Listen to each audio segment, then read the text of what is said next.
a sander with a handle. Do you guys lose tools in your shop a lot too? Because we sure do. I don't know where it's at, dude.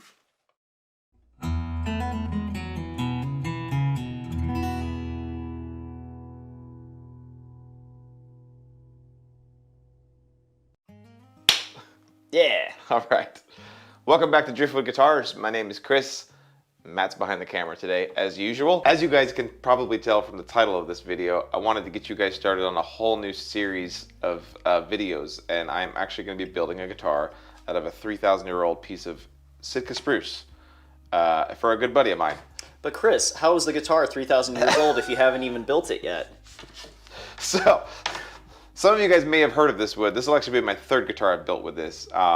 Alaska Specialty Woods, which is like it's probably my largest supplier that I use for top woods, Sitka spruces specifically. They're up in Craig, Alaska. In 2012, as far as I understand, he was digging out the side of a hill so that they could expand their warehouse, and he found this giant log sticking out of the mud. And as somebody who's a wood dealer does, they go, well, let's cut it open.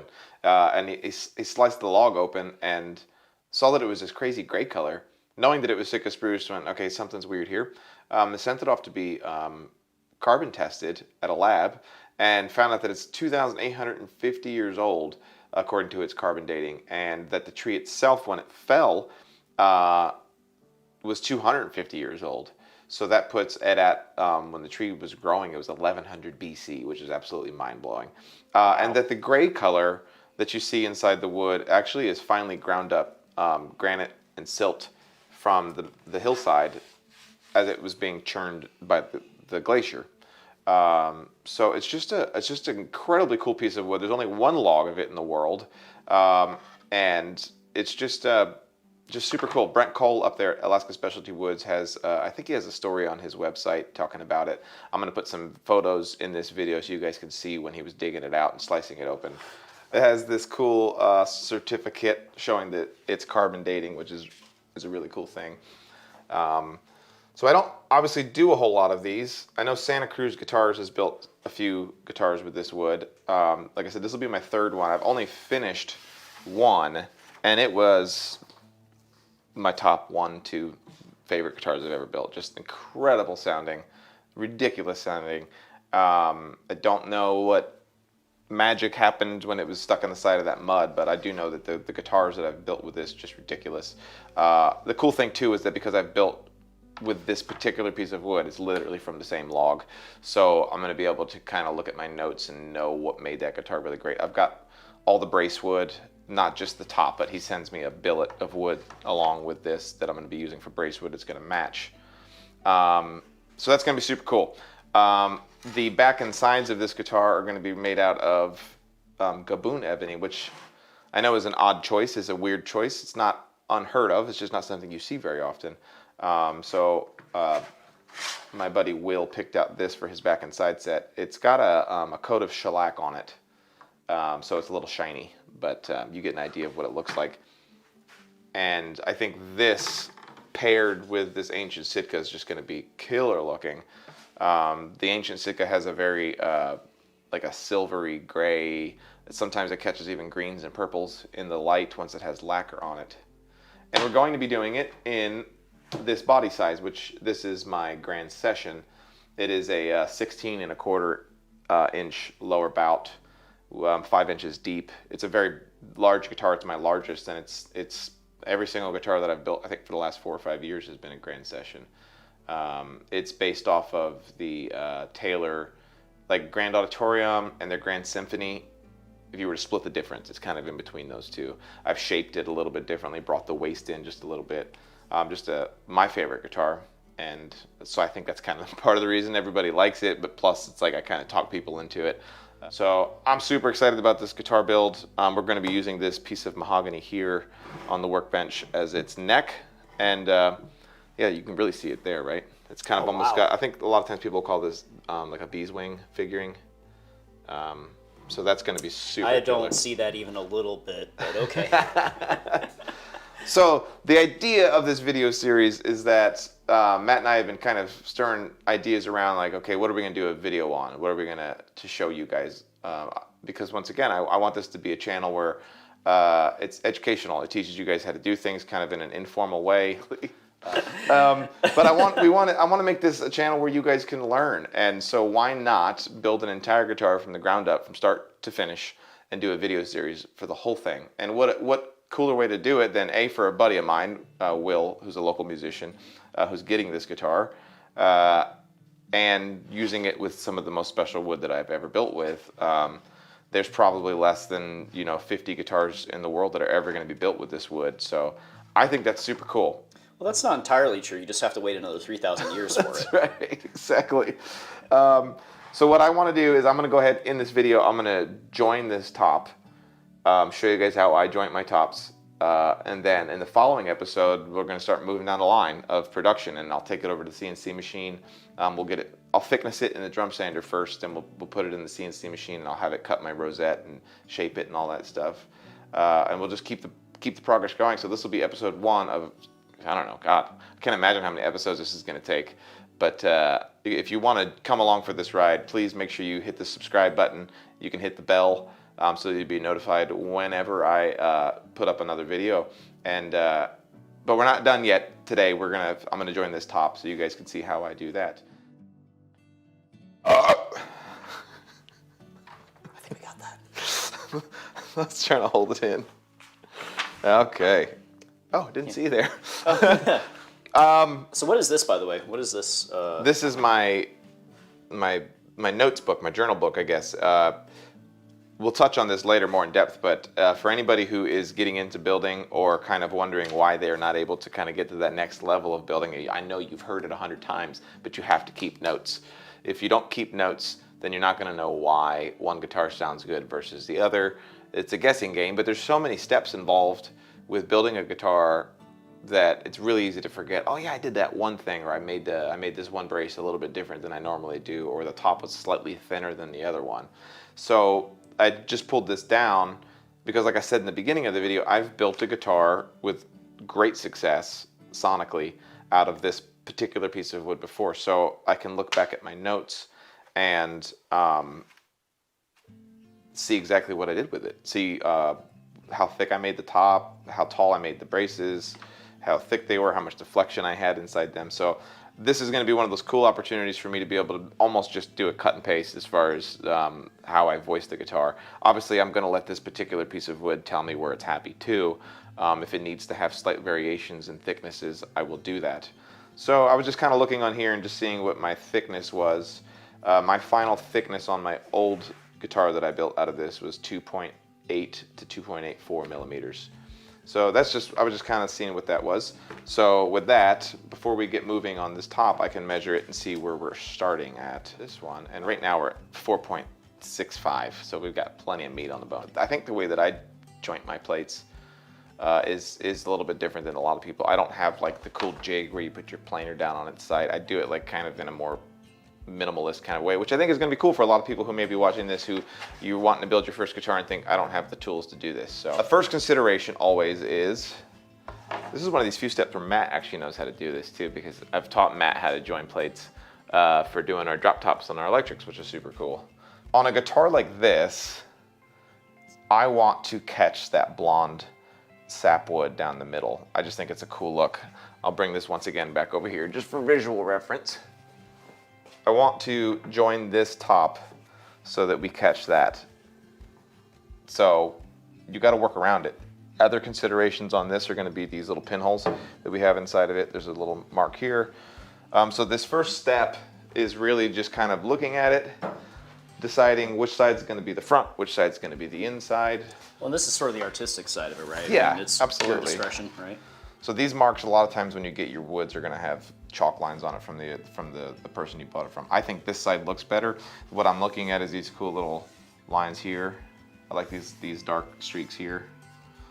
So I'm going to do that. So what I need to do now, because this is actually where the bark of this tree was, I need to actually remove these little chunks and get a nice straight line so that I can start working with my hand plane there. I think the easiest for me out of the gate will be using the bandsaw though. So I'm going to run over there and do that.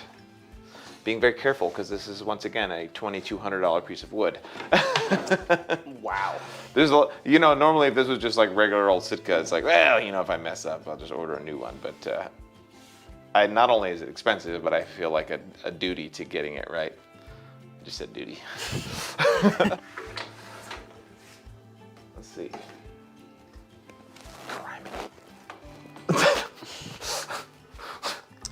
How does this work? You gotta be smarter than the lamp, Chris. There it goes. Jesus Christ. All right, so I'm thinking here.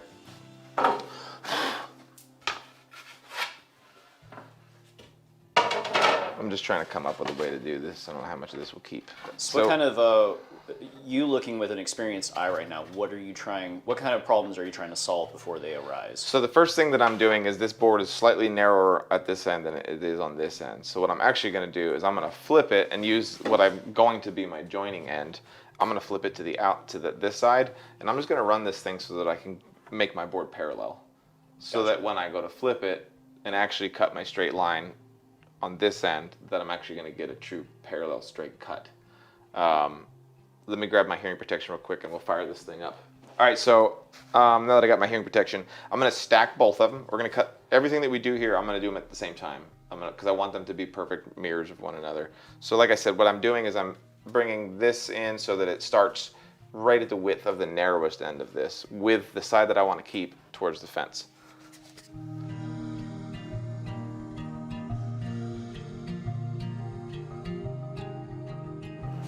Okay, so now what I've got is the board is the exact same width the whole way. So now what I can do is move this. It's kind of weird to think that that's about $50 worth of wood right there. Probably, yeah. I save as much of this. There's going to be all these comments about like, oh, what are you doing with the scraps? I save all of my scraps of this ancient Sitka. I use it for like inlays and stuff. So I will sell this right here for $400 if anybody's interested. But yeah, so now what I'm going to do is my plan here is to run this bandsaw, and I'm going to take off just what I need to. Take off the unusable kind of exterior wood on this.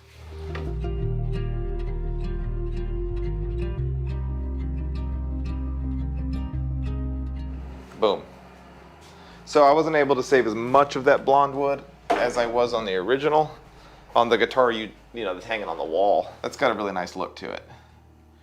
So that gives us roughed in. That obviously that's not even close to a good enough joint to join them. Also, side note for the internet, is it joining or jointing? And I know that there is a difference, but in this particular case, are we joining the tops by jointing them? I think that's the case. But it is jointing. I think jointing is the act of running them through a jointer or using a joint plane, and then you have to joint them so that you can join them. Internet, what do you think? Joiner, I barely know her. Exactly. All right, so here's where I kind of run a little different. A lot of people will take this and put it inside of a jig that they have for jointing it. I go old school. I'm going to take these bad boys and get them like this. And we are going to put them in here. And I'm going to grab I've got a number 7 Stanley. Who's Stanley? Who the hell is Stanley? This is an old, like 1919, old Stanley Bailey plane. And I've replaced the blade on it with a Veritas PM V11 blade, which is super cool. But it's not square. This is not perfectly square, so I can't. A lot of times people will set this on a surface and then run it that way. So what I do is I start off with this big boy. I'll get it dialed back. And you want to use as long of a plane as you have. You don't want to do this with a block plane because it's just not long enough. This is about averaging this out to get this as perfect as possible. So I'm going to set this on here. Once again, this is number 7. I'm being a little bit more liberal with my passes here at the beginning, just to kind of get as much of the bad material removed as possible. And that's kind of already to the point where I feel good about taking big cuts. Once again, I'm being very careful here because A, it's expensive, but I also don't want to remove as much. I want to keep as much of that light colored wood as possible, which is just visual. That's not sonic. That's just a visual consideration I've got for myself here. So I've backed off the blade. We'll talk a little bit about what you explained to me about the importance of your stance, because I definitely came at doing planing from as an amateur, obviously, and I had it's not really like preconceived notions, but there were things that I thought that you did and that you don't do. Definitely not. So yeah. So on this one, especially with these longer planes because they're heavy, and once again, this is not optimal. This is not the best way to do this. This is just what I'm used to, so this is what I stick with. Is that you have a tendency when you're running your plane, just from the geometry of your body, to go low and then to arc down this way. So what you end up with is a hump here. So I'm getting a stance like this, and I'm using my body to make sure that the only thing that's moving are my arms as I do this. Another consideration is your hand pressure as you apply. As I start out, my hand pressure down is on my left hand, and then as I come onto the board, I'm starting to slowly transfer my weight onto my backhand, so that as this planer comes across here, my weight is now on the back. I want to be keeping as much of the weight on here as the largest surface area that's touching it, and that just prevents low spots or high spots. The other consideration, and the reason why this is not the most optimal, is because this is a concern, the left to right, keeping this perfectly square. That's why if you do this the more traditional ways, that's not nearly as much of a concern. I check it at this point. We're not there yet. I've got a perfect straight edge. I will check it to see where we start. Oh, maybe we're gonna get lucky, Matt. This one's already looking really nice. So you want to get some to daylight right here, but that's not really, that's towards the end where of the Matt's car. at, looking this way, because there's light coming through that window, is a really good spot to check for gaps. And you got to remember, we're book matching, so any gap is going to be magnified ×2, because you're jointing two pieces of wood. We really got to get this jointing thing sorted out. I'm switching over to this Bridge City. This is their 12-inch bench plane. I think this is about kind of what the equivalent of like a Stanley No. 5 would be as far as its size. But this guy, it's got a really good blade on it, and I know this blade well. We go way back. Once again, I keep my upper body very still so that I don't change the geometry of the plane. Taking off just little slivers. Let's see what we got. You don't have to use the straight edge. It just saves me some time. If I'm way off here, I'm not pulling this thing out of the vise to check it, pulling it out of the vise to check it, pulling it out of the vise to check it. I can kind of make sure that I'm close before I even do a visual check. I'm already seeing a lot less daylight. Yeah. And I think people watching this video will agree. Yeah. We'll go a couple more, just taking even less of a bite.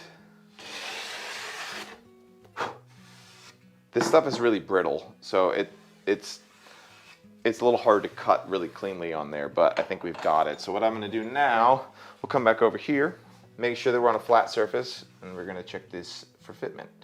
It look really good. I'm going to flip it, we're going to check the other side, and then we're actually going to take it over to the window, and we're going to check for light leaks. Some people make these fancy like light boxes with like fluorescent lights and like a milky opaque kind of a cover over top of it to do it, but like it's just do a window. Like you can do, I've got a 400 square foot workshop, I ain't got room for that. When me and Matt build a bigger shop, maybe, right? Maybe we'll go crazy and build a light box. Yeah. There we go. It looks really nice to me. I am going to probably do another pass with some sandpaper. Found the tool. This is a tool that Veritas sells from Lee Valley, which they make fantastic tools. It actually sits flat and it gives you a perfect 45-degree angle, and you can actually run it along a piece of wood like right here and get it. But what I've got, I'm going to do it right here because I've already got a really nice square edge, and try to sand out a little bit of these marks here. Just being very careful to keep it square. Very light pressure. And now I've got rid of all those little ridges, which is like, I just barely put any pressure on it. So I feel really good about that. I was telling Matt when I was teaching him how to join plates, plate joining, sometimes you get really lucky and it'll join in 2 seconds, like a couple of passes with the planer and you end up with it, which is what just happened here. Other times it'll kick your ass and you'll be chasing after it for like hours. And I think you've had a couple of those, right, Matt? I've had good ones and bad ones. Yeah, I remember Tom Sands, who I follow on Instagram. He's a builder out of England. He put up an Instagram post about that last year, and I was like, yes, it's not just me. Another one is the neck alignment. When you're flossing the neck to get it to sit right, sometimes you'll be like a couple of passes of sandpaper and your neck is dialed in.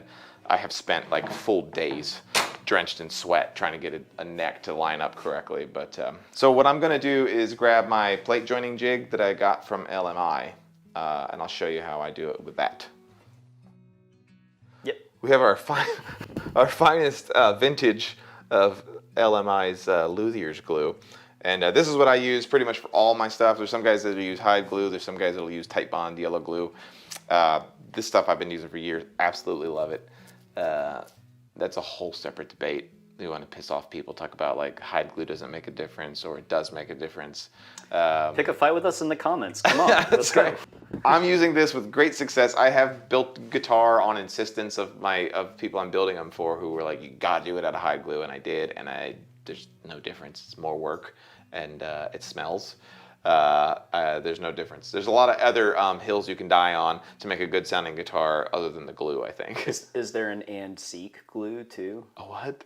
Hide and seek. Shut up. Let's get out of here.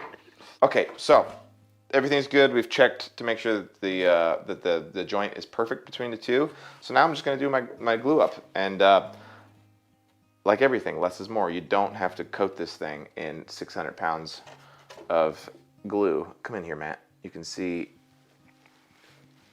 it doesn't take much. That's a nice beat. Wait, don't. Hang on. Let's see if I can get it up.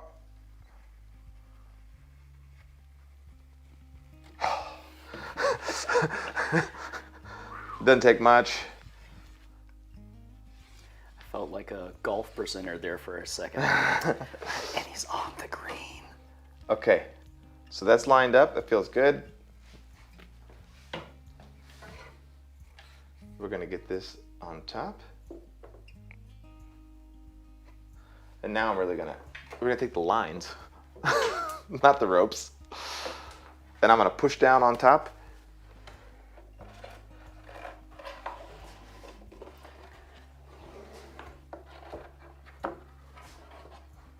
And cinch it. And we're gonna rinse and repeat.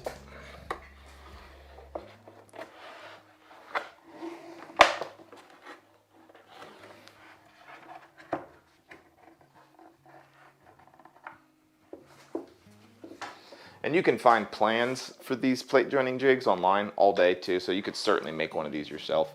I've kind of gotten to that point in my building where I'd rather just buy the jig instead of spending the time to make it. But if you guys are just getting started on guitar building, that can be one of the big overwhelming aspects, is like you spend more time making jigs than you do building guitars, and that's just part of it. But your time spent on a good jig is worth its weight in gold. So that is roughly clamped in place. Now we haven't actually really applied any clamping pressure until we put the wedges in, so let's do that now. And I need to grab, yeah, we got to grab the persuader. Does it got the label on it, Matt? Yes, the persuader. So I always start with the middle one, wedging it in there. I'm just going to hand press these in for now. You can see here the squeeze out we're getting.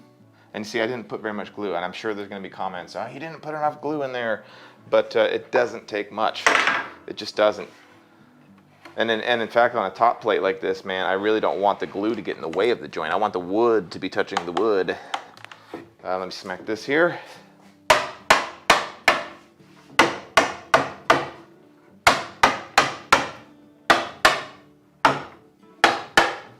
And these ropes are super tight now.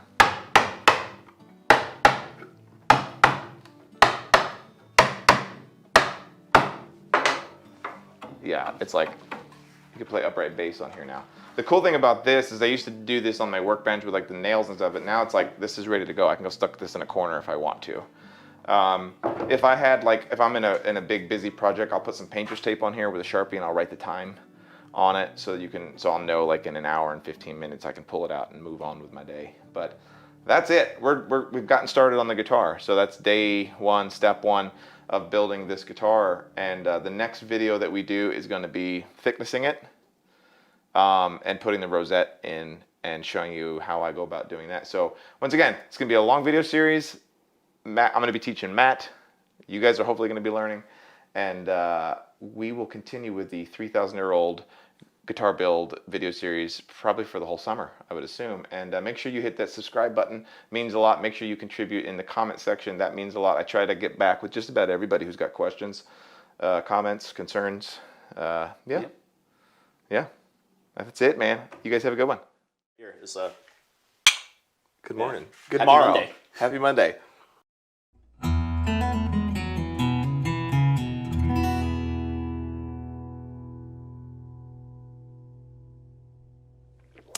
All right, welcome to Driftwood Guitars. My name is Chris. Matt Miller behind the camera, as always. We're going to do episode number 2 of our 3,000-year-old guitar build. Here's where we left off last time. It's in the plate joiner that we got from LMI. It has been drying for like 5 days now, so I think we're good. But I'm going to go ahead and pull it out so you guys can see what it looks like. You only need to do this for like an hour and a half, 2 hours of dry time before you can move on, if for those of you following along at home. we've had other things going on, so. Yeah, Matt and I had lots of gigs over the weekend and all that stuff. Back to the salt mines. But here we go. Here's how this came out right now. Ooh. Nice. It's got a sound. What does it sound like? It sounds like something. Yeah. So today's It's woody. today what we're gonna do is I'm actually gonna run this through the drum sander and we're gonna take it down to just get it level. And then I'm going to load it into the CNC machine and we're gonna cut out the actual shape of the guitar as well as do the rosette. And then we'll put it back in the drum sander and then give it to its final thickness before we'll start bracing up the top. Just like this whole series, we're using the tools that I have at hand. Some of you guys are going to be thicknessing your tops differently than I do, and most of you will probably be doing your rosettes using a rosette jig, which is what I used for years, but I use the CNC now, so that'd be kind of cool for you guys to see. And that's what you did there. But we're going to get this over to the drum sander, and I will kind of walk you through the process of just the rough initial sanding of the top. All right, so what I'm using, and I think, have we used this before in some other videos? I think I used it in the Coca-Cola video. So this is my Powermatic 2244, the PM2244 drum sander. So it is one of my favorite tools in the shop. If you are looking into getting into guitar building, you don't have to have a drum sander. It's gonna make your life a lot easier, but it's a huge barrier to entry for a lot of people because they think they need one. You can do this same process using hand planes. Right now, what I'm doing is I just want to get this soundboard equally thicknessed. I'm gonna get rid of the little glue joint in the middle here and the glue joint on the back, get rid of any low spots, just get it to a consistent thickness before we do any work on the CNC machine. Or in your case, before you were to put the rosette in. We are not at this point looking to take this to its final thickness. So with that said, I'm just gonna run this through here for a few passes and we'll get that going real quick for you.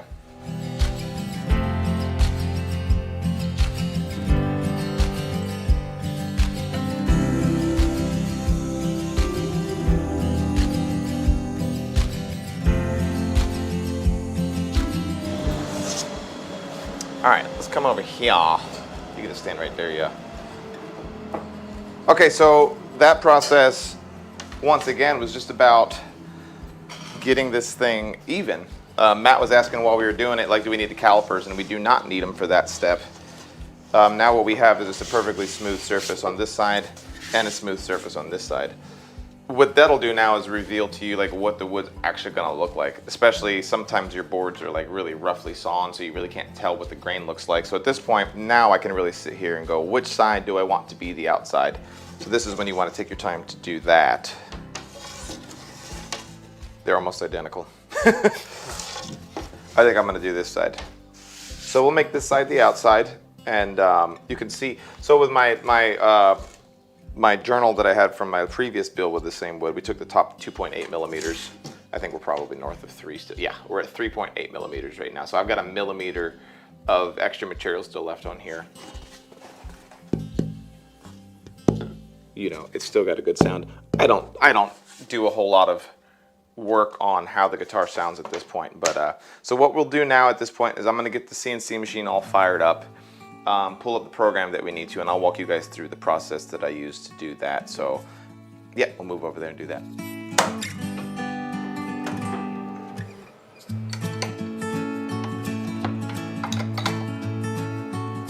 All right, so we've got the soundboard loaded onto the spoil board.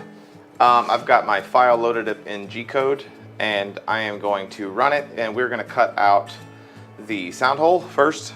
Then it's going to do our alignment pins. I'll change out bits. We'll cut the rosette, and then we'll do the perimeter of the guitar. So it's pretty straightforward for me. I don't have to do a whole lot of work here.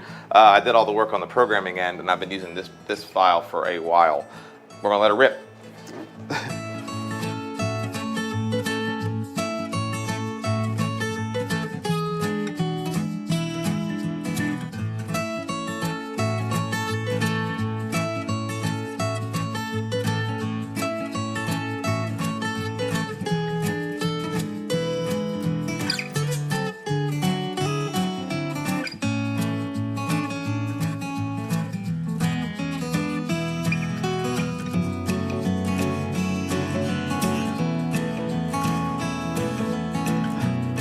All right, so me and Matt went and grabbed some lunch, some Mexican food.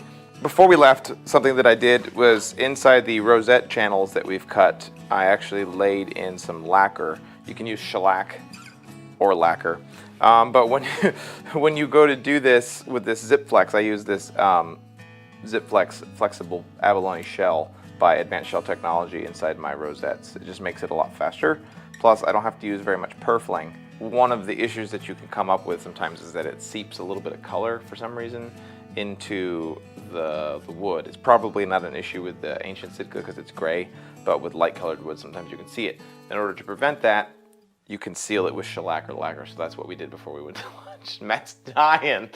Lacquer? I barely know her. So I'm gonna actually hammer this in, and I'm using a wider abalone on the inside ring and then a narrower one on the outside ring, and I'm laying in a small piece of purfling as well. But yeah, let me knock that in there real quick and we will move on.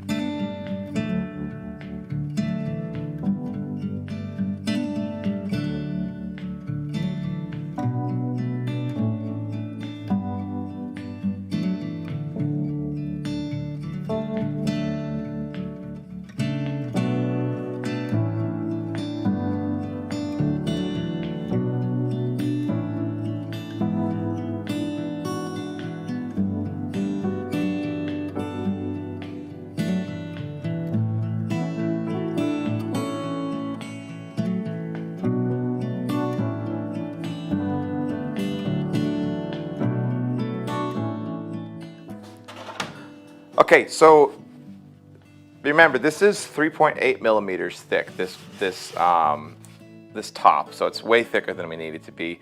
You notice that I put my rosette in before I did my final thickness, and there's a reason why I did that, because now I've got room to sand this down and to get this whole thing nice and level to reveal the pearl at the same exact level as the top of the spruce. I can remove from the front or the back and work on getting this thing down to its final thickness. So right now my first thought is just to lower the top to just get this perfectly flush. So I'm going to run this through a few times. I'll turn the sander off and we will talk about my thought process in getting this top to its final thickness. If you are using a drum sander, I have not touched the drum sander since the last time I ran this through it, so it's already at the exact same height. So now I can just run it through by turning it on.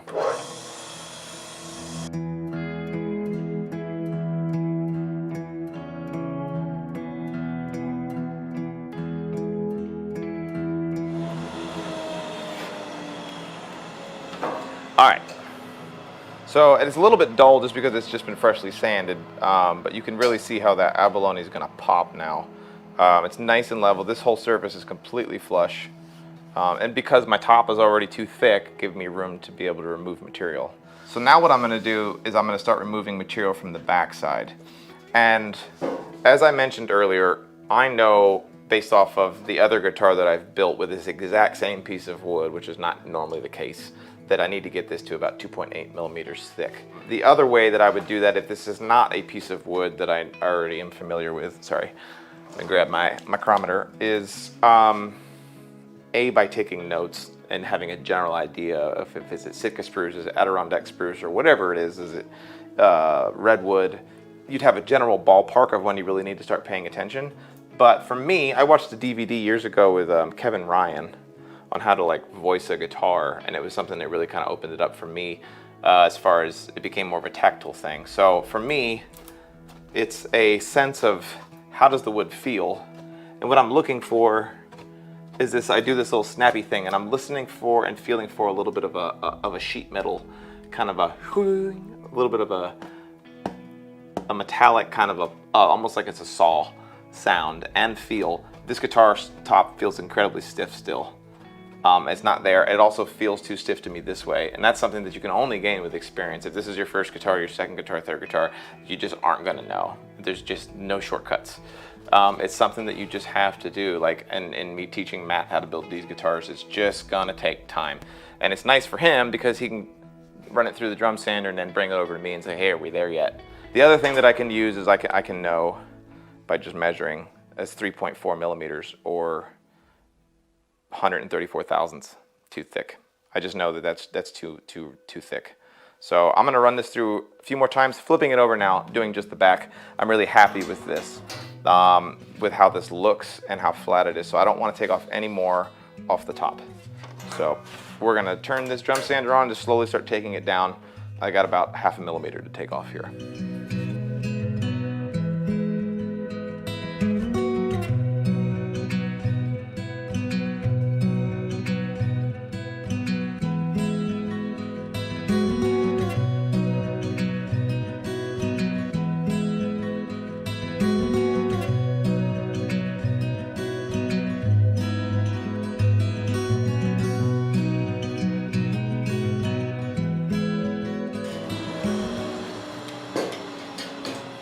All right, you guys probably saw on the time lapse there, I had Matt.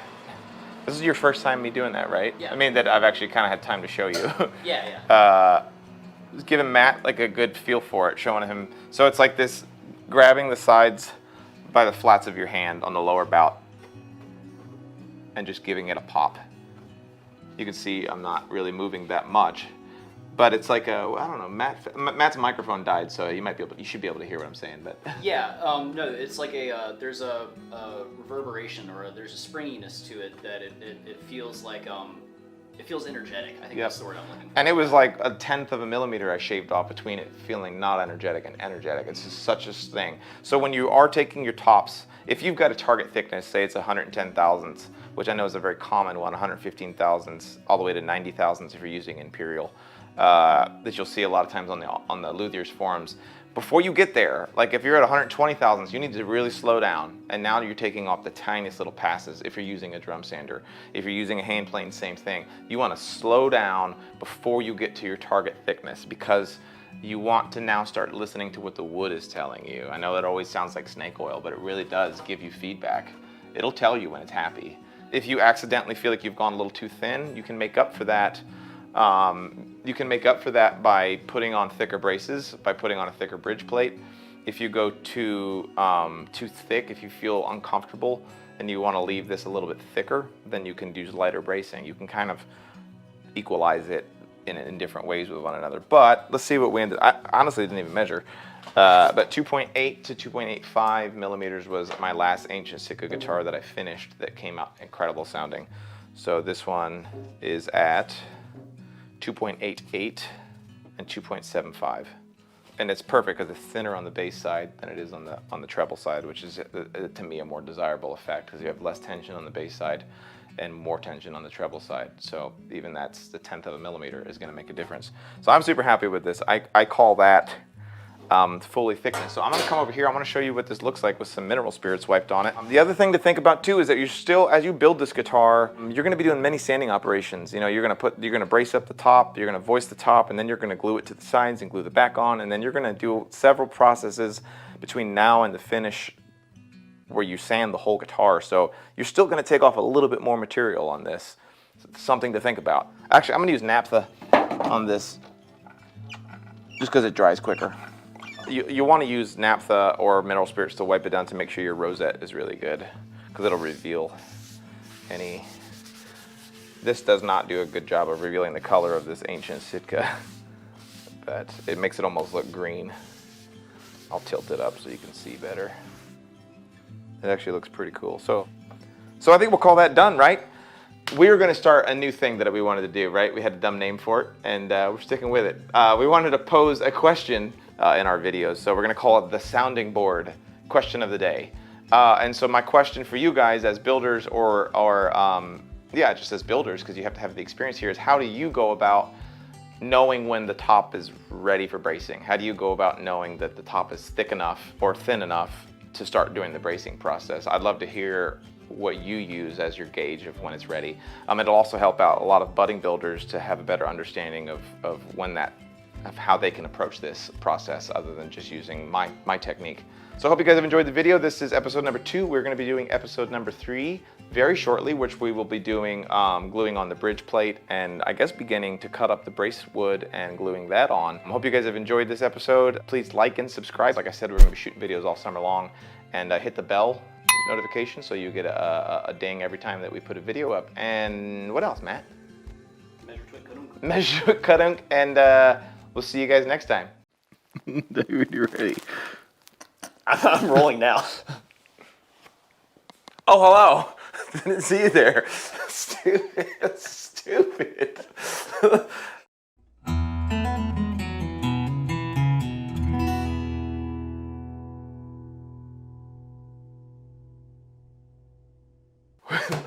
Welcome back to the 3,000-year-old guitar build episode number 3.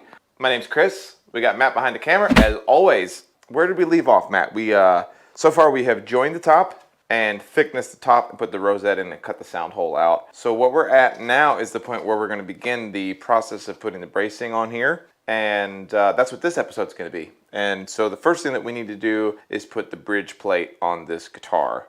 Here I have all these templates, and we're going to go over to the Go Bar deck here in just a second, and you're going to start to see why these indexing holes are important. One thing that I do a little bit different than I think all the major manufacturers and a lot of hand builders are starting to do this, but I actually use Indian rosewood for my bridge plates. And let me measure how thick we got this. I make my bridge plates slightly thinner than I think a lot of people. In my observations of when I used to do repair work, trying to figure out like how you can improve on acoustic guitar builds, I feel like people used way too thick of bridge plates. So mine is 80 thousandths and it's Indian rosewood. So I saw a video years ago about why not use Indian rosewood. It's just as durable as maple, if not more durable, and it's actually more acoustically resonant. So I mean, it's negligible, but it's got to make a little bit of a difference. So that's why I use that. And so I am going to take this to the Go Bar deck and we'll show you how I go about clamping that in place. All right, so this is my sweet Go Bar deck situation that I made, God, like 12 years ago, and it's lasted me for all these years. It's just like some all thread. Yeah. With some radius dishes that I can actually take in and out from the bottom here, and yeah, it's pretty cool. And then I have this, if we rotate it, my little Go Bar stick holder. And pro tip for you guys, I'll put a link in the description, but instead of getting super expensive Go Bars rods that are like 10 bucks a piece or 5 bucks a piece, I'm not sure how much they cost, I actually get these at Home Depot and Lowe's. These are in like the mailbox section, and they have like the reflectors on them to go out by the end of your driveway. And so I buy like these there and then just lop the reflector off, and then I found these little rubber tip protectors, and so I've got like 60 Go Bar sticks for like the cost of 10.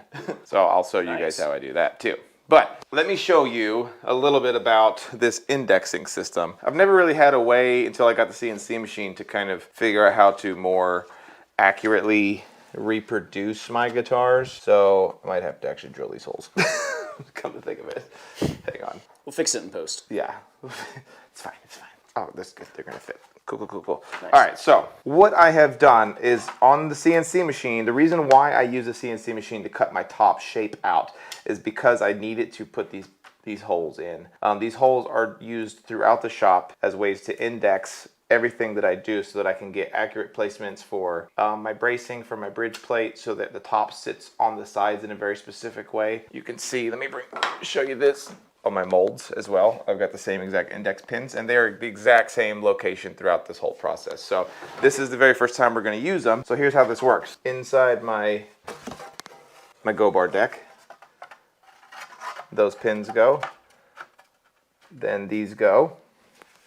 Then I take this template that I made inside my CNC machine as well. It goes in place, and then look at this. This thing just goes plop, and it's exactly where it needs to be. I don't have to do any measuring or anything, and it's in the exact same place. So my whole point is more of a philosophical conversation. My whole point in using the CNC machine for my guitars was do I use it for building my guitars because I want them to be handmade. And my philosophy that I came up with is I'll use it only if it makes the guitars better than it could be if I did it by hand. And this is a situation where that's super useful because what it can do is eliminate the unknowns.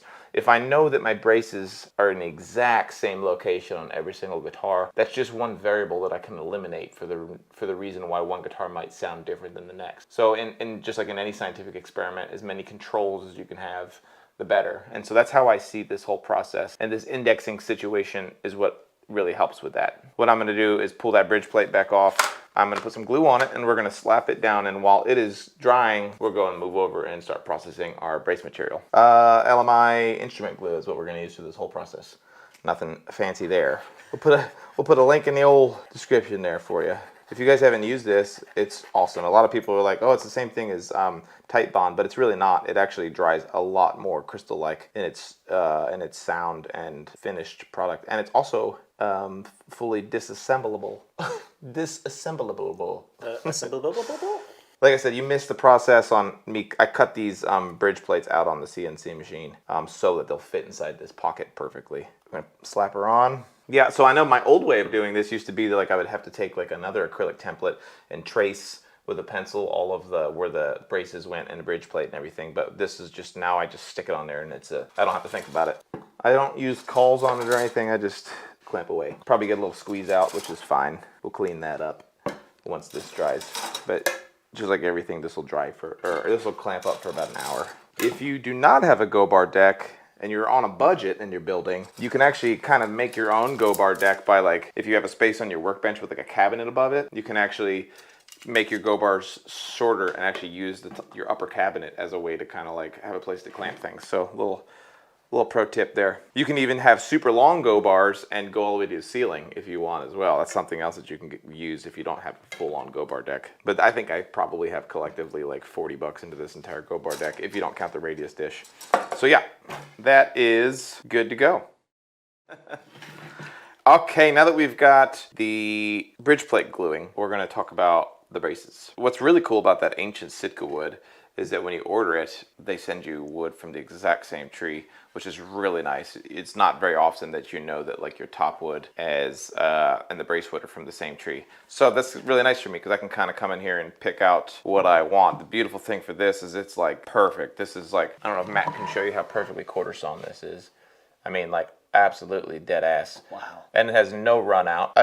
We'll dumb it down for just a second for some people that maybe don't know, which is also perfectly fine. We all got to learn somewhere, is that quarter sawn is how the grain is running through this. It is perfectly perpendicular with the direction of the wood. And in this particular case, it's it's probably like a 93-degree angle. And then run out is the term used for how does that grain run in relation to the length of the board? Is it running kind of some of it actually running out of the board, or does it run perfectly the length of it? So that's why a lot of these boards are actually hand split so that you get no run out. And you can see if you were to follow one grain line, it runs absolutely parallel with the length of the wood. It's not often I get this perfect of a piece of wood.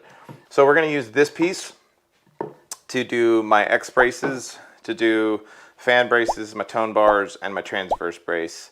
And so what I'm going to do is kind of walk you through my process of how I take this from a raw piece of wood like this down to the individual pieces. First step to do for me is I'm actually going to get myself a nice flat surface on each side here. That gives me something like a nice bearing surface for me to start with. So we will do that real quick. We'll take it over to the drum sander and run it through.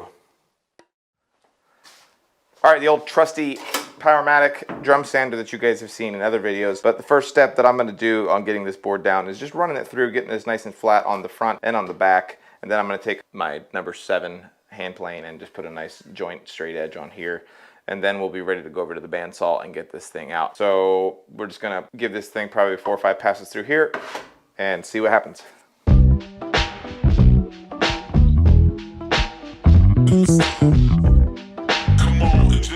Right.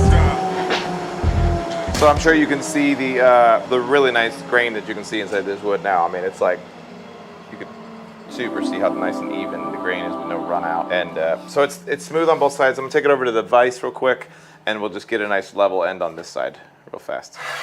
There we go. Beautiful.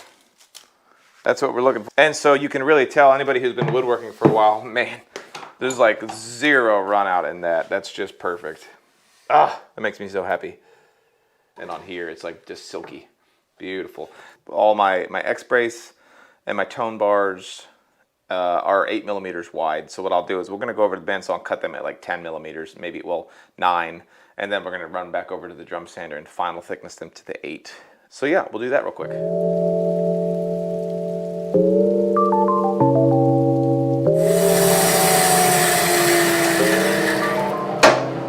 All right, so you can see we've got 3 pieces. The reason you kind of maybe saw me stop for a second is we're trying to just make sure that I'm not wasting any wood. Once again, this is that ancient Sitka, so I want to be really careful that I don't waste too much of it. So these 2 will be X braces. This right here will be my tone bars, and then this will be my fan braces. So I'm going to do these 2 at these 3 at 8 millimeters, and then this one is going to be a 6 millimeter piece. So we'll run over there and do that real fast.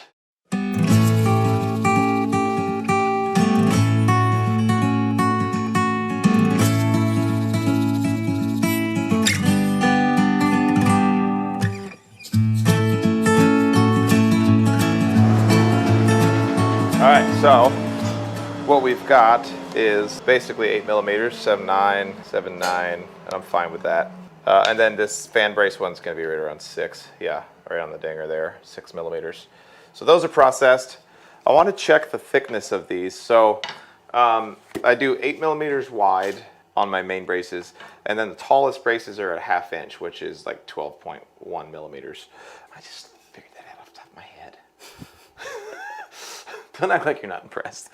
I'm gonna look here, try to get my 2 tightest grained pieces of wood, and these are gonna be my main X braces. So the tallest point at the X joint on my X braces is gonna be around 12.1 millimeters tall. These are 20.4. So I'm gonna go ahead and just run these guys down that height of 12, probably like 12.4 millimeters through the drum sander real quick, and then we'll be ready to do the X joint. And once again, I'm doing this with a drum sander, but you would just be doing all of this with your hand plane if you didn't have a drum sander. But you can quickly see why a drum sander is just really nice, because it's like it's almost like a parts maker for you. You can dimension lumber really nicely. You could kind of get away with this with a planer, like an electric planer, but it's just not nearly as accurate. You know, I can take off 1/10 of a millimeter, or even 1/5 of a half a, what is it, a 500th of a millimeter with the drum sander, and you can't do that with a planer. So also, I barely know her.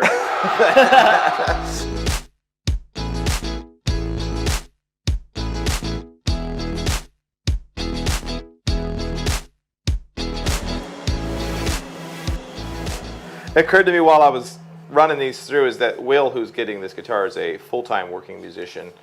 And so I'm going to make this guitar a little bit beefier than my last ancient Sitka guitar. So I actually took these ones to 13 millimeters, 13.3 to be exact. Okay, so I'll show you guys in the next episode how and why I did not take these down to their final height this way. But what I want to do now is to wrap up this video is to show you guys how I go about joining these in the right place and how I go about creating a proper and really efficient X joint on this. Very similar to the acrylic template that we used for the bridge plate location, I have made another one of those for my brace locations for these grand sessions. I also have one for the back strap. I have one for the back bracing. And once again, this is one of those epiphany moments that I had after owning my CNC machine for about a year, where I went, oh my God, here's how I can use the CNC machine to make a better acoustic guitar while still maintaining the handmade quality to it. So the way that this works is I basically lined this up on the go bar deck, put it on the indexing pins, putting the top underneath it, and then I can actually just slap these braces in the places that they need to go, which is super useful. You would be able to use the same technique if you are not using this full-on acrylic template. You could use, if this was just your blueprints, you could also create your X brace this way. So the first thing that I'm going to do is grab a pencil and we are going to cut these short enough that they'll actually fit inside these slots all the way. I'll do that real fast. Let's cut this off. Gotta love the Japanese saw. Yep, fits really nicely in there. And this one fits really nicely in there. Let me get a pencil that's a little sharper than this, and I will show you how I do this and why it works so well. A X brace, you want it to be as strong as possible, but also be as lightweight as possible. So getting this joint super strong is incredibly important to maximizing the use of using an X brace. Stay right there, Matt. I don't want to get into too much of a pissing match, but this is an old 1988 D18 Martin. Their PM88 is a really limited edition that I see. It's even got old Chris Martin's the fourth signature on there, and I bought it I was going to repair it, and it had been in like a bar fight and ended up not being fixable, so I sliced it in half. But it's a good example of how Martin does their X brace, and this is something that's always bothered me about Martin. So they put this little piece of hide glue covered linen on top of it, and really what if I were to wet this and heat it up, pull that off, that X joint is super sloppy. It's not really a high quality X joint. So what do you have to do to compensate for the weaknesses? You have to make your braces larger. And so why not just do the X brace right, and then you can make your braces a little bit less strong so that you make a more resonant instrument. So what we don't want to do is this. Obviously you can, it works. But if you can do better, let's do better. I actually sharpen my pencil. Even though it's a mechanical pencil, I want a really nice sharp edge on it. Then I'm going to come in here and put a mark right where the intersect line is. Right? And I'm going to put a 1. And then I'm going to take this guy, I'm going to put a 2. And I'm going to do the same thing. So what we've got now is I'll take these lines, transfer them to the bottom. Same thing here. I'm going to transfer these to the other side because one of them is going to be cut on the top and one's going to be cut on the bottom. I'm going to take that, transfer it to this side. I don't know if you guys are smelling what I'm stepping in quite yet. Then what we're going to do is put these side by side, line up the marks. This is kind of like a do it once kind of a thing. There we go. And the marks that I lined up were the inside ones. This one, these marks and those marks, I lined those up to get them right. Correct? Yep. Everybody's following along at home? The next thing that I'm going to do is I'm going to take my micrometer. We're at 13.3. Half of that is 6.5 plus 6.6. So we're going to get to the halfway mark. To confirm it's halfway, we'll just do it down here. Yep, perfect. I'm going to come over here. Halfway mark. Transfer that line, right? I'm going to make sure that I get these ones down too. And then what we're going to do is we're going to go over to the vise. So what we're going to do is I'm going to remove this material. I'm going to cut this out, cut this out. I'm going to cut that out, cut this out. But we're going to do it at the same time. You want to take your time here, just get it right. So I'm going to come over to the vise, making sure I don't lose my position on these. I'm using a really nice saw. I just got this. This is some nice Suizan Japanese pull saw. It's like a friggin' laser cutter. I'm gonna go very, very slightly to the inside of the mark. I'd rather me be slightly too small than be too large. You can't come back from too large. So to the inside of the pencil mark. First, what I'm gonna do is take my scraps that I cut off, and just to confirm that those, yeah, it's going to be good. So I'm going to cut it right on that line, making sure that I'm being very intentional with every pull of the saw, staying perfectly 90 to the line, coming down, checking that I'm not going too far. This saw cuts so good. It's like, oh, I'm already done. And I'm going to cut the other side. You'll notice the geometry of my body, just like everything you do in woodworking, I'm keeping my body still so that I keep everything oriented correctly. It's very important that you stay focused on what your whole body is doing. Your body is, in fact, a wonderland. All right, so that's good. What we're gonna do now is come in with this. I'm actually gonna not move these. I'm gonna be very careful not to move them. I'm gonna take that scrap piece and I'm gonna back it just as to prevent blowout. And we're not gonna try to take it all out at once. We're gonna work our way down. I sure hope this is coming out good on that camera. The thing about the GoPro is you just can't really tell if it's in focus, and you also don't have any control over it. So we're gonna go down to the pencil line. And after I get it mostly there, I'm gonna pull that backer plate off. Okay, so then we're gonna flip it and reverse it. Is your framing neighbor's right yet? And we're just gonna make sure that we get that down to that pencil line as well, to the halfway mark. Using a very sharp chisel, very important here. So I haven't measured anything. I've just been transferring pencil lines. I haven't like taken a protractor out and measured these angles or anything, but what should happen now, yes, we're looking, that's not on the joint. I'm just checking to make sure that we have a really nice tight fit, which we do, like that's perfect. So when we take these and go like this is always a dry fit. Oh, Oh my God. this is perfect, right? Oh yeah. And then watch this, look. It dropped in absolutely perfect without any stress. I don't want to have to force this in. I don't want there to be built up tension in here. I want it to be relaxed. The more tension you add into the guitar, the tighter it's going to physically sound. So that's something really important to think of as you're building your guitar, is to keep any tensions out of it as possible. With no glue on it, you can see how good that X joint is. There's no gaps. There's no gaps inside here or in there. Glued up, it'll fit in there just absolutely beautifully. I'm so glad that worked out on camera. It doesn't always work out perfectly. So now as we go to remove this, because we got to put glue in it, you want to kind of, I'm pushing down with these thumbs on this piece and I'm pulling up on this piece, but very, very carefully. You don't want to crack it. So now we're going to take some glue. You don't need a crap ton. If the joint is done well, you don't want to rely on the glue to fill any gaps. You want the wood to fit so well that it almost doesn't even need glue. Just like to some of you guys who have done woodworking out there that's not guitar building, you know, a properly done dovetail joint, like on making cabinets and stuff, it's like you don't even need glue essentially if it's done well. Slide it back on, carefully remove that. And all I do is I just grab one of these, my C-clamps, because they got a nice flat face on them, and I just put it in there. And we're done. So what that's going to do is dry for an hour. You notice I haven't radiused it or anything, so now my X brace is going to be good to go. The way I do my X brace is I actually, the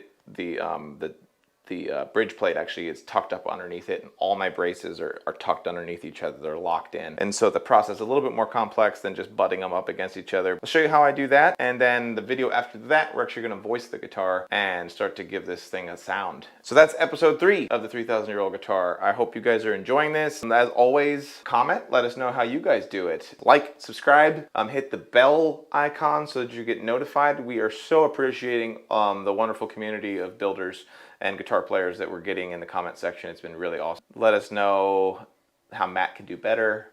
Always. And feel free to roast Chris in the comments too. right. And we'll see you guys in the next video. And measure twick, cut oak. Thank you guys. Welcome back to Driftwood Guitars. My name is Chris. We got Matt behind the camera where he belongs. Ouch. What the hell's that supposed to mean?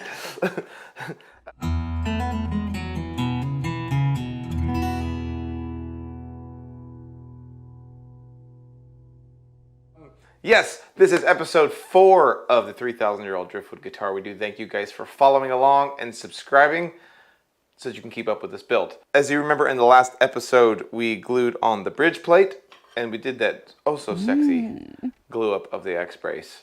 So now what we have left to do is to put the radius in this, as well as the fan braces and tone bar braces, and to glue them on the go bar deck. So that's what we're going to do. So let's head over to the go bar deck. Okay, so we are over here at the go bar deck, and I have my top radius plate in here. On my tops, I do a 35-foot radius. I think pretty much everybody on the channel is aware of it, but some people might not. The top on a flat top guitar actually isn't flat. It usually has a radius in it, and the reason why you do the radius in the top is to actually add some strength, just like you would onto a bridge truss and on the arches inside of a building. They're there to help add strength so that we can actually take our braces down a little bit lower. There's such a giant discussion into what radius is best and whether you even need one at all. I think the old Martins and stuff are actually true flat top instruments. Classical guitars are usually made flat as far as I know. I choose to do a 35-foot radius. So what we need to do now is actually put that into this X brace. So I'm just going to take it and sand it on here until we actually end up with this whole thing touching on here and getting rid of that gap.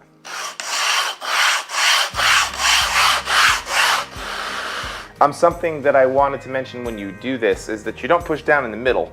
If you push down in the middle of the X brace, you're actually artificially pressing a radius into it. You want to press on the outsides and on the outsides so that it slowly lowers the middle to the bottom of the dish.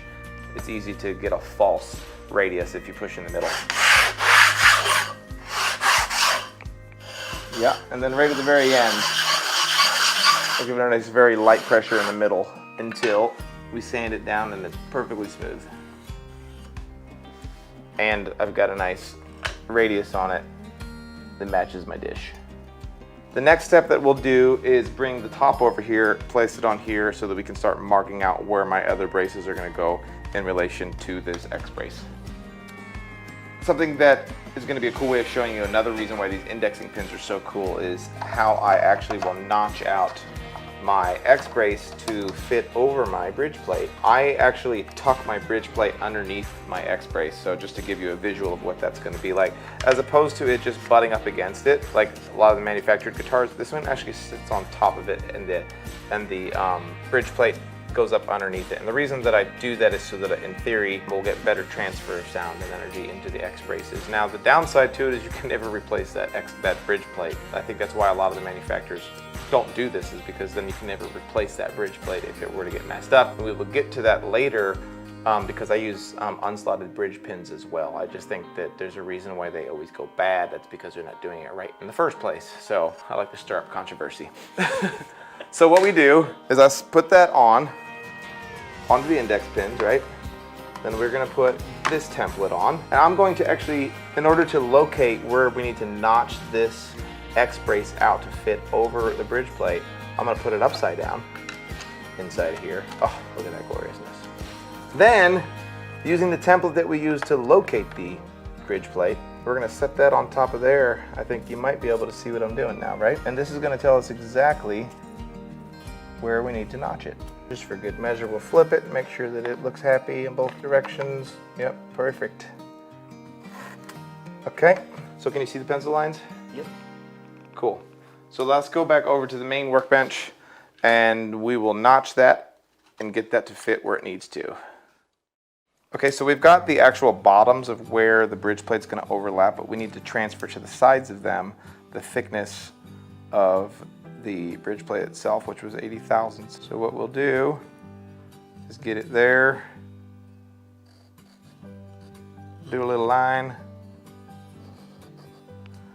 do a line, and we'll just transfer these up.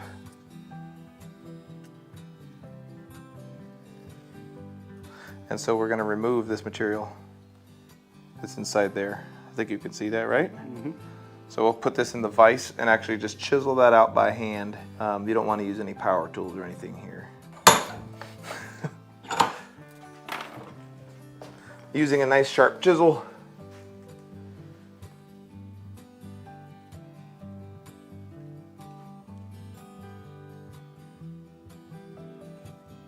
Being very careful you don't push too hard because you'll split the whole brace in half. And you don't want to, you're probably not going to get it all out in one pass. So I try to do like half depth. Nice sharp tools will do the job here for you. If you don't have sharp chisels, you're going to struggle with this. So that's half the depth. We'll do the same thing again to get to the final depth. I think the biggest tendency is going to be to just try to like force this to work and not have the proper sharpness on your tool. And this is where having a really perfectly quarter-sawned piece of wood is going to make this a joy. So that's done already, that quickly. That's notched out. So I'm going to do the same thing on this other one, and then we'll take it back over to the go-bar deck to confirm proper fit. So you can see the notches that we've put in it, and without the template on here, I'm actually just going to try to slide this over here and check for fitment. Just come on. Let me spin this around so you can see better. So we'll go back and pull that off again so you can see. Let me get that there and that there. Oh. So you can see how well that fits. Everything's nice and good. I want to have contact from here to the soundboard, here to the bridge plate, and here to the soundboard with no gaps. I don't want to be filling these with wood. I also don't want to make this pocket too shallow so that I don't actually get good contact on there. And you can see if you, what's your hands, Matt? I'm gonna rotate this way. And you can check on this side to make sure that you're not getting any gaps over there, which would indicate any issues with like this pocket being too shallow. Yeah. So that's good. We're good there. Just to confirm everything, pull that off, come back to here, and confirm that we're getting good fitment on everything. And sometimes, yeah, we need to shape that side just a little bit, but that works well. All right, for the next step, I'm actually gonna turn this thing around. It occurred to me that you guys can't really see a whole lot from over there, but so we've put the acrylic template back on, and the X-brace is now sitting nice over that bridge plate. But the other thing that I'm going to do is actually tuck in what I call my tone bars. I think everybody's kind of got different names for different pieces. So I've actually etched in these little lines here. So I'm going to take my pencil and we're going to notch them. And then we will go over and get my 90-degree square and transfer those lines now. All right, so you can see here are marks that I just put for where the tone bars are going to intersect with the X-brace. So I'm going to transfer these lines now down. Yep. Right, see where those are at? And then I'm going to just take, this is however deep of this pocket that you want to make it. It's not a big deal. I'm just going to kind of split the difference here. We're going to transfer my pencil lines this way.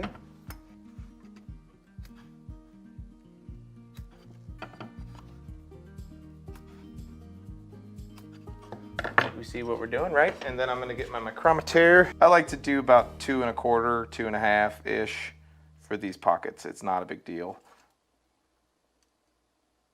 on that department. But so we're gonna notch out a spot here for my tone bars to get tucked inside of. So we're gonna do almost the exact same thing that I did on the last one. Using my little 1/4 inch chisel to do it this time. So I've kind of gone back and forth on whether I will tuck my fan braces, which are those small braces that come off on the outside here.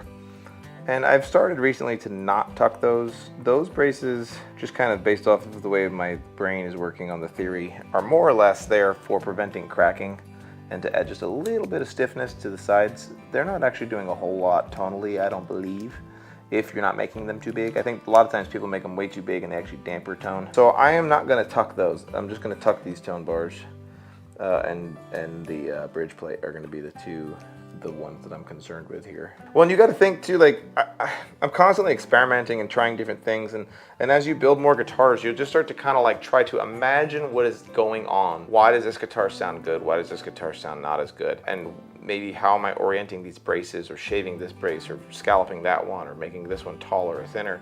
How does that going to affect the tone of the instrument? And you start to get like an intuitive sense of why you do what you do. And so for me, that's kind of where my mind is on those X-braces. So I'm just kind of like hashing out as I work here the way that my brain is rationalizing my decisions. If anybody who tells you that they know, if you do this, it's gonna make your guitar more bass heavy, or if you shave this over here, or you make this taller, it's gonna make it more mids and trebly. They're talking BS to you, they just are.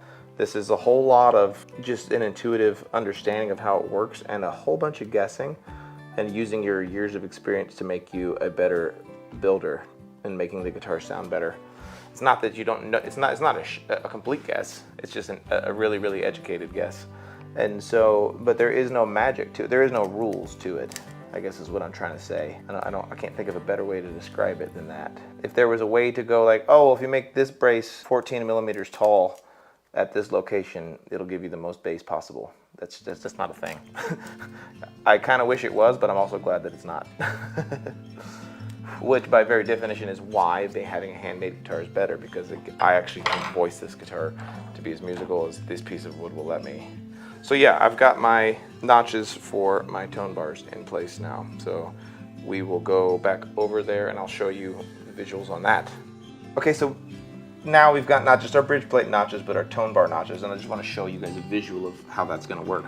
As I set this down in here and we make our tone braces to fit inside here, you can see how they're just going to line up perfectly with that spot. It's hard to see once it goes down in there, but that goes really well. So the next step is going to be to take this piece of wood, which is one of the ones that I used in the last video, where I thickness this to 8 millimeters wide, and I'm going to cut it in half, and it's going to be actually my 2 tone bars. I've got to put the radius in it, the 35-foot radius in it, as well as put a scallop in it on the end here so that it'll fit inside that pocket that I've made. So we'll do that real quick, cut it in half and put the radius in it. All right, so we've taken that, cut it into 2 pieces, but this is super too tall. I'm actually gonna take it down to like 12, 13, 14 millimeters in height. Still gonna leave meat on the bone so that we have material to use after we voice it, but I'm just gonna put these in my vise here and just hit them with the bench plane real quick, just to knock them down.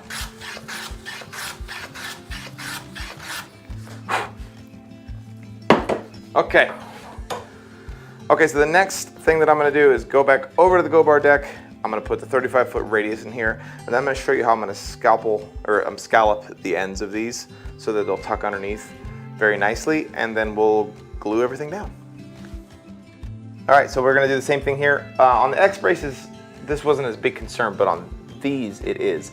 We need to make sure we're keeping everything perpendicular to the sanding surface. There's a tendency to put these in at a slight angle as you sand them, so it's just checking it visually, make sure that you're being very good about keeping that. Once again, I'm pushing on the outsides, not in the middle, because I can actually, if I wanted to, I could actually just push that radius into it right now. So that's not how you do it. You want to push out here.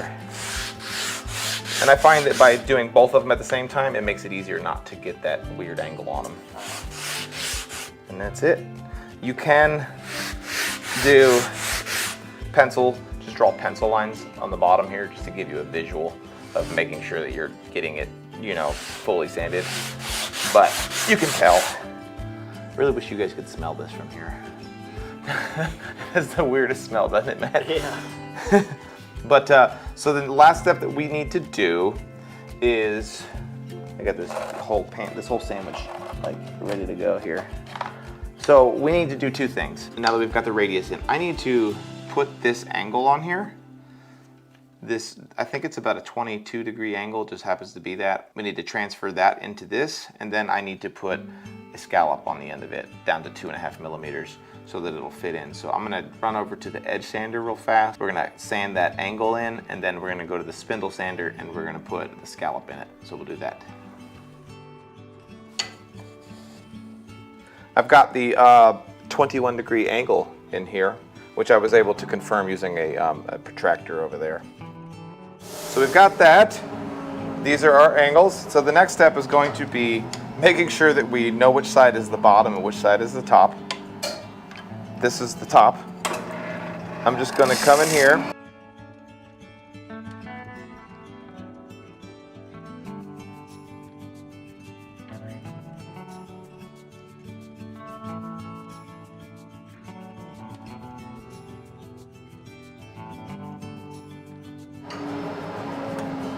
Just to confirm everything is good, I'm going to plus this in here and make sure that we're getting the right depth.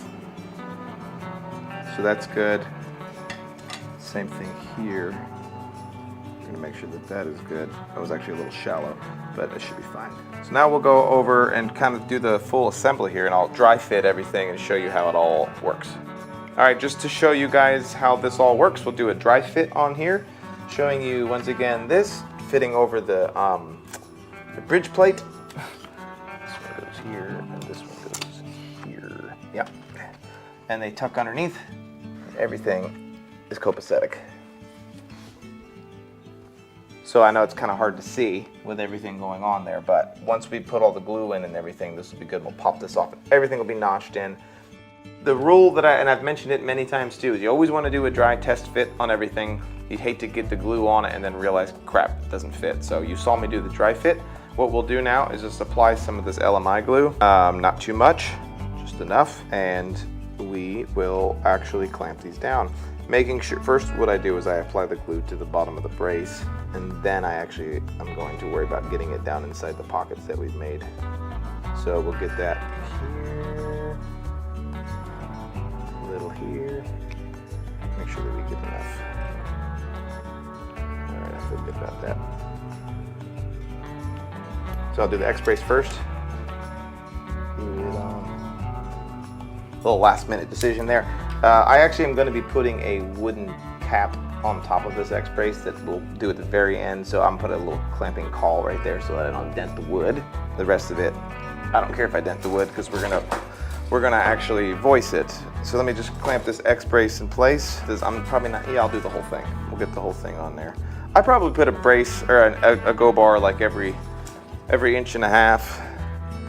You don't have to kill it with go bars, but you can see there's a huge advantage using go bars over just regular clamps. I honestly have never done this without a go bar deck. I know there are people out there that have. I don't know a better way.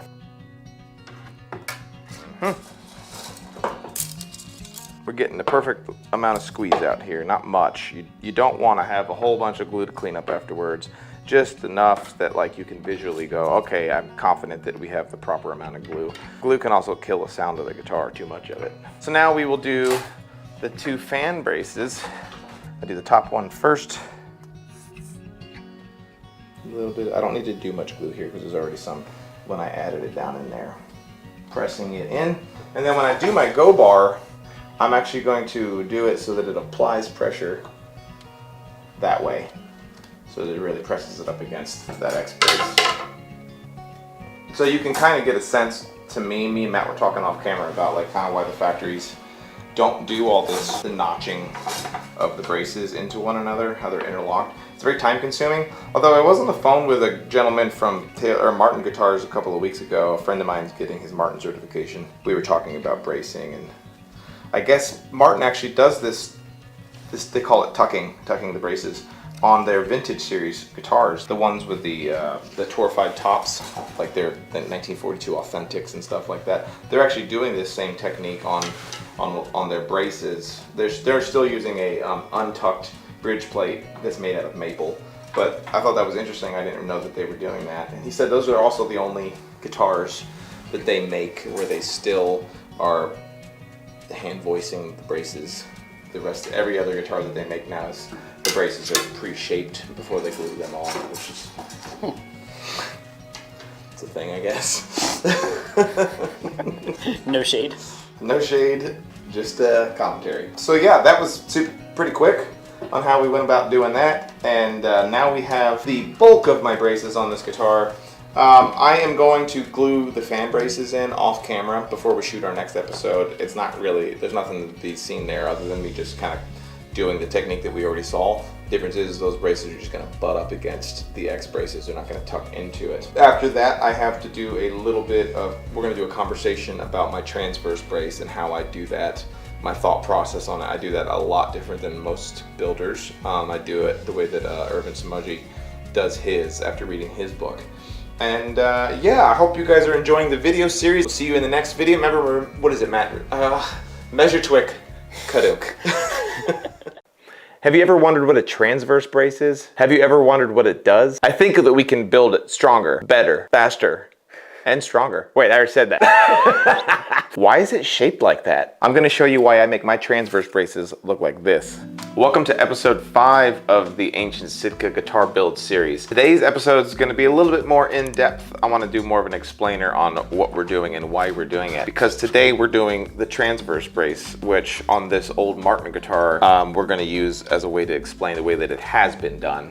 And in this video, we're going to talk about ways that we could possibly do it better. The transverse brace is different than the vast majority, any of the braces on the guitar. All of the ones down here are used to, yes, carry a load, but also to shape the tone of the instrument. This brace is purely structural. Its job is to keep the guitar from collapsing in on itself. On the outside of the guitar, this is where the fingerboard extension overlays. The transverse brace's job is to prevent that from pushing in.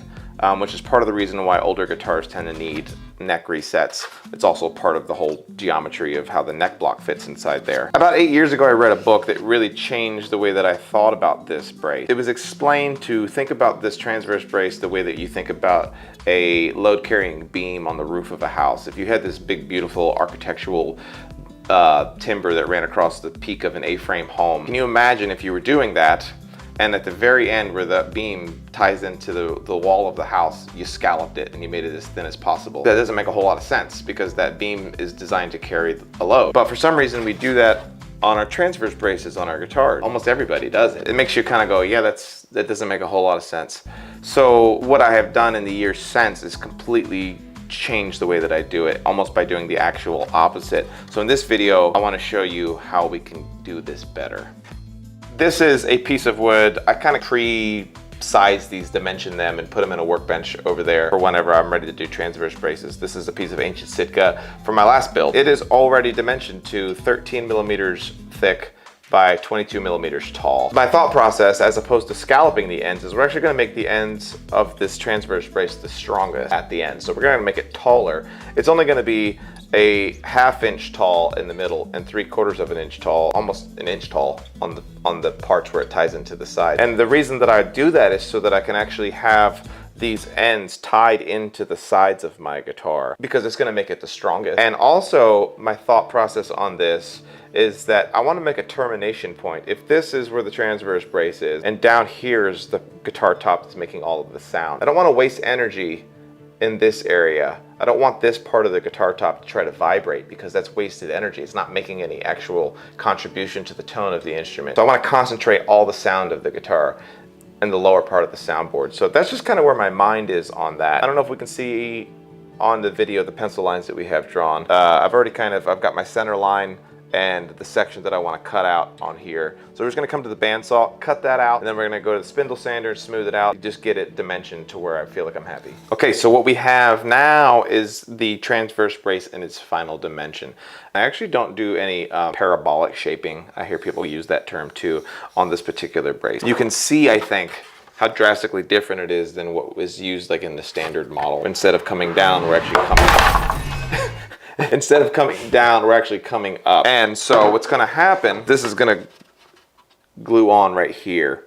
And what that'll allow us to do is to have all of this material as a way of tying into the sides. And it's just going to make the guitar significantly stronger in the area where we want it to be stronger. And when we get to the point where I'm talking about doing the neck block, you'll see how I get all of that to tie in with itself and just to create an incredibly strong spot. Something else that I've done, this kind of happened, I'm sure many of you builders have had this experience where you mess up something and you have to come up with a way to fix it. Well, years ago, drilling the hole here for the truss rod, because I do my truss rod access through the sound hole, I actually blew out a bunch of the wood on the back side of it, and I had to come up with a solution. So I glued a piece of rosewood to it as a repair. Well, I actually love the look so much after I did that I do it to all of my guitars now, and it's just kind of a nice decorative piece, but it also actually adds a little bit of protection if you are in there fishing around trying to get your truss rod wrench. That Indian rosewood is a lot harder than this spruce is. So I'm actually going to get some rosewood that we can glue onto here. We'll drill the truss rod access hole, and then we're going to glue it down to the soundboard.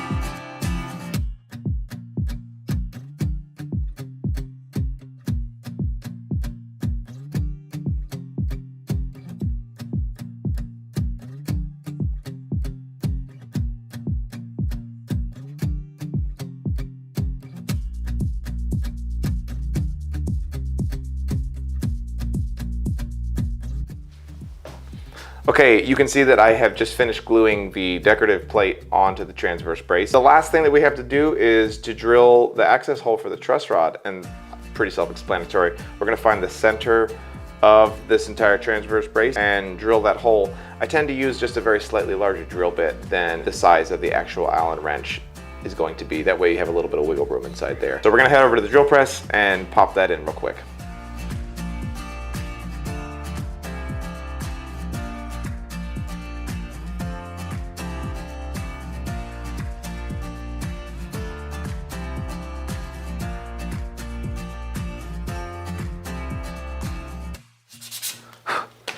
Okay, so we have our truss rod access hole drilled through here. Something I wanted to mention is I just picked up this little chamfer tool from StuMac, and I've had all kinds of different things over the years, but this thing works super good. So after you drill the hole, you can just come in here by hand and give it just a nice little twist, and it rounds everything over.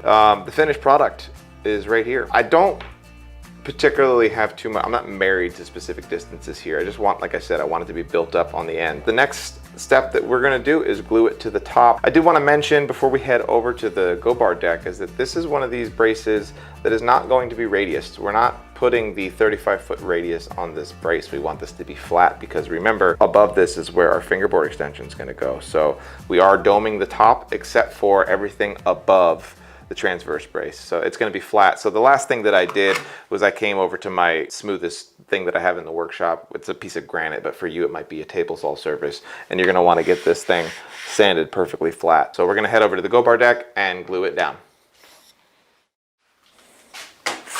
Okay, so here is the top from the last episode. I've actually taken my radius dish and flipped it upside down so that I have a flat surface on here. You can kind of tell, see how this is rocking back and forth because this is obviously got a dish in it. This is where you're gonna see the advantage to my acrylic templates again. I'm actually just gonna set this bad boy right in there, and this transverse brace that we just made is gonna sit smack dab inside there as well. What I am doing is I'm gonna make sure that my truss rod access hole is perfectly aligned with the center of this. It's centered, I think.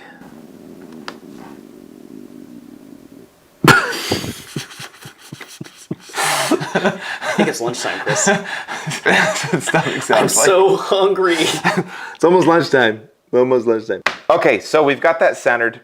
I've dry fitted and dry glued up everything to make sure that all the truss rod, that the go bar clamps were at the right height. And so we're just gonna put some glue on there and clamp it into place. I'm actually gonna put a very small piece of binding on top of here as just a clamping caul so that I don't dent this. Because remember, all of the other braces that we have on here, we're actually gonna shape and voice. So I'm gonna be removing wood. This one is at its final dimensions already, so we don't wanna put any dents in it. We wanna keep it really pretty how it is. So I'm gonna grab some glue and we'll slap her on there.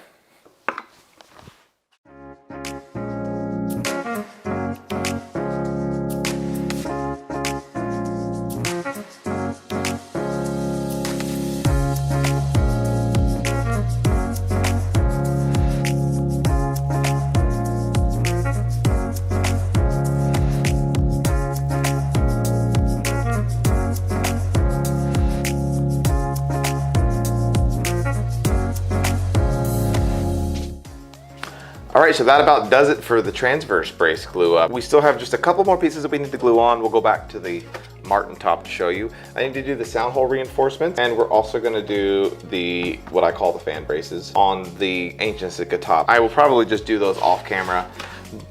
It's simple, you just glue them on, no big deal. But I think that so far we've given you a good sense of how that transverse brace is different from a standard transverse brace, but you're really gonna get the big aha moment once we glue that top to the sides, and you'll get to see how I cut out my kerfing and everything just clicks and locks into place, and you end up with this incredibly solid joint between the top and the sides of the guitar. But it's food for thought. If you guys have any other ideas or you do your transverse braces differently, please comment below and let us know. Matt and I appreciate you being along for the ride on our very first video with the new camera rig. And yeah, make sure you like, subscribe, tell your friends, and as always, contribute in the comment section. We appreciate it. And remember, always measure twick, kadunk. Oh yeah, that's what I'm looking for. To me, sounds very nice. I feel like there's more merit in using your intuition and experience and keeping really strict notes, figuring out how to voice the top that way.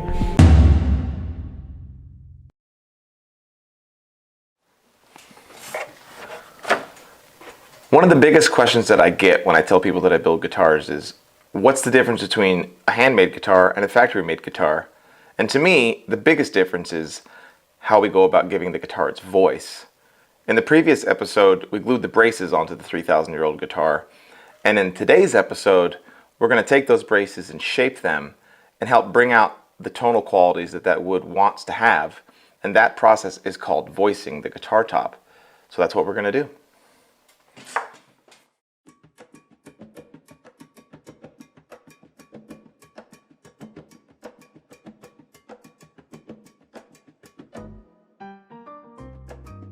Okay, so as you can see here, we have the ancient Sitka top fresh out of the Go Bar deck, and all of the braces have now been glued to it, but not a single one of them has actually been taken down to the heights and dimensions that it needs to be musical. Since the last video, I went ahead and glued on the 4 fan braces, as well as the sound hole reinforcements and the X-brace joint cap. I do want to mention as we start voicing this top today in this video that I'm not going to spend much time talking about the exact numbers that I go to. And when I do give you a number, it's not like the answer to the test. Remember that every single top is going to be completely different. If you're working with Sitka spruce or Adirondack spruce or Engelmann, Western red cedar, redwood, I mean, the sky's the limit, mahogany. Each one of those is going to be different. Each piece is going to be completely different as well in its stiffness. So this is just going to be a rough guide. I'm gonna spend more time talking about my thought process than about numbers, because I think that's going to be more helpful to you. And so what we're going to do first is get this in the vacuum clamp and start shaping it, and we are going to just start hogging off material just to get this in the ballpark. At first, it's just taking wood off to get it to where we can actually start paying attention to it. So we'll get her in the clamp and start doing that. All right, before we get started doing any of the removal, I just want to do a quick rundown of some of the tools that I use as my go-tos here. I use the LMI, it's the glue removal chisel. I use it actually for voicing the top a lot. It's such a great chisel. It's got a nice bend in it, and that helps quite a bit. I also have these 2 barefoot, I think this is the 3/4 inch and this is the 1/2 inch chisel. Just a standard bench chisel that I've put new sexy handles on.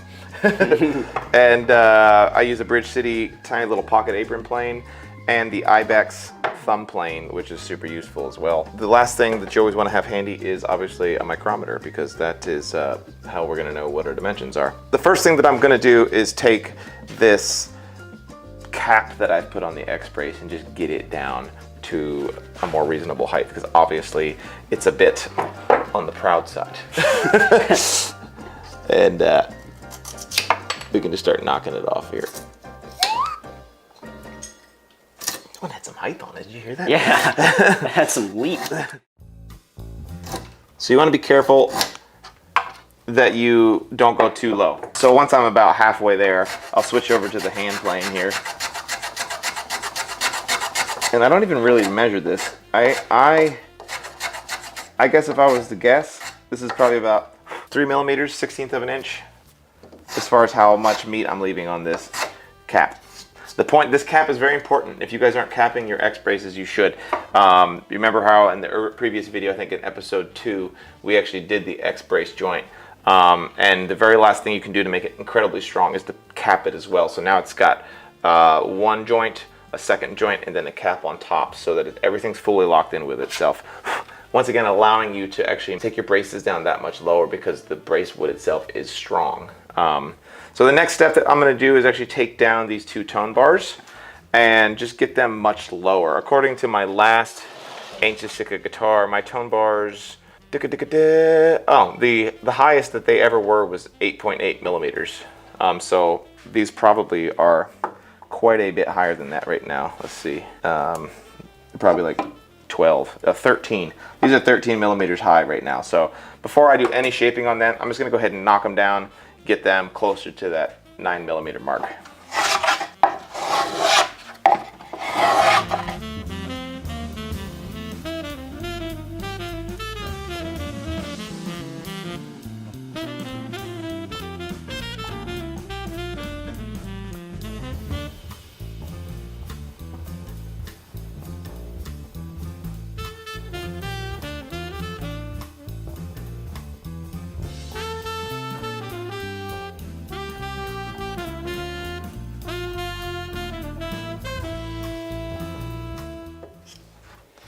Okay, so these tone bars now, like I said, they were at 13 millimeters. I've taken them down to about 9.5 millimeters. That's just getting me in the ballpark. I still leave some meat on the bone for me to be able to voice it, but I don't want to voice it at their full height. So now that those are kind of in the ballpark, the next thing I'm going to do is start taking my X-braces down to just the general shape of where I want them, knowing that these are incredibly too beefy at this point. So I'm going to take my same actually we're going to switch over to the larger Bridge City block plane and start knocking these upper X brace pieces down. So we're going to do that and just start going to work.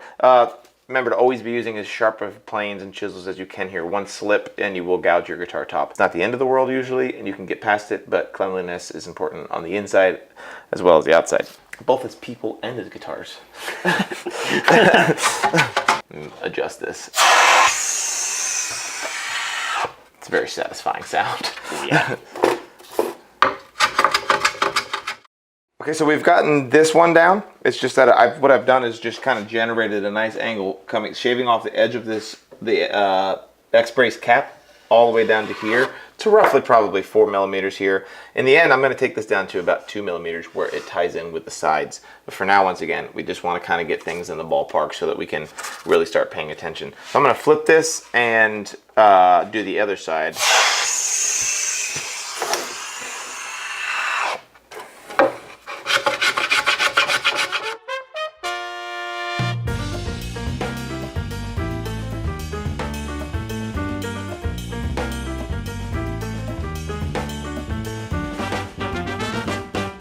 All right, it just occurred to me that we have not shown you guys what this sounds like. So before I go any further, I want to give you a tap tone, so maybe we can do a little bit of a before and after.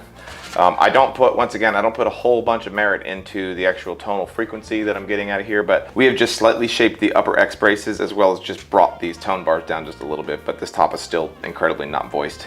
But if I give it a tap, I'll get it near my microphone.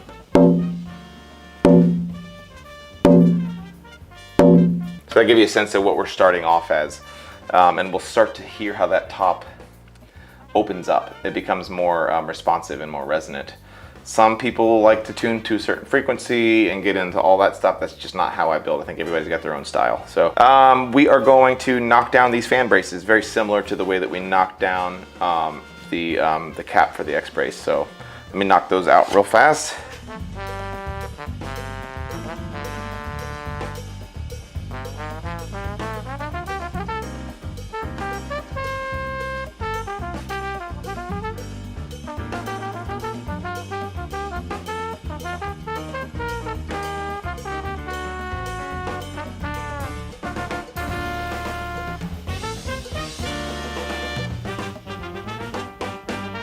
With the fan braces knocked down to a close height, now I'm going to start taking down these X braces. The one thing that I do know and that I always leave consistent on my guitar tops is that the point where the X braces tie into the sides, where they tuck into the kerfing, I always go anywhere between 2 and 2.5 millimeters thick there. So I go quite a bit thin, but it's a known for me. It's what I know, and so it's easy for me to use that as a reference point. I know that I'm safe there on my guitars. So I'm going to, I came up with this technique years ago. What I do is, as far as the distance off, I actually kind of just come off of my hand, kind of towards the back of my knuckle, which ends up being about 100 millimeters, which is about 4 inches. So I just put the tip of my index finger here and come to behind my knuckle, and that's where I'm gonna start doing that scallop, which is also usually ends up being on the treble side, where the lower tone bar ties in. It just always works out that way. But I find that it's just a nice easy thing to do instead of having to constantly use my micrometer. The trick to coming up with a consistent and reliable way of voicing guitar tops is to just come up with a repeatable system for yourself. Obviously, if you're just starting out, you have to try somebody else's technique, but you'll slowly develop into your technique. So we're just going to start hogging off a little material here. It is very important that you are at least aware of the grain direction of your brace wood here. If the grain direction was running in a weird way on here, you could easily just stick your chisel in and go to pop it, and it's going to create a giant crack inside the brace. So having really well quarter sawn wood, like we talked about in the earlier video, really makes this a lot easier and not as big of a concern. But just be aware, if you are using some kind of B-grade brace wood, that you can have issues with cracking your braces by running your chisel or your planes in the wrong direction.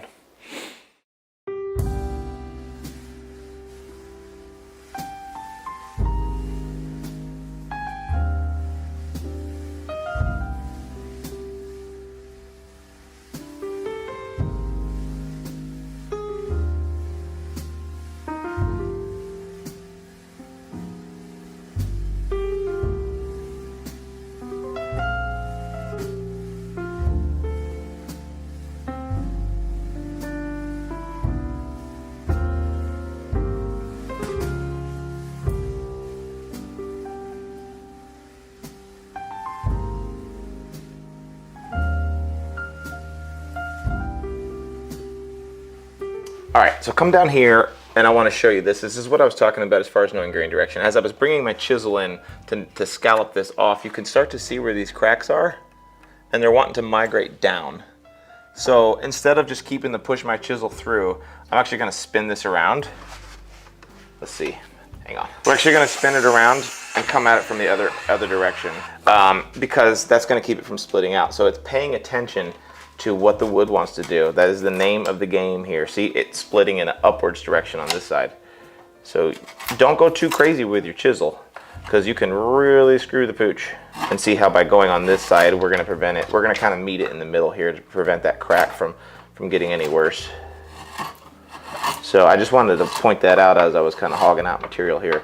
We'll switch over to the hand plane, the little the Ibex finger plane. Fun fact, this was actually the very first tool that I ever bought for guitar building, like 15 years ago.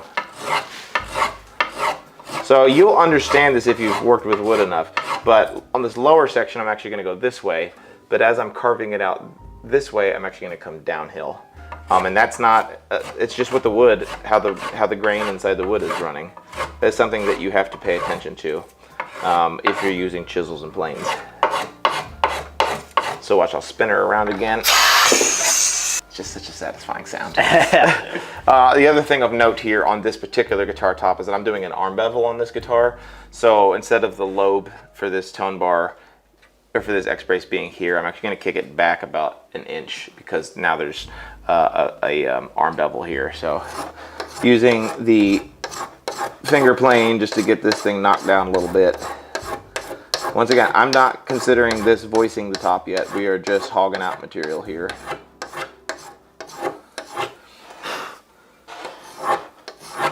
All right, I feel good about that. The last thing that I want to do is just remove material in the center section of these X braces. So look over here, Matt. We'll show them. Yeah. Kind of as an explainer. Yeah, just as a little of an explainer on visually what I'm doing on this X brace. If this is the point where the two X braces meet, and this is the tail block, and this is the neck block, on this upper section of the X brace, I'm wanting to do just a slight downhill curve. But over here on the lower section of the X brace, I want a flat area, a scoop, and then a secondary scoop. So that's what we're going to do over here. I just wanted to kind of give you guys a visual representation. So what we're about to do is kind of create this little bit of a scalloping area here. Are you doing that to so that area of the guitar can flex? Like, what's the significance of that architecture there? So I will not claim to be too much of an expert on it. A little bit of irony there, I know. But my thought process on that is to reduce weight. Okay. And while maintaining strength.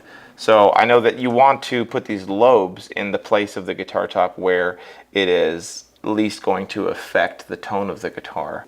The place where we put the lobes, Matt was just asking, like, why do we scallop certain parts of the brace and why do we put lobes in other places? So the terminology being the lobes being the high spot and the scallops being the shallow spots. A, it's because it's how it's done, but B, the lobes are in a place where we want to add strength to the brace, but they're also strategically put in a place on that brace where it will at least affect the tonal qualities of the top. Just like when we grab a top to tap it and listen to it, there's a very specific spot that we grab it to least interfere with the vibrations. That's where we want to put those lobes. And the low spots are so that we can reduce weight, but also maintaining strength. And that's always the name of the game here with voicing a top, is making the guitar top as acoustically responsive as possible, but also maintaining the strength that we need given the playing conditions and the strings that we're going to use on the guitar. So that's stuff that I'm constantly thinking about. Also why it's very important that you ask your client, if you're building for clients, ask your client what the lifespan of the guitar is probably going to be. What kind of music do you play? Are you going to gig with it? How's it going to be stored? Things like that. What kind of strings they like to use. Those are very important if you want to build a high performance guitar. And that's always my goal, is to build it as high performance as possible, but also maintaining its life. So if you're building guitars that are just for the general public, which is very similar to how the factories do it, then you want to build your guitar cautionarily more beefy. And so it's not a fault of the factories that their guitars aren't quite as responsive as a handmade guitar. It's just the nature of the beast. By not knowing who their end client is, you have to just build it with caution to be more strong than sonically responsive. I just came up with that. Nice. So what we're gonna do now is do the scallop section on these X braces, and then the next step is going to be to do the actual voicing on the tone bars. So because we are scalloping these sections here, remember we're gonna go chisel into it downhill on this side, and we're gonna go chisel into it downhill on this side. We can't bring that chisel down and then back up again. It's gonna crack the wood. So a safer method than chisel is to use a hand plane, but in this case, we're gonna ride a lightning and hit it with this chisel. Don't try this at home, Yeah. or do. Who And knows? it's a topic for discussion for people that I'd love to hear is how you use your chisel. I, for years, only used them facing up, bevel facing up, but I watched a lot of videos and noticed that a lot of people were using them bevel down. To me, bevel down offers two advantages. It seems to reduce the amount of tear out, but it also, on a non-bent hand plane, like this one's not a bent, the blade itself is not bent, by turning it upside down, it allows me more clearance with my hand to be able to scoop. So I'd be interested to see what people say about, like, if there's a reason why some people plane with bevel up or down. But I'm here to learn just as much as hopefully you guys are. So look, I'm taking this down into here. I'm gonna lift until it just starts to split. Can you see that, right? Yep. And then what I'm gonna do is I'm gonna flip this around. I'm flipping it around, coming to the peak of that, and we're gonna meet it right there.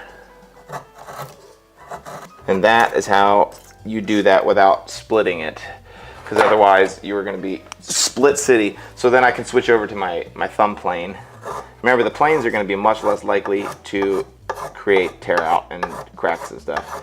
So that's enough for now. I'm not going to go any further than that. We're going to do the same thing over here. Then I'm going to take that, the cap with it, because I want to blend it in to the actual X brace. Back to the thumb plane.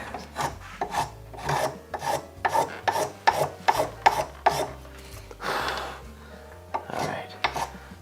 So you can see, like, if you look on this X brace here, there's a little bit of a knot right on this. And so, like, the wood grain inside this little section right here wants to tear out. So just, you have to pay attention to what you're doing. Don't try to go too fast or to remove too much material at any one time. Listen to what it is asking you to do and pay attention to it. It's going to make you a better woodworker, cleaner woodworker, and with less damage. All right, so the next thing that we're going to do is I'm going to tap it for you to let you hear how it sounds now. I don't know how much of a difference we're going to hear. So this is with the top kind of just roughly, like we're like 50% of the way there. So.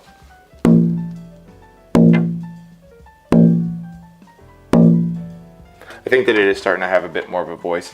I know that I find myself, like, these tone bars, and people use different names for those, but they seem to be the biggest, to me, contributor in the tone of my guitars. As far as, like, removing material or adding material on those can make a huge difference. And then obviously the X brace being second and the fan braces being third. So what we're gonna do is start shaping these fan braces to their final thickness. The other thing that I wanna note is that it's not just measurements, it's a flexibility. This guitar top is incredibly stiff still. Like, it's not even close to where it needed to be, and that's not something I can quantitatively give you a number of how flexible I want my top. To me, it's a feel thing. You can come up with different ways to measure how much flex your top has. I just don't use that method at this point. So I'm gonna consult the book here and look at where we were on the last one. This is once again a reminder of why it's important to keep notes, because you never know when you're gonna be able to use them for something. This particular guitar, this serial number of guitar, it was probably my best sounding guitar I've ever built. And so I know that I can rely on it for good numbers, because not only is it the best sounding guitar I've ever built, but it's also with the exact same piece of wood. So I can count on these numbers to be repeatable, which is not the case 99% of the time for most builders. Unless you're always using the same piece of wood from the same tree. So I'm going to look at this and kind of see where we need to go.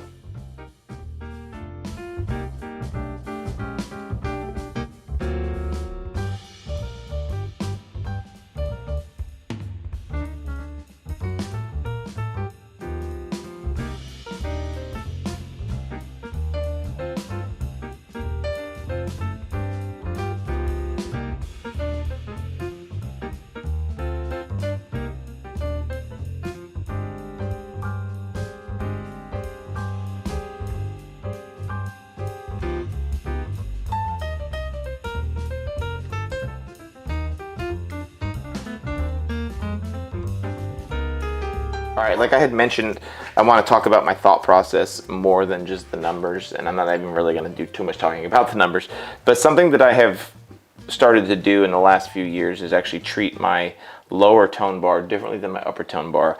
Remember that this is a mirror image of what's actually happening once it's glued on. This is the treble side, this is the bass side. And so this side of the top is actually going to have more tension on it than the bass side. But also this is kind of this whole section here with the bridge plate and where the strings come through is where all the most of the tension, in fact all the tension is coming from, is this centrally located area. That's why we have the X-brace joint there and all that stuff. Matt and I were chatting off camera, and I just feel like out of all the videos that I'm going to do on this guitar, that this will be the most primed for the comment section. Only because I feel like there's so many people that are so loyal to a specific way of voicing a top and have so many opinions about the way being right. But just like everything we do on this channel, I don't want anybody to think that I'm saying this is how you do it. I'm saying this is how I do it, and there's a very big difference. I am using the techniques that I use because it's what I have learned over the years to be reliable and repeatable. And so I'm just telling you what I know. I don't use the method of taking very specific measurements for every single thing and trying to tune a top to a certain frequency. I do it more of the old school way, which is a feel way, which is a intuitive way of doing it. So I'm always encouraging of you to comment on how you voice your tops. But I don't want there to be a lot of, oh, he doesn't know what he's doing because he doesn't follow this method. Your method may be completely different and it works for you. That's what matters, is finding a method that works for you and is repeatable. And no one is right or wrong. It's just what's right for you. A little sidebar there. Yeah. Chris can't really say this about his own guitars, but I can offer this. They sound really good. Exactly. So, you know, yeah, fight us in the comments. We have taken down this tone bar quite a bit. I am really, really close to where I want it. So I guess I lied a little bit. I'm not going to take us down to its final voicing. I'm going to take it to like 90% of its final voicing. We're going to listen to the top, feel the top, let it know, and that'll tell us whether or not I need to remove more wood in certain places. So we're going to stop. We're going to stop with the tone bars, and we're going to move on now to taking the X-brace down to its more almost final dimension. So same exact thing that we did on the tone bars. I'm going to look at my book, see where a guitar that had similar tone woods, where I took it to for its final dimensions, and then get it in the ballpark. So once again, I'm using the same wood that I used on a previous guitar, so I can look at those notes and use that as a reference.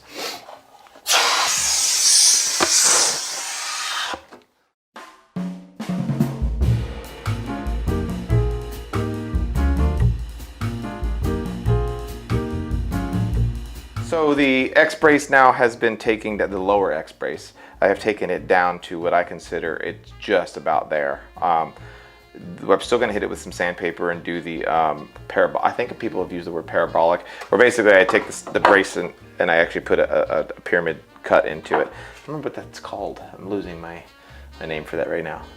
Comment section, let me know. We're going to do the fan braces now. Fan braces for me are, and from what I've read from other builders too, the school of thought behind fan braces to me is that they're just almost there as crack resistors. They definitely contribute to tone. They help bring some of that vibration energy out to here, and they also kind of evenly distribute the load some more as well. But mostly I think of them as crack reducers, preventing that from splitting. The other thing that I also notice is like if I look at a lot of the larger manufacturers, builders, especially like a Taylor guitar, they put very large fan braces on their tops, and to me, once again, the side, I want that side to be as loose as possible. And if I make this fan brace too tall, it's going to tighten this area up a lot, and that's a lot of real estate to keep really stiff. I want this area here to vibrate as much as possible. So I think that one of the larger contributors to having a nice, warm, woody, bassy tone on your tops is taking these fan braces down quite a bit. To me, they don't carry much load. They don't carry any load, in my opinion. They don't carry much load. They definitely carry some. So you can actually afford to take those down quite a bit without it being a high risk thing. Now you're talking about a much more high risk situation by taking material off the X braces and the tone bars. So if you're kind of feeling like you brace your tops up a little too beefy at this point, one of the first places where you can start to safely remove material, in my opinion, is on these fan braces. So like, for example, on my fan braces, I'll give out these numbers. I only take those to Here we go. I only go to 3.5 millimeters tall by 6 millimeters wide. So that's like 3.5 millimeters tall at the peak. So what I tend to do with these ones is basically put a peak in it right in the middle like that. So we'll knock those down. I'll take those to that 3.5 millimeter mark and we will move on. Not a whole lot of thought behind those.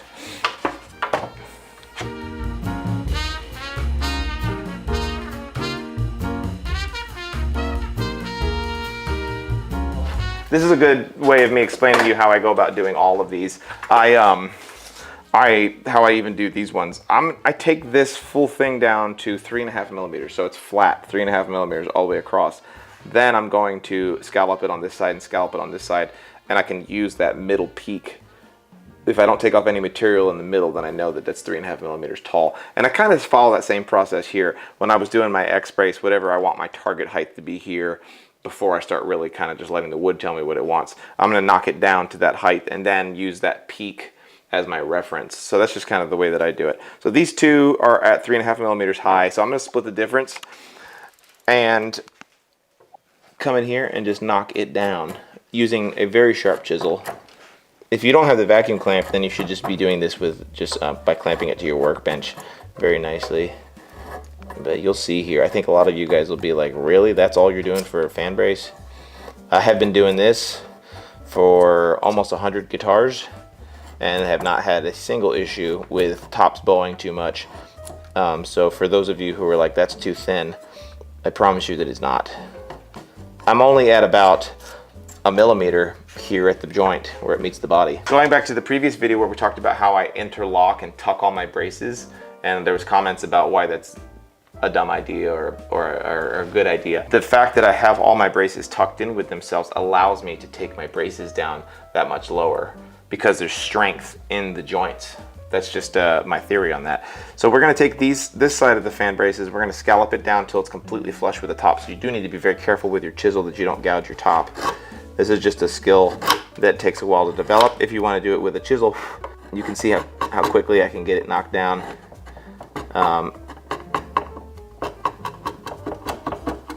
Without getting into the top. It's easier to do with a concave plane, or it's safer to do. It's faster to do it with a chisel in my opinion. All right, so we're gonna switch over and do this side real quick. Then we'll do some more, we'll listen to the top and see what it sounds like.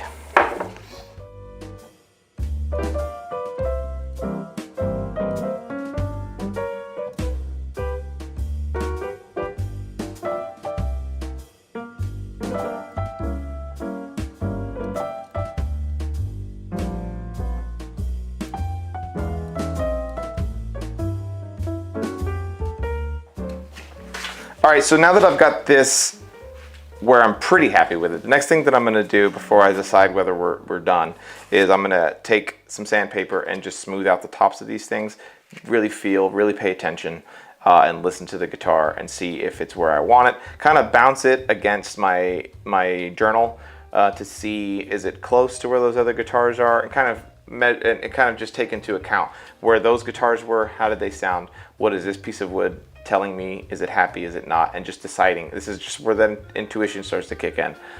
Is this top finished its voicing?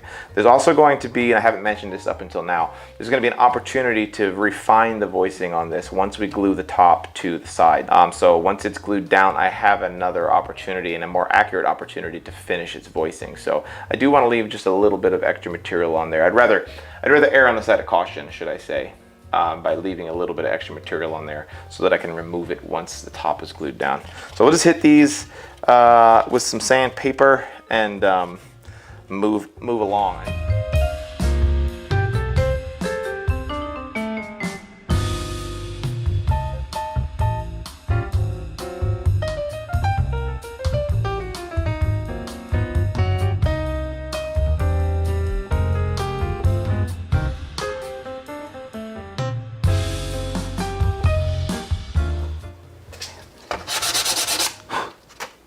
Okay, I think we're gonna call that a voiced top. But let's see what the final voicing sounds like.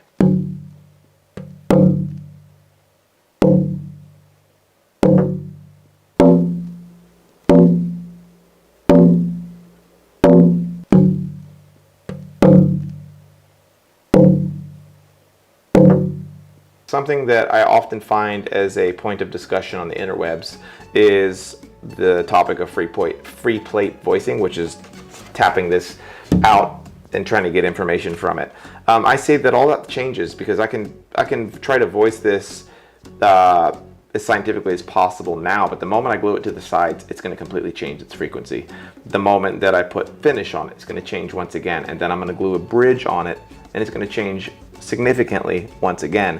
And then after that, I'm going to put 120 pounds of string tension on the top, which is going to change it once again. That's why I feel like there's more merit in using your intuition and experience and keeping really strict notes, figuring out how to voice the top that way. I encourage you to experiment, encourage you to try to ride that lightning between strength and tonal responsiveness. So I have actually taken this, sanded it down, gotten it really nice, and we are going to, in the next episode, bend up the sides and begin the process of getting those in the mold so that we can, in the next few episodes, get this top glued down. And at that point, I'll do my final voicing, my absolute little finishing touches on this top if I think I need to remove material here or there. And that will give us the top sound that we are going to end up with. Make sure you hit that subscribe button. There's so many viewers that we've seen that are watching this who are not subscribed yet. So please do that. Subscribe, like, hit the bell so that you'll know when videos go live. And we thank you guys as always. Thanks so much, folks.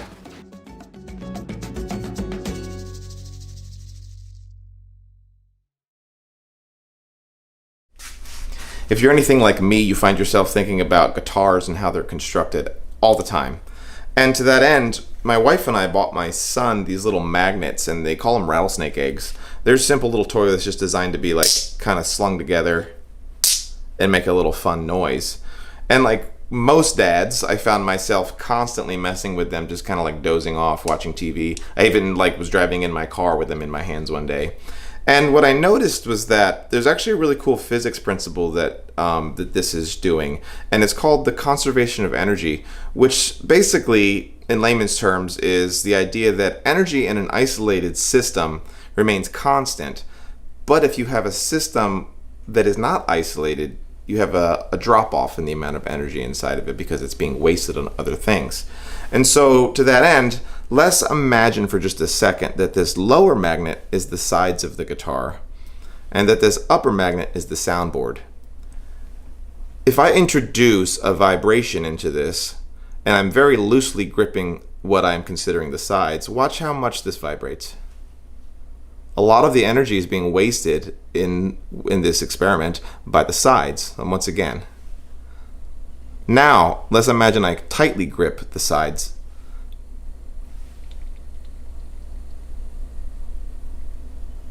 It's like 10 times the amount of time that it's vibrating, and to me that was just like, holy cow, like how can we take that and apply it to the guitar building?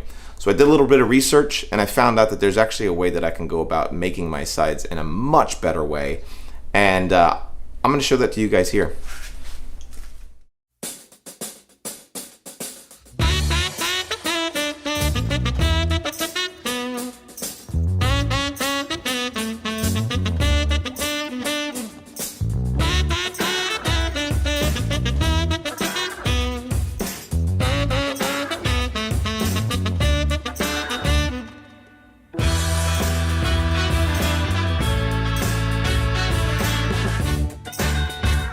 So those of you guys who don't remember, we're actually going to be making this guitar out of this really awesome set of African ebony. And it had like a shellac on it, and I just sanded that off, and I'm super excited about the look of it. It's got these nice little patchy streaks inside of it, so it's going to look good. So I've actually run them through the drum sander in preparation for bending, and I took them to about 2 1/4 millimeters, and that's about 90 thousandths for you imperial users, which is always just such a presumptuous word, imperial. But so what we need to do is actually bend these sides. Will, who I'm building this guitar for, actually I kind of talked him into not doing a cutaway. I don't like doing cutaways on these ancient Sika guitars just because we've only got a limited amount of this wood and I don't want to remove any of it. So it's going to be a pretty simple bend up here. This isn't going to be a lot different than what you've seen on any other guitar up until we get to the next step, but the first one is to just bend up the sides using this LMI bending machine. So for some of you guys might hold your nose and go, well, that's not really the real way to do it. But when you build a lot of guitars for a living, you don't want to be doing them by hand. And I bent them by hand for years, so I do know how to do that. But for now, we're going to use this LMI bending machine. And the process here is pretty simple. All we're going to do is spray the wood with some water. Some people soak them. I don't find that there's really a need for that. I've never had issues with wood splitting. I broke the crap out of some bindings, but I have yet to really break a side. Watch, we're gonna break this one now. So the next step is to buy your own aluminum foil and not use your wife's. If there's any tip that you can take away here, is to buy your own shop aluminum foil. Because I don't know how she'll hear this, and my wife will hear this noise. And that door opens up. You better not be using my aluminum foil. So I got my own. So now when she comes in, I can tell her, nope, my foil. And so the process with using a side bending machine is that we're actually going to take this and make a little present here. First, you want to mark the wood at its waist point. I almost forgot to do that, so we're actually going to do that now. So we're going to find the location of where the waist is bent, which is about 30 to 35 millimeters on my guitar, so we'll probably err on the side of caution here and do like a 35 millimeter mark. I almost messed that up. So now that we know where that mark is, we're actually going to wrap this. You notice that I haven't used a lot of water here. I think that you can almost overdo it with the water. And this is not a figured set of wood, and with unfigured wood, you can be you're not as worried about breaking it. So I'm going to transfer that pencil mark that I just did where the waist is going to go to the outside. Easy peasy. Then, here's where the cool stuff happens. The reason why the side bender is so nice is because it kind of like creates this sandwich and really kind of supports the wood on all sides and it allows you to get a really consistent bend. And so we're going to just transfer. We'll just draw it down. We're going to transfer that midpoint down here. And then we're going to put the sandwich on top. We almost forgot this. We have a separate heat blanket just for the waist area. So that goes on top here. And then we're just going to clamp it all together with these little gator clamps that I have, just to kind of hold it all in place. So what we have is spring steel, the heat blanket, the actual side that's wrapped in aluminum foil and wet, and then one more heat blanket on the upper side here where the waist is going to go. This whole thing then gets loaded into the side bender, and we're going to line up the waist area with where the waist clamp goes, and then we are ready to go. So we're going to be rinsing and repeating this process on all of the side wood that we're going to do. So the first thing we need to do is send a signal to this heat blanket that's just for the waist area. So we plug that thing up, and then we're going to use a thermocouple, and that's just going to go between the wood and the heat blanket right where we're bending. And then pretty straightforward here. I've got this set to 260 degrees Fahrenheit. I'll turn it on, and what it's doing is sending electricity to this heat blanket, and then it can tell how hot it is, and it's going to regulate whether it needs to send more electricity to it or turn off the electricity. I tend to wait till we get to about 210 degrees, which is roughly boiling point, and then I'll start to apply pressure. But at first I kind of just give myself just a little bit of pressure on here so I know that we're getting a good reading on the digital readout there. So patience is a virtue on this. I just wait, and then what I tend to do is as we get up to temperature, which is obviously happening really quickly, we just start to slowly apply pressure to this thing. And it depends on the species of wood. If I'm working with maple, especially like a quilted maple or a flame maple, I'm very careful about being too fast with it because it can break. Indian rosewoods, ebonies like this, African blackwoods, they don't tend to really have any issues with splitting, so you can kind of be a little bit quicker with it. But as we get to 200, you should start to hear a little bit of sizzle and cracking that you probably won't hear on camera. But I usually wait till I hear that so then I know that I'm generating steam, and then I start applying pressure. But the real advantage to the side bender versus doing it by hand which there's hundreds of videos about doing that on YouTube. But the real advantage here is that once it's done bending, is that I turn the machine off and it stays inside the mold while it cools off and gets back to room temperature. And what that does is I think it allows the wood to relax in its final shape. And then when I pull it out of the mold, we end up with a very stable piece. But we are just crossing boiling point. There we go. So now I'm going to start applying just a little bit of pressure. And you might be able to see it, but there's just starting to be some steam coming up. Can you hear it? A little crackle action. Snap, crackle. And this is kind of a feel thing. You can just tell if the wood's pushing back on you at all. This wood's not gonna have any snap. No, this wood's not shouldn't have any issues at all. But we're just gonna apply a little bit of pressure here.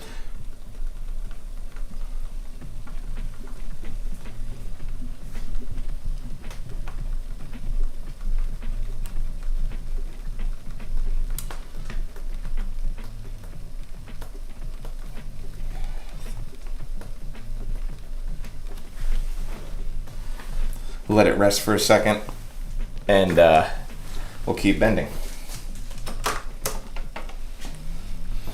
Yeah, I held off for years on buying a side bender. I just kept doing it by hand because these things aren't cheap. But once I started kind of doing more than like 5 guitars a year, and really once I started building mostly guitars with really highly figured woods, I figured for the price of a really nice set of quilted maple, if I break it, it almost pays for the side bender. So it made sense to me. You can make your own too. You don't have to get the LMI one. I'm more of a mindset of just buy it and be done with it kind of a guy. Now that we've got that fully down, we're actually going to remove the power going to the side bending heating blanket and then transfer it over to the heating blanket that's the entire length of the sides. We're going to apply another thermocouple to a spot that I know that I can trust between the sides and the heat blanket. And that's the important part, is make sure that your thermocouple's actually on the right heat blanket. And we're going to turn it on. While it's heating up, I'm going to apply these side bending guides. All right, so the way that these side bender guides actually work is you just kind of like twist them. They ride inside this inner rail here, and you just slowly rotate it, and it brings the sides down. And it's just a super really nice, elegant way of gradually bringing the sides down. And obviously the top bout, the upper bout, is a little bit tighter of a radius, so we're just a little bit more careful with that. So I tend to do the bottom part first while this side is still heating up, just to give it a little bit more elasticity. The other nice thing about this side jig versus doing it by hand is because it's wrapped in aluminum foil, it keeps the steam inside of it, and so that the wood doesn't dry out nearly as quickly. So I'm not nearly as concerned with like the wood being dry and then me cracking it because it's getting too hot. So we'll keep bringing that down. Tighten that up a little bit. So this is pretty close to, about as close as you're gonna get to like having it the same as the factories at home. And if I had a different size guitar that I was gonna do, I'd just make a different size mold. So it's pretty straightforward. A little bit of work on the front end, having to make molds for different body sizes, but totally worth it once you've made it, because then you could just kind of just slap it in there and go to work. But I don't know if Matt can come over here and you can hear a little bit of this just to get the mic close. You'll hear like the steam coming out of it as we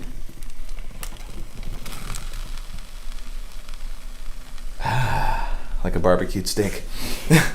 So we'll let it sit for just a second, and I'll do one more so you can see the steam still coming out of it. I know I always stop bending if there's steam, or if the steam stops, because now I know the wood's probably getting too dry. So that's good. What I'll tend to do now is I used to a lot of times just turn the machine off at this point, but what I have started doing is just letting this cook for about another 5 minutes, and then I'll turn the machine off and let it cool off. So that's pretty much the process of bending a side. All right, so we have bent the sides and it's cooled off basically to room temperature. You know, if it's below 100 degrees, I call that good. That's Florida room temperature. That's exactly Florida room temperature. I'm gonna pull this out. I wanna show you guys how this looks coming out of the mold, and you'll see that it has some spring back to it, but it's super gratifying when you get to pull these out of the mold. And if we're real careful, I can actually reuse the aluminum foil, so I try to like be careful with that just to save some waste, and especially if I'm using my wife's aluminum foil. So you can see how it's already like almost perfectly to size. It's got a little bit of spring back to it. See how flexible it is. Well, let's, I did get a hole in my foil, so I'm gonna have to redo it. I'm gonna have to use new foil. Yeah, so what we're gonna do, we bent up that, and then the next thing I'm gonna do is LMI sells these already ready to go. These are their laminate side wood. This is Indian rosewood. It's at 80 thousandths thick, which, let me see. What is that for us metric people? That's 2 millimeters. Yeah, 2 millimeters thick. So what we're gonna do is we're gonna put this in the side bender and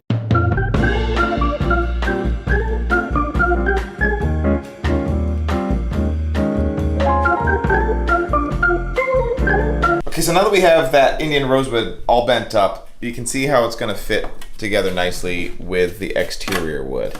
So I wanna take this back to where we began this video and show you how much play there is in these sides. They're very flimsy and they bend around, and the same thing for this. They've got a lot of play in them. And so that goes back to the analogy of where we started this video, whereas if this is the sides and this is the top, because it's flimsy and it wants to vibrate, it's gonna do that, as opposed to making them incredibly stiff, and then we end up with that. So what we wanna do is make these sides as stiff as possible. And so we're actually gonna laminate these together by putting them inside of a vacuum bag and using epoxy to get them to be perfectly sealed together. And you're gonna be amazed in the next episode when I do that, how much less play there is on this. I can actually take these sides and push down on them as hard as I want to, and they almost don't move at all. You combine that with both sides and then putting your neck block and your heel block on here, and what you end up with is a set of sides that are just incredibly rigid and only negligibly heavier. And there's so many benefits to it, and out of all of the things I've ever done to an acoustic guitar to kind of take a step forward in its evolution of sound, this has been just the most mind-blowing change in allowing my guitars to sound so much different. And then it's kind of counterintuitive in your mind, like making something less acoustically resonant.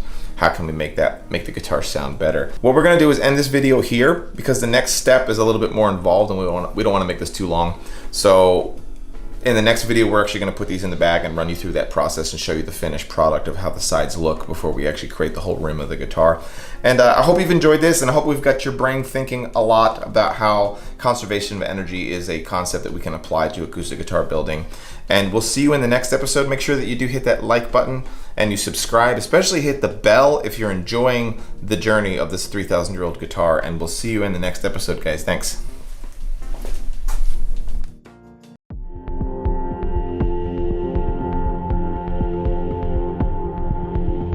Let's imagine I tightly grip the sides. It's like 10 times the amount of time that it's vibrating, and to me that was just like, holy cow. Okay, so now that we have that Indian rosewood all bent up, you can see how it's gonna fit together nicely with the exterior wood. So we're actually gonna laminate these together by putting them inside of a vacuum bag. You're gonna be amazed in the next episode when I do that, how much less play there is on this.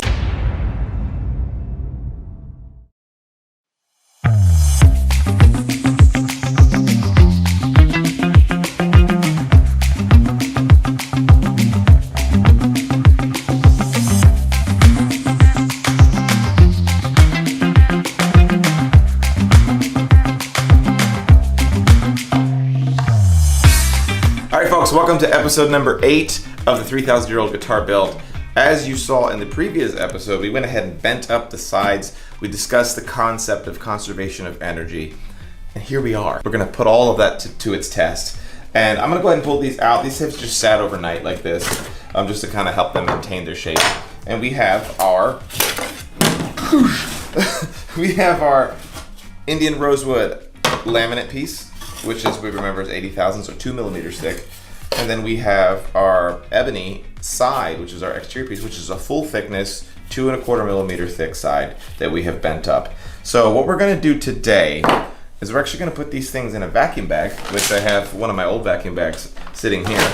We're gonna put it in there inside of an inside mold so that we can get it to hold its shape. And I'm gonna talk you guys through that process and about how by doing this, we can take these sides and make them incredibly strong and stable. So what I'm gonna do actually is kind of set this workbench up real quick with all the things that I need, and we'll go from there. Let me move some stuff around. What we have on the workbench here is all of the things we need to do this lamination process. I have my, I guess you would call this an inside mold, because it's actually a representation of what the inside shape of the guitar is. And I have this vacuum bag. You can buy vacuum bags online, but what I have learned is that you can actually get like the drop plastic in the paint department from like any local hardware store, the giant rolls of it. And you can actually use this double-sided tape that they sell in the roofing section. I'm honestly not sure what it's used for. It's meant for doing metal roofing. When I was in the military, I used to do composites, and we did vacuum bags in the military, so I was familiar with this tape, and I bought my first few 10 rolls of this stuff when I first started doing this for guitars. It's very expensive. And then I was at like my local hardware store and I saw this, and it was like $2 for a roll of it, and I was like, that looks exactly like the stuff I was ordering online for like $20. It probably is the same stuff. So anyway, you can buy this. You can buy this. I think this is like the 3mm plastic. I can't remember what this is rated at. And you just fold it over, put the tape inside of it so that you create a nice bag. The only thing that we have left to do is, and it's reusable if you make the bag large, you can actually just cut off the last piece. Like this was the piece from the last bag that I used it with. You can cut it off, and then I can put a new piece of tape right here and then reuse this bag. I can probably get 10 sides out of this whole bag before I gotta throw it out. So what we're gonna do is we are going to go about getting this guitar side set prepped to go inside of here. And what we use for this is this, let's see, this System 3 epoxy. We'll get Matt to do a nice tight shot, little product placement. I buy this stuff at LMI. You can buy the System 3 epoxies all over the internet. Super great stuff. This stuff here I find has worked well for me. The SB-112. It has like a 4-hour drive time, sometimes up to 6, depending on how hot or cold it is in my shop. But it gives me plenty of time to be able to do the glue up here without me worrying about it drying too fast, because you don't want to be using an epoxy that's going to dry really quickly, because problems will arise. If you use a slow epoxy, you're guaranteed to have a very successful, no issues. But if you use a fast epoxy, you're going to have all kinds of issues. That's just how it works. You're going to forget clamps. It's going to be a whole thing. So what we need to do is actually mix up a batch of this, and I will walk you through that step and how we apply that glue to the sides. So I've got this big old scale here. So what we're gonna do, this stuff is nice and easy to use. It's a 2-to-1 ratio. So I usually do, what I've found that works well for me is I will do 30 grams of the A part. Oh boy, almost made a mess. And then I just do I missed it. This is like a gas pump. I do 15 grams of the B part. So 30 grams and 15 grams, just so that I can get a nice 2-to-1 ratio. So that takes me, what, 45. I'd rather have too much of this. The worst thing is like when you don't mix up enough epoxy and you're in the middle of doing your glue up. That's close enough. Okay, so what we've got now is our stuff in there. We're gonna mix it up super thoroughly. You wanna make sure that you get your epoxy mixed up really well. You don't have to use the System 3 stuff. This is just what I've learned works really well. The other nice thing is they come in these big bottles, so it'll last me a good long time. I'm not worried about like running out. You just use a scrap piece of binding. And something I wanted to mention here is that depending on what your exterior wood is, which is usually the wood that people are gonna see, if you're gonna be using like koas, maples, I'm trying to think of other woods. Some of these woods are very absorbent. They absorb a lot of epoxy. Ebony doesn't absorb it at all. It's just kind of like, there's not enough pores in it. But on those other woods, the maples and the koas, this epoxy, once it goes into this vacuum bag, is actually going to like suck all the way into the wood and through it.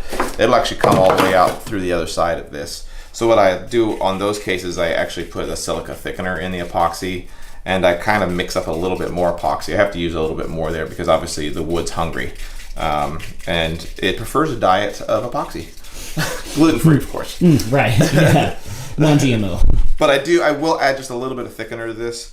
I don't know why, it makes me feel a little bit better about being able to fill in any gaps that we might have. But I think you're gonna be, if you've never seen or used a vacuum bag before, you're gonna be like, what? I need this in my life. I feel like we've got a good mix going on here. I'm just gonna add a little bit of the thickener to it. Not much. Hang on.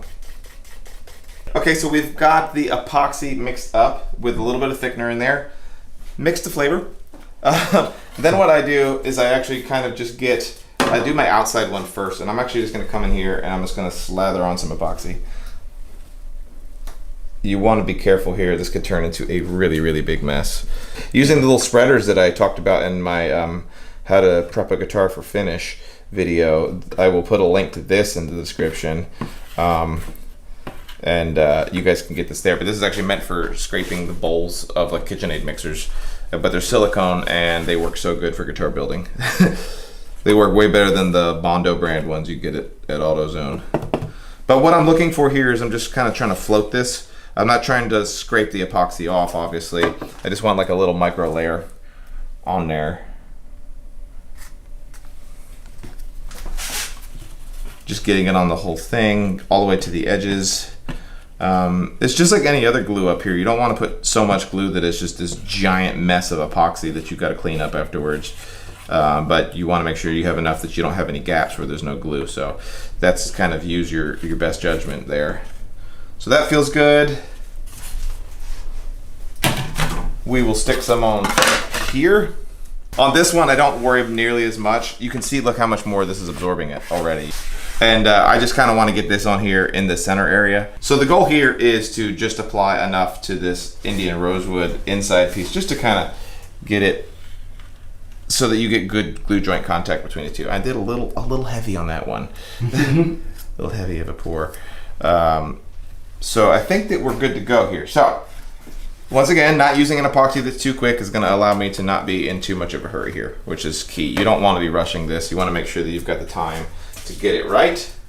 Okay, right? Everybody at home following along. So we're just going to set that on there.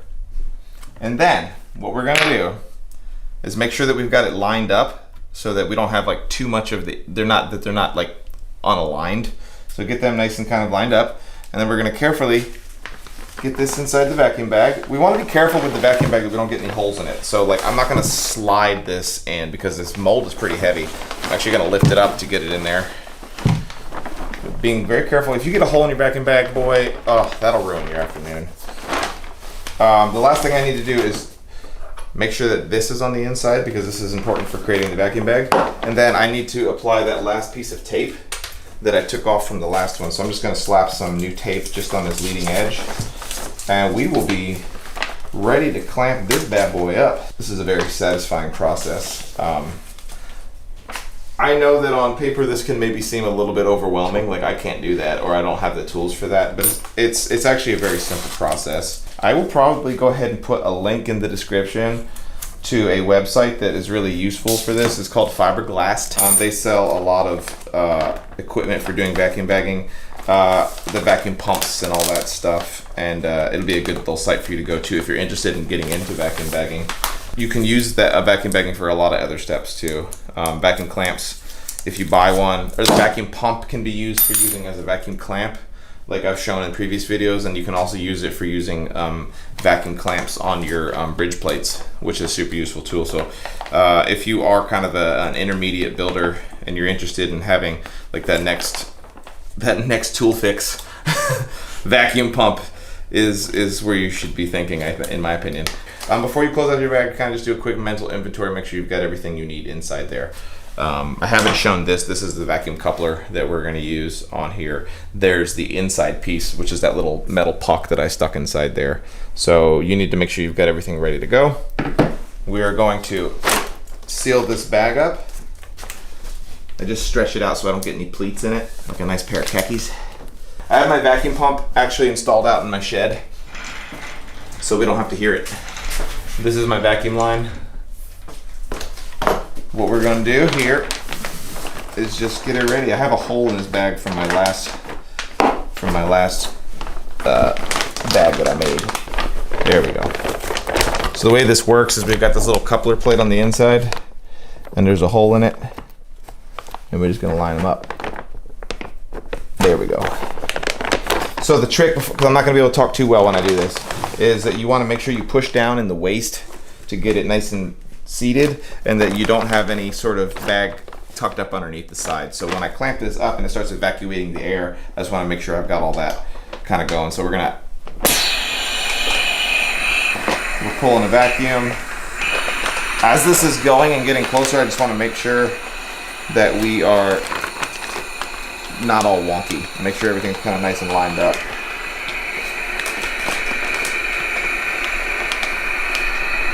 And watch.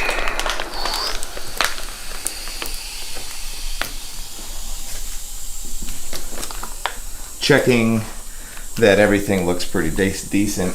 And then I'm gonna flip it and we can look at our vacuum label, our vacuum gauge here. And you can see if there's any leaks. We should get to about 27 inches of mercury, which is the unit of measure you're gonna use for a vacuum. You can still hear a little bit. Little bitty leaks, fine. But I'm happy with that. As long as I'm pulling above 25 inches of mercury, I'm a super happy camper. And you can see if you look inside of here now, like where it's squeezing out all of the epoxy, there's literally no air between these two sides. You've got a perfect seal. It's just, you cannot get a better glue joint than you can with a vacuum bag. So it's gonna bond these two together and basically double their strength. So what we're gonna do is we're gonna let this dry for 4 to 6 hours, and then we're gonna come back to it and pull it out and just kind of scrape off all the epoxy, and that'll basically be it to get this first side. We're gonna rinse and repeat the same thing for the other side, so we've got, you know, another 2 sets to bend and then to get them in here, and then at that point we'll be ready to move on. But so we'll come back to this in like 4 to 6 hours, or in 5 seconds for you guys. All right, it's my favorite part. Let's see.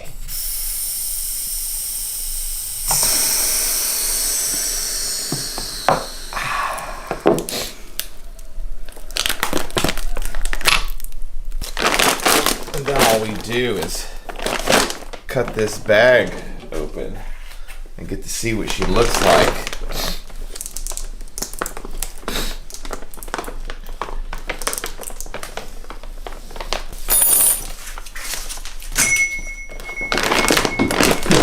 So yeah, like it's a little bit sloppy when you pull it out because of all the epoxy squeezed out. But this is the exciting part.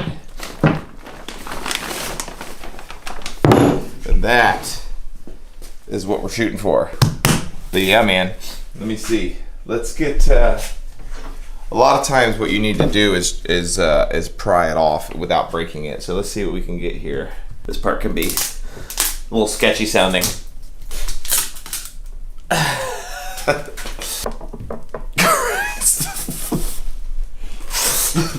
I've only broken one set of sides doing this. I have like a release tape on here that's slowly lost its release abilities. I was about to say, this is a moment where you realize, like, every time I'm cooking something, I'm always like, did I grease the pan?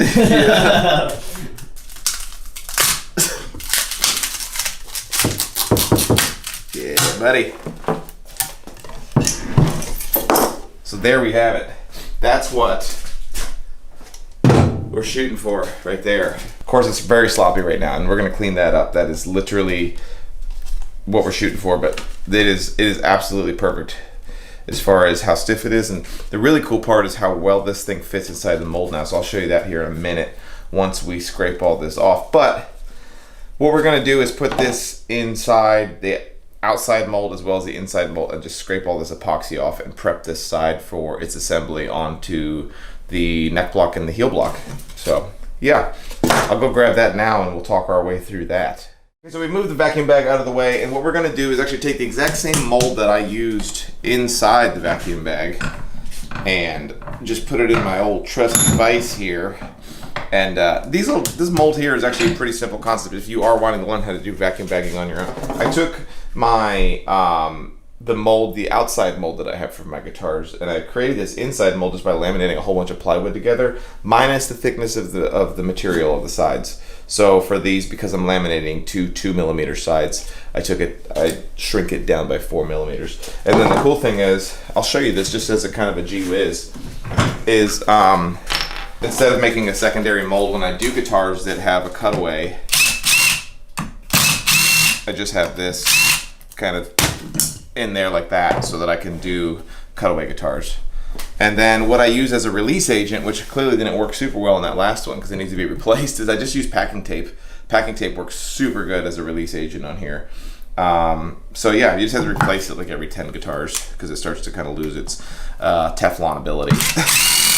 What I'm going to use this mold for again is actually just as a place to hold this so that I can scrape off the epoxy overflow. And what I use for this that I love are these StewMac, they call them their ultimate scrapers. It's basically just a giant scraper that's like way thicker.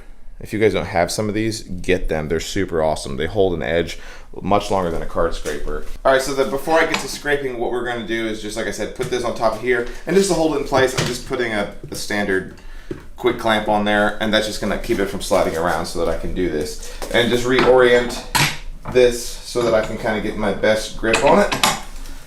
And then using the card scraper, I'm just gonna come in here and knock this down. I'm not trying to, it doesn't need to be perfect. I just wanna clean it up so that it's workable. So we'll just knock that down real fast and insert the sexy B-roll.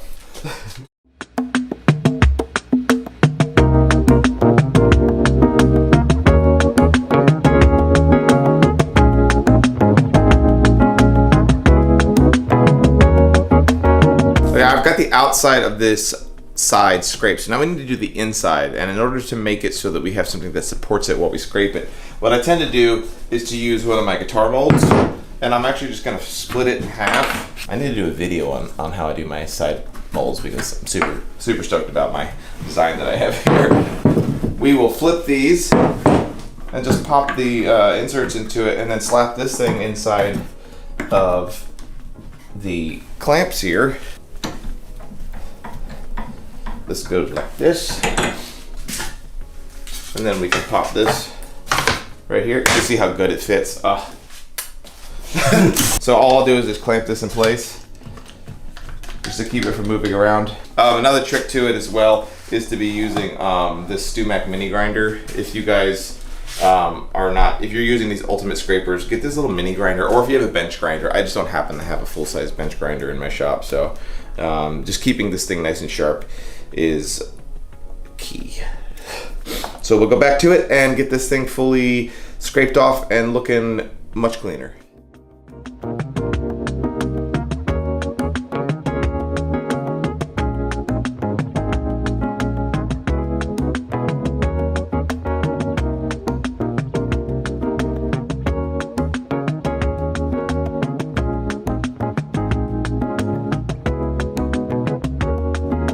I think that we have the side completely cleaned off now. All the epoxy is off. It's mostly shaped. And I want to see if Matt can come in here and show you this. This is my favorite thing about doing the vacuum bagging, is that there's literally, if I use my hand, you might be able to get it to focus, but you almost can't even see the glue line between the ebony and the Indian rosewood because we have it in a vacuum bag. It squeezes out all of the air and you get such good contact between the two. Look, we have the unlaminated side here, and you can see how it's not even close to maintaining its shape, but this is.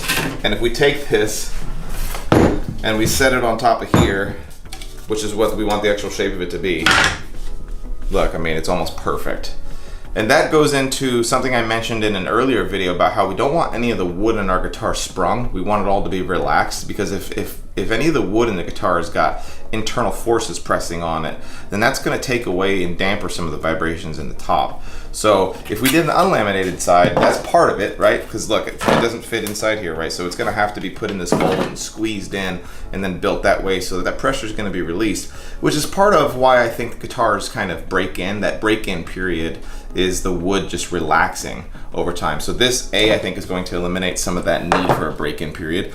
The other thing that many of you guys, if you've bent sides, know that you end up with some cupping a lot of times, especially on figured woods. Like quilted maple, a lot of times it'll be very lumpy.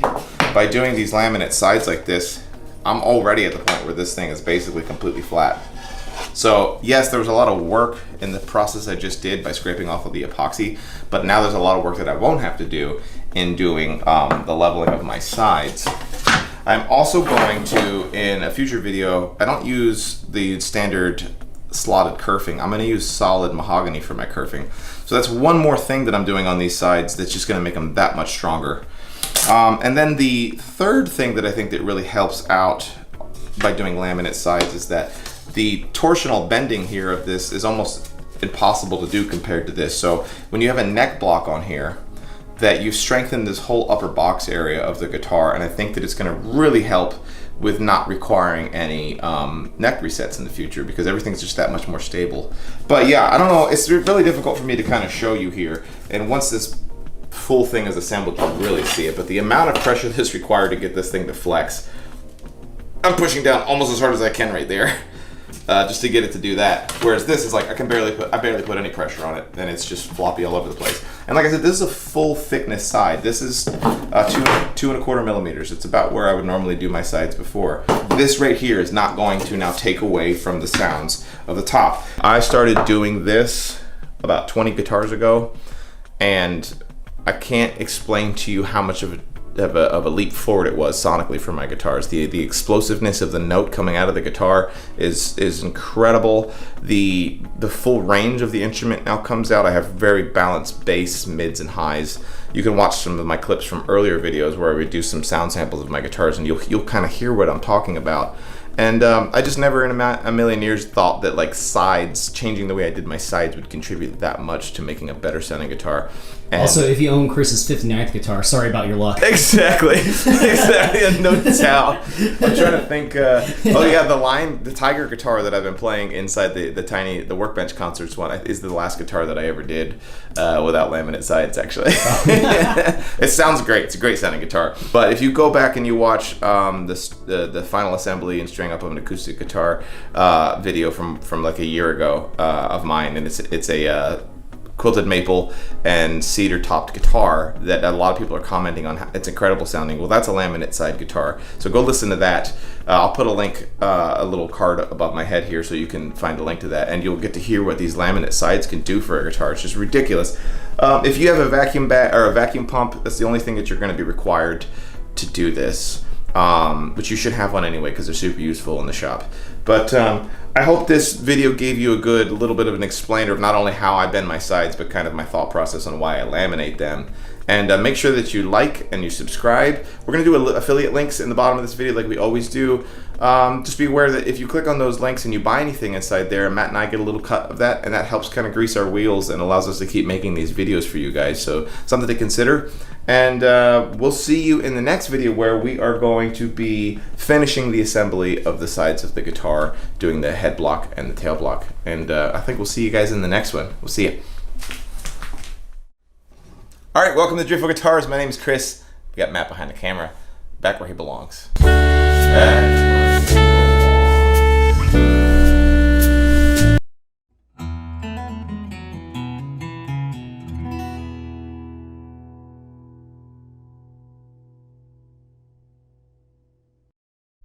It's brutal. Yeah. Just brutal. Dang. We just got back from NAMM, so we're finally able to get back to the 3,000-year-old guitar build. Where we left off was we laminated the sides for this thing. I did want to show you this, which I thought was kind of cool. These have been just sitting loose on top of a workbench like for 2 weeks now, and not inside the mold, but look how nice. Look at this, watch. Oh yeah.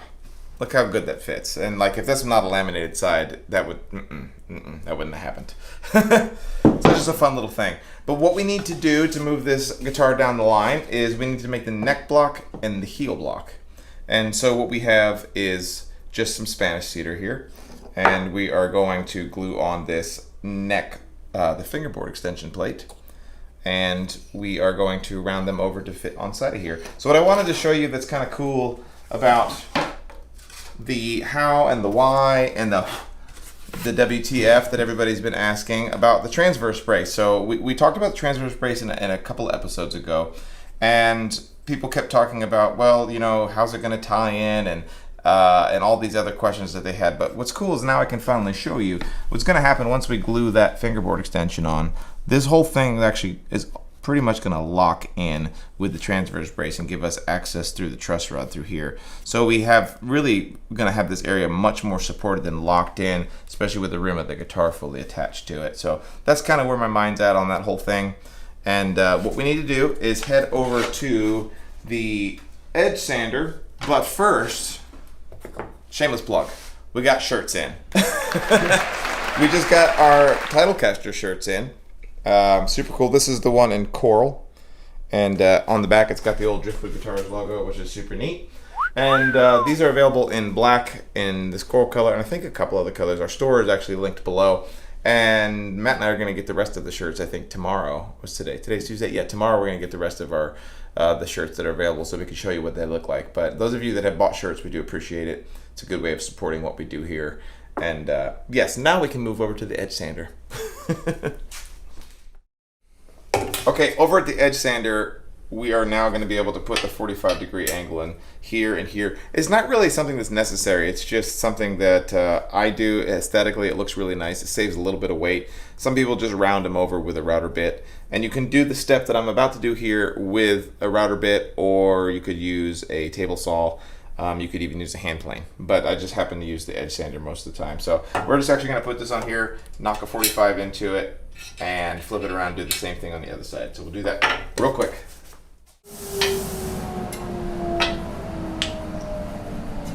Okay, so that's done, and what we need to do, well, I guess I'll show you what it looks like. So we have put the 45 degrees into the neck block, and then the next thing that I need to do is actually put a 1.5 degree angle on this part, which is where the fingerboard extension is going to go, because you gotta remember the top of these guitars have a 30-foot radius on them, at least for my guitars they do. So we're actually going to put that in there now. It's just going to save us some sanding when we start to do the actual radiusing of the sides. So I'm going to use the miter attachment and dial in 1.5 degrees, 1 degree, kind of in that ballpark, and pop that on real quick, and we'll be off to the races again. Miter. I'll be out of nowhere. Okay, so what we need to do is pretty simple, right? We need to glue this onto here. But I want to show you a little trick that I learned a little while ago. I think me and Matt were talking. I think I learned it on Bourbon Moth's channel. If you guys don't know about Bourbon Moth, go check out this channel. It's an awesome woodworking channel. Just If you don't know about Bourbon Moth, you might be the last person on I earth. feel like him and I could be good buddies. I don't know why. I think everybody feels that way. That's why he has so many subscribers. But so He does not feel the same way. he does not feel the same way. But he actually has this trick that you can use for table salt for woodworking, and it is super useful. But first, let me grab some clamps. And we're back. Okay, so what he does, you actually use any sort of water-soluble glue this works with. We're going to apply our LMI instrument glue here. Go a little nuts.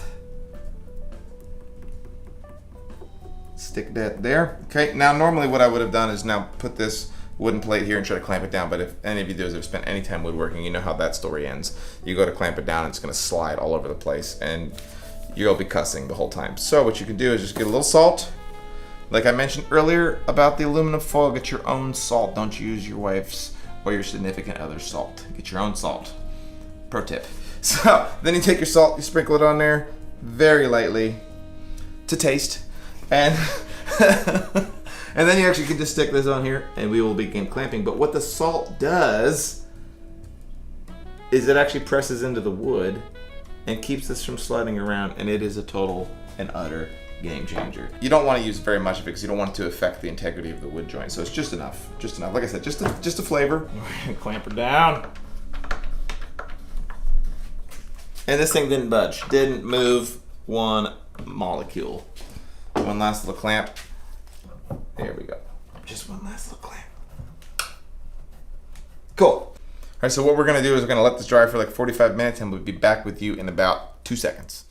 Through the magic of television, I have this other one that's already been glued up. It's like a cooking show. So this one is now ready to go. So what we need to do, I'm gonna reassemble my mold here. Patent pending on my mold technique. I made this. We'll do a video on how I make my molds later, but these are super cool molds that I make. So what we need to do is obviously we need to join these and create the outside of our guitar or the rim. And we can't just leave these perfectly flat because they're not going to match the radius of the top and the radius of the bottom. So we're going to go back over to the edge sander and we're going to sand these until we get these to sit and match that radius. Pretty simple job. I really can't think of a whole lot of other ways to do this if you don't have an edge sander. A belt sander will work. You could probably get away with it with just some good old-fashioned hand sanding. It's just going to be a little bit more difficult, but pretty self-explanatory stuff here. So we'll go do that and move over to the edge sander. All right, so we're gonna, the trick here that I have found is you can easily have the old Valentine's Day heart syndrome going on where you take off a little here, take off a little there. Next thing you know, the geometry is all off. So it's just to be very conscious about how much you're moving. It's not gonna take much. We're just gonna rock it very slightly to take off material, and we're gonna continue to keep checking it often with the mold. So we'll do the neck block first.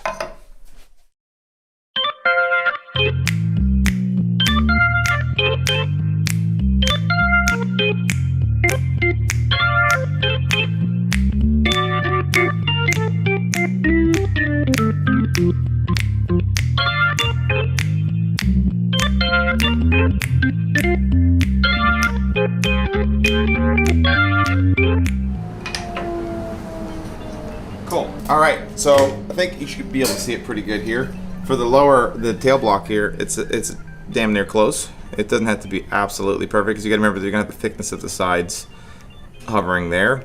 And then same thing with the neck block. This equation changes a lot when you're doing a cutaway on a guitar because you have to actually compensate for the cutaway part as well. But just for a standard non-cutaway guitar, it's actually a lot easier. So I am grateful for that. But we are gonna now head over to the main workbench, and we need to now trim the sides to get them to fit inside this mold perfectly. Okay, so the next thing we need to do is then prepare the sides for the neck and heel block. So we actually need to take them and trim them to their exact perspective sizes. So what we're gonna do, on my molds I have pencil marks here and a pencil mark there, exactly where that mark is, where that spot is. So we're gonna just mark it and cut it. The nice thing is with these sides fitting the mold so easily and so perfectly, since they're laminated, I don't have to use a spreader. If you are not doing laminate sides, before you do this, you wanna make sure that you spread these sides to fit the mold perfectly before you do it, because otherwise they're not gonna fit the mold correctly. So we don't have to worry about that. So we're just gonna mark it and cut it. I gotta find a pencil. Here we go.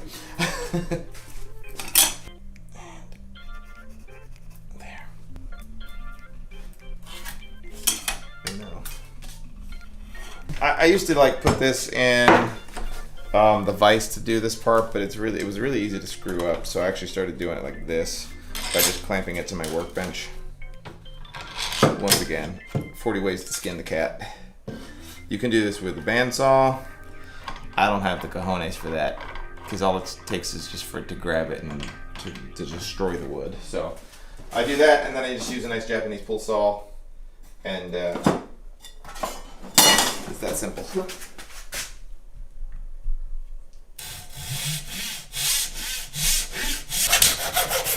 And we're gonna flip it and do the same thing to the other side.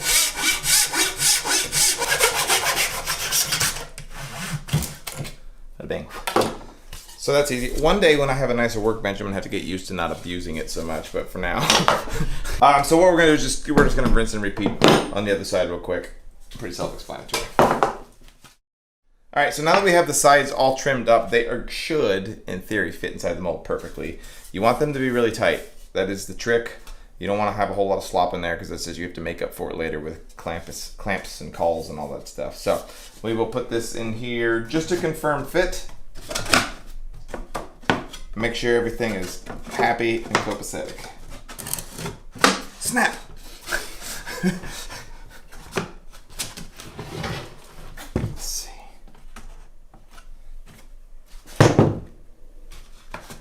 Ha!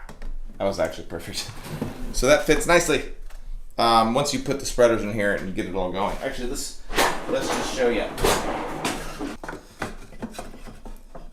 And then we should be able to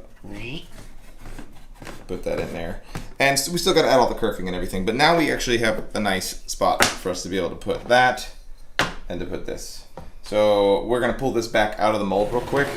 I'm gonna mark the center on all of these and we will clamp them on. We have to do the neck joint first, then we'll do the neck block first, and then we'll do the heel block second. So it's two separate glue ups. And then this will be ready for the kerfing to be glued in. So we'll do that real fast. Okay, so we've got the middle of both of these found. Like I said, I usually start with the neck block, no particular reason. Once again, this is different if you're doing a cutaway guitar. It just is more complicated. That's right. There we go.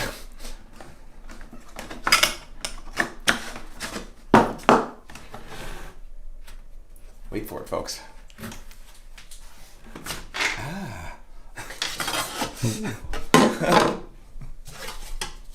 All right. So what we need to do, this is how I do this.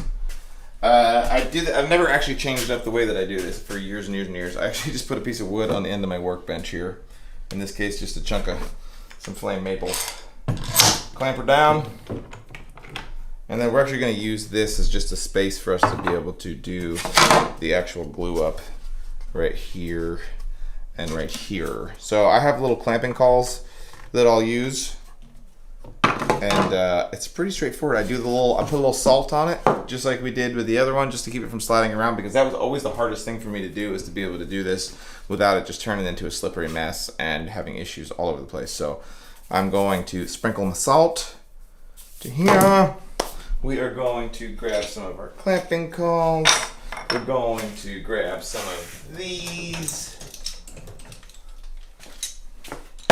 This is not rocket science. So I'm going to do half of it at a time. We have the pencil line, and we are going to put some glue on here. You need to make sure that you pay attention to your sides, that you are putting the front, which is where the fretboard extension is, towards the front of the sides. You can screw that up pretty easily. So this side's got a slight curve to it, and that's the back. This side's flat, that's the front. A little salt. Once again, to flavor. Some people like a little more, some people like a little less. We'll clamp this on here. Another thing that I do a lot of times too is I'll just put a quick clamp on the side that I'm not clamping. It just allows me to have one extra free hand. One extra free hand. Holy frijoles. Clamping call. I swear to God. This is not as hard as I'm making it out to be. See, Matt's over there holding the camera. And he can't help me out because he's holding the camera. So I'm like, if only you had like a shop assistant. Jesus. No, you got the camera. You just do the camera, and I'll just struggle. It's fine. I did it for years before you were here. For what it's worth, Chris, I'm not laughing with you. I'm laughing at you. Okay. Okay. Now we're cooking with butane. Clamp that there.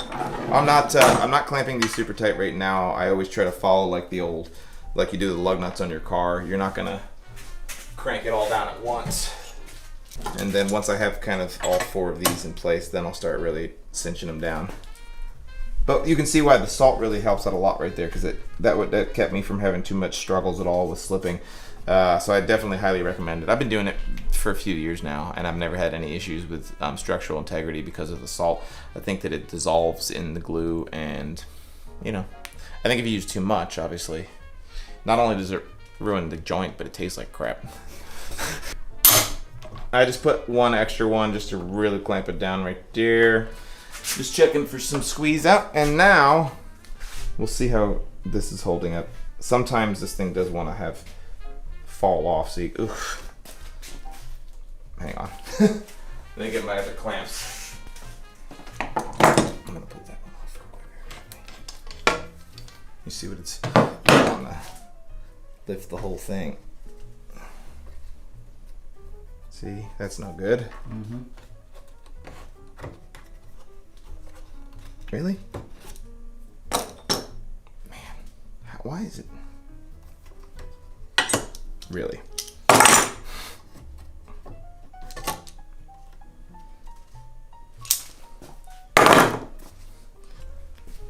All right, we're gonna do the same thing on the other side here. I had to remove some of the clamps off the other side just because it was giving me some issue, but we'll just get this side going and then reapply the clamps to the other side. But always a fun little battle.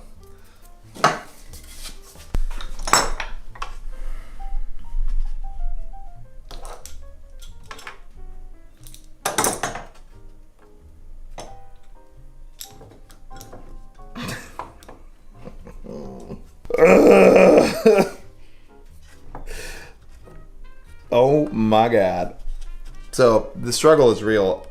We'll keep most of the struggles in the video, I think, because it's good for you to see. It's good. It's good for morale. Holy sh. Yes. There we go. Just get it cranking. That's good enough for now. That's good enough for now.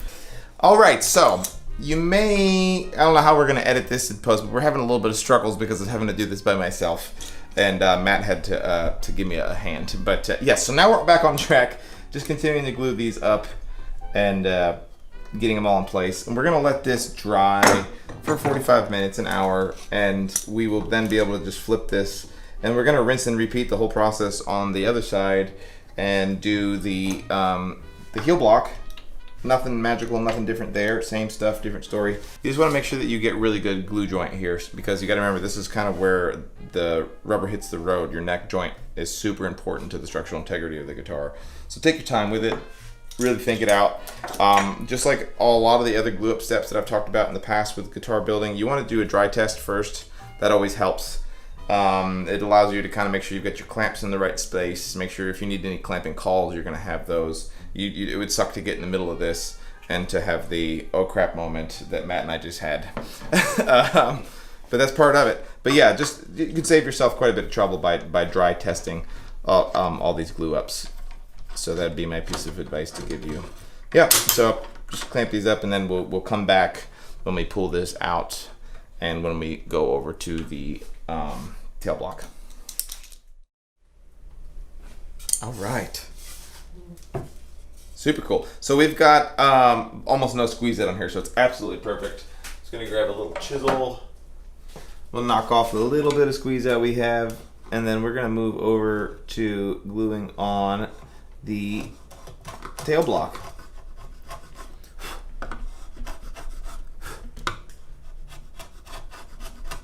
Sweet. And you'll notice that it's almost flush there. There's a little bit of a ledge there. We've got the sled is a little bit of a ledge there, and it gives us plenty of meat on the bone for when we take this thing to the radius dish. So we're gonna now glue on the tail block using the same exact technique. All right, so we now have the clamps off. The neck block is fully glued on. Looks super good, super clean. All we got to do now is rinse and repeat on the back side. We have this beautiful piece of figured Spanish cedar, which is not going to be seen, but it looks nice. Look, ooh, so that's going to go on there. We have it radiused as you saw earlier, and we're going to do the exact same thing we did on the neck block. Just rinse and repeat using salt to flavor. And what I do a lot of times, just to point this out, just to make this a little easier on me, I actually do make my tail block usually a little bit larger than the actual width of the entire sides, and I'll just sand that off. I'd rather have too much than too little. So put a little glue on there. This side going on much easier than the last side. That's just how it goes. That's just how it goes. That's just the way it is. Some things will never change. Some things will never change. Yeah. Cool, cool, cool, cool, cool. Next clamp on here. My wife and my son are wrestling in the house, so the sounds of a joyful household. Takes a little bit of work here to get this second side on, just because now it's a little sprung. Not quite as, see, I talked all that junk about it being easier on this side. That's what I get. That's what I get. It's just a matter of kind of getting it into place. And then you can finagle it to where you want.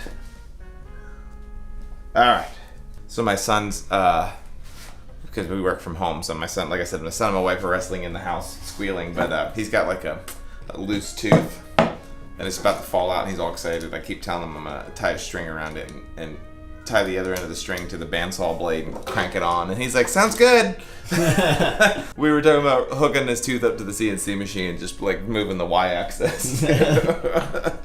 So I think we are pretty much good to go here.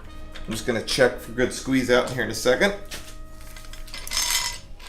Remember, the neck joint is, you really got to get it right, because the neck joint's obviously what's got the load on it. The tail block here, not nearly as crucial. Obviously, I still want to get it as perfect as possible. It's just, there's no load on a tail block. other than the strap. But no, that looks super good. So what we have is now the rim is basically closed up. It should now drop nicely into the mold. The next step for us is going to be actually to do the kerfing. And I do solid kerfing on my guitars. I talked about it in the previous episode. But I usually make those out of mahogany, Spanish cedar. It really doesn't matter what I make them out of. So the next video, we're actually going to do that. I'll show you how I go about making those, bending those, and gluing those on. Then we're going to radius the sides, and we're going to be ready to start gluing the top on, which so we'll start to get to the point where it starts to look like a guitar very, very soon. Yeah, so we appreciate you guys watching. I know it's been a while since we've done a 3,000-year-old guitar builds video, and we are back on track now. I think we'll start doing it at least once a week for you guys. And make sure you check out the t-shirt, check out the store, which is a link below. Make sure you like and subscribe, and what else? We'll see you in the next video, guys. Appreciate you. Thank you.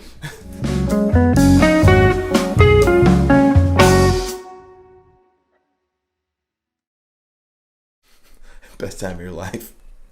That is not the correct answer. Oh, I got 38 and a half. Had 28 and a half. time of my life, and I never felt this way before. This I swear, it's the truth, and I owe it all to you.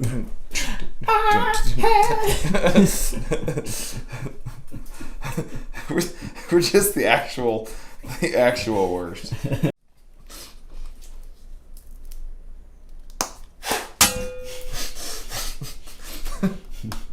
My mom's like, what are they? Christopher!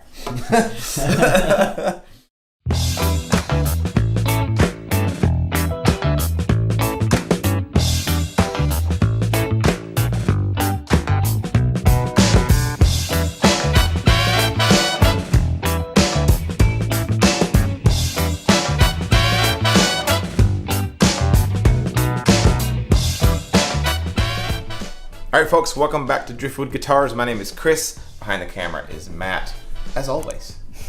So this is the next episode of the 3,000-year-old guitar build.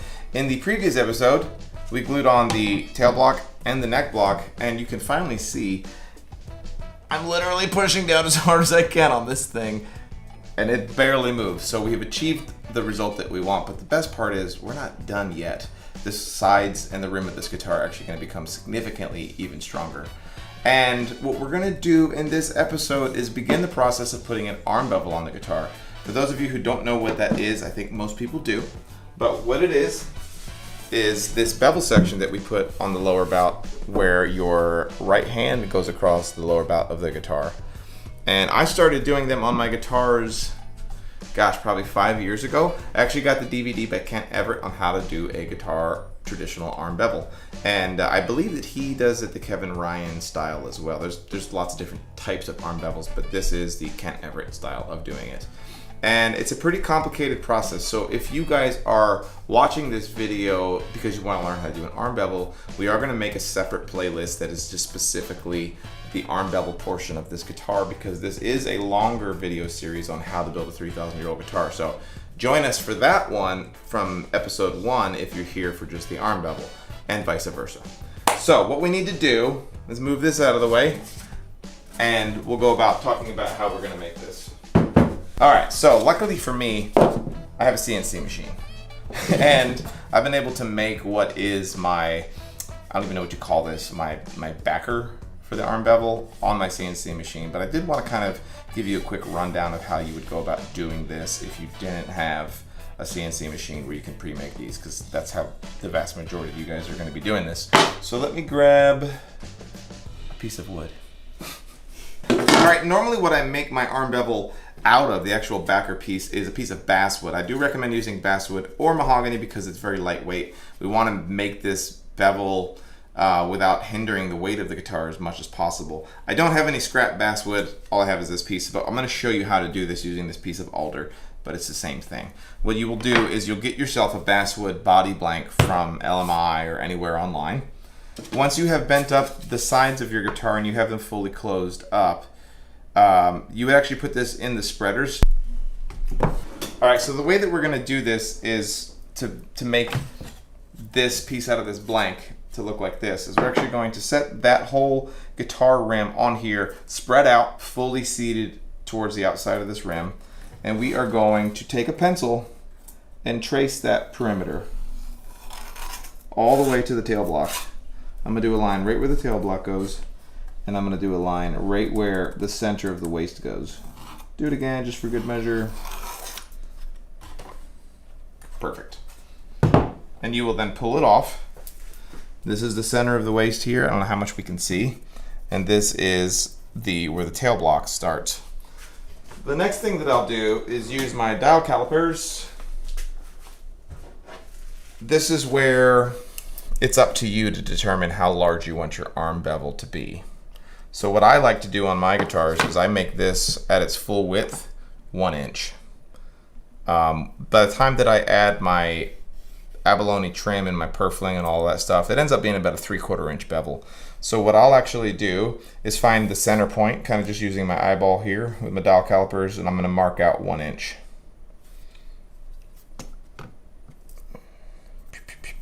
We're gonna do that there. The other thing that I'm gonna do is I am going to make the thinnest parts on the bevel backing piece the same thickness as my kerfing is going to be, so that when I glue the kerfing in, that everything lines up absolutely perfectly.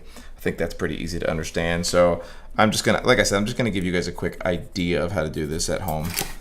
We're gonna mark this here, mark that there. And now what I tend to do is to, either you can use your mold or a template that you have, and I actually just kind of like lay this on here. And see, there's my 1 inch mark right here. So I'm gonna take this and go like that. And then I'm going to go like that over here. And that's gonna give you a very rough idea of what that looks like. A lot of times what I'll do is I'll actually come in here by hand and just lay this out so that I can get that to look the way that I want. Just remember, there's the important thing to remember when you're doing your arm bevel, when you're making this piece, is that the top is going to glue onto this. Let's pretend this is the top, that it actually has to overlay, has to have some glue area. So this area right here is just going to be surface area where the top is being glued to. So the arm bevel doesn't actually start till right there. I think that's pretty self-explanatory, right? So whatever you do when you make the full depth of your arm bevel, basically about 1/4 inch of it, or what is that, 6 millimeters-ish, is actually going to be space that's not part of the bevel. It's going to be just glue surface area for the top to be glued down onto. Then you would take this on your bandsaw and you would cut this out, and what you'd be left with is this. It's your arm bevel backer. It's a lot thicker here than it needs to be, but you get the idea, right? I think we're all caught up. What's your final thickness there? I think this here is about 2 inches, 1.8 inches, or 45 millimeters. Yeah. Is where we're at on this final piece. So I know that was a quick, real crude idea of how to do that, but I think it gives you a good idea of how I would go about doing this. And the way that I did it on my CNC machine was I just basically took my body's profile and brought it in the 3.5, 4 millimeters, which is the thickness of my sides, and then, you know, cut it out on the CNC machine to my liking. So now I've got a drawer full of these ready to go. The main reason I use the CNC machine is because it can be hard to clean this up. You have to use a spindle sander and your edge sander to get it to fit really nicely. And then also you waste a lot of wood with it with a bandsaw. So with the CNC machine, I was able to get a whole bunch of pieces out of one piece of basswood. Saves me a lot of time there. The other thing that you need to do once you cut it out is you really need to come in here and make sure that it fits really nicely, so that everything kind of fits inside this with no gaps or very minimal gaps. So you'll take your time and you're going to finesse it with your spindle sander and with an edge sander. I will say that I think that you almost by necessity have to have either an edge sander or a belt sander that you can actually get an inside radius with, or a spindle sander in order to pull this off. If you don't have that as a power tool, then I don't think that there's a really elegant way to do this. You definitely need something that is a power tool that gives you an inside radius sanding capability. So what I'm gonna do now is I'm gonna go ahead and pull this side out of the mold real quick, and we'll move on to the next step, and I'll show you how we're gonna begin to make this match the sides of the guitar. just a little aside, I was talking to Matt between shots there, and I want to try to get across to you that the arm bevel process is a build it from the inside out kind of a process. We're going to do one step here, and the next step in this process is going to be like 3 or 4 steps into the guitar build, and then the next step in the arm bevel is going to be towards the end of the guitar build. So I want to try to make this as clear as possible for you guys, but just remember that you're not going to have the total picture on how this works until we're probably on episode 2 or 3 of this series, just because there's a lot of moving parts and arm building series. Right? Yeah, the arm bevel building series. Yes, there's just a whole lot of different things that I know because I've done this enough times, kind of like future things that we need to consider that you probably don't know if you've never done an arm bevel. So just take what I'm saying and keep that in mind as we move forward, that if you have some questions about the why, that we will answer some of those as we move further into this arm bevel series. Let me pull this out real fast. So that's good. Okay, so the nice thing, if you have taken your time at home and really gotten the profile of this thing perfect so that it fits inside these sides, that it'll match the mold, that's what's super important at this point, because now what you need to do for this next step is to have the sides out of the mold, so you don't have that insurance of knowing that the guitar shape is the correct shape. So this is now going to become very crucial to maintaining the shape of your guitar. So because I use the CNC, I know that it's super good. What I want to do now is take a white pencil, and I'm going to mark right there. I'm going to mark right where the end of my bevel is going to be, and I'm going to mark right where the other end of my bevel is going to be. And then I'm going to take my digital calipers. Those of you who know. And we're going to mark, to my preference, a 1-inch mark on this end. So I'm going to set this, my dial caliper, to 1 inch. For those of you in the rest of the world, that is 25¼ millimeters, and we're just going to do a mark. What I like about the arm bevels is that each one is slightly unique to the next one, because there's a lot of just kind of doing it by hand. I'm sure you can make a template to do this, but what I like to do is to just freehand it, and I'm going to mark on the sides here kind of where this bevel's going to go.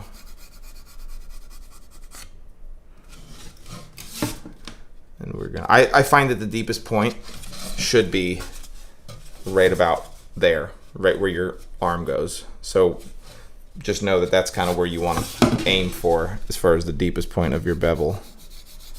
I don't need it to be exactly 1 inch. It's not a big deal, but that's where I mark it. And then we're gonna take that and we're gonna trace it all the way to there.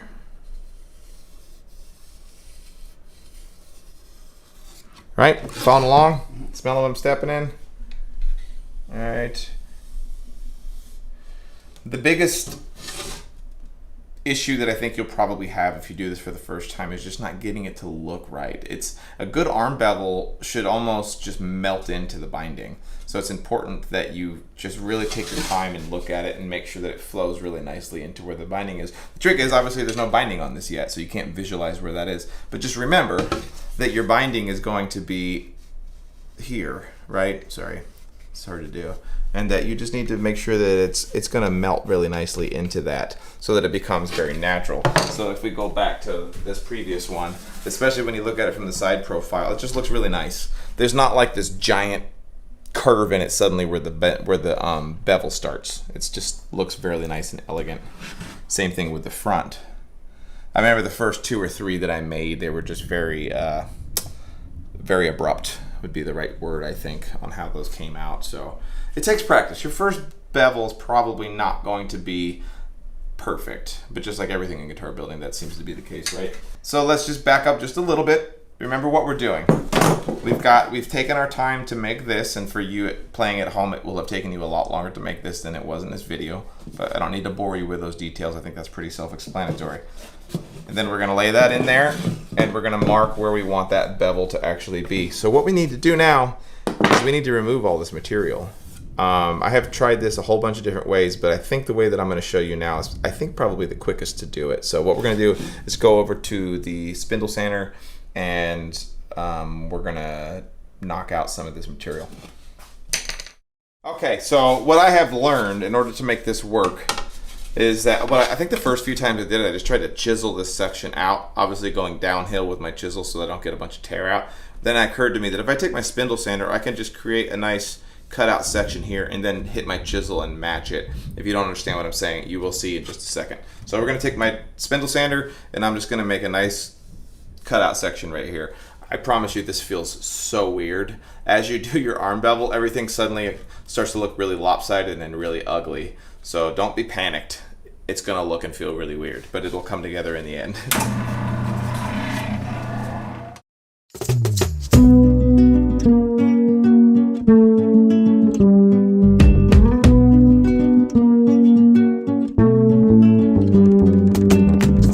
Alright, I think you can kind of see there what we've done.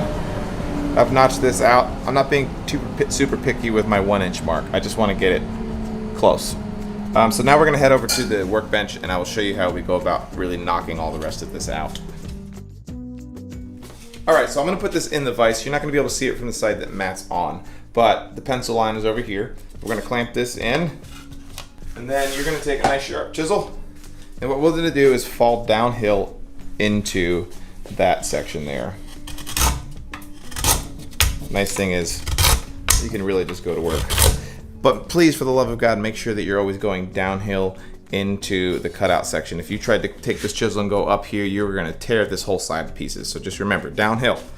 If you've been building guitars for a while, that'll be instinctive. You'll know that.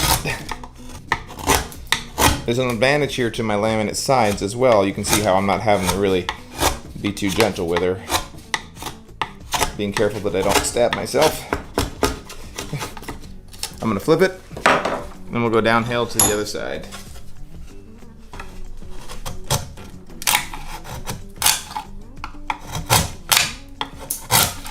See if we can do this without taking out Matt's eye.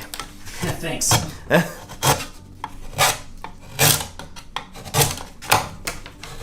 Going pretty quick, right? Mm-hmm. I'm doing this quicker than you should if you've never done this before. You really want to take your time if you've never done this before and step back and make sure that it looks nice. The funny thing is, like I said a few minutes ago, like, no matter how many times I do this, it just feels so weird. Like, this looks like you ruined. This is like when Bob Ross paints the tree on top of the mountain and you're like, bro. And then you're like, oh, it's a tree. Keep on. I'm not going to do the whole thing with this chisel. This is just the roughing in.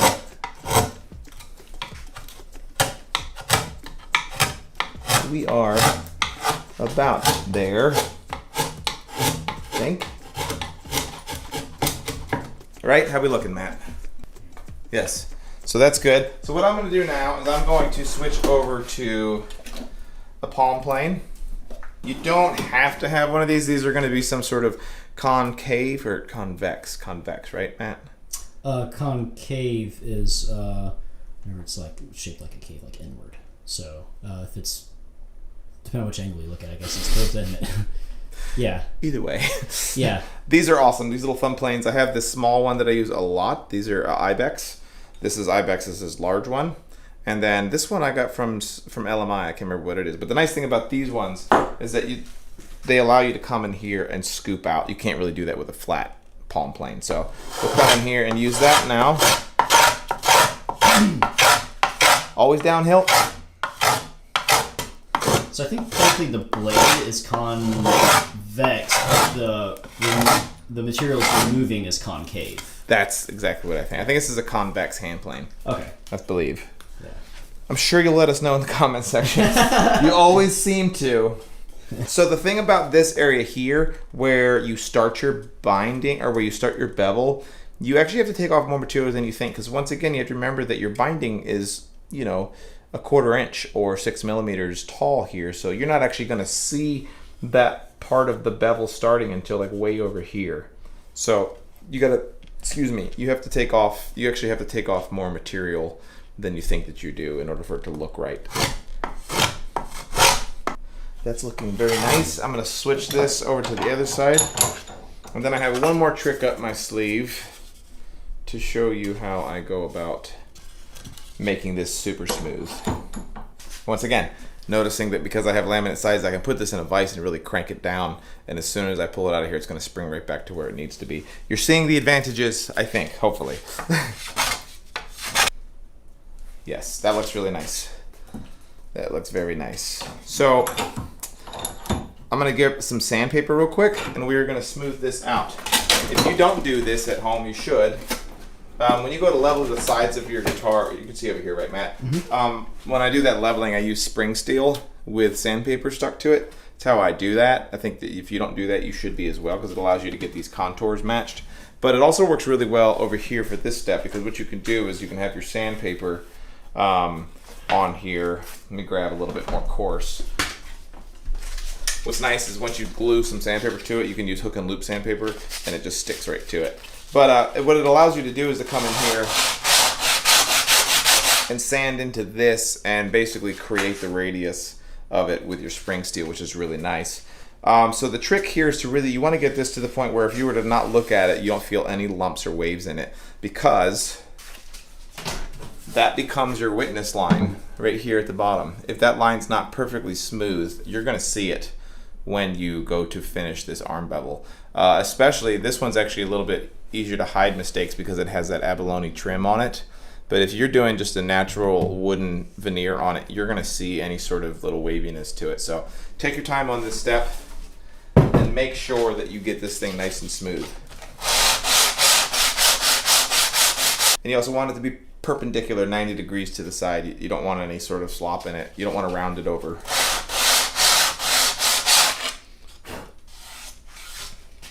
Also, we're going to hit 15,000 subscribers today. So before we get to the end of the video, because we're not there yet, I want to thank everybody that has subscribed. If you haven't subscribed, do that now. That would be awesome to keep pushing us along. It's super, it just blows my mind every time we look at our subscriber count. So it's not really because of Matt. We know that, but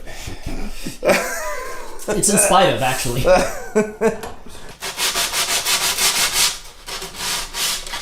So what my end block is actually is really proud. It's sticking out a little high here, so it's kind of getting in the way of what I want to do. But we'll get around it. Very smooth. So what, like I always try to trust my hands more than I trust my eyes with a lot of the guitar building process. And here, if I cannot look at it and not feel any sort of waves, I know that we're really good. Yeah, I want you to see how smooth it is from here all the way to here. That's the look that I am shooting for my arm bevels. Now mind you, I do a large arm bevel, but that's what really works well for my style of doing it. And I call that pretty much where we need to be. You can, after we glue in some other things, have an opportunity to do some fine finessing on the end pieces. I think that another thing that I really want to point out is that you don't want to just drop off. You don't want it to curve down.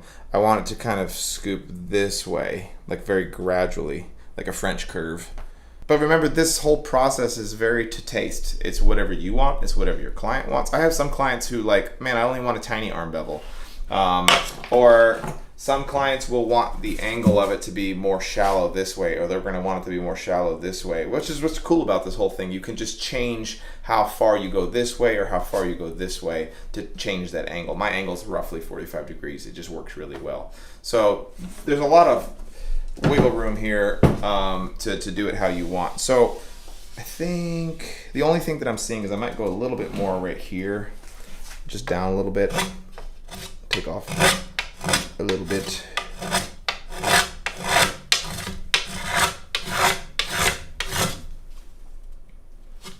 I usually go straight to all the way to the end block on these. Let me just sand that, and we will move on.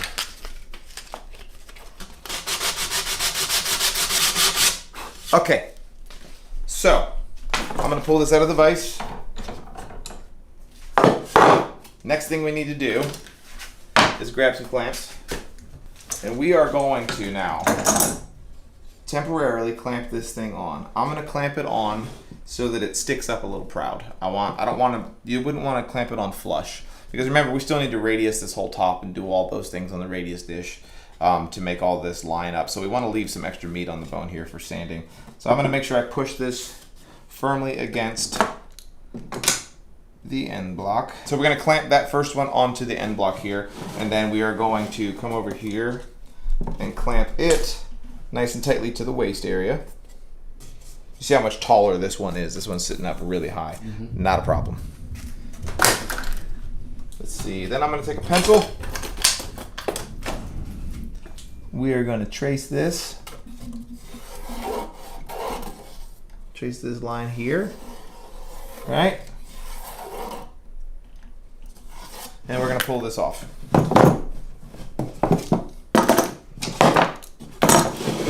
And that's what we have, is basically a reflection of what that looks like. The last thing that you need to do now is actually remember that we're gonna put kerfing inside this guitar. So I use this mahogany solid kerfing on my guitars. So what I do is I actually trace, add like a nice crashing sound to that. Oh yeah, I'm way ahead of you on that. So what I'm gonna do is take that pencil line that I just marked, and I'm going to roughly transfer the depth of my kerfing.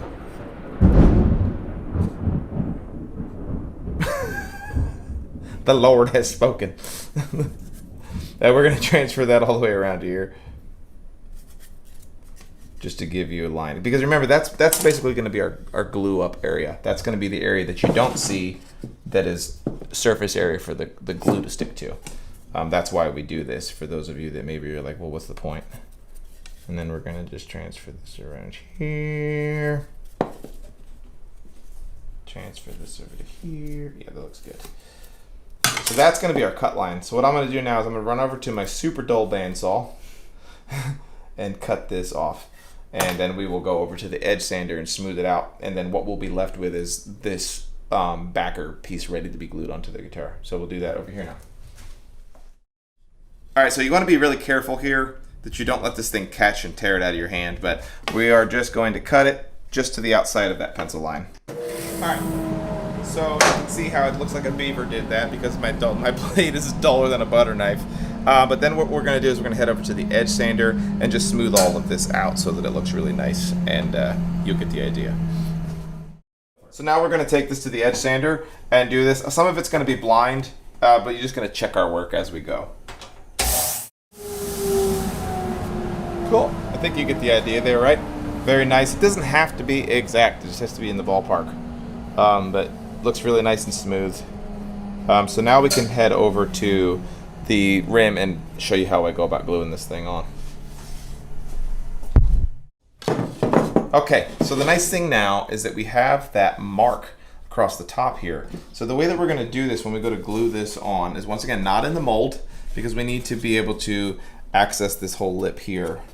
And I'm going to clamp this on so that that pencil line that we did earlier just lines up perfectly with this area. Pretty straightforward, right? I use these little, I think these are Cobalt. I don't know. I got them at Home Depot or Lowe's. These work really, really good. You want to use some sort of F clamp that has a lot of clamping pressure. So let me get some glue. Nice little light touch on the glue here. The nice thing about the basswood is it absorbs a lot of it.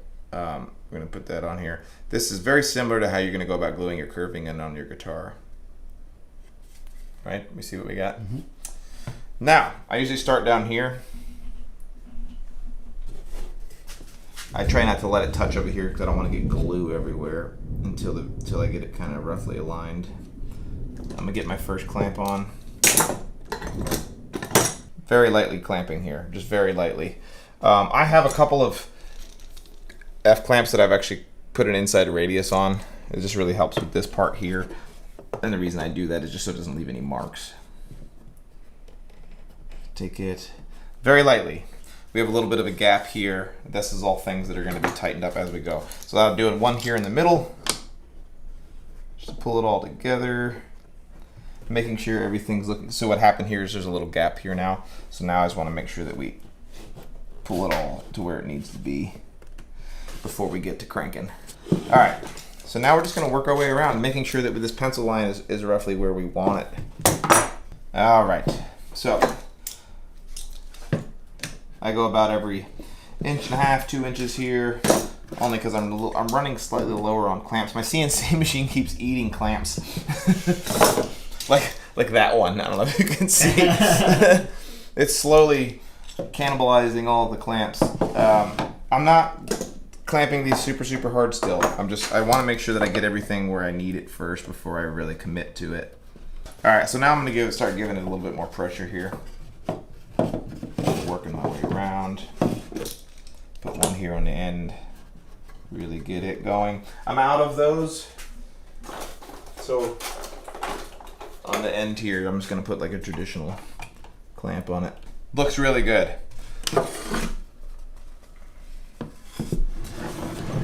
What you want to do is flip it upside down. Make sure that you don't have any gaps here. You want to make sure you got that seated nice and tightly inside of here. There's inevitably going to be a slightly little hairline gaps here or there. Those aren't nearly as big of a deal. So that's basically how we've done that. That's the very first step in doing an arm bevel on a guitar. You can also do rib bevels, which is ones that I put over here on the other side of the guitar. The exact same thing applies. It's no different. It's just a different shape. What we'll do is let this dry overnight, or we can let it go for an hour if you were wanting to move along. Cool thing is that you can see is now when we go to do our kerfing is that we just basically got to take the kerfing and do this section. We'll do that whole other side and then do the whole bottom of the guitar, but it'll all line up really nicely. And we have, from that angle, you can see where our arm bevel is going to be. It looks really nice. Before we close up the guitar, what we're going to do next, as far as the arm bevel is concerned in the next episode, is we're going to round over the whole bottom side of that, the arm bevel backing piece, just to make it even more lightweight. But that's going to be kind of a pain in the butt.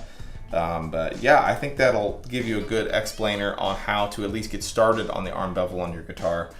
Yeah, if you guys have any other techniques, because I know there's many different ways to skin this cat, just like everything in lutherie, let us know in the comment section. We appreciate you guys for watching the 3,000-year-old guitar build series.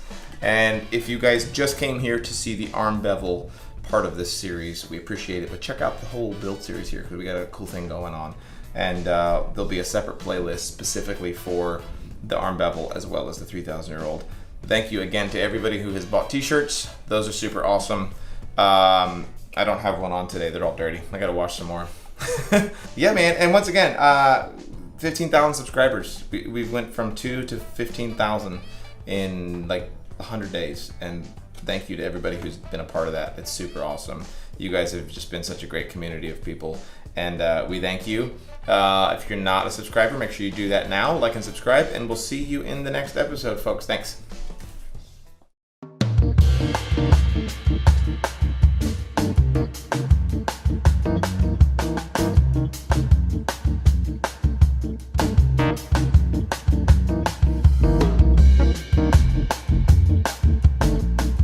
Welcome to Driftwood Guitars. My name is Chris. Behind the camera is Matt, as always. Today, on the 3,000-year-old guitar, we're going to do the kerfing on this thing. As you remember, in the last episode, we did the arm bevel. So before we can do the radius thing on this, and by that I mean sanding in the 30-foot radius on the top and the 15-foot radius on the back, we need to put the kerfing in. Traditionally, what you would use is kerfing that you would buy either from StewMac, LMI. For years, I actually bought my kerfing from Advanced Shell Technology, which was their like A4 advanced kerfing. Super cool stuff. But if we go back to what I've been talking about from the very beginning, remember the episode where we talked about the magnets vibrating, we need to make these sides as stiff as possible. So they're obviously already ridiculously strong, and by putting that piece of bevel inside there, it's even stronger. But one last thing that we can do to really take this over the top is to put solid kerfing in it instead of the bendy kerfing. It's a little bit more work, but even if you're not laminating your sides, I would say one thing you can really do that will increase the stiffness of your sides would just be use solid kerfing. So all we got to do is make these on the drum sander. You can do these with a hand plane. In my particular case, these are 2.5 millimeters thick, or 1/1000th or a 1/10 of an inch thick, by 12 millimeters tall, which is about a 1/2 inch. So you can just make your own to your own specifications, whatever you want. You don't want to make them too thick because then you can't bend them. That's the only consideration you want to do. Making mine out of Spanish cedar, it bends really easily. I've tried to do these out of mahogany, and they tend to want to like kind of like bend in like tiny straight lines. So this is what's worked really well. So I just buy one giant piece of Spanish cedar and just cut up a whole bunch of kerfing. That's gonna be ready to go. The nice thing is I don't have to do no cutaway on this guitar, so it's gonna be nice and easy. Something before we get to the sexy B-roll. In order to do this nice and easy, what I tend to do is I'm gonna go ahead and bend up 6 pieces. As insurance, in case something has an issue, we have other backups. Plus, if I bend more than I need on the next guitar, I will have some already pre-bent. But what I tend to do is, to make this easier, I'm actually just gonna tape these together really nice and easy. We're just gonna wrap some tape around it, and we're just gonna treat this as if it's just one side, essentially. So we're just gonna make it a nice cohesive piece. And that was just something, a little trick I wanted to show you. It's kind of a no-brainer, but I know for me, I have no brain, so that works out. But yeah, so we're gonna spray this with some water. I'm gonna mark the waist location, and we're gonna load it up in the aluminum foil and bend it up. But just a quick tip on how to do that. That's also how I do my binding, the same way. I bend up as many pieces as I can at once and just have them left up on the workbench so that I've got enough for like the next 4 or 5 guitars. If you're building one guitar at a time, then obviously, you know, your mileage may vary.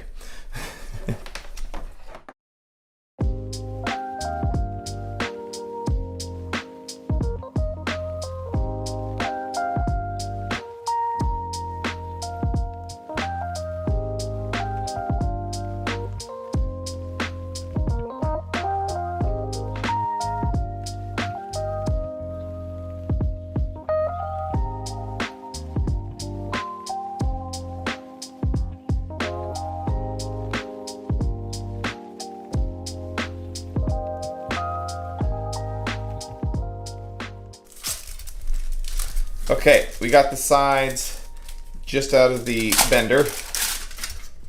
Barely know her. The sides, the kerfing, I'm sorry. And you can see it just came out super good. Everything is like ready to go.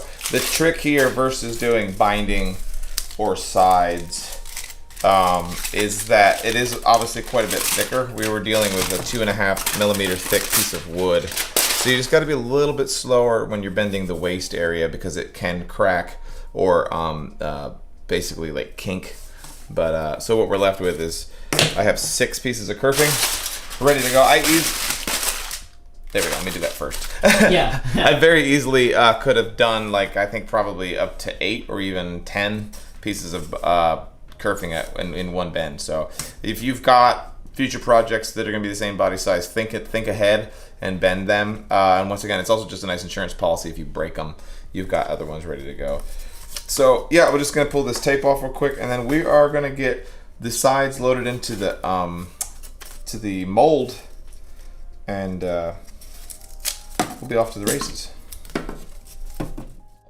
Okay, so we're going to load this thing into the mold so that we can begin gluing our kerfing on. With these laminated sides, it doesn't necessarily have to go in the mold for this step because, as you can see, it's already dang close to fitting almost perfectly inside there. But it's always good to practice on the side of caution here. We want to make sure that we have enough wood exposed so that we can actually get clamps around here. That's kind of what I'm looking at right now. Just making sure there's enough surface area. Because we're going to pull it out of the mold to do the round over on this the bevel piece before we do the final level, the final radiusing of it. Okay, so what I'm going to do is we are going to do the kerfing for the top of the guitar. We're going to let that dry for 45 minutes, go get some lunch. It's Taco Tuesday. And then we're going to and then we're going to come back from lunch and we're going to do the kerfing on the back. The cool thing is, if you are doing bevels like we have done here, is that this is the kerfing for the bevel. You don't have to do kerfing down there. So what we're going to do is I'm going to come over here with my pencil. And we are just going to mark where the neck block starts. And then we are also going to mark over here where the bevel starts. And then we're just going to cut it. It's pretty straightforward.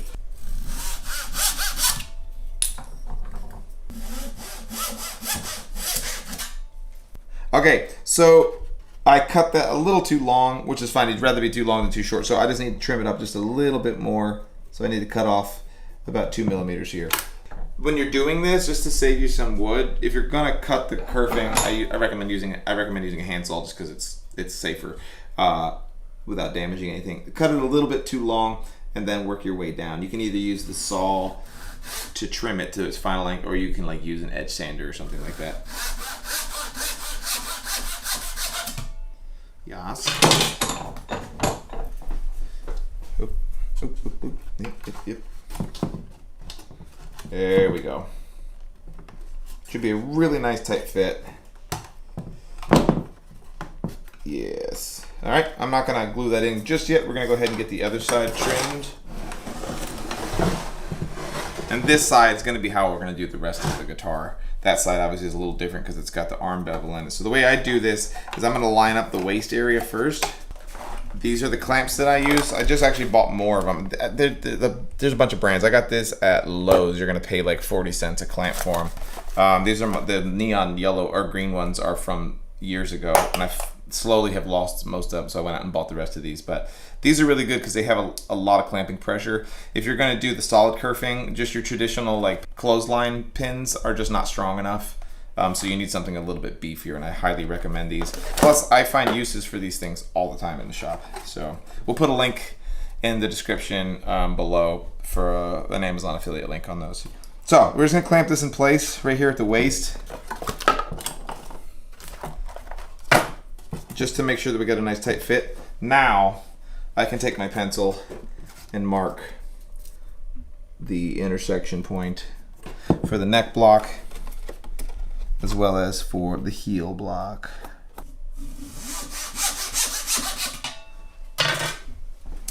Just like I've said 150 times in this whole build series, dry test, dry test, dry test. So what I'm gonna do is clamp it. You wanna make sure that you're getting good contact across the whole thing here, and we do. So, what we can do is just clamp all this on. It's pretty self-explanatory, right? Nothing crazy here, but you can see how this is just going to be one final thing that's going to give me a lot of strength to this guitar sides. So what we'll do is just apply a little bit of wood glue. When I do this though, if you can come in close, Matt, over to here. When you do it, you want to glue up your kerfing so that there's a little bit of height. It's kind of proud. It's sitting proud of the side, because you want to have some room there so that it has room for sanding as we radius this. You don't want to have it even or even below it. You want it to be proud. It's good to be proud of it. You know, it really builds its self-esteem. Who's a good kerfing? Who's a good kerfing? Oh, for those of you who watched the was it the last episode? Yes, the last episode, it opens up with me like going and breaking the glue off of here, and Matt edited it so it made like a spittoon noise. My mom's like, what are they? Christopher! I literally saw my mom, it was today, Tuesday. I saw my mom on Sunday, and she said that she saw me using my teeth to open this up, and she said out loud, Christopher, at the TV, and she said that at the exact same moment that I was mocking her. Which is awesome. I nailed it. It was perfect. You can apply your glue here. I find that it's better to apply it to the kerfing. It just works a little bit easier. Just remember, it's finding that sweet spot between too much glue and not enough glue. You put too much glue on here and you got to squeeze it out, or you got to clean it all up. So finding the sweet spot. Because it's solid as opposed to the sliced kerfing that most people are using, you get a lot more squeeze out. So you got to be aware of that. With the sliced kerfing, the traditional style, a lot of the squeeze out just kind of goes in between the little cracks and crevices, but here it has no place to go but out. What's the difference between the slice kerfing and this kerfing, and is it thicker, and is that why they have to slice it? Yeah. So correct me if I'm wrong, interwebs, but using the word kerfing actually is that slicing technique. I believe. Taking a piece of wood and slicing it into little pieces without cutting all the way through it allows that piece of wood then to become flexible. So it just makes it so you don't have to do the bending process, from what I understand. And also because, yeah, it's a 1/4 inch thick. Traditional kerfing is about a 1/4 inch thick, and it allows you to just be able to bend it easily. But I believe that kerfing is what we call this, but I think it's actually a woodworking term for making wood bendable by putting kerfs in it. We're going to leave that in so that the internet can answer our question. Yeah. Of course, I could just Google it, but that's what you guys are for. Yeah. YouTube hive mind. Yeah. In cooking, it's called Hasselback. And you stick like meats and cheeses in there.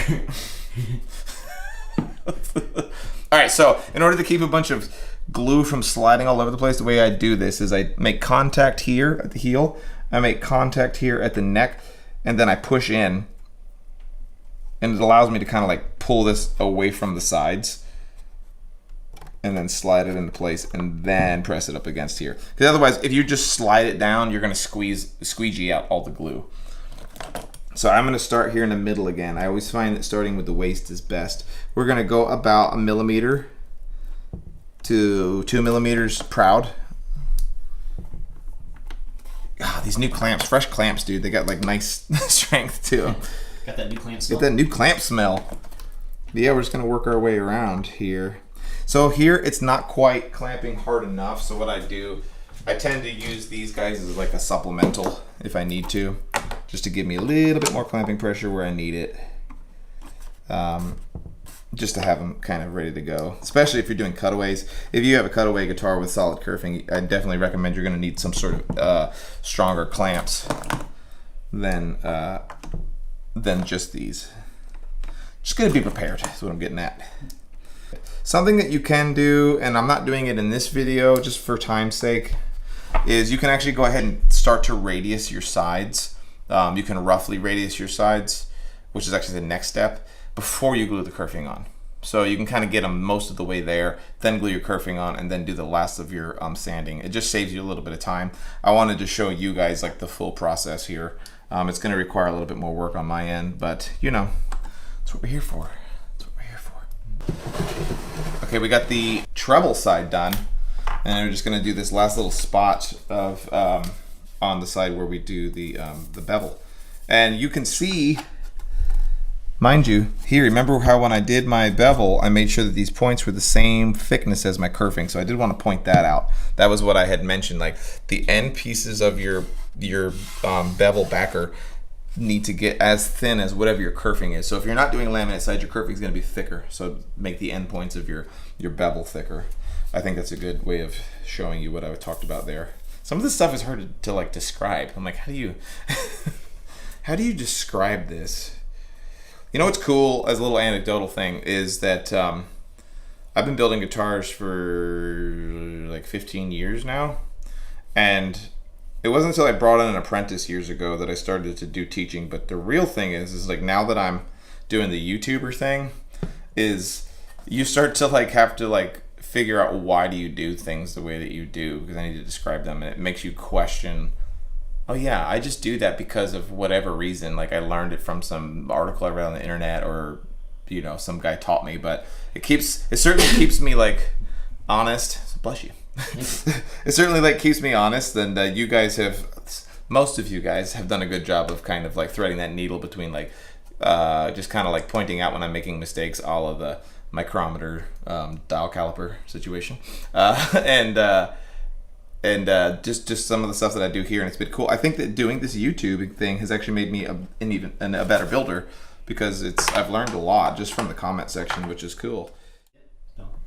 Okay, so that is all of the clamps for the top. So that's the treble side and the bass side fully glued on. We're gonna let that dry for like 40 minutes. Go get tacos because it's Taco Tuesday. And when we come back from lunch, we'll do the kerfing on the back side. One eternity later. All right, we're back from lunch. Taco place was closed, so we had to get a meat and three place, which was pretty good though. The glue is dry on the front kerfing, so all I gotta do is pull the clamps off real quick. That's pretty self-explanatory. Well, here we are 1 second later, all the clamps removed. We're gonna flip it and reverse it. Is your framing never wet yet? So same thing as the front here. I've cut this to length, and we're just going to put some glue on it and clamp it on. Not a lot to it here. I would say that the main reason why you should consider using solid kerfing, A, you can make it yourself, right? You can just go out and buy yourself a piece of mahogany or Spanish cedar. You can make it out of whatever wood you want, really. So you can save money because you can make it yourself, have a whole stack of it. There is a little bit more time commitment to it because you have to bend it. But besides that, not only is it cheaper to make, but you actually are going to gain that rigidity on the side. So I would recommend that even if you're just thinking about it, to just give it a try on your next build. Because to me, it's definitely a step up from the pre-sliced kerfing or the flexible kerfing or the curved kerfing, whatever you want to call it. So yeah, I just, once I started doing this, I kind of was just like, oh, okay, there's really no benefit to the stuff that I was buying. Plus, I mean, I switched over to the advanced shell technology A4 kerfing years ago, and it was costing me $40 per guitar for that kerfing. Really awesome kerfing, mind you. To me, worth the money. But this solid stuff is just so much easier to deal with. I can. What I also really like is that it's pre-bent. I can just like literally have like 20 sets of them pre-bent and stacked up there, ready to go at any given point, and I'm just ready to pull it off the shelf and build the next guitar with it. So, you know, The stuff that's pre-curved is just not like worth the kerfing. Like it just doesn't. So to me, the sliced kerfing that you buy, the traditional style kerfing, let's call it that, is not giving you any benefit. Only it literally serves one purpose. Its purpose is to add, I guess we haven't even talked about that. Kerfing's purpose on a guitar is to add gluing surface area around the perimeter. So when the top and the back goes onto the guitar, we have more surface area for that top to glue on. Because remember, we still have to cut our binding channel and all that stuff. So traditional kerfing only offers that single benefit of just making some extra gluing surface, right? But it offers nothing else besides that. Whereas solid kerfing, it does that as well as adds rigidity to the side. So it's making an acoustic improvement on the instrument. It costs you less money, and it makes the sonic improvement for a little bit of extra time commitment. Like, I mean, there's nothing but upside there, in my opinion. So I guess that's really kind of getting it to it. Look at Matt with the hard-hitting questions, really getting me to dive down. Hard-hitting journalism. Hard-hitting journalism. Matt Walters over Stay here. tuned. Stay tuned to 6. Are your kids safe?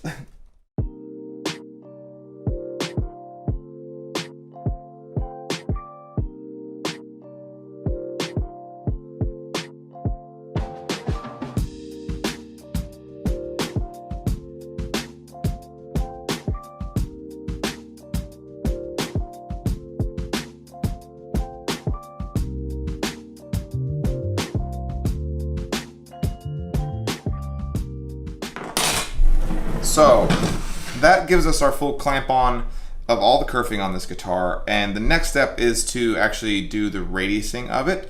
I think we're going to go ahead and sign off on here because radiusing is a very involved process that kind of requires much more broad conversation and takes time and sweat, lots of sweat. It's one of my least favorite parts of the guitar building process, but it's such a necessity. And so I hope that maybe you guys got a little bit of an idea of how easy that is and how it's almost identical to using just standard traditional kerfing, and you will want to take on that for your guitars. So once again, you don't have to have the laminate sides to do that. You can do it with even just traditional thickness sides. And so we appreciate you watching this episode of 3,000-Year-Old Guitar Build. Next episode is going to be exactly that, the radiusing, and we'll see you in the next one, guys. Make sure you like and subscribe, and we appreciate you who have bought t-shirts. Thanks, guys.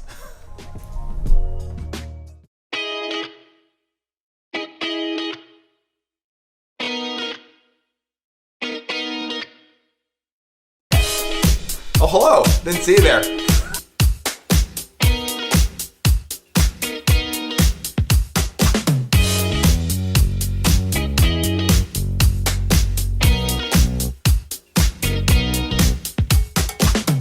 Welcome to Cheerful Guitars. My name's Chris. Behind the camera is Matt. As always. Where are we at? We're on the 3,000-Year-Old Guitar today.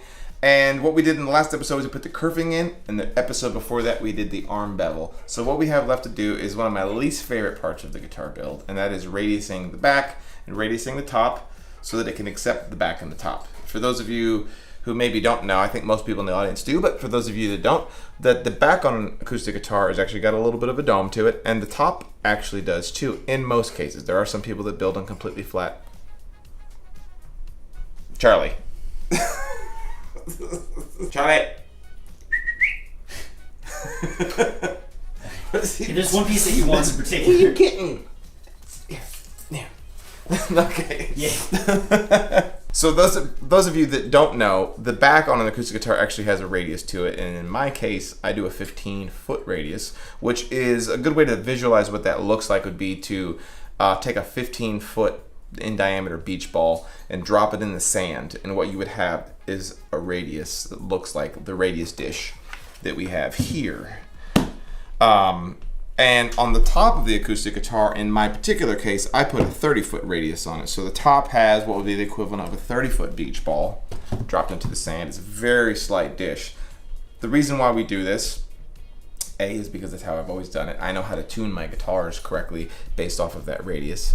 The other part about it is adding that dome to it actually adds strength to it. So we remember when we did the voicing and the gluing on the braces at the top, we actually put that dish, that radius into it. So it allows us to have a stronger top while being able to bring the braces down a little bit lower. So that's kind of what it's there for.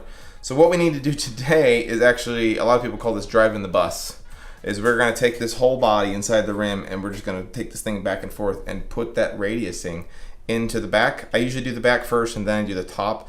The top is a little bit more complicated, but so that's what we're going to do. I have the guitar in the mold, as you can see.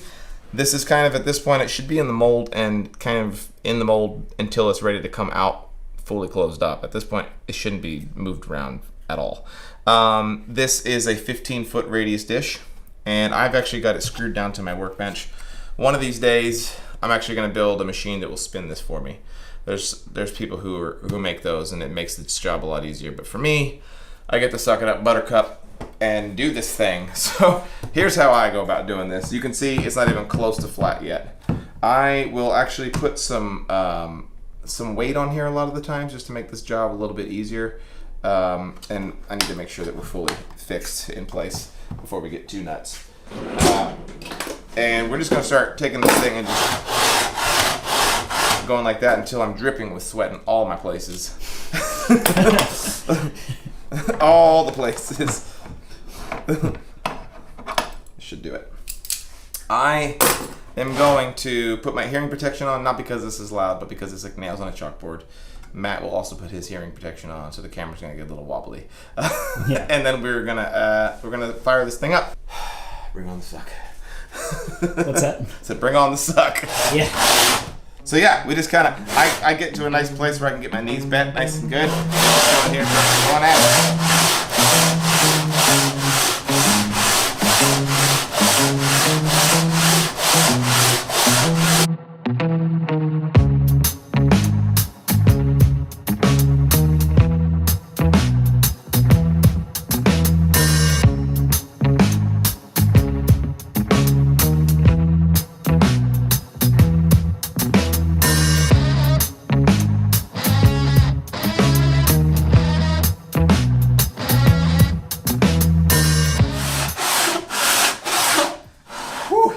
So some things to consider here are when you glue on this solid curving, like I had mentioned, you can pre-radius the radius, the back, and the top so that you can glue your kerfing on a little bit more close to the contours of what the back are going to be. And the reason why you would do that, it's not a big deal, it doesn't bother me, so I don't care. As you can see how thin the kerfing has gotten here. This is fully sanded down to its correct radius now. So it's fine, it doesn't need to go any more than that. But if I were to pre-radius it, then glue the kerfing on, I'd be able to match that a little bit better so we have a little bit more even kerfing. I'm not really that concerned about it, it's not a big deal. So what I'm doing now is I'm coming and I'm just doing this upper section of the body. The lower section is now done, the lower bout. And now I'm doing the upper section, so it's just, once again, keeping the weight on it. And you want to be careful that you don't take off too much on one side or another. What I'll do as I get closer to being done with this thing is I will start checking the depth of the body. It doesn't have to be perfect, but you want to keep it obviously very close, you know, within 1/10 of an inch to itself as you move around, so that you don't end up with like a one half of the body way thinner than the other, unless you're doing that on purpose for like a Manzer wedge or anything like that. That can be a building technique that some people use. As you can tell, it's tiring. So the back is the easy one, especially because the back doesn't have any bevels on it. As we do the top, the bevel's going to start coming into consideration, but keep going at it. Keep going. I've also noticed that I'm going to take some time and scrape off some of the glue squeeze out from the kerfing that we put on. Or the lining, as we have been told that we need to call it now, because it has no kerfs in it. Yeah.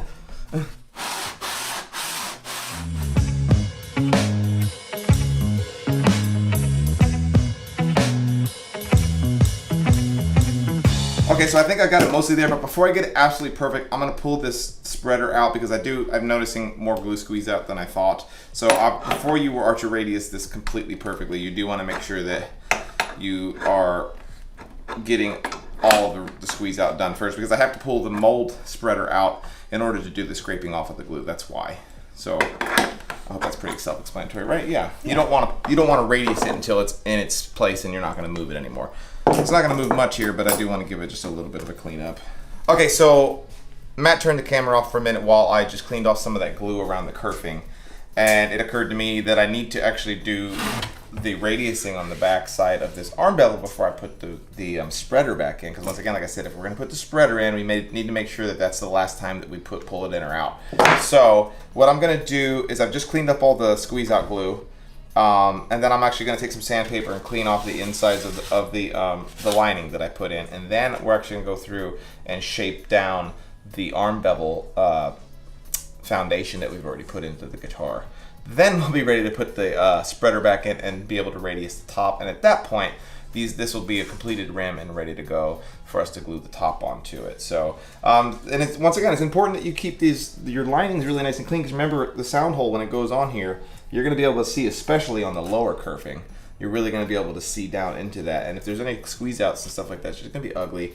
You want the inside of your guitar to look just as good as the outside, just like your soul. So we're just going to clean this up a little bit, get rid of any sort of marks that were left on the linings from the clamp up. I'm just using 120 grit here, and on Spanish cedar like we've got here, that goes real fast. Oh my god, I'm sweating. Like dripping in sweat. The heat index outside right now is 114.3. That's what the outside thermometer is saying. So, well, it's the last 0.3 that really gets. It really, it's a wet heat too. That's the good news. It's 63% humidity. It's cooking. I told Matt today we went outside and I was like, is it because I've been living in Florida too long? But the heat index was 104, and I was like, it feels a little bit fally out here. It's like kind of. Do you smell pumpkin spice? Jesus. There's just a good chance for you to go through the whole guitar and the whole rim and make sure that it's nice and clean, because it's only going to get much more difficult from here to have the guitar prepped and cleaned. Like there was a little bit of splatter on here from something from my workbench. I'm just kind of sanding it off. So once again, before I glue that on, what I need to do, and this is really just to reduce weight. This is kind of a little bit gnarly looking here too. This has just been glued in, but we can get rid of this hard edge on here. So this is kind of a pain in the butt, but there's not really an easier way to do it that I've been able to figure out, including, you know, people online haven't been able to figure out a better way to do this either. But I'm gonna take my thumb plane and my other hand planes and just start knocking this thing down and radiusing it by hand. I don't know an easier way. If you have one, let me know, because I would love to be able to put like a router in here and put like a round over bit on it. It just won't work. It just won't work. So what we're left with is being like a barbarian and coming in here, and there's just no way easy way around it.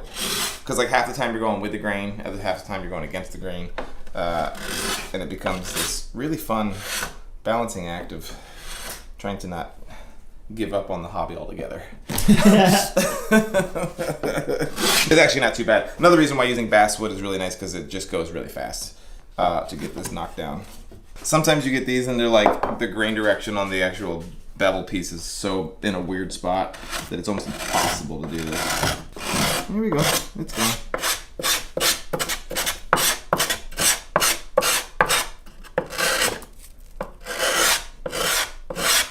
We'll we'll make this look nice and easy on the video, because it's not gonna be. Yeah. Yeah, hang on. All right, so I think, yes, the bevel is now nice and radiused and sanded. I started out with a 60 grit. Well, no, you saw me do the thumb plane first, and that was working okay. And then I kind of got sick and tired of it, and I switched over to my DA sander and went with a 60 grit and just started hogging material out.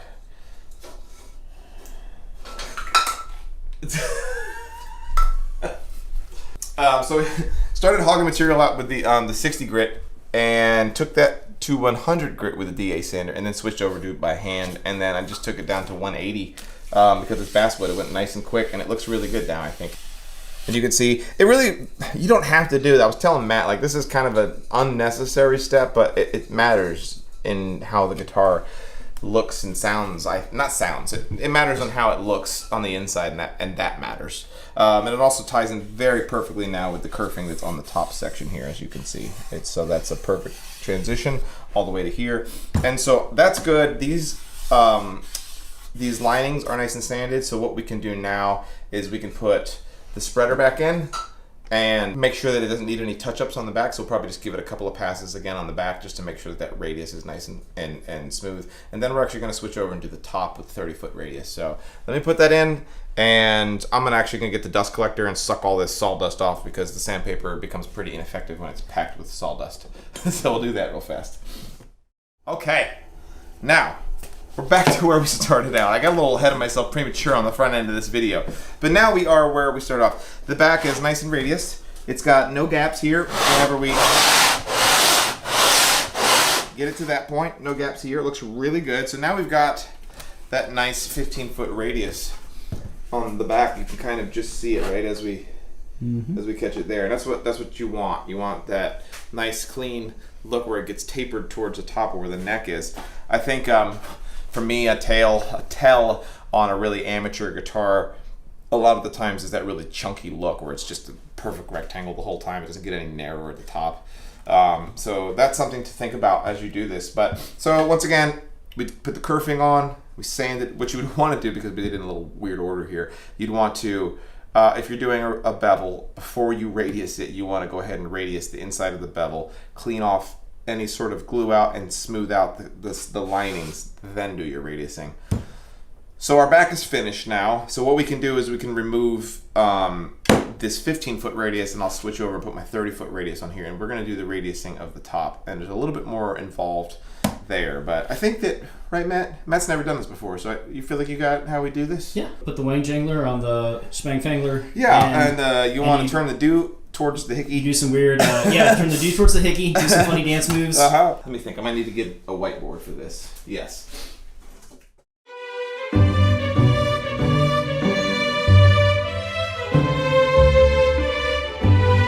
Okay, so when I built my first several guitars, as well as I know so many other people have the same issue, so what you naturally want to do when you radius your top is to just do like we did the back, right? We're going to get a 30-foot radius, and we're just going to put a 30-foot radius on here. Makes sense, right? Like, why would it be any different than that? But it matters, and it matters because our fingerboard extension comes over here and touches this whole area.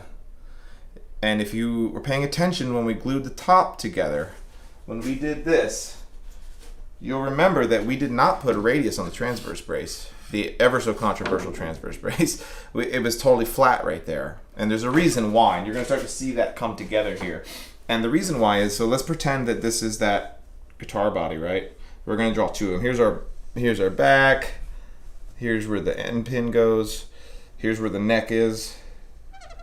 So I'm going to exaggerate here. Let's pretend that we put a 30-foot radius across this whole thing. What happens is that we end up with that where that neck is, right? Here's the neck. And the fingerboard does that, right? And then it has to go up, essentially. I'm exaggerating the crap out of it, but it gives you the good visual, right? So what ends up happening is your strings come across here, and you can easily have buzzing situation right here where the bridge is, because it just doesn't want to connect. See what I'm saying? So what you actually need to do, and Martin and Taylor and Gibson, all those guys have a way of doing this, that that's all automated, and it makes it a lot easier. But for those of us that don't have the big those machines are like the biggest machines you can humanly get, and they just take up a lot of space for a job that you can do by hand. But let's draw that neck again. And what we're going to do is we're same thing here, obviously the lower bout, or the bottom of the guitar. What we need to actually do, I'm trying to think of a way that I can draw this nicely, is make sure that this section up here is flat. And then the radius actually is here. We're going to radius that section. Basically from here down is going to have the radius on it. So if we take that, and the reason is because that allows us to have a perfectly flat fingerboard there, and allows this whole section to meet nicely with where the saddle is on the guitar. Those are terrible drawings, but I think it got the point across, right? Yes. I think it helps illustrate kind of what we're talking about here.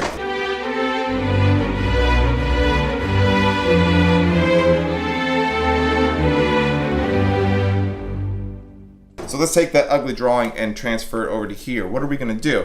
If we were to radius this whole thing, then where that fingerboard goes, it's going to be pointing up essentially. So what we need to do is basically, I always kind of visualize it radiusing just the lower bout. And then this upper section is going to be flat. So I take actually a flat piece of granite or a flat piece of wood, and I make this area totally flat. But what I do first is the radiusing of the lower section.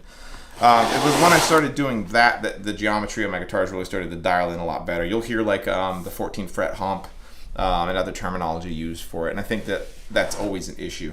It could just make the dialing in and the final setup of the guitar a real pain in the ass if you don't take that into consideration. So just something to think about. You can get away with radiusing the whole thing, and you can get away with you can do a whole completely flat guitar, flat top. Some people use 60-foot radiuses. Some people use 25-foot. It's kind of, there's pros and cons to it all. I'm sure that the comment section will be lit up with different recommendations or thoughts on it. But just like I've been saying forever, is come up with a system that works for you and repeat and refine your system. Figure out what works for you. 30-foot and 15-foot radiuses were kind of like the standard when I started building. I think it might be what Martin and Taylor uses. But I trust it. If I'm going to go out and change the radiusing on my top, it's going to throw everything off for me. Like everything else is now out the window, so I don't mess with it. So that's just food for thought. So what I'm going to do first is, remember when we glued on this arm bevel, it's obviously sitting incredibly high here. So just to get started without sanding, I'm going to just take my hand plane, my large one here, and we're just going to, what's that noise? Sorry, it'll buff out. And we're just gonna start knocking that down a little bit. The reason I'm using a large one is because it's going to keep everything averaged out for me. If you're not doing an arm bevel, then obviously this would not apply.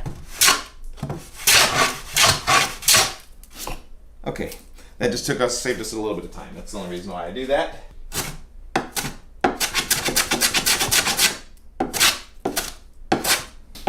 Okay, now I think we got a nice even spot.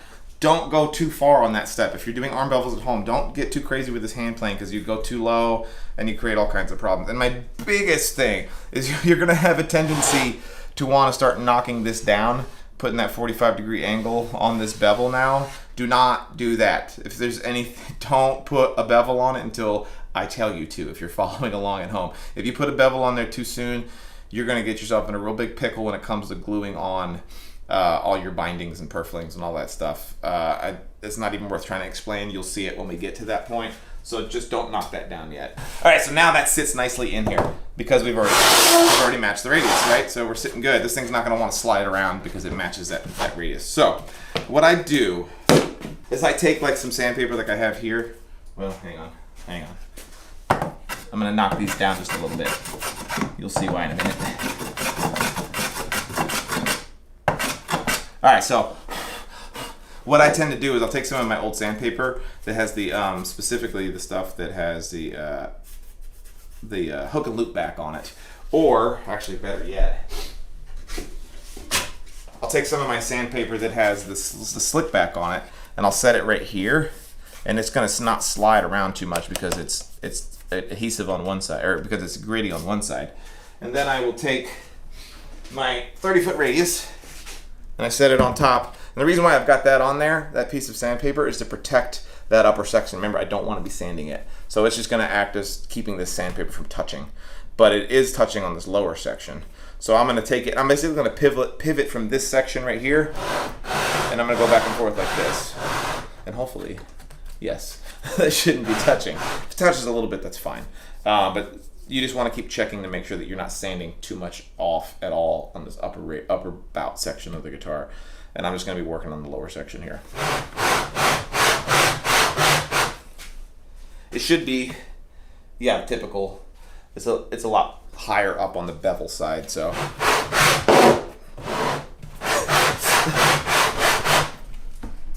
Check your work. I'm sure there's a better way to do this part. I haven't quite sorted that out yet.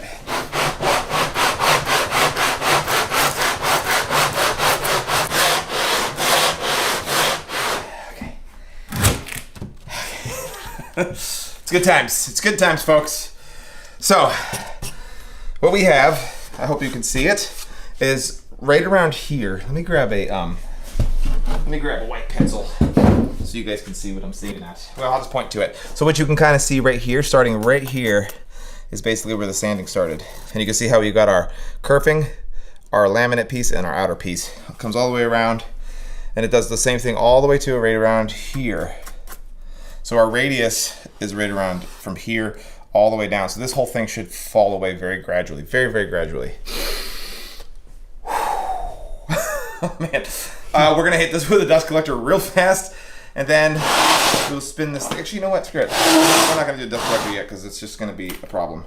The next thing that we're gonna do is we are gonna get this section nice and flat. So we basically wanna sand this whole upper section so that it meets that point where we just drew those pencil lines. So it's flat and then radiused. I think that makes sense, right? Yeah. Yeah. This is what's worked best for me. I know that there's going to be a lot of people who say that's not how it's done. Remember, there's no way how it's done. This is how I do it. Your mileage is going to vary. It's what has worked well for me. It's worked well for me. So let me grab, I think I recently switched to a different sanding method. Let me see. Hang on. Get one more here.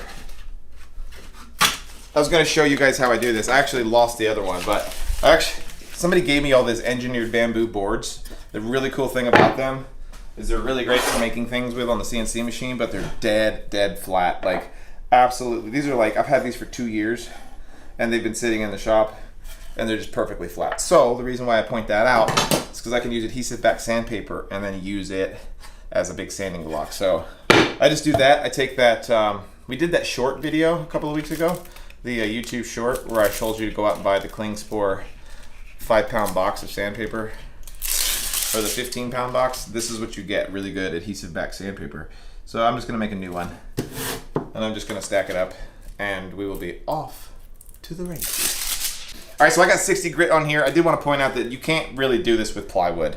The bamboo engineered board works perfect because it stays flat. If it's plywood, it might have some bow to it, so you want to make sure whatever you choose to do this with, that it stays flat. Something that I used for years is you can get little cut-offs of granite, like 1-inch thick pieces of granite from a local countertop store, or even at Lowe's or Home Depot. Those work really well. The nice thing about those is they're really heavy. But yeah, so what we're gonna do is really get in here and then do this. The thing you want to make sure that the big caution that I want to give you is that you want to apply your pressure on the neck side more than you apply it on this side, because what can happen is you can create a low spot here, and we don't want a low spot. You want to kind of feather this in. We're meeting the radius section and the flat section right there. I'm super exaggerating these. This is just a very slight bulge we're putting into it.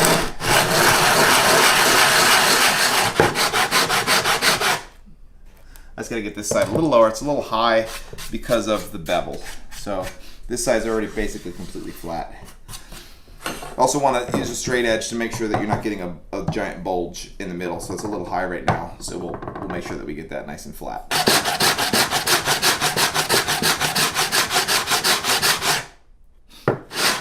Okay, I think that's gonna do us. Something I did when we were off camera is this, because there was a little bit of a hump there. Just the slightest of one now, just the tiniest little guy, is you can take a large hand plane if you're using the fingerboard extension, which I recommend you do, one that's wide enough to kind of go across the whole thing here, and you can very gently knock that down and get it nice and flat. You want to kind of come at it from 2 angles so you don't get a bunch of tear out, but I definitely recommend doing that to get it nice and flat. You don't want to bulge in the top. But I think we are there. Let's take all the dust off of this real quick. Let me show you one more thing. Nice. Nice. Okay. Are we recording? Yep. All right. So everything looks really good now. I was telling Matt, like, this is my least favorite part, but once you're done with it, it's one of my favorite parts, because especially when you use the laminate sides, because what you end up with is just such a clean look. It's just so nice and clean looking. You know, just not a lot of braces or anything, and you've got a rim that is now ready to accept the top and the back. It just looks really, really good. I'll spin her around just so you can kind of get a good look at that. I will obviously go over it, and if there's any little spots where there's glue still showing, and get that all cleaned out. The last thing that I do, and I recommend you do this as well, is this is one of those little things that you can do to help make your guitar sound just a little bit better, is I actually don't leave my tail block its full thickness right here, because that's dampening the top. That's a big chunk of wood that's going to dampen the top. So what I'll do is actually put a taper on it, and I'm going to get it to the same thickness as my kerfing, and that way it's the same thickness all the way around. It's just something that's going to keep that top from being so tight, and it's not something I can prove that makes the guitar sound better, but I promise it doesn't make it sound worse. So I do it on the front, sometimes I do it on the back as well. I tend to just use a hand plane and come in here and start knocking her down.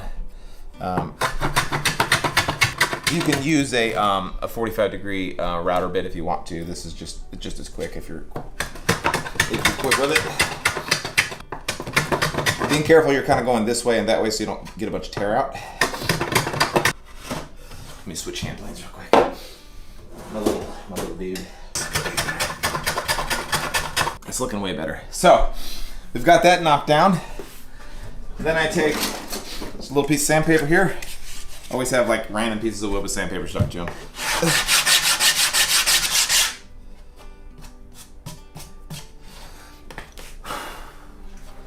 That does it. I think you can see there how we now have that glue line is just going to be that much smaller. That makes a substantial difference. It'd be almost like having fingers just holding on to the edge of the guitar top, and now we've reduced that by quite a bit. So we're done with that part. Normally we have the AC running full blast in here, but it's loud, so we have it turned off for this video, and you're welcome for it. So what we need to do in the next episode is we're going to begin getting this top ready to mate. In fact, we are going to glue it down. We're going to get the top glued to the sides of the guitar, which is going to be super exciting. So the next episode is going to be way less kind of monotonous stuff, and it's going to be more exciting things. It's really going to start to come together, look like a guitar. I hope you guys are learning something. I appreciate everybody who's been a part of this 3,000-year-old series. It's been great. If you're just joining us now, remember this is like our 13th episode, I think. Something like that. We've got we're doing every step of the way on this guitar build. So if you're enjoying this, go back to the beginning and watch it. It's really a lot of fun. You can skip through it if you've already built a guitar and just kind of hopefully pick up some tidbits. We appreciate all the support. And yeah, what else? Please like and subscribe. We appreciate you guys buying t-shirts. We're about to cross the 16,000 subscriber mark, and that's super exciting. We've had a couple people request that we add a little link to our Patreon, so we're going to be putting that in the description of this video and all of our videos. It's just going to be there if you'd like to support us. We appreciate it. It helps us grease the wheels. And yeah, man, we'll see you here probably in about a week when we come back for the next episode of the 3,000-year-old guitar build. Thanks, guys. We got one more step here, and that is to really make this guitar top look terrible. This is the part where Bob Ross paints the giant tree in front of the perfect mountain, and you're like, come on! That looks horrible.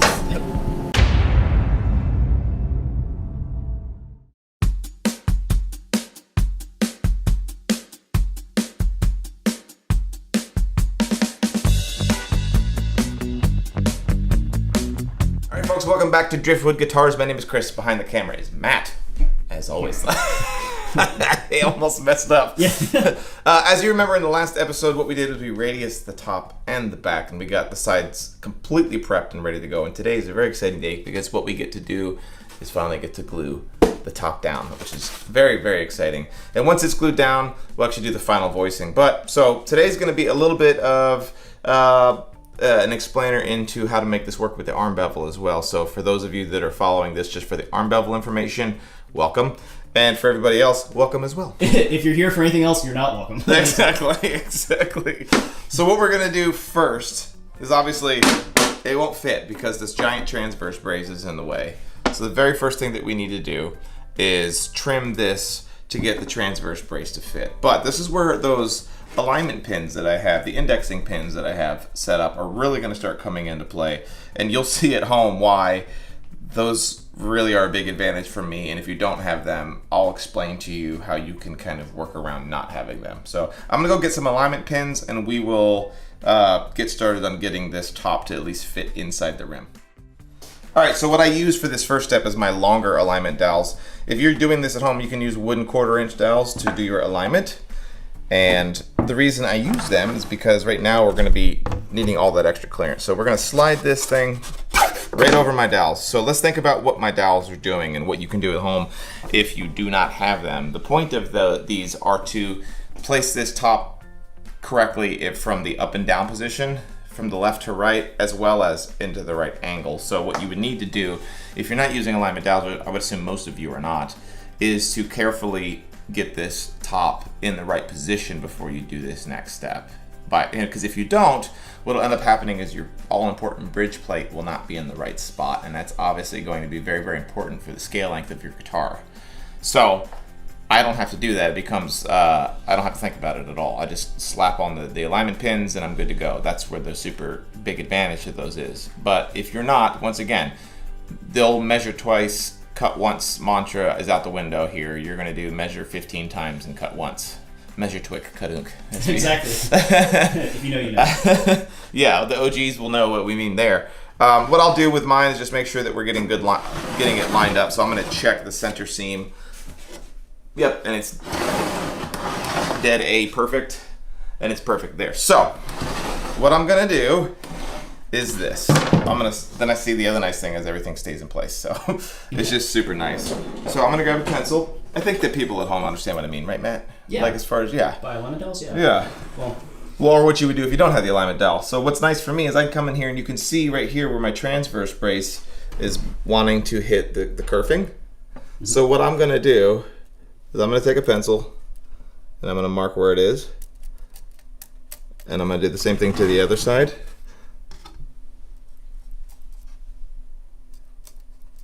And then we're gonna pull that off. This is a multi-step process, but being careful you don't crack your top. I'm gonna use the old square here, and I'm gonna mark these lines. Just bring them down.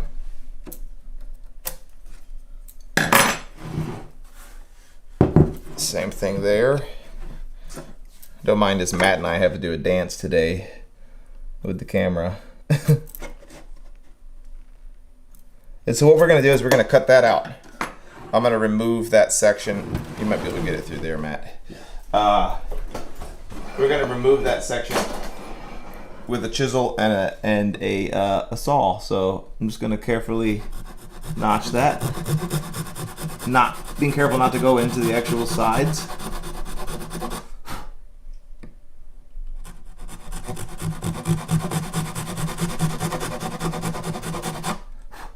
I'm excited for everybody to see how this is all going to start coming together here.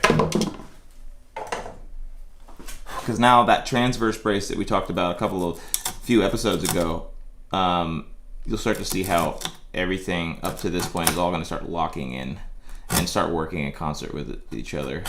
So using a chisel, we're going to come in here and remove that little section of your lining. And we'll do the same thing on the other side. But while we do that, I hear you, internet. In the last episode, I talked about the what was it, the diameter and the radius, and I got those two mixed up. I know the difference between a diameter and a radius. We're speaking off the cuff here as we do this stuff. I understand that a radius is half of the diameter, but you guys knew what I meant, so that's what matters. And then somebody else pointed out that I talked about a 30-foot radius for my top versus, and I said a 35. I use a 30-foot radius on my tops, just to make sure that that's clear too. It is a 30-foot radius. A chance to cover our bases from the last episode. Right. You guys keep me honest though. You guys keep me honest. We're gonna do the same thing to this side. Matt and I are constantly like screenshotting the comment section and sending them to each other. Like, look at this guy. Yeah. I'm gonna flip it, just get it nice and cleaned out from the other side. I can do this without it falling. Perfect. Okay, so now what we're gonna do is we're gonna put that top back on.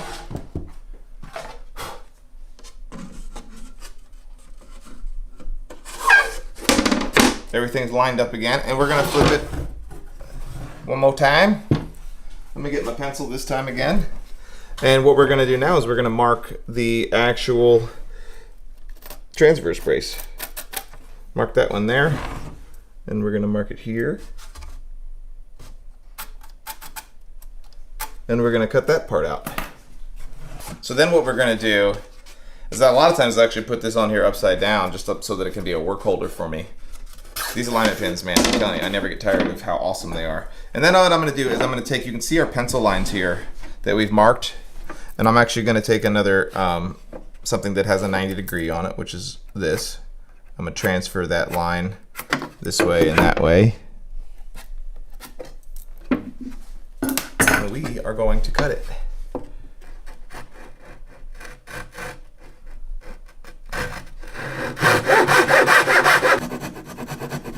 And then you go, oh, this is a, there we go. I can see, some people might ask, including me, I suppose, if you know the measurements pretty well off the top, why are you waiting until this late in the game to cut these to size if you have good notes and all that other stuff? Because every top's going to be slightly different.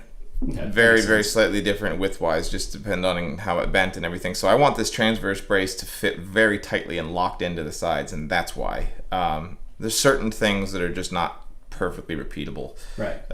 So that's, once again, that's kind of the beauty of a handmade guitar versus a factory-made guitar, and I think that's part of the reason why there's so many inconsistencies in factory-made guitars, because they're just very generalizations, whereas this is specific to this guitar. Good question, Matt Miller. Even a blind squirrel finds another now and then. Knock off the little bit of wood that's left, and do the same to the other side.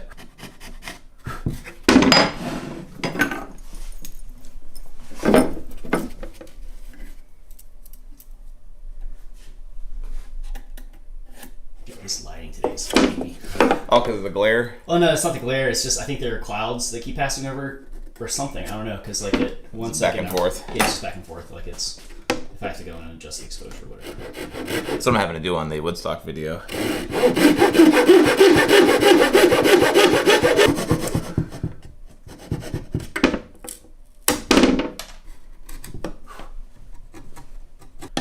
Okay. So what I'm going to do now is use something. Where's my sanding stick? All right, so what I'm going to do with my little sanding stick that I always have handy.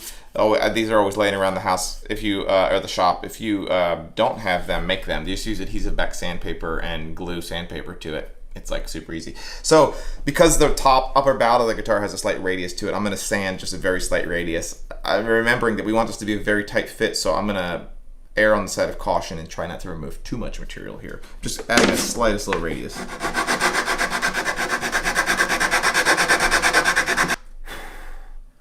And we will work our way towards perfection.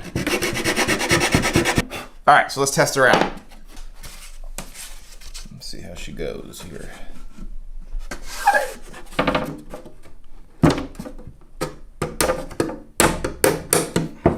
Ooh. Did you get it right the first try? Boom. Dude. So So that's what we You want. should do this for a living. So let's look at this fit now. See in here especially, see how good the transverse brace is now fully locked into the sides. And that's gonna all be glued on. Same thing here, right? Yeah. Nice and locked in. Tiniest little gap right here where I have my fingerboard extension. And we're gonna actually run the truss rod inside that fingerboard extension. But everything's super locked in now. I feel really good about that. So what we have left to do, because obviously we are unable to get this to sit completely flush still because we have the X brace that is sticking out, which we want to tie those into the sides. So what we're going to do is we're actually going to mark where that X brace goes into the sides, and we are going to notch it out as well. So, cool. Dude, I'm excited that worked well. That's the trick apparently. If we record it, it comes out right the first try.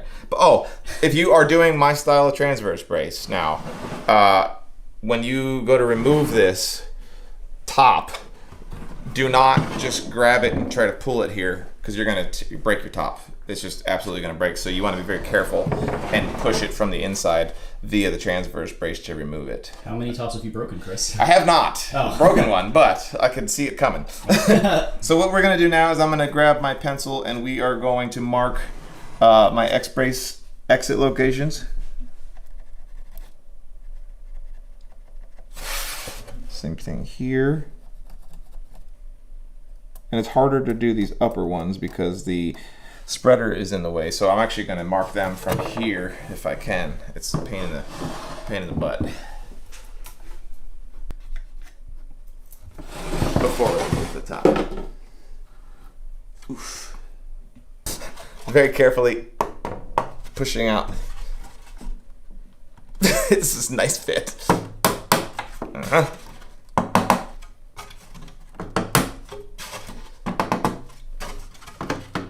There we go. Now you can see how good of a fit it is. Like, we have no glue on here yet. That top was not going anywhere. I mean, I think that those things make a difference sonically in how this guitar sounds. Having everything really fitting very nice and tightly. So, now we've got to find our locations for our X brace. I'll show you another cool trick. I always forget about this. 1 second. Here's the other really cool thing about my template system. If you want to know where the X brace exit locations are, you can just go like that. Hey. And then you've got your marks right there and right there, which is just another super handy. I'll double reference these with the marks I put on the guitar, but it's just so many times, like, as I developed this system with the templates and the alignment holes, I was like, oh my god, like, it just speeds up so much of the process. It's just really nice. So if I pull that off now, and we will check. Yeah, they're like perfect. Cool. So now what we're gonna do is mark or notch these in very lightly. I do this by hand. I just kind of, it's a feel thing. You can take the calipers and measure how tall your braces are to make sure that you notch these at the exact height, but I got a general good feel for it. So I tend to err on the side of caution and go a little shallower than I think I might need to be. Nice sharp chisel. Going through all 3 plies here. If you don't have sharp chisels, you can do this with a Dremel tool.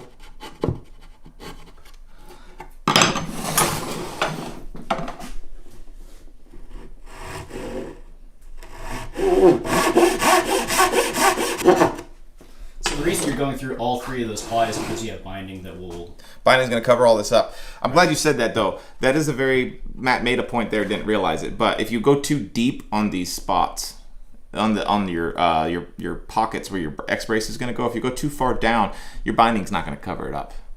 So you got to make sure that you don't go too far down. That's the big reason there.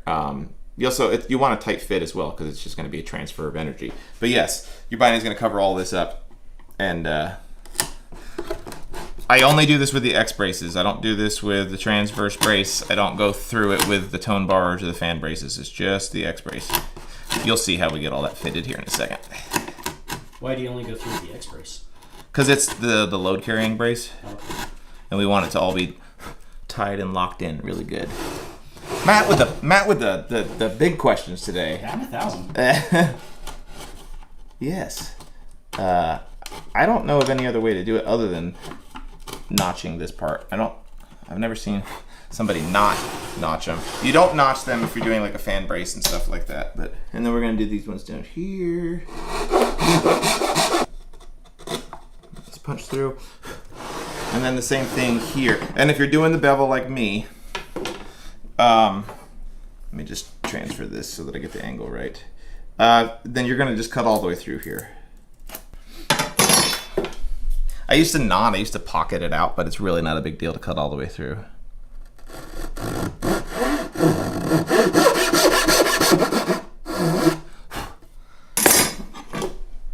Yeah. Oh, very satisfying.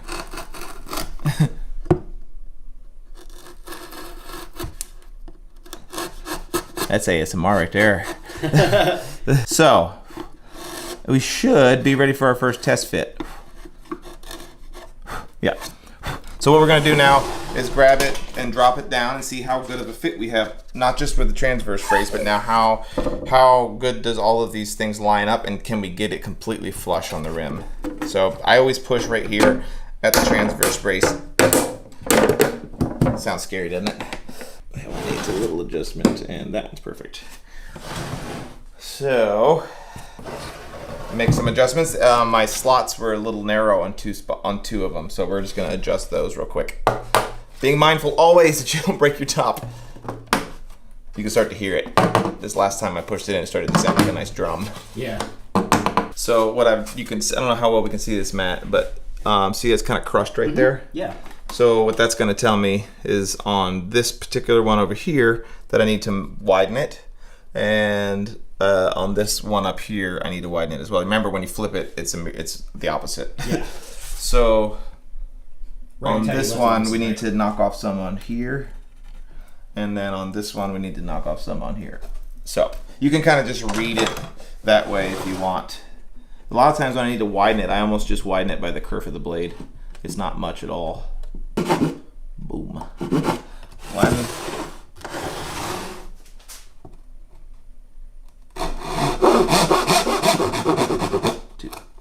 It's better to just don't go too far, man. Just keep chipping away at this. Take your time until you get it to seat correctly. You want those braces to just sit down inside of here, touching on all surfaces. So it's touching here, touches there, and touches here. The problem that a lot of people have is either this is too shallow, and then you end up with the wood not touching here on the rim, or they'll go too deep and it's touching here and then not touching at the bottom of that X-brace channel. So it's going to take off just a hair here. Same thing here. And then we'll test fit. I think we should be good this time.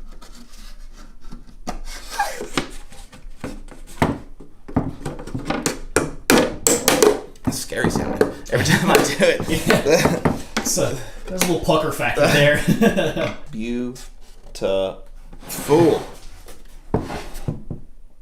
Super good. Super good.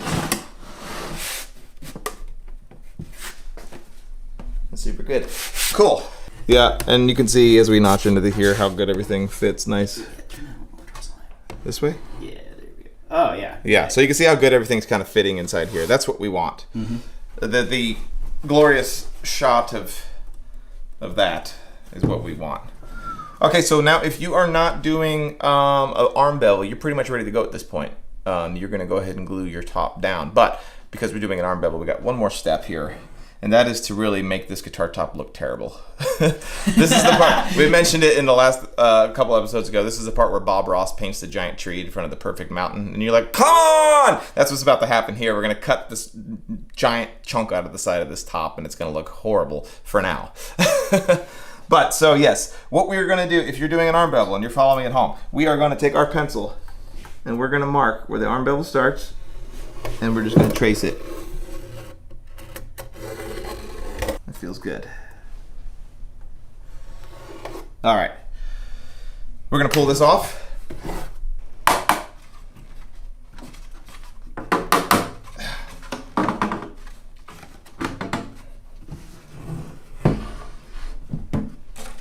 think you can tell just from the video how tightly, now that everything's notched in, that top like is locked in. I can almost hear it sealing without any glue on it. So now, I don't know how well you can see that on camera, where my pencil line is on here, right? That's where the arm bevel is. Okay. So what we need to do is this. We basically have to now treat this arm bevel brace piece that we put in as our kerfing. So what I tend to do here is use just the fat of my finger as a way to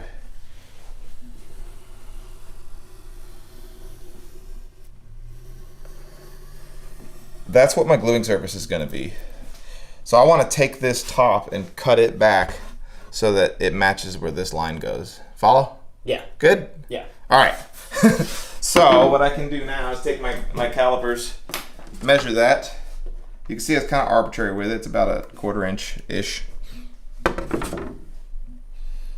And I'm just going to take this and we're going to start. It's going to be very kind of just some dots right now, and then we're going to connect them. Hey, this is a philosophical question, but I feel like someone on YouTube is going to ask it, so we can head it off with the pass.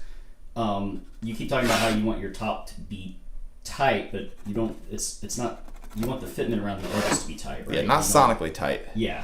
That's part of the voicing. Yeah, you want it to fit the rim tightly, but not be like pitched tight.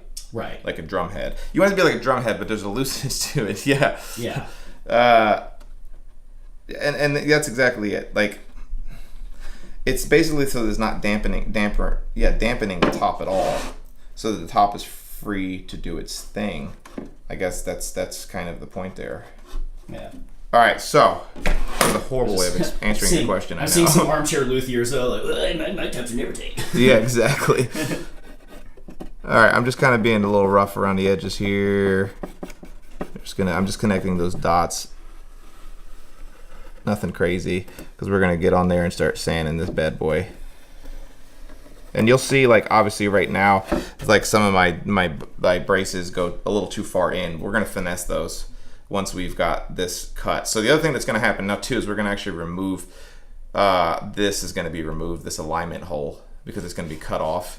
So we're gonna lose that, but no, now it doesn't matter because we have all the top notched out. We're not having those alignment pins aren't nearly as important because So your notches are now your alignment. the notches are now my alignment pins. Oh, but cool. just like you can see, this was like almost kind of an accident for me how I started doing the alignment pins, and now that I've done it, it's like it's a total game changer. Everything's just so much more repeatable. Which allows me to, as a little bit of an aside, allows all my tops to be exactly in the same spot on all of my guitars. So that's one variable that I can maintain. And I know that if one guitar sounds slightly different than the other, I know that that's one thing that's not affecting it.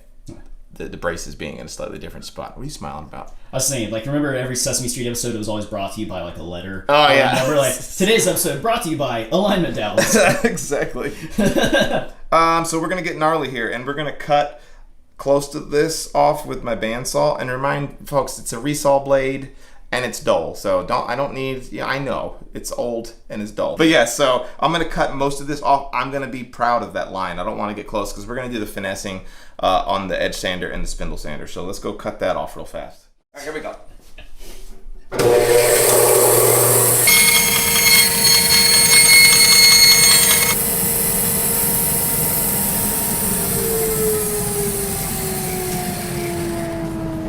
That looks horrible. The reason why I was really proud of it too, especially on a bandsaw, is that it can chew this all up. So we've got plenty of room on there to not worry about that now. So what we're gonna do is go to the edge sander and start getting this thing cleaned up and looking good.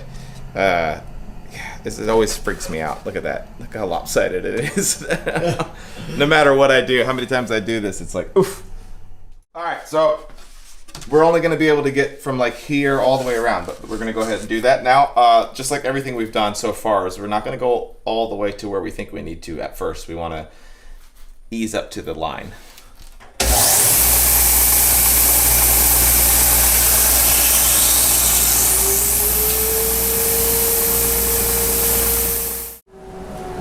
We'll switch over to the spindle sander. I'm gonna change that to my larger spindle because this is a little tiny, a little small.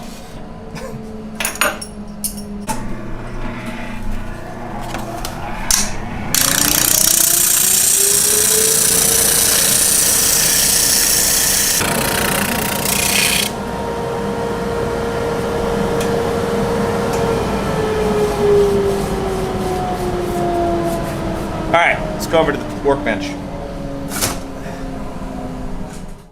Okay, so as you saw on my spindle sander, is a little bit like bucking it around. I need to dial that in a little bit more. So what happens is we got this part pretty smooth because the edge sanders are flat servers, but this section over here is a little bit kind of wavy and rough.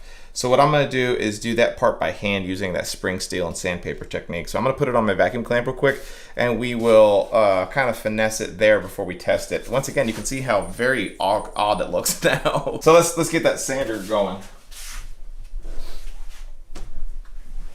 All right, using my spring steel just makes this very nice. I'm gonna move this just a little bit real quick. Vacuum clamp's nice because it holds it really good. So the spring steel makes it nice because I can wrap around the curve with it. It follows the contour really nicely.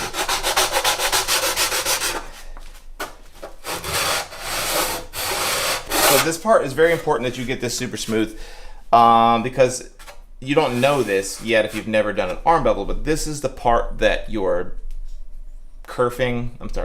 this is the part that your purfling, and if you're doing an abalone trim, is all gonna butt up against this. Basically, this is the line that your binding is gonna be on. So if this is a little bit wavy, you're gonna see that times 100 once you start putting purfling and all that stuff inside there.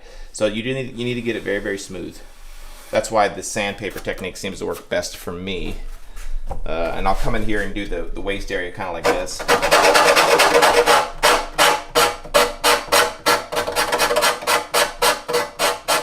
What's cool about the spring steel is you can adjust the radius of your of the curve, which is just really cool. All right, so I think we're ready to test it out.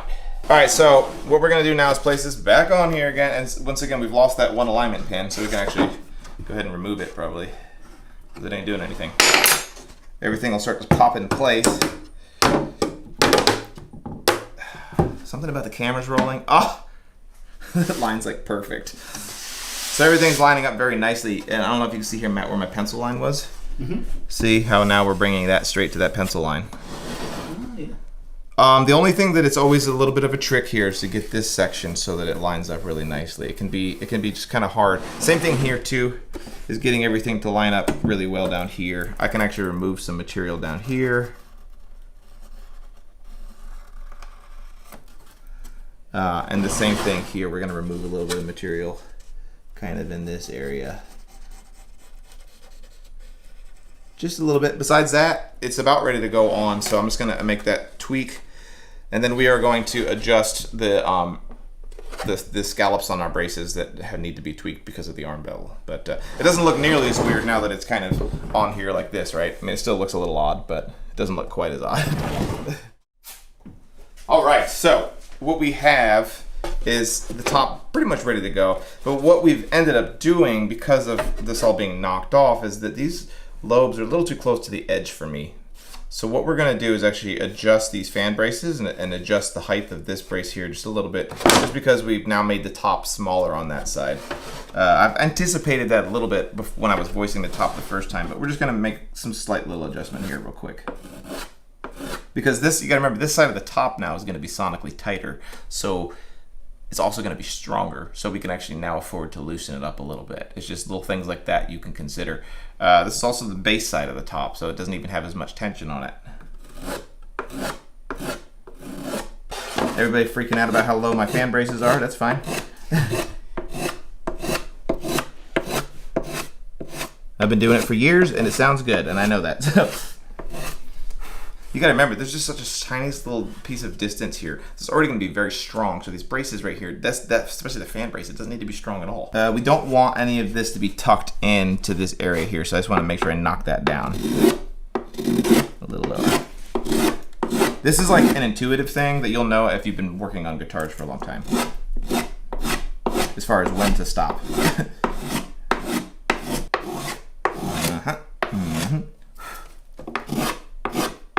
Feels good, looks good. I'm gonna get a little sandpaper on there, smooth it out.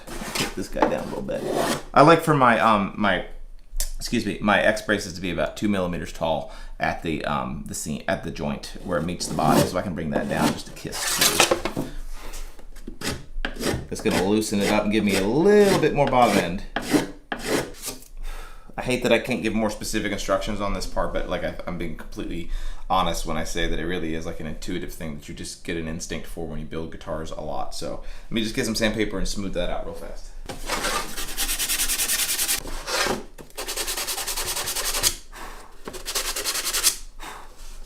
Yeah, it looks like you can see stuff there, but it's perfectly flat. You really can't feel anything, and that's what's important. Just make sure we get it just a little bit smoother. All right, so we are about ready to glue this thing on. We're gonna do one more test fit real quick. Dry run. Make sure we're happy with it, and then we're gonna glue it down. I was gonna say something. Oh, just taking your time. Once again, take your time. This is the last chance we have to do any sort of voicing free plate. We're gonna have one more chance once this is glued down, and I'll cover kind of the way that I do my voicing once the top is glued on. So we do have one more chance to finesse it to get it right. But at this point, you should be 95% of the way there. Let's test it. Make sure we're getting good everything, because we don't want to decide that it needs changes once you've put glue on it. Just beautiful. You can to confirm, excuse me, you can confirm that you're getting a good fit by doing this if you want. Take your pencil, mark a new line out here, and when you pull it off, you can just check and make sure. This little spot here, we're actually going to be able to adjust with chisels once the top is glued on and the box is closed up. We can actually make that feather really nicely, because remember, we want this all to slowly, gradually turn into a bevel. Naturally, it has to just basically like the binding is melting into a bevel. So you want the transition to be very smooth. But I think we're ready to go. So we're gonna move the go bar deck over here and glue this thing down, and that'll be the end of the episode. Feels good? Feels good. Yep. Yeah, okay.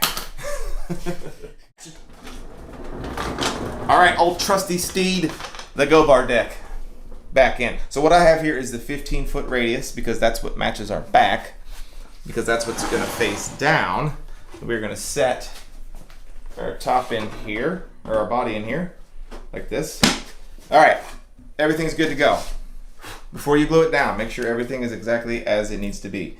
But yeah, so we're gonna, I'm gonna put some alignment pins back on here because it'll hold my acrylic template, because it has one more trick up its sleeve, the acrylic template does.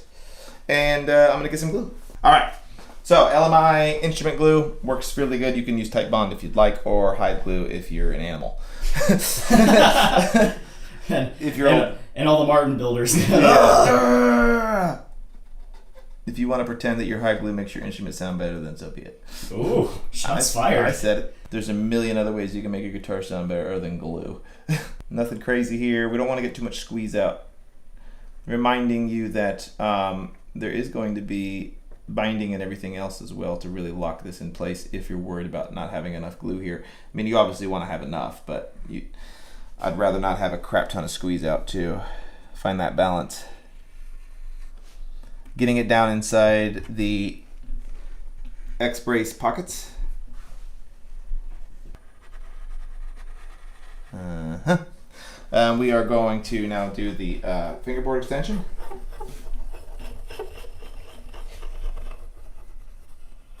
And we are going to spread that nicely. Nothing crazy. We're going to do the same thing here. I like to just kind of like a tapping technique.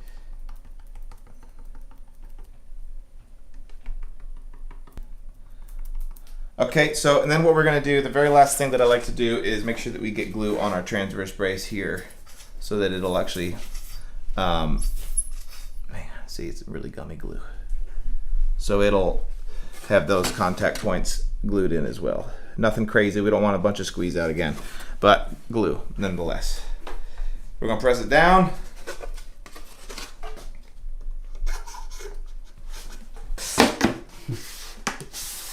And then I take my acrylic template here one more time, and it goes on there. The nice thing is that it lets me know where all my braces are, right? But it also acts as a clamping call, which is really a nice thing as well. Boom. And I just start going to work on it with the go bars. I kind of get a couple of points of contact. Using my template as a guide, I can kind of make sure I get go bars in the place where the braces are popping out, and then I'm gonna go around and check and make sure that we're getting good contact, and then I'll go to work and make sure I get all the rest of the clamps on. So at this point, just checking. Make sure that you've got everything seated correctly. And it looks good. So now we're just gonna let it rip. So the only other thing that I would say to make sure that you do is that you're getting go bars on top of that fingerboard extension. But besides that, this thing is glued on, ready to go. We'll let that dry for at least an hour before we pull it out. Of course, because we're shooting this video series, we'll let it sit for much longer than that. It'll probably sit here until a couple days from now. But I think that's pretty self-explanatory, right? Your mileage varies based off of whether you're doing an arm bevel or not, but just taking your time, making sure that it's a good, nice and tight fit. These things matter on how your guitar sounds. So it's easy to think that the only thing that matters, I see so many conversations about just like tone woods and bracing patterns. And there doesn't seem to be a lot of conversation in just doing all of the steps a little bit better, making the guitar much more constructed better is going to make a better sounding guitar. So pay attention. I appreciate everybody who's been following along for the build series here. It has been a lot of fun. I think what around like the 15th, 16th episode? I'm gonna edit this and correct you, so it doesn't really matter. We joked when we did the first episode it was gonna be like a 50-part series, but it probably will. Thank you to everybody who has supported us on Patreon. I will put a link down below here. And to everybody who's bought shirts, everybody who's been commenting and keeping the community going. If you guys haven't done it yet, make sure you check out the introduction to the Woodstock video series. That we are actually going to be launching the very first video of that later this week, so in a couple days. But the introduction video is the video that came out right before this one. So check that out if you haven't looked at that yet. And I think that's it, right, Matt? Yep. Yeah. Yeah. We'll see you guys on the flip side. Thanks, guys. Yeah, man. That's it.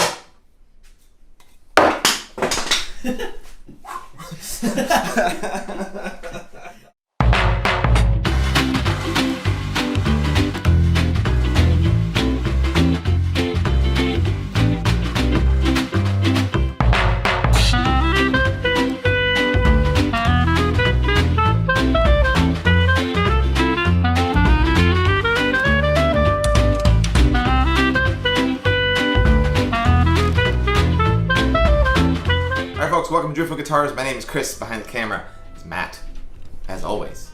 We're back at it with a 3,000-year-old guitar, and as you remember in the last episode, we finally got this top glued down to the sides, and it is on the home stretch of getting ready to come out of the mold. But what we need to do next is to get the back ready to glue on, which is very exciting. So I wanted to show you guys this before we actually get to talking about it. You can hear how nicely, because you haven't seen it come out of the Go Bar deck. Last we spoke, it was going into the Go Bar deck, but it has a very, hang on, I gotta get the node right on it.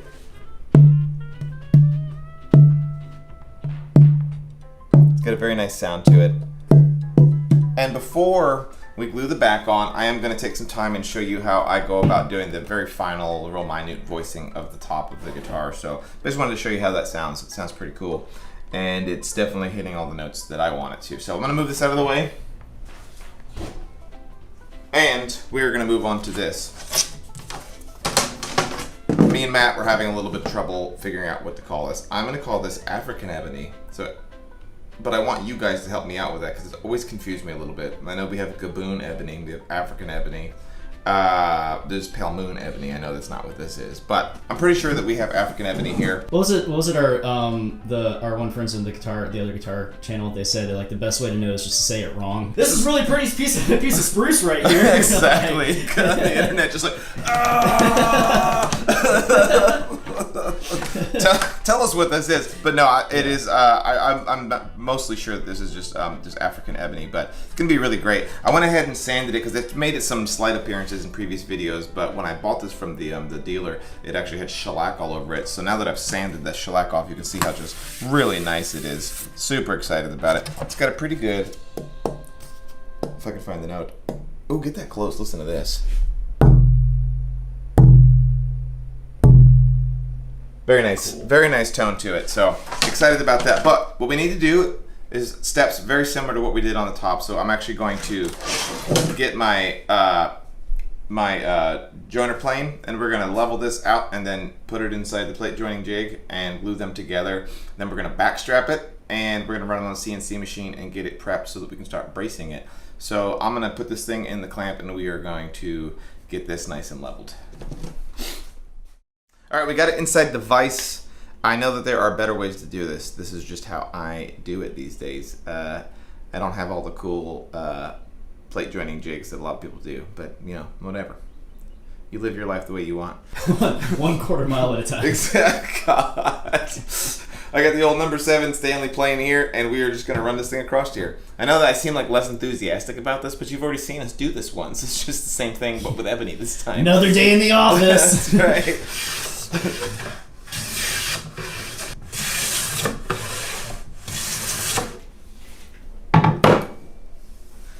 Yeah. Let me get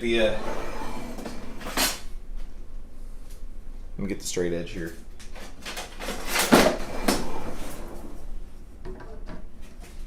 That just will not do. So we're just checking for gaps here. We want to get this perfectly flat so that when we take these plates and join them together, there's no gaps in it whatsoever. There is, the nice thing about backs versus top is that we're actually going to put what's called a back strap on there. So unlike the top, which is literally totally relying on just that butt joint for the top plates to be there other than the X brace, the back has got braces as well as a nice strip of wood down the middle of it. It just gives you a nice insurance policy. It's not to say that like you should do a sloppier joint, it's just that you can get away with it. Not that I want to, but it's just you have a little bit more insurance that your back's not going to split on you. Right. So right now we have a little bit of a low spot in the middle, so I'm just going to work that out. Let's see what we got.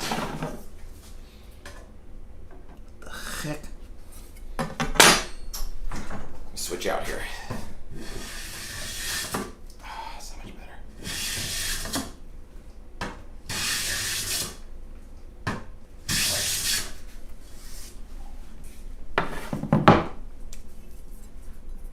My first day. Dude, chasing my tail here.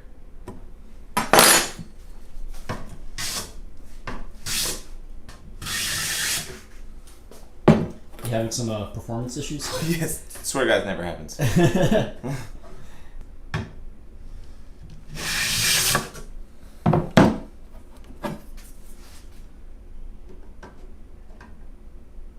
Yeah, I think that we're close. I'm going to pull these out of the vise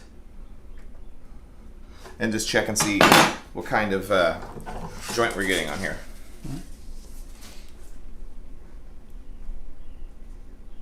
Oh yeah, that's terrible. It's not even close.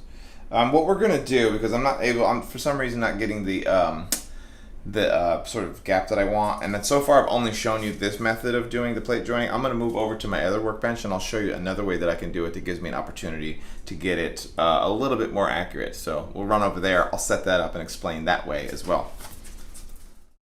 Okay, so what we are going to do is use this plate joining jig that is by Veritas. You can go to leevalley.com and get one of these. We'll do a link to it in the description, but they're super cool because it runs nice and flat. It's got like a glide tape on the bottom. This is perfectly 90 degrees, and you can just put adhesive backed sandpaper on it. And the way that you do this is I just lay down a piece of wood. I'm gonna stack these very carefully like that. We're just gonna expose about 1/4 inch of the wood right there, and then I just stack another piece of wood on top. Just got some curly quilted maple there. It doesn't work unless you use quilted maple though. So yeah, the finer quality of shim that you use, the better your plate joint will be. Weird flex. Yeah. But cool. And then I just use these little cam clamps to hold it in place. And the way that the reason why this works a little bit better is you just have a little bit more control over it. But I've got like a super coarse sandpaper on here right this second, and I can just come in here and run this back and forth, and slowly knock it down. And you take off such little bits of it that it's a little bit easier, a little bit more control. And it's nice because you can actually get away with this if you don't have a full-size hand plane. So like now that I'm doing this, I'm thinking like this is a good option for those of you that are just getting started in guitar building. Because I think this is like $60. It's been years since I bought it, so I could be completely wrong there. It's not nearly as expensive as a nice hand plane is though. So this is a cool, cheaper option that's going to get you a really good result. And you'll see, I mean, I come back to this all the time when I have trouble getting a good joint on a guitar. So, which Bob Marley was really good at getting joints on guitars. One love. The only thing that you have to be careful of is that you're just not like making it round on there. But just nice even pressure on it, and it works really well. So you saw how quick that was, right? Nice and easy. I'm just gonna check it with my straight edge. So, oh my god, yeah, it's like night and day better. I'm ready. I'm ready to check it already. Like that was. This is just for reference. Chris showed me the much harder technique of doing this first. Yeah, and he was like, yeah, and I was struggling one day. He's like, well, there's another way of doing it that's a lot easier. And I was like, are you kidding me right now? I worked on joining 2 plates for like, well, it was probably a better part of like 3 hours. Wax on, wax off. Yeah. If you can dodge a wrench, you can dodge a ball. All right, so get in on that, Matt. Look at this. This just came out. I mean, like a couple of passes of that, and it's perfect already. Oh, nice.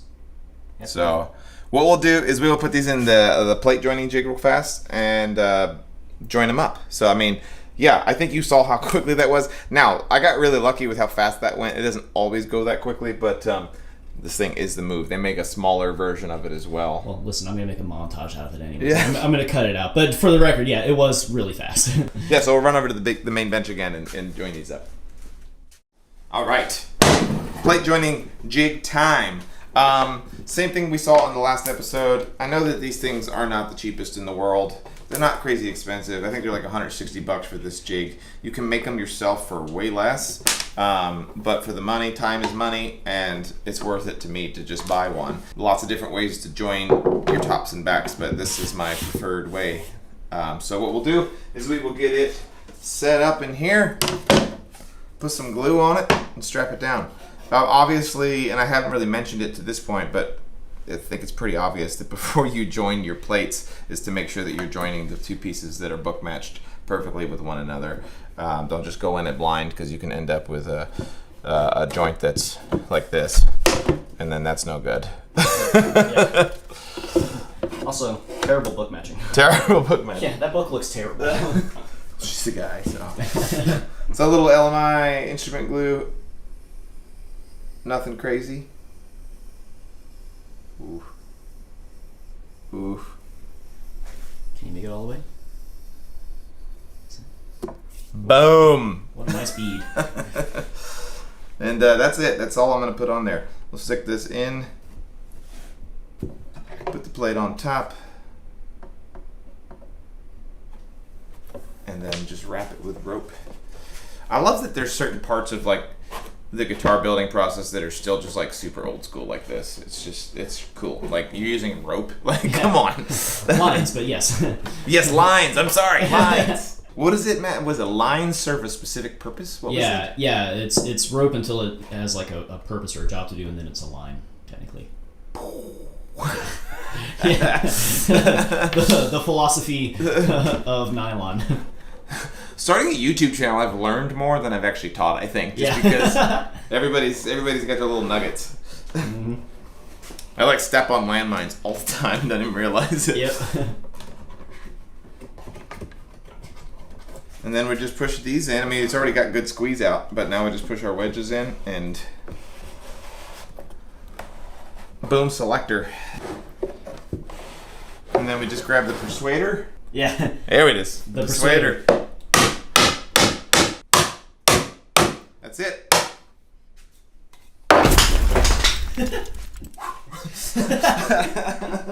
Nailed it.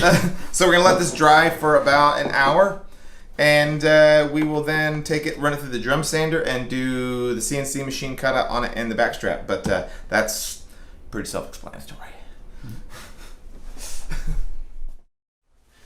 Oh, hello, didn't see you there. All right, this is done. Matt and I had lunch. Feeling good? Feeling good. This is dry, so we're gonna pull it out, and then we are gonna take it over to the drum sander and just get it nice and level. Well, I guess we're gonna take it to its final thickness, actually. We don't necessarily voice the back. I do put a little bit of thought into it. I guess this is an opportunity for me to mention the fact that I build my guitars two different ways on the backs. I think that the back is incredibly neglected when it comes to conversations about how it contributes to the tone of the guitar. I read Irvin Samoji's books a couple years ago, and he talks about that as well. And so if I have a client who's getting a guitar that's going to be used in the studio, I build an active back guitar. And by that I mean like when you're holding, because in the studio you're usually sitting down, and so the back of the guitar is not touching your belly. And so I can actually make the guitar that much more responsive by getting the back to be acoustically resonant.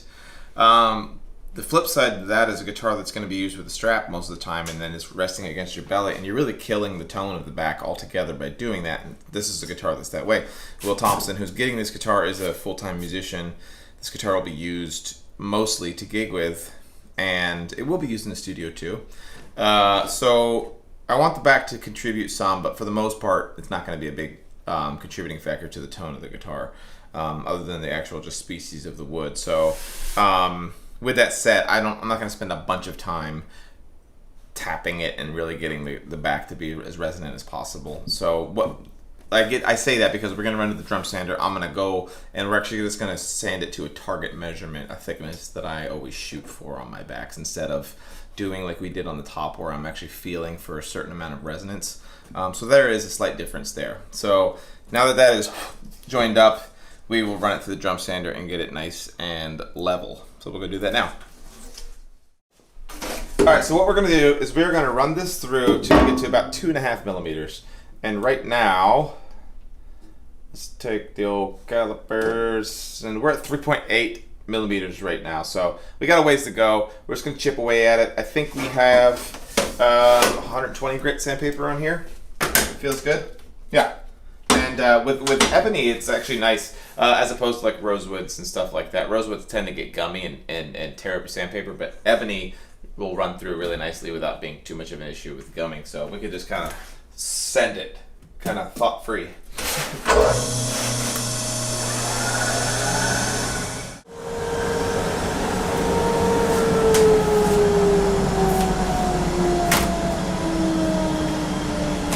Okay, so that is down. I got it to 2.6 millimeters, slightly thicker than I normally do, only because it is going to be a gig guitar, so we want to make it a little bit beefier than normal. But I wanted to mention something that's a little bit different than with the backs versus the tops, is that specifically when you have figured wood or wood like this that has some color streaking inside of it, especially if you've got wood with sapwood inside of it, is that when you're doing this process of thicknessing, you want to pay attention to how that looks. So I chose this to be the side that's going to be on the outside because it's you can't see the seam really, and the sap or the colorations in this wood are lined up very nicely here in the middle, versus on this side where you can clearly see that line where the seam is. So what you need to do as you're thicknessing is I'll level the side that I know that I want to be the outside first, get it down to just level, and then only take material off on the side that's kind of uneven. Because what'll happen if you sand too much on the side where it's nice and matched up nicely, you'll sand through that portion of color and suddenly it'll start to not match. So that's just something that I wanted to note. But I think it looks pretty dang good. Pretty dang good. Yeah. The next thing we need to do is run over to the CNC machine and cut this profile out and put our index holes inside of it so that we can put the back strap on it. So we're getting ready to go do that now. And it's got a little, sounds like ebony. Yep.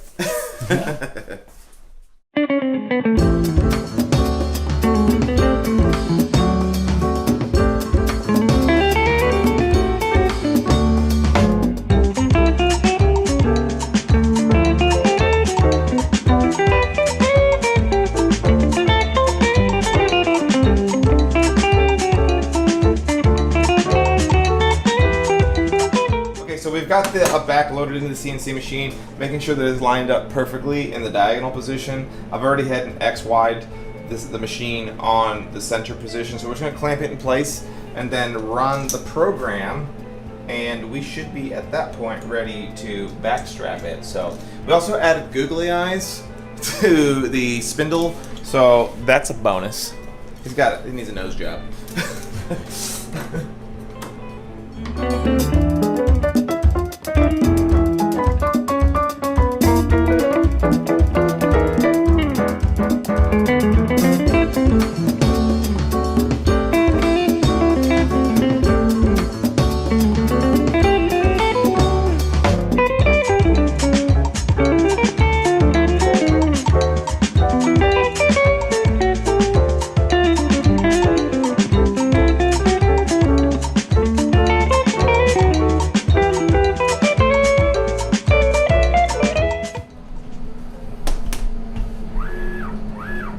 All right, easy peasy lemon squeezy. Let's see here.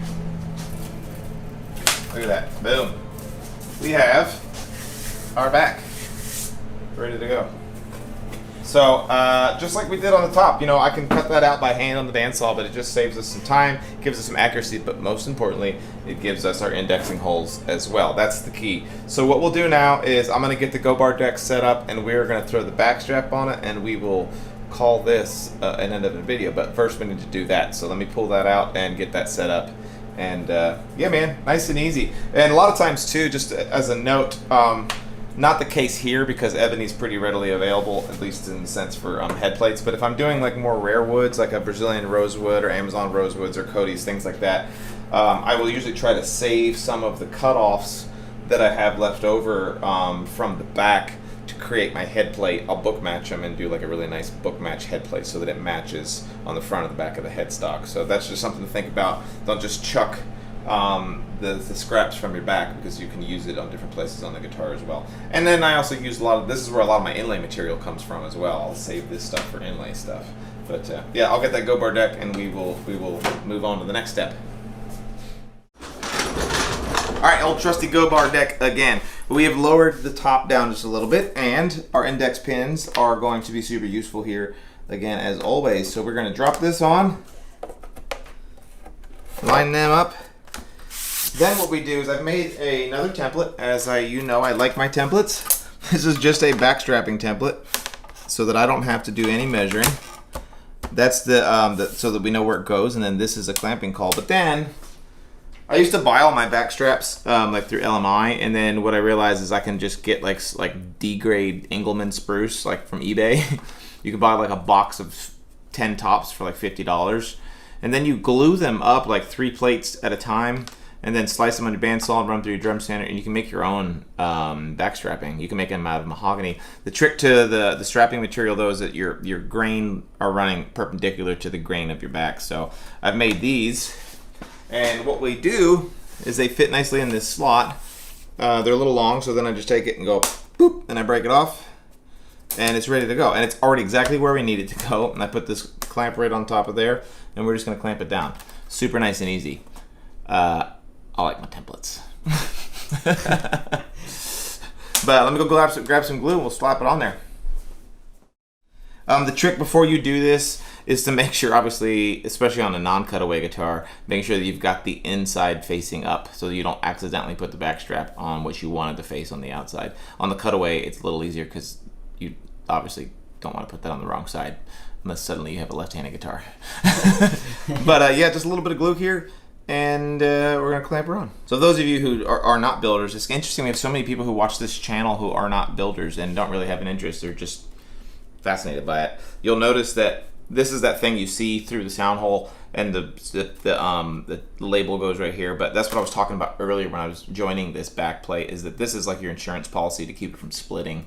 So it's nice to have. I've got a Brazilian rosewood guitar that I'm building right now where there's these micro fractures inside of it. So I'm going to do a back strap in the middle as well as 2 secondary straps just from where those fractures are, just to ensure that it's nice and strong. But it's just there for insurance. And yeah, I'm just gonna clamp her down.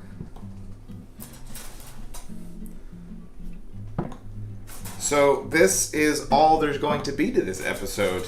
In the next episode that we're going to do is we are actually going to be making all the bracing and everything for this back and getting those on the back, and then probably voicing it. I think we might do that in one episode, but it's a lot simpler than the top of the guitar. But that right there gets us to where we need to on this back, and you can see how simple that was. Not really that difficult.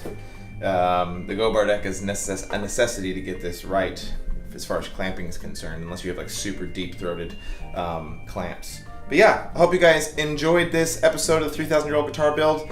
Make sure you guys check out the t-shirts in the link below. They are available, and we do appreciate those that have purchased them. Thank you to everybody who's supported us on Patreon. That really helps us, especially when it comes to doing the guitar breakdown videos that we're going to be doing more of. I appreciate all the comments on the guitar breakdown videos.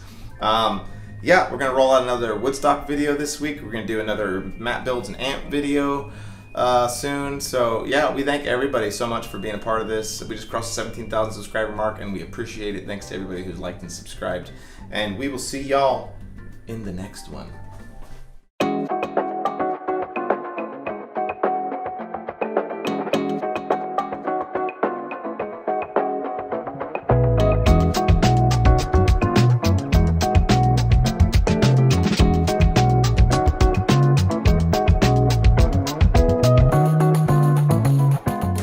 Folks, welcome to Driftwood Guitars. My name is Chris. Behind the camera is Matt.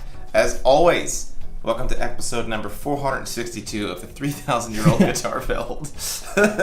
As you remember in the last episode, we were able to join the back and put the back strap on. I have pulled it out of the Go Bar deck. And today, we're going to begin the process of putting the braces on this bad boy. So that's pretty exciting.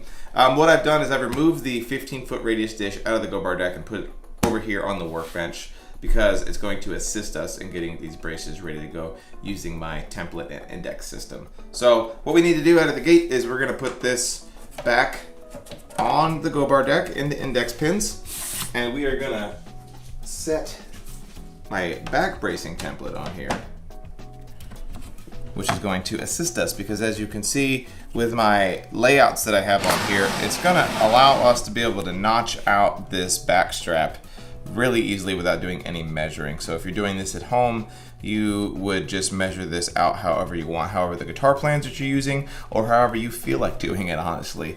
The one thing that I will say that you need to be aware of if you are using a traditional sound hole on your guitar is that you need to make sure that this area right here does not have a brace on it, so that you can have your label visible through the sound hole if that's what you're into. And so that's how I actually laid this bracing pattern out, is I put a guitar top on it and found where the sound hole was so that I'd have room for my guitar label. The other thing that I did off camera before we started this shoot was I went ahead and prepped up some braces for the back. I went with some really nicely quarter-sawn Adirondack spruce that I got from LMI. And the way that I do mine is they're all 8mm thick, and these lower ones I do about a 1/2 inch tall. They're actually 13mm tall, and then these upper two, I do them, let me look, I do those ones at 11.5mm tall. So my thought process on that is obviously that this upper area of the guitar is much narrower. So because it's narrower, it's going to be stronger, and we're actually able to bring those braces down a little bit less tall, because the narrow distance that the brace has to span is going to make it stronger anyway. And so first step for us is going to be to cut out the back strap in the place where we're going to put these back braces. So I'm going to do that just using a little carcass saw here, and we'll knock those out and chisel them out of place, and we'll move on to the next step.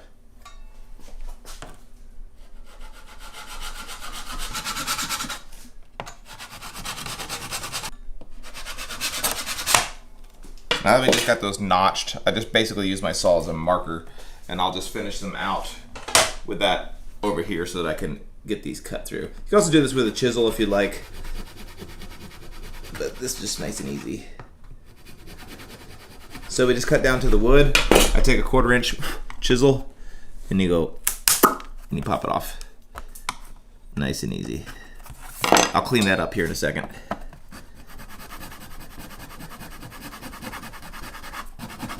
So the back bracing on a guitar just provides strength? It does. Strength to the back? It adds strength to the back. The back is not going to be carrying a load like the top is. That's the most important thing to remember. The top's carrying string tension. It's also, the wood itself is not as strong as usually the backwood, because it's usually made out of a hardwood. But I use ladder bracing on the back of my guitars. It's what's traditionally used. It works really well. I'm able to get a really good sound out of my guitars. I will confess that I don't put a lot of thought into the back, and I do think that is an area, if you're looking for a place on an acoustic guitar to really be innovative and try out things that haven't been done yet, I think the back is very fertile for that. I'm able to get a really good sound out of my guitars the way that I'm doing it, so I don't really mess with it. You know what I mean? It's just, it works. I've got it formulaically down to get the sound that I'm after, so I don't put a lot of effort into it. I do brace it a very specific way. It's repeated, and I voice it to a certain type of responsiveness that I'm looking for. But there are definitely some people out there that spend a lot of time voicing the back to a specific pitch in correlation to the top, and there's something to be said about that. I don't think anyone is wrong. Like I've been saying since the beginning of this, you need to find a method that works well for you, something that's repeatable, that you can get a consistent sound that you're looking for. So yeah, that's my thought process on the back on my guitars. I do 5 ladder braced braces that run parallel to the length of the sides. So you can see, because the back strap is, the grain is running perpendicular to the sides, it just pops out nice and easy. Allows us to get those out of there, and then we can just chisel out the rest of the material nice and easy. The other thing about my template that makes it nice is that it's already set to the exact width of my braces, which makes it really nice for me to not have to do any measuring. I know that a lot of people talk about this, like, oh my god, I spend more time making templates than I did building the guitar. Well, your templates, as you've seen in this build series, taking your time building the templates can actually be more fruitful than learning how to build guitars out of the gate. Making good templates are going to save you a lot of headaches in the future. So, I didn't start out with all these templates. For years, every single guitar was completely hand laid out and measured. For those of you that are watching the Woodstock series that we're putting out, you'll see that I wasn't using any of these templates back then. And was able to build really good guitars, but the templates just save me time, and it makes me get to the good stuff. Essentially, I feel like you can just get straight to the fun parts of the guitar build, and I like making templates. It's really fun to like think of ways that you can build jigs that do like one job really well. That's just a fun thing to do. As I often say, I build guitars so I can buy tools.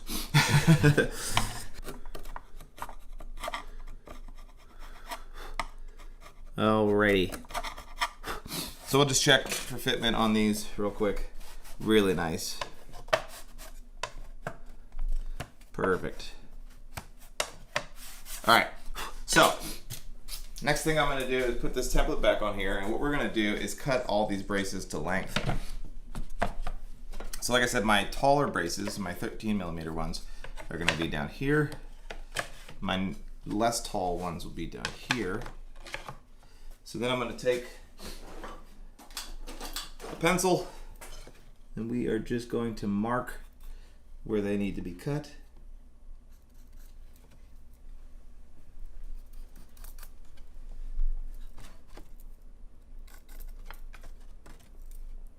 That needs to be there. And instead of cutting all of these individually, what I do is this, is I stack them up along that line. We'll get them like this.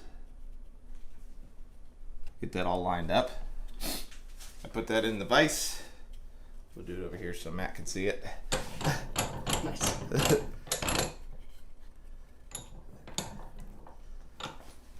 Use my saw, and we'll cut it.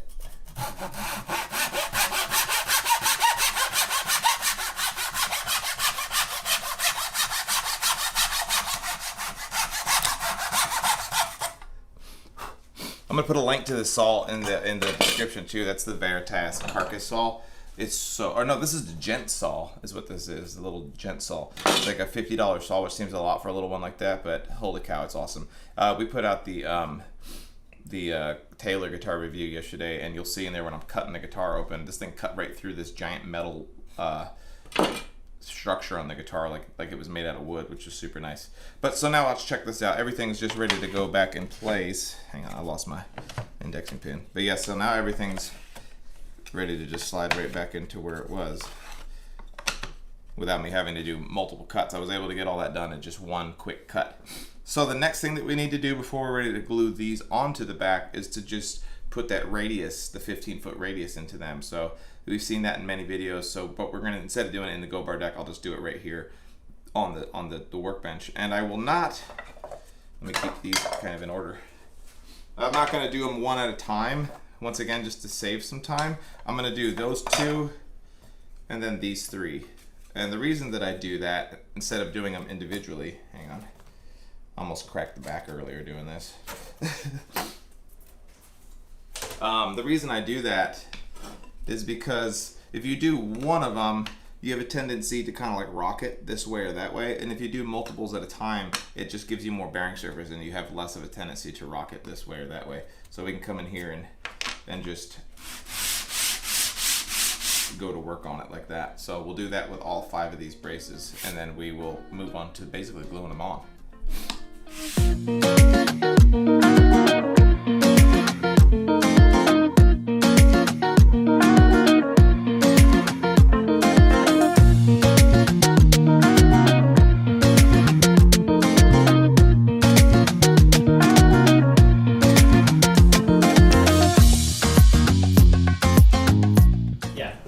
Yep. Can I just say, it really bugs me that you left 2 spots behind. Oh, here. Yeah. Okay. It's fine. That's fine. This is bugging Matt that we've left a couple of spots of some dust on the Oh no, I'm going to leave my complaining in there. Yeah. When I edit this later, you best believe. Hey, in the comments section, tell Chris how bad he is at vacuuming. Alright, so we've got the radiuses put onto our back braces. And what's nice is that now it's pretty much ready to go already into the go bar deck. I need to add some longer pins to these. But yeah, what we're gonna do is move the go bar deck over to here and we're gonna clamp these on. There's not a whole lot. The dust is getting to me. Wear a respirator, folks. But we just need to clamp these on and we'll be ready to move on to the next step, which is voicing the back. But for now, in this video, we're gonna keep it kind of short because we're gonna do a much longer in-depth video on voicing the back of a guitar.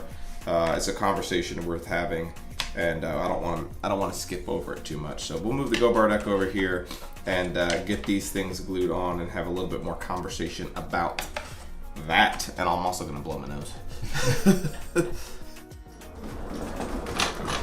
Hello. Didn't see you there.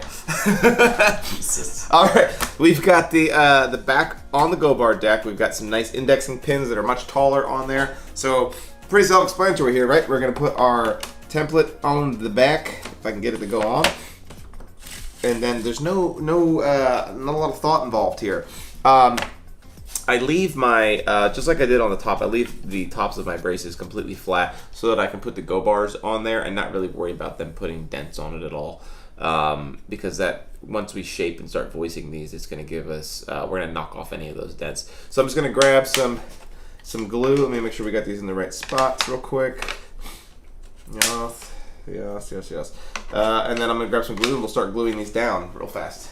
All right, the way that I do this, if you don't have this template that I have here, which most of you are not going to be using a template like I am, what you're going to want to do is put a square up against the back strap that you have on here. That way you can make sure that your braces are on nice and square if you're doing a ladder brace. That's how I did it for years, just using it as, I used like a Bridge City tool square or whatever you have. It doesn't have to be anything fancy at all. And that way you make sure that these things aren't all janky on you. Not too much glue. You don't want to have to clean up a bunch of squeeze out, but enough glue that, of course, it's clogged.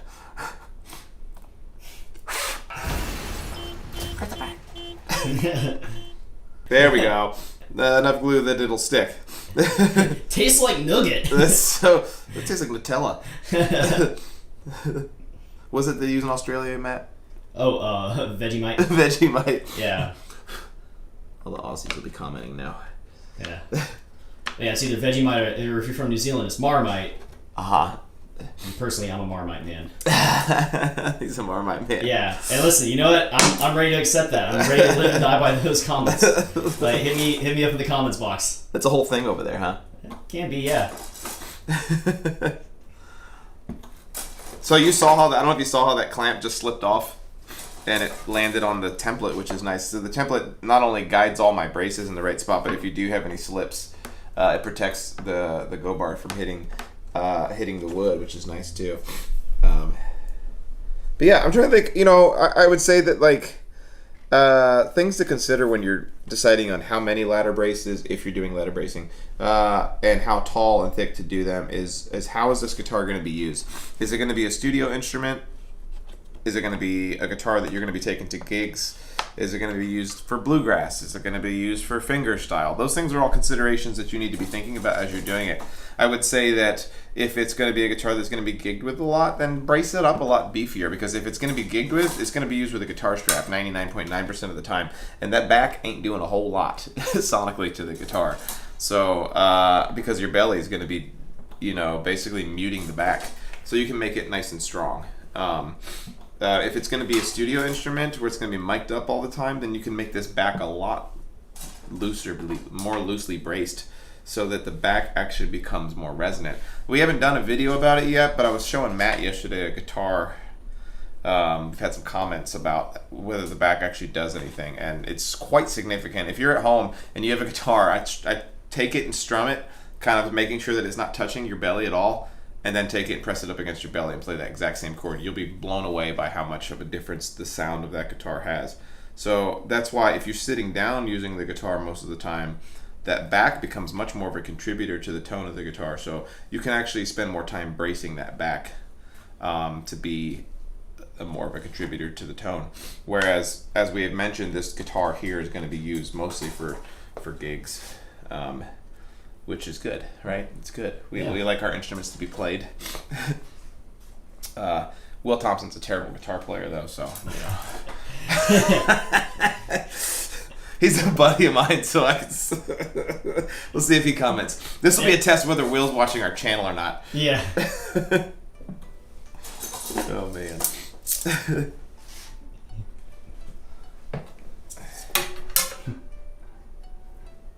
Charlie on the scene. Charlie! Charlie! Charlie! Yeah. Yeah. Oh, yeah.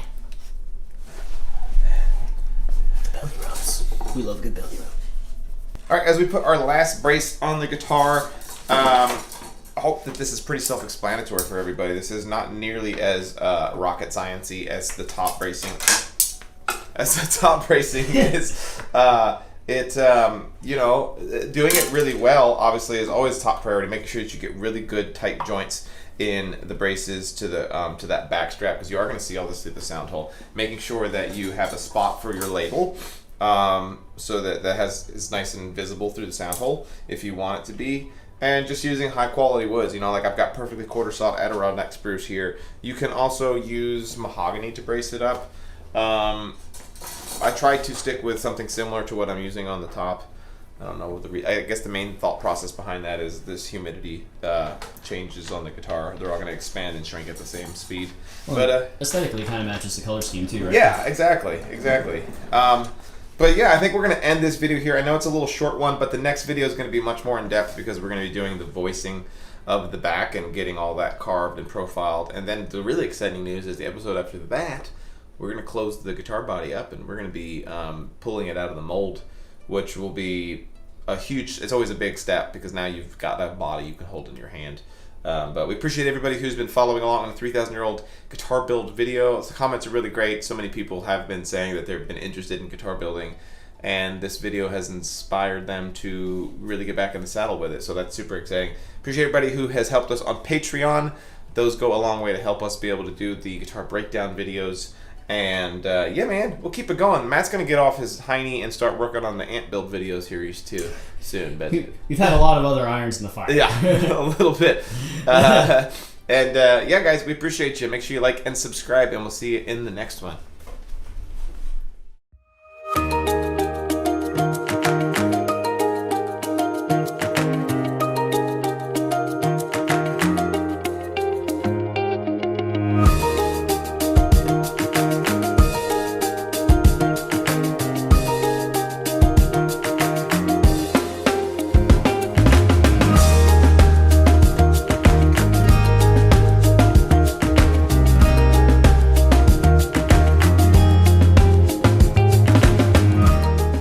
to Driftwood Guitars. My name is Chris. Behind the camera is Matt. As always, it is episode 16 of the 3,000-year-old guitar build. As you remember in the last episode, we glued the braces down to the back. So today we get to do the exciting part of carving those braces, voicing of the back, and making it ready to glue onto the side. So that's where we stand on this thing. We pulled it out of the Go Bar deck this morning, and it looks good. It looks how we expect it to look. It's like a back with some braces on it. This is way easier to do and less scientific the way that I do it than it was voicing the top of the guitar. There are going to inevitably be people who comment and get into the comment section on this video who follow the Gillett Gore method and all these other people who really get caught up in different modes and tuning of the free plates and all that stuff. It's not how I do my guitars. There's nothing wrong with that. I'm sure that you can make a really fantastic sounding guitar. I don't understand it, and it doesn't mean that it's wrong. The things that we don't understand doesn't mean that they're wrong. But it's just Yet another teachable moment for Chris Alvarado. Exactly. Yeah. The way that I do my guitars is I really focus a lot of my energy and pretty much most of my energy on voicing the top of the guitar. Don't mind Charlie, he's back here making noise, chewing on my son's car seat. It's fine. It's fine. Let him roll. But I'm gonna check on it. What do you think? You say hi?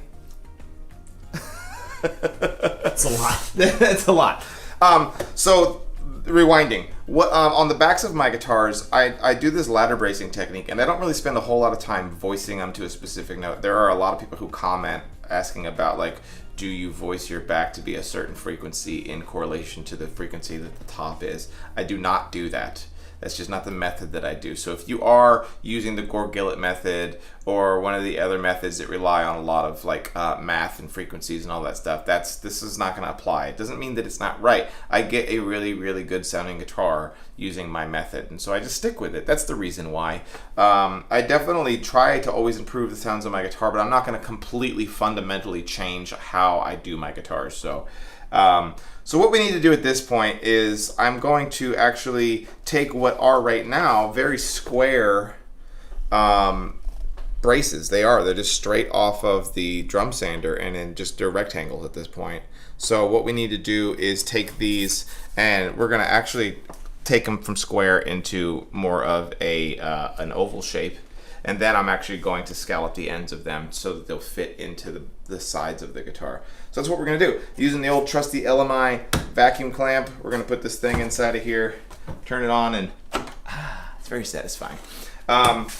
What I tend to do so that I don't mess up my back strap, because if you're not careful using your hand planes and your chisels, what you can end up doing is accidentally gouging and messing up the back strap. So what I usually do is just take a little bit of painter's tape as a preparatory method here, and I'll just put down a couple of protective pieces across here. It's annoying, but time well spent in my opinion, because I always inevitably slip and screw it up. So I always just chuck down some tape real quick. I guess one thing that I could do is make another template out of some thinner acrylic, right? That'd be a good idea. Always. And use that as a protective shield. But my acrylic template that I use to line all this up is almost a 1/4 inch thick, so it wouldn't work well for this as a protective shield. So I'll just lay down some of that. I tend to do 2 layers of tape because one is not quite enough to protect from screw ups here. All right, so we got the tape on here. The thing that I do first is I usually take a small hand plane. You can use like your standard bench plane and do this. I find that this small little Bridge City hand plane works really well, or even using the finger planes that Ibex sells work really well for this. But what I do is I just come in here. I will start with, let me move this just a split second. I like to do the braces that are sitting right on top of my vacuum clamp because this section is super solid. But I'll take this and I just come in here and I'll start knocking this down. Matt brought his dog over today, and it's his first time with Ernie. Matt's greyhound is in the house, so Charlie's in here whimpering because he wants to go visit Ernie. So that's what you might hear in the background. But yeah, I'm gonna take the my plane here, and I'm just gonna start working on knocking these. See, look, I just hit it. I just knocked that, and because I had the tape on there, it protected it, so that's good. But we're just gonna knock this down. There we go. A much more aggressive cut on here now. And we'll do the other side.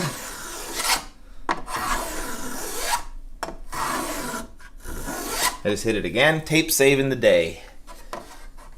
You could do this whole thing with just chisels if you wanted, with a little bit of, it's not going to be quite as nice and even with a chisel as it would with a hand plane though, so that's why I use the hand plane. Alright, so we've got the initial started bringing those in like this. So the next thing I'm going to do is I'm going to add another bevel like this, and then we'll add another bevel like this. So eventually what we're going to end up with is a really nice, let me show you on the paper here. This is the kind of the look that I'm going for. Is kind of like that. Kind of like a bullet shape. That's what I want the side profile of my my braces to look like on here. So we're just doing a knock, and then we're gonna knock it, and then we're gonna knock it that way. 3 different cuts. So I'm gonna hit this upper section with, instead of it being like that angle, I'm gonna reduce it to this much of an angle. And then we'll do it on this side. And now I need to get that super shallow angle. So we're gonna take this and come way in here like this.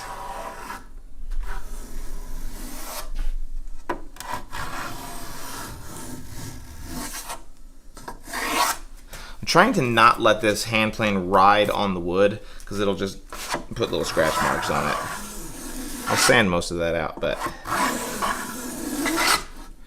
cool. That's pretty much what I want. That is not super smooth. It's very Jankosaurus. But then I can take some sandpaper and smooth that out real quick. Let me show you what that looks like. Just using some 180 grit here.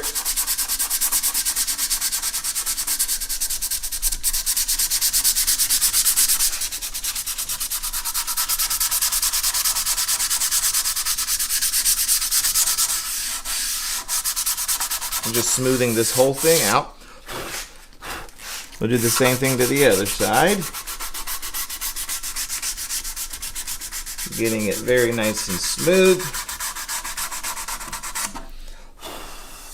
Almost there.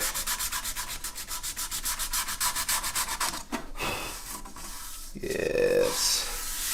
So that's pretty much what I want to do on that. And we are going to do that across all of these braces. But before we go and do it to all of the braces, what I'm going to do is just go ahead and finish this entire lower brace, and we'll show you what that method looks like. And then we're just going to rinse and repeat that all the way up the guitar. Something that I tend to do on my guitars, and that I will mention when we get to it though, is that this brace and these two braces are slightly lower than these two braces here. And the only reason why I do that is because, I think I mentioned it when we glued them on, is that these braces here are spanning a much larger length, just as it would a large bridge. If you have a bridge going across a larger body of water, it needs to be beefier because it's a larger span. These braces, particularly these upper bout ones, are not going across nearly as long of a distance. So we can actually make them weaker because they're not carrying as much of a load. So in order to make that back just a little bit more responsive, I do that.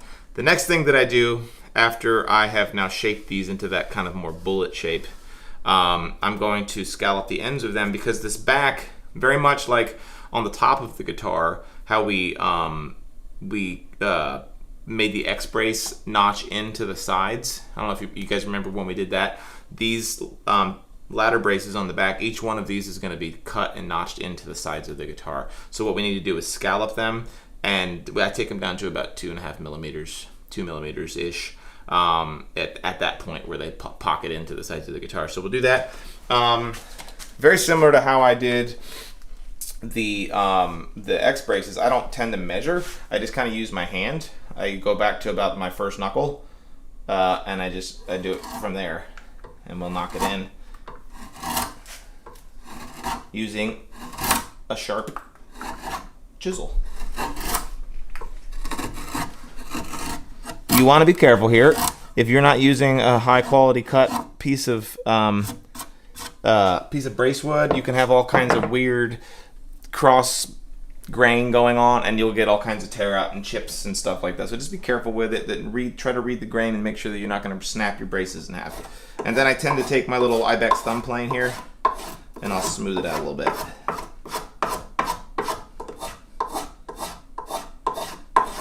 And what I do, and I think I can't remember if I showed you guys this little trick. There we go. This little trick when I was doing the X braces, but my binding is like 2 1/4 millimeters thick. So I just use that as a reference line to get me to the correct thickness. And that's it. I just want that even. That's pretty much what I'm looking for. So that's good, right? And then I can flip this around and do the same thing to the other side if I want to. Like I said, I use my index finger back to about a knuckle. Oh. Almost took my damn eye out. Sorry, that was a good one. I don't know if you can hear it hit the ceiling. You get a little bit more control with these finger planes. So you can see it's getting all like gnarly over here. It's getting all chewed up. That's because at the very end, suddenly the grain on this is starting to run in the other direction. So those are the things you need to be paying attention to, especially for those who are kind of new at guitar building. If this is your first time, learning how to read grain is important. That's like a big chunk of what Matt's education is you just kind of gotta like, it becomes intuitive, but it just takes a while for it to become intuitive, right? I mean, like, yeah, you gotta start second guessing yourself, and one day suddenly it just starts to click on you. But so now I'm gonna have to flip this over because of that grain orientation issue. So I'm gonna flip it over, and so show them, Matt. Let's get in here. You saw how when I was running my plane this way, we started getting all that, but watch if I come at it from this direction.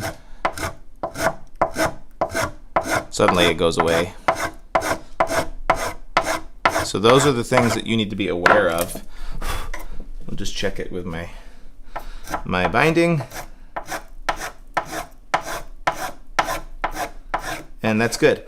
So you can see what we've got there. That looks really nice. We've got a scoop up and then a scoop down. And, you know, that's pretty much what we're going to do across the whole board here. We're going to take that and just move that all the way up. I usually take my sandpaper and smooth these out too, get them nice and good, just to get rid of any sort of stress areas that might be there. If you're really concerned about your back, you can just go crazy with the masking tape. Just protect it all. Get it really nice and protected, and you will be good to go. And I can actually at that point pull this tape off and call that finished.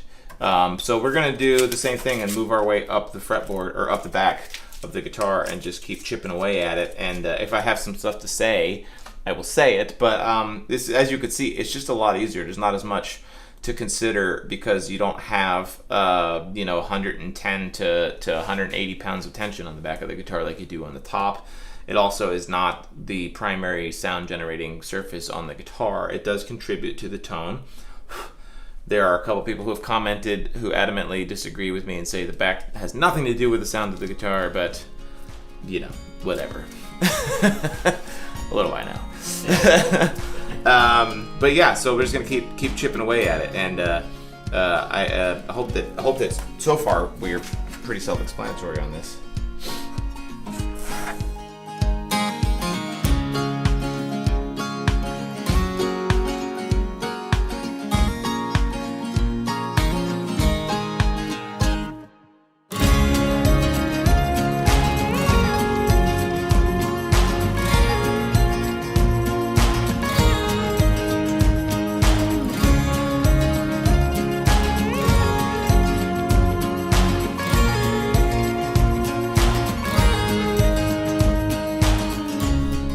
Okay, so what we've done is these lower 3 braces are finished, and what I'm gonna do, I just wanted to have us come back from what was hopefully good looking B-roll.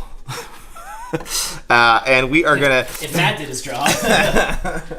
Or sucker for some good B-roll. So like I had mentioned earlier, I'm going to take these two braces and drop them down. I don't get in here with my micrometer. It's kind of an intuitive thing, but I'm just going to knock the tops of these off and make them lower. Take that down. Same thing up here. Knock it down a little bit. And I call that good. And we're just taking it down, I'd probably say like at 10%, 15% lower than these braces because they just don't need to be nearly as strong. You got to remember this back is actually probably 1.5 inches wider than the finished product is because I have some overhang that we leave on there that we actually are going to cut off once we close up the body. So just wanted to show you guys me doing that. You don't have to do it. But to me, it just intuitively makes sense. I'm sure that our armchair engineers will tell me otherwise. But that's not to say that they're wrong. That's just not how my brain's working on this whole situation. And I'm an engineer. Like I have a degree as an engineer, and will happily tell you you're wrong too. Yeah. Am I wrong? I don't know. No. Okay. Seems right to me. So we're gonna take these ones down and knock them down. So these ones, because they're smaller though, they end up less bullet shaped, and they end up just being kind of more, kind of a half circle, kind of a look to them. But you can see this is going really, really quickly. I have had a couple of these that I've had some more of those issues with grain directions changing at the last second. So if you're kind of new at this, you're better off using a little thumb plane than you are with a chisel, just because it's going to be less likely to slip. The other thing I'm thinking of this now is that the chisel's less likely to fall off and gouge your back, whereas a chisel takes a little bit more practice to not fall off and inevitably tear your back up that you probably paid good money for. So be careful with that.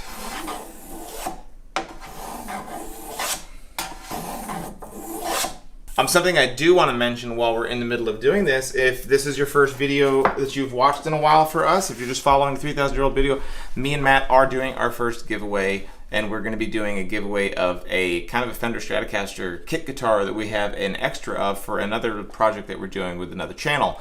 So if you are interested in supporting what me and Matt do here, kind of keeping the wheels greased financially, as well as being in the drawing for a free guitar, who's against that? You can join us on Patreon and support us at any level, $3 and up. So if it's just $3 a month, you are in for the raffle, which is going to happen at the end of November, we decided, right? Yeah. At the end of November, we're going to put it all in a hat. I'm actually looking at one of those little fun spinny things, so you can put it all in there.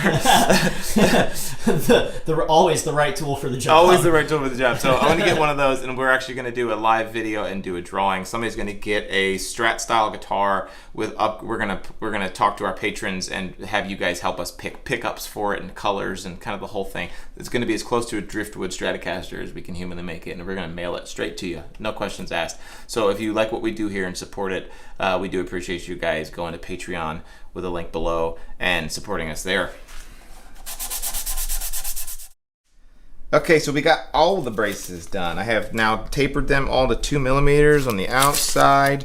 We've got them all beautifully done up. Let me turn the vacuum clamp off here. And you can see, she looked good. She looked good. Looks real nice and clean. We didn't have any issues with tearing up any of the back strap, but pretty self-explanatory there, right? I'm not really looking for a whole lot here. See if we can get you guys to hear this. There's me kind of holding it in upper area. And if I hold it by a brace. Very nice sound. So I'm happy with that. It's funny, when I was doing these years ago, I used to do, what would I do? I would take all my bodies at the point where it's at now, where the top is glued to the rim, and I would go in the studio and I would record with nice microphones, and I would just capture that tap tone, and I would do the same thing with my backs and capture that tap tone. And it was kind of one of my earlier steps that I would do, and I was really trying to hone in on what made my good guitars sound good and my bad guitars not sound as good. So that was just another method that I would do, as well as all of these things here that I've talked about. I have all these noted in my build journal, so if you guys are just getting going, keep track of all this stuff. I'm doing it kind of all willy-nilly here, and it looks like I'm not putting a lot of thought into it, but remember, I put a lot of thought into all of this a long time ago, and now I'm just copying and repeating what I do, what works. So don't be mistaken that this looks like I'm just kind of not putting any thought into this. It's just the experience that's making it look that way. So that is pretty much it on this, right? Yeah. Yeah. So that was nice and easy. So in the next episode, what we're going to do is we are going to get this guitar back matched up to the sides, and we're going to glue it down. But you saw that was pretty straightforward, nice and simple, and you guys can do it at home. I do recommend that you get online and experiment with maybe some different bracing patterns on your back. I used to do X braces and all kinds of different things, but this is just what we're doing here, and we will see y'all in the next one.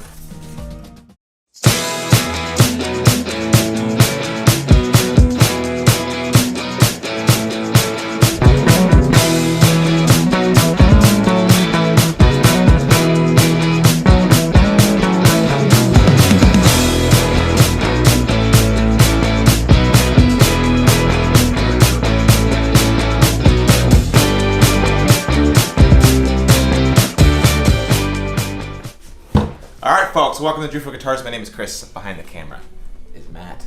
As always, episode 17 of the 3,000-year-old guitar build. And today we get to glue the back to the body, and we're going to close this thing up, and it's going to be finally a closed up box, and we can pull it out of the mold, and it'll be a guitar, kind of, at that point. The last episode, what we did is we went ahead and voiced the back of this guitar, and it came out super good. And in the last time that we saw the body of the guitar, we had just glued the top onto it, so we really haven't seen it since then. So I did want to show it to you. I'll hold it up here so you can see how it came out. Let's turn it this way so it looks normal.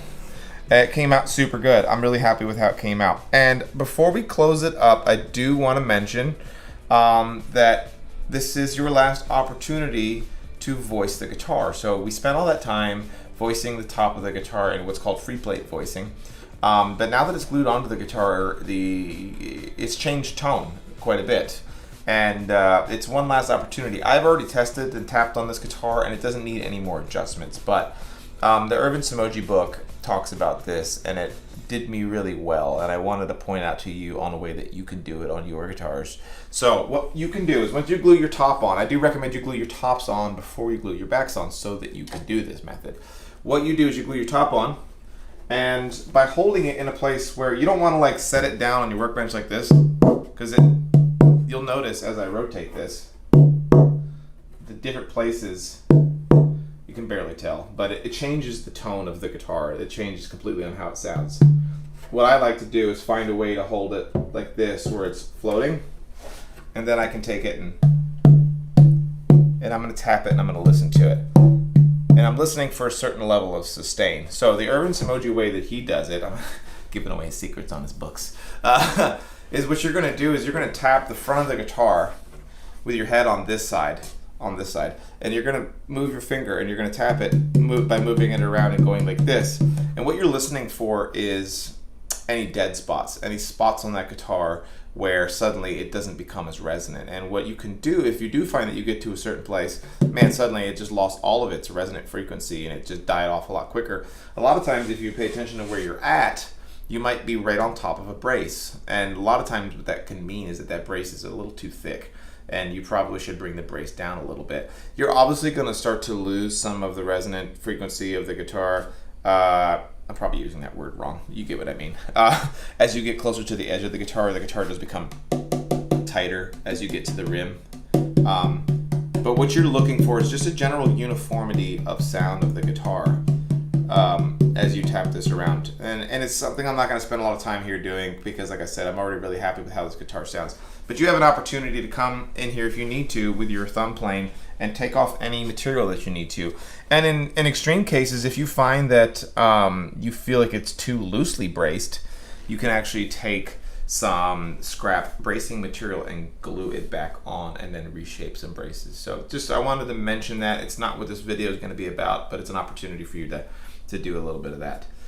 So we'll move past that. You remember we already radiused these sides. It's ready to go. It's ready to accept our back. So what we need to do now is I'm going to get my alignment dowels back out so that we can get this thing set on top of here.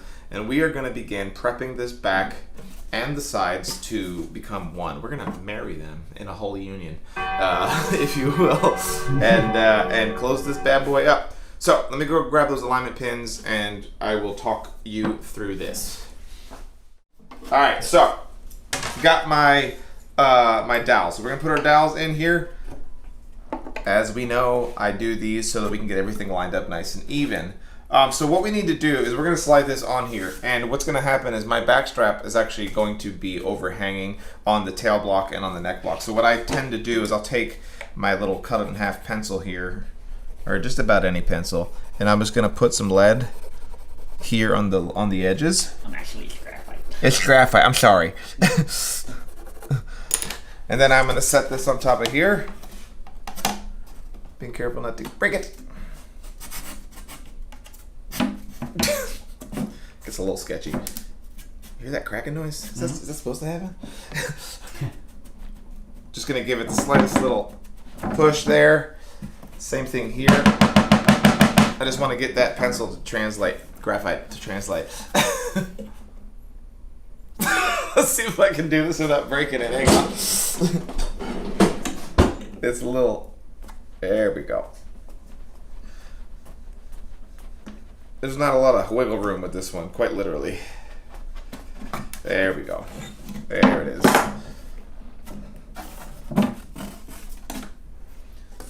Cool, so you can see what we have is our little pencil line. So, a little something I picked up somewhere along the way. It's just a nice little technique that you can use. So what I'm gonna do is I'm gonna come over here, I'm gonna take my chisel, and we're just gonna cut it. Okay. What did I do with that other dowel? Just had it. Okay. So we're gonna slide that back on. That got us that first part nice and easy there. I think that's pretty self-explanatory. And we're gonna slide this back on now, and we're gonna get a much better fit. So now what we need to do is, you can see on your end, each one of these braces that runs through, we need to notch, where am I at? I'm doing this blind. So we need to notch these sides where each one of these braces comes through. So we're gonna do that by just taking a pencil, and I'm gonna come through here, and I'm just gonna mark the points where these come through. I'm gonna do it this way. I could do this how I did by showing you guys my acrylic templates.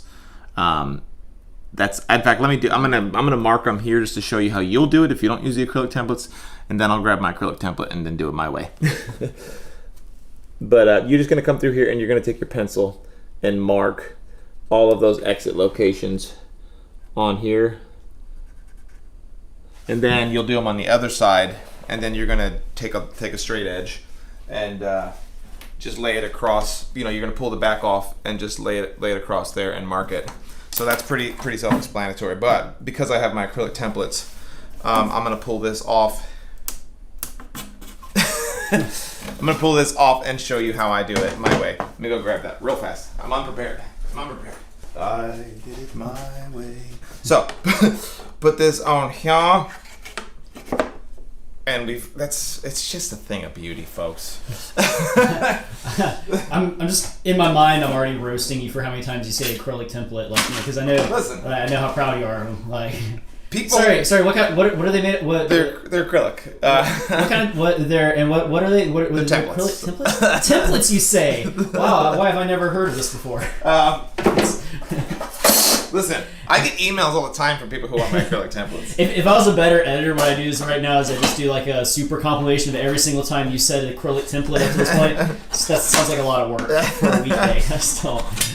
So I'm just gonna take a saw, and you know, I just got a new saw. I'm gonna use this one just to get it marked. It's gonna tell us where we need to go. And this is how we're gonna do it. And I'm gonna pull this off, and then we'll just connect the dots and knock these out with a chisel. Essentially, I'm just, you know what? It's getting in the way, so I'm just gonna use a pencil.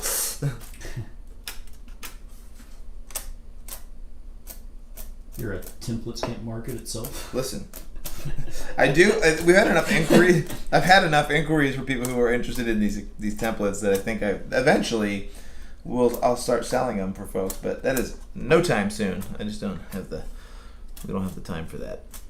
You know we got time for that.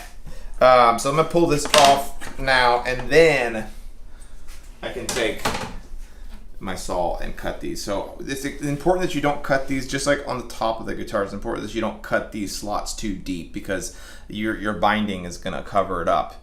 But if you go too deep, then it's going to be too deep for your binding to cover those gaps. So I only have to go down 2 millimeters to match the depth of my side pieces there. But pretty easy.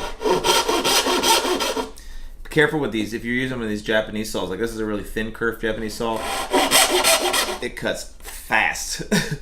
Almost too fast. Doesn't take much.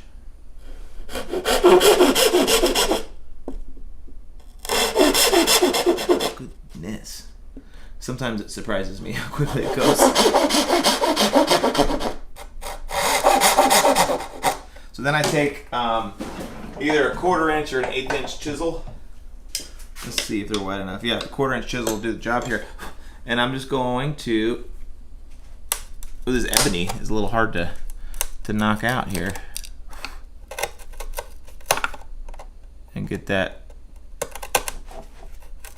cut out down to about 2 millimeters. So in the earlier episode, we talked about how I use binding as my template to set the depth of my scallops. So I can actually use that same piece of binding as a way of checking the depth of my cuts there. Ooh, a little bit of a chip out there.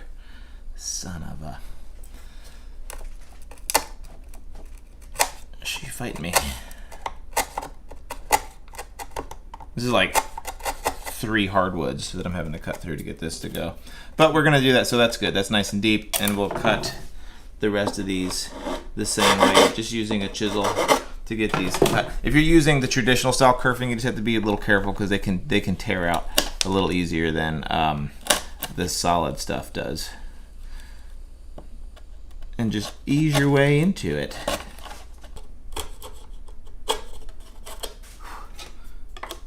So that was nice and easy. So what we're gonna do is gonna flip it around and we'll do the same thing, and then we're gonna test fit to make sure that it works. But I mean, that's pretty self-explanatory. Like I said, the only difference is if you don't have the template system, you'll just mark on the outside here where those exit points are, take a straight edge, draw your pencil lines, and then do exactly what I did here. No different on that, so we'll spin her around and do the same thing. Okay, so we've got all of these notched out, and what I need to do is test fit this to see that it's going to fit on there nicely, and hopefully it will. Hopefully it will. I could probably get shorter dowels. Nah. Oh yes. A couple of them just need to be widened. The depths seem to be good. One of them so far just needs to be widened a little bit. Yeah, so just show them there, Matt. That right there, if you can get up underneath that, you can see how nice that is. It could be a little hard to see. There we go. Oh yeah. Yeah, so that's what we're looking for, is really nice tight fit on those pieces. I've got one here that's not quite, see, that's not wide enough.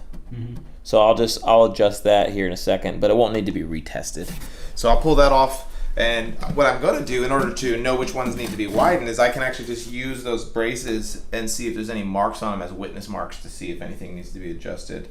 And that's all. Something I want to say before we begin gluing this thing on is, depending on your style, and I've started to do it, I'm not going to do it in this case just because we're like in the middle of doing this video shoot and stuff, but this is also another opportunity for you to go ahead and glue your label on the inside of the guitar. So if you know kind of like if you use a serial numbering system and you already know what that number is going to be, then you can glue that on. My serial number system is based off of when the guitar was finished, so sometimes when I don't know when this guitar will be done, or if I can't even estimate it, I don't put the label in yet. Obviously it's harder to glue the label in through the sound hole. I'm not going to put it in on this one yet. We're going to do it through the sound hole method. But I just wanted to mention that. It's a good opportunity for you to do that. It definitely makes life a lot easier for you. But I'm going to notch a couple of these out, and then we will be off to the races. The smirk on Matt's face. So stupid. Just disappointment. I'm not mad. I'm not mad. I'm just disappointed. Just disappointed. I got those notched out. We have test fitted it. So what I'm gonna do is go grab my my Go Bar deck. We're gonna squeaky wheel it over here and glue this thing on. I mean, it's been pretty easy. This one did not fight me at all. Sometimes they do tend to fight you, and it can just take a little bit longer to do. But you can see why it was important that we really did a good job of getting this back radius, and like all the prep work that we've done has really allowed this to be just a nice, straight, simple, easy job.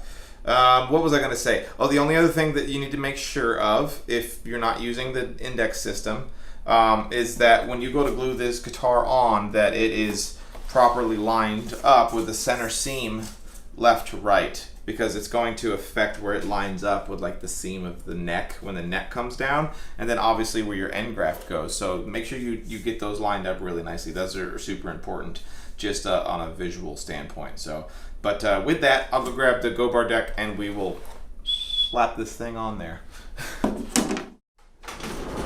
All right. Go Bar deck time. We've got this kind of already adjusted. I had to raise it up. We have switched out the lower dish to be a 15-foot dish because we need to have this matched of the radius of the soundboard, because remember, we're going to go soundboard face down on this setup. So we will do that. You can if you want to. I would recommend, if you're using like a cedar or really, really soft soundboard, that you lay like a t-shirt or something down here just to protect it a little bit. I'm not going to do that in this particular case. But yeah, we're good to go here. So all I'm gonna do is just grab some glue like you've seen me do before when we glue on the top. Just get this nice and glued up, and we're gonna use the acrylic template and glue it down. So let me get some glue. Okay, using the old LMI instrument glue here, we're just gonna get this nice and set up. Don't get too crazy with the glue, because remember, we're not going to be able to clean out the squeeze out on this one nearly as much. And this will be the squeeze out that you can see through the sound hole. So be careful to not go nuts with your glue, because it's going to be fugly on the inside. It'll look like that Paul Reed Smith we did the breakdown. Shots fired. Listen. That Paul Reed Smith deserves all the criticism it got for the inside of it. It was a travesty. I missed a couple of little spots here. You do want to get some glue down inside the pockets that you made. And I'm going to spread this glue around. We're going to get it nice and on there so that we don't... That helps a lot with the squeeze out issue if you do this. There's a real big video on YouTube. I'm sure almost everybody has seen it. It's like got like 6 million views of... I can't remember who it is. Of building an acoustic guitar from start to finish, and he uses these little sponges to like tap the glue in around the perimeter of the guitar, and I need to make those things. That's what made me start doing this like little tap method, but it really does seem to help with the squeeze out on the guitar from getting too much glue out of there. Somebody commented a couple weeks ago about what does the underside of your workbench look like? I said it looks like a kindergartner's desk with like boogers underneath it, but it's just all glue everywhere because it all slapped on there. You should see the underside of the workbenches. It's horrible. Driftwood workbenches look like a Paul Reed Smith. Oh. All right, so we got that dialed in, and say goodbye to that for the inside. Yeah, that's the last time we'll see the inside of there. And make sure that I always sign and date my soundboard, so make sure you've done all that and just triple check that you've got everything right before you close it up, because it's suddenly going to get a lot harder after this. Let's see. Trying to break this thing. Criminy. Okay. If you were doing rib bevel, and if you're like interested in doing rib bevels on your guitar, it's going to follow that same method that we did for the arm bevel, but you'll be doing the same thing on the back of this guitar as we did on the soundboard, where you had to like notch it out and do all that crazy stuff. Did I just break it? A little bit, just a little bit. It's fine. Just a little note there, but yeah, we'll go around, clamp these things up, and this thing will be a closed up guitar. I don't think that there's a whole lot more to explain. But in the next episode, what we're going to do is we are going to go and pull this thing out of the mold and do the fun part, which is, because when we first pull it out of the mold, it's going to be super ugly. It's going to have like all of this extra material on it and just look horrible. And then we'll route it and remove all of that material, and for the first time ever, we're going to have what looks like, and hopefully sounds like, in its tap tone, a fully fleshed out guitar body. And that to me is really where the fun begins, because then we get to really work on, mechanically we've built a guitar, but we get to really make it look really pretty at that point, because then we get to do like the binding and all the abalone trim and really make it look like you have put the amount of hours into the guitar as you have. You don't have to put all that onto it, but I would. So, with that said, I think we will go ahead and sign off on this video. We appreciate everybody following along. Then, like I said, the next episode is going to be pretty exciting. And we'll see y'all in the next one, guys. Thanks so much.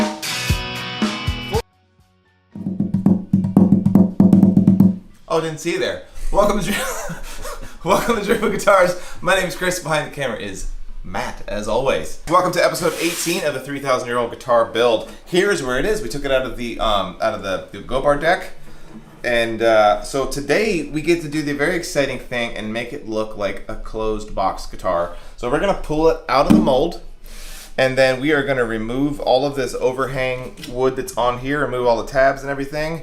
And then what we're gonna do is level the sides and begin prepping it for its binding, purfling, and abalone. So that'll be super exciting. So I guess while we're here, we'll just go ahead and remove it from the mold. Plus I get to flex on my cool mold still. But so yeah, it's just a simple, I have my spreader in here. So I just thought of this, but for those of you that are maybe just getting into making all your jigs and tooling, one thing that you need to be sure of before you get too married to anything is that your spreaders fit outside of the sound holes of the guitar. Ask me how I know.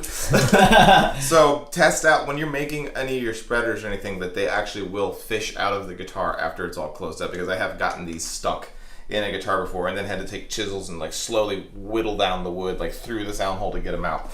But we'll do that. We will pop out these my dowels. Sorry. For the money shot. Pull that out. And there it is. So, as you can see, what you're going to end up with, for those of you following along at home, is you're going to end up with all of this extra material on the guitar. And that's good, right? We wanted to have that on there just as kind of like insurance to make sure that we have enough wood and we don't have any gaps. But now what we need to do is trim all this off, and you can do this with a chisel if you'd like to. That kind of gets a little sketchy. What I use is a flush cut router bit and just kind of just run this whole thing around the guitar and get the guitar, you know, roughly cleaned up, and then it's finally going to look like the basic outline of what this guitar is going to look like. So we'll do that, and I use that with a kind of a janky little jig over here that I have set up on my table saw. It is not professional, but we're working on that. It's one of the last things that I haven't like spent good money on, getting like a nice router lift and a router table all set up, but don't you worry, I will be getting it. So we're gonna get moved over there, kind of rearrange in the shop and get this all set up, and I'll show you how we go about just trimming that off. Okay, so once again, my crappy little makeshift router table here. We have just like a little, what is this, a rigid? Yeah, it's like a rigid laminate router that I have just kind of temporarily set up over here, and it works pretty decently. It does the job. This is kind of one of the very few things that I use just in a router table for. So it's pretty self-explanatory. We have a flush cut a router bit on here with the bearing on side of it. So what it's going to do is ride along the sides here and just give us our nice cut. But I do want to have an opportunity to mention to you folks who are really just getting started with guitar building, because you can really screw the pooch here if you're not paying attention to grain direction. We're going to do a future video that kind of gets much more into depth about grain direction, because that can be, there's a lot to talk about there. But in this particular sense, there's a rule in woodworking, especially on the tops of your guitars here, where you always want to be routing downhill. And that can seem a little bit confusing for folks. But once you kind of get it in your head, you have like an aha moment. It starts to make a lot of sense. So what we have on a guitar top especially is this perfectly straight grain that runs, you know, the length of the guitar top. And if we were to just take this guitar and just kind of spin this thing around, you know, by getting on here and just going like this and all in one direction, what's going to end up happening is that you got to remember that the router bit is spinning in a clockwise direction. Am I doing it? I'm doing things backwards now. Yes, it's spinning in a clockwise direction. So what we want is to be falling downhill on our guitar as we spin. So I want that router bit to be kicking up this way so that it's falling down the hill, because what happens if you don't fall downhill this way and you were actually coming uphill, what's going to do is that router bit is going to want to take these pieces of grain and rip them out, and you can actually just rip a giant chunk of wood off the top of your guitar. It's like you've come this far, and can you imagine now you have to do this giant repair? And it happens to people all the time. It may not be as dramatic as a full giant chunk of wood getting ripped out, but you are going to get tear out down here at the end. So just remember, you always want to start at the highest points and then go down to the low point. High point, low point, high point, low point, and then fall down to here. So you kind of divide the top into 8 sections. So it'll be like 1, 2, 3, 4, and then the same thing on the other side. So just something that I wanted to kind of touch on. You're going to do the same thing on the back side. I know that can seem confusing, but like I said, we are going to do a much more in-depth video about it. So there are a lot of videos on the interwebs about that as well. And the more you do it, the more intuitive it becomes. So what we're going to do is I'm going to put on all my PPE, and we'll start with the top, and then we'll do the back of the guitar. Oh yeah. Safety glasses. Nice.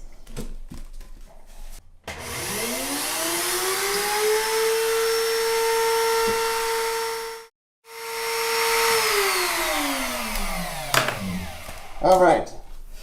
So that can be dramatic looking, I'm sure, and sounding if we had too much audio on there, but once again, don't have dust collection set up on this yet. But you can see now we have our top really nicely cut out. There was a couple of moments on there where you could really feel it and see if you're paying attention to how that router wanted to kind of catch that wood and tear it out if you weren't going in the right direction. So what we're going to do is rinse and repeat on the opposite side. Something a little bit different about this side you got to remember is that there is a bow on the back. You know, we've built that into the guitar, so it doesn't necessarily want to sit flat. Whereas on the front side, when we laid it down, it's laying pretty parallel.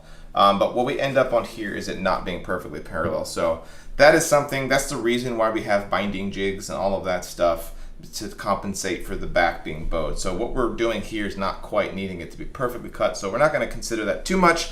But as we come around this section here, I'm probably not going to have it laying completely flat. I'm going to let it sit up just a little bit because I want to keep that perpendicularness, or I want to keep the router bit parallel with the sides. That's what's important. And so we're just going to do that and knock off the back. Same thing applies though with that grain direction. You might even find it useful for you to do this. Let me go grab a pencil real quick. Something that can be useful for you is you can literally, there's no shame in it, just draw arrows from the top down on the guitar, just as reminders. You know, these are going to be your points where you're going to be doing that, the dropping down, just to help you remember to do it, because you can really mess up, and it would suck for you to get this far and mess up with something so simple. Because learning how to read grain direction is something that just takes time for it to become intuitive and not have to think about. So I don't want to harp on that too much, but it's one of those things that can just bite you without you even realizing it. So we're going to do the same thing on the back here, and then it's going to look like a guitar, and I'm super excited about that.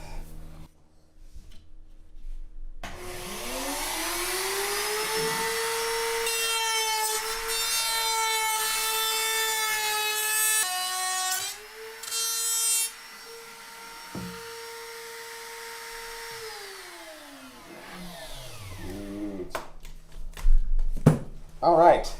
So for the internet police come onto us, we normally would have dust collection set up on this, but we need to be able to show you guys what it looks like, so we can't have like a giant dust collector sitting on here.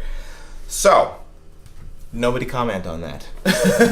But yeah, man, you can see how good it looks. It looks like a guitar now, right? I mean, for the first time, we're finally seeing it all come together, and I'm just super stoked. So you don't really get a good sense of what it sounds like just quite yet, because there's little gaps where the binding pop, or where the braces pop out. But kind of a couple things I can show you what we talked about in previous episodes when we were talking about notching these pockets here for the braces to come to the sides. You can understand now why you need to not notch that too deep, because it has to be enough that the binding is going to cover all of this up. So I think you can visually see that now, including here on the top, like where the X brace pops out. It's just you need to have, so for me, I think it's like a 4.5 or 5 millimeter binding that I have. So it needs to be no more deep than that. But so the next step that we need to do is now prep these sides for the binding. And so very similar to how we cut off those sides, the binding tool that we used on the router, it rides along the sides of the guitar. That's its reference point, is the sides of the guitar. So what we need to do is now really take our time and level these sides to get them perfectly flat. To get them flat this way, if I use the pencil, so that there's no gaps here, but also just to get them super smooth, because if they're not smooth, that binding channel is going to translate that waviness into the binding channels, and you're going to see it. So this is a step where you really need to take your time getting it nice and level. It's also a step that I get a little bit of an advantage because of my laminate sides.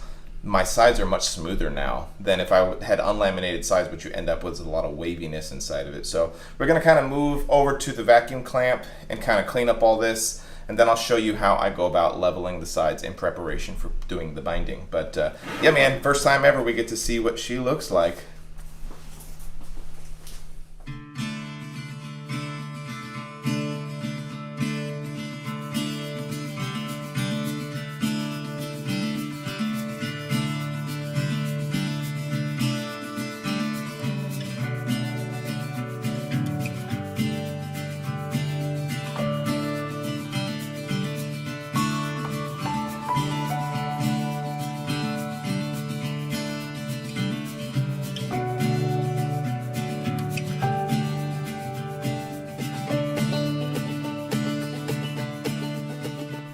All right, so we're gonna go over here to the LMI vacuum clamp, which, in my opinion, sucks.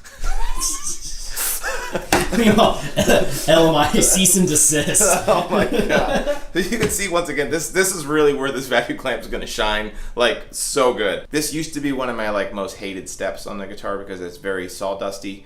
I used to not have the most important thing that I would recommend for this, which is the pinwheel sander. Elevate Lutherie makes this. Grizzly Tools makes this, and I believe there are one other. We're going to put links to these in the description. I'm going to send most of you guys, if I can, to Elevate Lutherie. They are a small business who I do recommend you support, make really good luthier tools, and you can buy them on Amazon, but buy them from somebody who's making these by hand. They have them in 2 different diameters. It's going to really speed up the process. So use one of those if you have one. If you do not have one of those, what you're going to want to do is to have an accoutrement of different things. I highly recommend you get some spring steel. You can use this, you can get this at local hardware stores, you can get this from luthier supply places, but it's just flexible, springy steel that you can glue or use adhesive-backed sandpaper and put them on. I have them in different thicknesses and widths. These are going to be things that are going to be useful, as well as some sort of block that you can use to just get on here and do some sanding. But it's just, this is an elbow grease step that just has to be done. It's a necessary evil. And yeah, so what we'll do is I'm going to start off with using this spindle sander because it speeds it up a whole bunch. I'm trying to think of things that we should make sure we mention here. For those of you that are not doing laminate sides on your guitar, the biggest concern that you should be aware of is sanding your sides too thin. So if your sides are super lumpy and really wavy and you're really going to have to do a lot of sanding on them, just be conscious of how much material you're removing, because you can sand through. If you sand through your sides, I don't know what to tell you. you're gonna have to get creative with some sort of solution to fix it. That's I've never seen an inlay on the side of a guitar before. And that's how the sound port was invented. But yeah, you got to remember that what we're trying to achieve here is once again, like I mentioned, is very level sides, right? We're trying to get these sides nice and smooth, so it's going to be kind of, without even looking at it, you don't want to feel any lumps. And the other thing that you're going to want to get is to not have any sort of gaps inside the light here as you move a straight edge around, making sure that you're getting these as flat as possible. So that's the overall objective here. The other thing that is incredibly important when we're doing this is this upper section right here. Obviously this is where the neck is going to attach to the guitar, so you're going to want to get this area very, very smooth and get this angle here as best you can to where you want it. And once this area is sanded and leveled, you don't want to be touching it ever again for the rest of the guitar build, because it's going to affect that neck angle. That's my advice. But because of this, what we'll probably do is a little bit of sanding in real time, and then we're going to probably set it up, do a little bit of a montage so I can set up dust collection while we do it. I'm going to wear my respirator, my like wood dust respirator while I do this, so when I talk it might be a little bit muffled. But before we get going, what I'm going to do is just kind of get this going in the waist area before I put the respirator on. And I'm going to do my waist areas first. The waist areas can be the most difficult if you don't have a pinwheel sander. And just getting these guys nice and level. And so what I'm going to be conscious of as I do this is that I'm keeping this nice and level. I don't want to be getting at it at an angle at all. I want to make sure that I'm keeping it nice and level, not applying too much pressure, and just getting everything nice and smooth. So what I'm going to be looking for is low spots. And what some people will do, I don't always do it, but what they'll do is they'll take a pencil and just go like this along the whole guitar. And what that's going to do is going to give you a nice readout of whether you have low spots or not. So you can, if there's pencil marks left, that means it's still a low spot that needs to be sanded. So you can use those as witness marks. Can I get a witness? All right, we're gonna let her rip. Potato chip.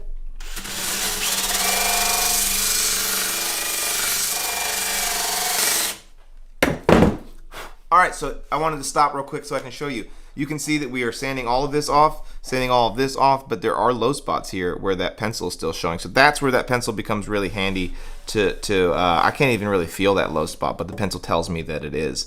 I was applying incredibly light pressure to that and just letting it ride on here. Just like every power tool you use, let the tool do the work. I don't want to be pushing down on this. I just want to let that glide nice and lightly on there.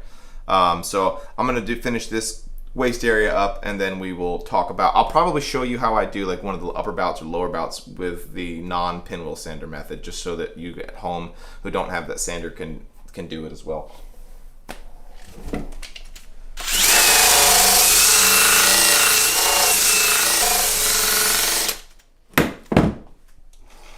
Woo.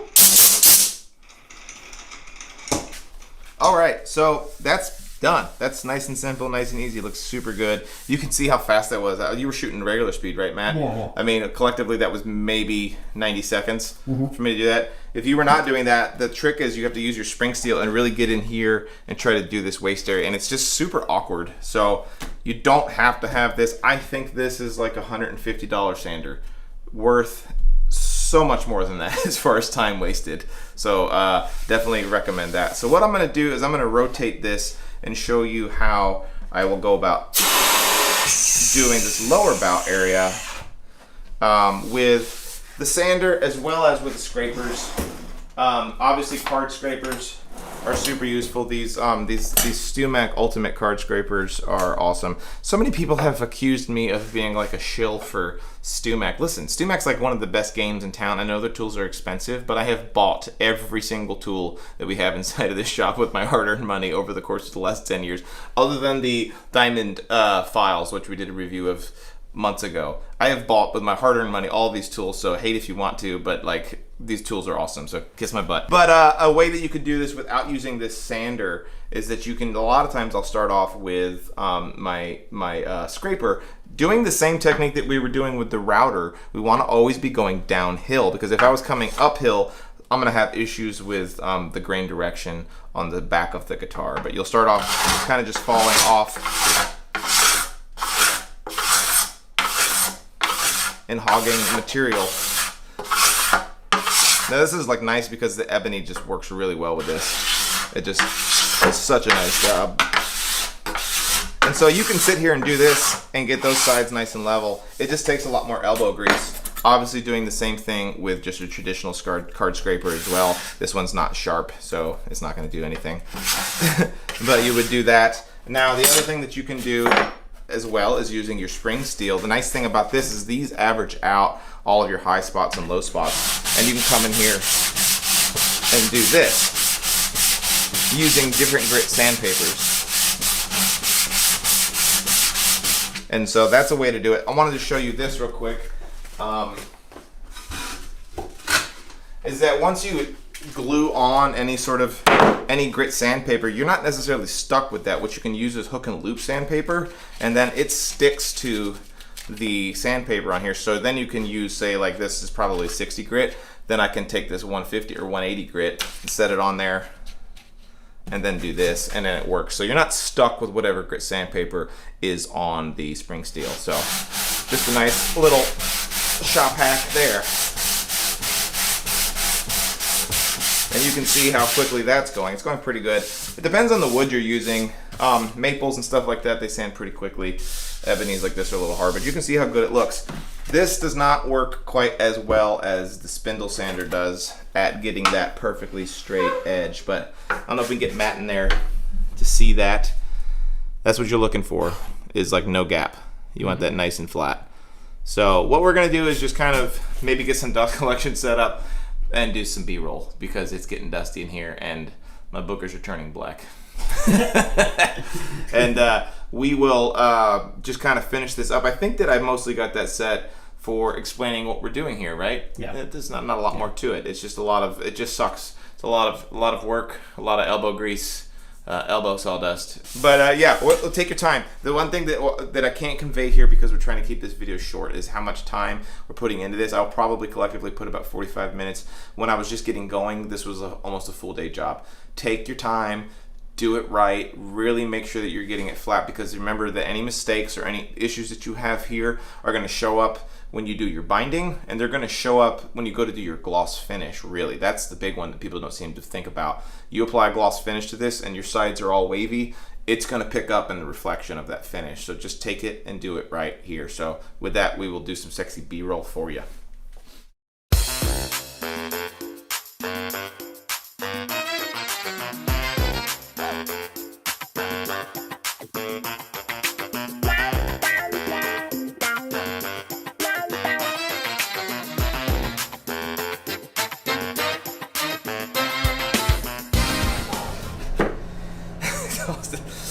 So glad I'm beat, and I use the pinwheel method and it still makes me tired. But so we've got the whole guitar really nice and leveled. I don't feel anything at all, no issues whatsoever. The only thing that I end up doing is really taking my time here at the neck joint. What I have, and I almost always have, is a little bit of a lump right here because that's where those two pieces of wood join, right in the neck block area. So I'll actually take a solid, this is a 3/4 inch acrylic, and I come in here and I just really try to get this nice and flat. I mean, I don't want to make a flat spot. I just want to get it nice and smooth. Don't get me wrong. Certain models like OMs and a couple of other more like dreadnoughts almost have a flat spot at the top of the guitar, but not mine. So I just want to get this super smooth because that's where the cheeks of my neck are gonna sit, right on top of there. So this is like 60 grit. That pretty much did it already. We'll switch over to the 150.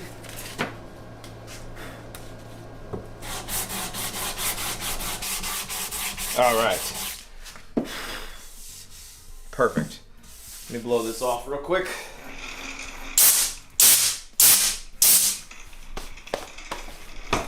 So what we have is basically the entire sides now. I'm just gonna knock off some little fraying wood here.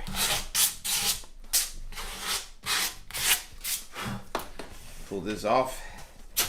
That's what we have. Is this guitar is really prepped up now and ready to go. Like, it's perfectly shaped, no lumps whatsoever, and it's ready to go for the binding. I think it just looks super nice. The back hasn't been sanded or anything yet, which is fine. We'll address that in the next episode. But I think that gets you guys the idea of what we're doing here. Something that you can do at home. If you don't have a vacuum clamp, then you have to come up with some other creative method to hold the guitar. If this is your first time building, you're going to start to realize that always is an issue, is how do I hold the guitar? Work holding is always an issue in woodworking. So you can get online, and there are clamps that you can DIY yourself and come up with nice clamps to hold the guitar in place. Or you can just do it old school. Like I literally used to hold the guitar between my legs and do the whole method like that. It's not the best in the world, but you can do it. But just The driftwood full body workout. Exactly, buns of steel. Like I said before we started to do the B-roll stuff, is just to take your time with it and really make sure you get it right. You're gonna pay yourself dividends in the future. Future you will thank you. But yeah, glad you guys enjoyed this episode. What we say, 18? Yeah, episode 18 of 3,000 Year Old. In the next episode, we're going to begin doing the binding cutting on this guitar, and I'm excited to show you that. That's a pretty involved process and can be incredibly intimidating for a lot of people, because now you've got this guitar that's like basically looks done, and now you're going to take a router to it and cut giant channels into it. So it can get sporty if you don't do it the right way. And thanks for buying t-shirts for everybody, and we'll see y'all in the next one.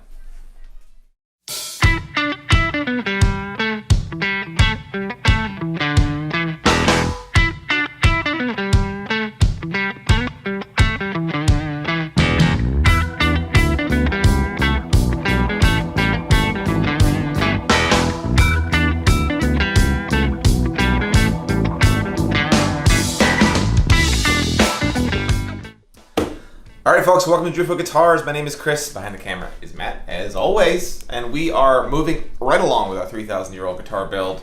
And as we remember in the last episode, we leveled the sides and got it all prepped up to do the binding work. So that's what we're going to do in this episode, is do all the binding work. And I know for a lot of folks, including myself, when I first got started building, the binding is like super scary. I guess that would explain why Martin stopped doing it. Wow. Okay. Well, hey, you know what? At least Martin fanboys are like all really nice and not violent at all. That's yeah, true. They're generally pretty apathetic about their guitar brands. So yeah, Exactly. What's the worst that could happen? Taylor does it too, so. Yeah. And Gibson. But anyway, so what we need to do is do the binding. Now, the reason why this is scary for so many folks is because you've got this guitar that looks done. Looks like you could almost put a neck on it right now and be finished with it. And now you're gonna like strap a giant router to the side of it and possibly screw the whole thing up. But it is a necessary evil if you want to build a guitar using the techniques that I've been using here, especially by bringing your binding or your bracing out of the side of the guitar. At that point, you pretty much have to do binding. And the binding does more than just decorative. It's actually designed as almost a bumper around the entire perimeter of the guitar. It protects the end grain. All of this end grain at the bottom of this is very vulnerable to cracks and to being bumped into things and causing cracks up the neck. So the binding serves the purpose as protecting of that as well. So in my opinion, it also kind of just locks everything a lot more in, and you get a much more rigid guitar, which can help tone the tonality of the guitar. So there are about an ungodly number of jigs that exist out there to do binding. If we think about what the binding needs to do, we're gonna pretend this saddle, because it's out. We're gonna pretend this saddle is the router bit. We need to cut our binding channel around the entire top of the guitar and the back of the guitar. The important thing is that the binding channel is cut parallel with the sides or perpendicular to the top and the back. But you have to remember, the reason this gets complicated is because the top of the guitar has a dome to it, but the back has a very large dome to it. So if you were to use the top or the back as the reference for your router, you're gonna have issues with your binding channel not being parallel to the sides, especially if you think about things like over here on the back. This top really drops off, and if you were to use that as your reference, your router is going to end up cutting it at a bad angle. So what you have to use is different jigs. The jigs, what they do is they hold the router perfectly parallel with the sides so that you get a proper binding channel. That's a complicated way of explaining that you can't just do this freehand without messing it up. You have to have some sort of jig. And so what I use these days is this new tool by Elevate. Elevate is based out of Montana, or where are they at? No, they're Missouri. They're out of Springfield. A guy named Chris makes all of these tools. Amazing customer service. This thing is incredibly awesome. But for years, what I They didn't pay us to say that. No, not at all. They did not pay us to say that. I got this. I actually bought this jig on a whim. I was like saw it pop up on my feed. I'd already had tools from them, and then he had just come out with this. This is their ultimate binding jig, and just bought it. And I absolutely love it. It's just been incredible.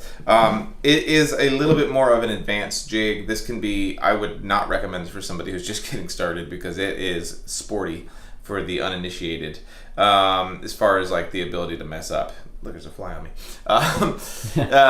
The more, I would say the more user-friendly one can be StewMac. The StewMac one is a really good one. And then there's also all kinds of DIY jigs that you can do because I know that it can be prohibitively expensive. So you can actually make little shims for even using a Dremel tool if you want to do this. But anyway, what we're going to do is we're going to set this thing up. I'm going to give you a quick rundown of exactly what we're looking at and how to make it work. This actually can go inside of a vise if you want, but I actually just have some threaded inserts built into my workbench so that I can mount this in place. We have a little bit of a situation going on here. There's a fly, and we have this assault gun. Say, tell me you're from Florida without telling me you're from Florida. So I'm gonna leave this at the ready, and when the fly comes around, ready to kiss her. Anyway, we have the ultimate binding jig mounted to my workbench. I just wanted to give you guys a quick rundown of exactly how it works. I think it'll help you better understand the reason that the jig exists in the first place. Using just a standard laminate router, you can get these at Home Depot, Lowe's, any box store, nice and cheap. I have like 4 of these things. They're just super useful to have. But what this is going to do is initially what you see here, this is what the guitar body sides are going to ride on. We're going to take that and we're going to move this around like this. And the thing that's cool about that is what that does is basically ensures that the router is perfectly parallel with the sides. I think you can see that really well from the angle that we have the camera set up at. It's not riding perpendicular to the back. If it was riding perpendicular to the back, I would need to do it at an angle like that. Right. But instead it's here. Normally, in some of the more traditional ways of doing this, what you have is you have a router and it has different bearings on it. You'll have like a bag full of like 20 different bearing sizes. And then you would look at a chart and you would say, okay, well this is, you know, whatever. I don't even know what this is. Whatever the thickness of my binding is. I would say this is like 2.1 millimeters thick. So I got to sort through my binding or through all my bearings and find the bearing that's designed to cut a ledge that's that size. What's really nice about this jig is that I can actually loosen it up, put this piece of binding in here, and then tighten this down. And now it's all dialed in for the thickness of this. It's like there's no measuring required. Instead of measuring it, you're just cutting it to whatever the thickness of the piece that you're trying to cut. So you'll set your depth of cut there, and then I set my depth of cut in this direction this way. I'm trying to get my arm out of the shot. And now it's like done. We're already set up and it's ready to go. So that's cool. We're set up there. If I was to be doing this same cut for something that's like a little bit more advanced with like Pearl and Purfling and everything, I'd do the exact same thing. I'll stack it up, which is what we're gonna do in the next step. So I think that kind of gave you a good idea of how we do that, and it's already dialed in. The one thing that I would recommend that you do when you do this is that you want to do your first initial test cuts. Just do like 1 inch of testing. You can do it on a scrap piece of wood, which is a really good recommendation. Just do it on there to make sure that you got everything dialed in. The other thing that you can do once you do it on the guitar is to just do it in this area right here, because remember, if you do mess up this little spot, it's going to be covered up by the fingerboard extension. So if there's anywhere on your guitar where you have a little bit of wiggle room to mess up, it's going to be just in this 1 or 2 inches that's underneath the fingerboard. But so I'm going to go ahead and just run it because I've trusted it. I've used this system before, and we'll do a little bit of a test cut real quick. Maybe let Matt put his cans. I'm going to put Matt's cans on his ears. Oh, thanks. There you go. Boom. And I'm just going to cut that little spot, and then I'll show you how it looks.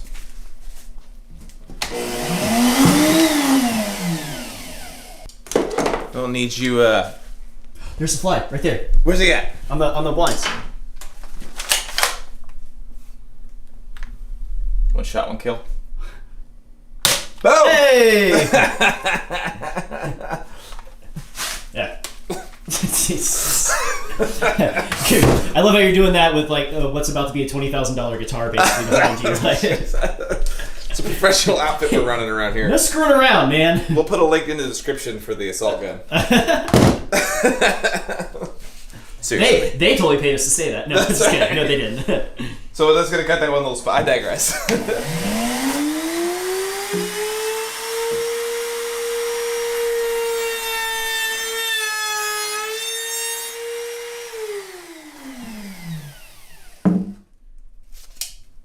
So there you go.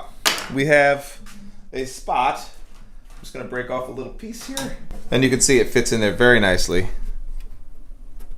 I'm actually gonna change the depth of the cut just a little bit, not make it quite as deep. But it looks really nice, so we're just gonna make a tiniest little adjustment and then we'll move forward with it.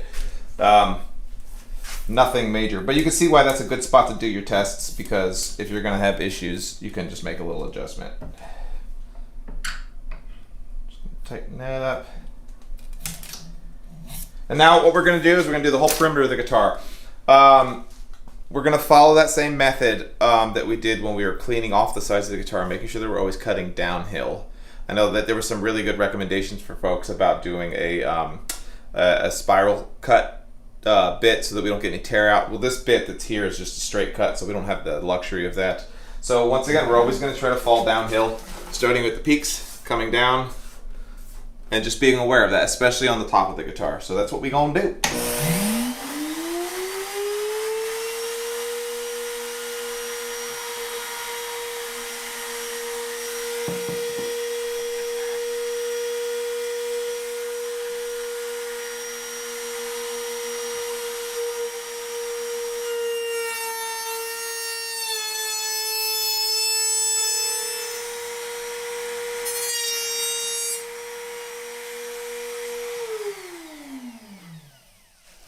Let's see.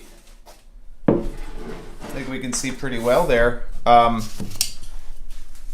binding channels. Let's see. Perfect. Everything fits in there really nicely, nice and flush. No issues anywhere.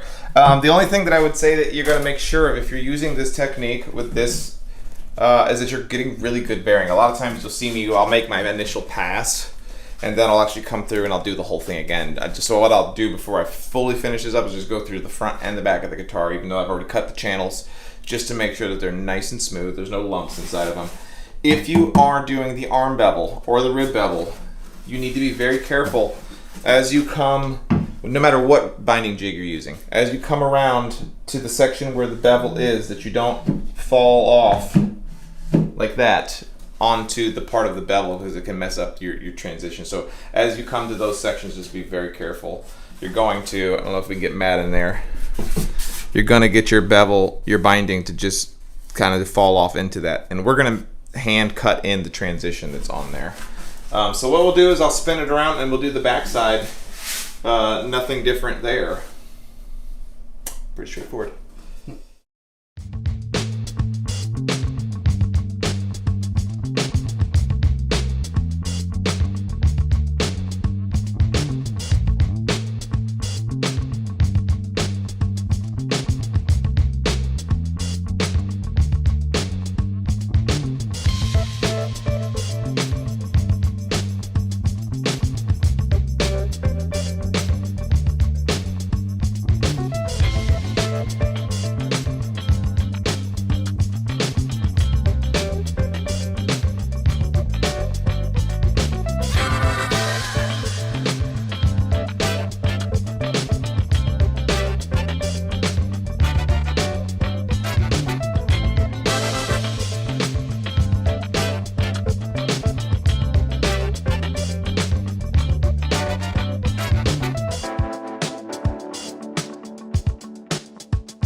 Okay. I think that Matt's having to do gymnastics to get around cables.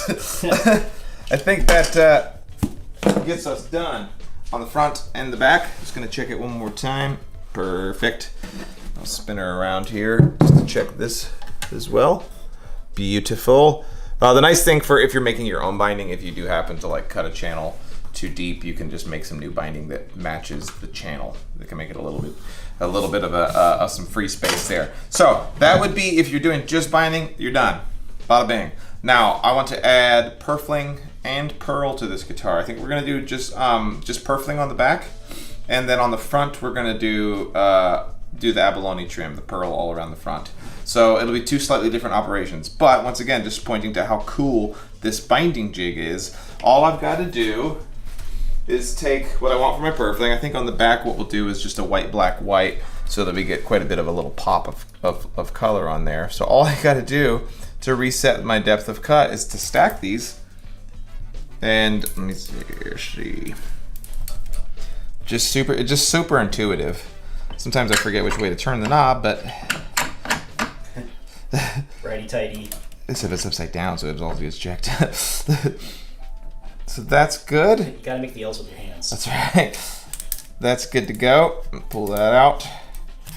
And then all we got to do is reset the depth now, not to the binding, but to the purfling. So we'll set this depth over here to that. Pretty intuitive. I don't have to go out and change out bearings or anything like that. So this is just makes it nice and easy. Remembering that we're doing this just to the back. This will be just our back cutting operation. So what this will do on this cut is it's not gonna cut into the channel we've already cut at all. All it's gonna do is add a secondary ledge just for the purfling. So I'll run that real quick. We're not gonna see nearly as much sawdust on this, and I'll show you what it looks like.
Yeah, so what we have here is you can hopefully see that there is a nice little secondary ledge that's built into this now, which is the exact size for our purfling. So if I set this on here as just a test, we should see, wait for it, it's always a little finicky, there. Nice. Perfect little ledge there for it. So that back is done. Like I said, your mileage is going to vary depending on which jig you're using. Everybody's got different techniques. Like I said, this Elevate jig works really, really well. So that gives us our back. Something that probably didn't pick up on camera just for editing purposes is that we did not show the whole step, but I did go through several times, even after I cut all those channels, just to make sure that I got any sort of low spots out of it. So just keep spinning it as more times than you think that you need. So we're gonna flip this thing around now and do the top of the guitar, which on the top of the guitar is a little bit more complicated because we're doing the arm bevel, but we're also doing an abalone trim around the whole top of the guitar. So it can just be slightly more complicated, but it's not super. It's using this jig. We're just gonna do that same method where we stack everything together and then just measure it out there. The way that you would do this if you're using the bearing method, you're just going to stack everything that you're going to use together, measure how wide that it is, and then find the corresponding bearing that you need to get that depth. But in my case, I don't have to do that. So what I'm doing here, Weird flex what I'm doing here, this is not the order they're going in. I'm just stacking them together, all four pieces, 2 pieces of purfling, and the piece of abalone, and then the binding itself. And we're gonna feed that into here and then reset our depth to that. Pretty straightforward, right? Let's see. Feels good, looks good. Cool. It feels nice and good. So that's cool. And we're gonna set the depth of our cut to just slightly deeper than the depth of the abalone. And let me just dial that in.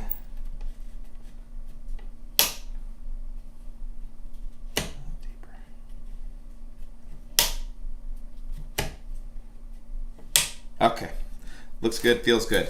All right, so that it looks nice. What we're gonna do is it's gonna look very similar to what we did on the top. Because we're hogging out a lot more material on this, out of the soundboard specifically, we really wanna adhere to those cutting downhill rules of operation. And then we also are, once again, gonna be very mindful of where the bearing wants to fall off, or where the bit falls off of the, where the bevel starts and ends. So that's the only thing that's going to be slightly different if you're not using an arm bevel. But be careful with this one, because this is your soundboard we're talking about here. And it's only 3,000-year-old Sitka that I can't replace. Right. That they don't make any more of. Right. What's the worst thing that happen? Yeah, it's fine. It's just for Will. Yeah.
Yep. So hopefully we can see that really well. Yeah, you're gonna end up with a little bit of fuzzies around the top, but watch, I'll grab a little piece of sandpaper real quick. It can be a little bit of an optical illusion to look like your channels aren't, yeah, let's move the light. Yeah. These channels can look like they're not super smooth, but they are. There's one issue right here. I don't know if you can see that little spot where it bumps up and back down. So I'll make sure that I fix that. But everything looks really nice. So let's go back to always testing our fitment.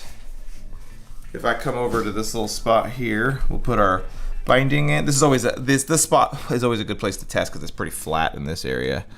This is finicky, but we can usually get a good test out of the whole deal. There we go. Come on, come to daddy. Boom. That's what we're looking for. So I feel really good about that. I don't think we're gonna need to do any adjusting. I'm just gonna go through it one more time and make sure that it's nice and smooth. And you can see here, let's keep a tight shot there, Matt. You can see how this just falls off into the bevel. And then the same thing here, this one just falls off very nicely. We're not done with that. That's just kind of getting going, but there's a few more steps involved in getting that transition from the binding into the bevel and back into the binding again that we're gonna finesse. We're gonna do all that by hand with chisels and sandpaper. But I think that's pretty self-explanatory. The cool thing about doing the binding channels is it's an opportunity. This is kind of like your first opportunity, other than the Rosette, to be building something and adding something to the guitar that's just purely decorative. You know, you can choose, like I like to use, like we're gonna do maple binding on this guitar because it's gonna add a nice pop of color to the dark top and the dark back. You know, you can use anything you want. I love using Hawaiian koa as a binding material because it's really beautiful. You can do plastic. I don't like to use plastic because I think it makes the guitar look a little cheap, and it's hard to get plastic to stick to wood. But yeah, have fun with it. Be very, very careful. It is very, very scary. It feels very unnatural if you've never done binding channels before, and that's perfectly normal. But if you just take your time, triple, quadruple check your work. Something we didn't do here was showing you how to just testing it out on just a scrap piece of wood. You can just grab a 2x4 and test on there to your heart's content until you know you've got everything dialed in. Make sure all your screws are tight, and then just let it rip. It's not as risky as it looks. It feels weird. But hope you guys enjoyed this episode. In the next episode, what we're going to do is actually going to start gluing in the binding on the guitar, and it'll be almost finished, and this thing's going to start to look super nice. But yeah, so I appreciate you guys, and we'll see you in the next one.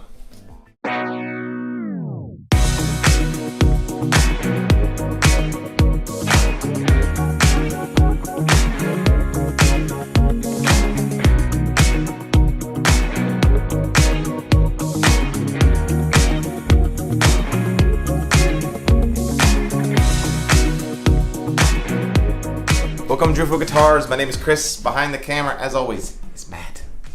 And today, we're finally back at the 3,000-year-old guitar build. It's been too long. I think 3 weeks-ish, somewhere in there, since we put out a 3,000-year-old guitar build video. We've been busy. We've been a little busy, but we're back at it. Will, who's getting this guitar, is getting impatient, and I told him, I don't care. So we intentionally slowed it down, actually.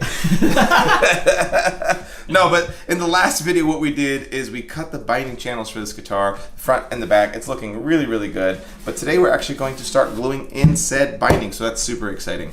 What we're going to do is do maple binding on this guitar, which I think is a nice choice because it's going to give us a pop of color, kind of give it a nice border around the guitar. And we have this really nicely done flame maple that we did earlier. We bent them up in our bending jig, but we're not going to put that in this video because it's self-explanatory, right? What I like to do is do like anywhere between 4 to 8 pieces of binding, and I bend them all up together. It just makes it a lot easier. We do them in the bending jig like you guys saw us do with the sides. So we're not going to do the how to bend the binding. It's pretty self-explanatory. Whether you're doing it by hand or using a bending jig, your mileage may vary, but this is what we have, is a bunch of bent up binding, and you can see, because we took our time cutting those binding channels, how well they fit super nice inside of here. The goal is that we're not going to need to do much cleanup work afterwards at all. They look really nice, and we have a nice channel inside of here already set up for our purfling to go in as well. So what we need to do is cut this binding to fit really nice and tightly on this guitar so that the joints on the top and the back fit really nicely. And then we can just begin gluing it in. So with that, what I'm going to do is just kind of get things ready to go here. And what I like to do is start off with finding the waist area of the guitar. I'm put the binding in. A lot of times what I'll do is I'll go like this, and I just kind of push it until it kind of fits in perfectly. And that's where I kind of base everything off of. Mostly because that area can be the most difficult to kind of fit. So once that's there, I can put a little piece of tape on it and call it good. Now, my guitars are done slightly different than a lot of people's. I do my back straps. Let me see. I'm gonna go grab one. All right, on my guitars, I do my back strap, or my end graft. Yes, I do my end graft like this, and it wraps around the back side. I started doing that, God, probably like 6-7 years ago. And it was a decorative choice, but it actually makes it really nice and easy for me to build, because what it does is basically on this spot right here where it's going to wrap around, I don't have to get them perfectly butted up against one another.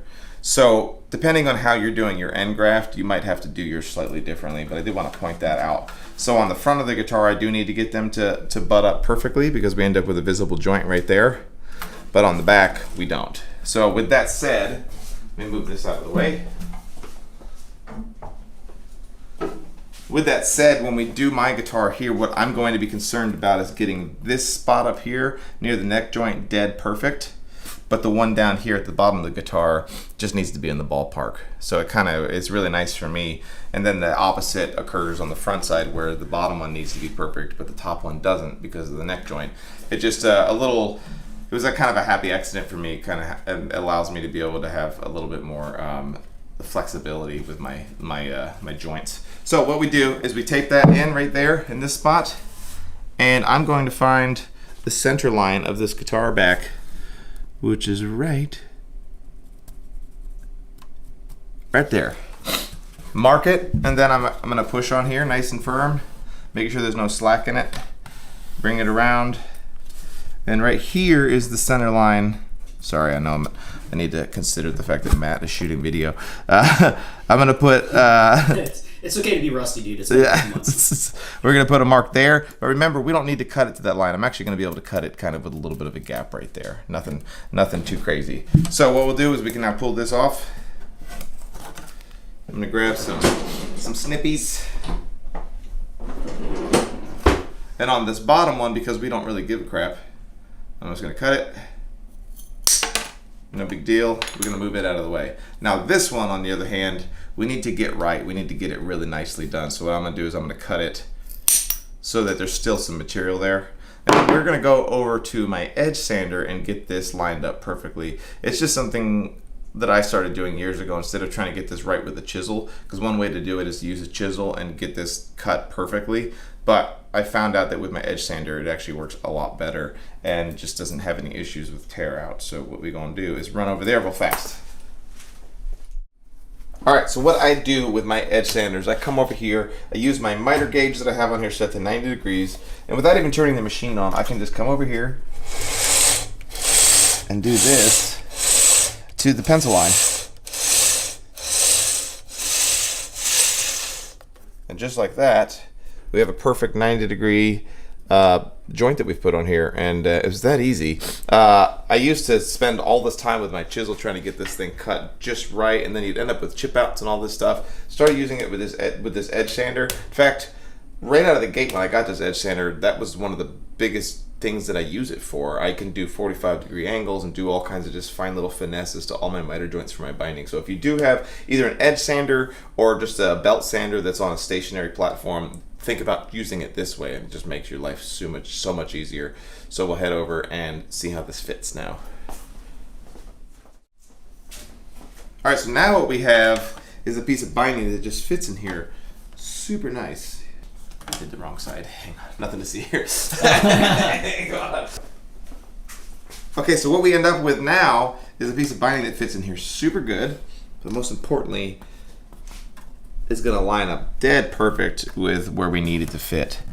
And so what we're gonna do is we're gonna do the exact same thing to the other piece of binding, and at that point, I'm gonna show you a little trick on how you can end up with getting your binding to fit a little bit tighter so you don't have any issues with gaps or anything like that. So yeah, same exact thing. We're just gonna tack this in place real fast, mark it, cut it on the edge sander, and repeat the same step. All right, so now we have both of our bindings kind of cut to length, and they look really good. Now, if you were doing a guitar that has just a standard end graft on it, you need to make sure that this joint is very tight and that this joint is very tight. So what I recommend that you do is actually just lightly tape this all in place before you mark and cut the other end of it as well. That way it's sitting on here very tightly, and you make sure that you don't end up with any gaps. I think, like for me, whenever I look at a guitar, somebody's like, hey, I built this guitar, one of the very first things I look at is the binding, because it's kind of like the tell on how long somebody's been doing this. And I think it's also one of the more difficult things in your first few guitars to get right. And so the trick is to really just, the old measure twice, cut once thing. Do this, measure it like 6 times and cut once, and just slowly work yourself up to the point where everything fits really tightly. That's the key to getting it right. The other thing that you want to do is make sure that your binding, once you glue it in, is sitting very tightly to the body, that it's a very nice tight gap. And a thing that I do is actually I take just some sandpaper. This is 100 grit. And I just round off the inside here, just very slightly. I just knock off the hard edge. Let me see, I'm gonna just do a little bit here, and I'll have Matt come in and, I don't know how well we can see it here, but it's just a very slight knockoff that I've done here. Kind of just put a little 45-degree on it. And what it's gonna do is allow us to prevent any sort of issues with kind of, like if that hard 90-degree angle would make this a little bit of a gap right there. It just makes it a little trick so that this binding fits a little bit tighter. So that's something that you can do. Now, if you're gonna do that, make sure you go around and do it on the right spot. if you do it like on the outside or if you do it on this upper area here, you're gonna end up with ugly gaps. So just pay attention that it's the inside corner of your brace, of your binding, so that it fits nice and tight. But I do that still to this day. It just is kind of like an insurance policy to make sure that you get a nice tight fit. The other thing that I'll do is I use the tape method, and we're gonna talk about that here in just a second. I tape everything down with binding tape. Is that this waist area tends to wanna break your tape, always wants to break it. So what you can do on the outside corner here is round that over just a little bit too, and it's just gonna prevent any issues. Well, it's gonna make it less likely that the tape breaks. Especially if you have a cutaway, you really wanna make sure you do this because it's just gonna save you some trouble. Those are ready to go. The only other thing that we need to do is make sure that this purfling is ready to go, and it looks really good to me. I'm not gonna do much. Mind you, I'm able to cheat just a little bit because of the way that I do the end there with that end graft, so I don't have to get it dead perfect. So what I'm gonna do is take a chisel. We'll come over here so you can see it, and I wanna make sure that I get a nice clean edge on that. So I'm just gonna come, oh boy. Make sure you have a sharp chisel. I don't, Jesus Christ. I just smushed it, I just smashed it. Oh, nice. It's a professional operation we're running here. There we go. And then I'm gonna take a little sliver off one more time. There we go. These are now going to be the pieces that butt up against each other and give me a nice clean look. So I'll start off at the top here. All right, so what we need to do now, move this aside, is we need to glue everything in place. It's important that you kind of have a game plan in advance. I know that we've hit on that for every step of the guitar build, but I think it's something that I'm going to keep driving home as we build these guitars, because I always do everything in multiple steps. It's kind of like making the part, prepping the part for glue up, and then the glue up. So we're at that point now where we're prepping for the glue up, and that's kind of like, okay, this piece of binding is over here on this side, this piece of binding is over here on this side. We're gonna do the same thing with the purfling. I've got my tape ready to go, I've got my glue ready to go, and I know where things are. You don't want to get into the middle of doing this and all of a sudden you're like running around your shop wondering where the heck glue is, because it becomes an issue, and I promise we've all done it. So let me see, I'm gonna go grab one. But what we're gonna do now is, normally I would put this in the vacuum holder. It just makes it really easy for me to be able to put a lot of pressure on it, but I'm not gonna do that in this case so that you guys can see it a little bit better. Plus, most people don't have a vacuum clamp. What I am going to use for gluing, oh man, I'm gonna have to change out my tape here in just a second, but what we're gonna use to glue on this binding is the LMI or Stumac Brown binding tape. It works really, really well. And then once we're done with that, we're gonna wrap the whole thing in this thick rubber band just to kind of give us a little bit of insurance policy.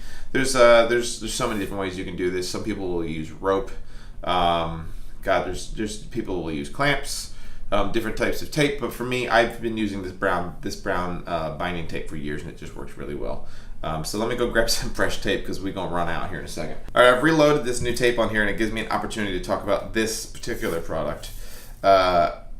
This tape dispenser that Stumac sells is so useful for this. I held off on buying these for years, but what I would used to have to do is I'd have the tape loosely in my hand, and I'd break off all these pieces, and I'd have them kind of set up on my workbench, just stuck to the side of the workbench, so that I'd be ready to go. But now that I have this tape dispenser, it allows me to be able to just take off pieces as I need to, and it makes it really quick. So if there's anything that you can buy that's going to help make this binding easier, is one of these tape dispensers. I have, I think, 3 or 4 of them. They're awesome. I think we're ready to go. So what we're gonna do is we got our tape ready, our binding ready. I'm gonna start on the side that's closest to me. And what we gonna do is take our glue here and get it in that channel. We don't need to go nuts, man. Don't go crazy with your glue. I did that, and now I'm gonna put just a small bead inside where the purfling channel is too. Easy, there we go. Remember, we are starting here with the easy side. The front of this guitar is going to be a lot more technical because we're dealing with binding, 2 pieces of purfling, as well as abalone. And so this is a nice introduction to the binding technique. Okay, so where I'm going to start, not down here, because remember, down here we're okay with a gap. We're going to start at the top of the guitar because we need that to be perfect. So wherever you're doing your binding, start with the point that needs to be correct. like on a cutaway guitar, you're going to start at the tip of the cutaway because you have all those 45-degree pieces of binding that need to match perfectly. So that's what we're going to start is up here. We're going to line it up with my pencil mark. This might be difficult for Matt to get really good. It's just, it is what it is.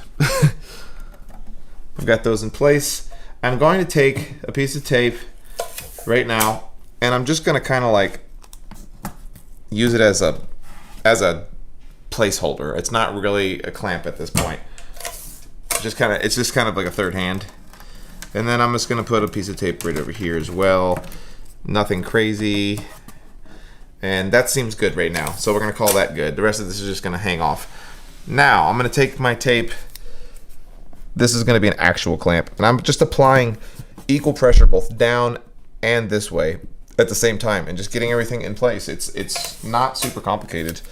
It just takes a little bit of patience to come around the whole guitar and do the whole thing. You want to work with like a sense of urgency, but not like, oh my God.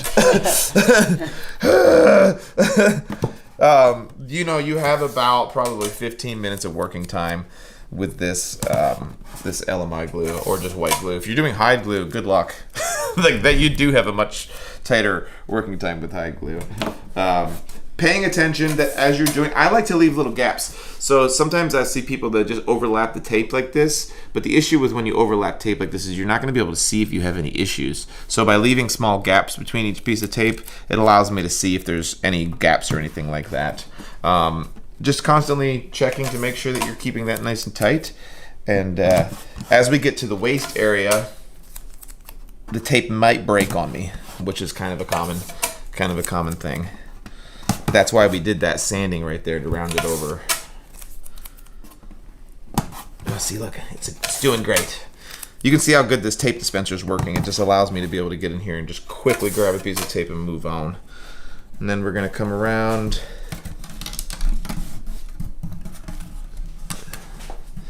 Just tack it in place. Like I said, that's not really a clamp, it's just holding it in place. And we're gonna keep going. You'll notice I have this guitar sitting on top of an old t-shirt as well. Like, do that. It's gonna keep you from gouging up your top of your guitar. Especially the ancient Sitka. This would be a good time to plug the Patreon. Yeah. For those of you guys who have been enjoying the breakdown series or any of the videos that we do, consider supporting us on Patreon. All of the money that we get there goes towards helping us be able to buy the guitars that we use in the breakdown videos and to just kind of grease our wheels so that we can do more of these videos because we're basically being paid for the time that it takes to do them. So we appreciate everybody who has supported us there. Anybody who's subscribed as well. If you haven't subscribed, please do that as well because we still are at a point where about 61% of the people who watch our videos are not subscribers. So if you're enjoying these, you maybe not even realize that you're not even subscribed yet. So check out and see if you are subscribed. Hit that bell button, and we appreciate everybody. Now back to our regularly scheduled program. All right, we're getting almost to the end here. Something that you're gonna see if you're doing this right is essentially by working your way down, you're pushing this and it's slowly going to get longer essentially. Like you can dry fit it all you want, but as you actually tape it in place, your binding itself is going to fit better and become a little bit longer. So that's something to think about depending on how tight of a joint you want on here.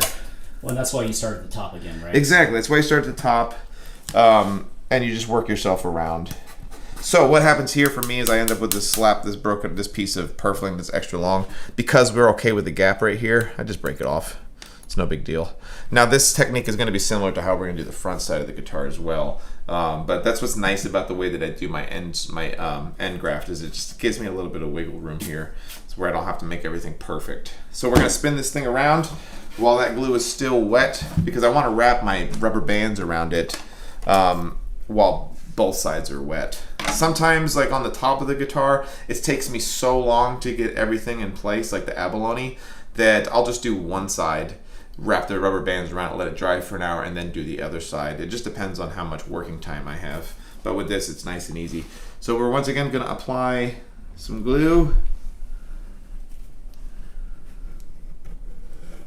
Try to get that right amount on there.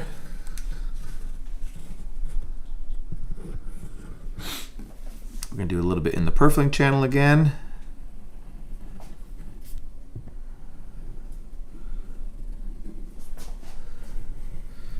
And then we're gonna be ready to do the same thing one more time. You can see how it's made it nice that I've got everything laid out and ready to go, because now I can just grab this. I can grab this. The other side. And then we're ready to go. You're not running around chasing after things. I'm gonna hold that in place. We're gonna tack these down. This is a lot easier if you're using plastic binding. I don't like plastic binding. Plastic binding, inevitably, in my opinion, always comes to laminated. I mean, everybody's seen those Martin guitars, like, especially those of you that do repair work. How many Martins have you had through your shop where the binding's coming off? It's because plastic shrinks and expands at different rates than wood does, and inevitably it ends up coming off. So I like to use the wood. Plus the wood looks nice. This is Chris' comment fight of the week. Yes. Plastic binding isn't good. No, nobody's gonna fight me on that one. I don't think. Oh, have you been on the internet though? Yeah, man. It's the wooden binding just takes a little bit more work, but it just looks so much better, I think. It does. It just does. So yeah, we're just gonna work ourselves around here. If you are finding yourself doing this and you're having some spots where there's a gap that you cannot get rid of, like, man, no matter how much, I'm putting so much pressure on it that it's breaking the tape, then don't kill yourself over it. Try to get it as close as possible, because remember, we're going to be putting this rubber band on here in just a minute, and that's really going to give us an opportunity to kind of put some pressure on this stuff. It's not the end of the world. And then even after the fact that we let this dry, start pulling the rubber band and the tape off, you're going to have another opportunity to fix any issues you might have. You want to get it as close as possible, obviously, but there's a couple more chances to fix it. This looks good.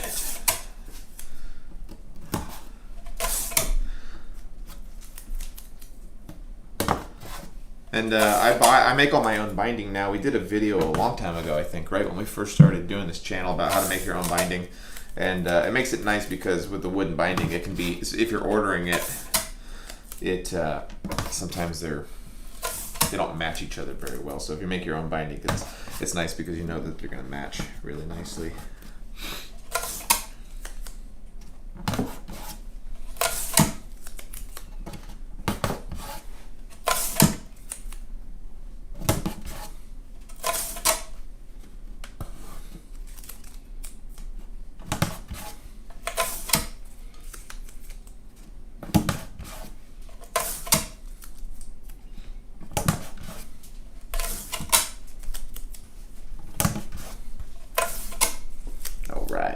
One more.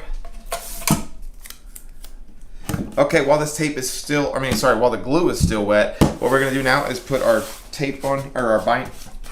What we're gonna do is we're gonna put our rubber bands on here and get everything nice and tightly fit on here. Now, we don't tend to have issues with gaps in this lower bow area. It's more of a gradual curve. It tends to not have issues. You maybe have some issues here. You tend to really have issues around the horn of a cutaway and the inside of a cutaway, and then you also tend to have issues here inside the waist. Part of that reason is because you can't get as much clamping pressure on there with the tape just because it wants to break. So what we do is either you can use just some cordage, some rope, or what I like to use is this thick rubber band material.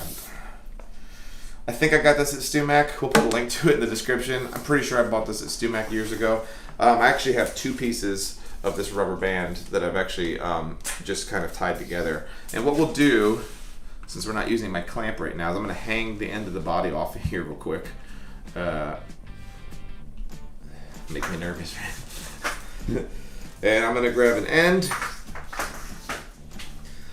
and I just push down on the body here, and we're just going to work ourselves around and get this thing going.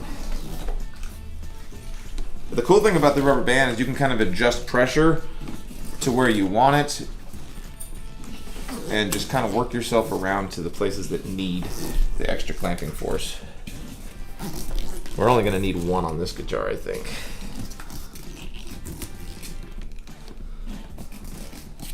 That's pretty much it, man.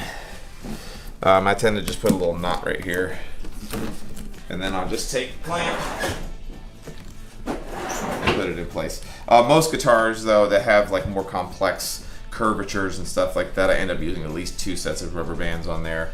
If you have cutaways, you know, you can wrap them around the whole length of the guitar. You could put 5 or 6 rubber bands on there if you want to. And so that's pretty much it for the binding on this guitar. Well, binding on the back of this guitar, because we still need to do the top of it, but everything looks really good. The last thing that you're going to want to do is go around just and look and make sure that you don't have any gaps. If you do have any gaps, you can address them now. Sometimes I'll even just use a light hammer and I'll tap that binding down to get it to fit nice and tight, but it looks really, really good. I think this illustrates also right now why we took our time really trying to get those binding channels perfect, so there's no waves or issues in them, because now what we're paid off with is just a really perfect, nice and easy to fit piece of binding on here. And you want to make sure that they fit really well, because we don't want to end up having to scrape off and level this binding once we pull the tape off, and then now our binding is paper thin because it didn't match and didn't fit very well. But with that, I think we'll wrap this one up, because the next video that we're going to do is talking about how we're going to do the binding on the front side, because we have abalone trim and an arm bevel to think about. It's a lot more complex. That's probably going to be a 2-part video just doing the binding on the front of this guitar. But we hope you guys enjoyed it and learned a little something as much as I did. Maybe the real treasure was the friends we made along the way. We'll see you guys in the next one, folks. Thanks so much.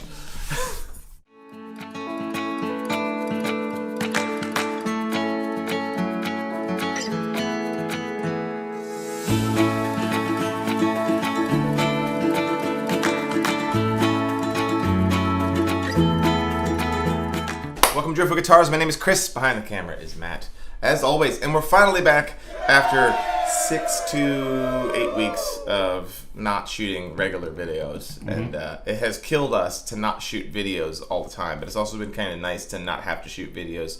But this year coming up, 2022, we are going to be putting them out, lots and lots and lots of videos. So it's nice to have a little bit of a break. We made a bunch of guitar progress, but now we're back at it, and we're going to get things started off with a 3,000-year-old build video. We've had so many people who think that we're either dead or kidnapped, or that we've given up on guitar building altogether. You know what's really cool? Thanks to everyone. Like, I had people reach out to me personally. I don't even really matter that much around here. Like, you know, you're the face. You matter. You're the face and the brains, and I'm like the. But people are like, "Hey, are you guys okay?" Like, legitimately concerned. I was like, "Oh yeah, no, just like really busy." And you know, like, yeah, we just. If we're gonna make guitars, we should probably make some guitars. So like, yeah, that's what we had to do. Eventually, we had to put the guitar building into our guitar building business.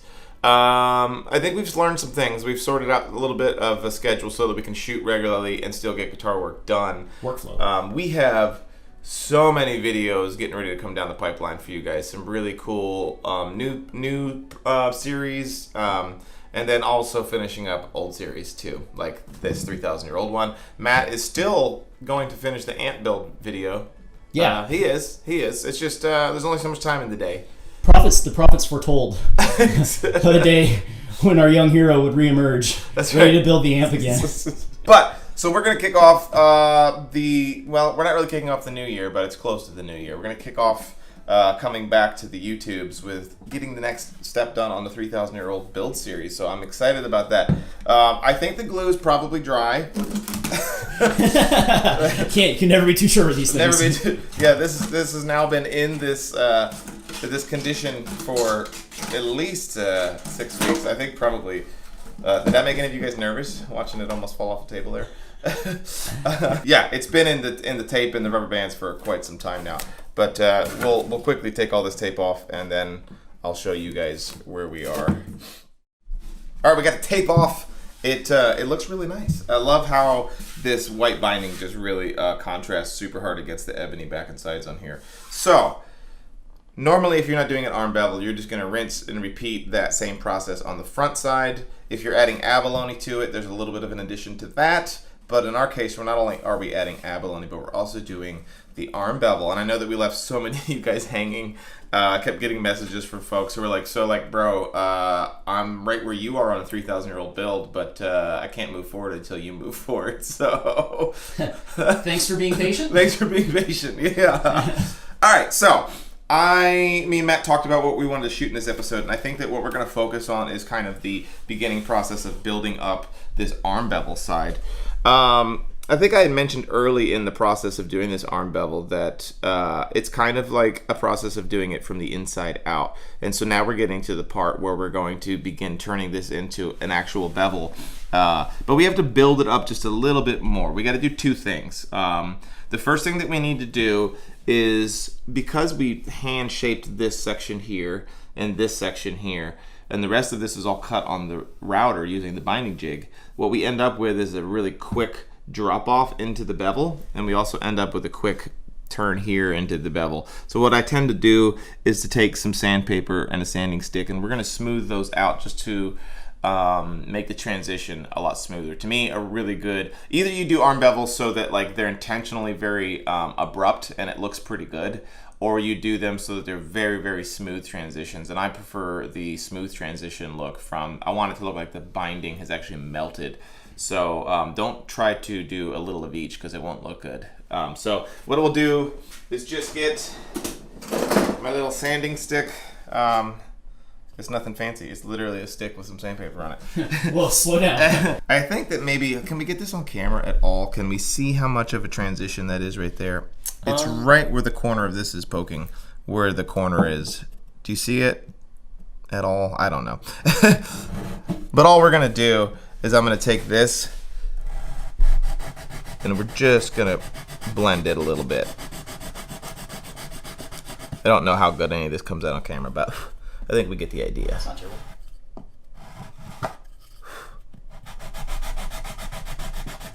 And then we're going to do the same thing here. Actually, I'm going to use a file on that lower section.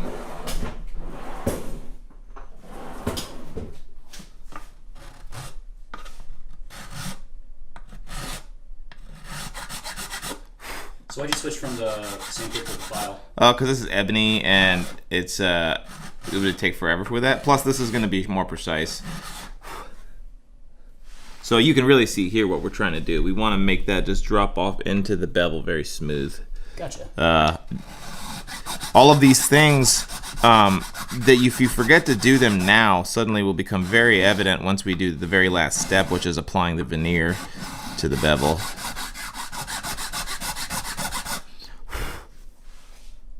So that looks really nice. Let's make sure this is smooth. Grain directions and all that stuff still apply.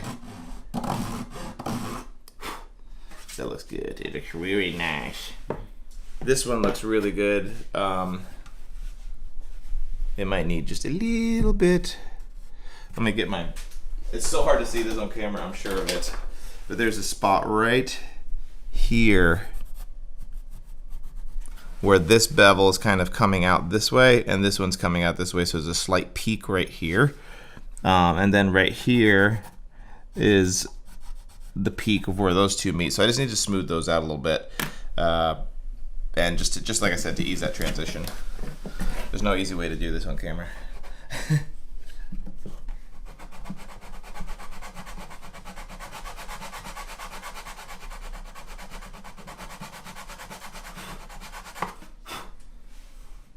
Is that just from where the router like stopped, basically? Yeah, the two geometries kind of just don't match up with one another. It's not where it stopped, it's where it transitioned from being a router bit to when it fell off of the piece that we have, like that it was guiding it. And so you just kind of have to blend them together. Now remember, the reason why this is important, because this is going to have maple, in this particular case, dark wood, and maple. And so that very edge is going to be the boundary that is where that binding or where the bevel shows itself. I'm trying to think if I had one over there. I don't. And if it's not done correctly, you're going to end up with a wavy edge on it. So you have to really try to get it as smooth as possible, because that edge is going to show itself really well. Actually, hold on to that quick. Yeah, so here we go.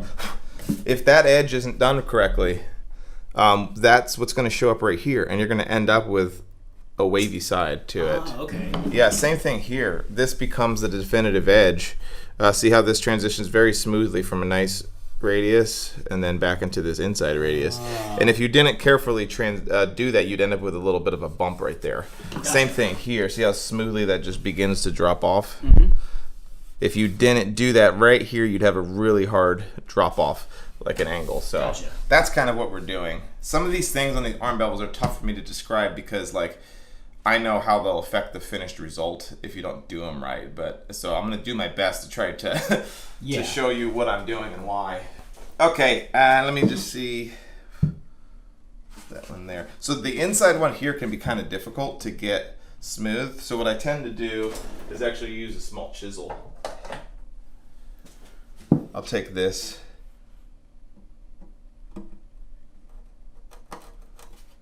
And knock it down with a chisel. You see where I'm taking that out? We're just, once again, trying to create a smooth transition.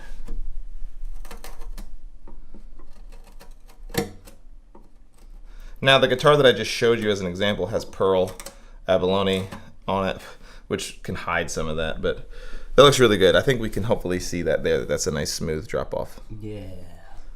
Very subtle, very small little things that if you didn't know to do, you wouldn't even do them, and then you would go, why does that look so weird? I know this because my first couple arm bevels, you can see that quite visibly.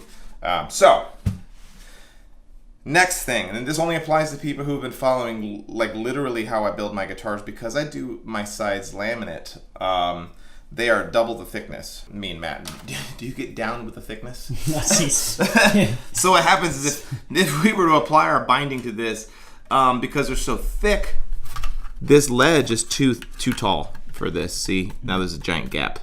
If you're not doing laminate sides, that's not an issue that you're coming across. So what I need to do is I need to build this up with a sacrificial piece of wood that's gonna go right inside there. I'm gonna glue that on because if we do that, then I apply this on top of it.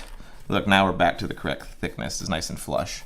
Okay, cool. So that's all of this piece of wood that we're about to do. I'm gonna glue this on, and it is just a sacrificial piece of wood to help build this back up. This won't be the only piece of sacrificial wood that we glue on here, but it's the first one. This is just a straight grained piece of maple that we use for doing our title casters. So I'm gonna show you this. What you're gonna want to have for doing arm bevels is you're gonna want thumbtacks. Thumbtacks are a very useful tool for this particular process. I'm just gonna tack this in place real quick. We're just gonna cut this to size real fast. I'm just gonna wrap this around, and we gonna cut it right around there. Thanks for bearing with me as I kind of get back in the groove here into the YouTubery. The YouTubery. So I'm just gonna use. I lost it. Did I ever even have it? Did I ever even have it? Every once in a while I'll get some nasty email from somebody like this morning, and it reminds me of the not so fun parts of doing YouTube. Oh, God. But most of you guys have been super awesome, man. Alright, so just knocking this down with a chisel real fast. No need to make it perfect. You can see I put like this hard angle on it, and now it fits nicely in there. In fact, I'm going to add a little bit more of an angle to it.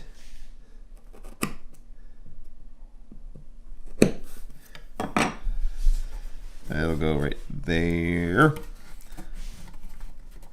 And so that fits nicely, and we're gonna wrap this thing all the way around, and not too hard. So let me put some glue on this, and we'll just do it. And then we're gonna fast forward in time for you guys, so you don't have to watch us let this dry, because this is kind of boring. Remembering, folks, that this, you need to take the material thickness of this build-up piece. It's going to be as thick as it needs to be in order so that your binding becomes flush with the outside. I hope that it makes sense. I think, right, Matt? Yeah. I keep asking Matt because, you know, am I describing this good enough? Because I'm kind of learning all this stuff as we go along. Yeah. So, So once again, if you don't have laminated sides, you probably don't even need to worry about this. But still look at it and see if you do need to add anything. It might just be paper thin that you need to add to it. Dry fit, dry fit, dry fit. Dry fit, yeah, exactly. Look at Matt, he's learning. Ow. Look at Even a blind squirrel finds a nut every now and then. it. Grew up so fast. All right, so we're gonna keep pushing this thing around here.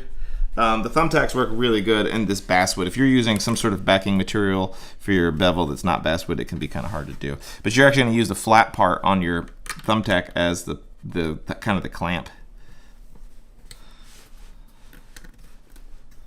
And it is like a double compound radius, so it doesn't really want to bend around here very good, but it's going to work. Gonna learn today.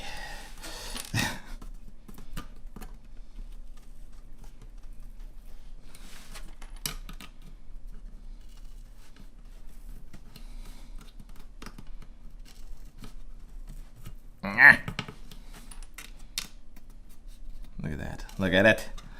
Would you look at it? I need to adjust that. High risk, high reward. Don't try this at home. One slip of the chisel, we are up creek here. There we go. Remember, it's just a backing piece. It doesn't have to be pretty.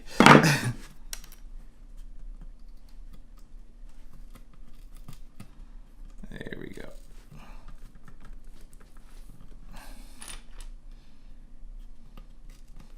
Dang.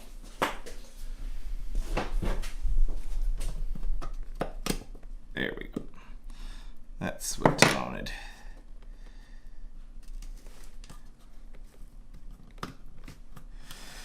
So I'm just gonna add these extra, so you end up with these little gaps in here just because it's, like I said, it's like a double compound radius. So I'm just gonna add some more just so that it's nice and flush.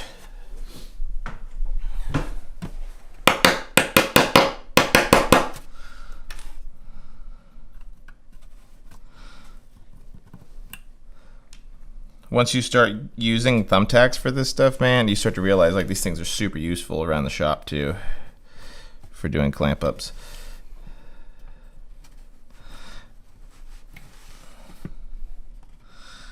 That looks good.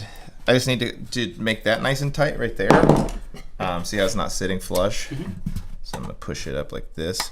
And then what I tend to do a lot of the time is actually just take a little bit of some scrap binding material. And I just kind of use it as a, just as a caul. You can call me Al. Nope. Is this thing on? Nope. There we go. See how that pushed nice and flush against it? And this will just dry for 20-30 minutes until medium rare. All right. And then we'll be back. All right, so we have let this dry for, I don't know, 2 hours?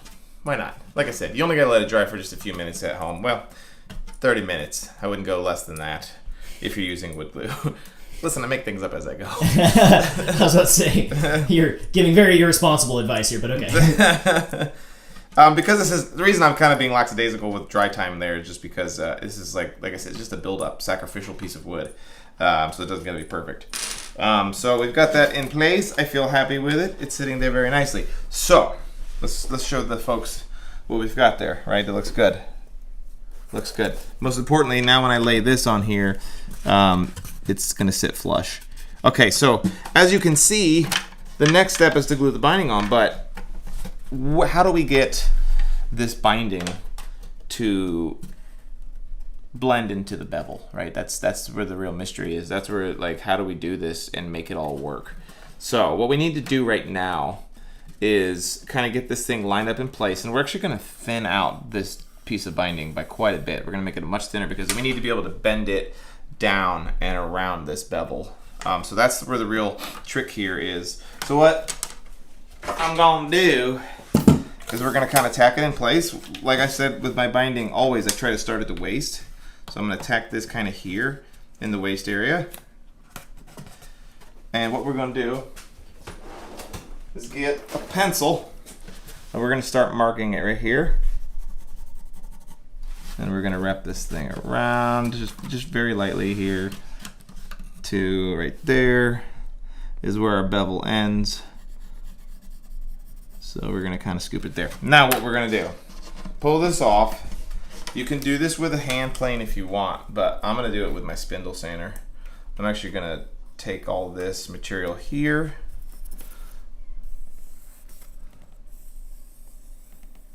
And we're gonna get rid of all this material up here.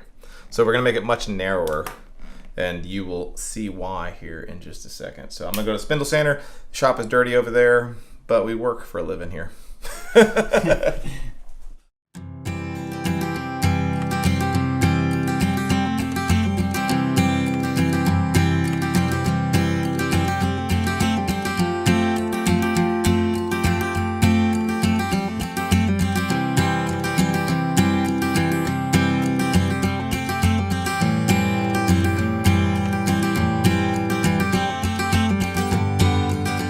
Okay, so this is kind of like how we reshape the soundboard to fit the bevel. We have to reshape our binding to fit the bevel, and it looks uglier than sin when you do it, a la Bob Ross with the trees. But then you go, wow, those trees are beautiful when you're all done.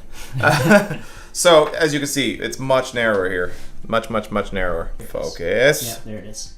Yep, so you can see how we've done that, right? So let me put it on here just to show you why we did that now. I think it'll start to make a little bit more sense.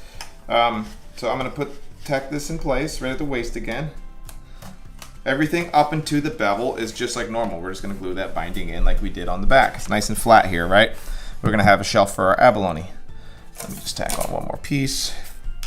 We're not worried about that though, because what we've done this for now is that we can actually force this to bend down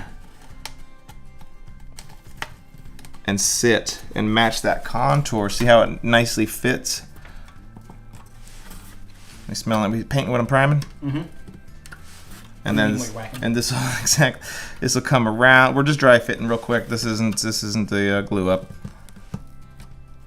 So you don't have to be super precise about this because you're going to blend all this into the future bevel itself too, right? Yep. Okay. Cool. And then boom, see how that lines back up again here? Mm-hmm.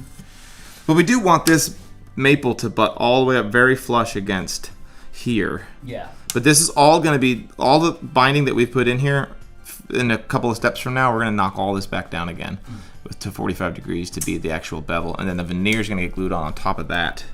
But, so what we need to do at this point is trim my piece of binding. This is going to be our visible joint here. There's going to be a butt joint for the two pieces of binding that match up. So we're going to find center. We're going to hit it. And we're going to give it a nice clean 90-degree cut. This one's not nearly as important because this is where the mortise and tenon go for our neck block, or for our neck joint. So let me cut this, and then we're going to glue it in, and then we'll be done with this episode. But I hope that this is beginning to make sense. I think you guys at home will start to really see what's going on here, because in this one, it just starts to look like something, but in the next episode, when we start to do all the abalone and stuff on the bevel side, it's gonna go, aha, it's gonna really start to make sense. So follow along, even if you don't understand. Never understand. Look at it. It's a new snips, Matt. Yeah. Jesus Christ. You seen these things? Are they? Hang on, let me, oh boy. Yeah. I've seen better days. God. Looks good, feels good, smells good. Yeah. Okay, so I'm gonna go ahead and glue this thing on now.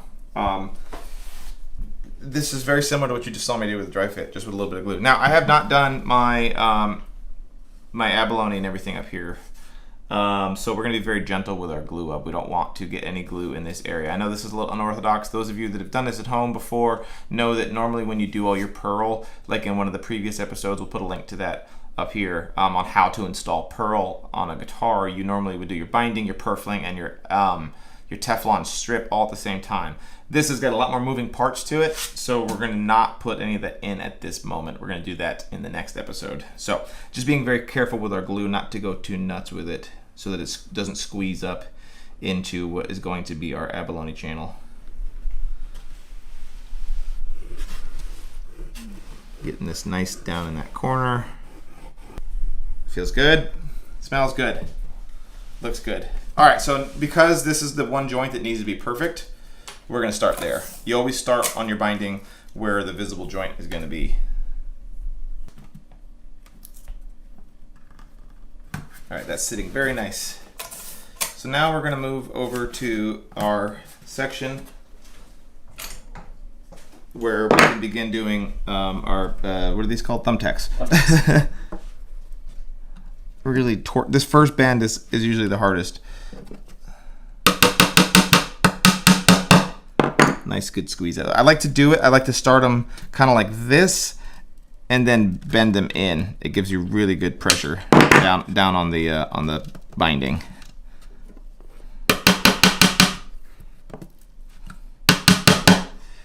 Looks very nice. And then we'll do one up here like this. If you're gonna get a spot where there's a gap, it's usually right here where it transitions down.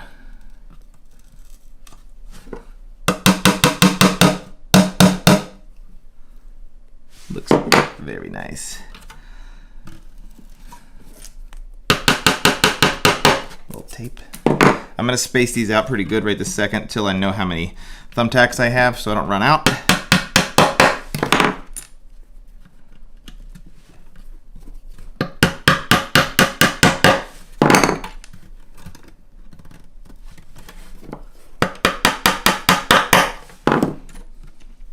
It's very satisfying.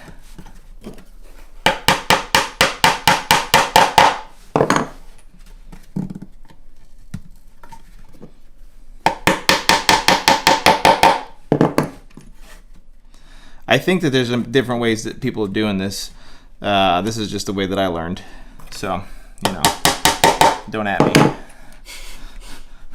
This is the, I think I talked about this a few episodes ago, but this is the Kent Everett style of doing arm bevels. I bought his DVD years ago. He hates me for doing this video series now. It just occurred to me. But if you're really wanting a real concise way of doing this, I'll put a link to that DVD video series. Even if you don't have a DVD player, it's worth buying as well as a cheap DVD player for really kind of just step 1, step 2, step 3 on arm bevels. Since mine's all jumbled up in the middle of this 3,000-year-old video series. So, you know, I'm teaching that technique here, but if you're looking for a really just get to the point way of doing it, buy that DVD and give him some of your money, because I don't want to be responsible for taking food off somebody's table. His kids need shoes, man. Yeah, his kids are grown. So we're gonna just fill in all those spots now. That since I know how much thumbtacks I have. Yeah, what was your favorite Christmas gift you got this year? What is my favorite gift I got this year? Listen, my wife got me a like a taste club thing for some scotch. Ooh. So I've already got my first order of that, and I got a flask for my scotch. I got other good stuff too. Oh my God, my wife got me some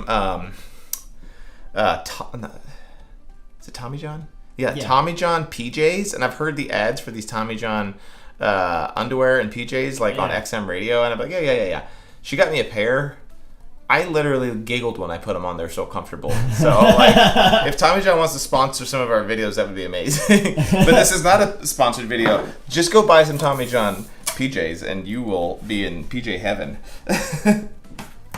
Those are probably my favorite gift. So I think that once I get to the end here is gonna do it for this one.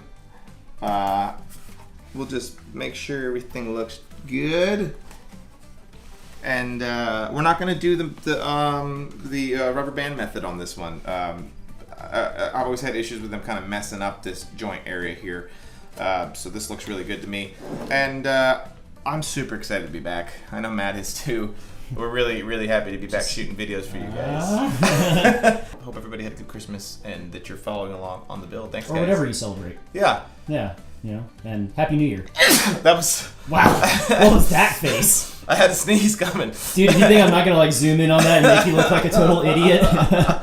Woo! Yes, whatever you celebrate, everybody celebrates New Year though. So Yeah. I hope everybody's going to have a good Except year. if you're in China, that's a whole different calendar. That's true.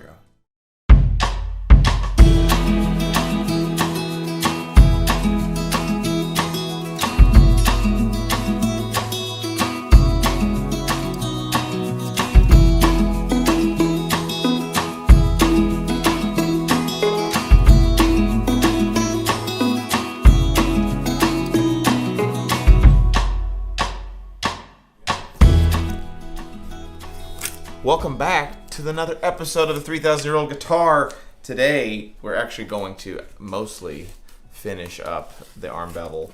Everything except for actually putting the bevel in it. But yeah, in the last episode, we put all of the binding in on the bass side of the guitar on the top. And that got us started with the arm bevel. But now, what we need to do is finish up that process, which is, I know a lot of you guys at home have been waiting for me to do this next episode so you can get finished with your arm bevels as well. But all we need to do right now is just remove all of the accoutrement from the last episode. And we're going to then install all of the Purfling and the Abalone. And that'll take us to the point where we're ready to actually make the bevel out of all that work we put into it this far. But for now, let me remove tape. We got all the tape off, and as you can see, it looks really nice. All that is the piece of maple that we're going to be keeping. This one on the outside. If you remember, the one here on the inside is just a build-up piece. We are going to need to do something similar to this top part now. So that takes care of the side of the guitar. Now we need to take care of the top of the guitar. And that involves, like we've done in a previous episode about how to install abalone perimeters on your guitar. All of that's going to come into play on this one, but it's pretty straightforward. We need to quickly kind of just get this into place like normal all the way to here. That's going to be the normal part. But then it starts to get a little bit different, obviously, down here where the arm bevel is. But remember, the goal of this arm bevel is to kind of melt, right? We want it to blend from where it is a standard piece of binding. I need to turn this around so you guys, I'm doing everything backwards. So that it blends from the normal binding into the arm bevel and then back into binding again. We need that to all kind of happen without it being super obvious. And that's what we're going to do right now. If you're not doing abalone or pearl perimeter on the top of your guitar, it should be still straight, you know, pretty self-explanatory. There's not going to be anything much different here other than the fact that you're not putting pearl in the guitar. But so we need to put the purfling in, and then I'm going to actually install another piece of sacrificial wood. I'm going to use maple. I would recommend that you use the same type of wood that your veneer for your arm bevel is going to be made out of, or the same type of material that you're using for your binding. And the reason that I'm calling it sacrificial is because it's going to go in on the outside of that purfling. It's going to go in out here, and we are going to then knock it all down. It's going to be all disappear once we actually cut the arm bevel down, but we need it to be there for the glue up process. We also need it to be there so that we have something for the veneer to stick to. So it's going to be very similar to that piece of sacrificial maple that we put down here. I know that some of this stuff seems silly, but I promise you that when we get to the next episode where we actually knock the bevel down and put the veneer on it, it'll all go, aha, I make sense now, because it seems kind of confusing up to this point, I think. But yeah, so what I need to do is just bend this to make it fit right there, the sacrificial piece, and it doesn't have to be perfect because it's going to go away. So we're just going to bend it up real fast.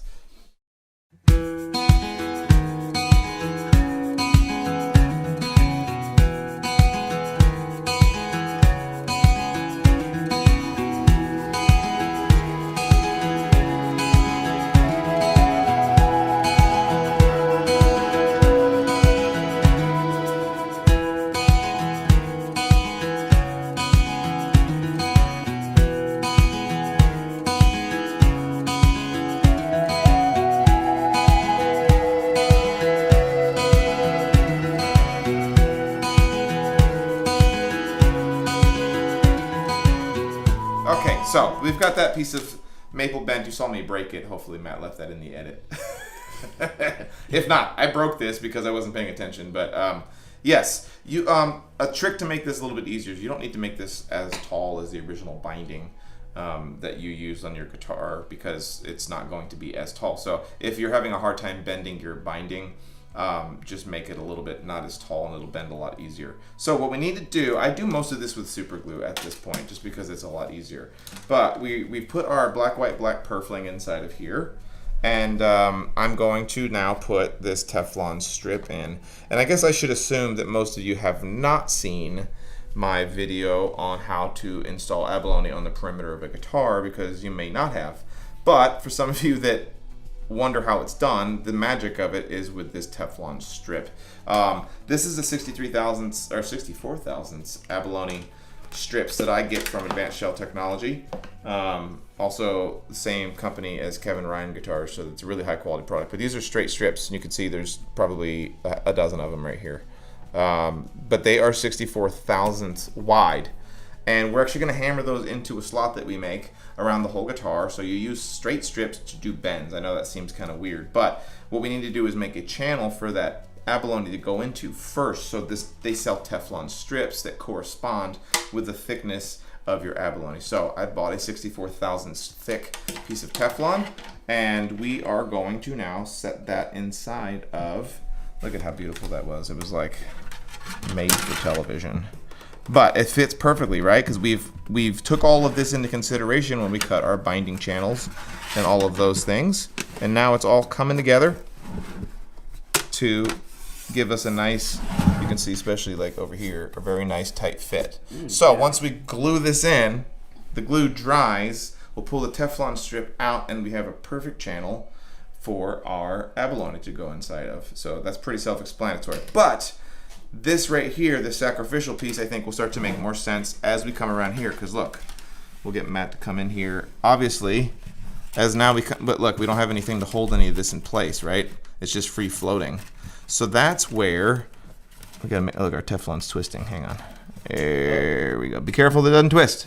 So what we're gonna do is actually use this piece of sacrificial maple to pin that up against it. So it's just gonna go in place right here as a kind of a dam, a way of holding all of this together. And then it's also going to be used as, once again, like I said, part of that sacrificial wood that's gonna have a place for the veneer to glue up against. So if you try to do this with a darker or not the same type of piece of wood, you still see like an artifact of it, basically? You probably will, yes. That's why using the same color of wood is going to be useful. You don't know it yet if you've never done a bevel, but as you knock this down, if you were the way that you would mess up is by taking off too much of the veneer, exposing the substrate below it. But if the substrate is made out of the same material as your veneer, you're not likely to see it. Gotcha. So that's why I recommend that, so that it's just kind of an insurance policy. If it does sand through and you see the other maple, a lot of times you still see it and you probably should just start over.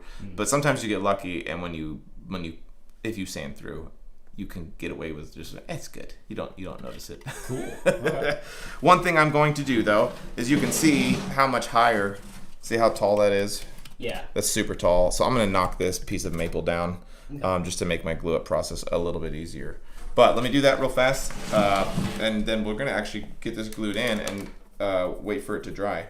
And I'm gonna have some lunch. But let me hit this real fast. I'm just gonna use a little quick hand plane and knock it down.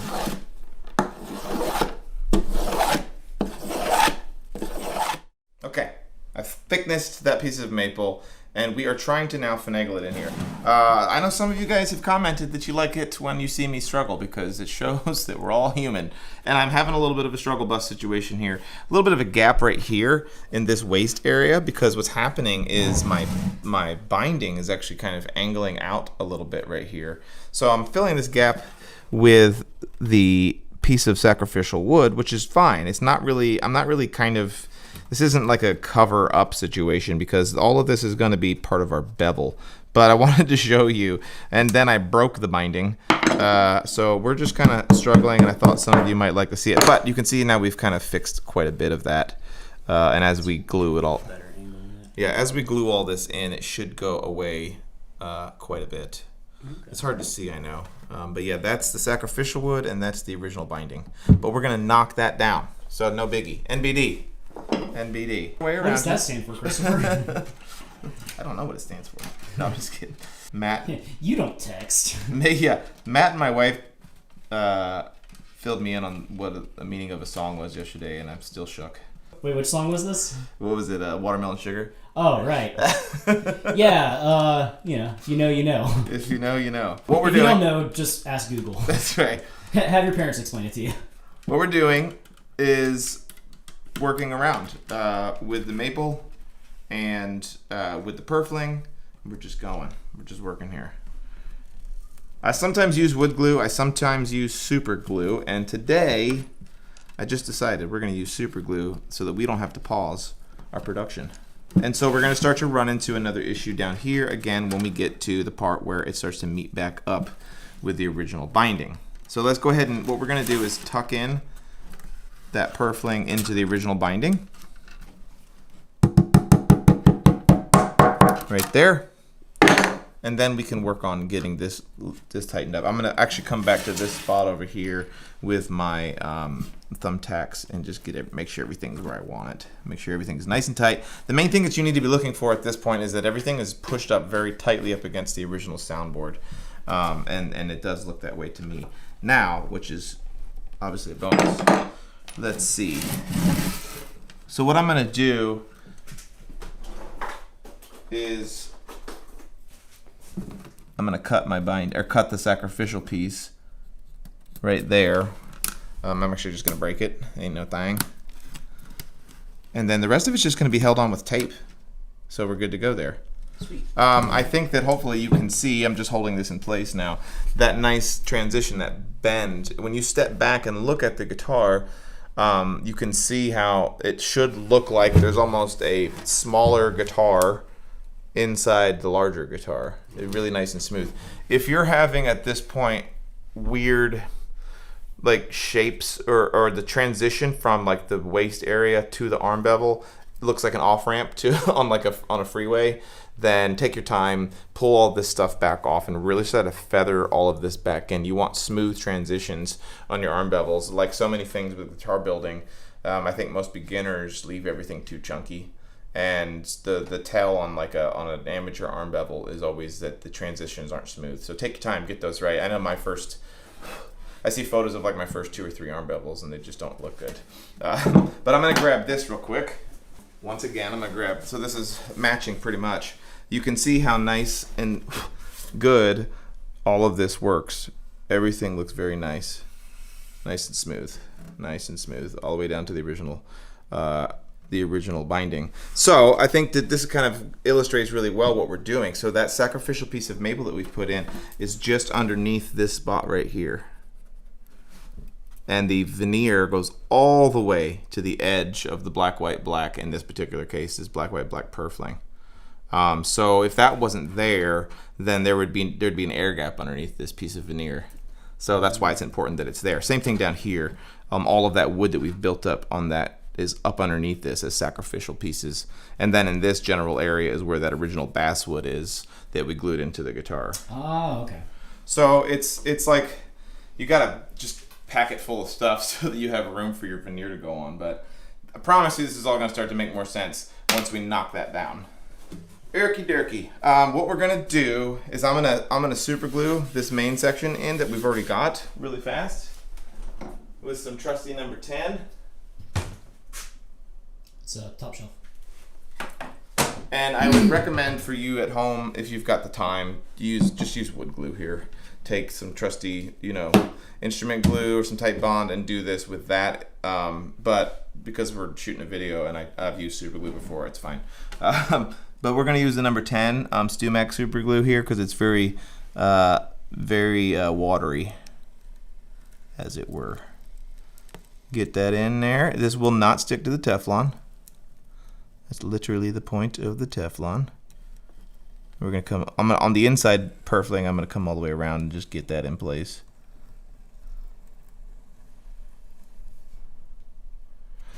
And then we're gonna come back down here just to get that inside purfling. Little insurance policy.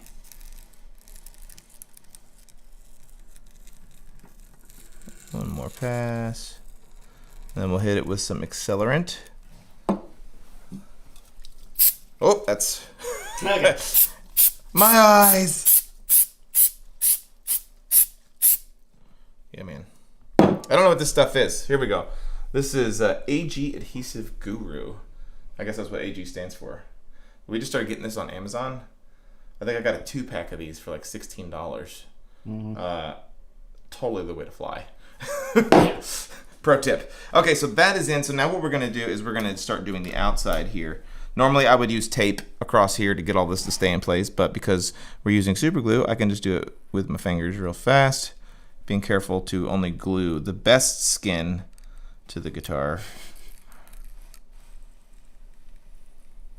They say a real artist always leaves a little piece of themselves right. in every piece of work that they do. Blood, sweat, tears, and a little bit of fingertip skin. I always find, oh yeah, that left hand is really stuck to the guitar now. I can feel it.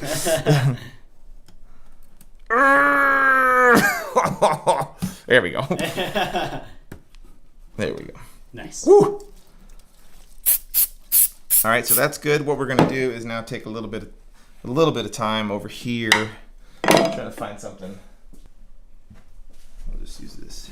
I'm wanting to get this pushed. There's a little bit of a gap right here. I don't know how well it's coming across on camera, but I just want to push that into place so that we can fix that gap before I glue it.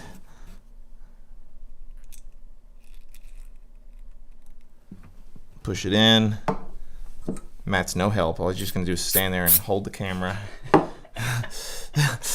you get what you pay for. I don't know what to tell you guys. All right, that's good.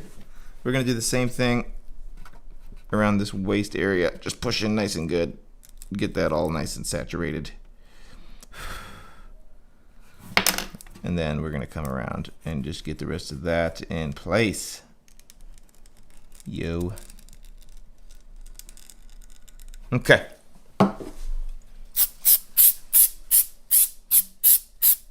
Then, just to really make sure, I'm gonna get some super glue up underneath this piece of maple. So, because we're gonna pull off these thumbtacks here in just a second. But before we do that, I'm just gonna rotate this, just so that we know that we're getting good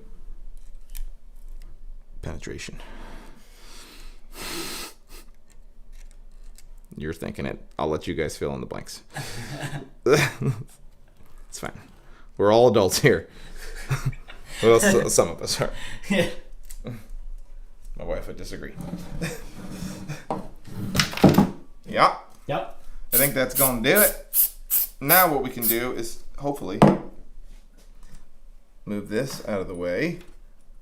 Sometimes I'll even, depending on how janky things are down here, I'll even add a secondary piece of sacrificial maple to this. Like, it takes 2 seconds to add another one, and it's just going to give you that much more area for you to knock down over here. I might still do that, who knows. So we're gonna pull the Teflon out. I don't know if I got any over here. Yeah, buddy.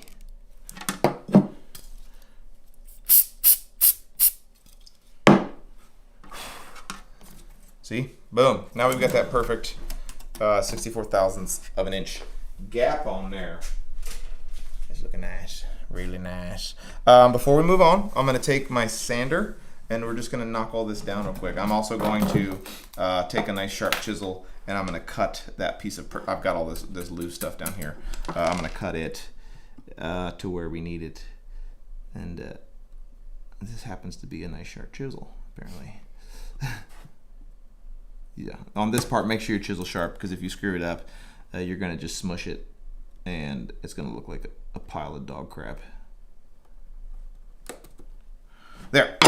Okay. Sander, hit this real fast. We're just going to knock it down, try to get it a little bit more level before we do our pearl installation.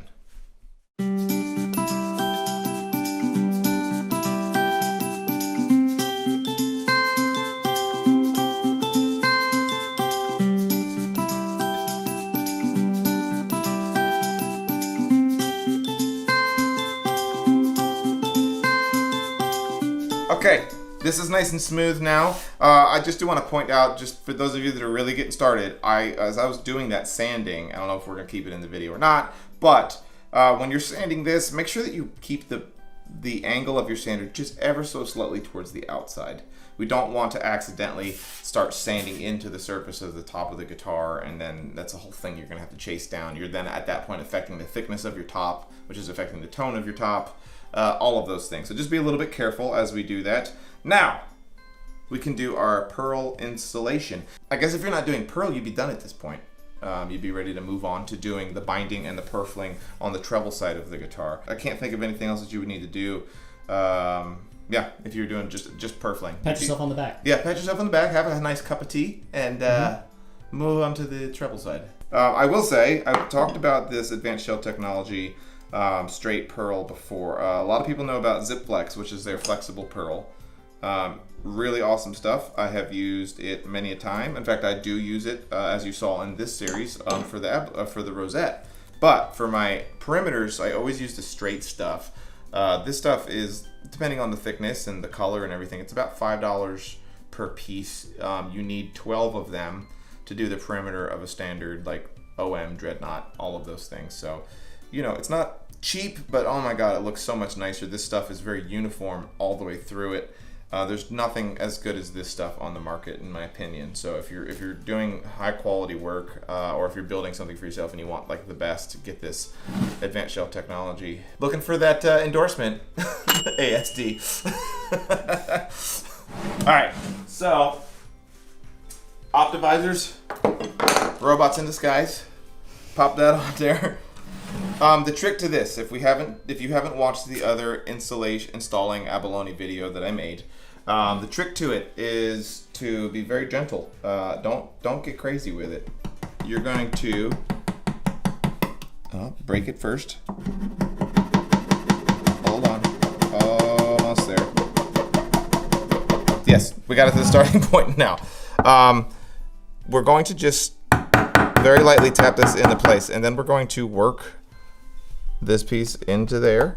And just by, let me see, we'll do it with this. I'm gonna keep this angle up, and then I'm also pushing in this way, and just very lightly. I'm actually using the hammer to break it as well as to hammer, or to get it pressed down inside there.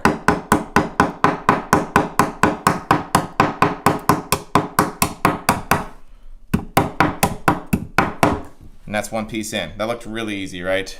That's pretty much it. I've been doing this for so long that it's really simple for me. For those of you at home, you might be getting frustrated. Just take your time. It's like a rhythm thing. It's a feel thing. It's to my point of it takes 12. If this is your first time doing it, buy like 15 because you're gonna mess up some. I don't recommend gluing it all the way in yet, because if you do end up losing, if a piece pops out or something, or if you need to replace things at this point, you can just take it out. But as you get to these tighter radiuses, like this upper waist and the upper bout and the waist, you're just gonna get a little tighter. Like you're gonna take tinier little bites so that you make tinier cracks inside the abalone.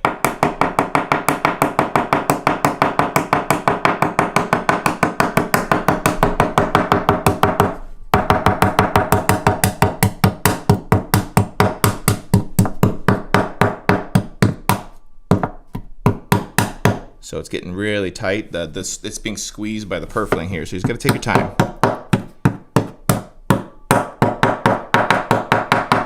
We do have a little bit of a gap here in the binding. I'm going to fix that before we get to the glue up on all of this. And we're gonna go like this.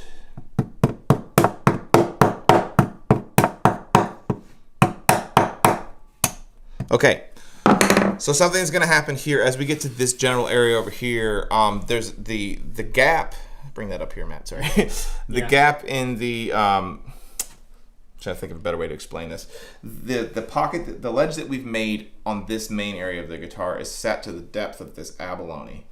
The ledge over here, where the top is actually the full thickness of the top, so it's a lot deeper than the ledge is right here. So you got to make sure that as you get to the bevel area that you don't hammer the pearl all the way down into the channel, because if you do, it's going to be way down inside of it. So you just want to hammer it to the point that it's flush. I'm being much more ginger with it. You can a lot of times too even just press it in instead of hammering if you're having a little bit of a tough go at it. All right, I'm actually gonna do some gluing now because I don't want this to accidentally fall further in. So I'm gonna use my number 10 Steel Matte glue. There we go. And I'm gonna glue back in this area. And this is just to keep this pearl from shifting at this point. I'm really happy with all this pearl, so I'm not worried about it. I'm gonna be gentle in this area where that gap is because I don't want to seal that up before I can fix it. Yep. That's good, and we're just gonna keep on keeping on.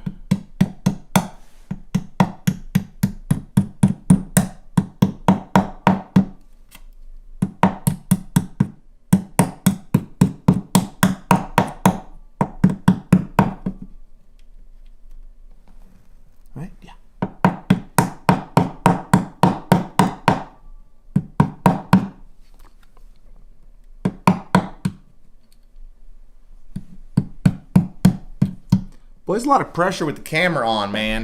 I'm like, oh, please don't break. Please don't mess up. And I guess I should mention that the reason why I'm kind of like thinking that as I'm doing this is the biggest concern, the biggest kind of like common mishap is that the gap is just a little bit too tight for the pearl to get down inside of it, and you end up crushing the purfling on each side. You'll smush it down, and it's really difficult. So that's why I'm being very careful. If I'm seeing that it's a little bit too tight, I'm just being a little bit more gentle. A lot of times it's because the pearl's a little cocked one way or the other. If it's so tight that you can't get it to fit, you can just take this with some sandpaper, pull the piece of pearl out, rub it on some sandpaper, just make it very slightly more narrow, and then move on. But don't just get in here and just start wailing it, because you're gonna end up damaging the purfling, and a lot of times if you're not paying attention, you won't know it until after you go to do your sanding, and then you realize like your purfling looks like complete dog crap because you smushed it. So that's what I'm paying attention to as we work our way around here. Yeah, that one worked out.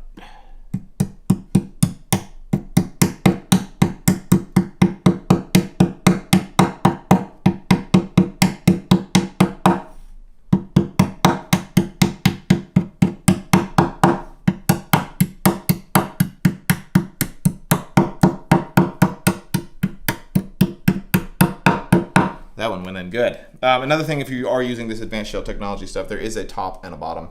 The bottom tends to have like it's got blue crayon on it, and the top is much more beautiful. It's much more dark blue. So just pay attention to that too. Two more pieces.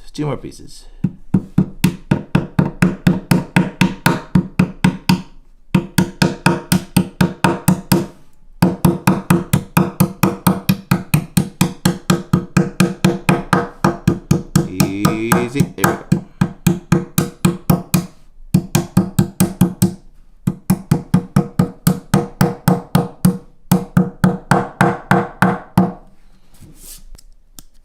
Look at that. I probably messed up Matt's exposure just then, but it's okay. It's fine.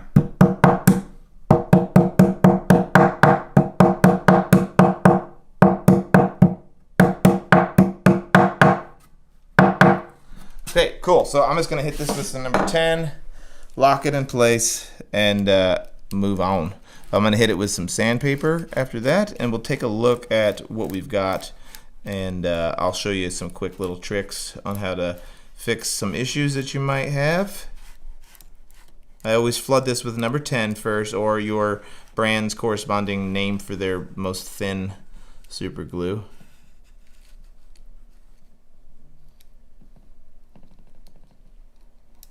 Sometimes people come in here, if you're watching this, which is super cool, we have so many people who watch our videos who don't build guitars and really don't have an interest in guitar building. We tell this to people all the time, you'd be amazed how much super glue holds together an acoustic guitar. I think super glue's got like a reputation as like a, junk drawer, like it's a case of emergency type of thing, but super glue is actually really commonly used in woodworking. I use it in place of going to a hospital sometimes. We use it all the time when we cut ourselves. That's the first thing that we do. We just grab the number 10 super glue and we know it's gonna hurt, but you just get the super glue in there and it'll seal it right off. All right, I'm gonna hit this with the 220. Once again, being careful to keep my bias of my sander to the outside, and we'll see what she looks like.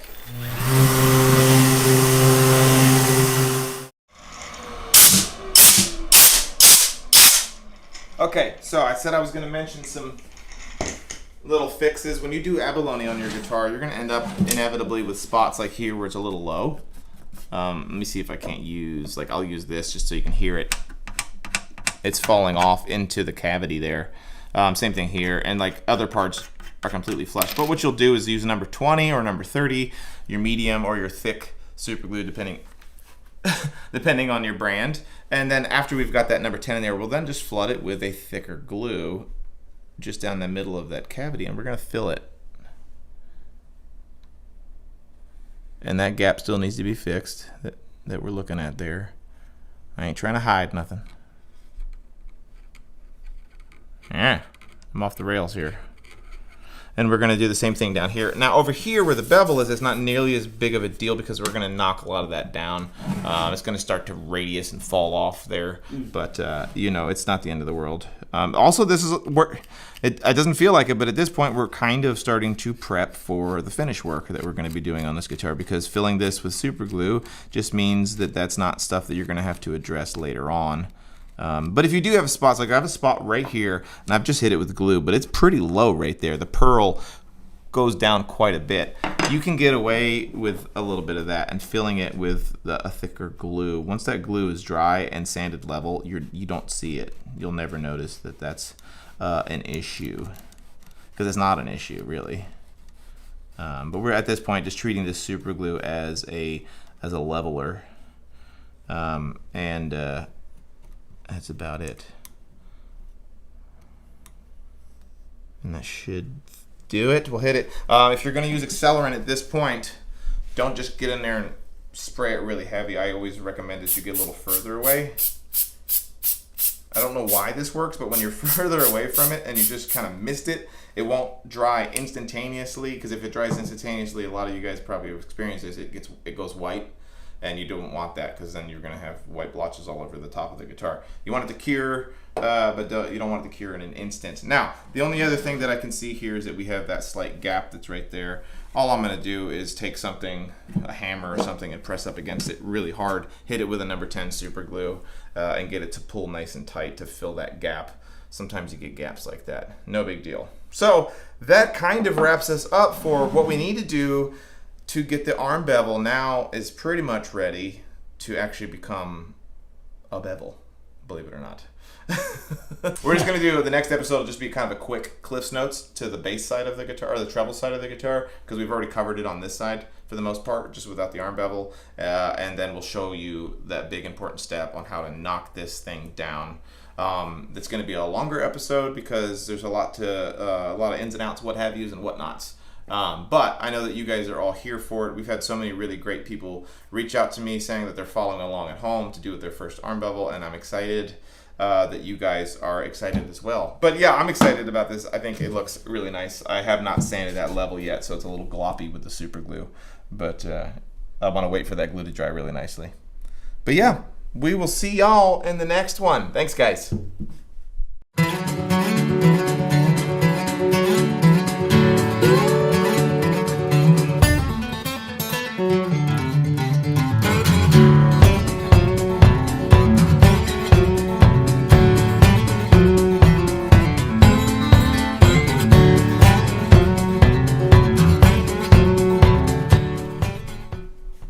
Are you guys ready to finish this 3,000-year-old guitar as much as I am? I think it's time. People have been patiently waiting, and some people have been really impatiently waiting. That's right.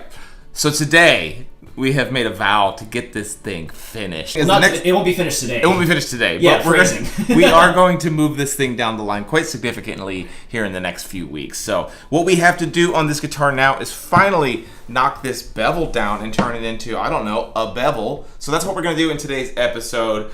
Finally the payoff from the last, I don't know, probably I think 4 episodes we've been working on this arm bevel. And now today we're going to use a couple of real basic tools. We're going to knock this bad boy down, get a really nice 45-ish degree bevel on it, and then we're going to be ready to finally put the veneer over it, and we can almost call this body finished. So with that, I'm going to fire up the vacuum clamp and I'll show you guys how to do it. So we've got this thing in the vacuum clamp. If you don't have a vacuum clamp, just very carefully find a way to clamp your guitar to your workbench so that you can do this without the guitar moving around as much. But what we need to do at this point, I drew this up just a second ago, don't mind my ugly drawing, is what I have done is done a visual representation of what we have going on here. This right here is the basswood, basically the bevel. I don't want to get any ink on the guitar. That's the bevel. This is the side. This is the top. Here is our pearl. And then this right here is this piece of maple that we have right here on the outside. And then this piece that we see right here is this piece of maple that we have here. What we want to do in this video is I'm going to knock all of this down and we're going to connect the dots right there. But we want everything to perfectly intersect with our black, white, black purfling here and the very edge of our side right here. So that is the trick to the whole thing. We also want to do all of that without making this thing rounded. We want to make sure that it's as flat as possible. So what I did for years was I used a really coarse rasp, and it did a really decent job. The issue with this that I found is that you just naturally have a tendency to kind of round it over more than make it a perfect 45-degree angle. You could use this. You can use a razor file that I love, or just a standard file, which, fun fact, are often called bastard files, depending on how coarse they are. So we're talking about like the congeniality of the file being making it a bastard. I didn't make the etymology. It's just what it's called. It's a bastard file. That bastard file. I'll say, yeah. So just so we're clear, we're not commenting on the lineage of the file and the legitimacy of the relationship of the file's parents. It's difficult to prove its father is. Oh, okay. Yeah. Gotcha. You are going to do it by hand that way, and we're going to use this technique even with my technique, is you're going to use some sort of straight edge once you start knocking it down and setting this on here so that we can visually see that we're getting a nice flat edge on it. Just basically just kind of a witness. What I use nowadays though is my trusty Festool Rotex sander with a 60 grit sandpaper on it. And the other trick is I replaced the head on this sander with the firmest one that they make, so it has basically no play to it. So we know that this is perfectly flat. Well, I keep saying perfectly flat. I know that it's not like machined perfectly flat. It's flat enough. And we can just turn this on the Rotex option so that it's going to spin full 360 instead of just jittering. And we're going to hog this out that way. What I like about using this technique is it's a little bit, it's faster, and it gives me more control. I was going to say it's both faster and slower. I don't know how to describe that. It hogs out material really quickly, but it also kind of, by how much pressure I'm applying to it, I can control how much material I'm removing. And as I'm doing it, it's going to give me time to really visually make sure that I'm not biting into that purfling. The reason I'm doing all of this explaining now is obviously as soon as I flip the switch on this, it's going to be really loud. So the way that we're going to do this is I'm going to start hogging out some material here, and I'll probably pause periodically to kind of give you guys what my thought process is. I think the big important thing here to remember, the largest takeaway for me, is that we have two termination points once we glue our veneer onto here. And those termination points are edge to edge are our purfling up here. The white, black, white purfling that we have is going to be where the very edge of our veneer goes. And then the other termination point is going to be where the side goes. Let me go grab one of my other bevels real quick. Hang on, we're coming over again. So we'll go to this one, which is almost an identical guitar, which is convenient. So let's look at this one that's finished. I'll just use this to point, and you can see our purfling. Hopefully the camera is getting it. Yeah. That veneer that's laid on there is going to butt up against our black, white, black purfling in this case, and that is what gives us our clean, crisp line. So here we have our binding, our purfling. Now we're into the point where we no longer have binding, we have veneer. So we need that binding and purfling point to be the end point. And then down here, this is a little bit different because we have pearl on the sides, but it's the same thing. It's going to be terminated at the point where the bevel stops. I can't find a better way to explain it. Hopefully that gives you an idea of what our goal is here. But you can really, the way that you can screw the pooch is, wait for it. The way that you can really screw this up is if you go too far, especially on the top side, into that purfling. Once you do that, there's pretty much no way to recover from it other than probably routing out some of your purfling and reapplying it. So I wanted to just be very cautious here and let you guys know that you can mess this up pretty quickly. You've done all this work. You put days of work into this thing, and at this point is where you can really screw it up. So just take your time. Really just, if this is the edge of where you want to go to, just very carefully get yourself to that point. Don't just try to take it to that line immediately. So that's my word of caution. So with that, I'm going to fire this sander up, and we're going to begin just hogging things out. And you'll see how quickly this goes. I want to say the first step that we're going to do with this 60 grit sandpaper, whether I was using the sandpaper technique or using a rasp, is I'm just purely at this point going to try to connect the dots between our sacrificial maple here and our sacrificial maple there. Just going to hog that down, get us to a starting point, essentially. That's what we're going to do right now. So it can kind of, you don't have to be super careful here. Just get rid of the basswood as much as you can.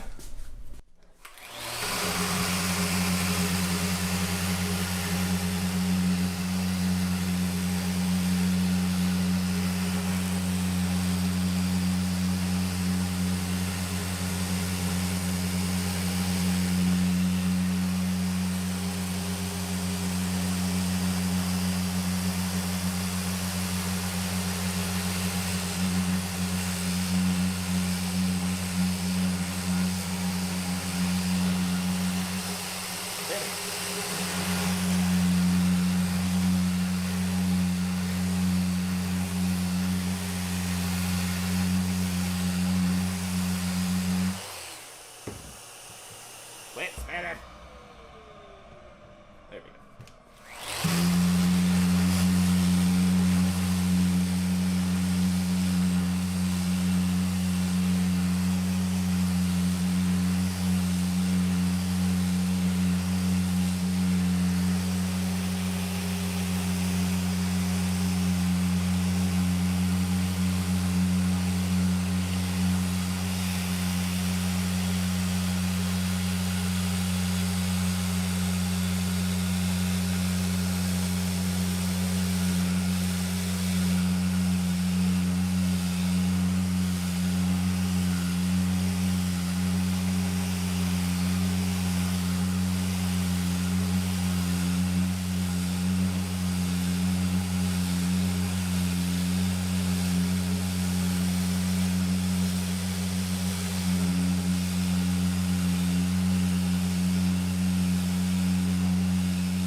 Okay, so we've got that knocked down, kind of what I would consider at the starting point here. We're not, like, it looks pretty good, but we've now kind of just gotten to the point where we really need to start paying attention is kind of what I'm getting at.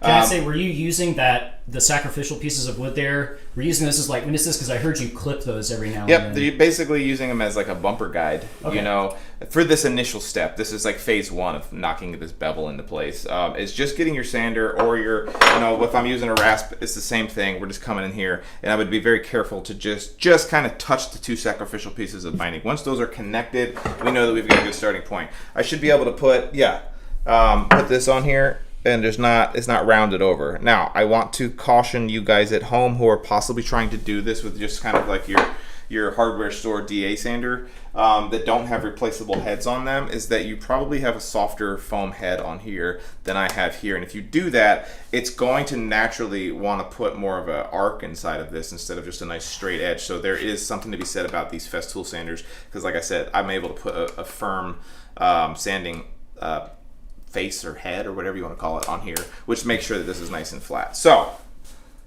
just wanted to point that out to you guys. So now what we're gonna do is I'm gonna get in here and we're just gonna be very, very careful. I'm gonna kind of work from like here to here. I'm not gonna mess with the transition areas just yet because those just take a little bit of more finesse.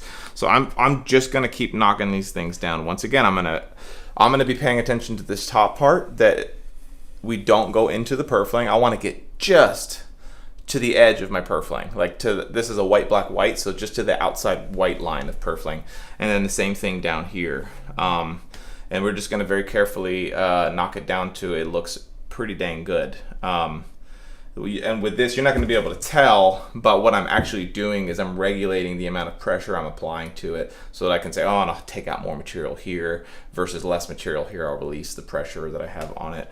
But yeah, you can see how it's already starting to look like something, right? It looks like a looks like a bevel. Yeah, it does. Is there any bevel puns? I got a bevel with you. I don't know. Don't let him get away with it, people. Jesus. Yep. All right, here we go.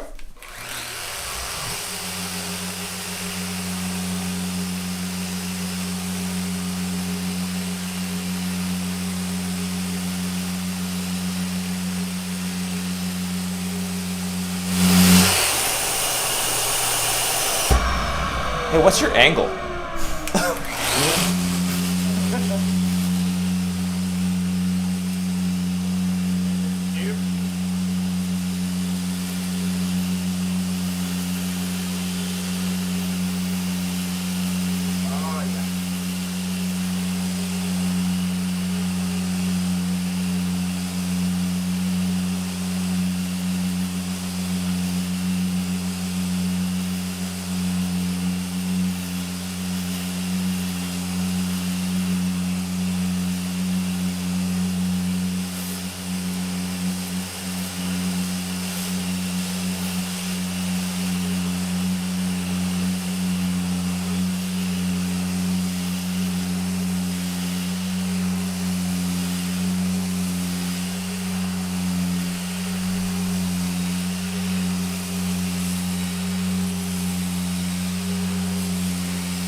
Alright, let's stop and show y'all what was going on here. I'm actually going to take a little pencil, I think, so we can put some lines in this for you. I'm going to, just to make this easier for everybody at home to see. Does that help at all? That little pencil line there shows where we're at, and then you can see where our purfling is. That's where we want to get to. So we're about 1 millimeter away before we're to where we want to. And the same thing is happening down here. You know, that's where we are before we intersect with the binding or with the body wood. I will say this one, the one down here, if you don't have pearl like I had on the other guitar, or if you don't have purfling down here, if it's just like this one where it's just wooden binding going into the wooden sides, this one's not nearly as critical. Like if you go into the sides a little bit, it doesn't matter. It visually won't look any different, so it's not a big deal. Yeah. This one up here is just so important. So you can see that's where I got this too. I would call this phase 2. Phase 1 was just getting it roughed in. Phase 2 is getting it pretty dang close. And so what I'm gonna do is go ahead and get it kind of phase 2 here and here, get it pretty close. Then with like my full attention, we're gonna take it to its final spec, which is gonna be that, you know, right up against the purfling and right against the side. So I'm gonna go ahead and take my sander, come this way a little bit. I'm still not gonna get into this, the waist area of the guitar. I'll show you, you gotta use a little bit different tooling to do that. But you'll see how we're just taking our time. We're gonna get it there, and just be very careful. If you do hit the bevel, will you get arrested? That was a good one. Arm rested guy. It's like if the cops show up, kid. Oh, I see what you did there. Oh, okay.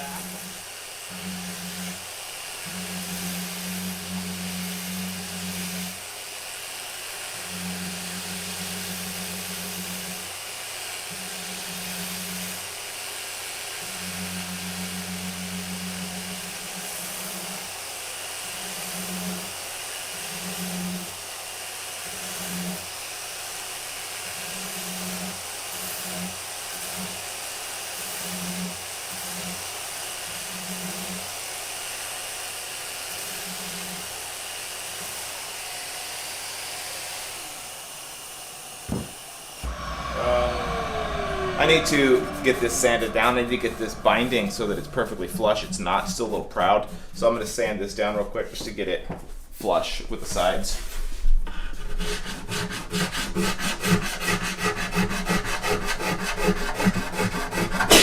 Easy. Oh yeah.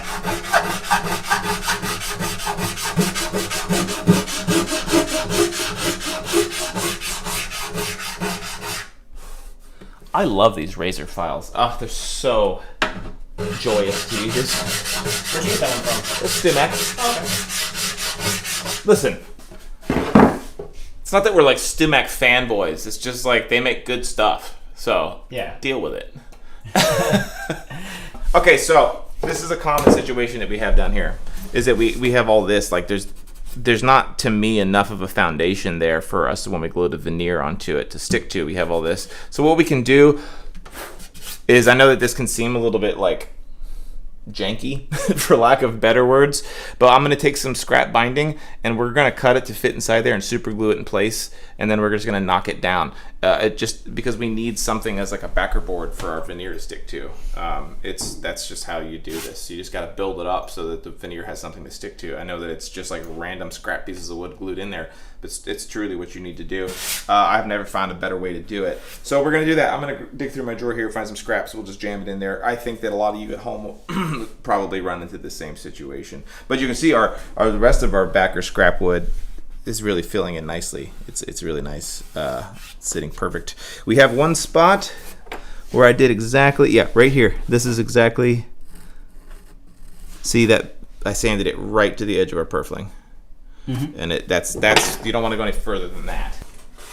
Your backer material doesn't need to be the same material as your bevel. If you have some that's the same material, go ahead and use it. And the reason I say that is if you do happen to have some of your substrate material visible when you go to glue your veneer on, if it's made out of the same material, then it won't be as visible.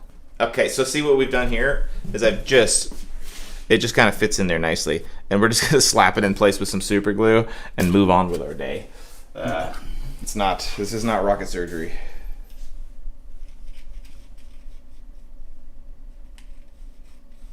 You know, for $15,000, I'd expect a little bit better craftsmanship than that. I can hear it. Yeah. Always one. You know what? You were never gonna buy one anyway. Yeah. I actually make the back and sides out of most of my guitars out of Cheetos. It's that rare tone wood. Yeah. East African Chester wood. Exactly.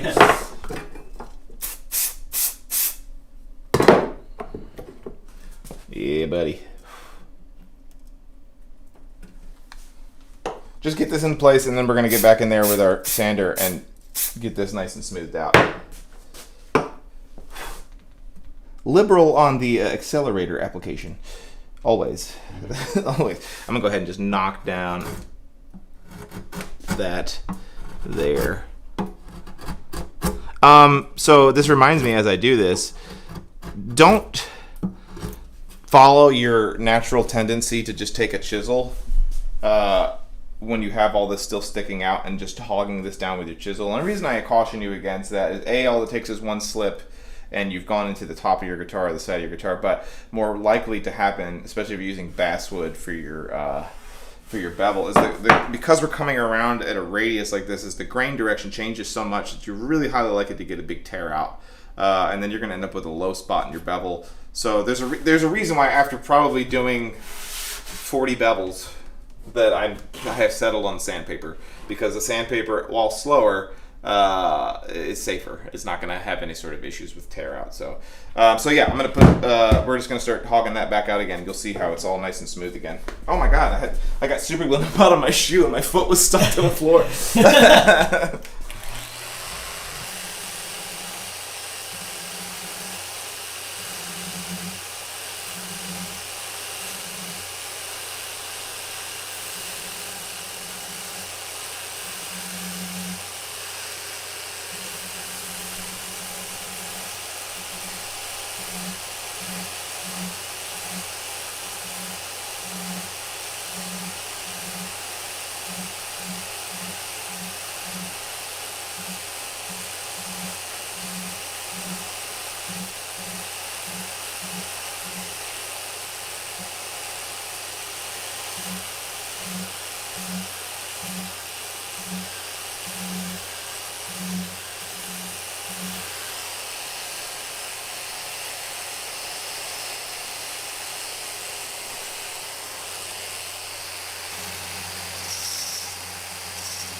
hang on, I'm gonna do a little something here.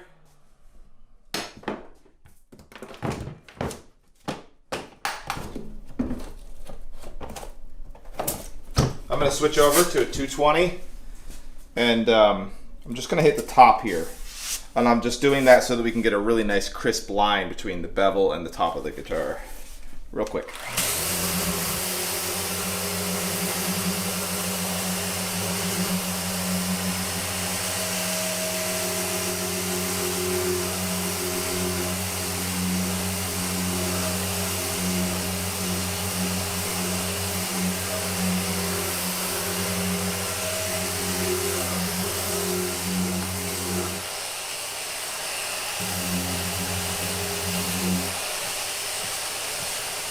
All right.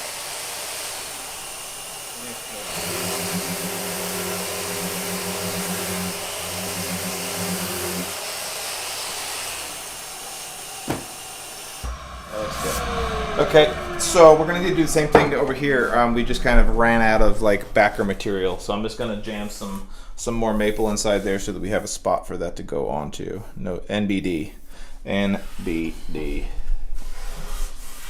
This is tough because we're videoing, it's a little bit of like extra pressure where I'm like, okay, I gotta do this kind of quick because Matt's recording. I know he doesn't care, but I'm gonna try to forget about that because this really does take one of the highest levels of concentration to not screw up. So I'm just gonna really try to focus on getting it right. Yeah.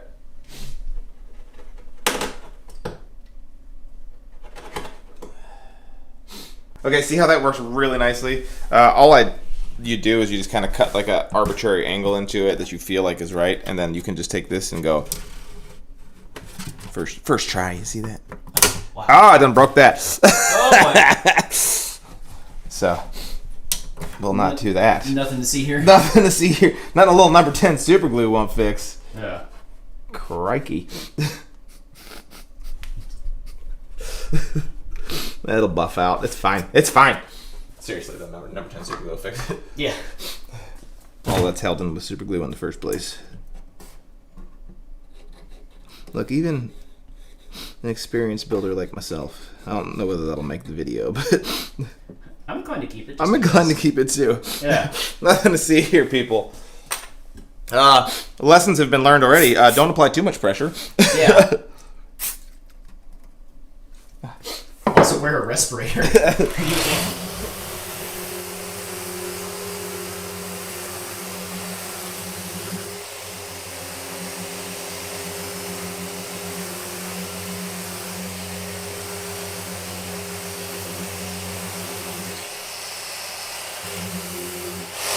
Fine. Okay. So that's good. Yeah, we're gonna glue that in.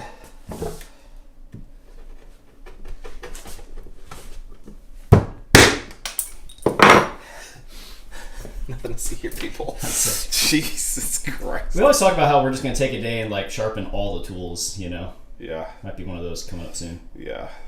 It's not lessons in proper tool handling. Well, you know. It never is. Yeah. Unfortunately, we're too busy having to make guitars and videos for people. Yeah. But you should sharpen your tools, but you should give us another 8 hours of the day. Exactly. Yeah. Yeah. Can I borrow a few 8 hours or so? Mm-hmm. Okay, so that's good. That was a journey. So now I'm going to knock that down with my sander, and we'll continue on with our day. This is kind of, a lot of times, this is exactly what you're seeing. It's kind of just problem solving, figuring out what you need to do to make this right, to get this kind of nice and flush. So, but that's what we're doing. Yeah. Warts and all, people.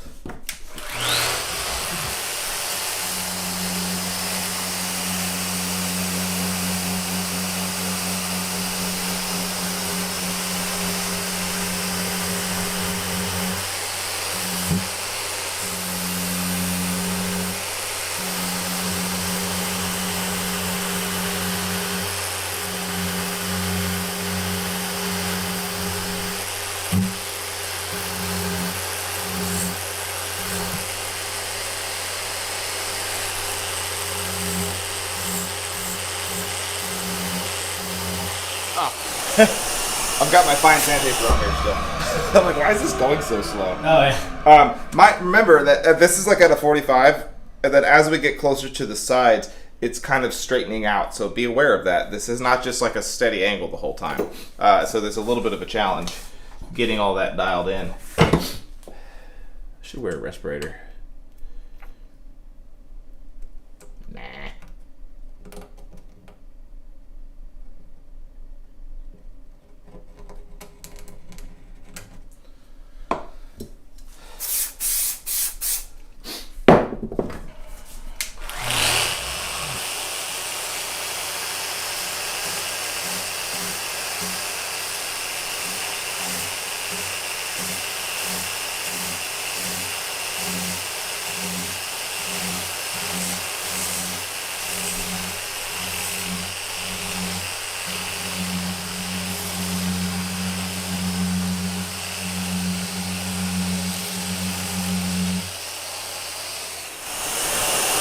Okay, it feels really good to me. All right, I'm gonna switch over. Let's back up. We've pretty much got from here to here done. It's down to that little tiny little minuscule of a bit. So what I'm gonna do is switch from the 60 grit to a 180. And I'm just gonna put my optimizers on, and we're very carefully gonna take it down to hopefully its finished level. We'll see what she gives me.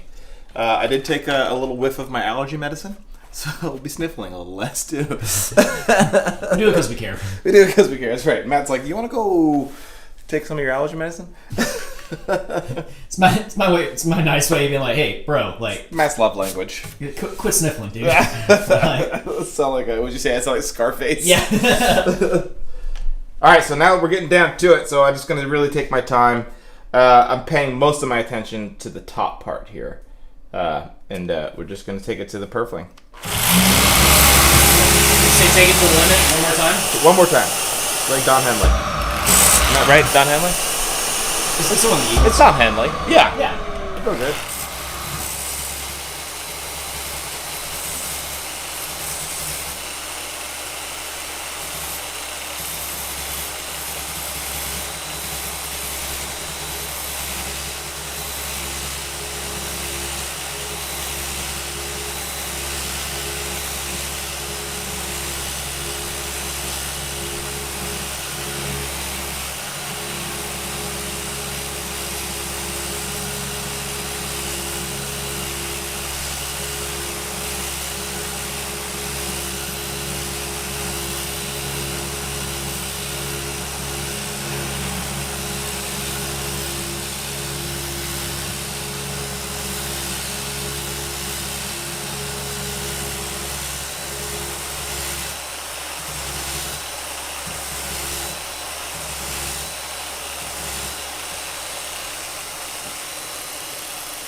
So a big chunk of like when Matt first started working here, and like when I had my apprentice last year or 2 years ago now, geez, it was like when you're sanding, it's like situational awareness, and this applies huge here. Like if you're paying attention here, also peripherally be aware of what's happening down here. So you need to be like not thinking about any one, you need to be thinking about like holistically what is the sander doing.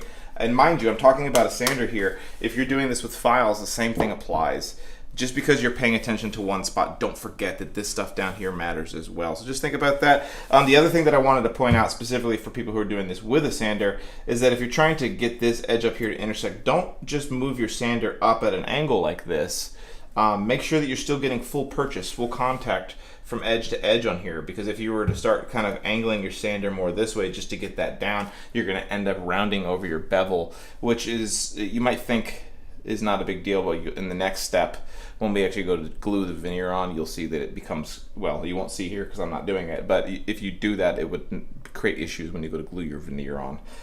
So yeah, you notice that I've used the finer grit sandpaper and I've actually slowed my sander down. And I've got my optimizers and it's looking really good, but we're just gonna keep going. I just wanted to mention those things. Just be paying attention to every part of your tool. Yeah. You heard it. Yeah.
All right, I've gotten basically from here to here. Let's show you. I mean, I think you can tell with my pencil.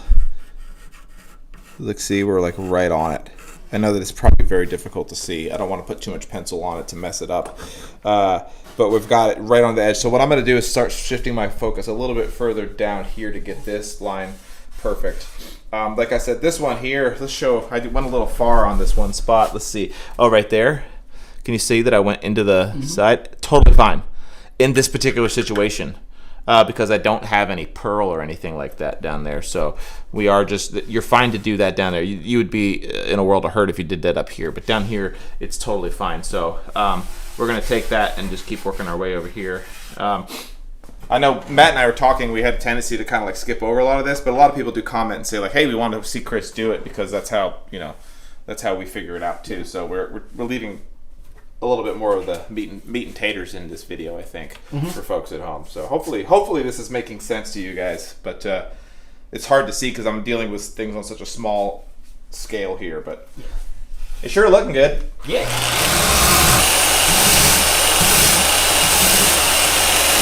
Oh, I keep forgetting. The other thing you're going to notice that I'm doing is I'm not sitting in one spot. I'm constantly keeping fluid motion with my body and the sander because we don't want any flat spots. So just think about that too. You don't want to have like it look like a stop sign when you're finished. And just like I've said so many times throughout this whole series, is trust your hands more than your eyes. And just if it feels like it's lumpy, you're not doing it right. This feels super smooth. Because remember, once we glue our veneer on and we sand it and we go to do it's when you put that clear coat on the guitar, that lacquer coat, that if it is lumpy, the gloss is going to show that. So we're thinking about that far ahead already, but it feels good.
Oh, she's looking good.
That looks good to here.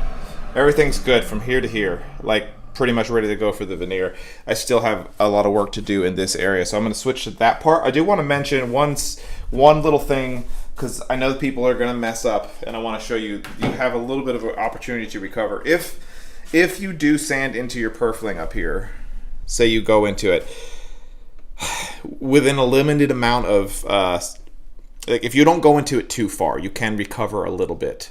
And the way that you're going to recover from that is you're going to take some fine grit sandpaper and you're going to sand the surface here, because what you can do is you can actually sand that a little bit down and reveal a little bit more of that purfling again. You see what I'm saying? It's hard for me to kind of to show you what I mean by that makes sense. But, yeah. But remember, by doing that, you're also removing a little bit of the wood around the edge of your guitar, so you only have a limited amount that you can recover from. Like, so if you've really dug into it, you probably need to come up with a different solution than that. I don't know what that solution is. So I know that I keep harping on this because I think the reason that I keep harping on it is because you can really screw up here. So just take your time. If this takes you 3 days to get right, but you've taken it very, very slowly, then it's worth it. Don't just get in here and mindlessly hog into it. If you're in a bad mood, don't do it. If you're not in the right mental state, don't do it. Do it when you're ready to do it, where you can focus your energy on this step, because it's kind of high stakes at this point.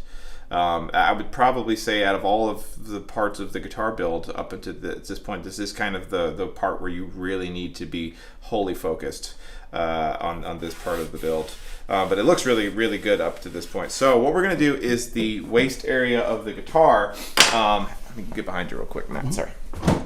I'm going to use my pinwheel sander to get inside this waist area. It's a little bit risky. Another way of doing it is you use an old, I use a glass cups or, aerosol cans and wrap some sandpaper around it. We're going to use a little bit of both for this part, but mine is the pneumatic style of pinwheel sander, so you can see it's pretty low air pressure in there right now. A little too squishy. We want to make sure that it's really nice and rigid, so I'm going to put a little bit of air inside of here real fast. Same deal is going to apply here with the sander, though. I'm going to very, very carefully be focused on getting this to the purfling. Same deal. Nothing's different. It just the nice thing I like about this is that I can kind of get in there and run it real slow if I want. If you don't have one of these, we'll try to find a link. I think I got this at Grizzly. These things, I know we talked about them in the episode where we leveled the sides, but buy one of these. Don't ever regret it. I'm gonna actually bring that down.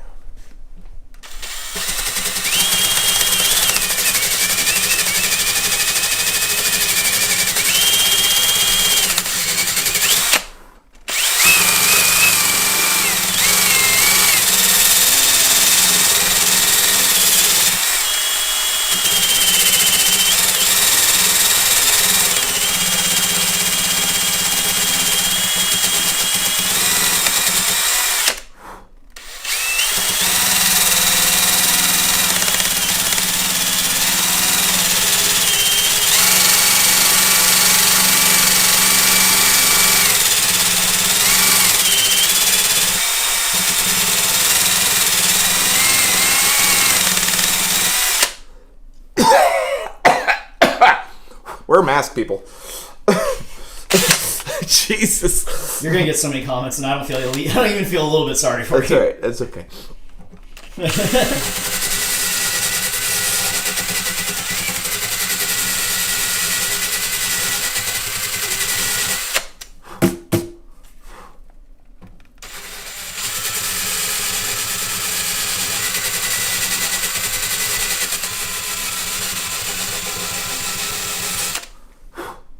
All right, it's a little janky, but we're gonna now connect the dots. What I've been able to do on that part was just get that to the very edge of here. So now I'm gonna very carefully kind of make it all transition nicely from the binding into the veneer and back into the binding again. So because we can't obviously get in here with this because it's gonna create a flat spot right there, but we can get it up to about there, and then we'll do the rest of it with just an aerosol can and some sandpaper.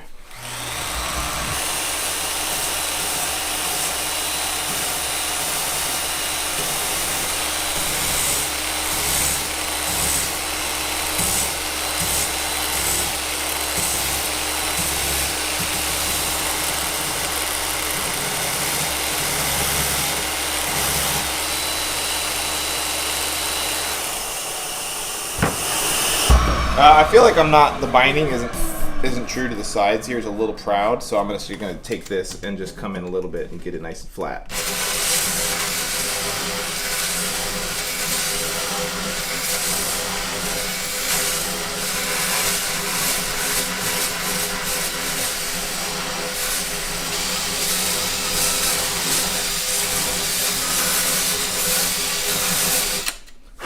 Yeah, that worked nicely.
Okie dokie. I'm actually going to flip this real quick so I can get better visual access to it. I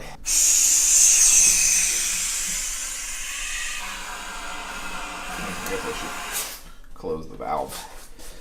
Yeah, this allows me to be able to get this a little better. As part of it's kind of like the shadow and everything to be able to see it all really nicely. So it gets a little weird here because, like I said, we're about a 45-degree angle, and then it starts to kind of transition into almost, you know, flat here. So it just gets a little complicated. So just pay attention to it and try to make sure that you're getting that transition as smooth as possible. I have like a little ridge here that I'm going to sand out. I can't see it, but my fingers can feel it. So once again, paying attention, trust your hands.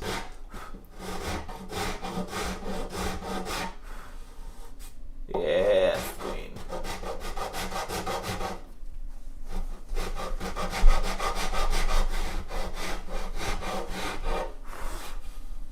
Oh yeah, that's good.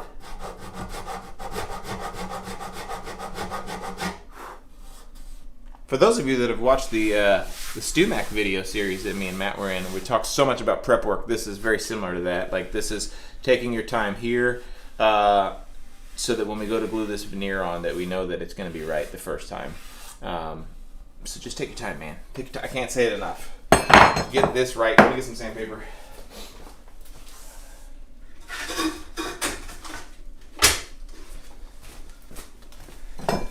Uh, 120 grit here, and all I'm doing at this point now is I'm trying to get this transition from the waist into the bevel smoothed out.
That looks really, really good. Yeah, I think that's pretty much it. I'm gonna pop this out of here real quick, and I think that will do us. So we have this now ready to go for the veneer. It's your mileage is definitely going to vary on this one. Take your time, get it right, and then the next episode, what we're going to do is I'm going to show you how we go about getting our veneer prepped and then glued on, and the last step of just kind of trimming it all down, and we're finally going to have our bevel in place, and we're on the one more step and it's finished. So I hope you guys learned a little something in this episode. Don't be too scared. I know that I kind of kept talking about the high stakes of this step, but you can do it. It's not that hard. Fearmonger. I barely know her. Exactly. Jesus Christ. But no, it came out super good. I feel really great about it. And the next step is the payoff. So I hope you guys will see you in the next episode. Thanks, guys. They may have just screwed up. All right, so I'm a little annoyed. I'm pissed off. But that's luthery. We want to show you that even I mess up and show you how to fix it, which is in the end. That's what makes it good luthier. It's probably a good thing. I thought, yeah, it was probably a good thing, yeah.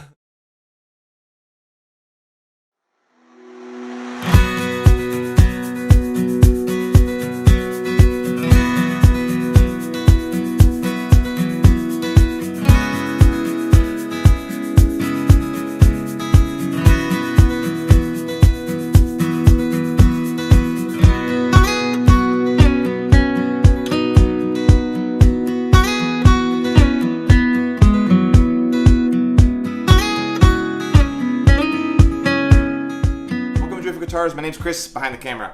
Matt, as always, looking good in his overalls today too. Thanks. I'm feeling good too. Yeah, you know? I'm feeling good, like I should. Yeah. Overall, I think today is a pretty good day. I didn't get the memo about overall day. I'm a little sad about it. Maybe tomorrow I'll bring my. There was an email in there. Check your spam folder. Oh, yeah. But we are finally in this episode going to put the Arm Bevel veneer on this bad boy with this beautiful, nice maple veneer that I just made. And it's pretty much going to be done. I still got to glue on the treble side, but we're not going to do that on camera because you've seen it 3 other times. But before we dive deeper into this episode, I do want to mention, for those of you guys who are luthiers or budding luthiers, if you're interested in finding some tone wood, we have a new section of our website where we sell it, driftwoodguitars.com/tonewood. Not only do we have like things like quilted maples and the zirconia you saw in a previous episode, we've got Brazilian rosewood, cocobolo, a lot more tone woods coming to the channel as well. I think in the future, we've got bridge blanks. We've even got those cool handles for those of you that watched our StewMac video, so that you can hang your electric guitars. So check that out. We do appreciate anybody who buys any of that stuff. But with that, let's talk about what we need to do in this episode. So, and the last one, we knocked all this down. It looks super, super good. More importantly than that, it actually feels super, super good. Like I said, trust your hand, not your eye. And yeah, it's I think it's ready to go. So what I have done in the meantime is I went and took a piece of flame maple that I have. We actually used this for a drop top for a title caster, and it was left over from the resaw, but it matched really well. This is important, right, folks? That our veneer is going to match the color tone of our binding that's already on the guitar. Maples can be more tricky than just about anything, because some maples can be more pink, more flesh toned.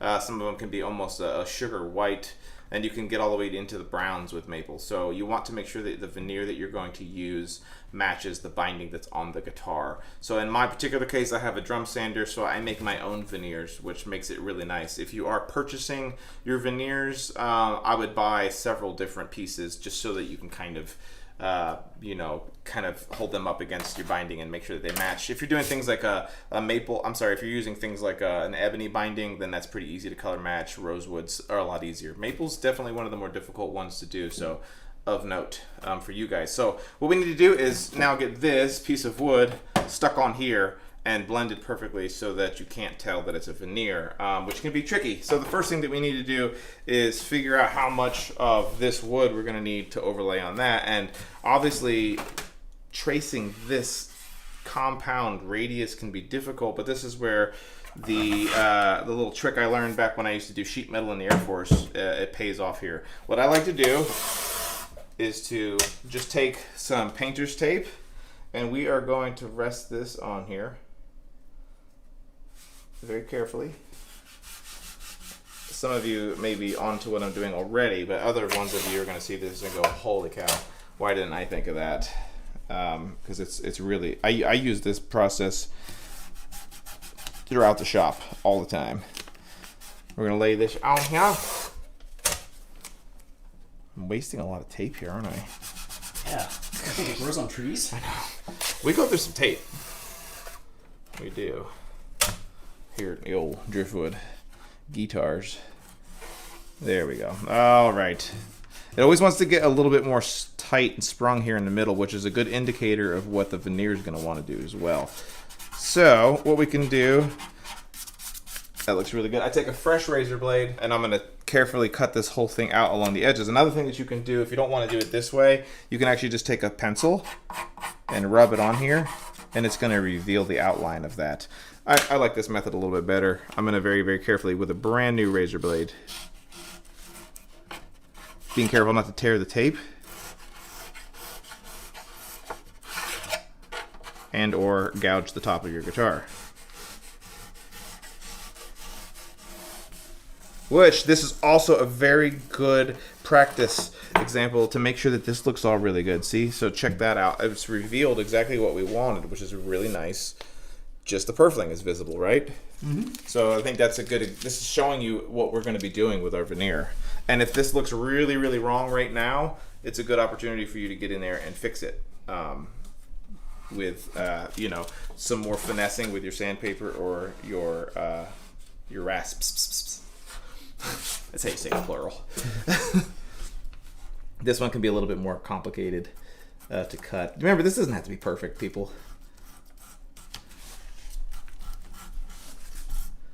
This is just going to be a general guide for what we need to cut out of our veneer blank. Close enough for government work. You should know. I should know. You know that saying, good enough for government work thing, there's a reason why people who work for the government invented it. It's very true. Just enough to get by. Ensures job security for the next day. All right, so we're just... You're just looking out for your coworkers. That's right. Think about it. It's patriotic. Okay, so what we can do now is we can remove this tape. Let's set this on top of here. Let's remove it from this direction, just so that it doesn't all come undone. Just be careful here you don't tear it, because what we're left with is a beautiful outline of our arm bevel. So what I'm going to do is I'm going to set this somewhere on here that I feel like is going to give me my nicest grain. We have really good flame over here on this side of it. It's flat sawn here in the middle. I don't necessarily like the look of it. It becomes a more like quarter sawn look over here. So what I'm going to do is get the bulk of my bevel inside this stuff here that I think looks really nice. I'm not really putting a lot of pressure on it because I want to be able to move it around. I think I kind of got it on the first try there though. That looks really nice to me. All that work to make a big tape smiley face. That's right.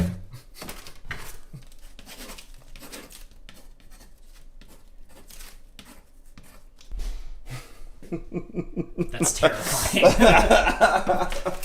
So I'm going to take my razor blade. I usually keep one of these inside of here. I made this little, it lives in this. So I take a razor blade and I'm going to cut this out, but I'm going to cut it out proud of where it's at. It's important that you show encouragement to the wood and that you show that it's proud. You're proud of it. It's doing good things in life. Validating. Validating, yeah. We all need it in life. So I'm going to go about 1/4 inch out here. I mean, well, it's probably more than 1/4 inch. That's okay. And we are going to do it like this. If you have a scroll saw, you could probably make this work. But it's veneer, so you just cut it with a razor blade. Now, I made this veneer myself, so it's a little thicker than if you were to buy veneer over the counter. It's taking a few more passes than it should, but I actually like the way that the little bit thicker veneer looks on here. Should be good. There's that. You can say bye-bye to the smiley face, and then we're gonna do the same thing over here.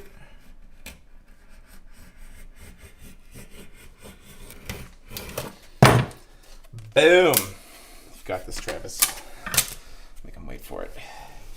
Okay, so what we've got is a piece of veneer. I'm gonna leave the tape on. Leave the tape on, people. But we've got a piece here that's plenty large enough. It's gonna sit on here really nicely, and it matches my existing binding really nicely. So people are going at home, going, how in the heck are you gonna glue that on there, right? Like, so you got to use clamps or a vacuum bag.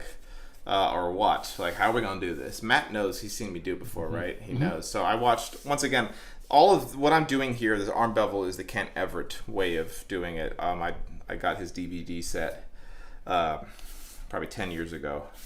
Maybe not that long ago. Anyway, that's how I learned how to do arm bevels. And I remember this part of the video, it blew my mind. Because so I don't really have much experience with veneers because I don't make like traditional furniture. I think that a lot of the times when you do veneer, I'm totally speaking out of turn here, so I'm sure I'm saying something wrong, but a lot of times the veneer will actually have like a peel off backing on it, and you can iron it on, or you would actually put wood glue on there and then vacuum bag it and then get it to stick. Those are kind of the two ways that at least I was peripherally familiar with veneers. But old Kent showed this way of doing it and it blew my mind. So what you want to use is Titebond, or like an Elmer's woodworking glue, not the professional stuff, not the outdoor stuff, but the traditional yellow woodworking glue. Don't use the LMI stuff. Don't use anything else other than like a Titebond or an Elmer's woodworking glue, the original recipe, now with more flavors and spices. And what we're gonna do is we are going to apply this wood glue all to the surface of here, nice and, you know, we're gonna put it in, rub it in by hand, and then we're gonna flip this over and we're gonna apply it to here, and then we're gonna let it sit for an hour. I always set a timer. It goes for exactly an hour. We're not gonna stick them together. This is gonna dry, this is gonna dry separately from one another.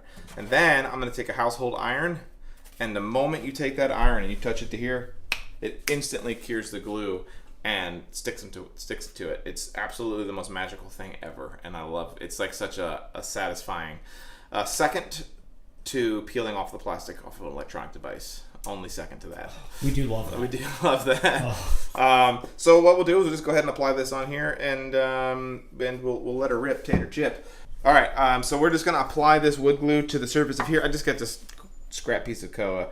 That we're gonna put it on there. I do want to once again. I love, yeah, like, it's a beautiful piece of wood that you're using for a scraper. You're not the boss of me. I do want to reiterate the importance of using the non-outdoor professional stuff, and the reason why I'm kind of harping on that a little bit is because if you do it, there's something in that stuff, and ask me how I know, that once it starts to cure, it actually goes dark. It like turns almost like a black, and it'll create this really hard black outline around the edges of your veneer, and it ruins it.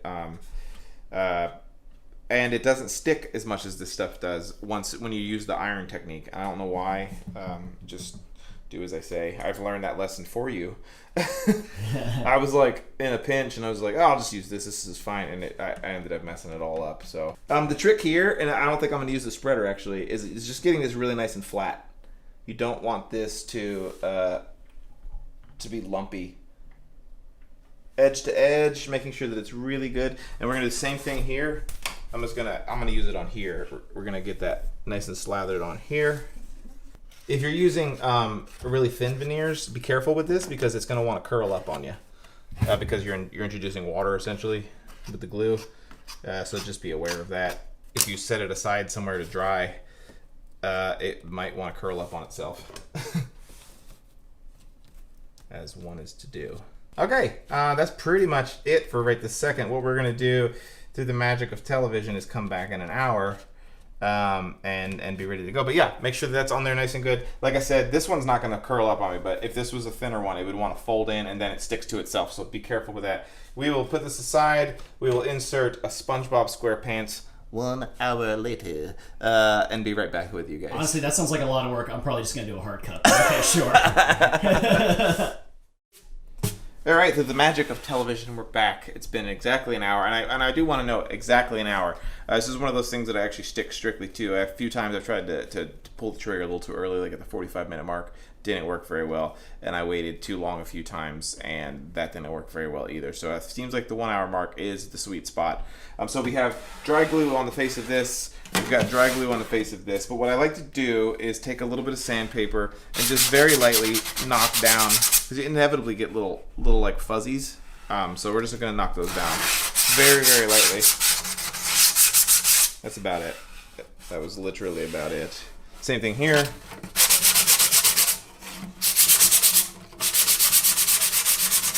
Knocking off some high spots.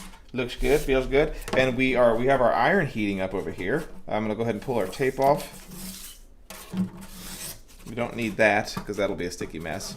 But so I've got this iron going. It's blazing hot. That's technical terms. I wouldn't want to bore you with it. But blazing hot is how I normally do it. And we're gonna start right over here. Being careful. You want to get this in the right spot before you commit, because what'll happen if you don't have it in the right spot is it's not going to lay on there correctly. So I kind of move it around until we get it to where I know we're going to be copacetic. That looks good. That looks good. Okay, I think this is where we want it. So, criminy. I know my hand's blocking it. Watch this. Watch this. This is a little bit thicker wood, like I said. There's probably some old-timer woodworkers that are gonna be like, yeah, duh. This is how you do it. But to me, this is like freaking magic. Freaking magic.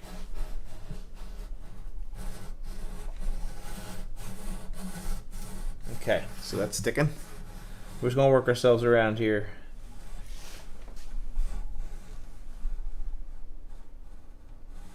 Should I clean this iron off at some point? It's like so, it's like gritty. Yeah.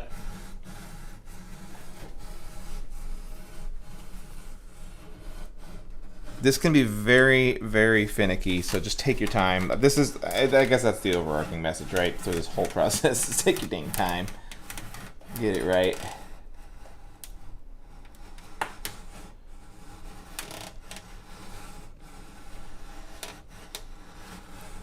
Something I didn't mention when I was cutting it out, but pay attention to where you lay this out, where you cut it, because like you can see I've got my flame inside this wood kind of going very nicely, so it's going to match the flame that's in the binding over here. So just it's something to think about when you're selecting which part of the veneer to use as your overlay. This can be kind of sketchy here, so I'm trying to get this into the waist.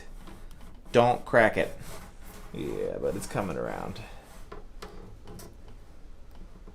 I'm just going to carefully move this way, trying to not break it.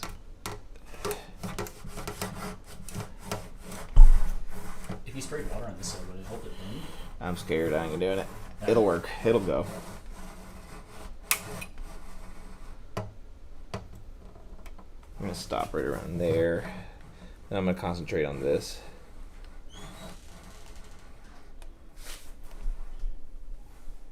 I'm just getting a really good seal along the purfling edge. And I've said it a bunch, but my veneer is thicker than over the counter, so I'm just having to spend a little bit more time with my iron than you would with store-bought veneer. If you haven't made your own veneer, I recommend, if you have a drum sander, giving it a try. It's really fun.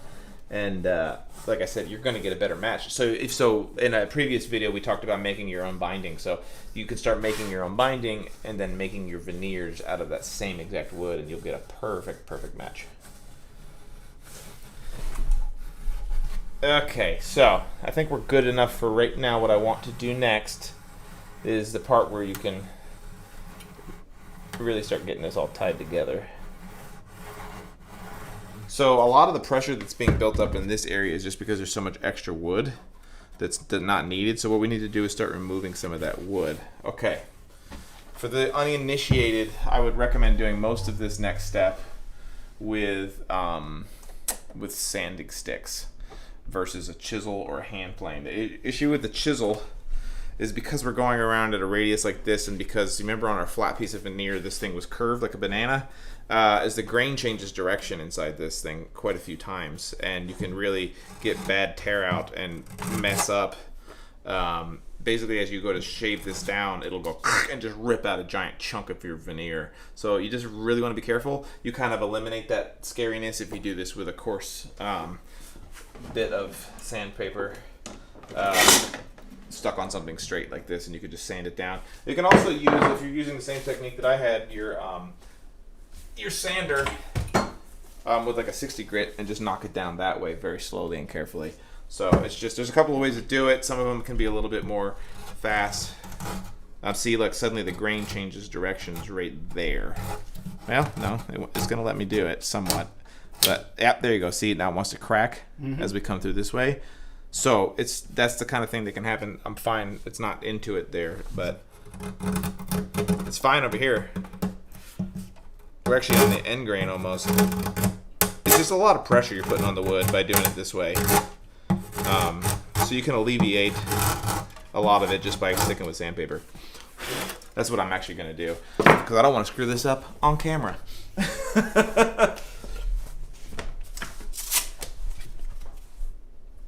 little bit of this, a little bit of that.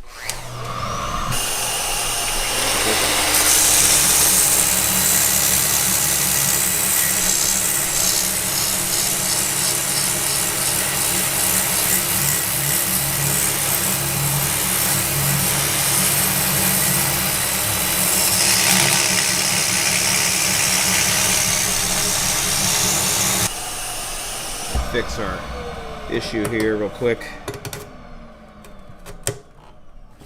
Never angle your chisel at yourself. I just want to preemptively break that so that it doesn't fracture further. All right, saved.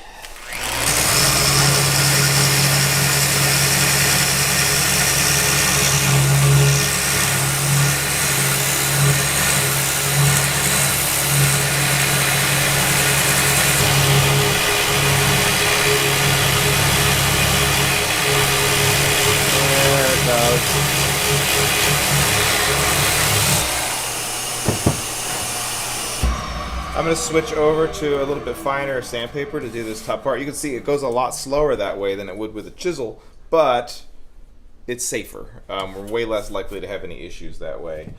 So we're going to stick with that technique, I think, especially since we're on camera. This is one of these few steps on a guitar, this gluing the veneer on part, where like you actually get a chance to have a do-over. And like I've had many times where I go to glue on my veneer and I mess up a spot here where like it doesn't line up right, and you can chisel the veneer off and get a redo. There's not many steps on a guitar where you get to do that, but I'm starting to get to the point where most of the time it works out the first try, but it's a little bit extra pressure with you guys watching. So we're trying to get it right. So I'm gonna switch to 120 and we're gonna hit this and get it right real quick.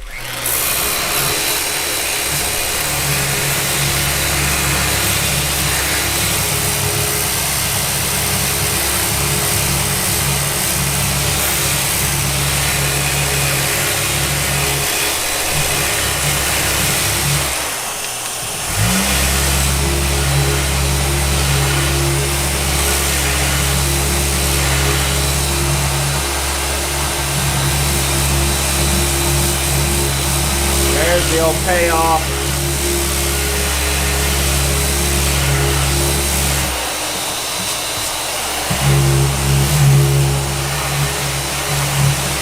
All right, so let's show the folks at home that. That's what we're looking for right there. Looks pretty good, right? Mm-hmm. So we've got our veneer is coming right up to the edge of the purfling, and that's what you want across the whole thing.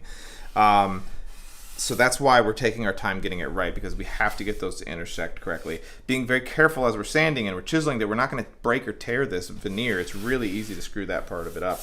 So I am going to continue to try to ride this way, removing a little bit of excess and gluing it down without breaking it.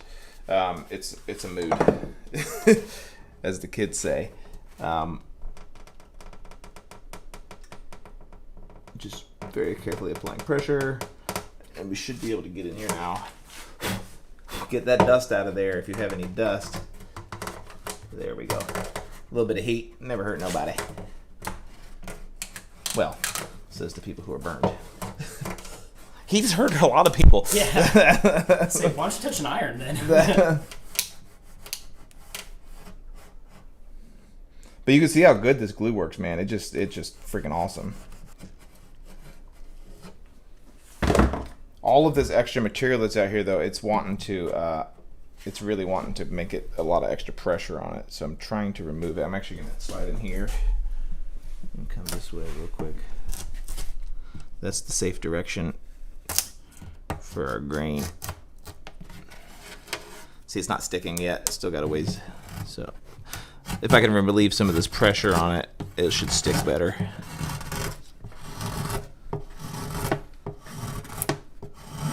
Careful you don't gouge your top if you're going to use the chisel. Do not come, if it's not glued down yet like it is right here, don't go all the way to the edge. It ain't ready for it yet.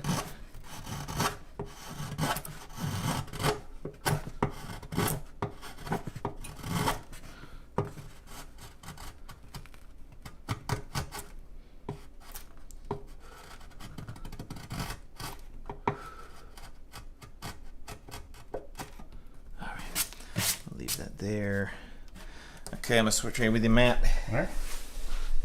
I want to remove some of this now because it's once again, it's pressure that's inside the wood from all this excess. I'm just gonna hog off some of it. If you're using over-the-counter veneer, this is risky too because you can just crack. You can have a giant crack in your veneer. If you're not using sharp chisels.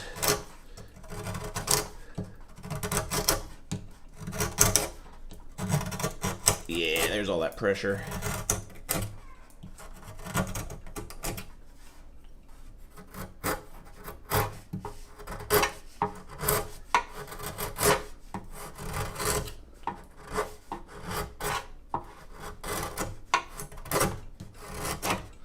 All right.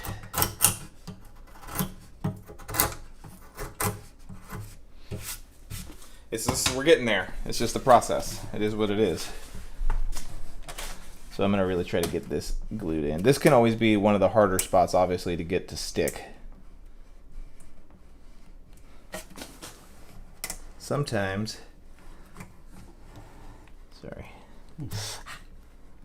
Sometimes you just gotta get it in there and then press and hold. Or even sometimes a little bit of super glue. A little super glue will do you good. I've had quite a few people who comment. You could use a curling iron right here. You could actually, right? I've had quite a few people who comment on they think that my arm bevels are ugly or too big, and that's fine. I actually kind of really like some of these smaller bevels that are out there now. Back in the day when I first started doing bevels, these were kind of the only way that people were doing them. These don't negatively affect the sound of the guitar enough that I feel like, you know, it's a big deal. But I hear you. Yeah. It's not for everybody's taste. Everything that we've done on this arm bevel can be changed and it's shaped to make it work to whatever you want. You don't have to do it as large as I'm doing it, and you know, I don't blame you if you do. You do you. So straight sandpaper on flat surface here. Just gonna give us a nice.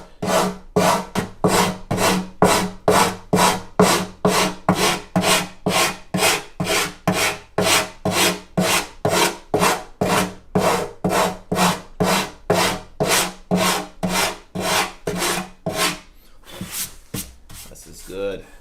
Play with this real quick.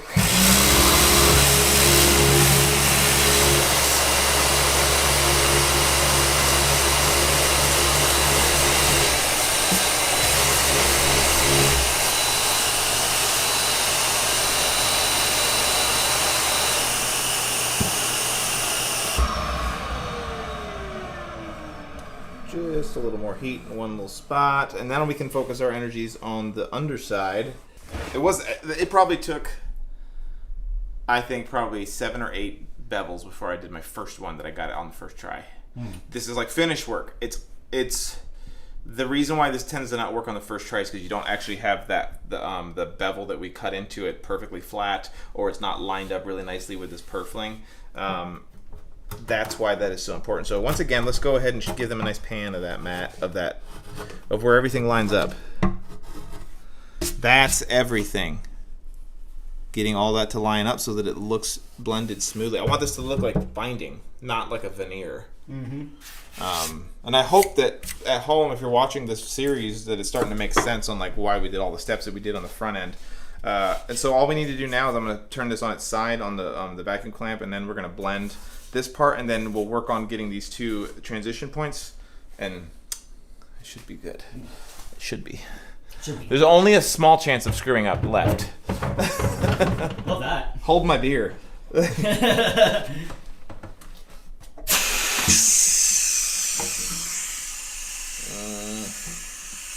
Yeah, we're gonna go like this. Vacuum clamp for the win. I'm trying to find which direction the grain's going. Yeah.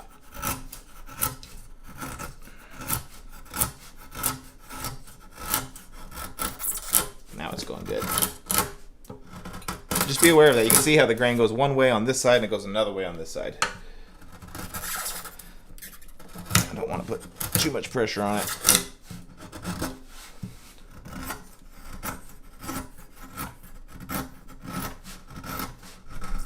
I'm not going to go all the way to flush just yet because I want to hit this with an iron again, just to make sure that we've got the glue sealed all the way to the end.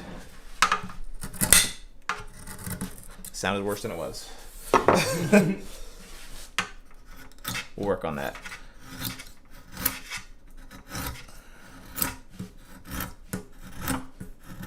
This really is kind of one of the hardest veneer or bevels to do is maple. So if you can do it with maple, man, you can do it with anything that may have just screwed up. Uh-oh. We're gonna see. God. Did you go too far in? Yeah. It's because this wasn't ironed all the way down. I thought it was. Alright, so I'm a little annoyed. I'm pissed off. But that's luthery in a nutshell. And these are the sort of things that you don't know until you start to get this bevel on here. So we've got this, looks really, really nice. Like that's exactly what we want, right? Let's get the light in there. Yeah, it looks good. That does not.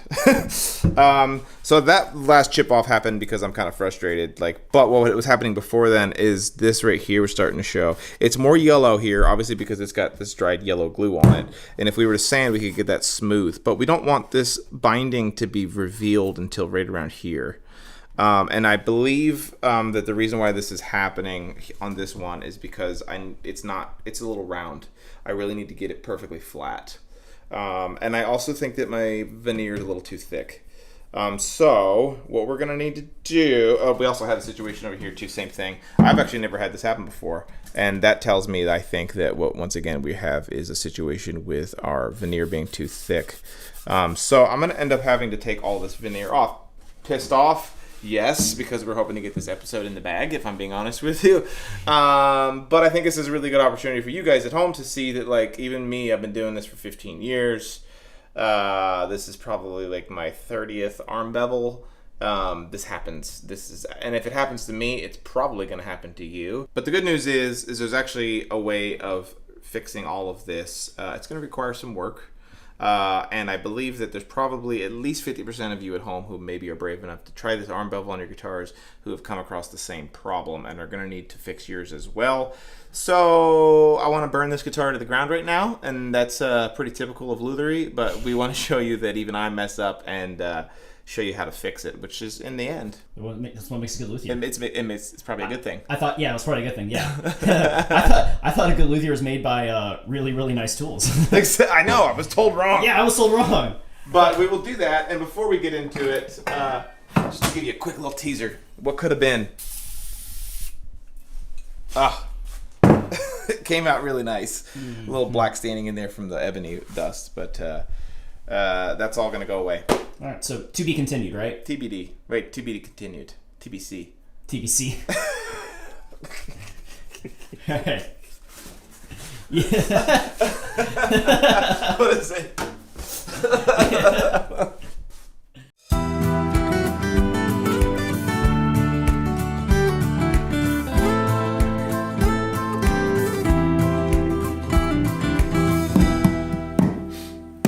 Welcome to Driftwood Guitars. My name is Chris. Behind the camera, Matt, as always. And we are back at it in the workshop making some sawdust today, where I delightfully messed up this Arm Bevel veneer.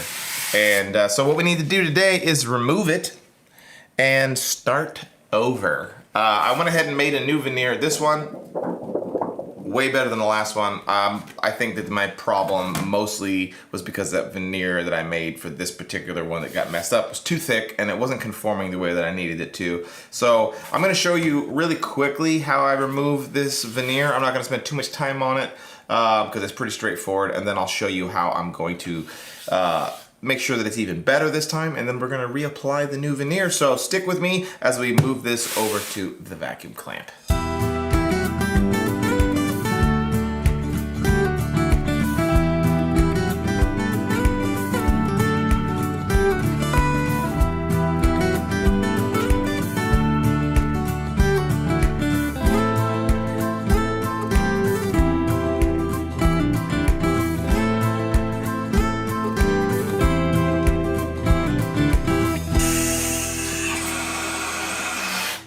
Okay, so this is one of those very few steps in an acoustic guitar build where you have an opportunity to recover from your mistake and have a do-over, because anybody who's actually tried building an acoustic guitar knows that pretty much all of the rest of the process is, once you've done it, you're living with it. But here we get a chance to come back from it. So all I'm gonna do is to start off is I'm gonna take a chisel and we're just gonna start chipping away at this. It's important that you make sure that you don't actually get into any of the good material that we've laid and smoothed out underneath the veneer. So you just want to be really careful not to mess that up, but you know, pay attention.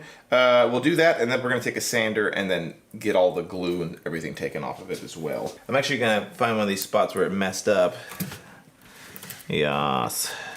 It can be a little hard to get started, but once it gets going, there we go.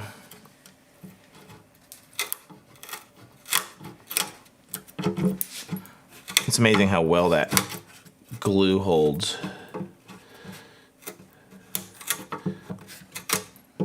If you really want to be careful and have a lower risk scenario, do this with your sander. That's what I would recommend. You don't want to screw up.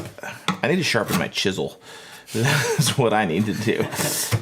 Matt and I have been talking about sharpening day for a couple of months now. Okay, I gotta sharpen my chisel. I'll be right back.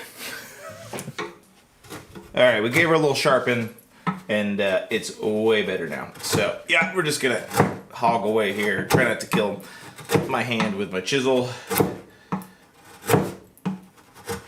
This part sucks. That's all there is to it. It just sucks. I'm not gonna get all the way to the edge with this chisel right now. I don't want to mess it up, and we can take it down to the line with my sander again.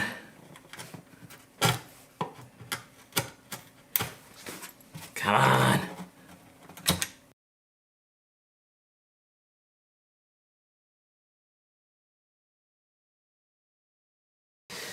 Yeah, we're gonna get the sander out because this is taking way too long. Normally this just kind of pops off for me. She ain't doing it today. Let's see if we can't get this down here at least. Yeah. Yeah, we're gonna get like a number 60 grit sandpaper and just start hogging this away because I don't want to bore you guys for 6 hours and be chiseling veneer off. Yes. All right, got my Festool RO90 out and some 60 grit. Yes, once again I have the hard face on this sander so that it doesn't curve at all, and we're just gonna start hogging some material off, see what happens.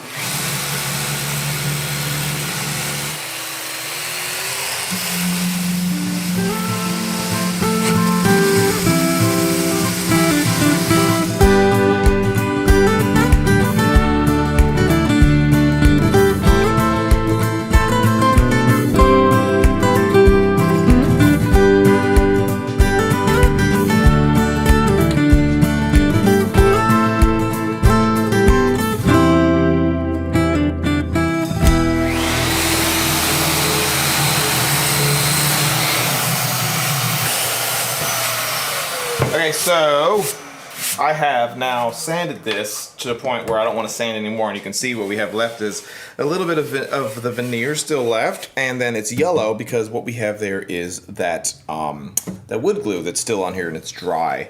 So this is the point that you want to get it to before you really start paying attention. So you want to be really careful to get it to this point so that you don't go too far. So what I'm going to do now is I'm going to switch over to one of these ultimate scrapers that StewMac sells. I just love these things.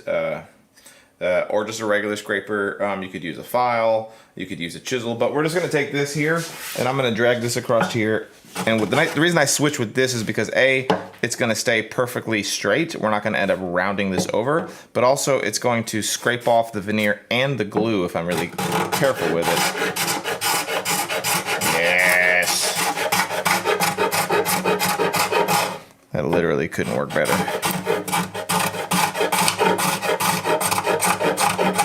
Being very careful because like we talked about in the last episode, we want to make sure that we don't mess up this purfling at all. That is our boundary line. So we're just gonna keep paying attention to that and carefully scraping this away. But hopefully you didn't mess up yours and you don't have to do any of this.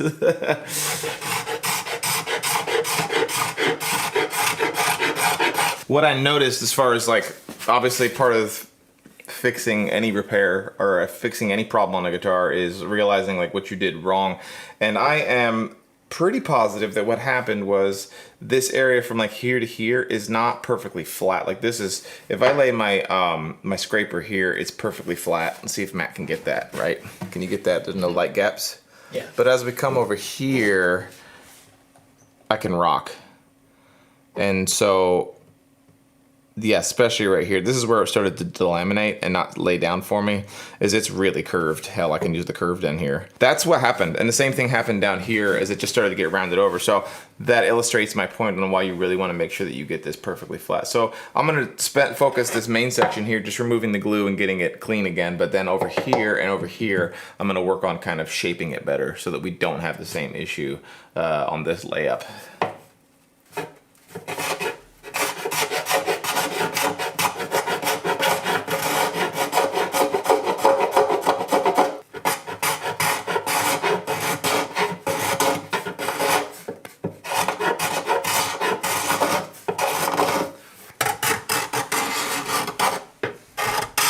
Now you can see here where we have right there still glue, and here's the bare basswood, and that's what you want to be looking for. You want to get rid of this glue and get it to the point where it's just getting down to the bare wood, and don't go any further than that if that part of the bevel's already good.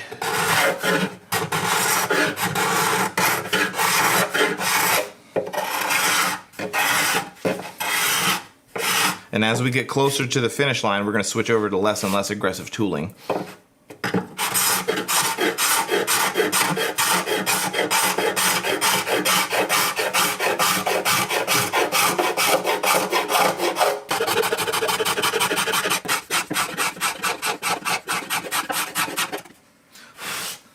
We're getting there.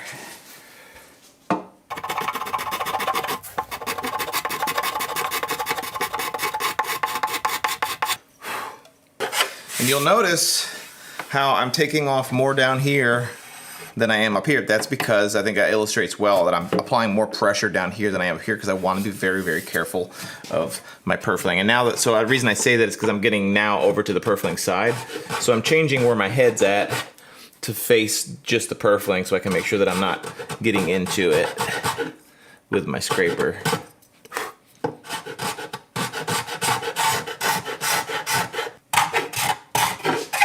If you want to be as cautious as you humanly can to not cause any further damage, then I would recommend not using a scraper and using just a sanding block. That's probably the least aggressive. I'm gonna switch over to a sanding block myself. Yeah. You know, I feel like this is John Lennon had the song "Make a Sanding Block, Not More." Yoko Ono had the song where it actually sounded like a sanding block.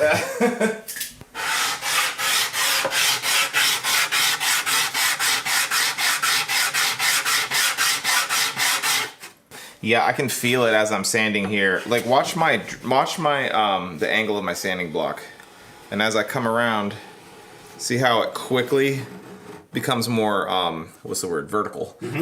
I always mix those up, but that transition is so fast. I think that with that, remember in the previous episode, we used a pretty thick veneer I made myself, and I don't think it was just able to make that transition from one radius to the next quick enough, and it caused it to lift up. So I think that was the issue on this side, because it is pretty straight.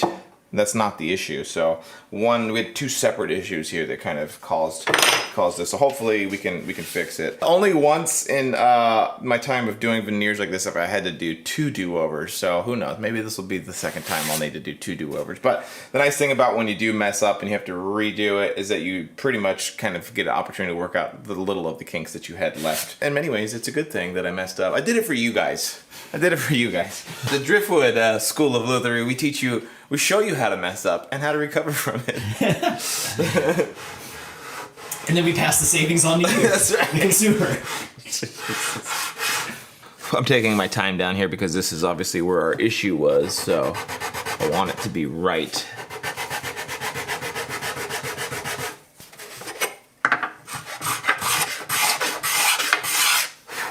We are absolutely on the home stretch here. I just got like a tiniest little spot to hit right here, and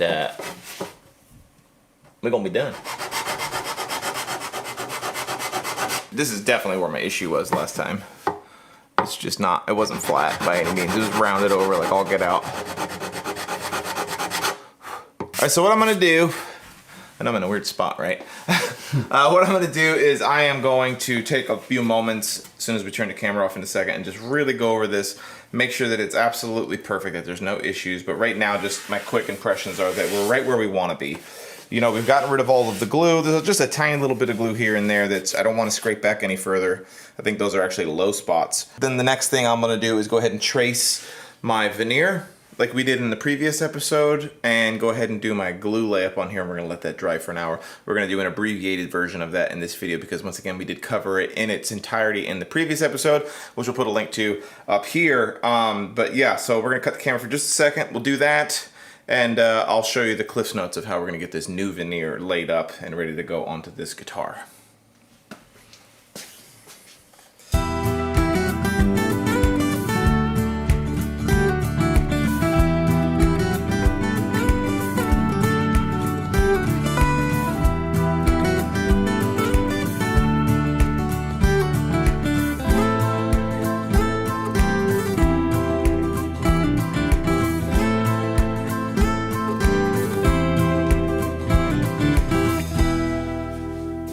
So we got our masking tape on here so that we know where we want to lay this. So I've got the new veneer. Like I said, the last veneer, I didn't measure it, but it was probably at least 1 millimeter thick. This bad boy is at least half as thick as that, and it's gonna do us a lot better. I think you can even see, I don't know if it's picking up on camera how thin it is. So this is gonna be perfect. So what we're gonna do, once again, is carefully pull off my tape. Let's see, we want just the one, there it is, there it is. I went ahead and once again make sure that your veneer matches your binding as closely as possible, especially if you are doing maple binding like me, because it's really difficult to get a good match. It can be. So I'm going to find the spot that I feel like has the nicest figure, which is somewhere right around here. Is it gonna fit? It is. I'm gonna move this over this way. Oh, and there's some nice flame over here I want to pick up. Oh, a little too short.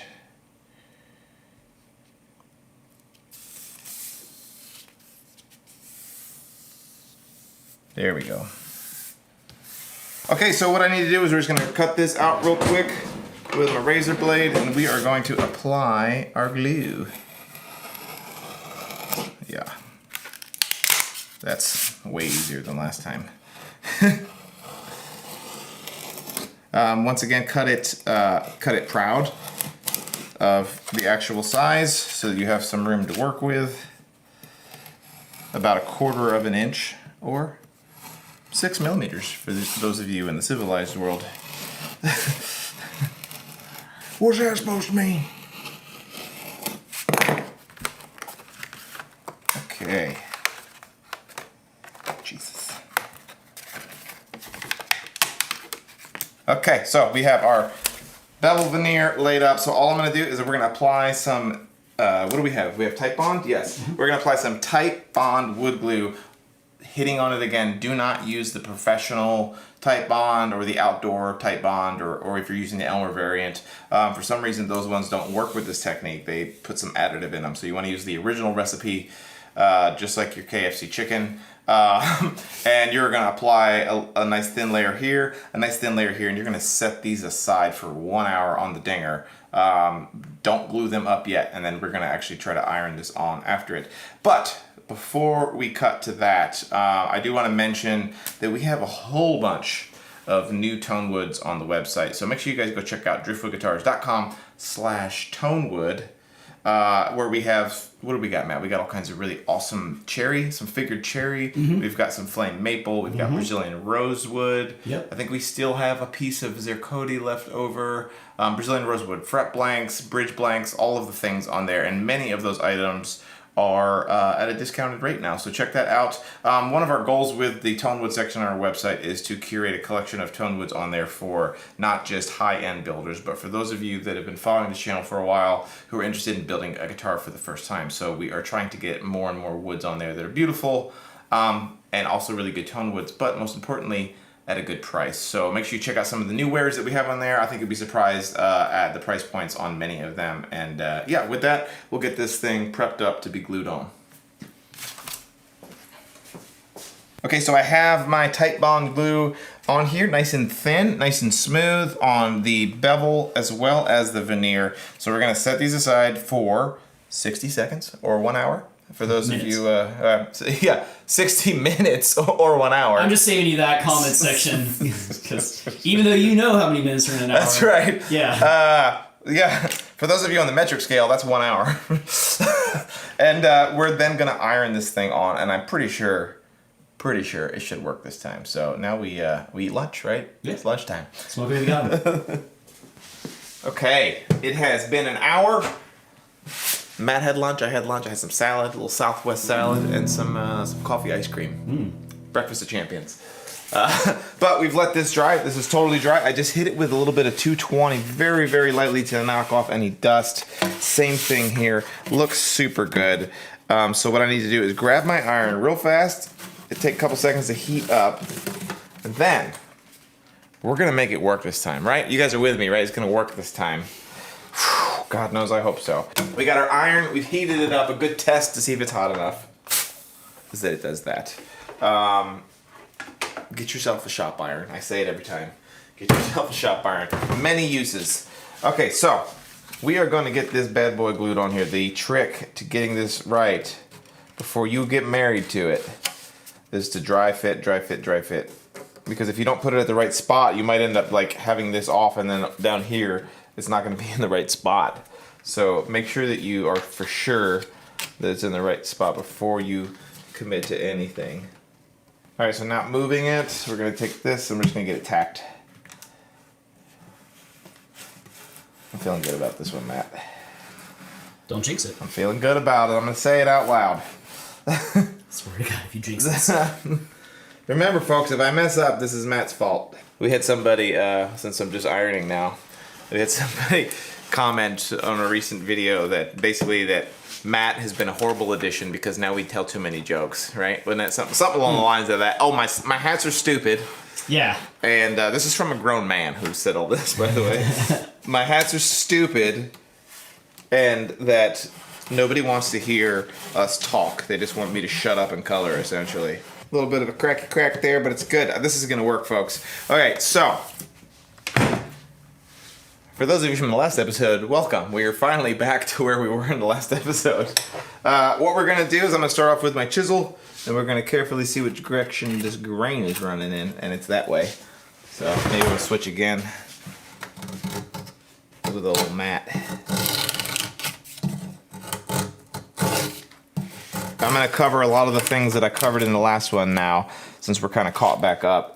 Just if you're gonna use a chisel, be very careful because the grain direction is gonna go one way for a little while and it's gonna switch. So just be super careful that you're not going against the grain because you're gonna ruin the whole thing. I'm trying to get rid of some of this extra material right now.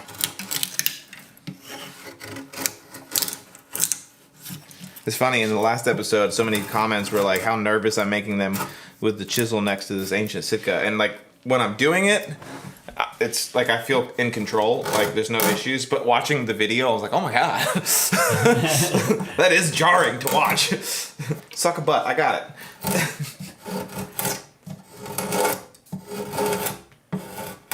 I'm like, huh? Yeah. This is already, I can just tell by how it feels. It's like the last time I did this, the veneer just felt very sprung, and this is nice and relaxed. So I think that's a sign. My goal here is to get it real close, and then I'm gonna switch over to sandpaper so that we don't risk any tear outs because of grain direction.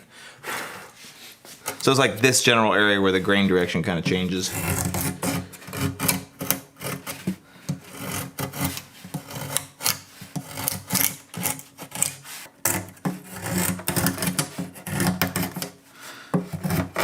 A little trick is if you feel like you're about to get bad tear out with a chisel, sometimes instead of just pushing, you can give it a little bit of a cross direction like that, and it'll slice it a little bit cleaner. It doesn't always work, but it definitely helps. All right, I'm gonna grab my sander real fast, and we will hit this up.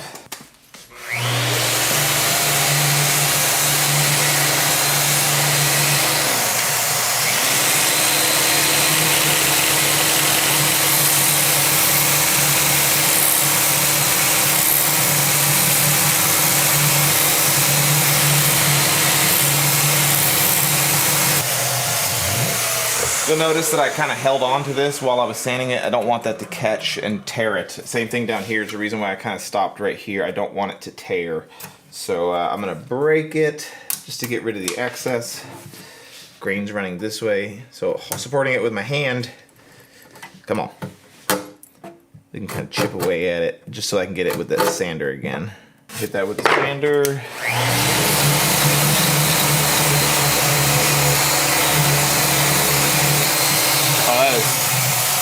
So much better. Oh, I'm stoked. All right, let me hit this top part here, and then we're gonna switch to the side. It does need a little bit more. Oh, jeez.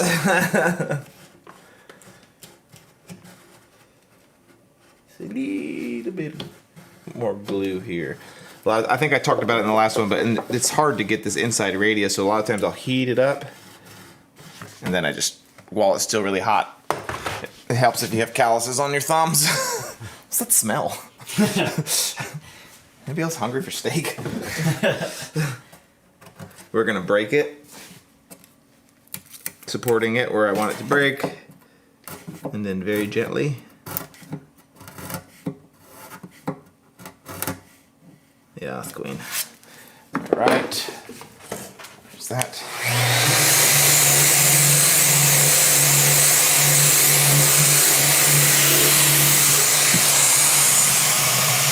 Okay.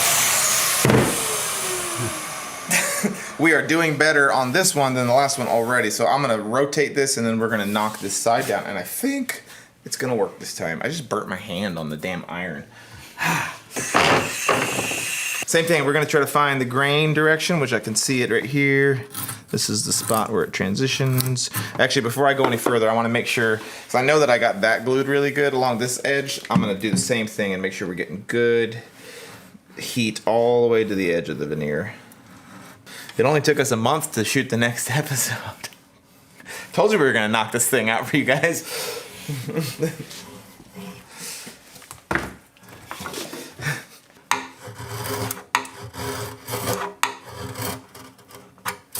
Yes. This is where we had issues last time, so I'm being very careful. Snap! No.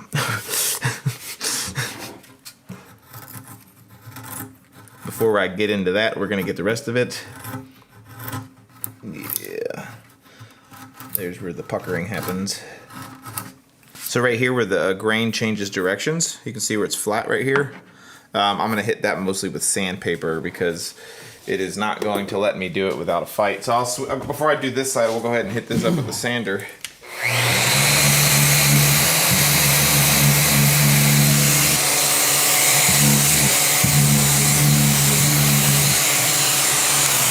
Okay, the switch mat. See, we're just taking our time. Don't rush it, because that's where you're gonna screw up, is if you're rushing it. This is where that angle gets super steep in the veneer, so we just want to make sure we don't screw it up. This whole episode is just me saying, don't screw it up. Life advice with Chris Alvarado. Don't screw it up. Whatever you do, don't screw it up. Look at that. Look, I burnt my hand, man. Dang, dude.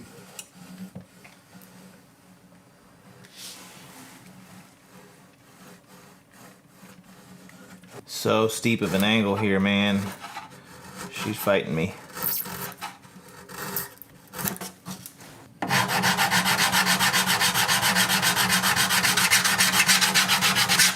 Just keep trusting that you know that it's eventually going to peel off. I promise you, you keep working at it. It's going to reveal itself. Yes. Power sander.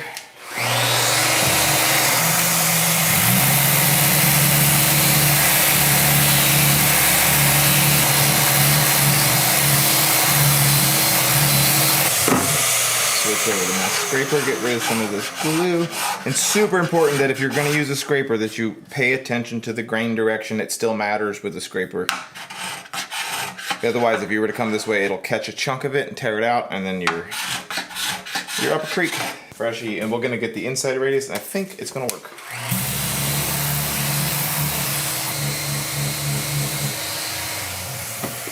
You get a little spot like that where there's some glue.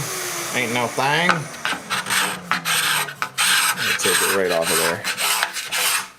there. Okay, you notice I really took my time down there.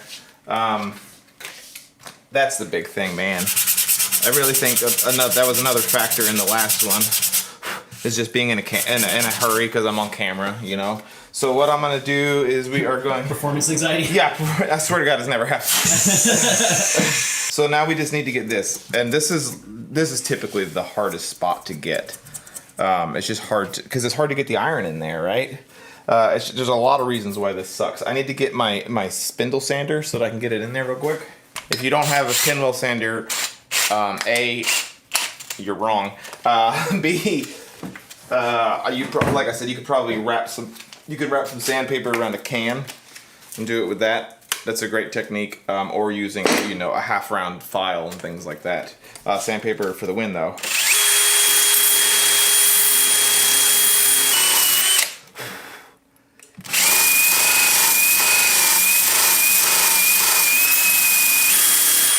Now that we've thinned this out and we've relieved the pressure from the veneer, I'm just going to hit it one more time with my iron, just to make sure we're getting good adhesion before this last pass with the sander.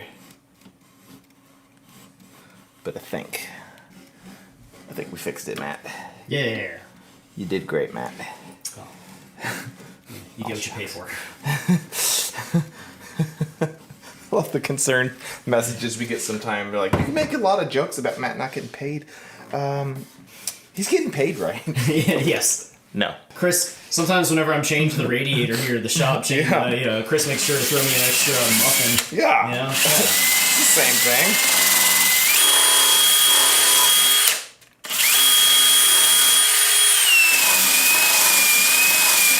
Don't be giving him any ideas in the comment section. Matt's gonna unionize just with himself. Yeah. The meetings will be easy. Yeah, seriously. So we've got this paper thin here, so I'm just gonna try to very carefully, just trying to break that seal. There it is. We're gonna get there. Yeah. This feels even better.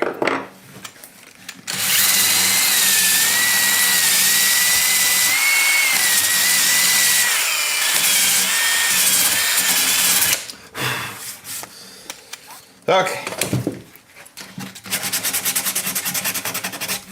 think we got it. A little bit of some glue poking out. It's ugly, but we'll get that. We still have not done the final level on this guitar, so it's not all ready to go for its final sand yet, but it's dang close. But hot dog. So we have a little bit of a visible glue line here. I'll be able to take some time and sand that and get that smoothed out. But let me flip this real quick. I'll show you guys what we've got. We'll go over to the main workbench here and I'll show you. Okay, here we go. People are gonna comment about how I set it down. It's just Will Thompson's guitar, it's fine. Yeah. Dude, it looks so good. I'm really, really happy on this. That's exactly what you want. It's almost impossible to not get a completely invisible seam with maple. You're gonna get that little line. All that is the glue that you're getting right there. But it's fine. It's perfect. I still got to put the other side of binding on, which I'll do off camera. And that one there, I just hit it with the sander just now, and you can see. I mean, it looks almost perfect. Yeah. And from the front, yeah. Yeah. She looks nice. In fact, the grand reveal, the binding, the ebony, it matches our other binding so nicely. And you can see how good, that's the important one, right? Look how good that veneer looks. Everything looks so nice. So all I gotta do is put the other side of binding on here. We'll level the sides, and in the next episode, we're gonna finish this body. Like, it's gonna be done. At that point, we're gonna move on to the neck. So we gotta do the end graft still and do the final level, and she's about done. So, I apologize for it taking a month from the time that I made the mistake to fixing the mistake, but now you know. And we're gonna, I think we're gonna go ahead and record the next one now so that there's no excuses on the next episode coming out. But we hope you enjoyed episode 492 of the 3,001-year-old guitar build almost. And we'll see y'all in the next one. Thanks, guys.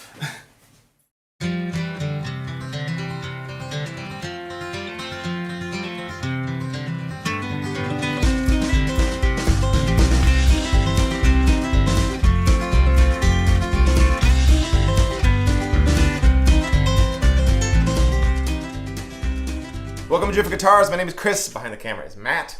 As always, it is another episode of the 3,000-year-old guitar.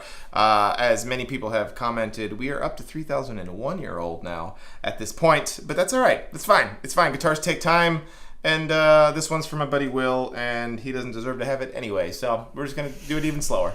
But anyway, in the last episode, we finally got this arm bevel all finished. It's looking good, like it should. So it's completely finished at this point, other than the all-important end graft that we need to stick on here. And for those of you playing at home and don't know what an end graft is, it is this piece that's going to go right here and cover up the seam of these two side pieces, and it's actually going to wrap around the back, which is kind of the driftwood touch. That's how I do it. Before we make the end graft, which is, like I said, the last step before this body's fully complete, all we need to do is a final level on this guitar and get all this binding kind of all cleaned up so that it's super smooth. And then it'll be ready for that, because as you can see, if I rub my fingers across here, or even like there, Matt, show them that we got all this glue squeezed out. So we need to get all that nice and even, and then we'll do the end graft. So what I'm going to do is we're going to move over to the vacuum clamp, get it in there, show you guys some pretty B-roll of me doing that. You don't need much explanation. We are going to just use my pinwheel sander and get it all smoothed out. And then we'll show you how we're going to turn this into something that actually is pretty, because right now it's just a chunk of maple. So we're gonna move over there.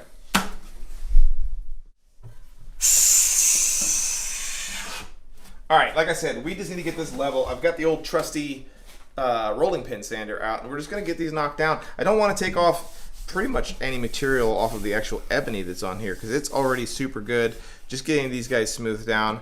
We're gonna hook it up to the old drill, and I guess the main thing I would just caution against, like we did when we talked about the original leveling of this guitar, is as we come around to this area up here where the neck is going to go, I usually will stop with my pinwheel sander for about here and not touch this. And I'm gonna do this part by hand, because this part right here, this angle right here, is super important to the neck angle of the finished instrument. We want to keep it at about a 91 degree angle, maybe up to 92, no more than that, and not mess that up. So I'm always really making sure that you're cautious in this general area.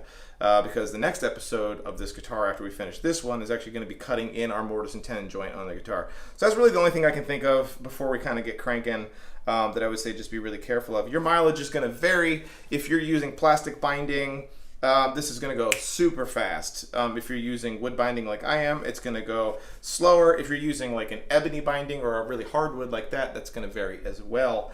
The only other thing that I want to mention before I get into it is that if you're doing a light colored wood, back and sides, and you're using dark wood binding, you can sometimes have issues with some of that dark dust from the binding getting inside the light wood and making it look really ugly. So you might have to get creative on ways to figure that out to prevent any sort of color pollution on there. But with that, I'm going to put my mask on and let this tater chip rip.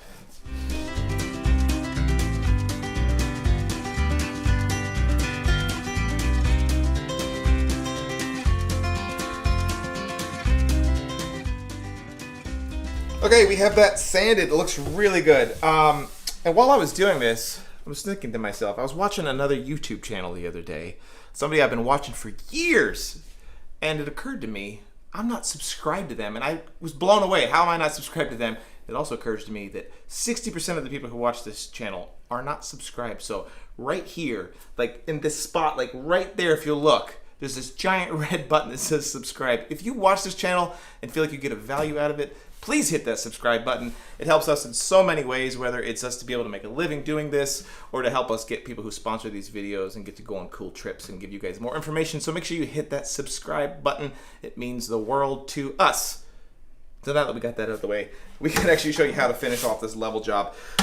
So much of what we did up to this point has led us to the point we're at now where we're able to just quickly level this guitar and be done with it. If this is your first guitar, you probably aren't going to have as easy of a job doing what I just did because a lot of times your binding channels aren't perfectly smooth. They might be a little lumpy. You might end up having thick spots or thin spots on your binding. Don't worry about that too much if it's your first guitar because that just comes with patience and time. But I do want to show you a little bit of what I'm looking for. When you're doing that level sand on your guitar, whether you're using a pinwheel sander or you're doing it by hand, what you really want to be paying attention to, and I've mentioned it in previous videos, is the uniformity of the thickness of the binding. You want to try to keep it as good as possible. A lot of times whenever somebody hands me a new guitar, I know that we made a joke about this episodes ago, but the first thing I always do is look at the binding because it's a tell. Usually beginners will end up with like spots, especially around the upper bout or lower bout where the binding is super, super thin. That's usually a tell of not cutting your binding channels super accurately. So just pay attention to that. It's really easy if you're just hogging away material to end up going really thin on your binding in one spot or another, and you'll really see it when the guitar is completely finished. So the last thing I need to do is just do a quick level sand on the back here because it's a little bit proud, and then we're gonna get into the end graft. I'll show you how to do that, but yeah, this is pretty easy stuff at this point.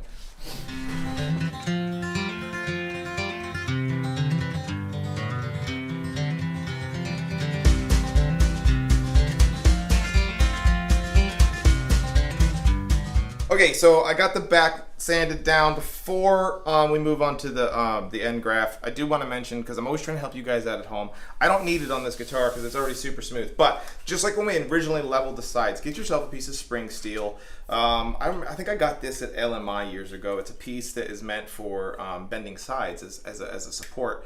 Get some double-sided or put some adhesive-backed sandpaper on here, and you can use it to effectively level your sides. I'll put some 180 on here, and then you can take this and really get a nice even sides leveled without any lumps in it, which is super important. You want to make sure you get all the lumps gone on here. You want to make sure you get this super level because we're going to obviously be applying a gloss clear coat to this guitar at some point towards the end, and any sort of lumps that you have inside of it, once you get a light source on them and finish on it, you're really going to see them. So just take your time. I am kind of glazing over that step on this video because we've already covered it in a previous episode, but I just want to take a moment to mention it. You can also get yourself some nice scrapers and get those leveled. Like I have a spot right here that's not quite all the way down to level yet, so I'll just hit it with a scraper and get it nice and good. So, you know, figure out what works well for what you're doing. If you don't have a pinwheel sander like I do, use a scraper. If you don't want to use a scraper, you can do it with sandpaper. You can take sandpaper and put it onto a wooden block and do it that way if you want. There's just so many different ways you can do this. They all have their pros and cons, and do that. So I think we are good to go. And we are going to do our end graft now. Let me grab one of these guitars real quick. This one is another ancient Sitka guitar we've shown many times in this video, but what we're trying to do is this end graft that I have down here. It's decorative, 100% decorative, but it also covers up, like I said, this joint that's down here. There's really no way around it unless you were to bend your sides out of like a one giant single piece, which I've never seen done before. You're gonna need some sort of end graft. You know, Martin, I think that's a more traditional way of doing it. They do like a V down here, and then they do all these miter joints with their binding to get it all locked in and looking really good. I kind of stumbled into this method, God, probably 7 or 8 years ago. I like the way it looks. It's really cool, and it's cool because it wraps around down here, and it looks really nice.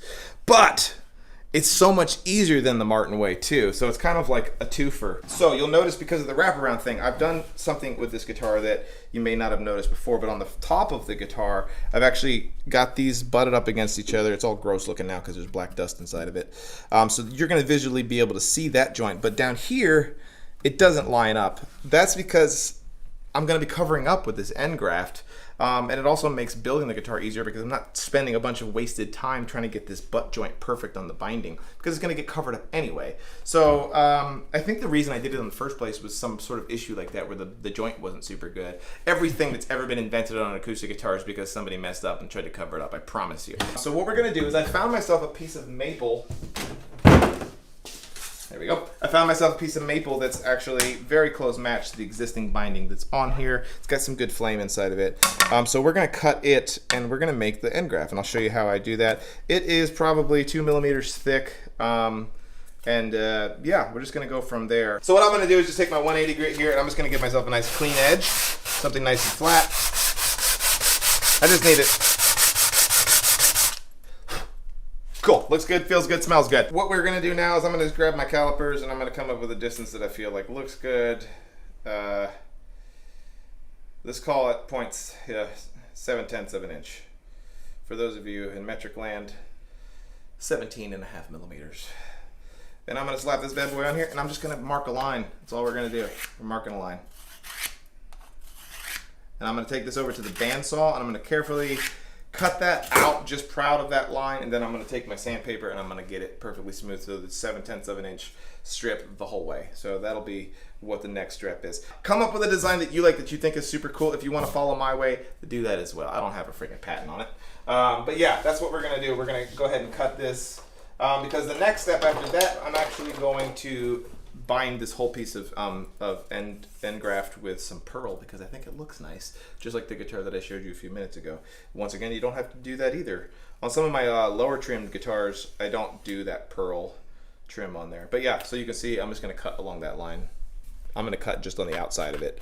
So I've got this down to, like I said, 0.7, 3/4 of an inch, just about. Got the width cut onto it. So the next thing I do is I need to cut the length onto it. So what I'm going to do is get Matt a little closer here. My end grafts come up into the upper binding, but they're not flush. It comes down just a little bit. And then I'm just going to arbitrarily come down here on this end and make a mark. I'm going to make this a little bit longer than it needs to be. But, you know, I'm probably about 3/4 of an inch past this point here. And I'm going to go ahead and cut off, you know, this side of it over here. And then I need to make sure that that's perfectly square. I've already squared off this end. So we're going to cut it, make it square, and then we'll be ready to do our pearl trim around the end of this.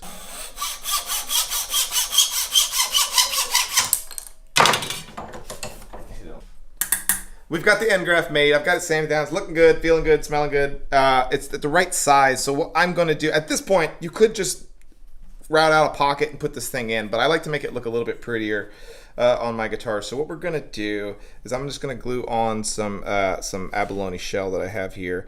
Honestly, I don't worry about trying to put miter joints on here. I used to do like a 45 on the end of my pearl to get this thing nice and wrapped. But you don't see it. You can't with this. This is the advanced shell technology, the Abalone shell that they make, and it's got such good coloring and everything inside of it that you can't see the joint on it when it's all put together. So it kind of makes it a little bit quicker for me. So I can actually just do a butt joint on it like that if I want to. and you won't be able to tell that it's not a perfect miter unless you're looking like ridiculously close, but who gives a crap? So let's get this glued on here. It's not that hard. It's not rocket surgery. I'm using some Sumac number 20 super glue, some medium viscosity. All right, so that looks good, feels good, smells good. Let me see, I'm trying to find a nice matching one here. I can get me a nice, look at that. You can't even see the joint really. Mm-hmm. All right, we're gonna glue it on. Stick. All right, so now I've got one piece of abalone on and another piece. The cool thing about this technique is you can actually hold it with your finger, you can snap it, flip it around, and then boom, you've got your next butt joint ready to go on that end. So a little something I learned back in, the day.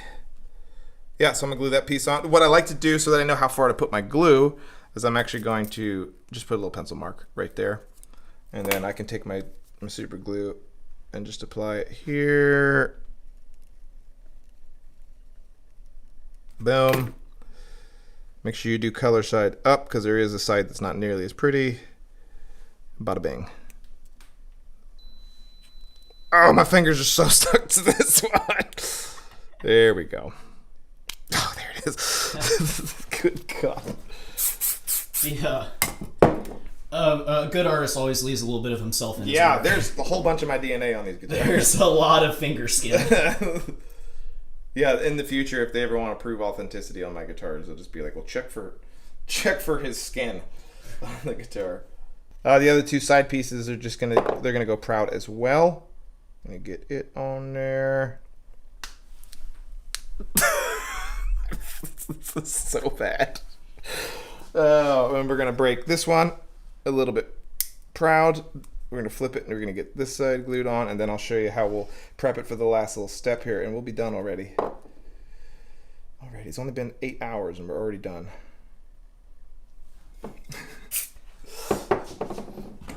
Alright, obviously we've got our pieces that are sticking out a little too far, so I'm gonna cut them a little bit closer. Don't wanna get right up against it. We're gonna cut that piece off.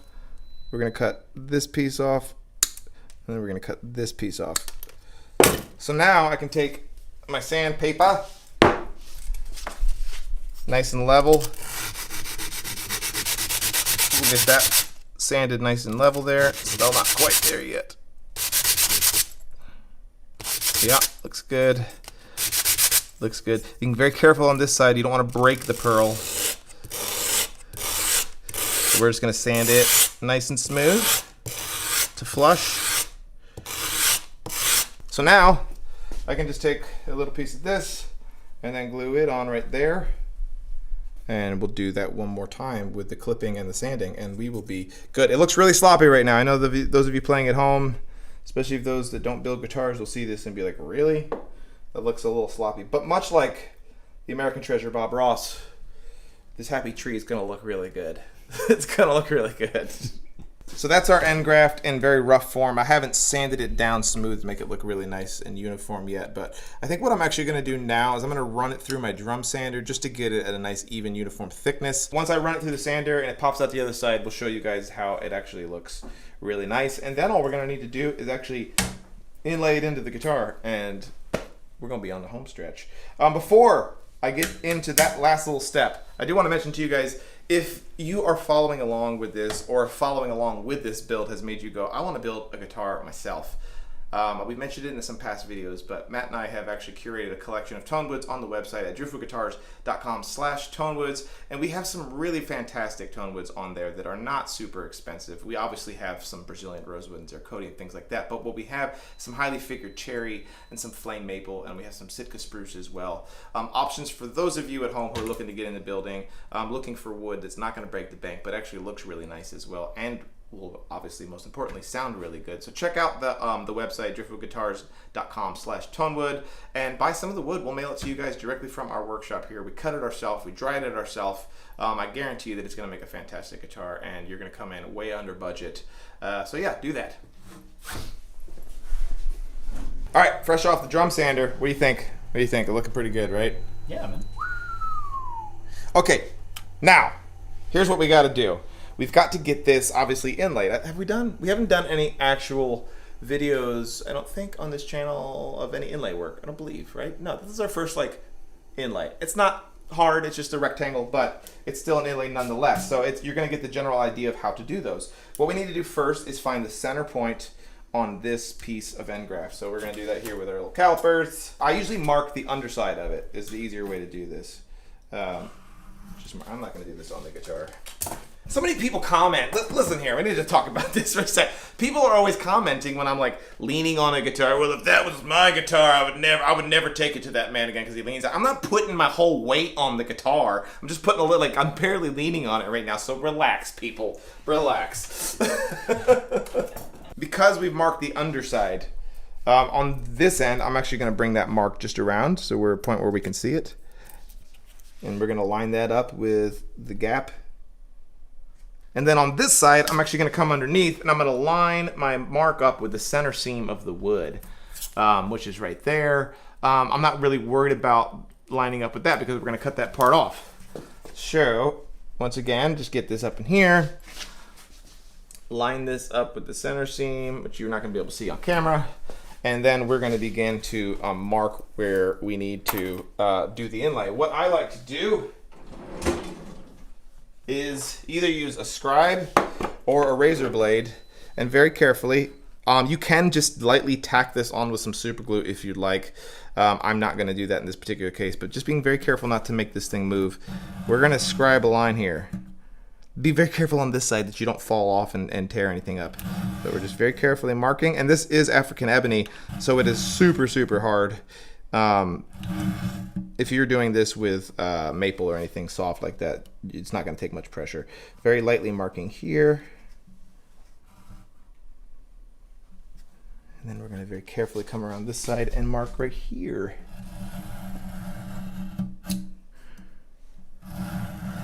I like to use the razor blade over a scribe because it gets right up against the edge of this, and I know that my mark is going to be the true size of the piece. But yeah, so there you go, boom. That's what we're going to remove.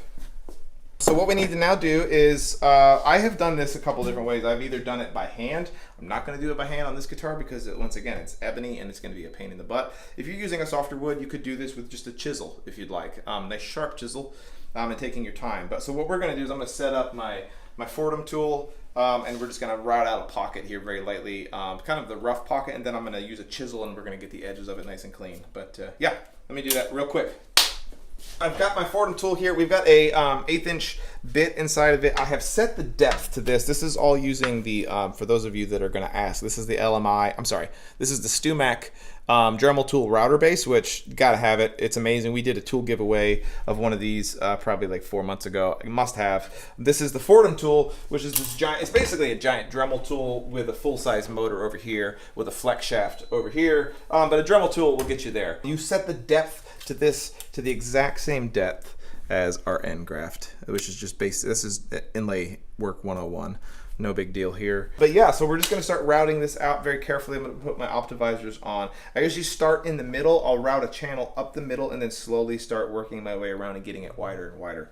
But once again, not rocket surgery stuff here. Take your time, do it right. StewMac has a nice video for inlays if you want to. StewMac does have a nice video for inlays, so check that out. Yeah, yeah. We're not in it, but We'll shout out to our friends. yeah.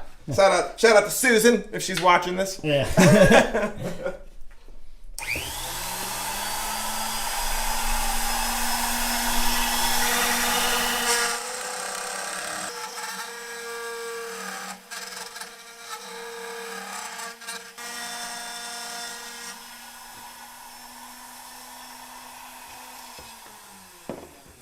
Okay, so that's routed out. It's roughly routed out, should I say. Let's get in here, Matt, and show them kind of where we got on this. You can see I came up close to the line. We're probably about 1 millimeter away, 32nd of an inch-ish. And so the reason I do that is because I'm not going to rely on that little bitty Dremel tool, a round tool, to give me a straight edge. It's almost impossible to get that dead perfect. So what we're going to do now is use some chisels. And we've got that nice line on there. Hammer time. All we're going to do is we're going to get this thing lined up, and you'll hear it as I'm going to drag this chisel. Maybe you're not going to hear it, but it'll actually click as it lands inside that slot that I made with the razor blade. And then very carefully, I'm just going to Give it a pop. I'm not trying to get all the way through it at this point. We're just trying to score a line. Especially because this is ebony, it's super hard and dense and it's not gonna cut super easily. And we're gonna keep moving. I might switch to a sharper chisel. This one is, we still haven't done our chisel sharpening, Matt. Anybody at home watch Formula One? John and Matt came over yesterday for the race. This is to make it evergreen. This was where did we? Oh, this was Miami. Yeah. The inaugural Miami race. So boring. God, it was so boring. So hopefully we'll have a good one soon. But okay, so what we've done is I've just created a score line, and I'm barely into this. I'm not trying to remove a whole bunch. I'm trying to be very careful. Yeah, so we're just taking off a little bit of this. Oh, I done messed up almost. So I started to lift up some of the ebony right there. You can see it. No big deal, because we like to show our mistakes on this channel. But I haven't blown it all out yet. So what I'm going to do is take my number 10 super glue here.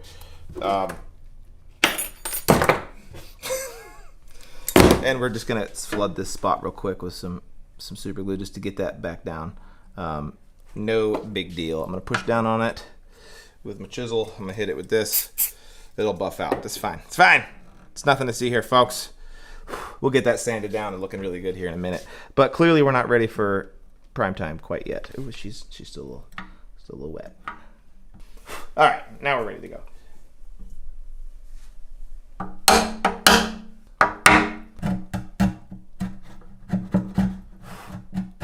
Brah. I had to give her a little sharpen here because I was having some struggle buses. So we sharpened up our chisel. This ebony is formidable. Dude, this ebony's kicking my butt. We're having more struggles here than you'll probably have at home. I mean, ebony's kind of like, it's not really used for back and sides very often, and I'm beginning to see why it is a pain. It's like working with steel here. But yeah, we're just kind of working our way around, just taking our time, getting it right. You saw that we had a little bit of a blowout situation with some of that ebony, and we've repaired it. I just need to do a little bit more sanding in that one spot. But these things, any luthiers that are on YouTube acting like everything they do is absolutely perfect at all times is not telling you the truth. Oh, now we're getting it. Now we're getting it. Nice and sharp. I tend to put a slight angle kind of this way into it so that the cavity itself actually opens up in this direction. It's just to make it so that as we put the inlay in, it'll fit in a little bit better. Just very slightly, maybe 5 degrees. And then we should be, now that I've kind of broken this seal, able to chisel it out really easily. So now I'll be able to hit it with my chisel and it should come right out. Yeah, there it is. That's what we want. All right, so that side's good. Let me hit the other side here and we'll keep moving.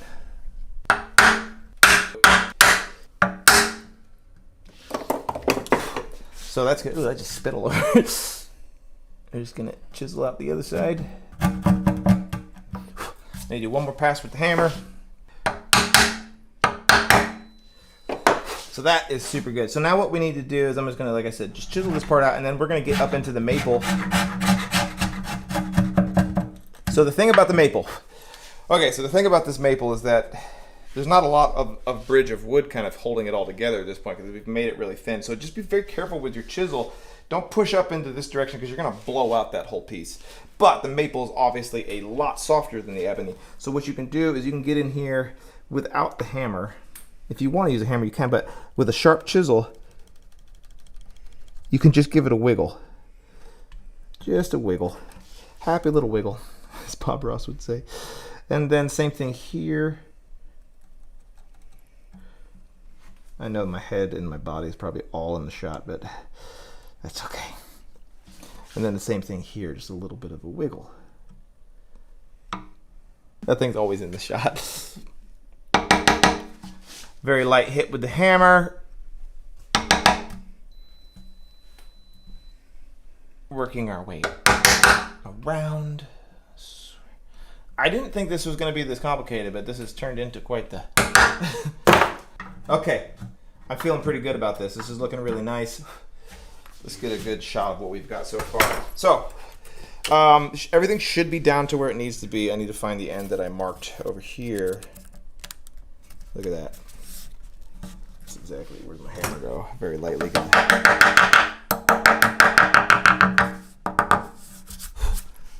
Yeah, it looks pretty good. It's a little bit actually low. The whole piece is down a little bit lower than I want, but I'll actually backfill that up with a little bit of some epoxy, and we'll glue this thing in place. You'll see this piece hanging off on the back here. Ain't no thing. I'll explain to you why that is important to leave hanging off here using my technique in just a second. But what I'm actually going to do is just tighten up these little corners here real quick, and then we're going to fill this with some glue and slap this bad boy in there. But yeah, it's actually probably for you at home, if you're doing this my technique, it's going to be a lot easier for you than it was for me because this ebony is it's brutal to work with for doing things like that. But yeah, we'll just slap some glue in here and move on. And turning the AC off to shoot these videos for you guys, I'm like dripping in sweat right now. It's not even hot out yet. But yeah, we'll show you guys a little bit of the gluing, and then we'll finish up wrapping this thing around the side. Okay. We actually grabbed a little bit of lunch there, had to eat some food. But this is now ready to go. You can see our pocket. What I think I'm going to do, instead of using epoxy on this particular case, I'm actually just going to use some number 30 or some thick super glue for this joint. It's not a big deal. Everything is really nice and tight, so I'm not concerned about the structural integrity of it. So that's what we're going to do. Pull this out. We're going to hit this up with some number 30. Of course, it's about empty, so we'll see if there's actually any glue. There we go. Get some glue left in there. And in order to ensure that this actually is dry, I'm going to hit it up with some accelerant first, or hit the end graft up with some accelerant. Ah, there we go. Good. I'm going to get that nice and sprayed. Why am my hand shaking so much? I'm just trying to get it nice and level.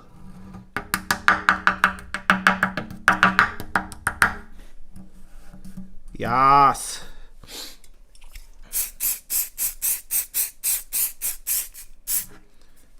And then I'm going to switch over to my number 10, and we're just going to get that to wick down inside there. All right, so that's good to go. What we're going to do now, here's the trick, folks. We are going to switch over to just a little flush cut saw here. I need to get a new saw. You saw what I did there? Jesus Christ. Okay. That's it. Nope. All right, so all I'm going to do is I'm going to take, this is a super thin curved blade, Japanese pool saw. It's got a little bit of some shards on it. No big deal. It's actually messed up from the friggin' Martin guitar breakdown that we did a while ago. It tore up the teeth on this bad boy, but I digress. All right, so what we're going to do is I'm going to cut this just proud of flush. I almost took off my finger just then. It cut some skin, if I'm honest. Everybody's good, right? Following along at home? We've got this now, super important. Do not lose this. Do not lose that. What we're gonna do now is I'm gonna actually sand this nice and flat, get this smooth.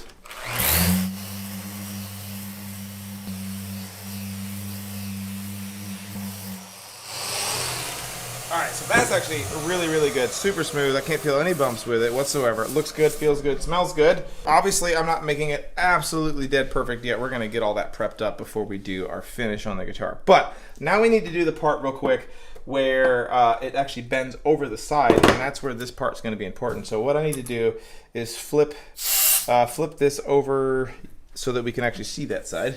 So what we've got is this is a little bit proud from where I cut it. So what I need to do is I'm going to hit it with my sander real fast, just to get it nice and flush. That's one. Now, this piece here, I get to decide, see how much it's sticking up. I think that's a little bit too much, just to my eye. I'd like it to actually be a little bit shorter. What do you think, Matt? What do you think? Is it ugly? Oh, too much. Stick it up. It actually doesn't look that bad. It's nice and square, right? Yeah.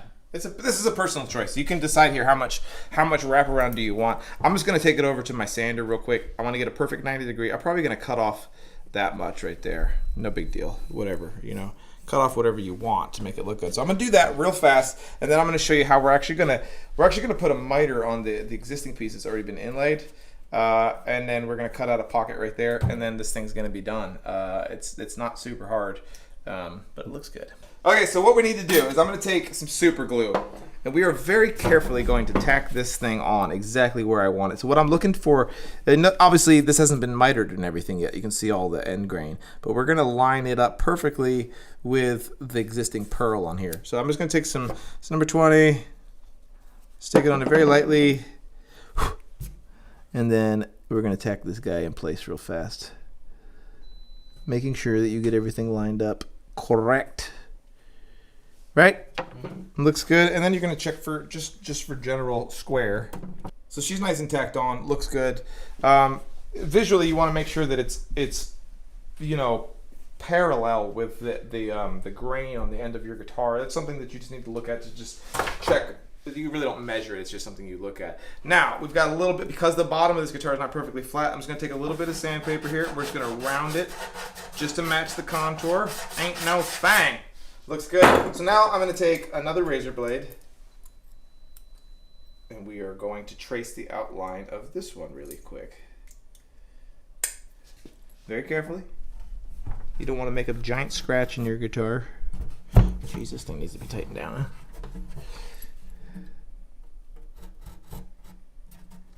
I did just go a little bit too far with my razor blade. We'll sand that out. Look good. So now I can take my, I usually take another razor blade very carefully. I don't want to break my pearl. Pop that back off. And we know now where we need to route. The nice thing is we've already got our Stumac, what is this called again? Router base? Our Dremel router base already pretty much dialed in. I'm going to make it a little bit shallower. We're going to cut out that pocket just like we did on the other side. And it's going to be pretty easy. Optimizers, ears.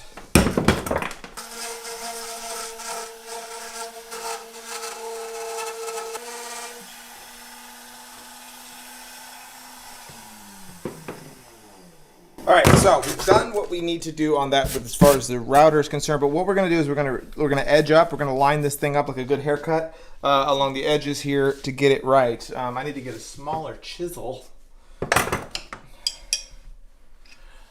This thing looks like a beaver got a hold of it. This chisel's not doing its best. I need to clean up the edge on it real fast. Let me do that. Looking good. I am not, let's make this clear right now. I am not getting my chisel all the way down to the end here where the end graft is that I've already put in. That's going to be treated a little bit separately. So I am stopping just short of where that end graft is. So that's super important to the next step. I hate to see you guys make mistakes before we get to the important part. So we're going to do the same on this side. We're just knocking it down.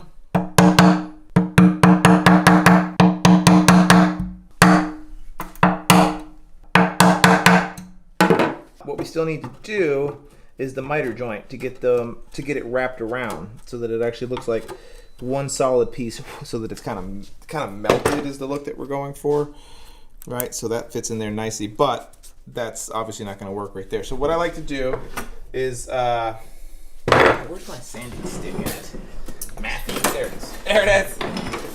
In the drawer where it belongs. Yeah. So we're going to put a 45-degree angle on this. Just arbitrary here. It's just using the old eye micrometer. Right. We're getting there. The ichrometer? The ichrometer, yeah. You don't want to call it that? Well, Apple would sue. Oh. Okay, so what we also need to do is put a 45-degree angle bevel on the inside of this end graft that we put in as well. So I'm going to take a nice sharp chisel, and we're very carefully here going to put a 45-degree angle on this, including into the pearl. This is why your chisel needs to be very, very sharp. Coming back this way so I don't get in Matt's way. This chisel did sharpen up very nicely. Very nicely. Are you saying your tools work better when you take care of them? Yeah, it's weird. Let's see. We're just checking for fit now. We want to get that miter joint nice and tight. It's not quite. It's looking better. But this piece actually needs the miter cut into it a little bit more. It might or might not. It might not fit. We'll see.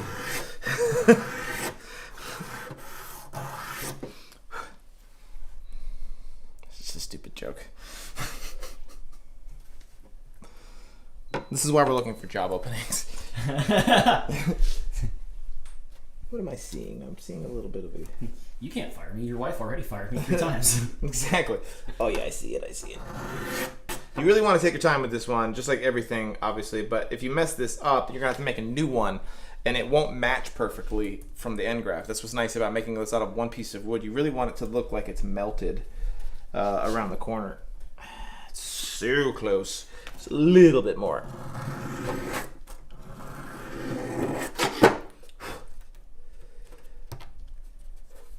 Yes, that's it.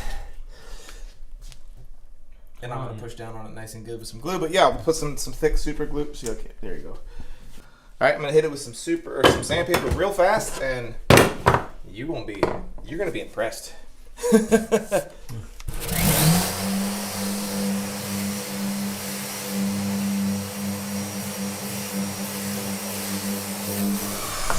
me hit it with some mineral spirits for you, just for funsies.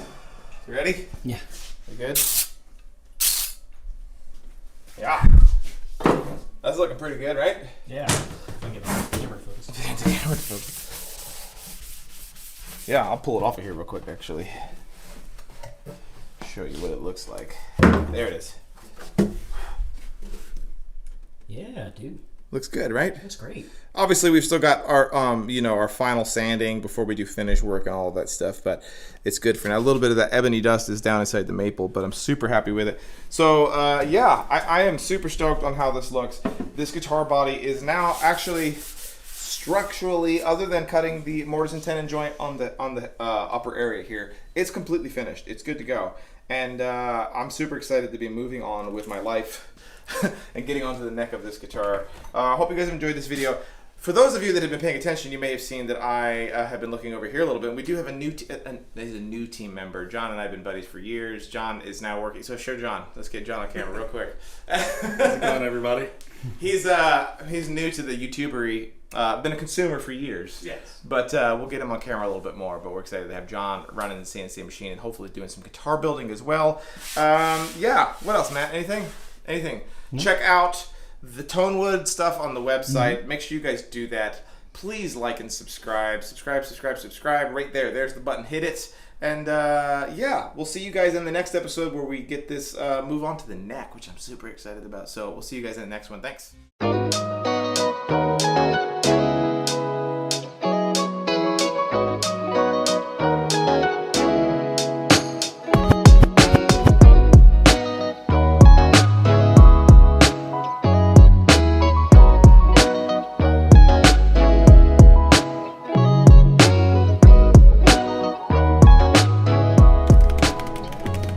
Oh, hi! Didn't see ya. Chris from Driftwood Guitars. We have Matt behind the camera there, as usual, and it's another episode of the 3,000-year-old guitar build. Finally! We hear you, internets. We hear you. You're like, when's the 3,003-year-old guitar gonna be done? That's real funny. No. Actually, it is. But I laughed. But we do, as we remember from the last episode, have completed the whole body on this guitar, and it is finally neck time. So that's what we're gonna do today. We're gonna cut the neck out of this thing. And we're also gonna hopefully get it prepped up to do the truss rod and the carbon fiber inserts, and we're all gonna do it through the magic A friendship? of CNC. Oh, that's it. Let me move this guitar. Okay, before we get into this episode, I wanted to mention 2 things to you guys. The first one, and to me one of the big ones, is if you guys are interested in getting some of our Titlecaster electric guitars that we have been kind of sprinkling in throughout our videos, make sure you guys go to our website and sign up for our email list, because these guitars are not going to be available for pre-purchase. They are going to be first come, first serve, and what we plan on doing is as soon as they're available here in a few weeks, we're going to be sending out an email blast to let everybody know, come and get them. And we don't spam. I think we only ever sent out 2 emails to people, so don't be worried about getting spam from us. And also check out the Tonewood section on our website, where we do sell many great Tonewoods for guitar builders, but also those sweet paint handles that we used in that StuMIC video last year, so check those out as well. I do want to take 1 minute and mention something that StuMIC just informed us of. As you guys have noticed, we do partner with them quite a bit, and in fact we do have a link below this video and all of our videos of our most commonly used tools in all of our episodes, but September 18th through the 20th, all US-based customers are going to get free shipping on anything you buy. So make sure that you guys go to StuMac and you take advantage of that because and buy something that's heavy. Buy heavy things. Okay, now to the part that you clicked on this video for, which is how to make necks from guitars. I'm going to be using solid necks for these acoustic guitars. There's so many different ways that you can make acoustic guitar necks. One of the more popular methods is to do the stacked heel and scarf joint. If you don't know what I'm talking about, type in scarf joint neck on the Googles and you'll see what I'm talking about. And scarf joints definitely are stronger than single piece necks. I prefer the look of a single piece neck because I don't like on the heel section of the guitar to have all that stack on it. And I also do carbon fiber reinforcements in my neck, and I think that makes up for what weakness you do have in a solid one-piece neck. We are going to cheat and use this expensive and fancy CNC machine. And I also understand that the vast majority of people who maybe watch this video don't have CNC machines and are wanting to know how to do this themselves. So I do want to take just a quick moment and mention to you guys kind of the how. I'm not going to be showing you the how, but I do want to tell you the how. Let's pretend this is the piece of wood that you're using. If you're doing solid necks out of solid pieces of wood, what I have been doing is buying all my neck materials from Hibden Hardwoods. But unfortunately, I hear that they are going out of business, and I'm really sad about it. But they are still open right now, so check them out. What you use... Also, if you know a good place to get good hardwoods for necks, please let us know. Please let us know. But what you want is a nicely quarter-sawn piece of wood, and you want it to be 4 inches by 3 inches by 24 inches. And you can actually get 2 acoustic guitar necks out of it. So, you know, if you're going to do Spanish cedar, you're going to spend like $80, but you're going to get 2 necks out of it.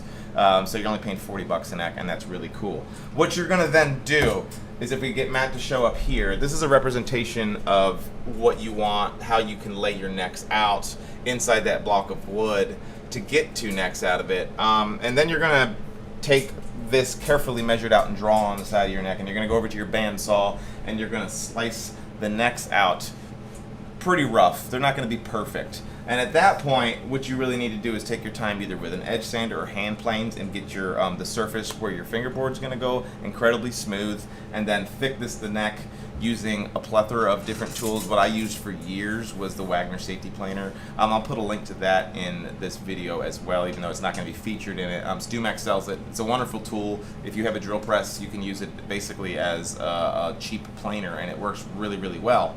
But we're going to do all that here on the CNC machine. The only other thing that we're going to do, because this is a 2-step operation on CNC, is if you didn't have one of these machines, is to do your truss rod channel or your carbon fiber channels. If you're going to do that on your necks as well, you do need either a router table or a table saw. I use table saws for years. That's pretty self-explanatory. You're going to, you know, run it down the line with either with an end mill on your router or just with a dado blade set and cut your truss rod channel. I know that wasn't super helpful for those of you that maybe have no idea how to do it, but there's a lot of really great videos online. Maybe we'll try to find one that we can put a link to in the video. Yeah, or if you know one that you really like, leave it in the comment below. We'll do that, yeah. You know. But, you know, I know that a lot of people are also just curious on how we do it, so now on to the driftwood way on how we do this. For this guitar, for the 3,000-year-old guitar, we actually were setting up to do this video, and I grabbed a really nice piece of figured Spanish cedar to make the neck out of, because I use Spanish cedar for a lot of my acoustic guitars. It looks like mahogany, is really perfectly quarter-sawn if you get good pieces, and it's lighter weight, so it makes for a lighter guitar. And then I realized, like, man, this guitar looks super cool with the black back and sides and the pop of white maple binding, and I was like, we should do a maple neck. So I found this really nice piece of flame maple in my lumber storage, and we're gonna make the neck out of it. Normally I would make 2 necks out of this, but you can see on the back side there's quite a bit of, I believe this is heartwood. I can never remember which one's the darker wood on maple. I think the heartwood's the darker wood. Dark like your heart? Yeah, dark like mine. So what we're gonna do is we're gonna actually just cut 1 neck out of it in this upper area so that we get very, very little of this kind of more pink color to it. We do use the Avid CNC. This is the Pro model, the 24-inch by 48-inch BA CNC machine. I absolutely love it. We'll make sure we put a link in the description for that. And the other thing that you have to do to make all of this work, because this is such a thick piece of wood, is I have to use this. Let me move it over here a little bit. This really gigantic, this is a 1/2-inch by, I believe this is a 3-inch cut depth on this piece, straight flute end mill. Now, it's cool because it's giant and it's long and it'll cut this, but because it's the straight flute version, it really wants to chatter on us. So you have to be very careful with your speeds, but most importantly, you have to be very careful with how deep we do each pass. So I actually have this set up so that as it's going to cut this neck out for us, it's going to do it in 24 step downs. So it's just only taking off 1/8 of an inch each time. And I have tried to do this a million different ways to make it go faster, but we have to just take little nibbles so that we don't get a whole lot of chatter and ruin the geometry of our neck. But besides that, what Matt showed you on the computer screen there is basically the program that I made for it. It is an exact layout of what the side profile of my neck is, in addition to the extra meat on the end of the neck for what will be the tenon for my mortise and tenon neck. And that's something that you need to think about when you are cutting out your neck. Are you doing a dovetail? Are you doing mortise and tenon bolt-on? Is not to just cut the side profile to it to the finished dimensions of the neck, but actually add some material, you know, a 1/2 inch or so for your mortise and tenon. And I do actually recommend all around the whole neck, if you are cutting out the side profile, especially with your bandsaw, that you leave yourself some extra wood on there. You can always take it away, but you can't add it, and inevitably you'll spend good money on a piece of wood and cut it, and you're screwed because you sand it off too much. So just a word of caution for you there. Are you saying measure twice, cut once? I am. I might be. Wow. Or did you just come up with that? No. This is measure twice, cut a few times. Yeah, fair enough. Yeah. Just work your way up to the line. Yeah, fair enough. But I really kind of think this episode is really going to be more like let the machining do all the talking here, because I'm not going to sit here and explain to you guys how CNC works. It's a whole world. If you're into it, you get it. If you don't know how it works, then you got a lot to learn, and it can be confusing. But what we're going to do is I'm going to double-sided tape this bad boy down. I've already got the machine programmed, and we're going to just let it rip, and it'll probably be a bunch of cool B-roll with some sweet tunes.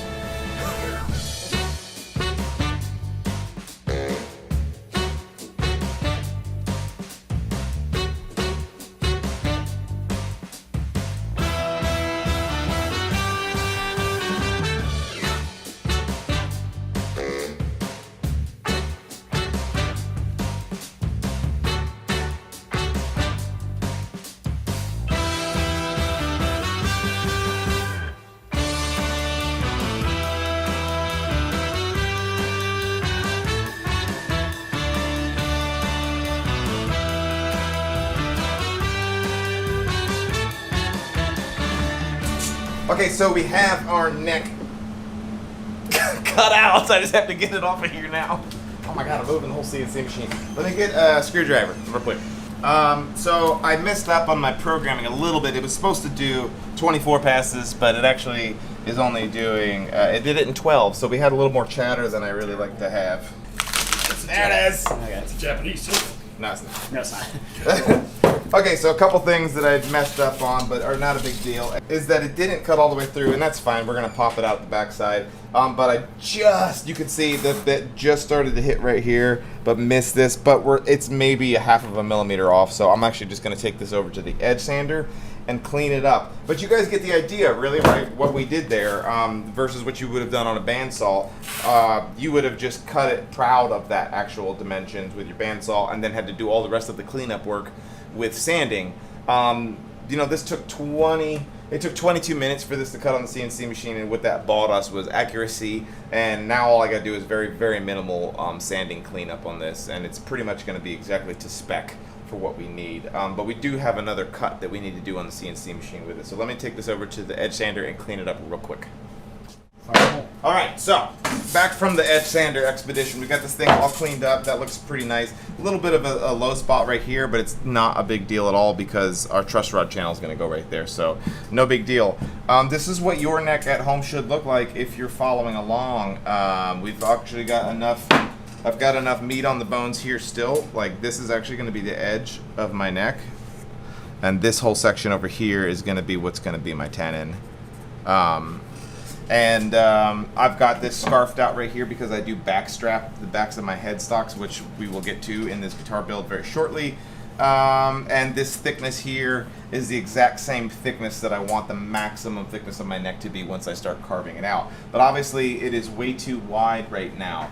But this is the point where you are going to want to do your truss rod, whether you're using CNC or not, but especially if you're not using CNC. At this point, before you start cutting your neck taper into it to start give it its actual, you know, the nut width and all of that stuff, at this point is when you have to do your truss rod and your carbon fiber rods, because you need that straight edge if you're using a table saw to ride this along on your fence so that you can actually cut your channel out on it. So the way that you would do that is find your center point using some calipers, and then set up your table saw, set up your fence, and run this down and cut the depth of the channel that you need for your truss rod. It's really that easy. What I'm gonna do is, I've got my CNC machine programmed for this. I'm actually gonna glue this down to my workbench. This is gonna sit on top of it, and my machine is going to cut out my truss rod. It's gonna cut out my carbon fiber channels, and then it's also gonna go ahead and cut the rough shape of the neck as well, the top-down profile on the guitar neck. So what I'm going to do is get this double-sided tape down to the spoil board, and we will do that. But yeah, just to kind of give you guys a quick idea too of what I use. These are the, as we talked about in the Can You Fix This $25,000 Guitar, the StewMac Hot Rod 2-way adjustable truss rods is what I use. I only had the issue with that one. I've never had any other issues, so I'm still continuing to use them with the 4mm Allen key. This one's too short. I need to order some more. But then I also use these carbon fiber rods that we get from, what is it, Dragon Plate, right, Matt? Yeah. Dragon Plate, who also is the company that makes the D-tubes that we're still currently using in our title casters. But they are very flexible this way, but this way, you can't bend them at all. So what I do is I actually kind of line each side of my truss rod with two of these, and it adds, you still have the control of the neck with your truss rod, which is really nice, but what you get is a lot of stability. So you kind of much more set it and forget it. The neck will end up being a lot less prone to humidity changes and temperature changes and things like that. You're much less likely to do truss rod adjustments is the main thing. And then the other thing that it does is reinforces this neck headstock area. Along with the reason why I backstrap my necks as well. So yes, the conversation about doing a scarf joint is kind of negated the way that I do it, because of my carbon fiber rods and my backstrap really add a lot of strength to that area. But yes, back to what I was going to do. Let me get this glued down so we can cut it out. Okay, so I've got this neck has now been attached to the CNC machine the way that I need it to. It's not going to move at all here. It's locked in place. It's ready to go. Like I said, we're going to cut our channels. But I did want to take just a second to mention to you guys, especially if you're doing this without CNC, because I want you guys to be successful here. The most important thing to consider when you're cutting out your neck is scale length, scale length, scale length. If you can screw up the length of your neck by even just a fraction of a bit, and the guitar's just you're gonna be in trouble when it comes time to get the guitar dialed in. So what I recommend is having yourself a scale length ruler. This is a StewMac one that's just really great. I've been using it for years. My guitars are to the standard Martin Long to 25.34 inches. What you want to do is to be able to take your scale length and line it up using the edge of your nut at that break angle point, and then come all the way down. And I'm doing a 14 fret neck, so my 14 fret, that's where the end of my neck is going to be, is right there. This whole section here is going to be where my tenon goes, but the distance from this distance from here to here is the big enchilada. You want to make sure that that right there is correct before you move forward. So if you're using an edge sander to get this area flat, remember, every time you sand here, you're changing where this break angle point is. Every time you sand here, you're changing where that break angle is. So I'll still take some time and get this 90 degrees section perfect. But I just wanted to caution you guys, because it can be really easy to just forget and just start sanding, and you don't even realize you're actually affecting the scale length of your guitar. The scale length plus the width of the nut. That's the important takeaway there. But I digress. I've got this loaded up, so I'm using an 1/8 inch bit. The first thing it's going to do is the truss rod. The second thing it's going to do is my carbon fiber channels, and then it's going to cut out my profile. It is not going to cut through the whole piece. It's only a 1 inch bit, but I'll do the last little bit by hand. Let's let it rip.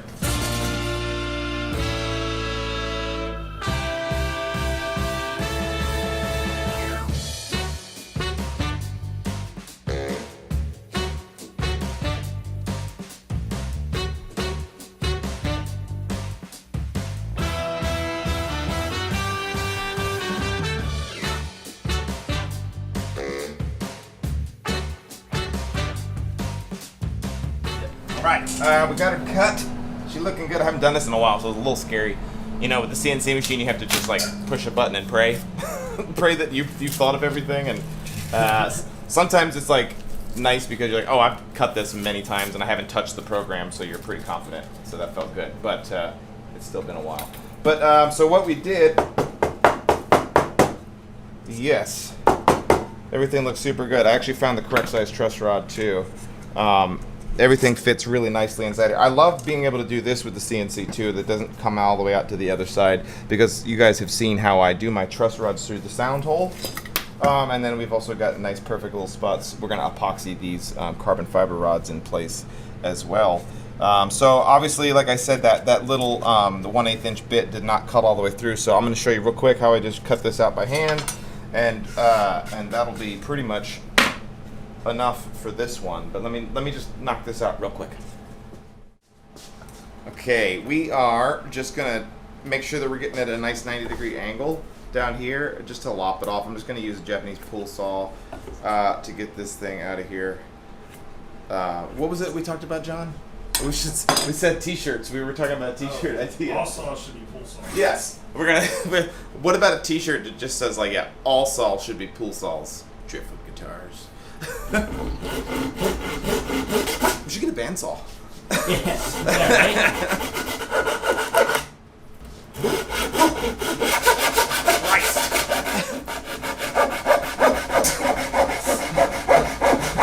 It's fine. Bro, I need a new saw. On these ones, I'm just cutting them off way larger than I need them to be. That's the thing. I've been teaching John how to do some woodworking stuff, and I think the overarching takeaway for a lot of things is when you're cutting pieces is to like, don't cut them to their final dimension. Like, leave meat on the bone almost always, because you can always take off more wood at the very end if things are too large. But when you're just kind of processing things, leave a lot of extra material. The thing that sucks about it is you don't get the payoff, like, but it looks really good until the very end. But it's worth it. StewMac fret saw, good for more than just frets. Okay, all right. How beautiful is this? Right, this looks good. Obviously, it's got some little uglies on it, but those are fine. Those are all going to come out. We've got some really pretty figure inside of here that's really going to pop. I'm exhausted. I'm like all winded and stuff. But yeah, you can see how this is why we chose the maple, you know, because look at that with the binding. That's just going to look really nice, I think, as opposed to just a standard Spanish cedar neck, which, you know, just didn't. I think we made the right choice. Yeah. Yeah. Okay, so thank you for hanging out with us for this whole episode. I do want to make a couple of things I want to mention. You're not going to see me glue in the carbon fiber rods on this neck. So all we do is we put epoxy inside these two carbon fiber channels, and we glue it down to a really flat piece of granite. If you're doing carbon fiber rods, you can glue it down to, you know, your table saw surface or something nice and flat. Just use a release agent. Just use a release agent, yes, so that it doesn't get permanently attached to your table saw. Now, bless you. Now, the other thing that we're not going to do is I'm not going to do an entire video on how to carve a neck. So if you guys are following along at home, check out this video that we did forever ago. We're going to put the link to it up here so you guys can click on it. It's old school, back when we were on GoPros. It's like one of the first videos that Matt and I did. But it's pretty in-depth. We didn't cut out very much at all on how to carve a neck. Matt's sneezing. But we still obviously need to glue. We need to make our fretboard and glue the fretboard on and do all that stuff before we would carve the neck anyway. But if you guys wanted to jump ahead a little bit and watch how we carve necks, you can check out that. Do not forget about that StewMac really special no shipping thing that's going on from the 18th through the 20th of September of 2022, which is like, I don't even know what today is, like the 17th or something, right? Yeah. It's like this weekend. Today's the 16th. Yeah. So it's it's soon. Yeah, check out our store. Make sure you guys buy often and high.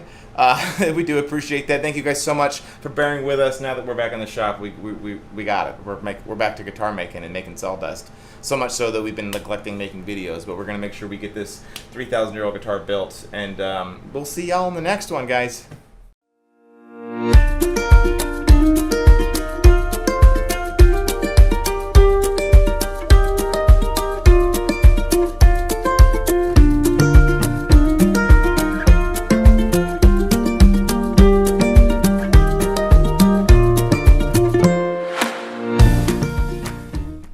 Welcome to Drift Guitars. I'm Chris. Behind the camera is Matt.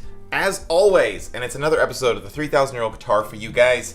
In the last episode, if you'll remember, we cut out the neck on my CNC machine, the neck blank. And I need to do the carbon fiber inserts in it still. I haven't done that, but that's okay. We'll do that off camera. But today, we're actually going to do the fretboard. We're going to make the fretboard for this guitar. And originally, what I was going to do is just cut it out on the CNC machine because that's how I do fretboards these days. But I know that most people at home don't have CNC, so I dusted off the old tools, and we're going to cut this by hand so that you guys at home have a better chance of being able to follow along. Some of the tools that we're going to be using in this one, the big one, the enchilada here is going to be the Stumac fret slotting jig. Oh, nice. Nailed Just a super, exactly.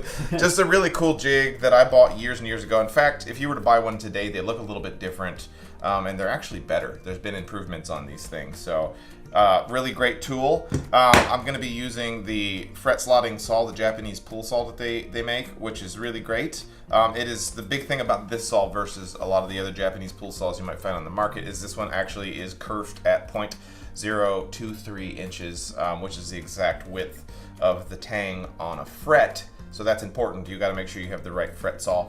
And then the other thing we're going to use is their fret slotting templates that they make. These three things combined will give you at home, if you are not automated with CNC like we are here, the ability to do really quick and accurate fret slotting.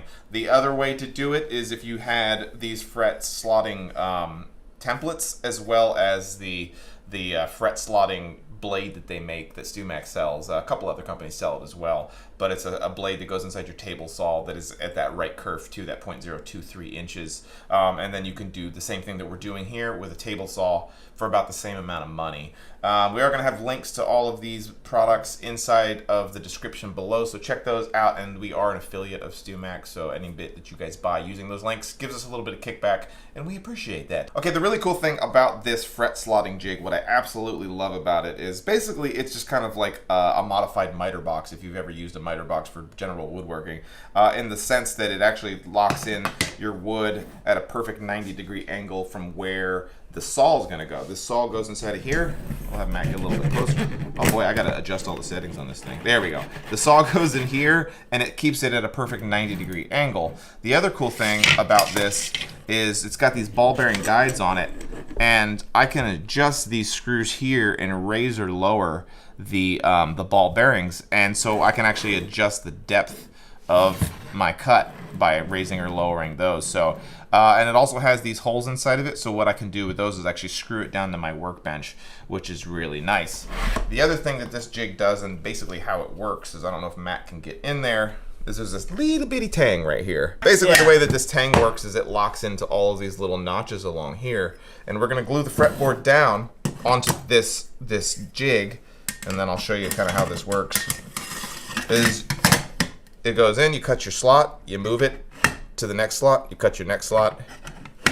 So it's super good. Like, there's no play in this whatsoever. So even I can do that. So even Matt Miller could do this. I'm not a very smart man. But with that, I'm going to screw it down. But while I'm screwing this down, I do want to mention to you guys, make sure you subscribe if you enjoy this channel. A lot of people are just watching and enjoying it without even realizing they're not subscribers. So hit that button below, hit the bell so that you can be notified and all that good stuff. And it takes you 2 seconds, but it really helps us. that's right. It's a nice thing. Thanks, guys. But we're gonna screw this thing down. I guess I should mention this. What we're going to be making this fretboard out of is this really nice piece of Macassar ebony. It's about 1/4 inch thick, which is what I do all my fretboards at. This is just actually slightly under. It's like 0.23 inches thick. But what we're going to do is get it glued onto this. This is to me the most secure and best way to do this. This particular fret slotting indexing jig that we're using has 2 different scale lengths on it. One of them is Martin's, let me see, hang on. It's hard to see in this lighting. Yes, one of them is the short scale length, which is 24.9 inches, which I typically do for my 12 fret guitars. I usually use a shorter scale length on those ones. And then Martin's standard 25.34, which is also referred to as 25.4 in the industry. I don't know why you can't just, that's not even proper rounding. So the way that this works though is because we have one side that's set for a different scale length than the other, and all of the templates are that way, so it's kind of a twofer, is that you need to make sure when you actually attach your fretboard blank onto it that you're actually indexing it against the correct side. The side that you're going to be cutting this to. This particular guitar is a 14 fret, going to be that 25.4 inches. So what we're going to do is the double-sided tape technique. I do want to say before you do this, you do need to go ahead and have your fretboard properly dimensioned. Get it down to what it's going to be its final thickness. You can even radius it if you want. This fretboard is not radiused yet. It's totally flat on both sides. And so yeah, what we need to do is grab some masking tape and we're going to glue this bad boy down to the correct scale length size. So let me grab some tape real fast. Okay, got the tape. Just a refresher once again on the double-sided tape technique that we use. Have we done, like, really talked about the double-sided tape technique on this channel? I don't know that we have. God, I don't think so, dude. If you haven't, you're missing out. So It's the gospel according this to is double-sided like, tape. this is the best thing I ever learned in woodworking. I use it for everything. I even use it for like hanging stuff on walls because it's just so awesome. So all you're gonna do is take standard. Yeah. It's what Big 3M doesn't want you to know. That's right, exactly. You're gonna take your tape, and this applies to literally anything, not just this fretboard stuff. But take a piece of masking tape, set it down on top of whatever you're trying to adhere something to. This is good for temporarily adhering things to hold them in place. This piece of Macasser's got this little pit inside of it, so we're gonna make sure that we get that kind of. I'm gonna do this on top and on the outside so that it'll be cut off. What we're gonna do is we're gonna put another piece of masking tape down on the fretboard. Okay, so we're gonna put the tape down on this side.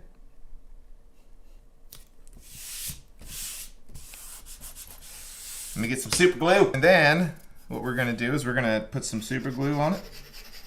Doesn't take much. I usually tend to put the accelerant on the other piece. This thing's almost empty, so.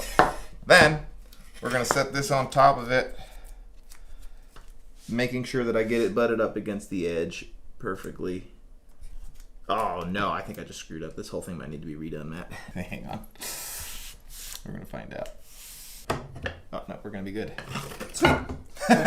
Carry on as you That'll work. stay on camera. Yeah. So one thing I forgot to do is make sure that I glued the fretboard on to the left or to the right in the correct spot, and I happened to just accidentally get it in the right spot. But so now Better be lucky than good any day, right? So now what we've got is a fretboard that's attached to this, like it ain't going anywhere, and it's going to very easily come off because it's just the strength of masking tape. It's just this masking tape technique is the bee's knees. We probably use a roll of masking tape per month, just double-sided taping things down, and it's way cheaper than double-sided tape. So the reason why it was very important that I had my fretboard flush against the side here is because that's what this whole thing indexes against to keep it at a 90-degree angle as we go in here. So now you can see what we're gonna do is we can slide this in, and that first slot right there is gonna cut smack dab right at the end of the fretboard, which is just freaking killer, right? This first one is actually not a fret slot. This first one is the end of your fretboard. It's actually where the nut's gonna go. So you just gotta make sure that you have the fretboard in a spot that you're actually gonna be able to cut all the slots. So they can come all the way down here. Yeah, and the last fret slot is right there. So we're perfect. This is gonna be great. It's gonna work great. It's fine. It's fine. Okay, I have not adjusted anything on this since the last time I used it, so I know it's gonna be really good. But you're going to want to then, at this point, if you've got a brand new one of these jigs, you're gonna wanna make sure that you adjust it so that it holds the blade very tightly, so there's not any wiggle room to the left or to the right. And then you're gonna wanna make sure you set the depth of it so that it cuts to the depth that you want. You know, you don't wanna cut all the way through the fretboard, you wanna cut, we're gonna bind this fretboard so I can go a little bit deeper, but if you're doing an unbound fretboard, you wanna get that fret slot cut just a kiss deeper than the actual depth of the tang on a fret. But so what we are going to do is I'm gonna grab a little scrap piece of metal, because this is the OG version of this, and I have to put a piece of metal inside of it to keep from moving around. but StewMac has solved that on the new models. Let me go grab that real quick. Okay, so what I actually use is just 2 little razor blades, and the reason why I'm doing that is because on these older models of this saw, there's like a lashing. The width of the jig is just a little bit narrower than the width of the miter box. So in order to alleviate that, all I do is just stick a little razor blade, and see, we're fixed now. So no big deal. Like I said, the newer models of this miter box, that's all solved. They actually have even screw hold downs which is really killer. So I've checked everything, we're good to go. The only thing I would recommend, that I just don't have any, is to just make this a little bit easier, is you can get saw blade lubricant, like an aerosol version, and then spray this blade down. It just makes this a lot easier sometimes. All right, so let's give her hell. Let's see what happens. And you can see how I've got this box, like nothing's moving in here. Everything's good to go. So we're gonna get this lower.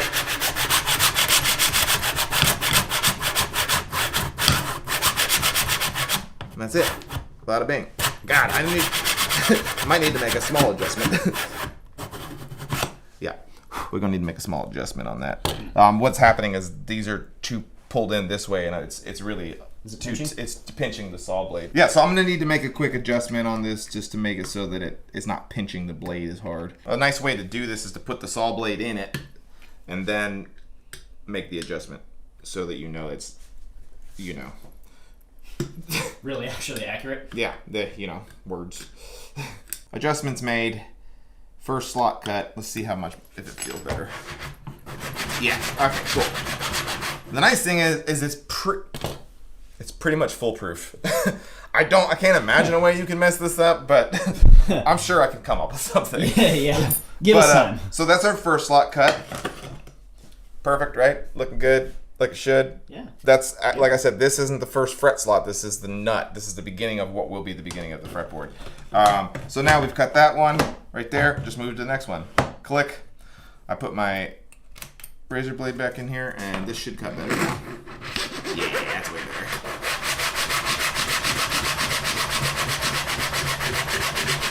And that's it. Then you just cut until this rib on the top of the saw hits the tops of these bearings, and that's the correct depth.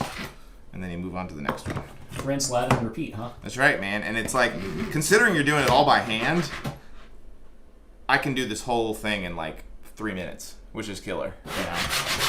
Yes, all in for like the miter box, the saw, and one of these jigs, you're about $300. But as anybody who's built a guitar before knows, getting your fret slots perfect is everything. You can build the best guitar in the world, but if your fret slots aren't perfect, then you're gonna have intonation issues and tuning issues. So like, to me, this is a really important thing to get right, and well worth the $300.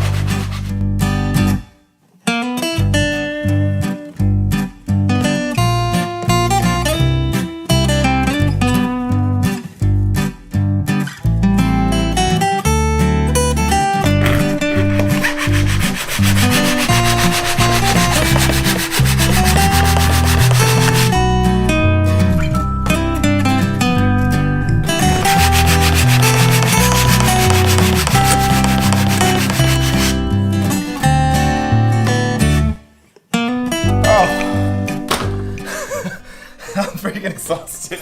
That was probably about 2 or 3 minutes there, but it's done. And I was telling Matt while we were slow-mowing that actually is quicker than you would cut those slots on a CNC machine, because it's such a narrow slot. You have to use a really slow speed on the machine, but it's still not quite as accurate as a CNC machine would be. But I'm getting exhausted. So let's pull this off of here real quick. This is where you'll see the magic of the double-sided tape. And there it is. What we now have is a fully cut fretboard that's ready to go.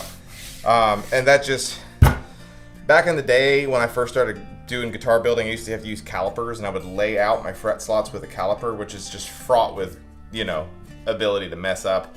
And then you would very carefully get your saw in there and try to, hold your tongue just right and cut it.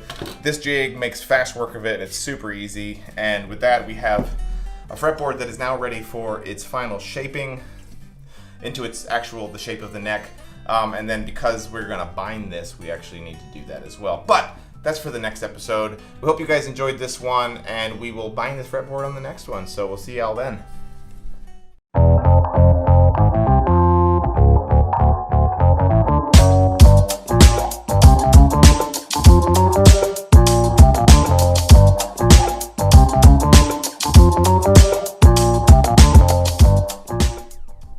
Welcome to Drift Guitars. I'm Chris. Behind the camera is Matt, as always, doing fancy transitions like you just saw. That's why I pay him the big bucks. That's right. Freaking Scorsese over here. That's right. In the last episode of the 3,000-year-old guitar, we cut the fret slots. And we hope that if you're following along at home, your fretboard looks like this. But now what we need to do is actually cut it to shape. And we're gonna bind it. We're gonna put some maple binding on it so that it matches the body of the guitar. And we're gonna show you guys how we go about doing that. Remember, normally I do this on a CNC machine, but we are choosing to do all of this by hand so that you guys can follow at home. And remember, if you are liking the 3,000-year-old guitar series that we've been putting out for 2 years now, that you guys subscribe. Check out below. Make sure you guys are subscribed. If You you're can't following rush the channel. perfection. That's right. That's right. It's going to take time. Yeah. But make sure you guys are subscribers and you support the channel if you regularly watch our videos, and we do appreciate that. Many ways that we can go about skinning this cat. For me, as you can see on this piece of acrylic, I like to make my fretboards pretty much exactly to a tailor spec. That's just kind of what I landed on years ago. When I started learning how to play guitar, I was playing Taylor, so I just kind of got used to that. They have the 1 3/4 inch nut. It's just very comfortable. So what I did forever ago, before I had my CNCs, I made this out of 1/2 inch acrylic. And what it is the exact width at the nut and the width at the end of the fretboard minus the binding. And for me, I use 2mm wide binding. So if it's a 44mm at the nut, this right here is 40mm. I think that makes sense, right? And we have the center line marked right here in the back of the acrylic. So what I need to do is I need to find the center line on this fretboard that I've cut the slots in, and we're going to use, once again, the double-sided tape technique, and I'm going to glue this thing down on here, and we're going to use it as a template to cut this thing out. Absolutely perfect, hopefully, and make it kind of, the more we can make these processes kind of mindless, the less chances you have of messing it up, especially if you're going to be building guitars kind of with the same specs. Take the time, make yourself a nice reliable template. It's just gonna make your life a lot easier. So what I need to do really fast is I need to get calipers. I forgot my calipers, Matt. Let me grab those. Okay, caliper in hand. What we're gonna do is we're gonna put the tape down on the fretboard. We've now switched to blue tape because we just ran out of the green tape. We're gonna set this on here roughly kind of in the middle. Doesn't got to be perfect. And the reason we're doing that is because now I can take my calipers. I've already gone ahead and set it to the midpoint, and we're just going to take it and we're going to run it right here. And that way we're not scratching the wood too much as I like break through the tape. And now when I go to glue this down, I'm going to be able to line up the center line to the center line that we just drew. So I think that's making sense, right? Mm-hmm. Ain't no thing but a chicken wang. All right, so now we need to put some tape on this one. How are you gonna see the line? It's a good question, Matt Miller. Yeah. It's a wonderful question. Let's see, I'll show you. If you guys don't have a template like this, if you're kind of like this is your first time building a guitar, you would kind of do the same thing. You would mark your center line on here. I still recommend using the tape, and then you're just gonna go ahead and lay out from the center line, half the width of what you need. And the same thing down here, take a straight edge, connect those dots, and that's going to be your cut line. Reminding you that if you are doing binding, you want to subtract the width of the binding. If you're not doing binding, then you're going to go to the actual what you want your final numbers to be. So what we've got is, Matt was asking how we're going to line these up because now we're not going to see it. You got to remember, you can still, this goes beyond that point. So I'm just going to line up like that. Ah. Easy friggin' peasy. All right, so we're going to do some super glue. I just use like a medium viscosity, in this case the Stumac number 20. This doesn't have to be like crazy glued down. I'm not going to put accelerant on this because I want to have a few seconds to adjust it if I need to. So I'm going to line up my center mark right there, and I am taking this to the very edge of where the nut's going to be. Can you see it, Matt? Are we good?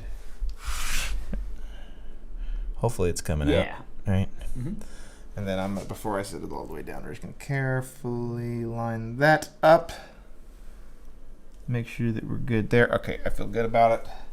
So now we're just gonna kind of wait. A note on this is really important that you do find that center line when you do it, because if this fretboard template that I'm using is slightly off at an angle in any way whatsoever, well, that's gonna make my frets slightly off at an angle. And so this has to be dead on, otherwise it'll really mess you up.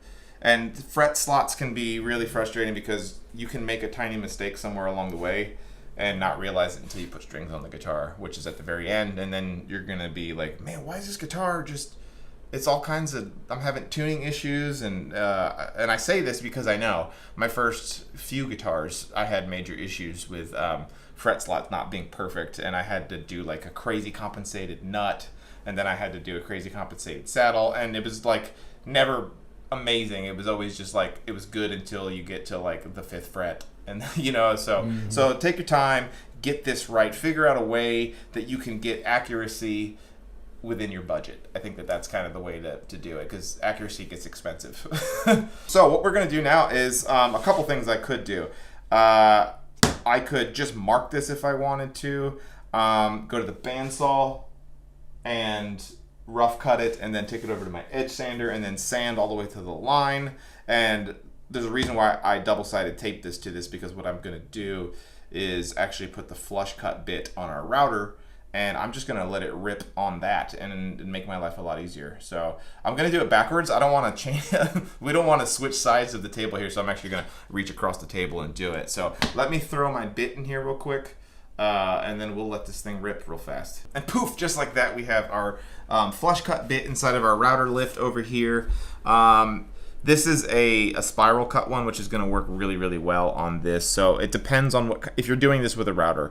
If you're using a straight flute one, you need to be a little bit more conscious of tear out, because you can get some wicked tear out on this, especially as we come across and go on the end grain of the wood. So just be careful there. But yeah, I'm going to throw my ears on. We're going to turn this on and let it rip.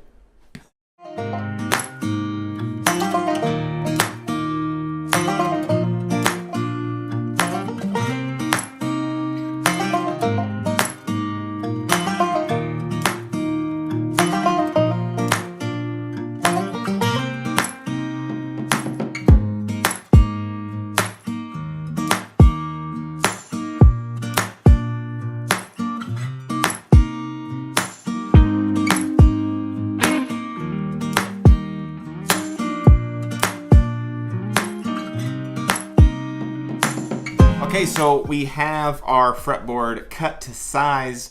You will notice, if we leave it in for the editing, that I did have a little bit of a wrestling match with me when I was routing this. I haven't done this in so long, I kind of forgot. You need to be, just the tear out situation on this is really easy to mess up. So I was actually having to go kind of push my my wood in the wrong direction.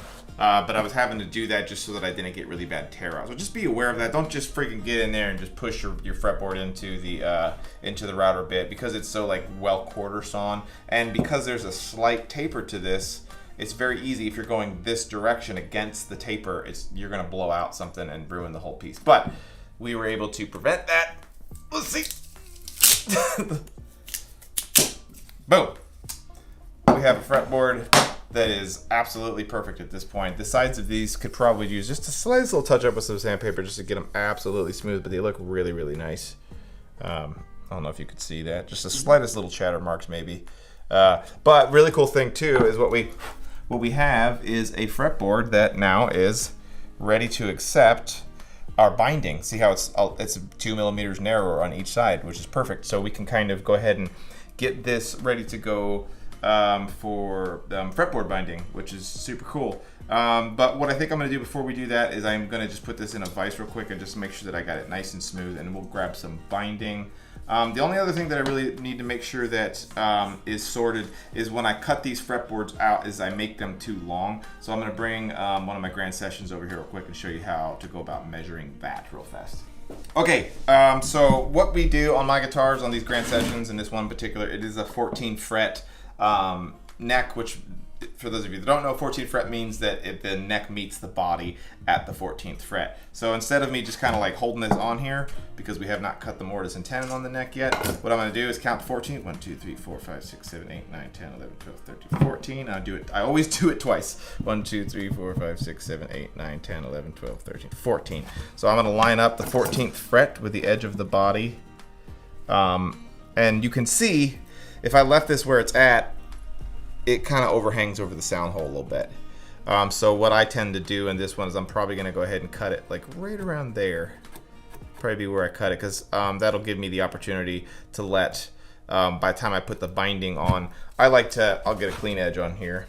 I like to let my fretboard go to right about there. That's about how much of an overhang I like. This is one of those season to taste kind of situations, though. Like, do what you want to do. I know that some people really like to have it kind of overhanging the sound hole. Some people leave a little bit of a it goes above it. So it's just your choice. I like to get mine pretty much right on it. Or just your Tony Rice's of the world, where it's just like a landing strip out over the sound hole. Exactly. So yeah, all I got to do is run that over to the bandsaw, lop this end off, and then we will begin doing the binding on here. So let me do that real fast. All right, cool. So now we have our fretboard really nice and cleaned up. I have cut this to the exact spot that's going to make me happy whenever we glue the binding on, and everything's going to be the right size.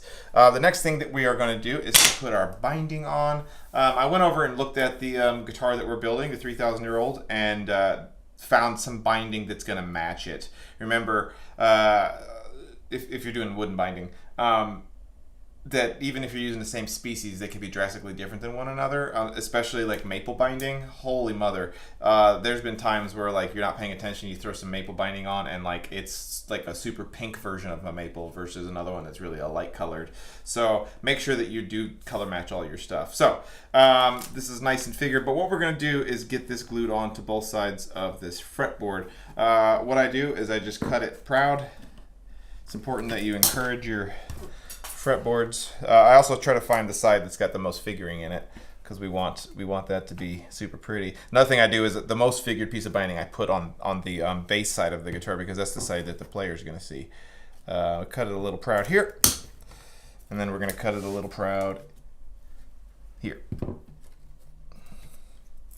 Okay, don't need that anymore.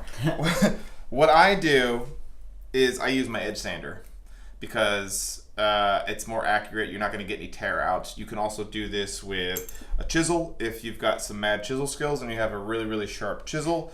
Another thing, God, we sound like Stumac hawks all the time. Another thing that you can do is Stumac sells this tool that goes inside your drill press, and it's basically a chisel. And it works really well, and you can use it. It puts perfect plumb cuts on your binding, and I used one for years. They're really good. I don't have one of those anymore, but what we're going to do is go over to the edge sander real quick, and I'm going to put 2 45s on this. I know that this is not exactly a 90 degree, but 45 degree angle on this as a miter works really well for it. So let me pop 2 90s on here, and then I'm going to walk you through how to get a really, really good tight miter joint on this. Okay, so these 2 outside pieces, this is how I recommend going about doing this. These 2 outside pieces, I have gone ahead and put the 45 degree angles on them. You can see that they stick out proud on this side. Matt's looking at the wrong part. They stick out proud over here. So the nice thing is we have some lateral movement here that we can move things around. So you can go ahead and put your final 45 degree angles in this piece if you'd like. On the end piece, what I've done is I've done one side with the 45 degree angle. And I hope all this is showing up on camera pretty good. But what we're gonna do is butt these up against each other down here and get that right. That looks good, right? Mm-hmm. The other thing that I can do at this point now is take a pencil.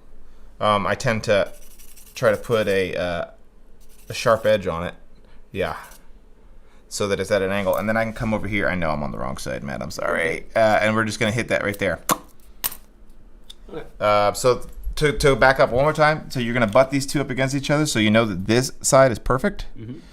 Hold it in place and then mark the other side with a pencil. Okay. And then what I can do is I'm going to run over to the edge sander again, and I'm very carefully going to put another 45 degree in it. Take your 90 or your 45 all the way to that line? To the edge of the pencil. Okay. And it's probably still going to be not enough, but I want to check it before it's gone too far, and then we're just going to probably do a couple more quick passes on the sandpaper and get it perfect. So if you're doing it with a chisel, it'd be the exact same way. You'd come down, and put, you know what, let's do this one with a chisel, just so that you guys can see. A fun trick for those of you at home who are using chisels is the way that you can make sure that you're getting a 90-degree angle is you use the reflection in the chisel. Can you see that? Okay, so I'll just do it. We're not able to get this to focus on camera, but a way that you can make sure that you're getting good 45-degree angles on miters with a chisel is you're actually looking in the reflection on the back of your chisel, and you're looking for a 90-degree angle. And if you're getting what visually looks like a 90-degree angle, you know that you're really close to a 45. Little trick there. But I'm gonna come over here so you guys can see what I'm doing, moving onto that line. And you're gonna walk up to it. You're not gonna get there in one chisel pass. You're gonna slowly get there. Jeez.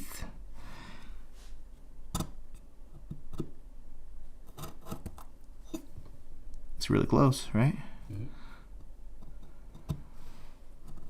I'm doing this backwards too, so. Okay, so we chiseled that back. Now we're all just dry fitting at this point. We know this side's gonna be good. I think, and then I can move that out of the way, and then we can check and make sure that this side is good. It's kind of hard to do with dry fit. You can also tape it in place to kind of check it, but that looks pretty stinking good right there. Yeah, there we go. Boom. Those look really nice with one another. Nice. Cool.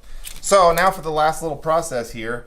One thing I do want to mention before we glue on the binding is this is going to be the rare person, but if you are doing like a crazy elaborate inlay on a guitar, I don't know if you know this, but I'm known for doing crazy inlays on guitars. What? A lot of the times it's easier to go, and if you know what your inlay is going to be, it's easier to do your inlay now on this blank canvas before you've put it on the neck, before you've put the binding on. And the reason why I say before you put the binding on it is because if your inlay goes all the way to the edge of this, you can just go ahead and spill it off of it and then trim it down to make it flush, and then you're going to glue your binding on, and it's going to be perfect. So just a quick note on those of you that maybe are doing inlays that come all the way to the edge of the fretboard and you want to bind it. So what we're going to do is move over to the vise real quick, and then I'm going to show you how I go about gluing this on because you're actually not going to use any clamps whatsoever. And let's get that set up real fast. Okay, we're going to get this in here. I'm going to have it so that it sticks up quite a bit. Get it in place. Actually no. Like I said, been a while. What I'm gonna do is I'm gonna put this in this way, because the one that you should do first, I've learned this the hard way, the one you need to do first is actually the end piece. That's why it's important that you get it right out of the gate, so that you can make sure that everything's fitting correctly on here. What I recommend using is binding tape. Binding tape is the way to do this. I have tried to do it many ways. In fact, when I first started doing these, I actually super glued these in place, and that's just not the way to do it. Super glue is too brittle. All it would take is just the slightest little ding against something, you know, and your binding is going to want to pop off. Whereas wood glue is going to be much more structurally sound. Yeah, using a little LMI wood glue. We're not gonna get nuts here. We're just gonna put a little dab. Do ya? I actually don't want to get too much squeeze out on this. Here we go. Turn this around. Get yourself a nice freshy piece. The other thing that I recommend is, in order to make sure that you're gluing this in the right spot, take one of your other pieces and you're going to use it to line up and get them right. That's right where I want it. I'm being very careful not to move it. And we're going to tape it down. And then while it's still just sitting there, we're going to double check and make sure that we're getting good. There, boom. That looks really perfect, in my opinion. Right around there. Right there. And then we're going to go ahead and just get the last couple pieces on here. This binding tape is the way to do it, though, because you can put a lot of pressure on it. Cool. Yep. Okay, so that looks good. The thing I want to note, too, is that where am I gluing this on at? I'm gluing it on so that you can see here that some of the binding is sticking out on this side of the fretboard, and some of the binding is sticking out on that side of the fretboard. I want it to be a little bit proud, so that once all this glue is dry, I can go ahead and sand this smooth and make sure that it's perfect. Problem is if you on the bottom of the fretboard, if the binding is like slightly high like that, when you go to glue your fretboard onto your guitar, you're going to end up with a gap right there, and it'll be ugly. So now we can take this, come over here. feel like I'm forgetting something. We'll find out in another episode, won't we? I'm going to use a little bit of glue here. Once again, we're not going to get nuts. I don't want to get a crap ton of glue down inside the fret slots. You know, with a bound fretboard, it's harder to get down in those fret slots. So we're going to then take this. Let's see which one's got more figure on it. Though for me, I'm going to use the one that's slightly less figured and put it on this side, just because, you know, this is the side that the artist does not see. A little bit more glue. Come on. Really? There we go. Come on. Here we go. That's better. We're going to put a little bit of glue on the miter itself, just a touch. You always want to start down here at the miter. We want to come down here. I'm going to take it. It's still a little high here, and we're going to push into it and make sure that it's nice and tight. And then get that thing down nice and good. So we should be able to see now at this point, right? Yeah, see how good that is? It's looking really nice and clean. Once you got that in place, There it is. Yeah. yeah, and once you got that in place, we're just going to come across here about every inch or so and just go to town on it real quick. And you can see, because I'm using the tape dispenser, little shameless plug there, it just goes really, really fast. I don't have to constantly be worrying about tearing things off. I'm not going to put any tape right now where the vise is. We'll just skip that for a second. The other thing that I'm being conscious of once again is that I'm making sure that the binding is kind of smack in the middle of the fretboard with hang off on this side and hang off on that side. So just be paying attention to that. Okay, so we're good on that side. That looks really good. Double checking while the glue is wet that you do have overhang on both sides, because you can wiggle, you can move it just a little bit here. That looks nice. We're going to flip it and reverse it. Is your frimming there for it? Yep. And they do the exact same thing to get everything right where it needs to go. I need to get some more glue. So if you guys haven't done bound fretboards before, it's not rocket science, not rocket surgery, if you will. I think some people have a misconception that you do your bound fretboards by like actually using a router, kind of like the way you cut binding channels in a guitar body. But it's, as you can see, it's just different than that. Making sure that we get it butted up really nice and tight.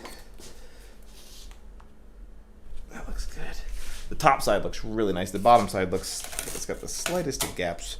But what I'm going to do is I'm actually going to put a piece of tape right on the end there to get that tightened up, because like I said, on this side it's actually perfect. And since that's the bottom, you know, if we're going to have a little bit of a off, that's fine.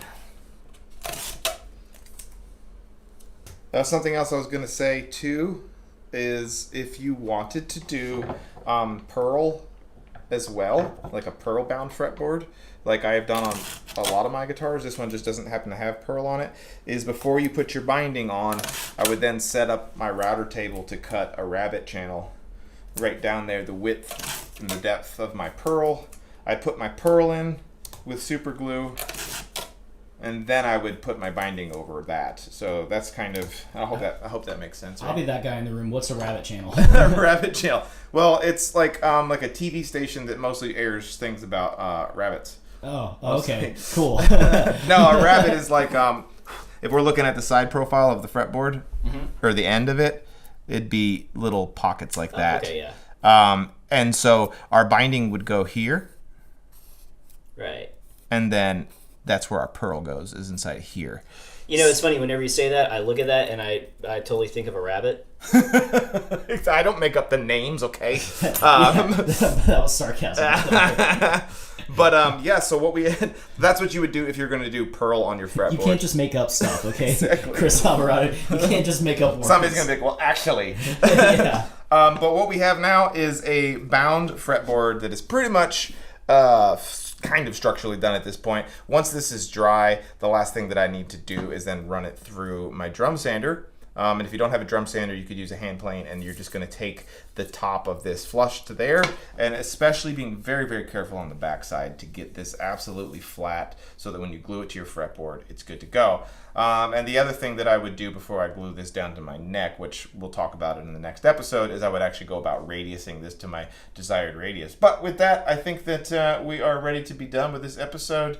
I hope you guys learned a little something. Make sure you guys subscribe, and we'll see you in the next one.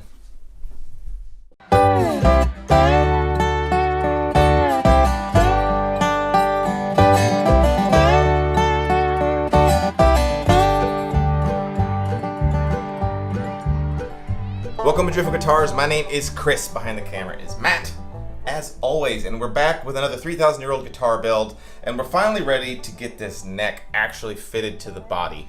In the last episode, it's been a while, so I don't really remember what we did in the last episode, but I know that we bound the fretboard. That much I do remember, so I took the tape off of that this morning. It's looking good. The gut reaction for me always is to just, oh, now I can glue the fretboard on.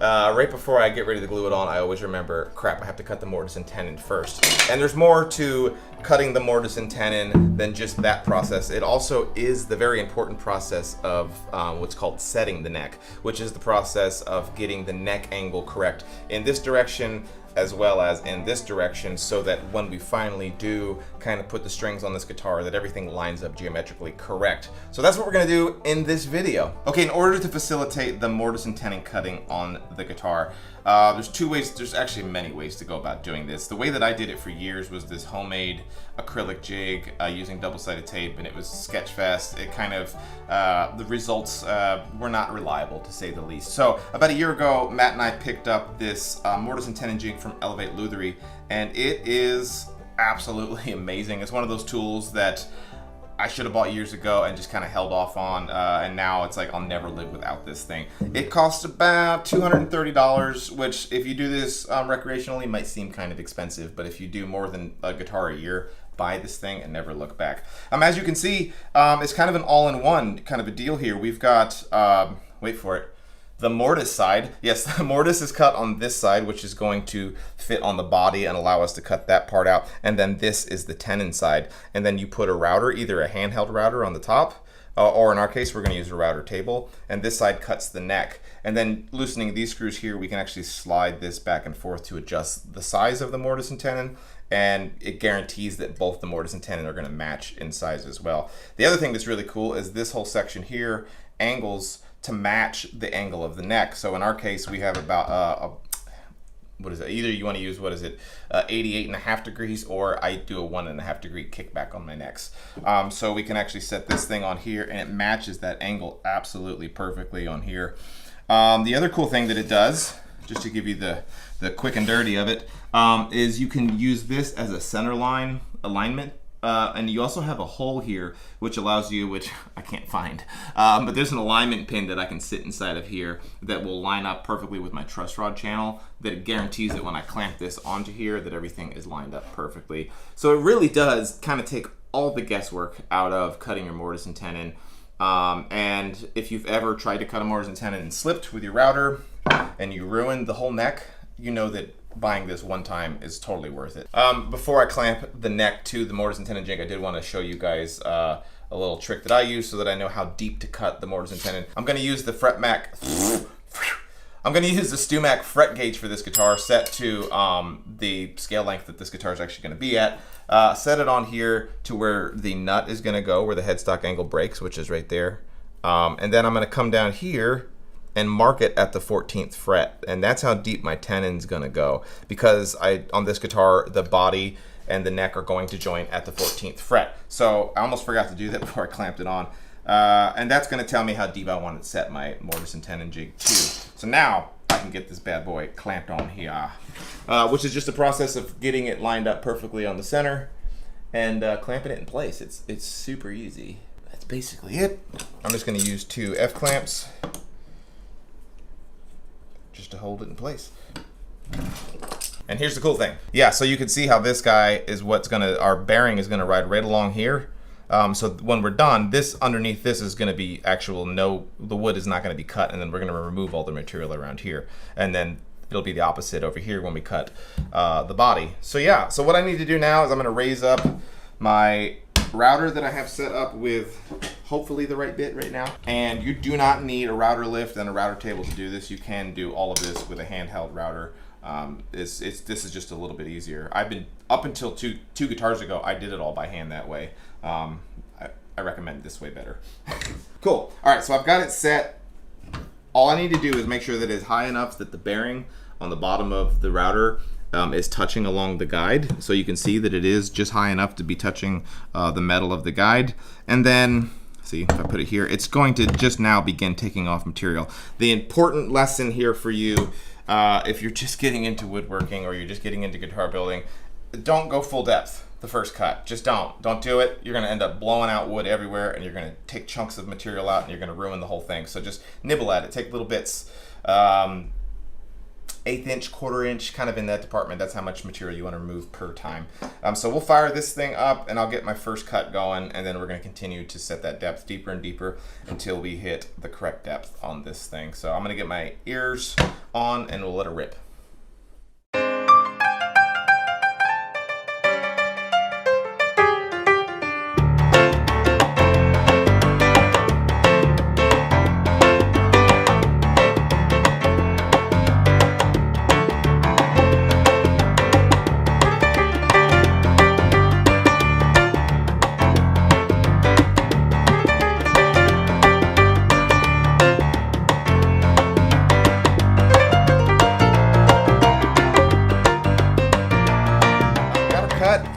Did end up having to switch out bits just because I don't have the right bits to do it all in one cut. But super, super stoked with how she came out. You can see how good it looks, right? She's looking right. Absolutely. So obviously these little spots might look a little weird. This is where the carbon fiber inserts on my neck extend. So this is just like epoxy left over from there. You will notice that I did go deeper just along the inside edge of the tenon there. And I'm gonna explain to you guys why I did that here towards the end of this video, but it has to do with fitting the neck a little bit easier. So I'm probably about 1.5 millimeters, 1/16 of an inch, 32nd of an inch deeper in that little area. So that's done. Now what we got to do is switch this thing out so that it'll cut the body of the guitar, and I just need a screwdriver. That's all I need. I'll be right back. Okay, so the way that this guy works, as you saw earlier, is this whole center section here just comes off with these Phillips screws. Who's Philip? And then all we do is we move it over here to the end and screw it back in, and then set it up once again for the same exact angle on the body. And I'll show you here in just a split second how that works. Just that quick. So now what you can do with this, I almost put it on completely wrong. All right, so as you can see, wait a second. There it is. There, okay. That's where this goes. So by moving this guy over here, I'm going to be able to now attach this to the soundboard of the guitar and then cut. No. So now we can attach this to the guitar in the right way so that we can actually cut out the mortise on the top of the guitar. But all we need to do is adjust the angle from here to here to match the angle from here to here, which is just it's all very scientific. I like to keep it just a little bit loose so that I can just press on it and get that angle exactly where I want it, and then I'll finish tightening it down with the screwdriver. Okay, so now that we got the angle set, you can see the next step is going to be getting this clamped onto the guitar perfectly centered, not necessarily with the seam that you see right there, because that seam is where the two side pieces join. What is super important is that it actually joins with the center seam of where the two pieces of the top join, which you can't see here because I just did too good of a job. Right. But so I actually had to get my black light because I use that LMI wood glue, which has an additive into it so that I can see the glue joint a little bit better. I'll find that and then get this thing perfectly lined up with that center joint. And then the best way for me to go about doing this is to put clamps on it in this area. And then we can do the exact same thing that we did with the neck. Once again, just put to the body this time. So let me fiddle around with this and get this thing lined up. Okay, so we got it clamped on. Looks really nice. And we're going to do it right here on the router table. Once again, you could clamp up the guitar body in a vise or use a vacuum clamp and then ride your router on top of here if you so like. but we do have the router table, so I'm going to set that up. And it's going to be exactly like our other setup. It's just so nice that it holds it. Honestly, if I need to, I've got a place that I can hold onto the guitar. I can hold it here and know that it's not going to rock. This jig is the stuff. I'm telling you, it's just the jam.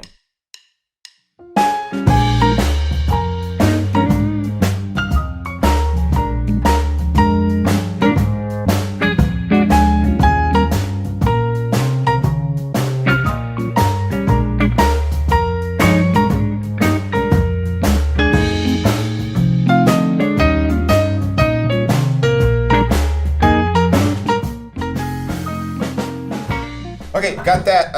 I keep getting them mixed up. The mortise has now been cut on the body, so I can pull this off. And we're doing this live on camera. I should be able to fit the neck right on here, and it's all going to fit really, really nicely because that's just how this jig works. Getting jiggy with it. Nah. Nope. Hey, has anyone checked in on Will Smith lately? I wonder what he's doing. I wonder what he's been up to. Yeah. Beautiful, right? Oh, yeah. Beautiful. All right, so, and we got more to go here, but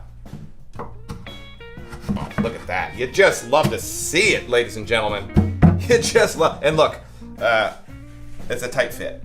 Unlike a dovetail, mortise and tenons are not like, that's the friction is not what holds it together, but it is nice to know that it does hold it very nicely like that.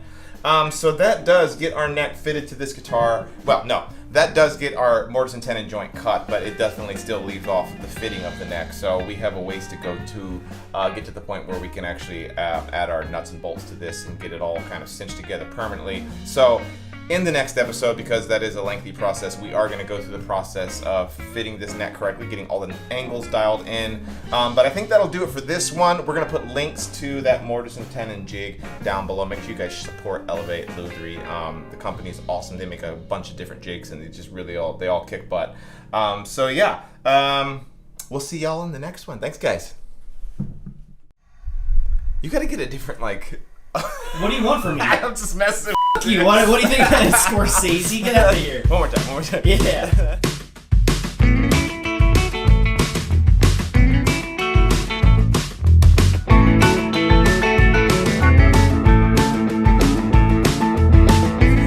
Welcome to Triple Guitars. My name is Chris. Behind the camera is Matt, working his magic with the opening sequence there. I don't know what you want from me.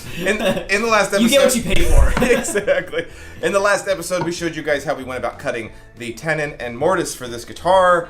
And today, we're going to do the absolutely crucial step of setting the neck on this guitar. And I'm excited to show you guys how I go about doing it. There's a million ways to skin the cat. All it's going to take for us today is a little bit of sandpaper and some chisels. It's a really, on paper, simple job of just getting everything to line up, but it can just be a little bit finicky because of work holding and a lot of other things. So just to give you a rundown of what I'm doing to hold this guitar is I do have this giant vacuum clamp that I have made that's going to hold the guitar in place. Part of the situation with you at home that are following along is coming up with a way of your own to get your guitar held nice and stable. So I do recommend either you use one of these larger, what do we call these? The pattern maker vices. Yeah. These work really great. Or you can, there's lots of things online that you can look up for guitar holding, but that is going to be something important if you are planning on doing this step yourself. So I just want to get that out of the way at the very beginning. So what is the purpose of this step, I think is what is important to broadcast to you guys. So with the mortise and tenon cut, we're actually able to get the neck, in its general location. But what we now need to do is get it so that when we run our 2 bolts into this, because this is going to be a bolt-on neck, that the angle on this guitar is correct. I'm going to use this to help us illustrate a little bit better. The angle this direction, whether the neck is going left or right, as well as, and more importantly, I think, is the angle in this direction. Getting all of that to line up so that by the time we glue our fretboard on, we put our frets on it, and then we put our strings on top of it, and then tighten those strings, which is then going to cause the belly of the guitar to come up, so that all that geometry locks in place perfectly so that you're not chasing your tail at the very end of the build. So I know for me particularly, what obviously having the guitar neck lined up in this direction, left to right, pretty straightforward, right? You just got to get it lined up down the center. But for me, getting this angle, what I know for my guitars is I want a 2mm gap if I put a straight edge on this guitar neck at where the bridge location is going to go. And if I can get to that point, as well as get my left to right alignment done, then I'm good. And that's something that I've just learned over years and years and years of doing these. And that I guess that number would vary if you're doing your own build. Yeah. Yeah, that's not a hard and fast. Yeah, just to give you guys a quick rundown of how and why those numbers work for me is I use a 1/4 inch thick fretboard is what the final thickness is. I use a 16-inch radius on these fretboards. And then I put in a medium-sized fret. And then what I use on my bridge is I use I'm switching back and forth. I use a 10 millimeter thick bridge. So with all of that combined with the amount of deflection that I put into the tops of my guitar, by the time I string it all up, everything's pretty much dialed in. So that's what we're shooting for on this guitar. So what we need to do now is what's called doing the floss. Fun fact, not the dance. Because I don't know how to dance. But if you wanted to, I assume you could dance while doing this. You'd be flossing at that point. But what I use for this is 60 grit? Yeah, 60 or 80 grit sandpaper. I find it works really well for me is this is actually the double, or the adhesive backed. But I leave the backing on it because this part right here slides really nicely on the wood. And what we're gonna do, the first step is to just put our sandpaper in between here, and we're gonna pull it until we get a perfect no gaps down here at the edges of the neck. That's kind of just getting it kind of established. So on both sides of the neck, I'm gonna sit here and floss it with sandpaper until I make sure that there's no gaps here at all. Once we've done that, I can then assess how far off we are on different measurements and then start making adjustments accordingly. But so that's what I'll do right now.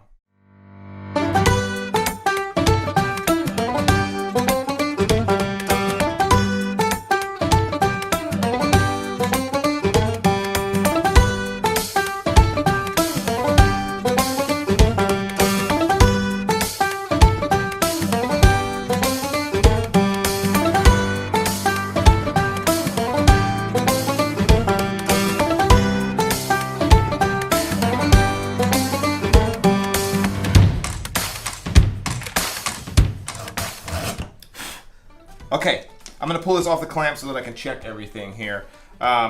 Maybe I'm gonna pull it off the clamp. Wait for it. Clamp says no. I know. Yeah. There we go.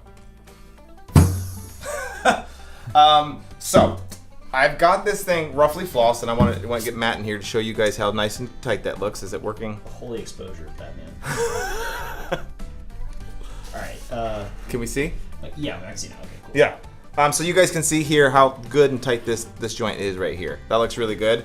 This one, there's a little bit of a gap right now, but if I push down on it, I can get it to close up. And that's what matters for me right now, because we don't have our bolts in here yet. So I don't have anything to like give it downward pressure. That was my stage one kind of initial goal here. In order to make that work though, I want to give you guys a good view of what this looks like in here, right? It does look a little crappy, I know, but that's just kind of how the nature of this beast is. These are what I would refer to as the cheeks out here on the edge. These are our points that are contacting the body. Inside of here, what I've done is I've actually taken a chisel and I've kind of scooped all of that out so that you can see that it's a little bit kind of arched here, because I don't want to spend a whole bunch of time with my sandpaper trying to floss a bunch of material that's just making this process take forever. So going ahead and removing material so that, let's see if we can capture it on camera at all. Yeah, so there we go. That's a good illustration of it. These areas right here, having an air gap in there, that's perfectly fine. In fact, it's what I aim for, because if I'm gonna spend all this time flossing, I really wanna just be removing material from the outside in. So we've got this in place now. So what I need to do is check for those two angles that we talked about. So I'll show you guys what I do here. We're gonna take a straight edge, lay it on the fretboard here, and I'm gonna push down on the neck so that I know that I'm getting good purchase on that part. I'm gonna raise it up so that it's nice and flat. It's a little bit of doing here, but you can see there's no gap. Right. Zero gap right now. So I know that I'm gonna need to kick the neck back a little bit. That we know now, so I can keep that, kind of file that away. The other thing that I'm going to do is I'm going to check for straightness on the neck, and I do have this old, worn out and tattered neck alignment jig that I bought somewhere on the internet like 15 years ago. I'll show you guys two ways to go about doing this though. It goes on there, you tighten it up,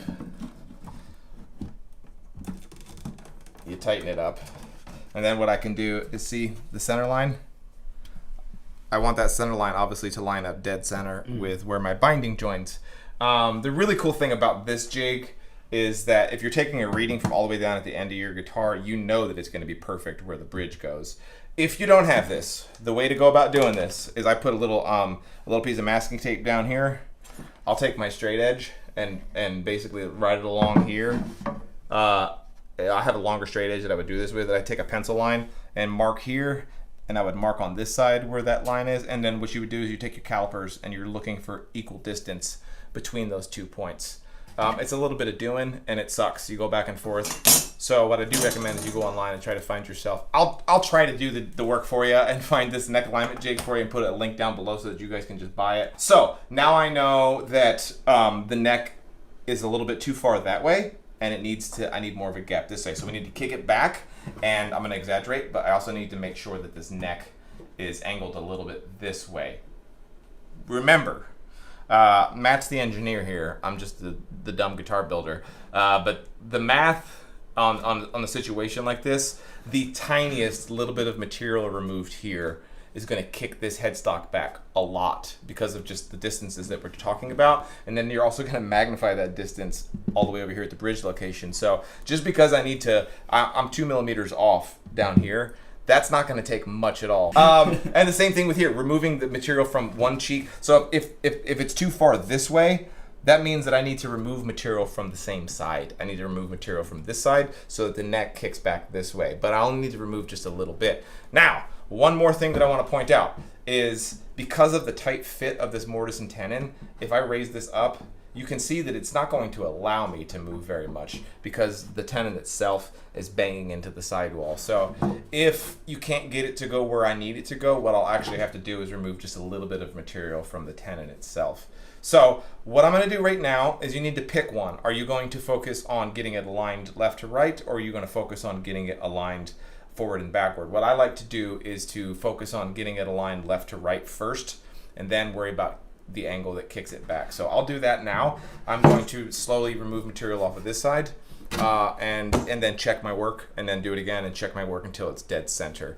One other thing that I want to point out, if you find yourself chasing your tail and you're flossing this neck, and suddenly, no matter how many times you pull your sandpaper here, it's just not taking off any material, what can be happening is that there's not a gap between the bottom of the tenon and the mortise. You do need some sort of gap, because what happens is if this bottoms out inside that pocket, obviously as you go to sand, it can only go down so far. It starts to bottom out. So what you would do is if you are bottoming out, you're going to take some sandpaper and sand down a little bit of material off the end of your tenon. That makes sense? Mm-hmm. Okay. So yeah, I'll get her back on the clamp, and I'm actually going to do it with the front facing me this time so that I can check my work as I go. But I'm sweaty and I'm hot, but that's the process here.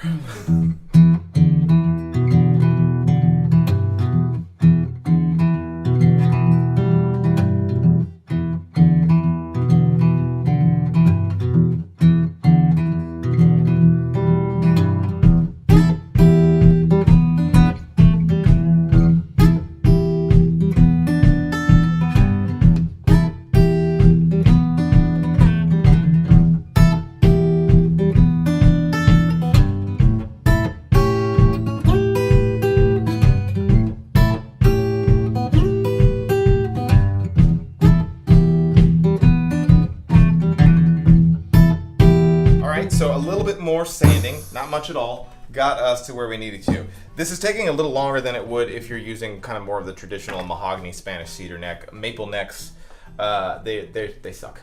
They're a pain in the butt. There's a lot more work because you're sanding on end grain and it's the whole thing. But you can see, oh Jesus, you can see here when I give it good downward pressure, pretty much lined up. Perfect, right? Yeah. So that feels really good, but if I run my straight edge on here, let me get the neck flush. Put our straight edge on here, we're still like, there's no gap. There's zero gap at all. So now what I need to do is remove material from the back half of the neck. And so what I like to do so that I don't mess up all the work that I just did, like the left to right work, is I'll keep count of how many pulls I'm doing. So I'm gonna push pressure on the back of the heel of the neck, and I'm gonna do the same method, but I might do 5 pulls and then 5 pulls and 5 pulls and 5 pulls. Check my work. But that way I'm not losing the left to right movement on it at all. But that's going to be what I need to do next to get this perfect. It happens to be that my binding is 2 millimeters thick that I use on my guitar, so that's kind of what I'll use that as a feeler gauge between the straight edge so that I know that I'm getting that perfect how I want it. So back in the clamp for some more sanding. Yeah.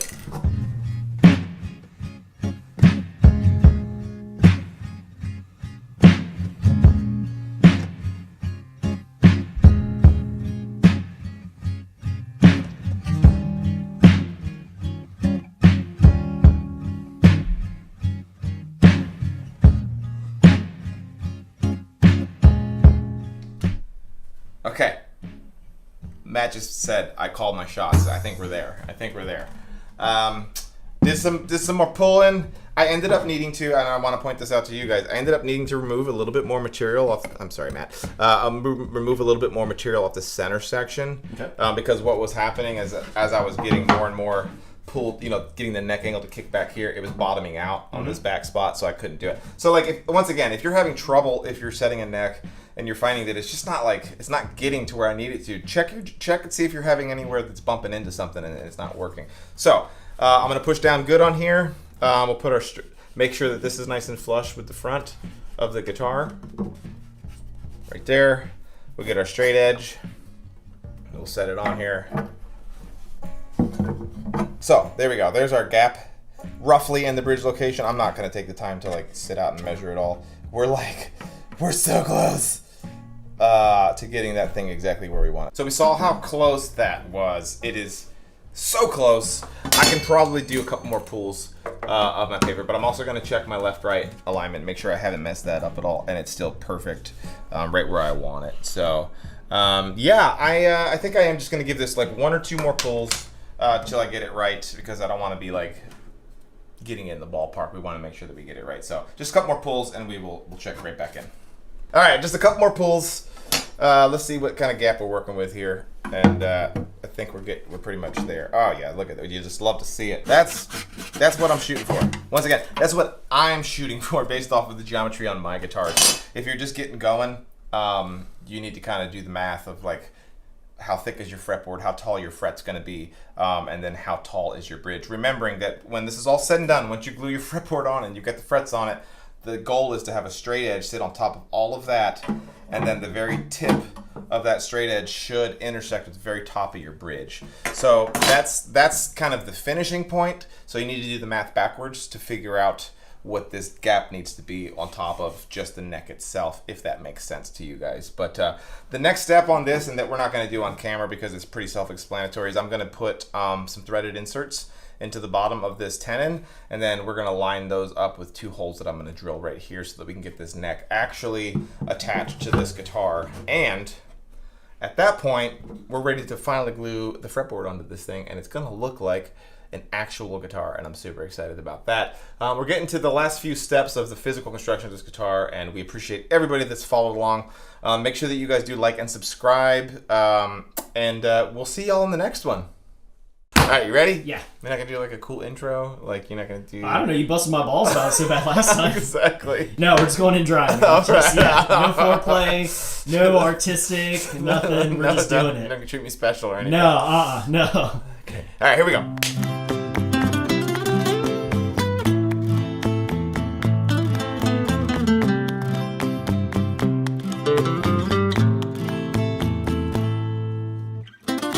Welcome to Truthful Guitars. My name is Chris. Behind the camera is Matt, as always, and it's another episode of the 3,000-year-old guitar build. We're finally into the neck, and what we have to do today is to take the fretboard that we previously bound in the last episode, and we're going to thickness it, radius it, and then get it glued onto the neck so that we can finally get this neck bolted onto the guitar. So that's what we're going to do. It's the next step.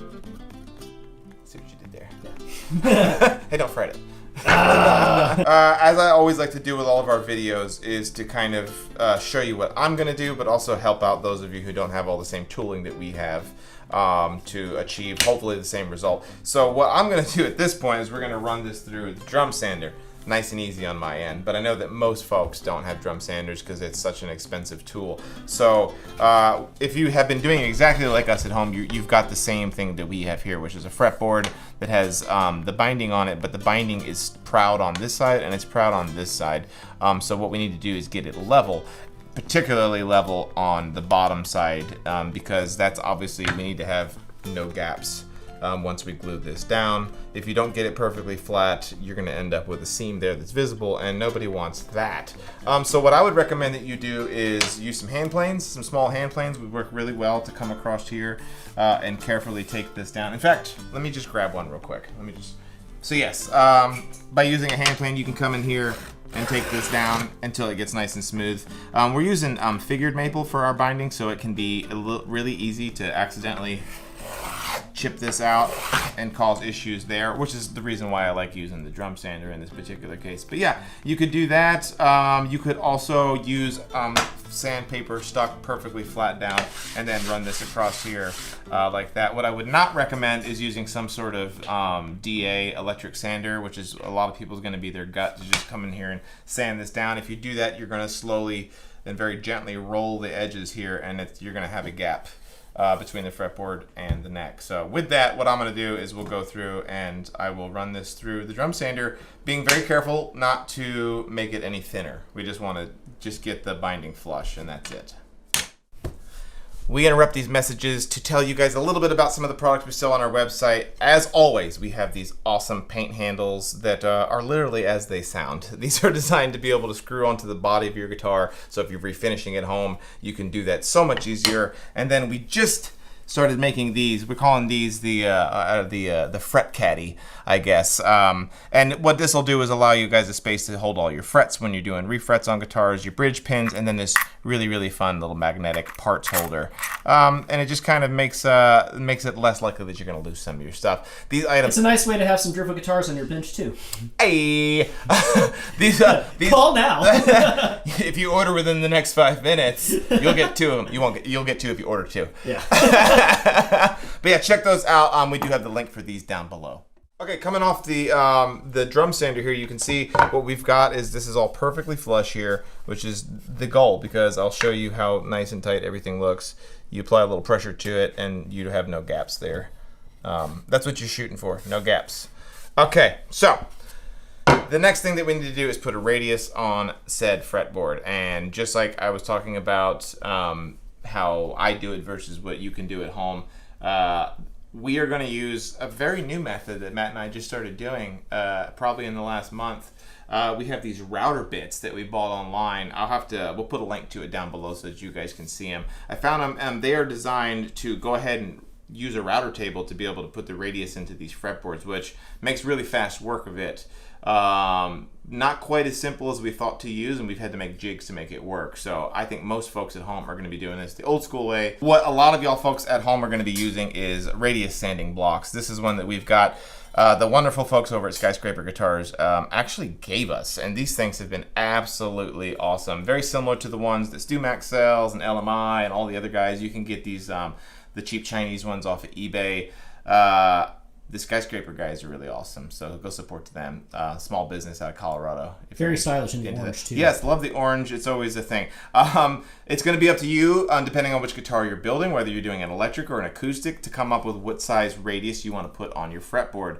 I don't use a 14-inch radius on my acoustics. I just happened to grab this one to show y'all. I originally started on my acoustics putting a 20-inch radius on my fretboards. I am now using a 16-inch radius. For those of you who are watching this and maybe don't know what I mean when I talk about the size of the radius, what we're talking about is if you were to take, since I use a 16-inch radius, so we would draw a 16-inch circle. No, we would draw a 32-inch. A 32-inch, I'd always double the radius. I always hear my my high school drafting teacher, always double the radius.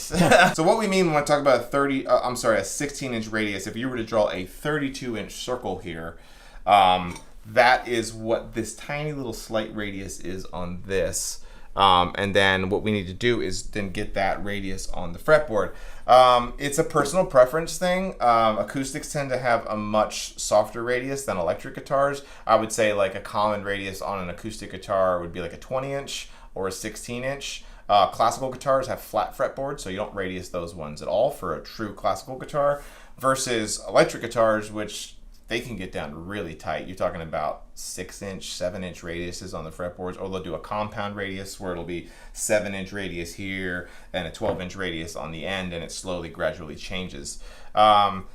So what we're going to use is a 16 inch, and we can normally use just a sanding block. And what you would do in that case is you would double-sided tape. This is what works well for me, at least. You would double-side tape your fretboard down to a workbench, or if you can do better than that, I would recommend doing it on top of like your table saw or something like that that you know has been milled perfectly flat. Double-sided tape that down, and then you're just going to sit here and sand to your heart's content and get this thing nice and flat. Matt knows it sucks. Yeah. Also, you want to tell the folks about the pencil method for knowing whenever you're done? Yes. I don't need to necessarily grab a pencil, but you could take either a light colored white pencil works really good for this, like a colored pencil, and you just do scratch marks across here, and then as you sand, you'll see where you have still some time to go.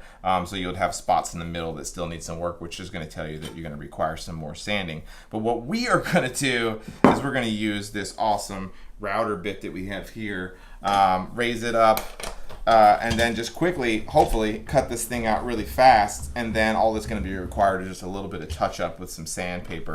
The way that this works normally for us is I actually made this jig for, as you can see, our electric guitar necks fit right inside of here, and then we can just clamp them in place and go and rip them right across. My acoustic fretboard's obviously not going to work in that situation, so what I'm going to do is I'm going to double side tape that fretboard onto here, and then we can let it rip across here.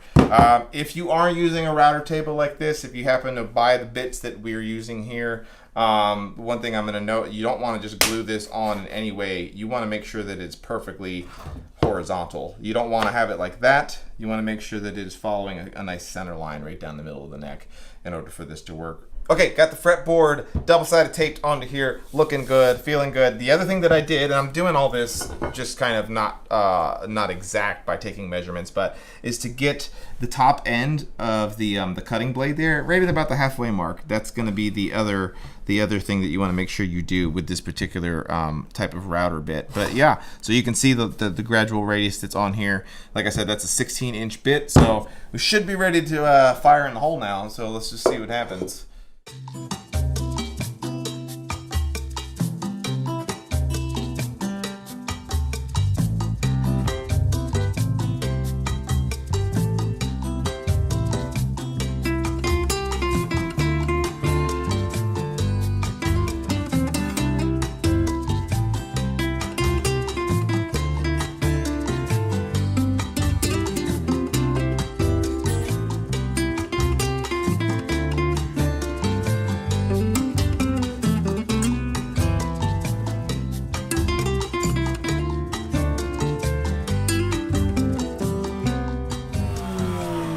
Yeah, that's the way to go.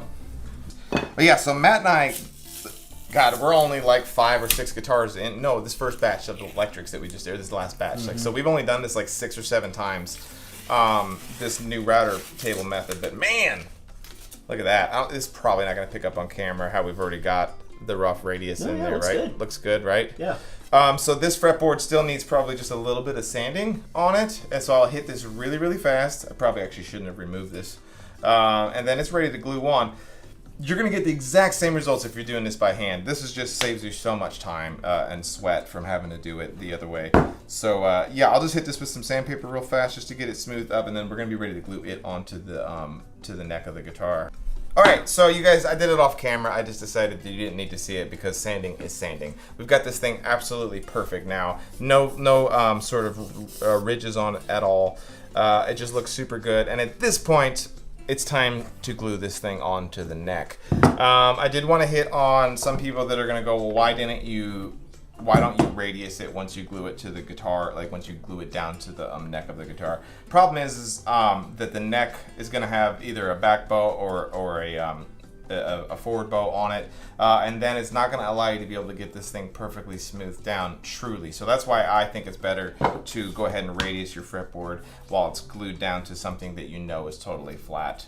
Just save yourself some trouble down the road. So, ounce of prevention's a pound of cure. That's right. Yeah. Matt's just full of quips today. So what I need to do is just grab the truss rod. We'll set it in here, and then I'm going to show you guys really quickly how I go about clamping this so that it doesn't slide all over the place. Okay, what we've got is I've been using these for years. We talked about them in a previous episode where we had the the client gave us the, what is it, $25,000 guitar, can it be fixed or not, where the truss rod was broken. These are the StewMac 2A hot rod truss rods. Love them. We had that one issue with the one, but those happen sometimes. No big deal. Got that in there. What I have done is I've gone ahead and marked, hopefully this will pick up on camera, I've marked where the end of my fretboard needs to go. And what that is kind of compensating for where the saddles, I'm sorry, where the nut's gonna go as well. And that's gonna be what I need to line up this neck to so that it sits perfectly on there. Yeah, and so what we need to do now is just apply some glue and we can go ahead and move on. Just wanted to give one more quick warning, because I know so many folks always comment that they're kind of building along at home with us here. Do not glue the fretboard on if you haven't cut your mortise and tenon. Don't do it, because there's no way to cut your mortise and tenon. And if you're doing a dovetail, same thing. Make sure that you have sorted out your neck joint attachment method at this point. I also do highly recommend that you go ahead and, like we did in the previous episode, get it set so that it's at the right angle. Because once you glue this fretboard on, things are going to get a lot more difficult. So that's just my quick warning. As always, LMI instrument glue, tried and trusty, our good friend here. You want to make sure that you don't get a whole bunch of glue squeeze out down inside the truss rod channel. Folks will go even as far as masking this off. I have never really had that. I've never put that much effort into it. It's not a big deal to get a little bit of glue down inside of there. But yeah, we'll get this on here and then I'll show you how I clamp it in place. Don't go too crazy, as always. If you want, you could use epoxy. I recommend using some sort of deconstructible glue in case you ever do have the need to replace the truss rod. You can at least remove the fretboard. Every once in a while, I will use epoxy if I'm feeling brave. Let's spread this. It's like turning in your homework in Sharpie. Exactly. I'm confident. I always find that it's best to get your glue all the way to the edge. You don't want it just gooped on here though. At this point, if you've been building along at home, I think hopefully you've learned your lesson that you don't need to like douse everything in glue. I have also had people comment like, why aren't you applying glue to both faces? Never had an issue. I don't see the need for it. I said it. Fight them in the comments section. So here's what I do. Obviously, if you were to just put some clamps on here, it's gonna slide all over the place. In an early episode, like what are we like on our 50th episode or something of this? But early, like in the single digits episodes, I talked about using table salt. Sprinkle some salt on here so that things don't slide around. I've abandoned ship on that method, especially for this particular spot, because I don't want to have granules of salt showing here. So in order to keep this from sliding around, what I like to use is some binding tape. And I very carefully get this right where I need it, pushing down with good pressure, and we get it in place. Same thing here. This is just to keep it from sliding around. And by wrapping it around both sides, it's going to keep it from sliding this way, left, right, as well as this way. You're still going to need to be careful. And you notice how I'm not like in a crazy hurry. If anything, by going a little bit slower here, it's going to let this glue set up just a very little bit and do a little bit of that work for us of keeping it from sliding around. Do 2 more. So what I like to do now is get this in the vise. You can, if you want, use the vise as a clamp. I find that it's just a little bit hard to control. Okay, so what I've got is just an equal amount of overhang on each side, and it's just the tiniest little bit of overhang. It's all part of the design, right? And we're going to set this as a clamping caul on here. Right? She's gonna sit real nice and purty on there. Now, I can get my clamps going. So the trick with this first one is to make sure that you're not, when you go to clamp it down, that you're not changing all the geometry on everything. That did not work.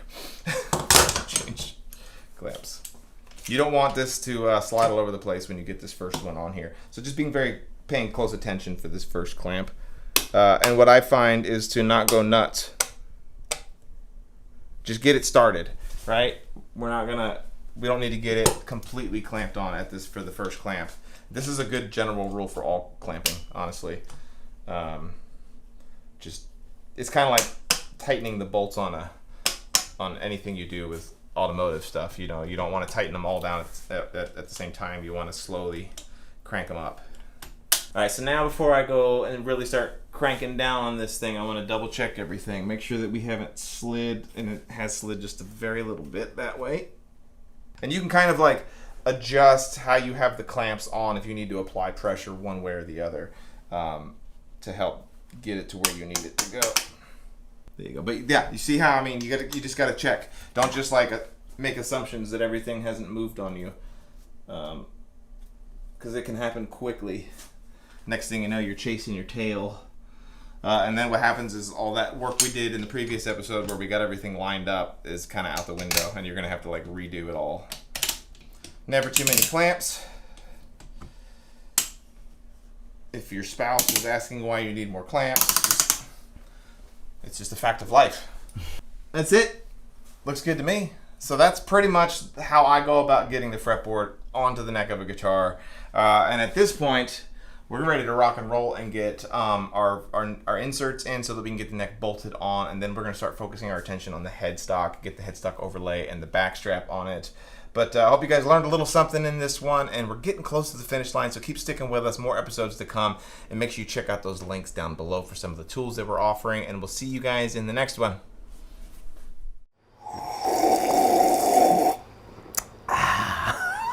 Jesus Christ.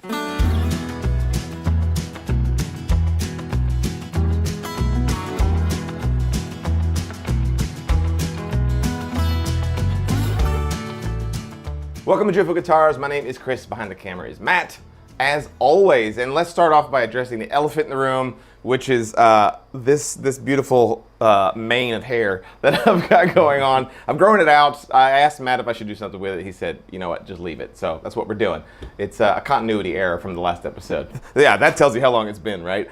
So what we did in the last episode was we glued on the fretboard. We went about making it and getting it on the neck, and now it's kind of ready for its finishing touches before we can go about shaping it. So what is left is the headstock overlay right here, as well as what I usually call my back strapping, which is something that not everybody does, but I started doing, God, probably a decade ago, and it works out really great.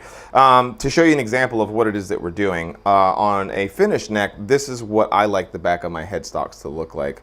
So what we do is we carve out a section, like you can see on this one, with a little bit of a low spot so that we can bend a piece of wood to fit that curvature.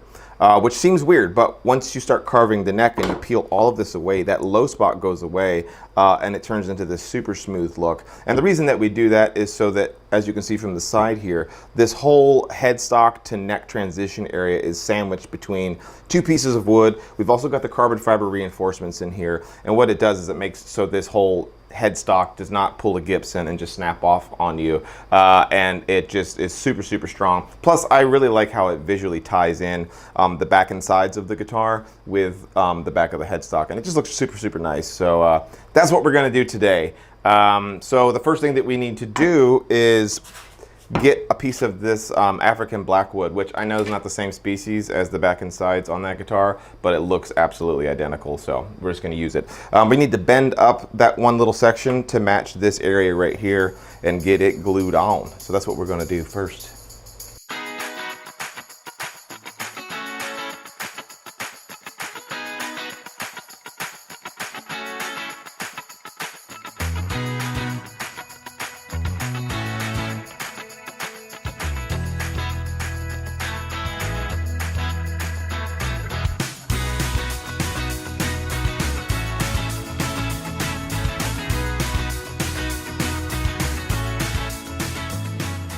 Okay, so we've got that nice and bent up. As you can see here, African blackwood just bends up super easy. A lot of oil in this wood, and it makes it so that it bends nice and easy. And what's really cool is that let's see if Matt can get this on camera, right? Are we getting that? Yeah. So the bend that I put in this piece of wood is a little bit tighter of a radius than the actual curve on the back of here. I prefer it to be a little bit overbent than underbent. By the time we clamp it on there, the tighter bend makes it so that I get a better joint. Now, before we glue it on, the last thing that I need to do is get this whole area smoothed out. I don't know if it's coming out on camera, but remember, we did this on the CNC machine, and when it comes off, sometimes we do have some slight issues with tooling marks, and we have that going on in here. So I need to just clean this all off with a scraper, get this transition smoothed out so that we don't have any gaps in our glue joint. So pop this thing in the vise, scrape that off, get it cleaned up, and then we can get to gluing. Okay, and I think that is going to get us done there. I just used one of these ultimate scrapers. It did the job. You can do it with like a DA sander or something like that. The main thing is you want to be very careful that you don't add any sort of curvature to this. You want to keep it perfectly flat. That's why I do recommend some sort of scraper or sandpaper glued to a wooden block works really well. So the next thing we need to do is just get this thing epoxied on here. As I preach in all of our videos, you want to make sure that you do a dry run on this first. So off camera, Matt and I are messing around with my clamp ups. I've got this on here. We're actually going to use a rattle can and clamp that to it as well to get me my radius. I had previously taken... Follow for more tips. Exactly. I had previously taken a piece of wood and put a radius on it, but I had another guitar a while ago with a different size radius, so this no longer works as my clamping call right here. So we're working around it. Yeah. I'm sure it's frowned upon by OSHA. Yeah, please don't tag OSHA. I am going to use epoxy to do this glue up. You could use wood glue. The issue with wood glue is that you don't want to end up with a witness line around the edge of this when we scrape all of this off. And by using just any sort of standard wood glue, you can end up with like a white line right there. So by using epoxy, it's way stronger, but it dries clear, which is really nice. So that's why we're going to use epoxy. I'm using the 15-minute. I don't dare risk using anything faster than this. I could possibly get away with a 5-minute epoxy, but that's going to make it so that I'm like, go, go, go, go, go. And we don't want to do that. So 15-minute epoxy it is. Okay, we got this mixed up. Just going to put it on here. We don't want to go absolutely nuts with it. Ooh, Matt picked these up. We'll put a link in the description, but these are like from Amazon. Thanks, Jeff Bezos. But yeah, use these are little squeegees, and the faces on them are replaceable. They work so good for situations like this where you're trying to get a really nice even spread of your epoxy. Yeah. Okay. Trick is lining up. You want to line up the radius on this thing like right at the apex of the bend, and then making sure that it's like going on straight, because obviously this is way oversized at this point. Okay, so the first clamp, I'm going to go all the way out to the end here. And just got to be nice and easy with your first few clamps so that you don't slide this thing around all over the place. Let's see here, see if we can do this. Just making sure nothing's shifting. Yeah, that's good. That's what you want on your first clamp, is just to get it so that it doesn't move. I'm not putting full pressure on it yet either. We're just going to ease into full pressure. Look away, OSHA.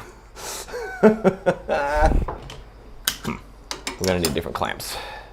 It is bending the shit out of the top. Yeah, that might not work. Here's what we're gonna do. We're gonna try something else. This is a good example of why you don't want to use too quick of a glue. We did do dry tests on this, but if you use too quick of a glue on here, you won't have time to like come up with a plan B on if you have an issue with your clamps. So yeah, I'm gonna let the wood itself be my call, which seems to be working really well. I'm not having any issues with the issue with not using a call is that you would have like clamp spots, in your glue, but this is going on nice and smoothly. So I'm gonna put one on the back here just to get some good squeeze out on the back side. It's all very professional. So we got good squeeze out going on inside here, which is what I'm always shooting for. I don't know if it's picking up on camera, but good squeeze out across the whole radius. And then all I'm doing is just checking to make sure we're getting really good squeeze out across this whole thing. You don't want it to be, so much glue on there that it's just dripping everywhere, but it looks really good to me. So I think that's good. We'll let that dry for about 15 minutes while we move on to the headstock overlay. So we'll go do that now. All right, so over at the CNC machine, I have our head plate blank, double-sided tape down to the spoil board, and as you can see on my computer screen here, we are using what's called VCarve Pro. which we've talked about a little bit on this channel, but as you can see here, it's going to cut out the D pocket for the logo, and then it's going to do our abalone trim around the outside, and then cut out the whole thing so that when we pop it off of here, all I have to do is put the abalone logo in, and then the abalone trim, bind it up, and then we can stick it on the neck. So we're just going to let it rip, and you guys will get to listen to some music and watch this in slow-mo.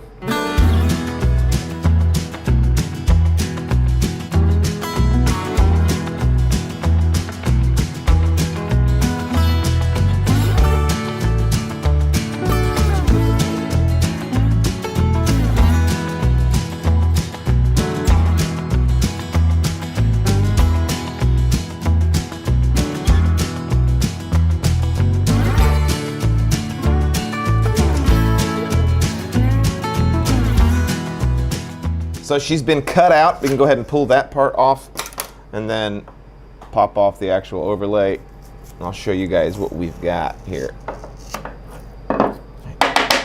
I hope the lighting catches all this, but you can see that we have a small ledge here, right? You can see that? Mm-hmm. And that's what our abalone binding is going to pop onto, and obviously that's where my logo is going to go. So we'll go do that real quick, show you how we go about doing that. All right, now that we've gotten that over here, the first thing that we'll do is put my logo inside of there. I also obviously cut these out on the CNC machine as well, which just makes it super nice that everything just kind of goes right where it needs to go. So we'll go about getting that in. It's a tight fit to get the D in.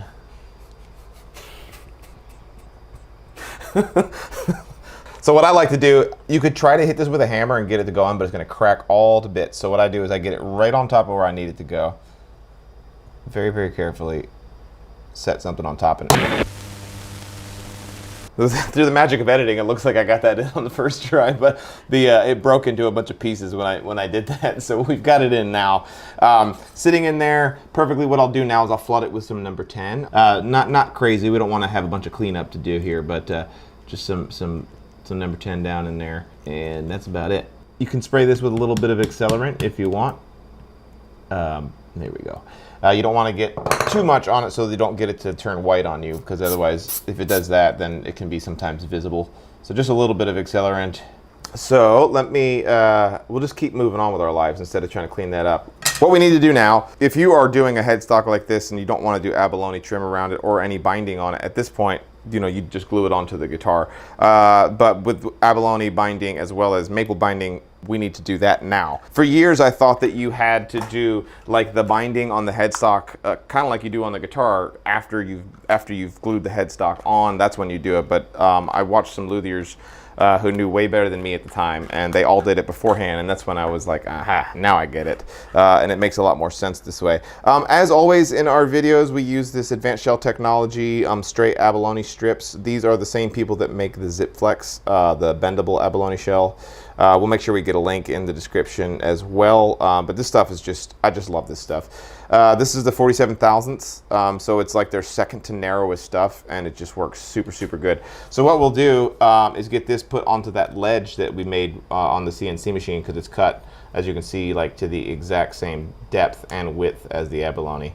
I'll show you how I go about doing it, and how I can kind of, by doing the technique that I do, I almost don't have to do any miters at all. We'll switch over to a little bit more gelatinous super glue, number 20 if you're using this Dumac stuff. Get it down inside that pocket, nice and easy. Let me get something with a little more color on it. And what I like to do on this first one is I just go just like that. Nothing crazy. I'll hit it with some accelerant, press on it again, and bada bing, we're good to go. Next thing we'll do is we'll start working on getting these side pieces in, and I'll get that. So that joint there has got a little gap in it, so I'm actually gonna clean that up. You could do a 45 there if you wanted to, or very slightly less than a 45. But honestly, the way that this abalone works, you can't really see the joints once it's all in. It's designed that way, so I don't even mess with it. All right, so I'll just take a little bit of sandpaper here, put just the ever so slight, it's about like a 2-degree angle on that headstock, just to get it so that we get a tighter joint on it. There we go. And once this whole thing's bound up and going, you won't be able to see the joint. So we'll get some number 20 on here. And I'm gonna go down to the point where the other angle kicks in. You can see right here where it starts to bend in. I'm gonna go to there and stop as I super glue the headstock overlay to the workbench. Let's see, there we go. Right, yeah. We'll do the other side. I know it looks crazy right now, but trust me on this one. Slight angle on that. And then we're gonna clean up all this extra here in just a second so it won't look so crazy. I'm doing a new style of headstock for some of my solid headstock guitars, and it has curves on it, and man, does that add a whole nother layer of complexity when it comes to doing the abalone trim on it. Well, that just broke off. All right, so what we've got now is the bulk of it bound in abalone. We obviously have some stuff here that needs to come off, and these pieces down here have not kicked in. So what I'm gonna do first is we'll get these two pieces level. I'm just taking, this is some 120 grit, and I'm just gonna come on here. Be very careful not to break it. If you break it, it can break where you don't want it to. I got lucky on that piece that just broke, but using sandpaper is a little bit easier. There's that, just across the top for fun. Sweet, that looks good. And so here's the thing that I do down here. This is just what I have learned that works for me. Instead of trying to cut it and get a good joint here, what I can actually do is just take this and I'll rotate it, and it snaps that pearl for me.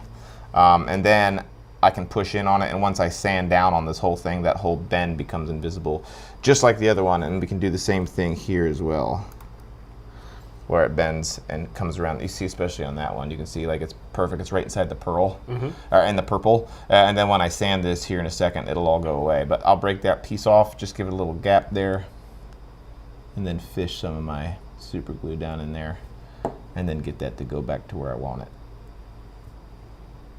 Right there. And we'll do the same thing on the other side.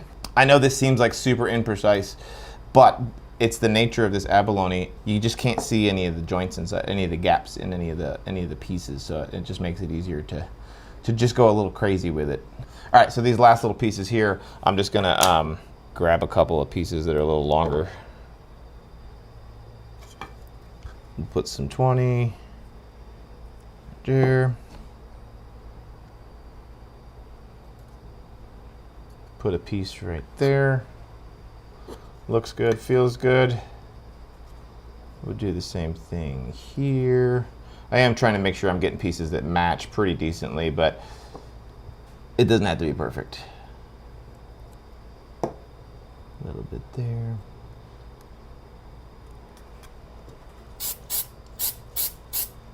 All right, so now that we've gotten all that in, I'm just gonna very gently cut these, and I'm gonna cut them proud so that they're sticking out a little bit, and then do the rest with the sandpaper. Take this over to here. Not a lot of pressure on the sandpaper, otherwise you'll break it. And then I'm gonna hit all those edges again, just to get everything perfectly level with the sides. Yeah, man. And then as you can see, our pearl is just sitting really nice and pretty on there. Nice. Yeah. The last thing that we need to do before we can actually glue this to the guitar is to do our maple binding around the outside. So I'm gonna go grab that. We'll get the maple glued on and show you how we go about doing that. It's a little bit more complex than the abalone, but it doesn't take super long. And to me, it's totally worth it because it just looks really nice. All right, so I've grabbed a piece of my the maple that we used on the body of the guitar, which this is just it's such a killer set of maple that we got. Just the craziest figure on it. Looks super nice. And I've cut off two pieces. One piece that is longer than the width of the headstock, and then one piece that is longer than the length of the headstock. And you might wonder where's this piece, but what I like to do is actually split these down the middle, because this is so much thicker than the actual headstock itself is. You can actually take a razor blade, and with a bunch of passes you can come in here and get this thing to split down the middle, which makes this job a lot easier. So I just need to cut this in half real quick. There we go. Whew. All right, Sweet. So what we end up with there obviously is a perfect matching piece of wood, which is awesome. But also it's not now like way thicker than the rest of the headstock. So it's just a way to kind of get more wood out of it. You can actually sometimes, we'll see if we can get away with it here. Sometimes you can get away with it with a pair of just wire cutters, and you can kind of, and then meet it down the middle with a razor blade. Like that. Boom. And there we go. So now we've got our headstock piece there. Okay, so what I need to do at this point is just miter these, because obviously we don't want to do butt joints like we did with the pearl, because the pearl hides it, the maple does not. So I need to put, it's roughly a 45-degree angle. Obviously that kicks in a little bit, so it's probably about a 46, 47-degree angle that we need to put on that wood. I usually do it over there on my edge sander. Not everybody has one of those, so I think actually what I'll do in this particular case is show you guys how I do it with my chisel instead. So I'm gonna grab a chisel. What I'm gonna do first is I always like to get the top piece on first. It's just easier to get the miters perfect on that piece, and then we can use these two to align to it. So what I like to do is to get it right up where I want. I'm having to do this upside down and backwards. I sharpen one tip of a mechanical pencil, and then I use that to mark the outside edges of this.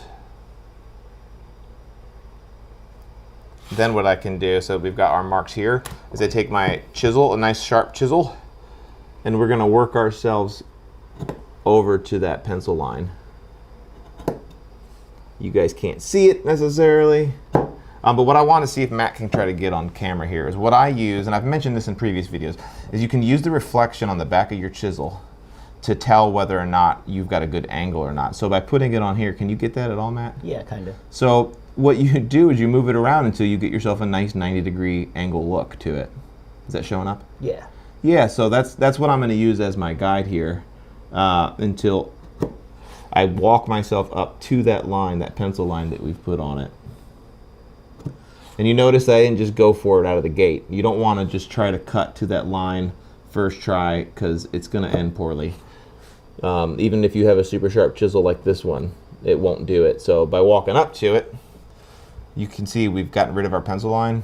But I went right to it, so now I can flip it and we can do the exact same thing. I'll actually do it the opposite direction this time so you guys can see a little better. You can't see my reflection, but we're getting there. Right, all right, so that's the pencil line right there. So this is the one that counts. Boom. And so what we should do at this point, we should be able to come over here, and it should be exactly, this is like, I'm challenging Matt with the camera work here. And so that's exactly what we want. I'm just double checking to make sure I'm happy with where it's at. So what we can do now on the side pieces is we don't have to be nearly as precise with that. We just have to get one good bevel end on it, one miter joint, should I say, and it should line up nicely.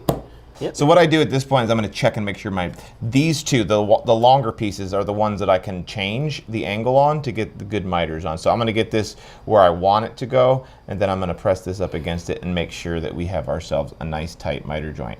We'll check the other side, and this is all just dry testing at this point. Is that picking up on camera that close? I'm pretty surprised. Oh, look at it. Look at it. First try. I feel like we've done this on camera before. Oh, it's when we were showing everybody how we did the binding on the fretboard. Yeah. So this is very similar to that. Yeah. I'm like, man, the whole time I'm doing this, like, I feel like we've done this before. Deja vu? Yeah. So what we're going to do is I'm going to use binding tape and get this glued on. Let me pull the neck out of here real quick. It is dry, so I might as well just go ahead and yank that off real quick and set it aside. Okay, so I'm going to use my vise here, get this in here, and just like when we did the fretboard, for those of you following along at home, we want to make sure that before we glue this on that it's kind of smack in between the thickness of this. We want to have overhang on the front and the back of it so that we have room to sand when we're done. So what I like to do is just use this this LMI wood glue. It works super good. You could, if you wanted to, do this with super glue, but super glue is brittle, man. And with this being the edges of the instrument, if somebody were to bang a guitar into a wall or something, my fear is that because super glue is brittle that you could actually pop your binding off. That's my thought process why I don't use super glue on this part. So this first one is crucial. You just got to get your miters exactly on the edge. I'm blocking Matt from the shot, and I'm going to get right down the middle here. First one is just to hold it in place as we check. So it shifted that way on me, so we just need to make sure we move it this way. I'm actually going to show another way to do this so you can ensure that you get it right, is lining up the miter on one side like that.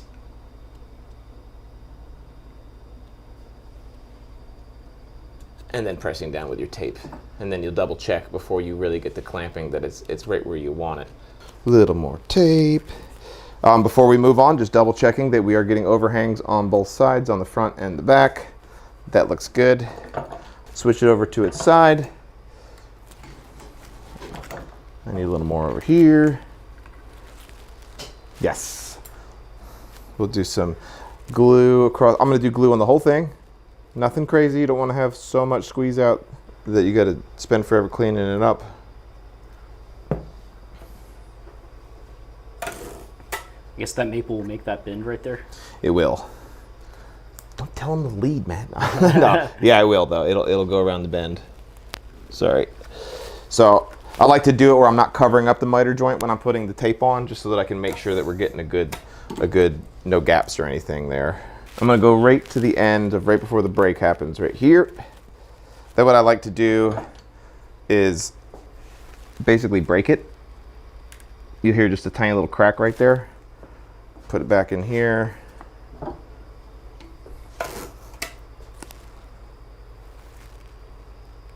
And we're gonna make that look really nice. It's gonna be slightly rounded right now because of the crack that I put in there. But once this comes out of the glue up, we can tighten all that back up again with some sandpaper, and there'll be no joint. You won't see any sort of crack or anything on that. It's just way easier than trying to do a miter joint.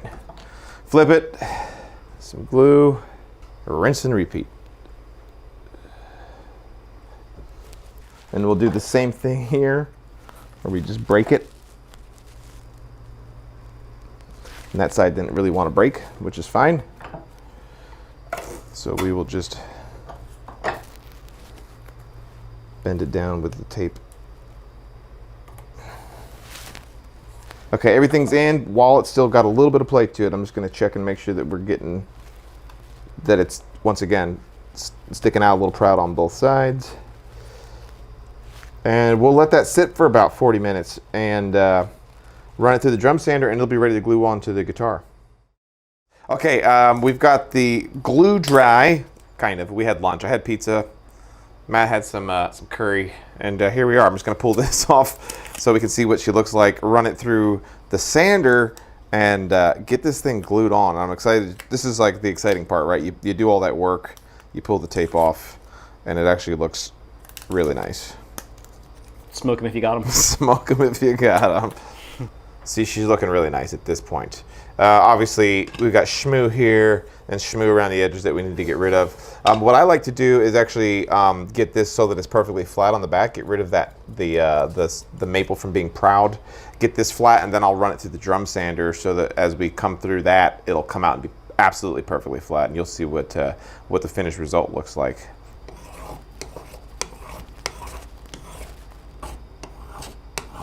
It's always a bit risky with the highly figured maple that you don't get a bunch of tear out using the hand plane, but we're just taking little nibbles. All right, so what I'm gonna do is we'll run over to the drum sander real quick and get this nice and flat. If you don't have a drum sander and you're doing all your binding and everything like this, what I would probably recommend is that you get the one side flat like we have here, double-sided tape this thing down to your workbench, and then either use a piece of wood with sandpaper on it or your DA sander to try to get this as smooth as possible at this point. But thank God we don't have to do that. Fresh off the drum sander, you can see how super cool this looks, right? It looks super good. I'm really, really happy with how that came out. Some of you might be wondering, like, why have you not done your tuning machine holes or even the slots, since this is going to be a slotted head? I could do that at this point if I wanted to, or have done it on the CNC machine, but I actually do it a little bit later in the process, and we'll get to that, cross that bridge when we get to it, but I like to do it after the fact. So the only thing that's left to do on this is to glue this to the headstock. You can see the back strap that we've put on the headstock of this guitar is a little bit oversized, which is totally fine. But right before I glue this on, I'm just gonna just lop off the extra material there. It's easier to make it way oversized than just remove material before or after it's glued on. So that's what I like to do. But yeah, let me cut this off and we'll glue that on there and wrap this turkey in some foil, man. Okay, we're not going to worry about getting that absolutely perfect at this point. That's going to happen after we get that glued on. But everything looks really nice right now. I'm happy with where everything's at.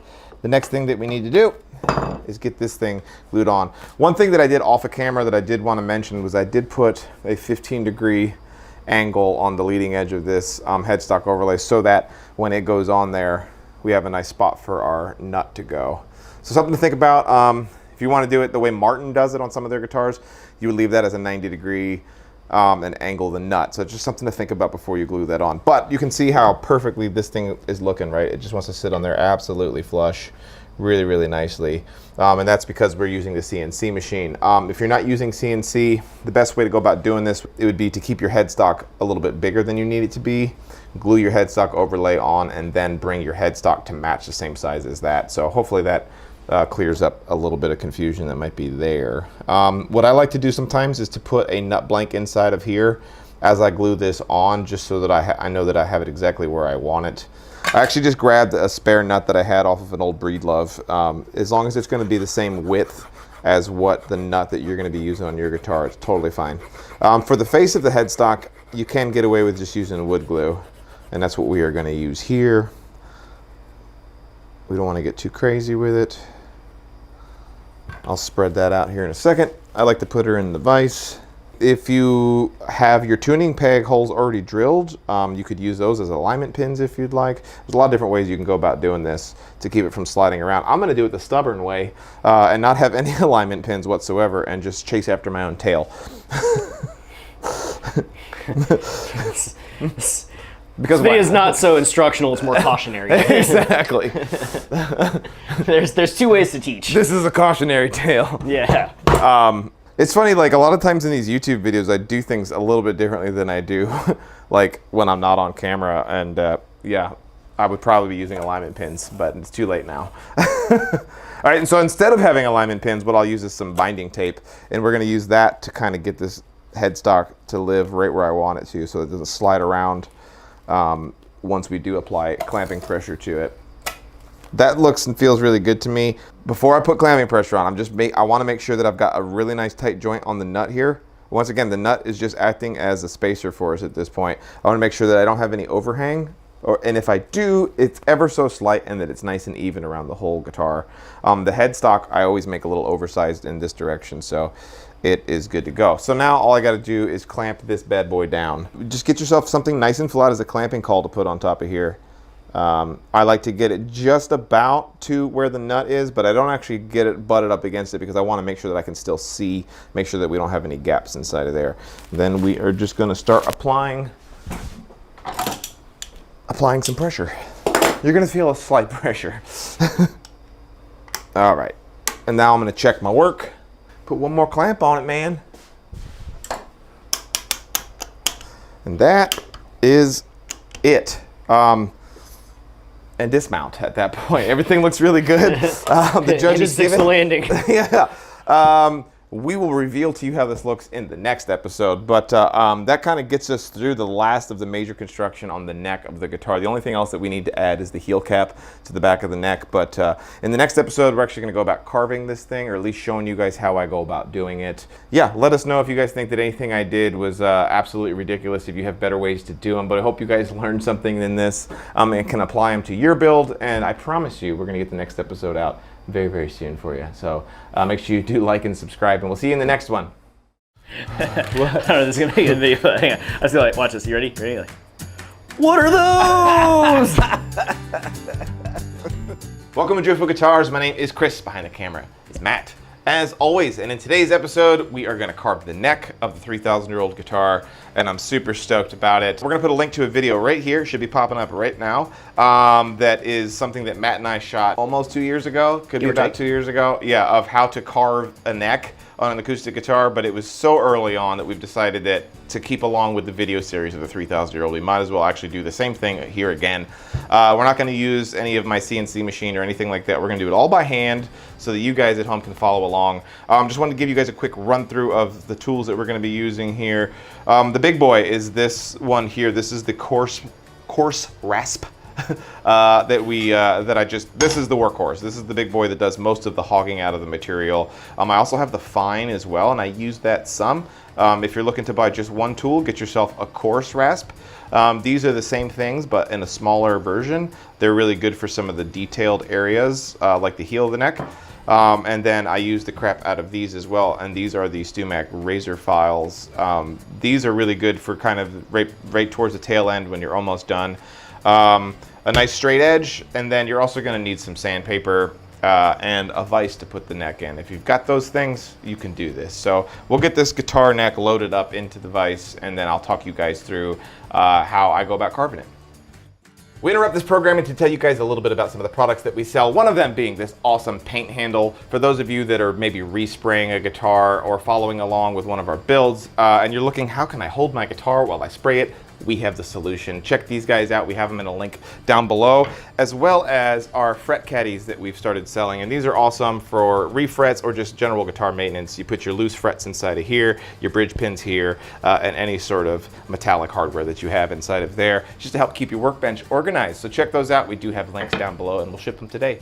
Okay, to talk you guys a little bit through of what my thought process is here. You remember that we went ahead and had the fretboard made on the CNC machine, and it is already to the exact width that we want for the final fretboard of this guitar.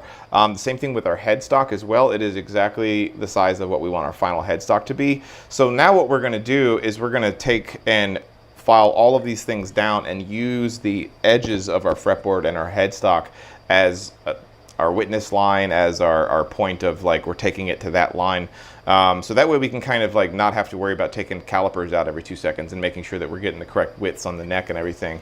It just saves us a lot of trouble. So I like to mount my necks in my vise from the headstock. One of these days, I'm actually going to build myself a nice cradle to put these necks in.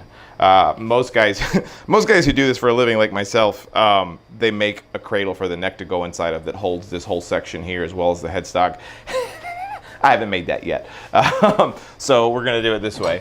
All right, so what I like to do is to get my body right here at the end of the neck, and the first thing that I do is I knock off the outside edges. I take my coarse file and I go from basically where the neck and the headstock joint meets, and then I go all the way down to right where the transition is to the heel section of the neck. But I'm just gonna give you a quick, the quick tricks on how I can do this without risking you guys messing this up. So taking our razor file, I'm gonna come right to the end of the fretboard. There we go. I'm actually gonna come around, yeah. So we're gonna make a spot like this over here at the neck headstock transition point, and we're gonna do the same thing down here at the heel transition. And the reason that we do that is because now I can come in here and start hogging out this material. And what happens is when I come this way is it bangs up against that hard notch that I just put inside of it. Same thing here. So I do those 2 notches on both sides of my neck as a preventative measure so that I don't risk coming up here and getting into the headstock area. So something I learned a while ago that just really helps. Mind you, I'm doing this on a maple neck, so this is like way harder for me than it probably is for you if you're doing this either on a mahogany or Spanish cedar neck. I forgot how much this sucks doing by hand. I was literally, yeah. This is like, oh God, no wonder I'd use the CNC machine. So as you can see, what I'm doing is putting about a 45-degree angle in here. And the reason I like to do it like this instead of trying to go ahead and start rounding is because I can get a good sense by how wide that flat spot is to make sure that I'm keeping it nice and uniform, the amount of material that I'm removing. So I'll keep removing a little bit more, and then the next step is going to be to put, I guess, like a 22.5-degree angle in it. And then we're going to start dividing that more and more angles until we get to the point where we can just start rounding it over. Another thing that I wanted to point out to you folks at home is that I already have this neck at its final thickness. The way that I make my necks, if you add the fretboard to the to the neck blank that we have it glued to. This full thickness here, which is about 22 to 24 millimeters from the nut all the way to the heel joint. So I can use that center line right here as my apex of the radius of my neck, instead of, you know, having this giant chunky neck that I have to also take this middle section down as well. Go ahead and at this point have your neck at its final thickness. It'll save you a lot of trouble. That's a little something I picked up.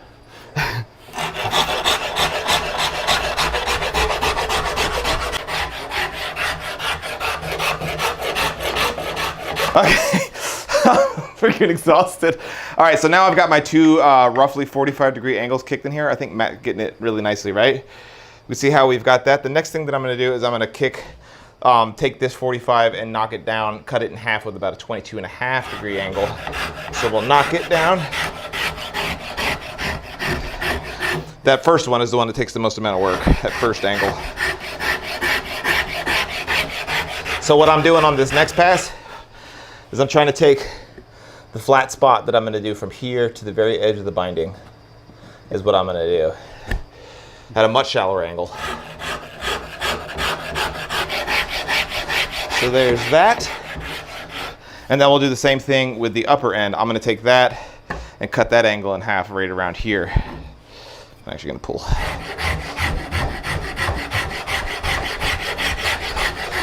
Right? Yeah. That makes sense. Just to, I'll do all the same things on the other side here in a minute, but just to give you, to keep this ball moving here. So now you can see is what we've got is another ridge. So we've taken those two shallower angles right here and here, and where it was flat, it's now pointed again. So then at that point, what I can do is take my file and knock that down.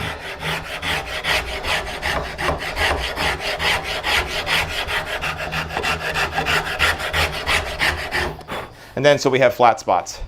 And I know that this seems a little counterintuitive, but at least for me, I found that what this does by doing flat spots at this point instead of trying to radius the whole thing is it really does give you a lot more control over this whole thing. It makes you think of the neck in a holistic way from end to end. As long as you're getting those flat spots so that they're the same width the whole way down the neck, as you knock them down and create new flat spots, you should be keeping this neck nice and uniform. It's just a way to visually keep track of everything. The thing that I did want to mention is the biggest tell, and I've said this in previous episodes during different parts of the construction of the guitar, but the biggest tell for a newbie when it comes to building a guitar is that you tend to leave all of the things on your guitar really, really chunky, and the neck is the biggest culprit of that. So I think that the big thing that I want to warn you against is, like, don't be afraid to hog out enough material that it starts to get really, really comfortable. I feel like most people, what they'll do is they'll like roughly carve the neck, maybe get it like 60% of the way finished, and then be like, okay, it's done. And then when you get finished and you put the strings on your guitar and all this stuff, it feels like this whole thing is made out of a Louisville Slugger. It's just absolutely giant and beefy. So you got to remember that at this point we don't have the frets on it, we don't have the strings on it, so that this neck is actually going to feel thinner than it will when it's finished. So just keep that in mind. Don't be afraid to really hog out that material to its final thicknesses.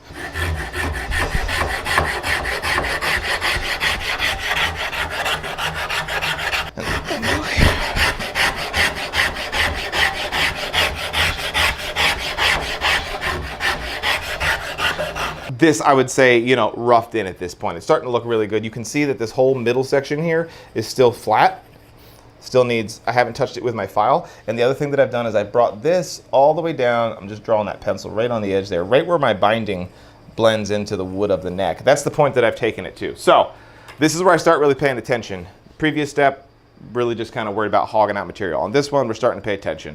What we want to do is take our coarse file. For those of you that have some experience, at this point you might switch to the fine file if you're a little bit scared.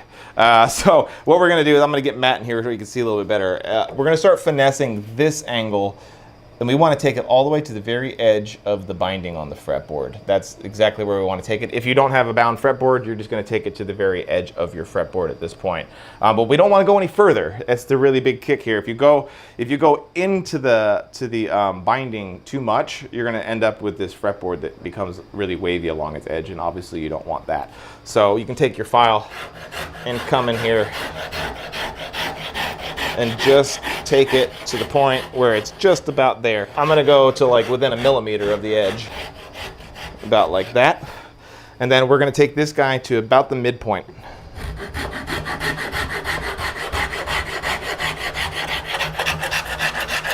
You have to treat this upper section a little bit differently because that wood's obviously very hard compared to this, so it needs a little bit different treatment. Okay, so that's looking good. Now I pretty much have, right there, yeah. I pretty much have from apex to apex completely finished on this radius, but I need to remove material out of here because remember, the thing that makes a neck feel comfortable or not is not only the thickness of the neck and the width of the neck. The biggest factor is what I always call the cheeks, this area right here. If you leave this really wide and squared off, a neck that is otherwise narrow in both directions is going to feel really chunky. And vice versa, you can have a really thick, chunky neck, but if you carve it in a really nice, fast way, the neck will still feel really nice and quick. So that's personal preference. You know, I do all this completely by hand. I don't use any sort of templates or anything. I like my necks to have just a nice C shape to them. That's what's comfortable to me. And that's also what the client wants in this particular case. So I'm just going to take that cheek area that I just showed you that's still sticking up kind of proud and knock it down a little bit more with my coarse file before we switch out to some sandpaper.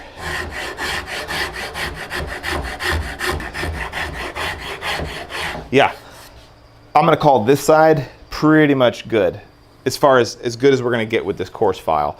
So I'll do the same thing to this side, and then I'll show you the next step on how we get this whole thing blended out really nice and smoothly.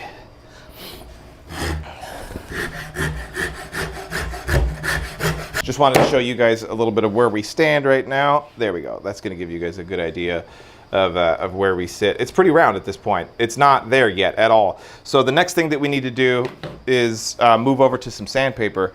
What I like to use is this 60 grit. This is the hook and loop stuff that's on the back side. And we're gonna do the old shoe polish technique on this bad boy and rip it back and forth. I'm gonna put my respirator on while I do it, so I won't be able to talk very good. But I just wanted to run you through my thought process on it. So you've got like a couple of different things you can do. You could pull straight down on your sandpaper.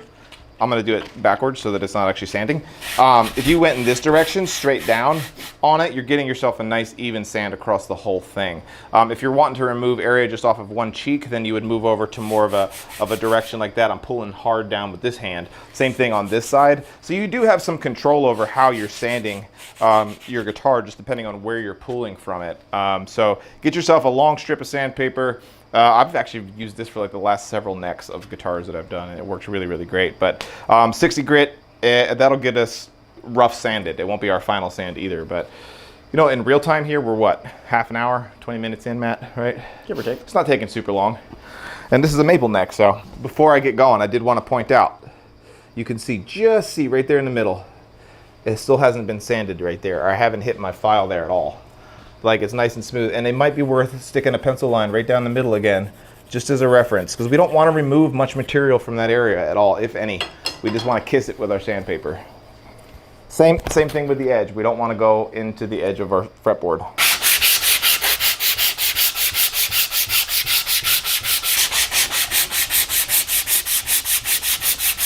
Okay. Holy macaroni. Carving a maple neck. It's hot. So I would call this done for now. We're not completely finished yet, but I like to treat my neck in 3 sections. I've got the middle section here, the headstock, and the heel. And so I would call the middle section pretty much done at this point. It might need a little bit more carving with some sandpaper as we get closer to it. But what I'm gonna do now is switch over to the headstock transition. We'll get it all finessed in and show you how that makes its grand reveal. So spin her around. So what we're gonna do at this point is we're gonna switch back over to our coarse rasp here, and we're gonna take out these 2 sections here and here, and then make all this reveal look really, really nice. It should look really, really good. Remembering that the front of our headstock is already at its final dimension, so we can just take everything that we have and use that front end of our binding on the headstock as our kind of our termination point. So we'll start out with just knocking it down here using the rounded side. You're gonna want to be careful though. I always forget that, like, I've been doing it for a long time, so I don't have to think about certain things. But if you're new to this, the big area of concern for you is that you would slip off of here and come into your neck and really gouge up this main section. So just be careful there. Just keep, like, always be conscious of where your tool is and not you know, you just spent all this time getting this pretty. Don't screw it up with your file at this point. We're gonna slow down as we get a little closer. I just want to flip this so I can show you what we're doing here. Right here is the edge of where that line is. So what I'm doing is I'm taking my file and I'm just trying to connect those 2 points with a nice, you know, tangent radius between the two. I think that's the right use of the word, right? If it isn't, someone will tell you. Some machinist will chime in. Well, actually. So I'm going to start rotating this file and coming down this way so that we can take this and blend it as well. Very light pressure.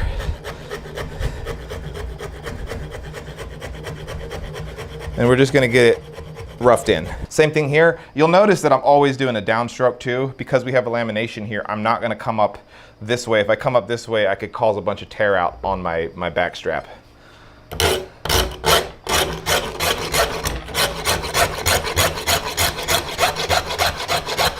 All right, so I'm going to switch over to my razor file at this point. If you don't have a razor file, because I know these things are not cheap, you would switch over to the fine file. But with the razor file, I can come in here and really get this smoothed out to where I want it. The trick with these files is to always have like a slight motion to them. You don't want to just like grind them down like a normal file.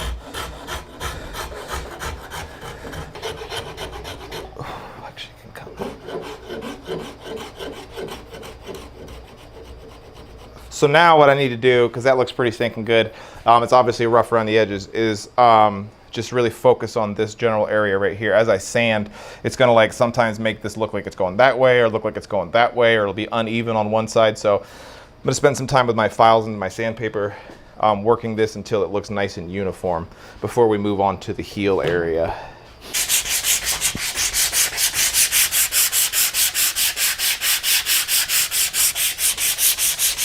Okay, I think I have the transition area sorted out. Looks really good, feels really good. I've mentioned this so many times in this video series, but you want to trust your hands more than you trust your eyes. Does it feel smooth? And it does. Yes is the answer. Okay, so what we need to do before we can move on to the heel section, go ahead. Towel off with a sweat rag? Exactly. I like to go ahead and clean up all of this stuff and get the headstock completely finished.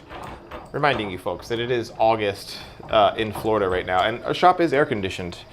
She struggles this time of year. It's hot. It was 122 degrees was the heat index here yesterday. So we've got this headstock overlay on here once again as our reference point so that we can take all of this stuff and smooth it out. I'm just gonna knock off some of the glue squeeze out with the hand plane real quick.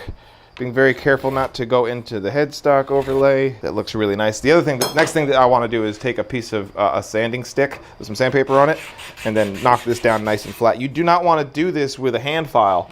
You don't want to come in here and try to knock this down with a hand file or with sandpaper on a DA sander, because what you're going to end up doing is rounding this over and it's going to look terrible under a gloss finish. So use some sort of sanding stick or something that is, you know, sandpaper glued to something nice and hard and flat for this part. So that looks super good. The only other thing that I need to do is take this part here down to the edge of the headstock as well. And same thing, we're just gonna use this sanding stick. And we're just being careful not to go into the headstock overlay at all. What this will do is reveal the last piece of geometry that we need. So yeah, that's what we want. Picking up on camera, Matt, how we can see that line. Well, you just gave me a pencil. What did I do with it? Bro, I lost it that quick. How is that even possible? What are you good at? Making guitars and losing pencils. Jesus. I hope this picks up right. You can see here what we brought in is now we have this line where the edge of that was. Right there. And then this is the point where the angle changes is right there. So what I can do, this is a personal decision, right? Is I can come in here. A lot of times I'll use either my spindle sander that I have, and then take this guy and bring that radius so that the tip of that line meets it right there at the edge of the where the nut goes.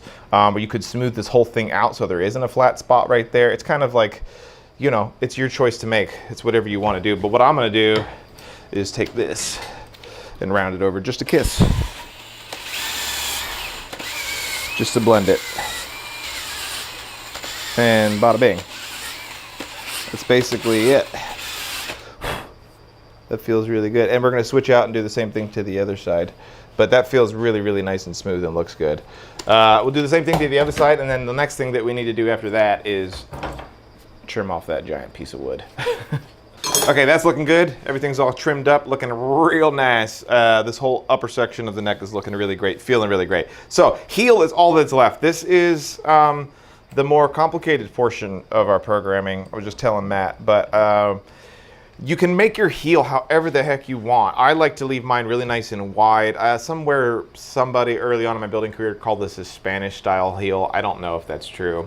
My thought, yeah, exactly. See, I like to leave mine nice and wide because I feel like it gives me a wider footprint for the neck to sit on, where I'm distributing out some of that load on the neck of my guitar, and that's why I do it this way as opposed to like the Martin technique, where it's really skinny and narrow. So in order to give this its shape, at least the way that I like mine, what I like to do is I just happen to have this little protractor that I've had for years, and I come over here on the side of my heels. Show you a little something here. I put a 5-degree angle on it.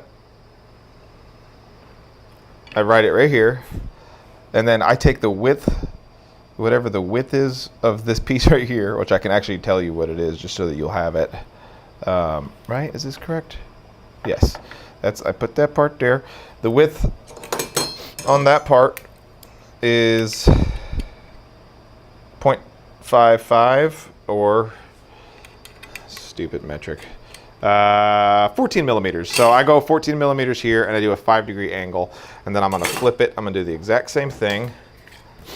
To me, this just gives me a really, really pretty look to the whole thing. 5 degrees. Down at the bottom there. Yep, it's looking good. We're going to put this thing on its side.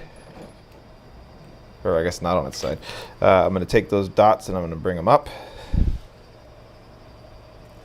We're going to find the middle.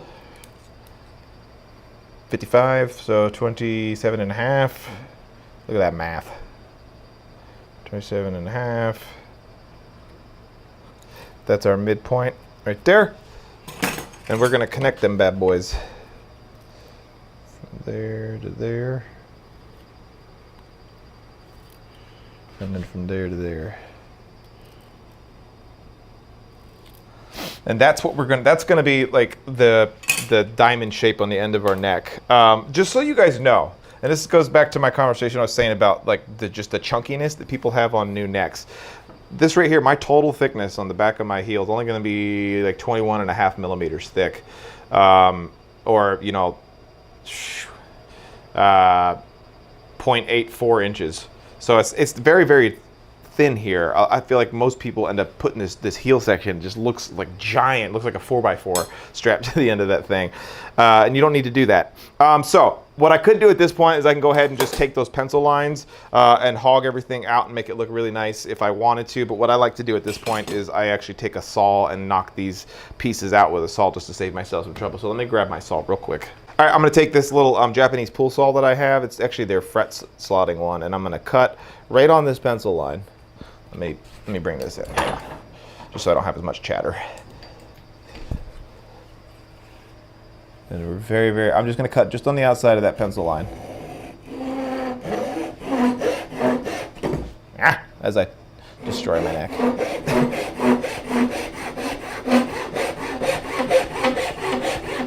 Just going to get down to the spine of the saw and snap it off. Same thing over here.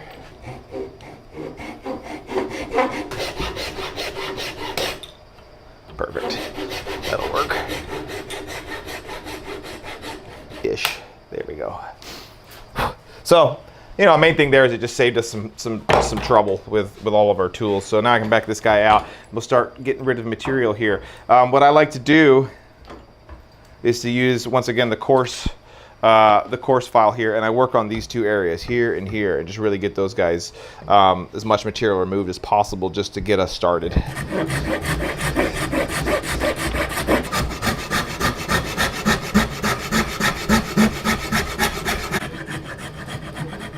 Okay, so we've got that roughed in. I think that picks up on camera, right?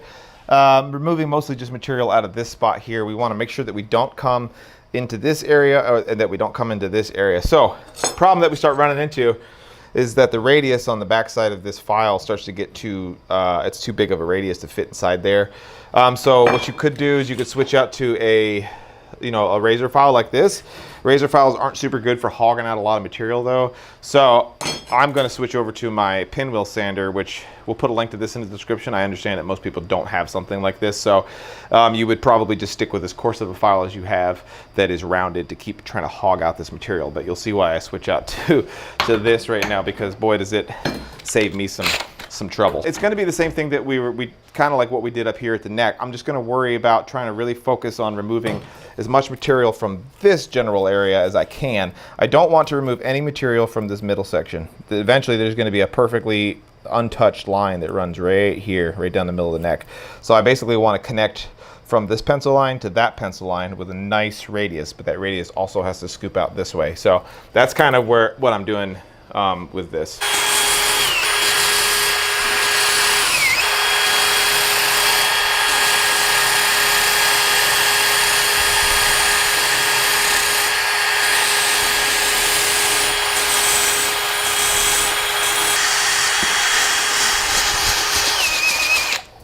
All right, as we come around, it's hard to do with the respirator on. So as I come around to the side here, you'll see what I'm doing is I'm rotating my spindle sander at an angle like this, because what I'm trying to do is, if you can get over here, Matt, is I'm trying to get this to ride down this pencil line right here. We're gonna take this spindle sander and just get it to ride right up against that pencil line that's right there.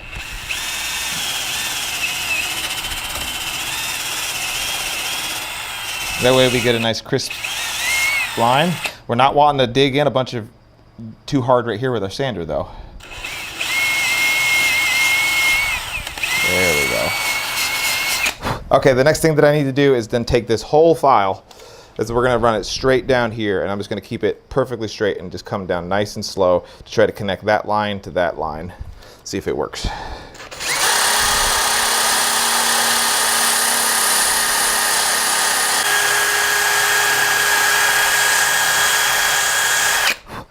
So yeah, we got this side pretty much where I want it.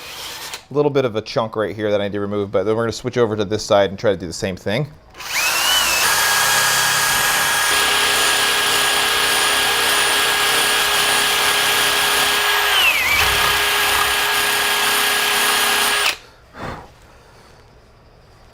Getting there.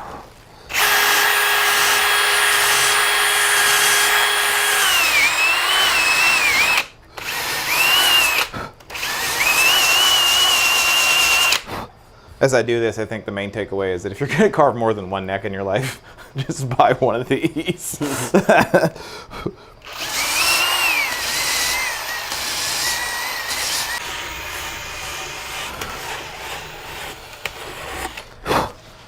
Okay, I think that we're just about there. The only thing that I'm noticing is that my pencil line, if I were to draw one on here, is off-centered. She's over to the... Can you tell from there? Yeah, she's a little off. She's a little off to this side over here. So I just need to sand off a little bit more on this side to get it smoothed out. But I just kind of wanted, as I was sanding there off camera, just thinking about some certain things is, the main thing is to think about in this heel carving section is that you've already got your neck, your main neck section that your hand's going to be running up and down on to its final thicknesses, so that when you start to feather this transition area from the heel into the main neck area, you just really want to be careful that you don't remove material from this spot right here, because what can very easily happen is you end up with a low spot, and there's no coming back from it. If you go too low, you're kind of done at that point. You either make your whole neck really that narrow, or you start over on a new neck. So yeah, let me just finish this little spot right here. I'll show you how I go about just kind of buttoning this whole thing up, and then I think we'll be about done carving this bad boy. Okay, so I got my heel section pretty much where I want her. So what I'm gonna do is I'm gonna switch out to some 120 grit sandpaper real quick. We're just gonna knock a little bit of this down just to smooth everything out. I'm gonna take my sandpaper and I'm gonna come into that transition area a little bit, just to feather everything in place. Same thing with the headstock transition, just come up into it a little bit.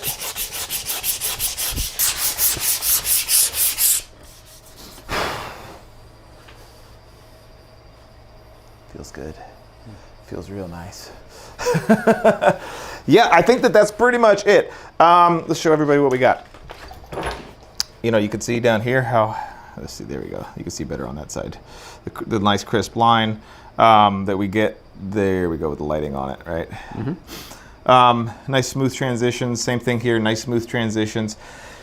Use some of the lighting that's inside your shop too to get yourself some shadow so that you can really get a sense of how everything's looking. But trust your hand more than anything. It looks really, really nice to me.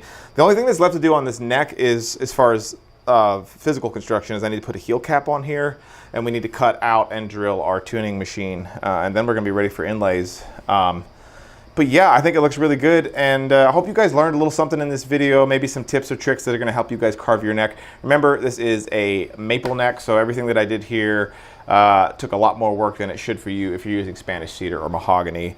You guys got any sort of tips of your own? Make sure you guys put those in the comment section, and we'll see you guys in the next one. Welcome to Joyful Guitars. My name is Chris. Behind the camera is Matt. As always, and it's another episode of the 3,000-year-old guitar, and today, it's going to be a short one, but a fun one. We're actually going to put our threaded inserts inside of our mortise and tenon, and then get it permanently attached, well, kind of permanently attached to the guitar until we're ready to do our finish work on it. Okay, so let's get started. I recently transitioned, probably about 3 guitars ago, from using these type of threaded inserts, which I think most people are pretty familiar with, right? And they go into the end grain down here. You drill holes.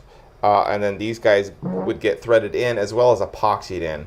And it's always in the back of my mind, absolutely always for the last 15 years, every time I did that, like, man, one of those threaded inserts is just gonna come loose and then the neck's gonna come separated. It's just a liability. And I knew that there had to be a better way. So I recently switched out to these. What do you think? Barrel nuts? Is that what we can call these? Barrel D's. The Barrel D's nuts. Yeah, they sell these usually in the furniture hardware section of the big box stores and things like that. But these things work so much better because what it does is allow me to drill a hole in the side of the tenon and then them go in there and they're fully captured. There's no glue required and they just work so much better and the installation process is quicker and easier. So that's what we're gonna do today. I went and picked these up this morning and I'm actually using, oh God, these are metric. So these are 6 by 1 millimeter pitch. They are 35 millimeters long if I remember correctly. I could be slightly off, but I know that they are they're M6s. I do know that. We interrupt this programming to tell you guys a little bit about some of the products that we sell. One of them being this awesome paint handle. For those of you that are maybe respraying a guitar or following along with one of our builds, and you're looking, how can I hold my guitar while I spray it? We have the solution. Check these guys out. We have them in a link down below, as well as our fret caddies that we've started selling. And these are awesome for refrets or just general guitar maintenance. You put your loose frets inside of here, your bridge pins here, and any sort of metallic hardware that you have inside of there, just to help keep your workbench organized. So check those out. We do have links down below and we'll ship them today. Okay, so what I like to do to get all this working is to drill the body of the guitar first. And then what I'll be able to do is transfer the holes that I drill inside the mortise and get them to line up with the tenon. So what I'm going to do is I'm going to put this guitar on my vacuum clamp that I have sitting right here. Remember, and I mentioned this in a previous video, that if you don't have a vacuum clamp to hold your guitar body, you're going to need to come up with some sort of way, either with a large vise like this, or you can actually use like clamps and stick it onto the side of your workbench somehow. Just be very careful with it. You do need to make sure that you have this guitar held in place really nicely. What I need to do now is find the center of my mortise over here. So I don't know, is Matt going to be able to just lean over the whole time? I might actually have to hop up on top of the workbench. Let it never be said that I'm not committed to getting the perfect shot every time. Yeah. So now that we've got our guitar held nice and tightly, what I need to do is find the center of my mortise. The nice thing for me is that when I go to route this out, my router bit actually leaves a line right down the center of it. But if you don't have a line right down the center of it that's visible, you can use some calipers, measure it, split the difference, and mark it. But I'll actually take my pencil here and just darken up the line that I'm going to use. There's my center line. Okay. Now what I'm going to do is I'm going to take a drill bit that's about, I don't know, 1 or 2 steps larger than the shaft on your bolt. And I'm going to just drill this bad boy. And I'm going to make sure that my guitar is sitting nice and plumb this direction so that I can trust that when I get my drill and I have it plumb, that it's all lined up really nicely. So I like to go about, I don't know, 3/4 of an inch from the end. The nice thing is that you don't have to measure this. You're just going to transfer it over to the neck anyway. So I'm going to go about 3/4 inch from the end and drill this.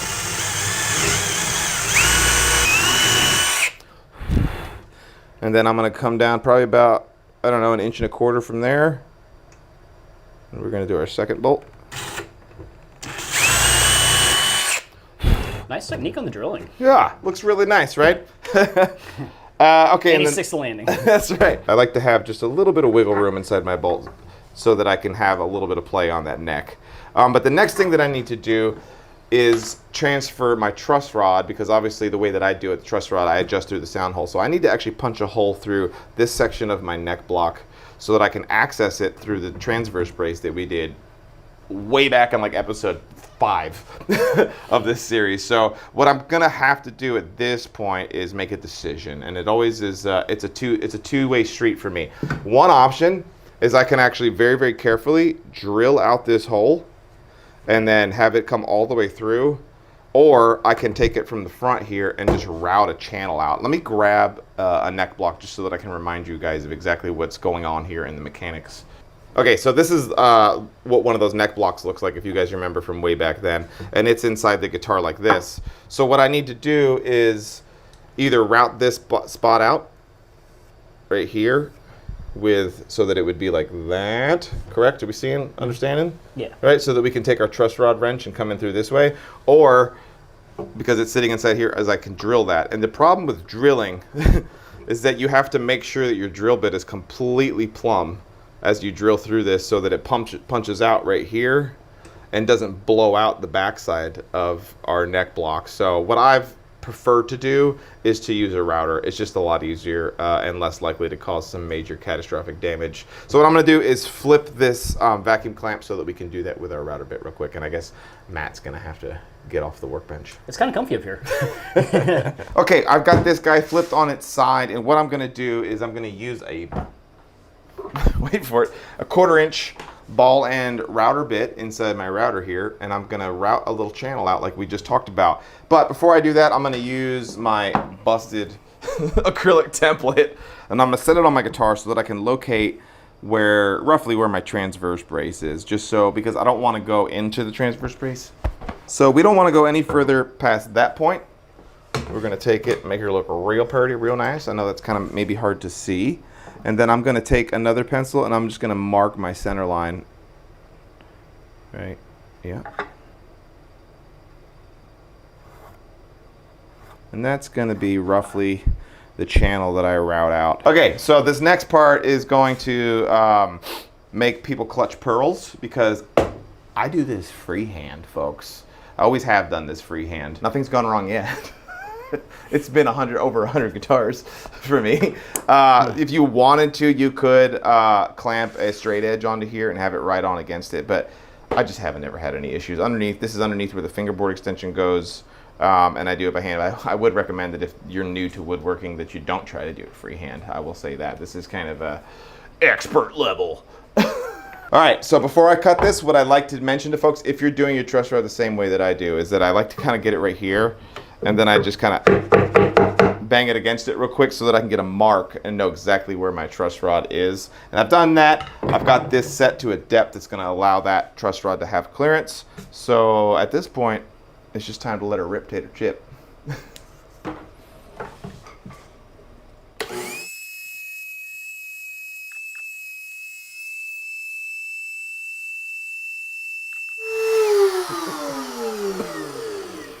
I got a chunk of sawdust in my mouth. Yeah.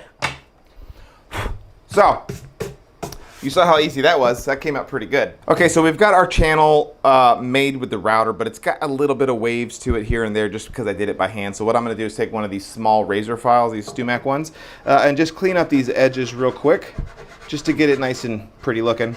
Not that it matters because it's underneath the fingerboard, but it does matter, right? Mm-hmm. And now we have clearance for our truss rod, and I should be able to now slide this on, bada bing.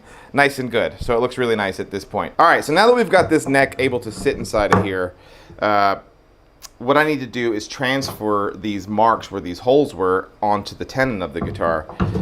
Something Matt mentioned just a second ago was that in that last shot you could see that the where I routed my truss rod channel was slightly off-centered. And I did notice that after we got done. I couldn't see it because Matt was standing in the spot where you could actually see it. But what's important is that it's where the truss rod is. So for this particular guitar, when I did that bang, bang, bang on it, that's exactly where that truss rod lined up. And it fits nicely. Little things like that, sometimes if it's not absolutely dead perfect, this isn't something that you see from the other side anyway, so it's not a big deal. As long as it lines up with the hole that I put in my transverse brace, which it does, and it lines up so that the neck fits on it. That's all that really, really matters. But I digress. What we can do now is take the very drill bit that we drilled these holes out with right here, and we're going to come from the inside, make sure we get our neck firmly pressed into the place that we want it. I'm going to come from the inside, and I'm going to take it, and I'm actually going to spin it in the backwards direction. And I'm doing that now on the back hole, and then I'm going to try it and do the same thing on this front one here. It's too easy. Yeah. And you will see where the magic happens. There we go. Now we're good. The nice thing about doing it with the exact same drill bit that you just drilled it with, there's zero play in it at all. So you know that you're marking it dead where it needs to go. Okay. Can we see them? Right? We got our dots. So that's exactly where we want our threaded inserts to go. So now we're going to move over to this vise. And I'll show you how we transfer these lines over to the side so that we can put what I'm calling barrel nuts into the guitar neck. This is a good way for me to clamp it. I know that it's not going to move around too much. Now, what we need to do, like I said, we need to make sure that we put our barrel nut exactly in line with where those holes are going to go. So what I have decided to do is we're going to take just a nice square that we have here, and we're going to transfer some of these lines. And I'm just transferring those little dots that we have across the top. This one here. Then we're going to come and we're going to transfer those lines onto the side of the guitar. I'll do them on this side. It's always so hard for me to do this so that you guys can see and I can see. There it is.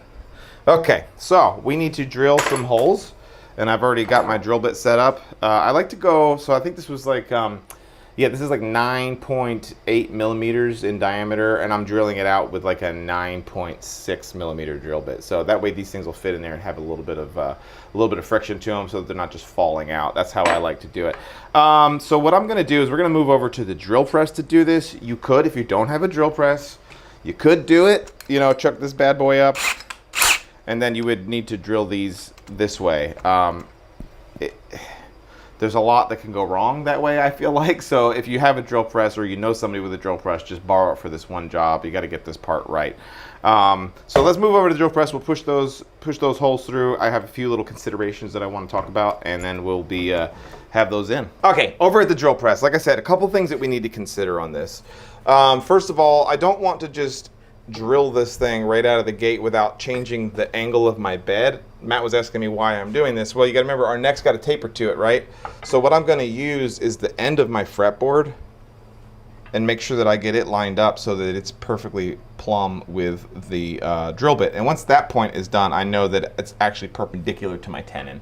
So I went ahead and made that adjustment off camera. Looks super cool to me. And then I'm going to lower my bed, and then we will be able to get our holes drilled. But before I do that, let's talk about the where, right? Where are we going to drill these holes in? So just so that Matt can see a little bit better, I could drill them smack in the middle, but that's not really what I want to do. I want to get those inserts as far up the tenon as I can, because I want to have as much solid maple wood right here so that I have more strength to the wood, right? That makes sense, I feel like.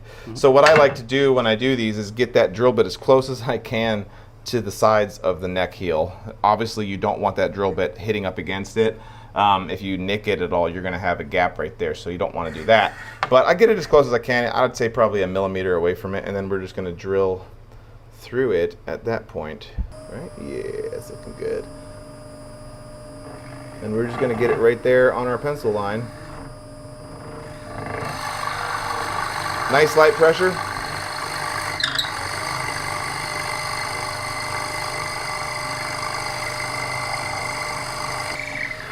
We don't want to blow out the backside, so again, nice light pressure on it. Getting my drill bit as close as I can to the cheek.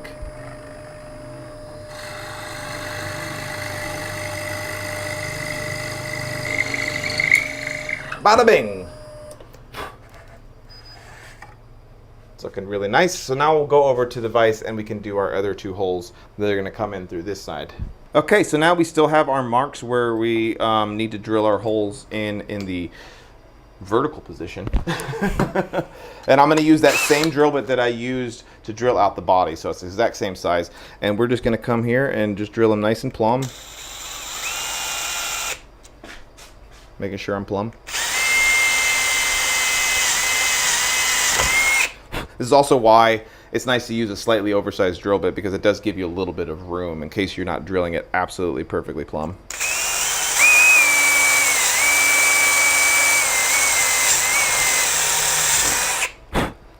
Sweet!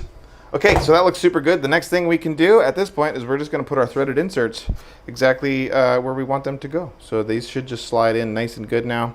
Oh, it's so satisfying. Get a little hammer, actually. Do we have a hammer? Get the world's largest hammer here. Yeah. I'm just going to tap this in. It's a little bit proud on the one side. I'm actually probably going to have to sand it down, I think. And then press this guy in. Make sure that when you slide these in that you're getting your threads in the right direction. Otherwise, you're kind of not going to be able to do it.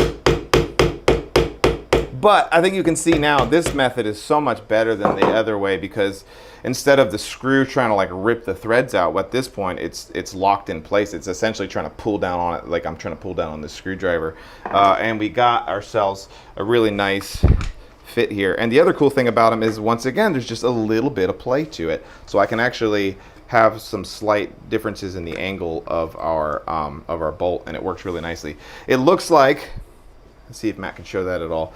So you can see right here, it's sticking out a little bit on this side. So I'm going to push these back out, put them on the edge sander real quick, and just make them slightly narrower. And then we'll be able to bolt this onto the body. Okay, threaded inserts in. Now they're nice and flush along the edges here. Just needed just a kiss of sanding on there. So now for the grand reveal, I should be able to come from the back side here, put our put our bolts in, and everything should look good. Let's see. A little bit of that. A little bit of this. Just a note too, if you're doing a bolt-on mortise and tenon like I'm doing here, you might wonder like how long should I be putting the bolts. What I'd say is that you want at least probably a ½ inch worth of threads on there. You know, that's kind of what I would say is safe. You don't want just a couple of threads. That wouldn't be good at all. You love to see it. Let's see what we got here. So now our neck is obviously fully bolted on. Everything's looking really good. Can Matt get down inside there and see? You could see our one bolt probably, maybe. Yeah. It's looking super good, right? Everything looks really nice. The other thing that I want to check real quick is to make sure that the neck hasn't moved at all, which it shouldn't have. Everything should look really nice from when we did our neck set a few episodes ago. Obviously, this is just going to lock everything in place. Yeah, man. Looks super good to me. Lines up perfectly with the center. Yeah, man. That is how you do your threaded inserts in a standard bolt-on mortise and tenon neck. And I hope you guys picked up some useful tidbits in that one. And the next episode, what we're going to do is the very last piece of major construction on this guitar, which is just gluing on the heel cap and getting that all fitted. And we're just about done with this guitar before it's inlay time. So we'll see you guys in the next one, and make sure you guys do like and subscribe. Thanks a lot, guys. Welcome to Joyful Guitars. I'm Chris. Behind the camera is Matt. As always, today, a nice, short, sweet episode of the 3,000-year-old guitar. Because what we need to do is put a heel cap on the end of this neck, and before we can call this neck completely finished. Matt and I had a little bit of conversation about what we should do as far as wood. 99.9% of the time, I put my heel cap as whatever wood I'm using for my binding, as well as my bevels. In this particular case, the neck is actually made out of the same wood as the binding, so we had thought about using a piece of ebony on the back of the heel here. Plus, we've already used ebony on the back of the headstock, but alas, I didn't have any ebony thick enough, so we stuck with what I always do, and I found this really nice piece of flame maple. I don't know how well it's picking up on camera, but it's got this blown out. It's got this killer flame on it, and we are going to glue it onto here. right? And then we're gonna make it so that it fits onto this body really nice and flush and looks super good on it. Some of you guys are gonna be screaming in the comment section that, oh, why didn't you do this way earlier on in the neck build? And you're completely right. I always forget to do it until now. The easiest and best way to do this is to put your heel cap on earlier on in the build process. But if you do that earlier on, when you do the flossing with the sandpaper right here, and you're doing your pooling, which you remember from like 3 episodes ago, you'll mess up the gap on the back of the heel. So you do want to hold off on putting the heel on until the neck is fit. So it's kind of a, you know, what does Matt always say, 6 1/2 dozen the other. Yeah, it's kind of the same thing. So this is another convenient place to do it. It sucks no matter when you do it. But so I always kind of toss around the idea of either using super glue on this or wood glue. I have, in a pinch, glued my heel cap on with super glue. Problem is, once again, super glue is very brittle, and if, you know, years down the road that guitar were to get banged onto the heel, that little shock could make that heel cap pop off. So it is better to either use an epoxy or some wood glue. So we're gonna put some wood glue on here, and that's pretty self-explanatory, right? Before I glue that on, I wanted to show you guys this. So let's put the neck back on here, and we can see how much of a gap we have right here. There's probably, I don't know, 1/2 inch right there, right before we get to the end. It's up to you to decide how thick do you want your heel cap to be. I've done them so that they come all the way out completely flush for people who play way up the neck, because it just, you know, makes it so that it's all one smooth operation right there. I've also make them sometimes so that they butt up against the binding. In this case, I'm kind of splitting the difference. I'd say this one here is just under 1/4 of an inch thick. So I do want to make sure that my heel caps always cover up the leading edge of the binding, because I don't want there to be a gap right there where you can see the wood and the binding. So just something to think about. And before you glue your heel cap on also, you want to make sure, for sure, that this is perfectly flat and at the exact angle that you want it to be at. So don't like get glue on there and then realize you haven't done those steps yet, because you're going to be in trouble. So yeah, we're going to use some wood glue and get this thing clamped on. What I like to recommend to people at this point, when you go to glue this heel cap on, don't put a whole bunch of material hanging off this way, because you're going to have to remove all that. So get it as close to the edge as you can. You want to make sure that it is overhanging though. Don't try to go flush, because then you're going to have a gap. So kind of split the difference, but as little overhang as you can get away with on this. And we're going to see if we can get these little clamps to do the thing. Look at these. This is my first time using these little guys. Matt was like, why don't you try those little StewMac ones? Coming in clutch. Because all the other clamps I was going to use were so wide that I wasn't able to get very many on there. But this is letting me get my clamps on. Look at this. It's like a little bunny rabbit. Hey. Okay, that's looking super good. We're gonna let that sit for about 45 minutes and we'll come right back to you. We interrupt this programming to tell you guys a little bit about some of the products that we sell. One of them being this awesome paint handle. For those of you that are maybe respraying a guitar or following along with one of our builds, and you're looking, how can I hold my guitar while I spray it? We have the solution. Check these guys out. We have them in a link down below, as well as our fret caddies that we've started selling. And these are awesome for refrets or just general guitar maintenance. You put your loose frets inside of here, your bridge pins here, and any sort of metallic hardware that you have inside of there, just to help keep your workbench organized. So check those out. We do have links down below and we'll ship them today. Okay, heel cap, glued on, looking good. Now, if you're into it, you could just leave it like this, you know? It's like a spoiler for your guitar. You check out the downforce. Yeah, well, get you quicker around the Nürburgring. So what I like to do at this point is to lop it off with this little what's this, a pool saw. I love this little thing. Once again, the shills for StewMac, but this thing is just awesome. This is their little fret cleaning one, and I find so many uses for it. Yeah. So what I like to do is get this thing in the vise and basically use this saw as a flush cut. And I'll come right in here, get this guy right up against it, and then I'm gonna give it about, I'd say, a 15-degree angle. Do the same to the other side.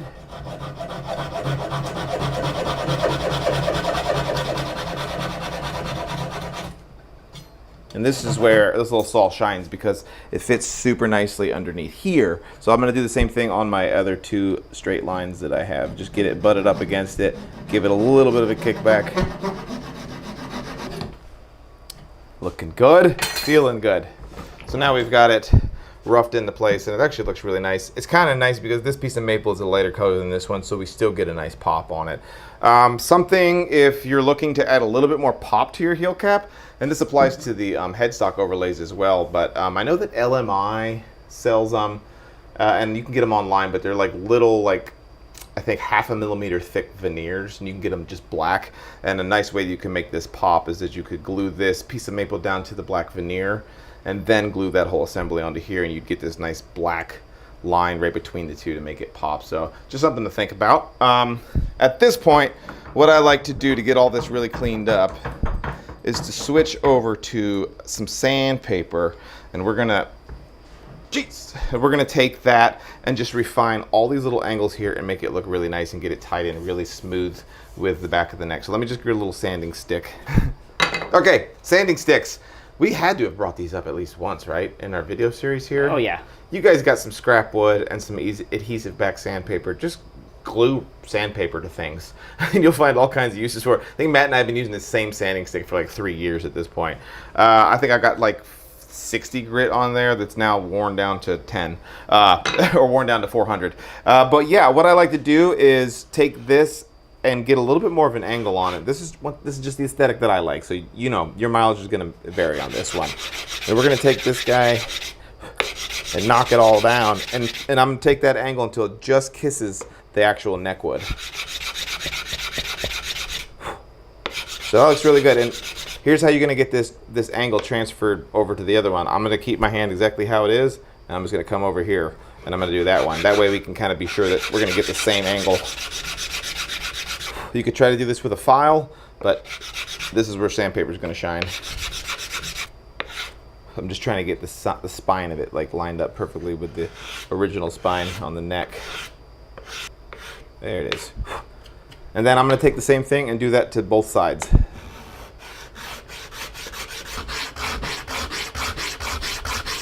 And on these outside ones, you could just kind of look from down here and get these angles lined up so they look really nice.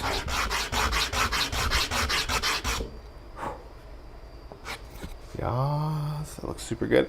And then I'm going to take the sandpaper, and just to make sure everything's nice and flush, I'm just going to run it along the sides here until we get that intersection just perfect.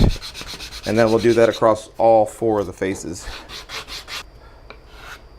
We're going to get it like 99% of the way there because we're going to do just a little bit, obviously finessing of all this stuff right before it goes into the paint booth. But I'm going to call that good for the most part. Looks nice, right? Ooh, yeah.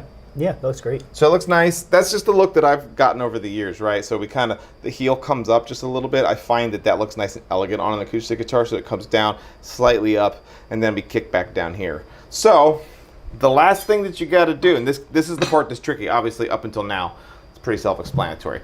But what happens now is, obviously, we have all that overhang, and we now have this big old gap back here. So we have to remove the material just on the heel cap and try not to remove any material off of the actual underside of the neck heel, because that's why we spent all that time getting it dialed in super good. So you just have to be really careful with this step. And the first thing that I like to do, you could just go ahead at this point and start working with some sandpaper in here and flossing that out. But I actually preemptively come in here with a chisel and remove a good chunk of this material right here. So I'm going to grab a super sharp chisel and show you how I do that. I'd say this is probably 1.5 millimeters of overhang on this particular one. Are we getting, how much is sticking up there? It's so hard for this focus stuff. So I don't want to come too low, but I'm actually just going to come right up against here, and we're just going to start removing a little bit of material here. What I'm going to do, just so that you guys can see better what I'm doing, I'm not going to remove it perfectly flat like this. I'm going to kick my chisel up like this, and I'm going to remove material from the inside mostly. And I'm not going to run my chisel all the way through. I'm going to run to like most of the way and stop. If I go all the way through, there's a good chance I'm going to blow some of that out. So I'll go this way, and then I'll come this way to finish it off. things to think about as you do this. This is like super figured maple, and I'm going against the grain, so it's like you have to have a super sharp chisel. So now so I didn't go all the way through, I'm gonna spin it around this way, and we're gonna meet it from the other side, just so we don't blow out all that grain. If you're using plain wood or plastic, obviously, you're gonna be a lot better off. Okay.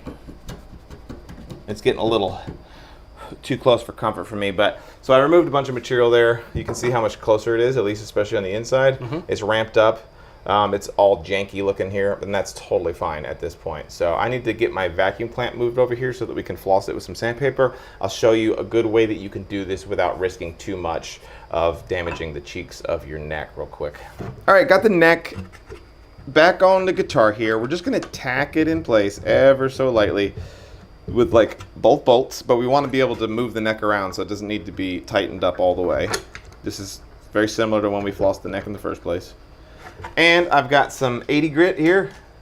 I like to use, once again, the adhesive backed sandpaper from Klingspor and leave the peel ply on the back because it's super slippery on the peel ply. So what you need to do at this point is, instead of putting your sandpaper in the neck, pushing down and pulling this way, we're actually going to pull this way. But that's just at first, because the lower that this neck gets to finally back flush again, when we go to pull this way, it's very easy to remove material on the sides of the neck. So you just have to, the closer you get to this neck fitting again, the easier it is to mess it up. Does that make sense? We're good. Matt's the judge here. At these first few pulls, I've got like a 1/16 of an inch gap here, so I'm not really that worried about it. But we're just gonna start kind of getting some of this removed.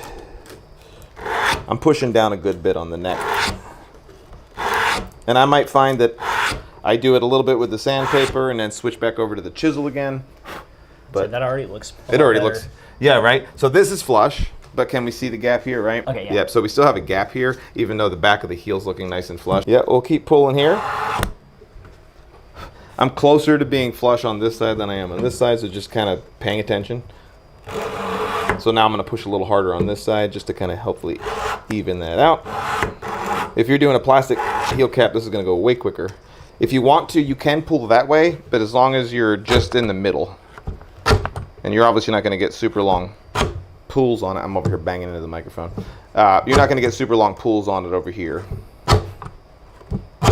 Looking really nice. So now what I'm doing, now that we're getting really close, we're probably, I don't know, 32nd of an inch. What I'm going to make sure that I'm doing with my sandpaper, instead of letting some hang back, let's see if you can show this, Matt. I know that we're kind of sideways. If I were to pull right here like I was, there's a chance that I'm going to remove material right here. I'm exaggerating, obviously. So what I'm going to do now when I'm pulling, I'm going to make sure that I'm just underneath that heel cap. Okay. So that I don't remove material there, because then it turns into a whole mess. So just think about that as you get closer. This becomes just a little bit more cumbersome at this point. And don't be afraid to switch out your sandpaper to something fresh. So we're getting super close on this side. So I'm actually just gonna do some pulls on the one side, just to help even that out. If you're doing the pulls this way, don't let the sandpaper come up to the side. You don't want to do that, because then you're going to start changing your neck angle. I'm only removing material from the heel cap when I do this. So now it's back to even again, so I can probably just give it one or two nice pulls this way.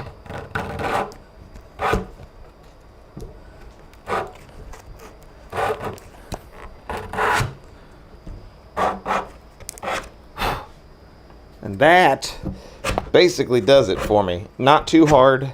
I did it way quicker than you're gonna do it, hopefully, if this is your first time doing it. But what I'm gonna do now, I'm gonna go ahead and tighten that neck up, and I'll show you how it all looks. And because you're not really gonna know 100% until everything's tightened up. I feel some slight pressure.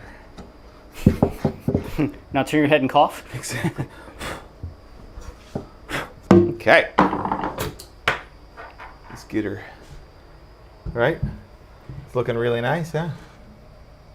Yeah. And then you can see that we haven't changed anything over here at all either.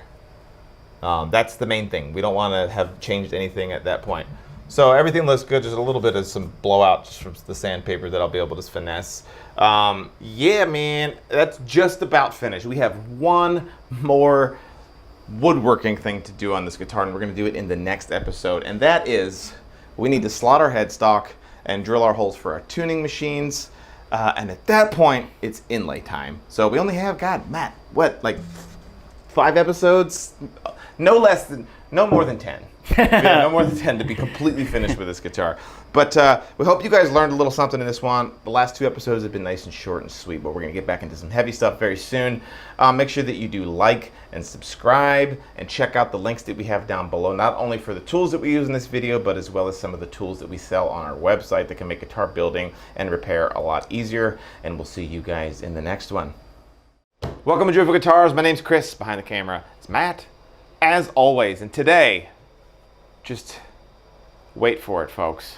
This is the last episode of actual sawdust construction on the guitar. So it's a big deal. Insert. This is the last episode, yay, of construction. Boo. Exactly. So yeah, the only thing that we're gonna have to do after this episode is we're gonna put an inlay in it and put some frets on it, and then it's going into the paint booth. So basically, this is the last of the big ones. And what are we gonna do today? Today, we're gonna be slotting the headstock. If you're doing a guitar at home, if you're following along with this video series to build yourself a guitar and you're not doing a slotted headstock, you don't even have to do this step, so that's very exciting for you. But we're doing a slotted headstock on this guitar, and we do that mostly by hand, and we're going to use this acrylic template that I made years and years ago, a router and a couple of hand tools, and make it nice and simple and easy, so that if you want to do a slotted headstock, you can follow along and make it nice and easy for yourself. And you kind of do, right? I mean, listen. All right, yeah, startify in the comment section. Let's go. I've heard your rationale on it, and I'm team slotted headstock, yes. But I understand why some people aren't. This is on me. I've kind of gotten away from talking about the why in this video series since we've bent the sides. Like, we haven't really gotten into why I do certain things. So I do just want to take a split second to say the why I do a slotted headstock. It's not just visual. This is very similar to the controversial conversation about unslotted bridge pins.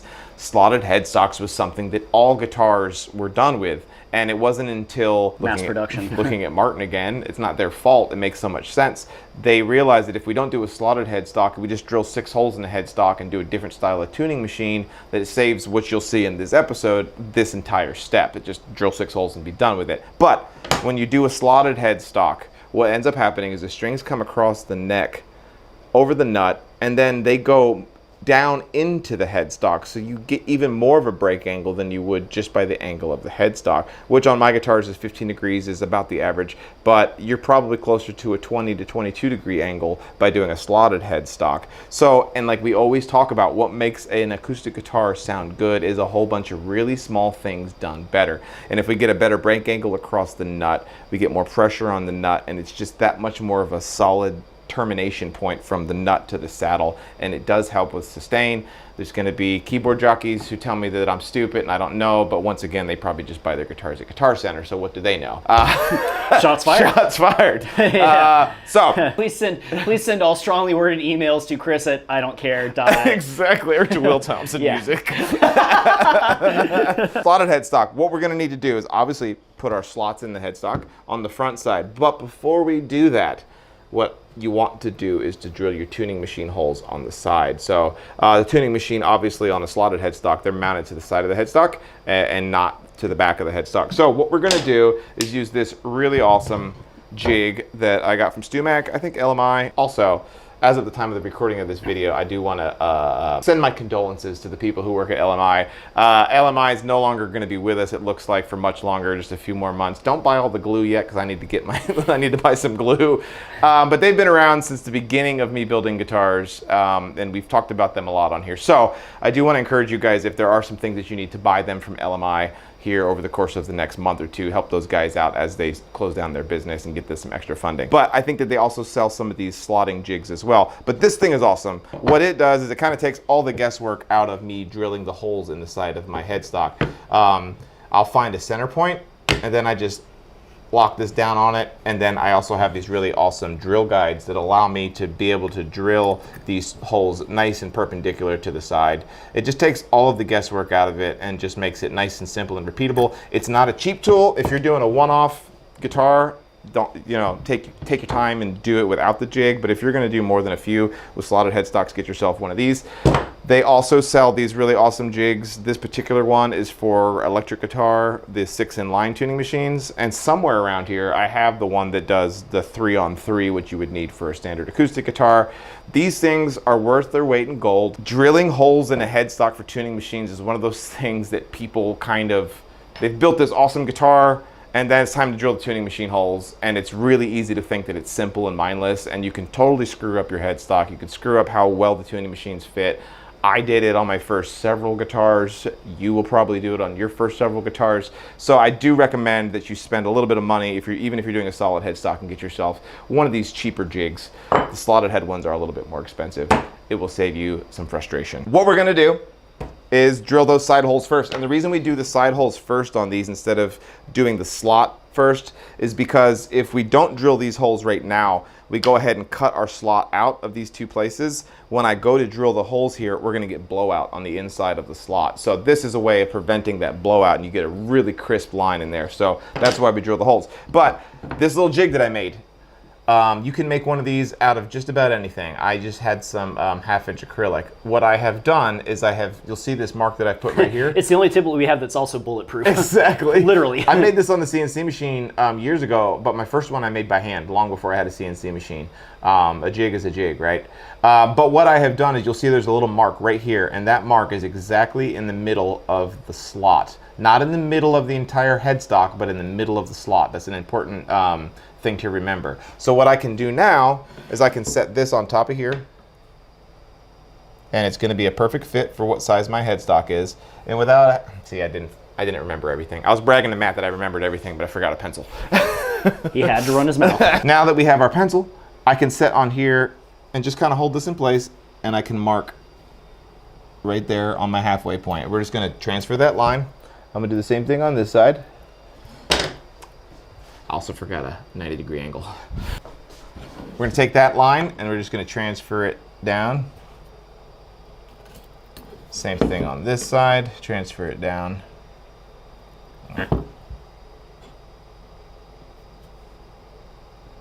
Super cool. Awesome. So you'll see that line seems like super off-centered, right? It seems like it's way this way. That's why I'm saying that you want to make sure that your center line is in the center of the slots, not in the center of the headstock, or you'll screw this up. So the next thing that I like to do is, I'm going to do this knot in the vise just so that Matt can see a little bit better, is we're going to set our jig on here, and that's going to be the center of my middle hole. So I use this, which comes with the jig. It's like a metal dowel, but it's also got a point on it. What I like to do is to set this on here. I close it up kind of. I'm going to push down on it very lightly while closing up this part. Slide it just a little bit. And very lightly, you guys probably can't see it. I'll draw it in.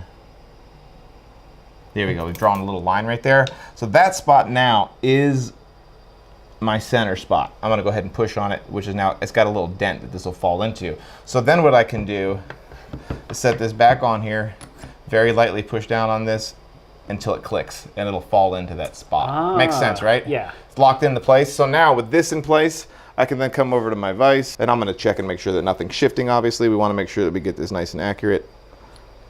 I'm going to slide it again just so I can confirm. There we go. Put that in my vise. And we'll be ready to drill it at that point. And I'm confirming that it is smack in the center here. It looks really nice, looks really good. So then we're gonna take a 1/4-inch drill bit, and we're gonna drill these holes out nice and easy. And the goal with the drill bit, when you drill these, is we wanna go basically a little bit past the center point of the headstock. So that's the maximum depth that you wanna go. If you go too far, because remember the headstock is angled very slightly, if you go too far, they're gonna end up going through each other in the middle of the headstock internally. Not the end of the world, but I prefer for them to like basically get close but not touch. And the hardest one to do that on is the lower one, because your headstock's the narrowest, obviously, at the lower one. So something to think about. What you can do is you can take your drill bit and you can, measure to the headstock and wrap a piece of tape around it so that you get yourself a nice stop and do it that way. But just something to think about. Don't just go all crazy drilling without thinking. That's the end takeaway of this whole video. Don't drill without thinking.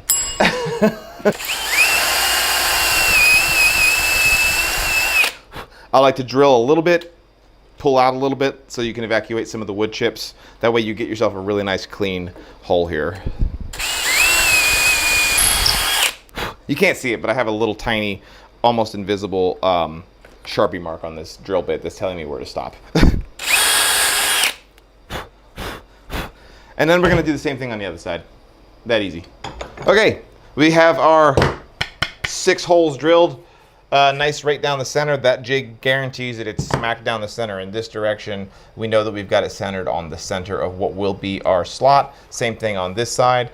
Neither one of these blew through, but I can see, just, you're not gonna get it on camera. I have the tiniest little bit of light shining through where the brad point bit on that lower one, where they both just kissed each other. So that's like exactly what we want. So what we need to do now that we have those done, we're gonna do the slots. So using the jig that I have, we're gonna continue on showcasing our double-sided tape method that we have so that we can do this. Gosh, if you're not gonna use one of these acrylic templates to do one on yours, I honestly, I have the hardest time trying to think of how you could go about doing this. I think the way that I used to do it before I had a jig, and I don't recommend it, make a jig if you have one, is I used to drill a 1/2-inch holes, 4 of them, so it was the beginning and the end of each slot, and then I would very carefully, I do remember this now, I would very carefully like use a jigsaw to cut those and connect the dots, you know, be narrow, and then use a file. I'd put this thing in my vise, and I'd very carefully use a file to get the edges of my slots right where they needed to be. Inevitably, it's gonna be all kinds of wavy. You're not gonna get it perfectly square inside there. It's designed to fail at that point. So make yourself a little bit of a jig. You can get little pieces of 1/2-inch acrylic like this on Amazon for super cheap. You don't need a giant sheet of it. Anyway, I'm gonna double-sided tape this to here using our masking tape and super glue methods you've seen over and over again on this. Pretty self-explanatory though. Main thing is we just need to make sure that it's perfectly centered. There's nothing else really to explain besides that. We interrupt this programming to tell you guys a little bit about some of the products that we sell. One of them being this awesome paint handle. For those of you that are maybe respraying a guitar or following along with one of our builds, and you're looking, how can I hold my guitar while I spray it? We have the solution. Check these guys out. We have them in a link down below, as well as our fret caddies that we've started selling. And these are awesome for refrets or just general guitar maintenance. You put your loose frets inside of here, your bridge pins here, and any sort of metallic hardware that you have inside of there, just to help keep your workbench organized. So check those out. We do have links down below, and we'll ship them today. All right, look at that. Look at that beauty. We've got our acrylic template using the double-sided tape technique. It's not going anywhere, nice and good. It's perfectly flush with the sides, but most importantly, I've got that center line on the jig lined up perfectly with the center line on the holes that we just drilled. So I'm gonna put this in our vise, and we are going to use a flush cut bit and get ourselves to the point where it is absolutely perfect. I think I'll mount it like this. So, lots of different router bit options you can use here. I'm gonna end up using 2. I don't even know if we can see it. Let's show them. I'm gonna use this one, which doesn't go the full depth of the headstock, so it's gonna get us part of the way there. It'll get us started. And then I have this second one. I honestly can't remember where I bought these. These might be StewMac, I don't know. But they've got these different little pieces of like a vinyl tubing on it, so I can kind of move them around and change where that ball bearing rides depending on how deep of a slot that I need to make. It's a little jankosaurus, but it's worked well for me for years. I've never had any major issues with it whatsoever. So what we'll do is we'll set this guy. This is a good, Matt can see it nicely from where he's at, but we can set this so that it just gets us started. I'm obviously not gonna try to take out a giant chunk of it right out of the gate. We'll just kind of get ourselves a little bit of a nibble to get us going. Something like that. That's probably, you know, 1/16 of an inch, maybe a little bit more than that. Yeah, are you getting it, Matt? No, I am, yeah. Yeah, that's about how deep we'll do on our first cut. You don't want to, just like anything that you're routing, you don't want to go for the full gusto. You don't even want to go for the half of the gusto on the first pass. Ready? Yeah.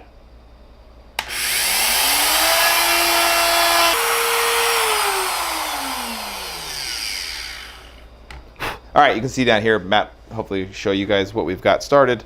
Looks super cool, and we've just gotten into those holes that we drilled inside. You can see how they're gonna be nice and clean. But I wanted to have Matt show you that because that's about how deep we've gone on this first one. And we're just gonna nibble away at that, and I'll do the same thing on this side. But just to give you guys a quick reminder, when you go to start your router, if you're following along at this at home, is that you're going to start it up like this, and we're slowly going to drop it in with it turned on, and then guide it in, and then bring it back till we clear out the whole thing. Turn the router off, wait till it quits spinning before you lift it up out of the spot. I say all this because all it takes is just the bare end blade of this router to hit the edge of this template, and it goes kack, kack, kack, kack, and just chatters like crazy, messes up the headstock or messes up your template. Just take your time. Think everything you do needs to be intentional. So we're going to do that, and then continue lowering our router bit until we punch through on the backside.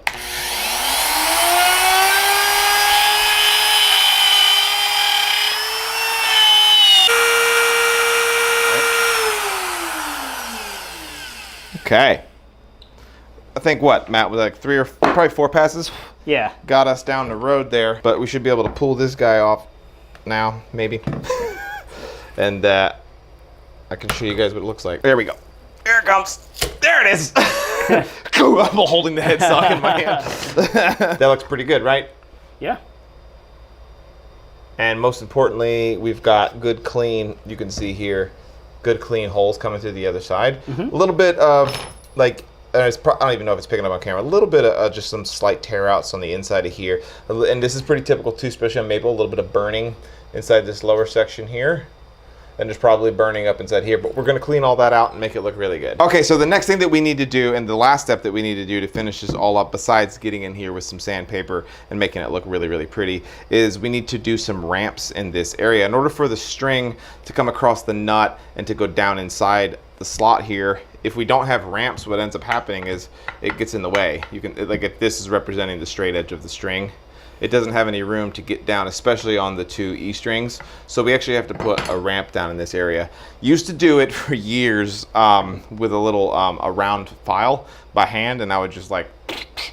Then Matt and I went to Atlanta for well, this was a Chris Thiele concert, wasn't it? And that's a Julian Lodge. Julian Lodge. We Yeah. went to go see Julian Lodge. Went to Highland Woodworks and found these. These are all over the internet, like on Rockler and stuff. But these things are friggin' awesome. They're rotary files. But we have a coarse, a medium, and a fine. And this one doubles as a medieval torture device, if that's something you're into. What I find that I like is this medium one.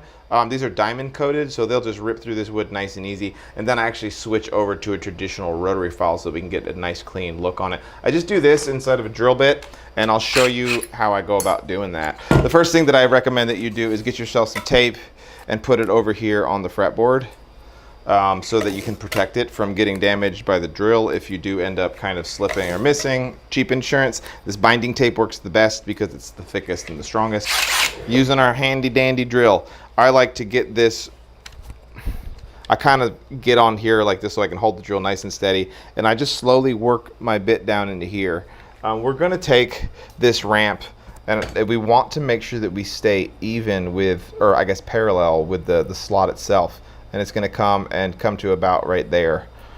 This terrible drawing, but you'll see what we're going to do here. Once again, a coarse one. If you wanted to, or you don't have them, you could use these more traditional rotary files. These work really well. They just take a little bit longer. You could also do this, like I said, if you just have a round rat tail file, you could do that and do it by hand. But watch how quick this goes.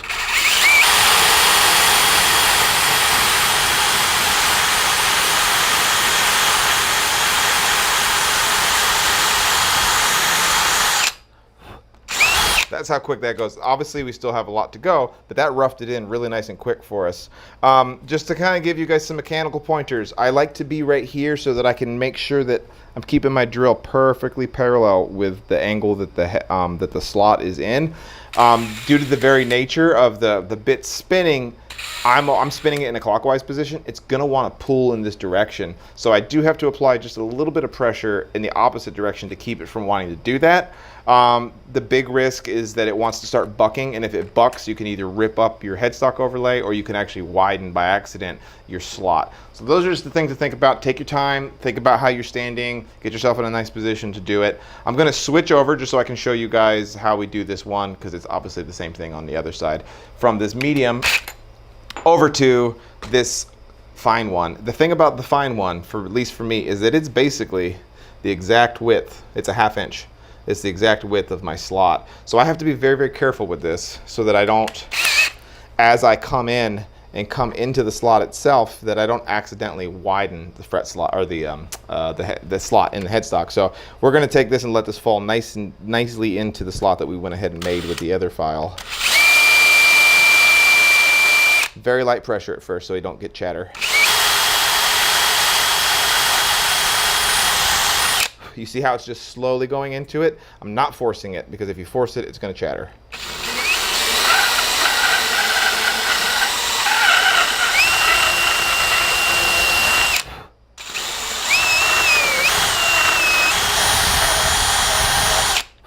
And that's basically it.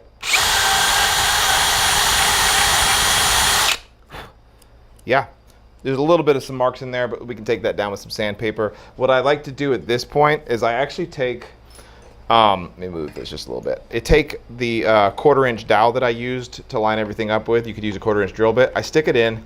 That's going to represent my tuning machine.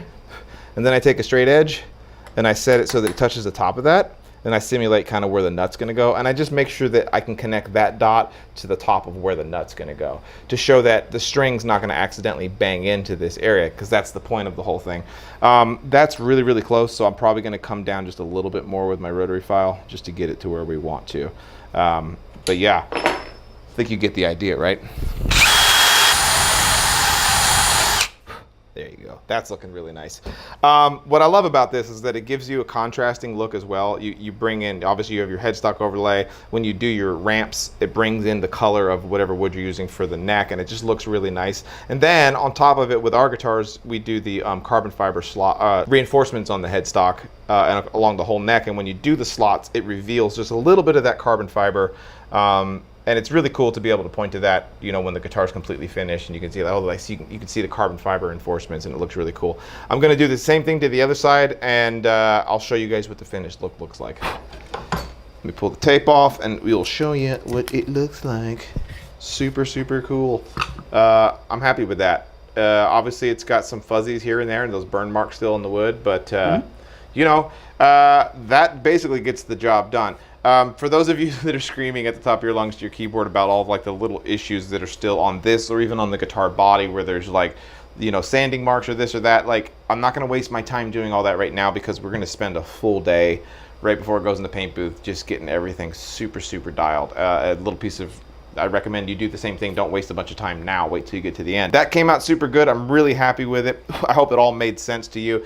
I do understand that slot heads are not something that most people do, but I want to encourage you to try it if it's something that you haven't done. A lot of what we did here also will apply to a solid headstock, in the sense of being very, very careful, using jigs, and really taking your time. Just because it seems simple, drilling holes can be very hard to do in a really highly accurate way. So take your time and do it. Yeah, man, we'll put links to all the tools we used in this video, and in the next one, we're gonna get started on the inlay on this guitar. And let me tell you, Will has big plans for the inlay, and it's gonna be quite involved, but we're excited to take you guys on that journey. And make sure you guys like and subscribe. Check out all the items that we sell on our website that help make you guys' guitar building experience a little bit easier. And we'll see you in the next one. Welcome to Driftwood Guitars. I'm Chris. Behind the camera is Matt, as always, and it's another episode of the 3,000-year-old guitar build series. Today we're doing inlays. We're not going to do the how to make an inlay. That's a whole separate video series one day in the long, long future from now. But we're going to show you how to actually take an inlay and then inlay it into the guitar.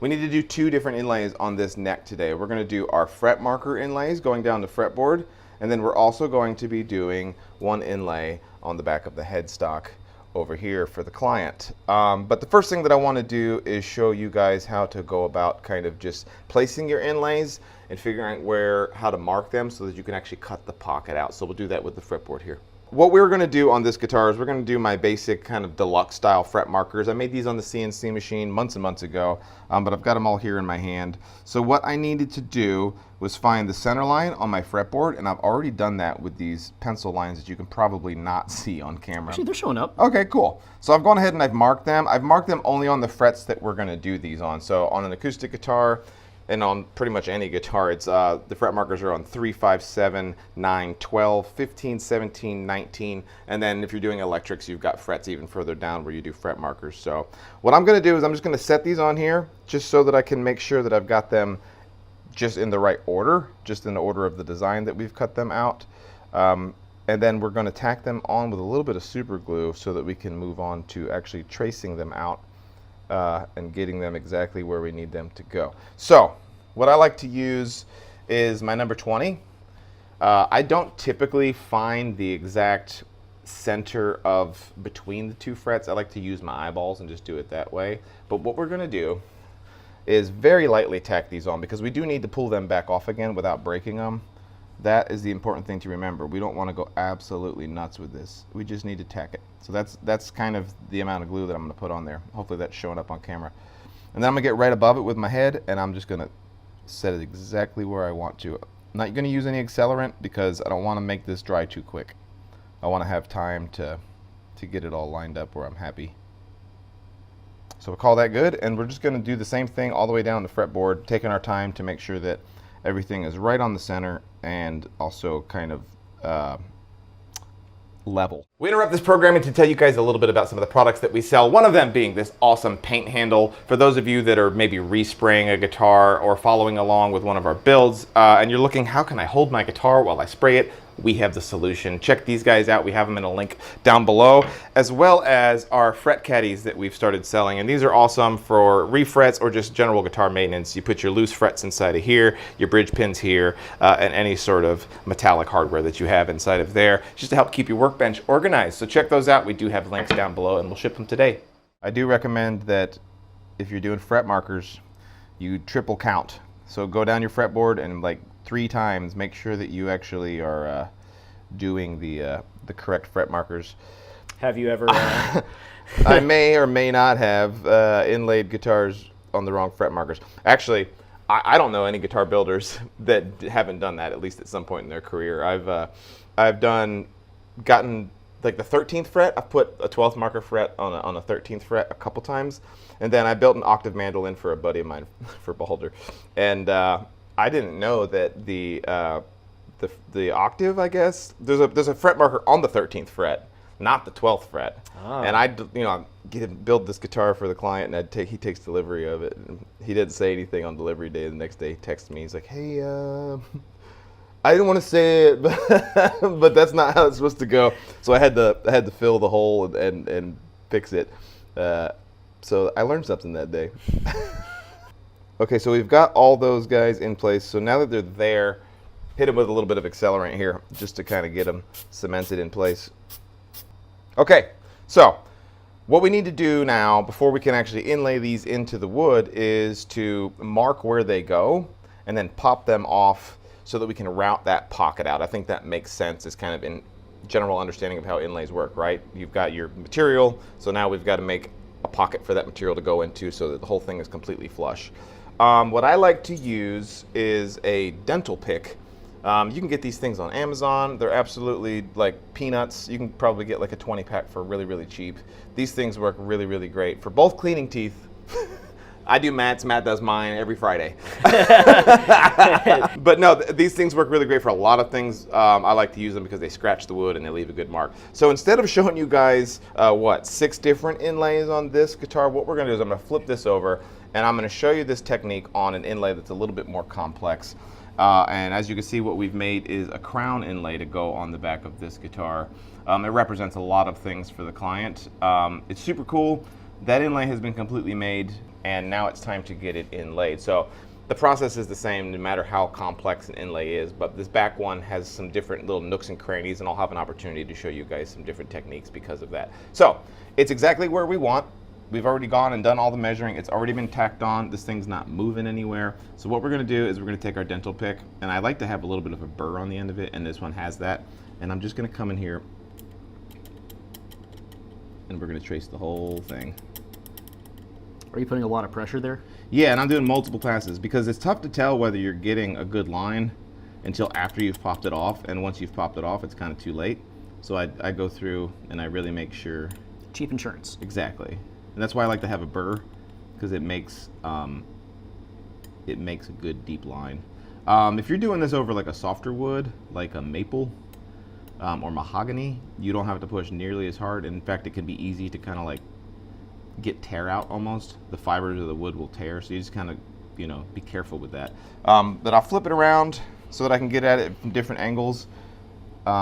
and just go through the whole thing and trace it out. I want to make sure that I'm kind of leaning my my dental pick into the inlay. I don't want it to be going this way because otherwise I'm actually making it so that the line is kind of really far away from where the inlay is going to go. We want to get it right up against that line of it. And if you have a really, really small inlay, you have to be careful not to break it while you do this, because I am pushing kind of hard into the inlay. The older I get, the harder this gets because it's harder to see, so I wear my my Dan Erlewine Optivisors right on. Matt and I think we've made this joke before on the channel, but we have a theory that Dan Erlewine, he has his Optivisors surgically installed. I'm just saying, I'm sure I've seen him without those Optivisors on, but I just can't think of any time right now. I think he's got like bolts, like threaded inserts, and he just puts the front half on. Yeah. It's just, that's the way to do it. Tell your doctor, no, but it's for work. Yeah. And then I'll come over here and we'll fall down and we'll break that.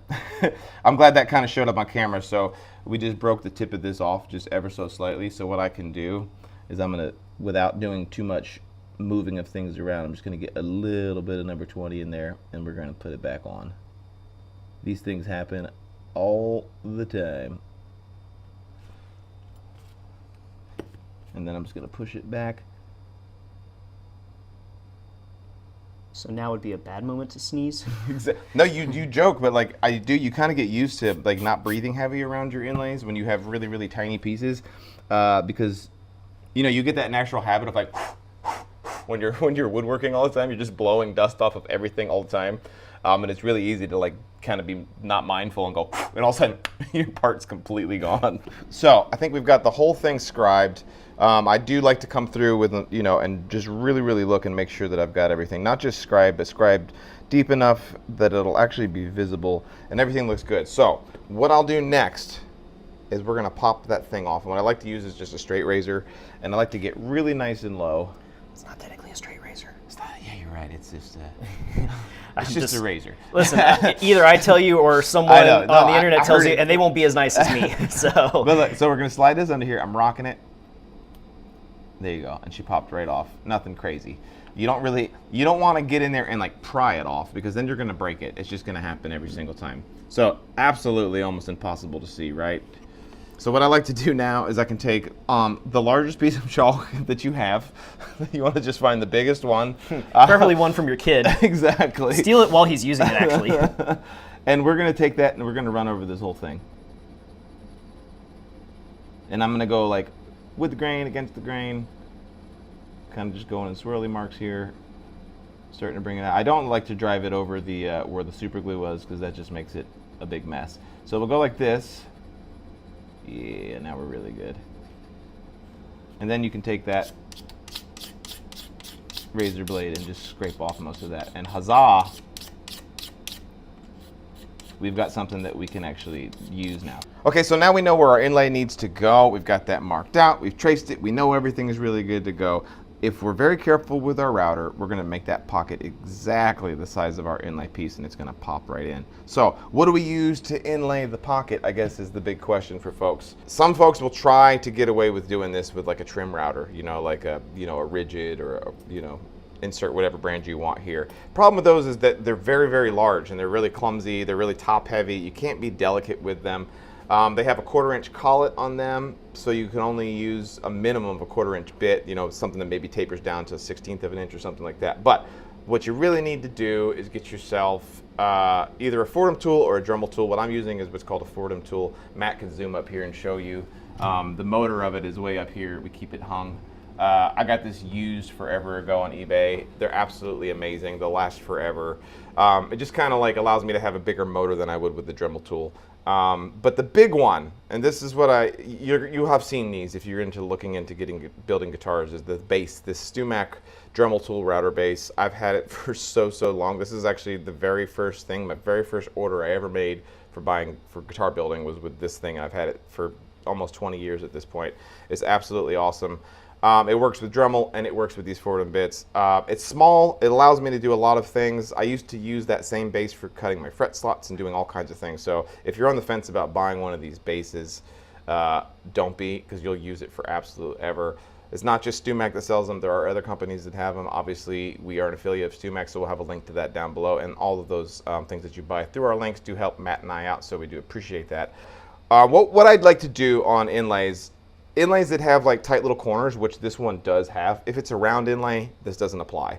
But something that has tight corners, what we need to do is we're going to do a two-step operation. At first, we're going to use this is I don't know what size bit this is. It's I think a 1/16 of an inch. It feels right. Why not?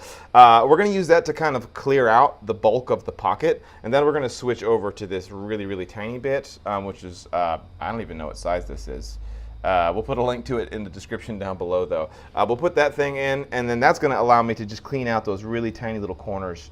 So we'll get like 95% of it done with the large bit, and then we'll switch to the smaller bit. But what we need to do is we need to set the depth to this bit. So you're going to take the material that you're inlaying, and I like to set it right here. And well, look at that, I got it right out of the box, so I'm not even going to adjust it. But it's pretty much perfect. If anything, you kind of want to route on the shallow side. So that way you maybe have a little bit of the inlay still sticking up is kind of the better way to do it, at least in my opinion. Because if it's too low in the pocket, then you either have to sand all the material to get it level, or you have to backfill with some sort of epoxy or super glue, and that can cause other issues with finish and bubbles and all of that stuff. So try to get it set up right out of the box, get that thing dialed in. And you can adjust the depth really finely with all of the screws that are on here, but we obviously don't need to do that. Then what we're going to do is we're going to put this thing in the vise. If you don't have a vise, you're going to find a way to get this thing strapped down to your workbench, because you really want it to be really stable. We've got one of these pattern makers vices, and they work super good. So I'm going to put it in there. What I like to do with headstocks is I like to get it so that the headstock is perfectly horizontal.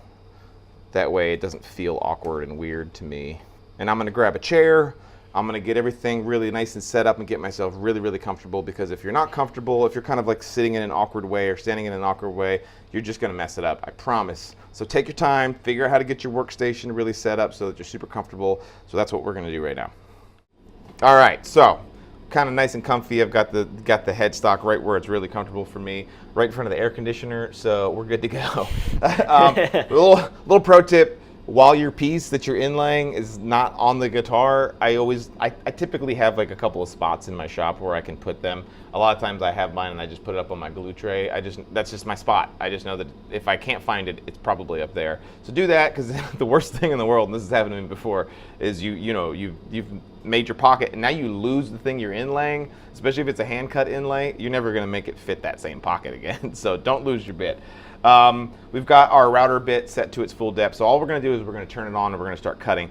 I'm obviously not going to be able to talk while I've got the machine running, so I was just going to kind of run through just some basic explainers here that you'll see on camera. I always start in the middle. I also make sure that I drop in at an angle like this. I just like to come in nice and slow, and what we're going to do is I'm going to start in the middle and I'm going to start working my way out. I'm going to turn this so that you guys can see this on camera a little bit better. So we're going to start here and we're going to start working our way out, and then I'm just going to slowly start, almost like I'm a little baby CNC machine. We're going to start kind of clearing out that whole pocket, and then we're going to slowly work ourselves up to the very edge of that chalk line, and then we're just going to come and we're just going to kiss. We're going to get rid of the chalk line, but we're not going to go any further than that.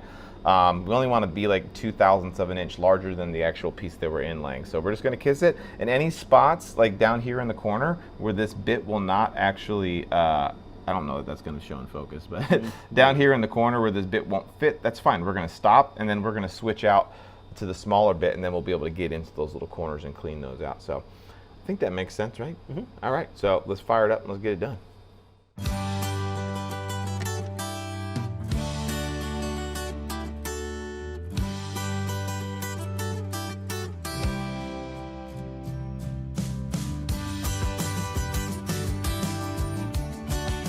All right, so I wanted to stop and show you guys what's going on here. Using that like 16th inch bit, like I said, we've routed this whole main section out. I like to do it this way because it allows me to kind of like have just a moment of like not having to concentrate too hard. I am paying attention, obviously, but mostly I'm just kind of getting a sense of how the wood's gonna act with my router bit.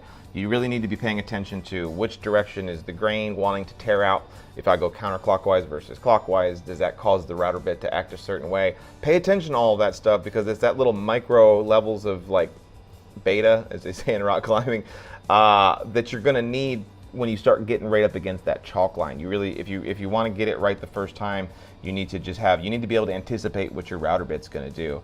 The good news on this guitar and on most fretboards is that with it being ebony, is that if there are any gaps, is that when you put your inlay in, you're going to be able to backfill it with black sawdust, and it's basically invisible anyway, but it's just good practice to have anyways to try to get it as perfect as possible. So what I'll do now is we're going to keep the same bit on, and I am just going to be way much more deliberate with my motions this time. I'm going to try to get obviously most of all of this bottom piece completely done. I'm going to get all of this cleaned out. I'm not going to get inside the points of the crown, but I am going to get all of the stuff leading up to it, and then we'll switch out to that other bit.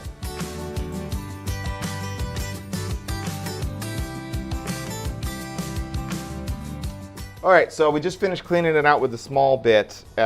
Looks really, really nice. I wanted to mention something that works out really well for those smaller bits. Like I said, they have much smaller flutes on them, so they're much less likely to kind of like catch and like gouge in. So what you can do with a smaller bit like that is you can kind of just do the whole perimeter and it without risking, you know, gouging into the top. So it's an easy way to kind of like just overall make the whole inlay pocket just a little bit bigger with kind of low risk. I always go in a counterclockwise direction when doing that. But what I was just showing Matt is at this point, we lay this on here and it looks really, really close, but it's just not quite right yet. So what you do at this point is I'll come in here and just really, really try to figure out exactly where things are catching. And then I'm gonna come back and I'm gonna do one more cleanup pass with my small bit and get everything cleaned out. And for me, what I can tell is I really just need to remove more material kind of over here, especially around these 2 points over here, and then just a little bit around that one. And I think that we should be good to go.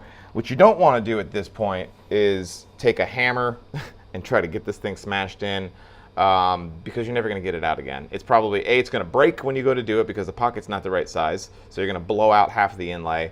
And then when you go to take it out, you're going to break it even more, and you're going to be sad. So don't do that. Take your time at this point. Try to get it right. You want it to fit in there. You don't want it to drop in, but you want it to fit with some friction. But you want to make sure that when you go to do it, because it's a one-time thing, that you don't break it when you do that. So I'll just turn the machine on one more time and just clean out kind of the areas that I see. We'll check again. I might have to do it a few more times, but I think I can get it with just one more cleanup pass. All right, so it took like 2 more times off camera for me to get this thing exactly where I wanted it. So what I'm gonna do is I'm gonna set this on here. Things look a little ragged right now, and that's totally fine. There we go, ish. It's gonna be really difficult to tell how you know, where there's gaps and not just because of shadows and things like that. But there's some spots where there's a little bit more gaps than I typically would want. There's some spots where it's a little bit tighter. A lot of the times it kind of just all comes out in the wash when we go to press this thing in.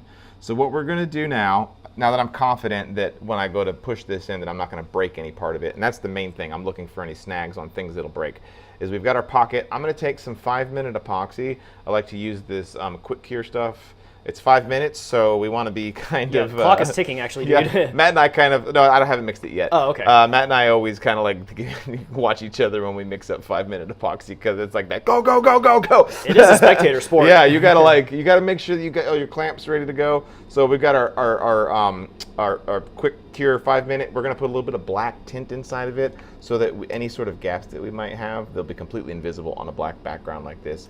If you are doing an inlay over a different species of wood, like a cherry or a maple or anything like that, a lighter colored wood, what you can do is you can actually mix sawdust into your epoxy. That really helps. If it's a small inlay, you can actually use number 10 super glue to just wick it in and get it going. But when you've got something that's a little bit larger like this, where it's going to be harder to get glue all the way down on the inside, I definitely recommend that you use epoxy. So we're going to mix that up. Once it's in there, we'll put the epoxy inside of it. I'm going to set this on top, and we're going to clamp this thing in place, and that's how it's all going to go in. What I don't do, and I'm saying all this so that I'm not having to talk while my epoxy's curing. What I don't want to do, and I don't want people to do at home, is to get this thing on here and then go whack and hit it with a hammer. Because that's what the reaction to a lot of people is. They try to hammer their inlay in, and you're probably going to make it break if you do that. So what I like to do is to get it exactly where you want it to be. You know, imagine there's epoxy in there. I'm going to set this very carefully on top as just a release agent, and then we're going to set this on top of that, and we're going to clamp it. And when we clamp it, everything should slide into place. The epoxy acts as kind of a lubricant to get everything to go in without any sort of edges breaking off. So that's why it's really important that you you make sure that that pocket is clear of the edges before you do it, because we're going to do this whole thing completely blind. And if there's any binding issues, you'll go to clamp this thing on, you're going to be like, yeah, and then you go to pull it off, and like this whole side doesn't even fit inside the pocket, and it's all squished out. So that's where it's important to just like quadruple check your work here. So we'll get this mixed up, and we'll get it pressed into place real quick. This is one where it's kind of like a little bit of squeeze out is a good thing.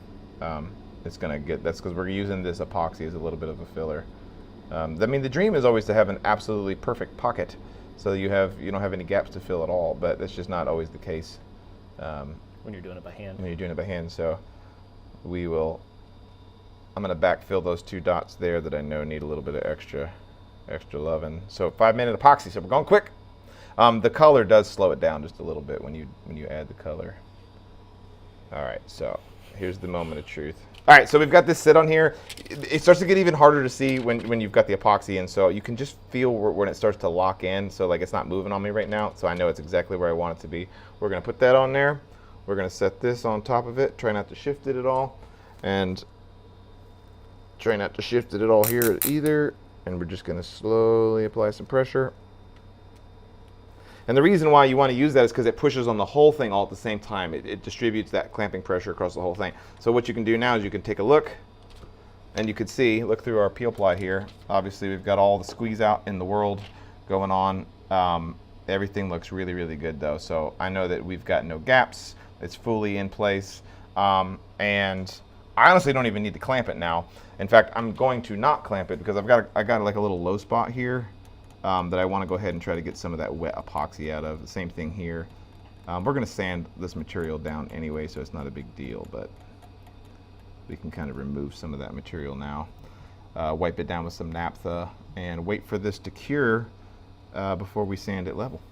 Okay, so on the front of the fretboard, what we still need to do, obviously, is install all of those fret markers that we put on, that we just tacked onto the front of this. The process there is exactly the same as the crown inlay that we just did on the back here. So what I'm going to do in lieu of showing you guys how to do this, because essentially I have done that, is I'm going to install the side markers on the fretboard, because that's the last of the inlays that we need to put on this guitar. Oh, I forgot to show you guys this. We ended up doing a small inlay here on the side of the neck.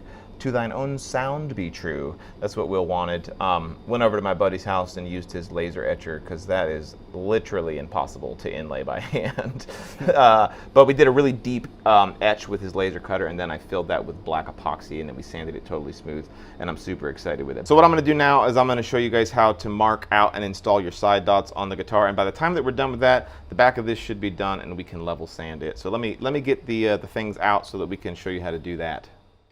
Okay, so side dots. It's something that a lot of the times I almost forget about until right before we go in the booth, so I'm excited that I'm remembering on time here. Sometimes we do forget. Yeah, sometimes we do forget. But what I like to use for guitars like this, I always use a contrasting color, obviously. We've got maple binding, a maple neck, so we're going to use black side dots. And you can get like just the individual dots, but I like to get these rods. They're just way better. These are 2mm plastic. I've got them in white, black, cream.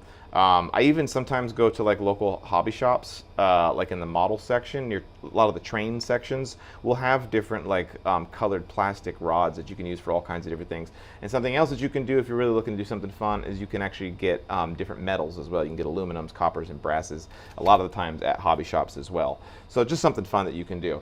What I do, just like I did here, other than marking where the center of the fretboard was, you remember I didn't measure the distance between the 2 frets. And I do the same thing with my side dots. I like to kind of just get directly over my fretboard, and I'm just going to come here and I'm going to close one eye, and we're just going to mark the center of each fret, exactly where we have our fret markers, right? So we're just marking. This is going to be the 12th fret, so there's going to be 2 fret markers, 15, 17, and 19. And that's going to get us all of our fret markers. So what I am going to do, just like on the fretboard, is I am going to measure the thickness of our binding, and I'm going to mark the center of that. So we'll get our calipers out, and we'll measure that, and we'll make sure that we get these marked before we drill our holes for them to go in. So we're at 4mm, so we're going to go 2, and I just like to kind of just lightly hit it It's probably not even picking up on camera. Just the lightest of touches. All right, so I'm gonna put this in the vise. And I know that we're doing this a little weird because, you know, it's for a video. The order's a little off. But I'll take my scratch all, or scratch some. Oh, here it is. Scratch loss. Yeah, you can use either scratch all or you can even use your dental pick. In fact, we'll just stick with a dental pick. And I'm just gonna go through and I'm gonna mark those with a little bit more authority so that we know that we've got them exactly where we want to. This is another good opportunity to count again and make sure that you're actually marking these in the right spot. Some of you might be like, well, you should measure to make it perfect. And you know what? You could measure and make it perfect. But the thing that happens is the way that your eye sees these fret markers, because of the perspective, is that, you know, you're looking at it down kind of in a cone shape. The way that your vision works is that you really can't see exactly if they're on center anyway. So it's like, as long as they're like 95% of the way dead on center, you're never going to be like, wow, that's not right. So it's just quicker and easier to do it this way. So I'm going to get a 2mm drill bit, brad point drill bit. Very, very important. Make sure you use a brad point bit, because if you don't, you're going to blow out a whole bunch of the wood and it's going to look ugly. So I'm going to find somewhere my 2mm brad point drill bit. Light pressure here.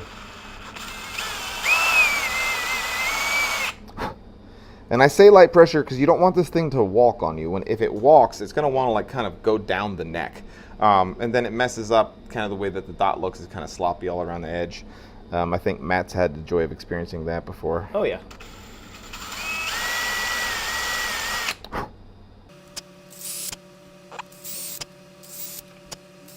Smarter people do this earlier in the process, you know that, Matt. Like, people do this before they even carve the neck. They go ahead and install their side markers. That way it kind of all gets done at the same time.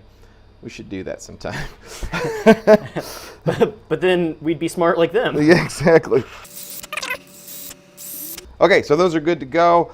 What I like to do with these, because a lot of the times, you know, once you install them, I cut them with just a pair of wire cutters, and that puts like a little burr on the end of them. So what I like to do is to take a chisel, and I just put clean edges on all of these, so just a nice fresh leading edge on them. I used to have a lot more of these, and I could do an entire fretboard just in one quick layup, but I do not have more than 4 of them right now. So I'll show you the process. So we got our clean edges all facing the same way. We're looking good. We just need to find our 20. So I'm gonna put just a little bit of number 20 inside the first 4 here. You don't want to put too much because you don't want to create like a hydraulic lock kind of a situation.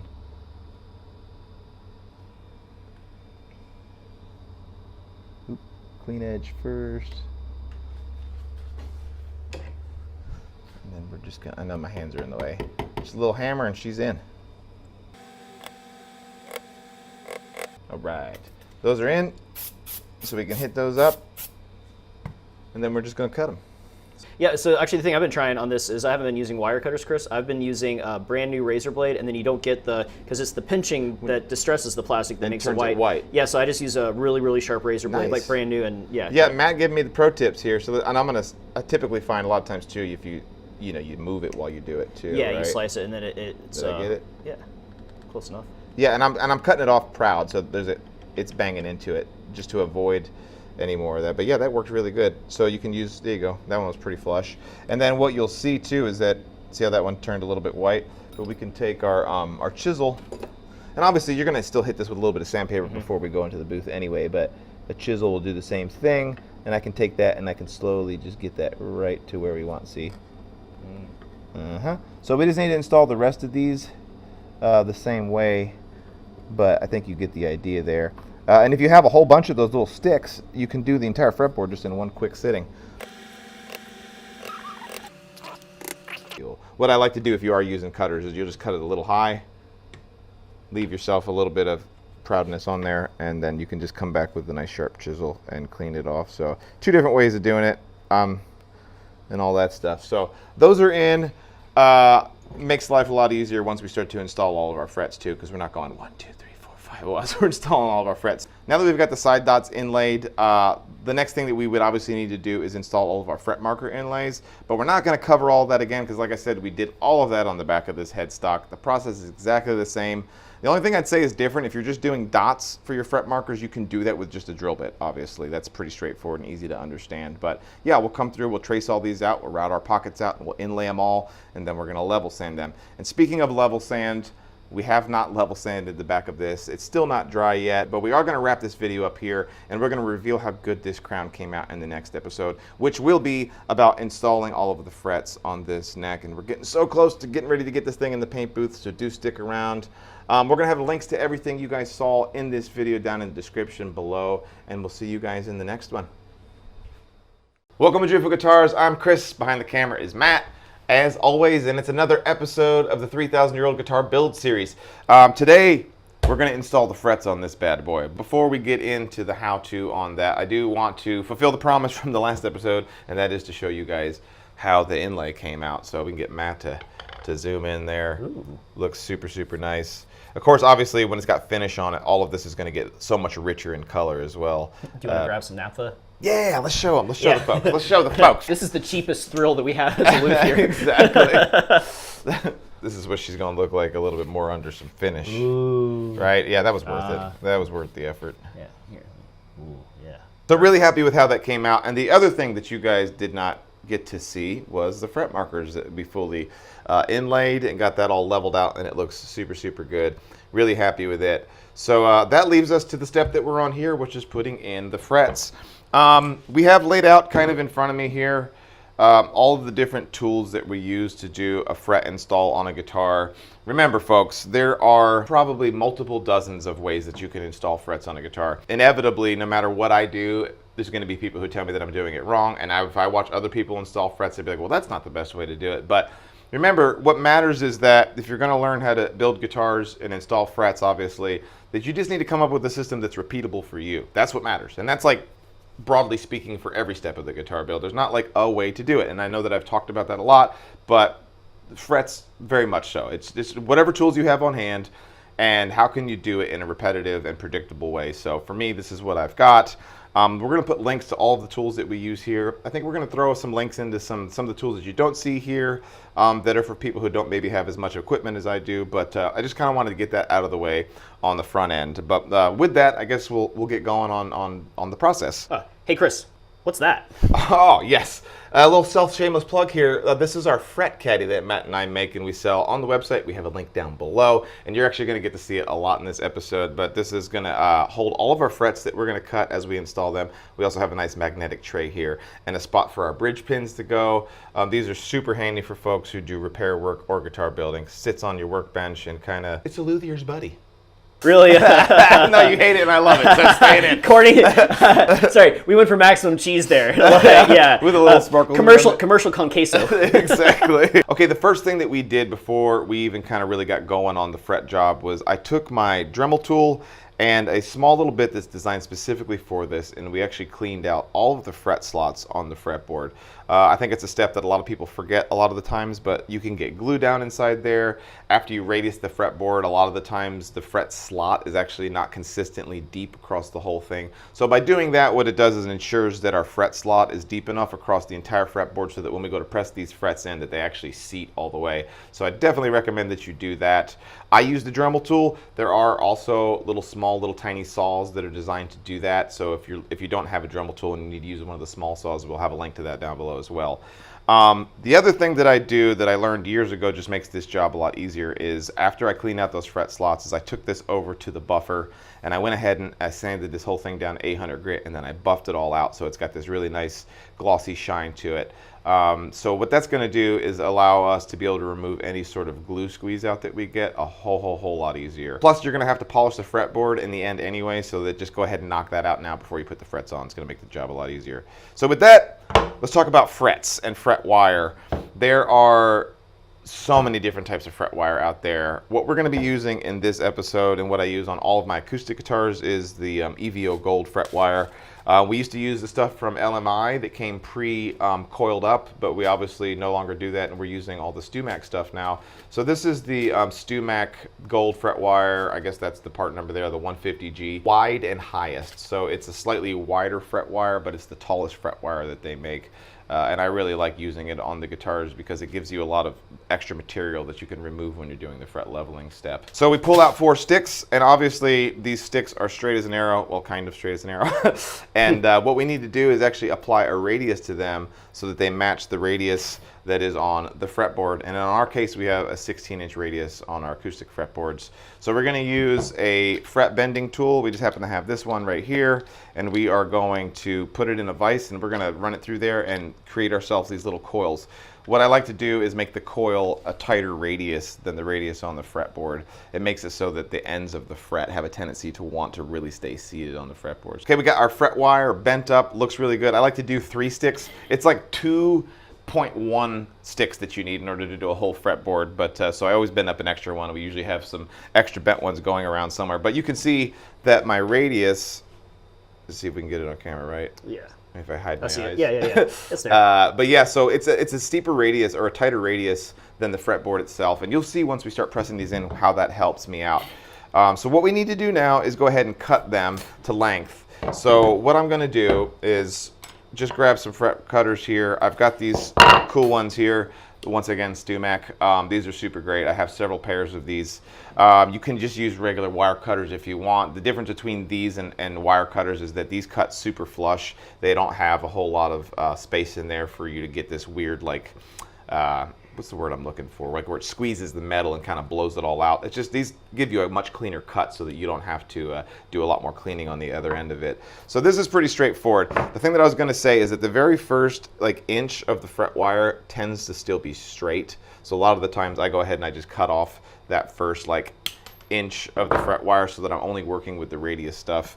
But how I do this, just as for this initial step, it just kind of I consider this kind of prep work, right? As I'll set this on here on the first fret, I probably go, a millimeter, a 1/16 of an inch past the end of the fret, and then I just kind of push this up flush against the fretboard, and I give it a nip. You can see how we get a really nice, clean, fairly clean cut on the end of that. And then we come over here and we put it in our fret caddy. And then we just move on down to the next one and we just keep it going. And you can see how having a fret caddy is really nice to keep you organized so that you know what you're doing. Fun fact, did you know that the phrase to fret comes from whenever you have a fret caddy full of frets and then it falls on the floor and they all get lost? Yeah. That is where it came from. That's where you don't fret it. Don't fact check me. You heard it on the internet, so it must be true. That's right. All right, so I got almost my last fret cut, and you can see this is what's left over, and I've got to get this last fret done, and it's just not quite enough. So I've got to move on to this last piece of fret wire that I bent up. So maybe StewMac could just make these like an inch longer.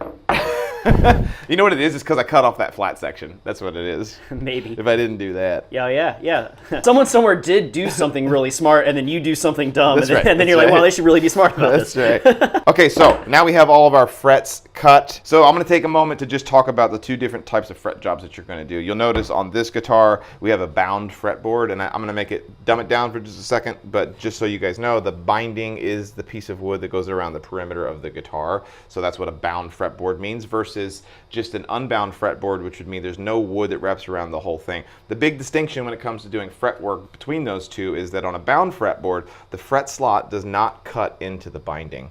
So you have this captured slot between the 2 pieces of binding. But if you don't have a bound fretboard, it's a lot easier because what you can do is, when you talk about cutting your fret length, you can just cut it super proud. You can cut it a 1/4 inch, you can cut it 2 inches extra long if you want to, because the fret's just going to go in, you're going to smash it in there, and then you can cut it off after you've installed them. But with bound... It's just wasteful. yeah. But with a bound fretboard, what you need to do is you need to cut your frets like we've shown here, very, very close to their full length. Let's see if Matt can show that.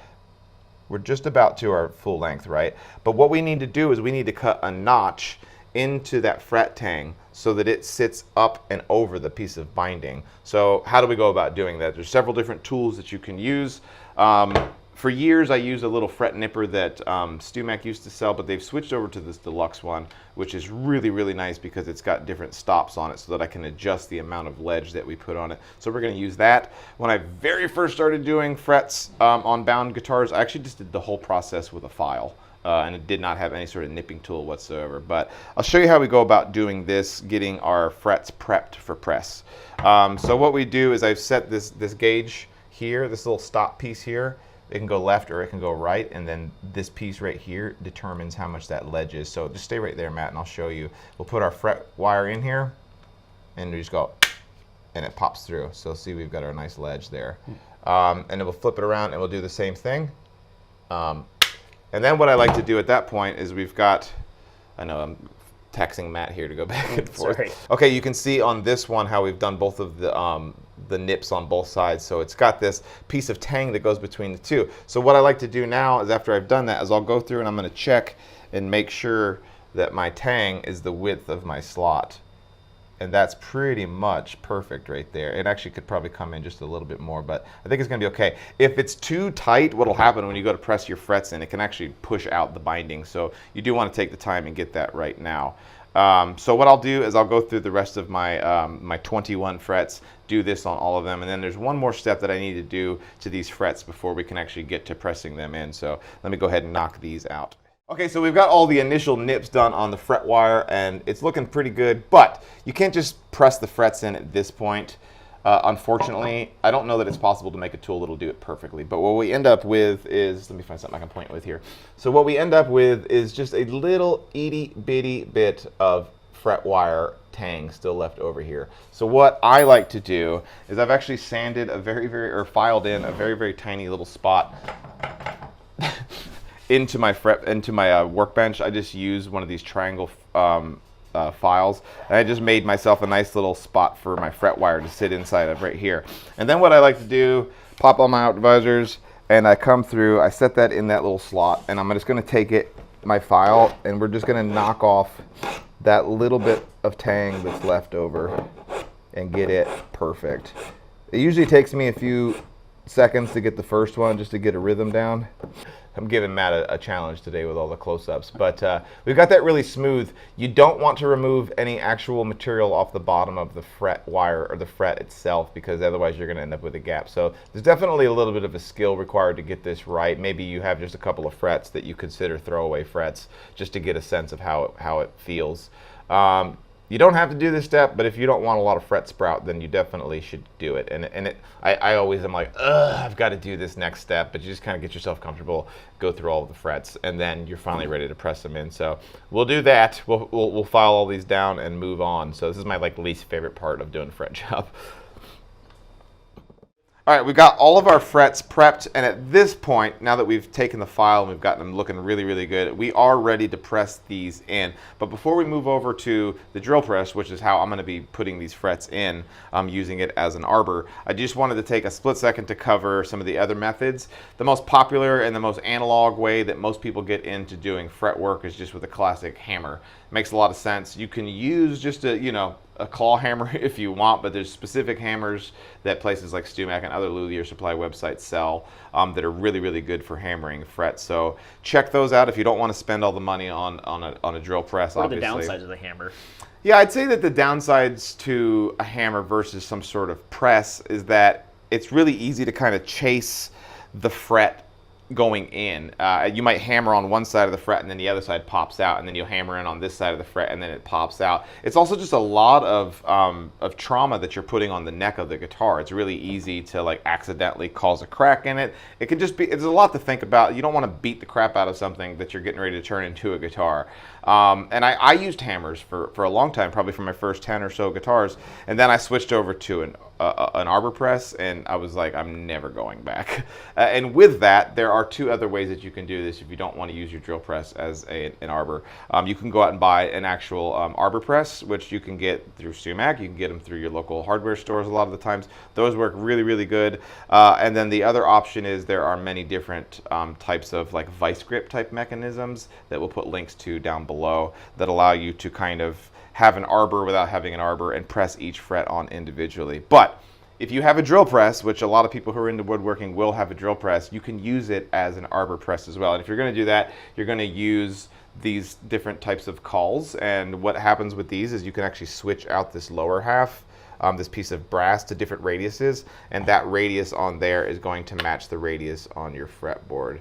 And you just put this inside the chuck on the drill press, and we're going to treat it just like an arbor. And these are not that expensive, and it just takes all of the stress out of it. And the other thing is that when you press them in with an arbor like this, they're a lot more even, so the process of leveling all of your frets is a lot easier.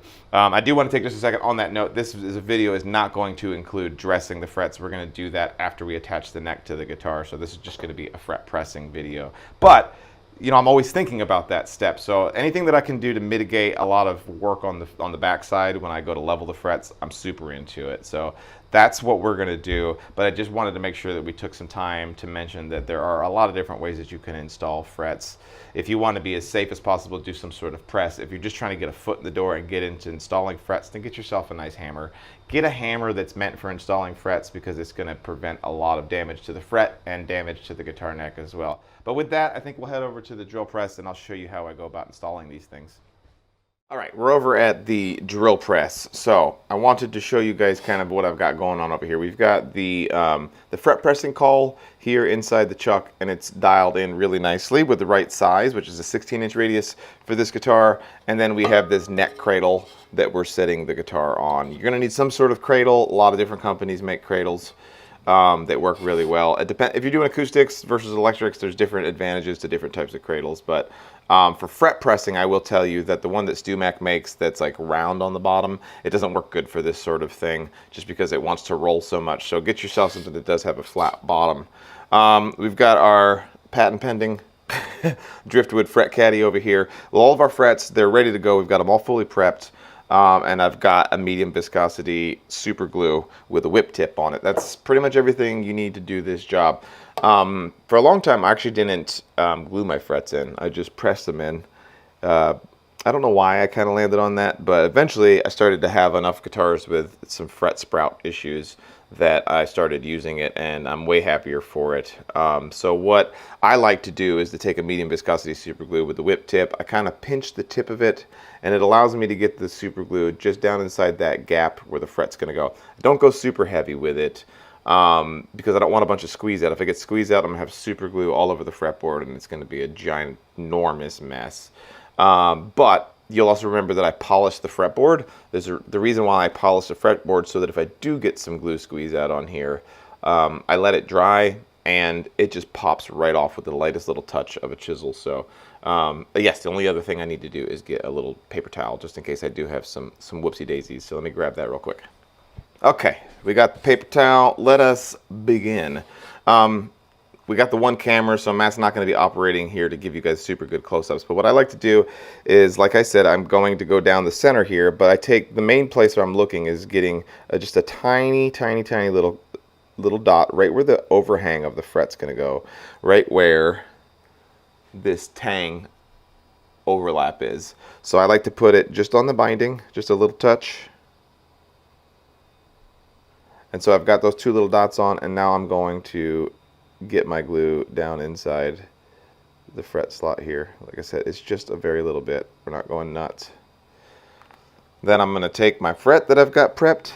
We're just going to very carefully set it in its slot, get it centered. We'll come over here and let's see. And now we're going to press.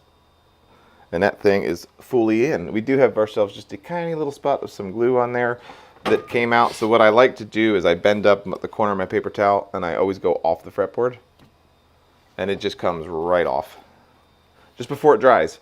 And then if you do get some squeeze out and it dries, that's fine. You can chip it off, like I said, with a polished fretboard. I need to get a different accelerant. Hang on. Okay, the other thing that I like to use is this brush-on accelerant in this case.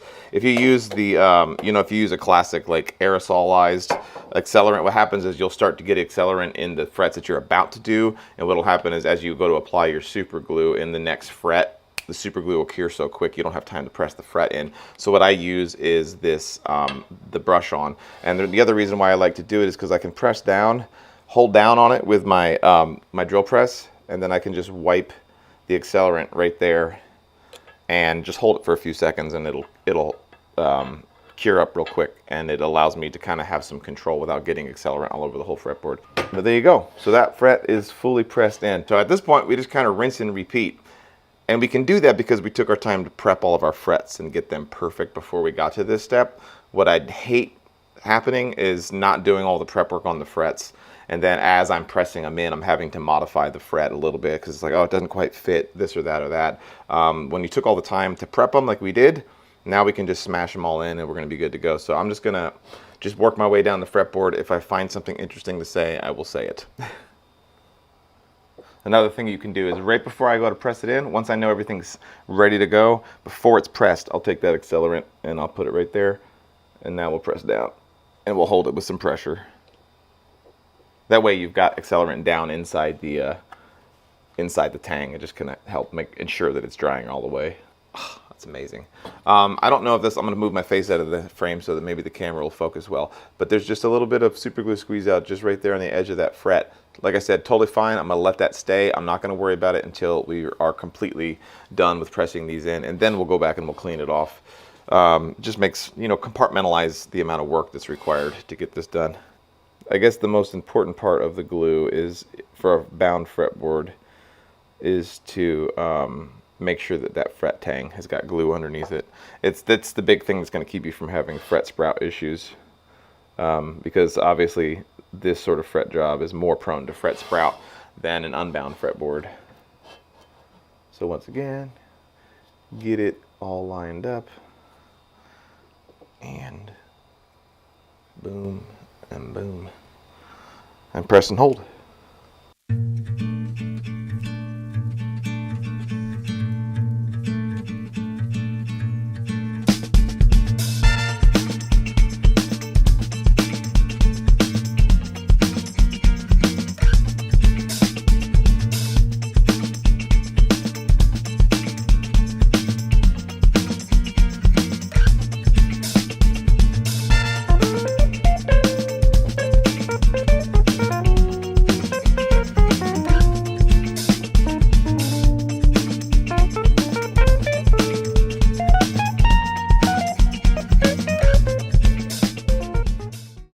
Okay, so I want Matt to come in here with the camera and show you how much glue squeeze out I have. I'm going to be transparent with you guys. This is more glue squeeze out than I typically have, and I was just telling Matt, I was like, bro, the glue squeeze out so much. And Well, you clean it up. That's yeah, all that you matters. clean it up, right? And I think that, like, going forward, I'm going to keep doing it this much because it's just like, it's really good insurance to make sure that these frets are not going anywhere. I use super glue. I also see guys, and I've never done it this way, but I see guys take wood glue, just your standard, you know, tight bond, and they'll wipe it on the fretboard a little bit slightly watered down, and they'll press all their frets in, and apparently that cleans up really well. But let me show you how I do this. So I've got myself a nice sharp chisel. I like to take just a tiny little bit of, geez almighty, I like to take a little bit of some masking tape. We've got that thin line tape, and I'll put it on 1/2 of the chisel. What this does is it allows me to keep the other side of the chisel from gouging into my fretboard and putting marks all over it. So let's go with one of these heavy ones over here. They should, fingers crossed, pop right off because of our polished fretboard. Once I get it to, there we go. Once I get it to break its seal, should come pretty much right off, and of course not.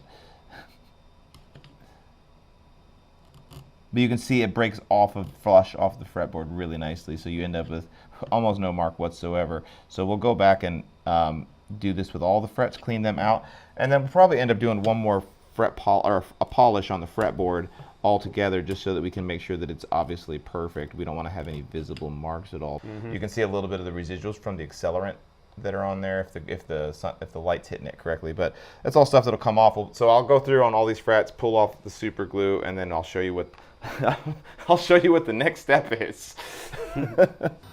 All right, frets installed, looking good. As you can tell, they're a little proud, right? A little proud, sticking out a little far, and that's exactly what you want it to look like at this stage. So what we have left to do is, now that we've cleaned out all the glue squeeze out and everything, is to nip the ends of these and then to put a bevel on them. There's a whole different there's a whole world of different ways that you can dress your fret ends, but for me, I do the bevel end. Well, I'm doing bevel end on these. Sometimes I do ball ends on the frets, but that's not what this video is going to show off. So, how do we clean off our fret ends? You can just grab yourselves, you know, the automotive pair of wire cutters or whatever, and snip off on the ends of these, but wire cutters, just traditional wire cutters, do not give you a really nice flush cut, and that's where these fret nippers are really going to pay off. They work super, super good. They're basically almost completely flush here in the end, so you can see when you go to put them on something, you end up with a cut that's really, really nice.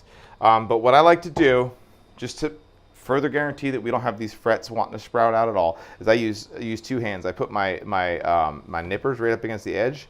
I get ready to squeeze it, but I'm also pushing down with my thumb because I don't want to be pulling up at all with my fret nippers. I don't want to accidentally unseat the fret. That's just always in my mind from here on out. So what I'll do is I'll push down just a little bit and we'll nip it. And I just go down the whole fretboard and I go that way with it. But by pushing down, it just gives me a little bit of insurance. Okay, the fret ends have been nipped off, and you can see, I don't know how well you can see, but they're not completely flush, obviously. I can feel just the slightest little spots, and they look like crap. So what we need to do now is put a nice clean end on the end of them and put a bevel on them, and that's where one of these fret end tools works super, super good. You can do it with a file, but man, it's super easy to screw that up. It's really, really easy to mess up and gouge into the side of your fretboard. So get yourself one of these fret end dressing tools. Obviously, we've got a StewMac one here. These things are kind of all created equal. You can get some cheap ones off of eBay. You can get them off of you know, Alibaba, all the good things. But you need to get yourself one of these for sure to do this job. And I'm going to move over to the vise, and you'll see how well and how quick they work. So we'll get this in here with the headstock, and what I like to do is to be standing kind of right here. These are designed to do a 45-degree bevel, and what you typically would do is you'd set this on the fretboard and you're going to run this way, and it's going to give you your bevel. That's all fine and dandy, but what I like to do first is make it a 90-degree as my first one. So what I can do is I'll sit on here and I'll get this knocked down. It typically takes more work down here towards the end of the fretboard because you have way more frets than you do down on that end, so it does take a little bit more attention on the end of the fretboard.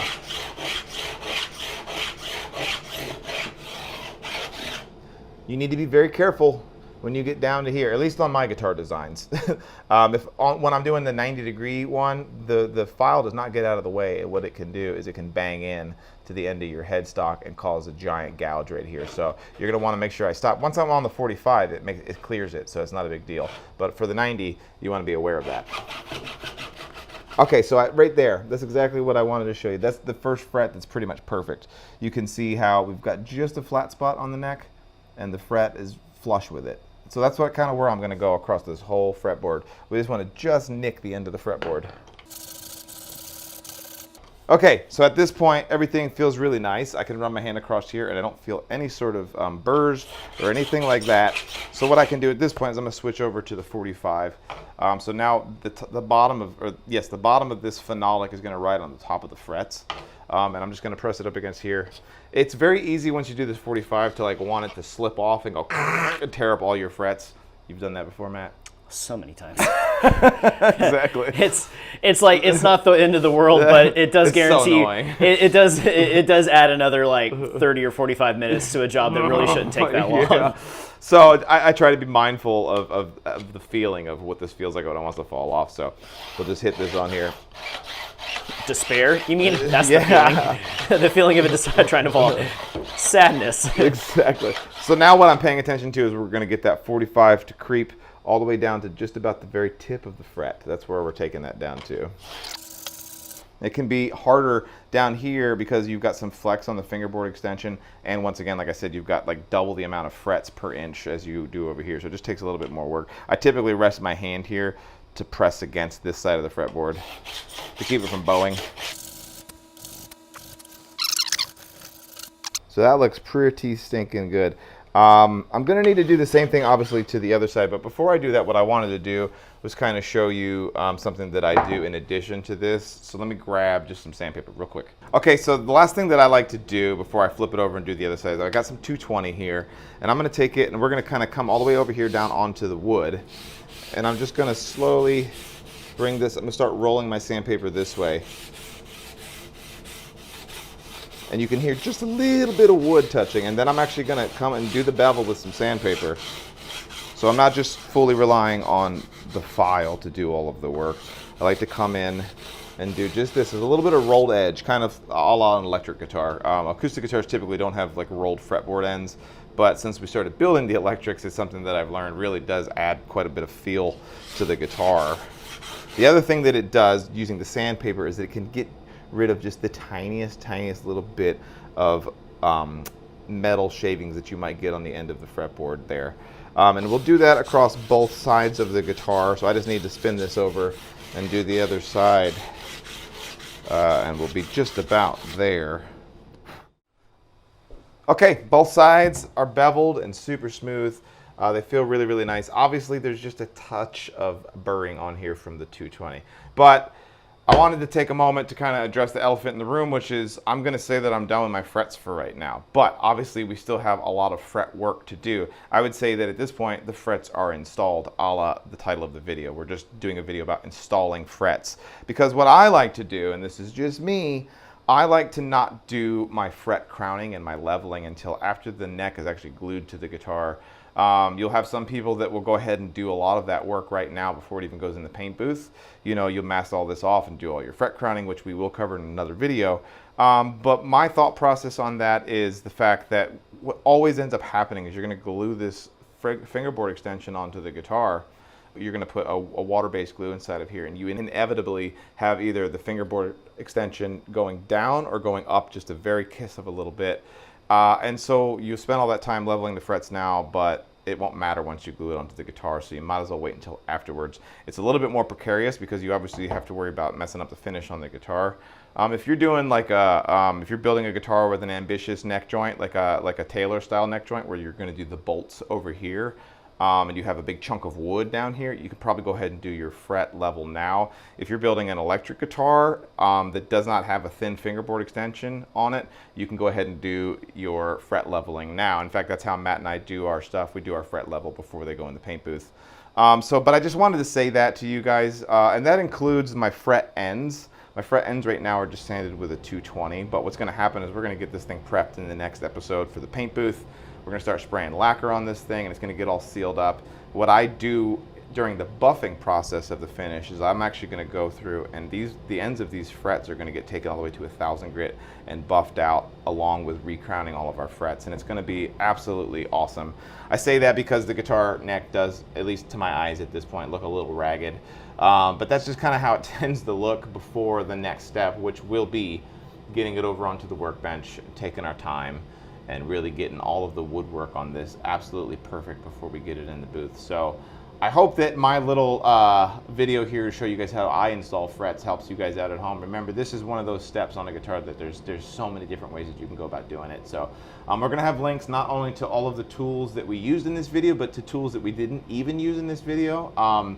Remember, I know that we push a lot of the StewMac tools, but those guys do a whole lot to support Matt and I here on this channel. And you guys can also support us by buying tools using those links that we have down below, because it does help keep the lights on here on the home front. So yeah, next episode, we're gonna be getting this thing ready for the paint booth, and I'm excited about it. So we'll see you in the next one. Welcome to Driftwood Guitars. I'm Chris. Behind the camera is Matt, as always, and it's another episode of the 3,000-year-old guitar build series. And today we're going to be prepping this bad boy for the paint booth, and I'm super excited to show you guys at home as many tips as I can. But one thing that I do want to cover at the very top of this video is that we, in this video series, have decided that we're actually not going to cover the nitty-gritty of how we are going to apply the finish to this guitar. And that's because there's so many different ways that you can go about applying finish. We have a paint booth, which is a very rare luxury that we have. Most folks at home obviously aren't going to have a paint booth. You might not have access to lacquer. You might be spraying polyurethane. You might be spraying whatever. we have an HVLP gun. Yeah, we have, it's a whole thing. All of these things. And on top of that, as Matt likes to mention to me, there's a lot of builders who actually send off to have their guitars finished, which is very tempting, honestly. Something I wouldn't mind doing in the future. But what we can do is give you guys the roadmap on how to prep your guitar for the finishing, because every guitar is eventually going to have finish on it, and the preparatory process of getting it ready for that is the same for just about everybody. So with that, I think we'll get into kind of my methods. you're not going to see me getting in here and actually doing a lot of the work. This is mostly going to be me talking to you guys on the camera and covering the broad topic of prepping a guitar for the paint booth. What's the reason why we spend a whole bunch of time sanding this guitar on this step to prep it for the paint booth? The biggest one is through the building process of the guitar, especially one that's taken 3 years to do. You end up with a lot of different scratches and dents. I like to call it hanger rash a lot of the time. You know, these necks and stuff are just banging around and getting these little dents inside of them. Also, up to this point, as you've been doing all of our sanding and prepping of the guitar just to build it, we really haven't been focused on that nitty-gritty microscopic level of scratches. So we're gonna really focus on getting that sorted out. And something I'm always preaching to Matt, before a guitar goes in the booth, what we want to do is average. And I use that word all the time. You want to average, average, average. We want to average out the high spots and the low spots all over the wood of this guitar, because like most builders these days, we actually spray a gloss coat on here. So if you're doing a gloss finish, no matter what type of finish it is, if there's any unevenness in the wood, any sort of dents or low spots or waviness in it, you're gonna see it. And you might be riding high right now, feeling really good about it, but the moment you get a clear coat on the guitar, you're gonna be going, what the heck did I do?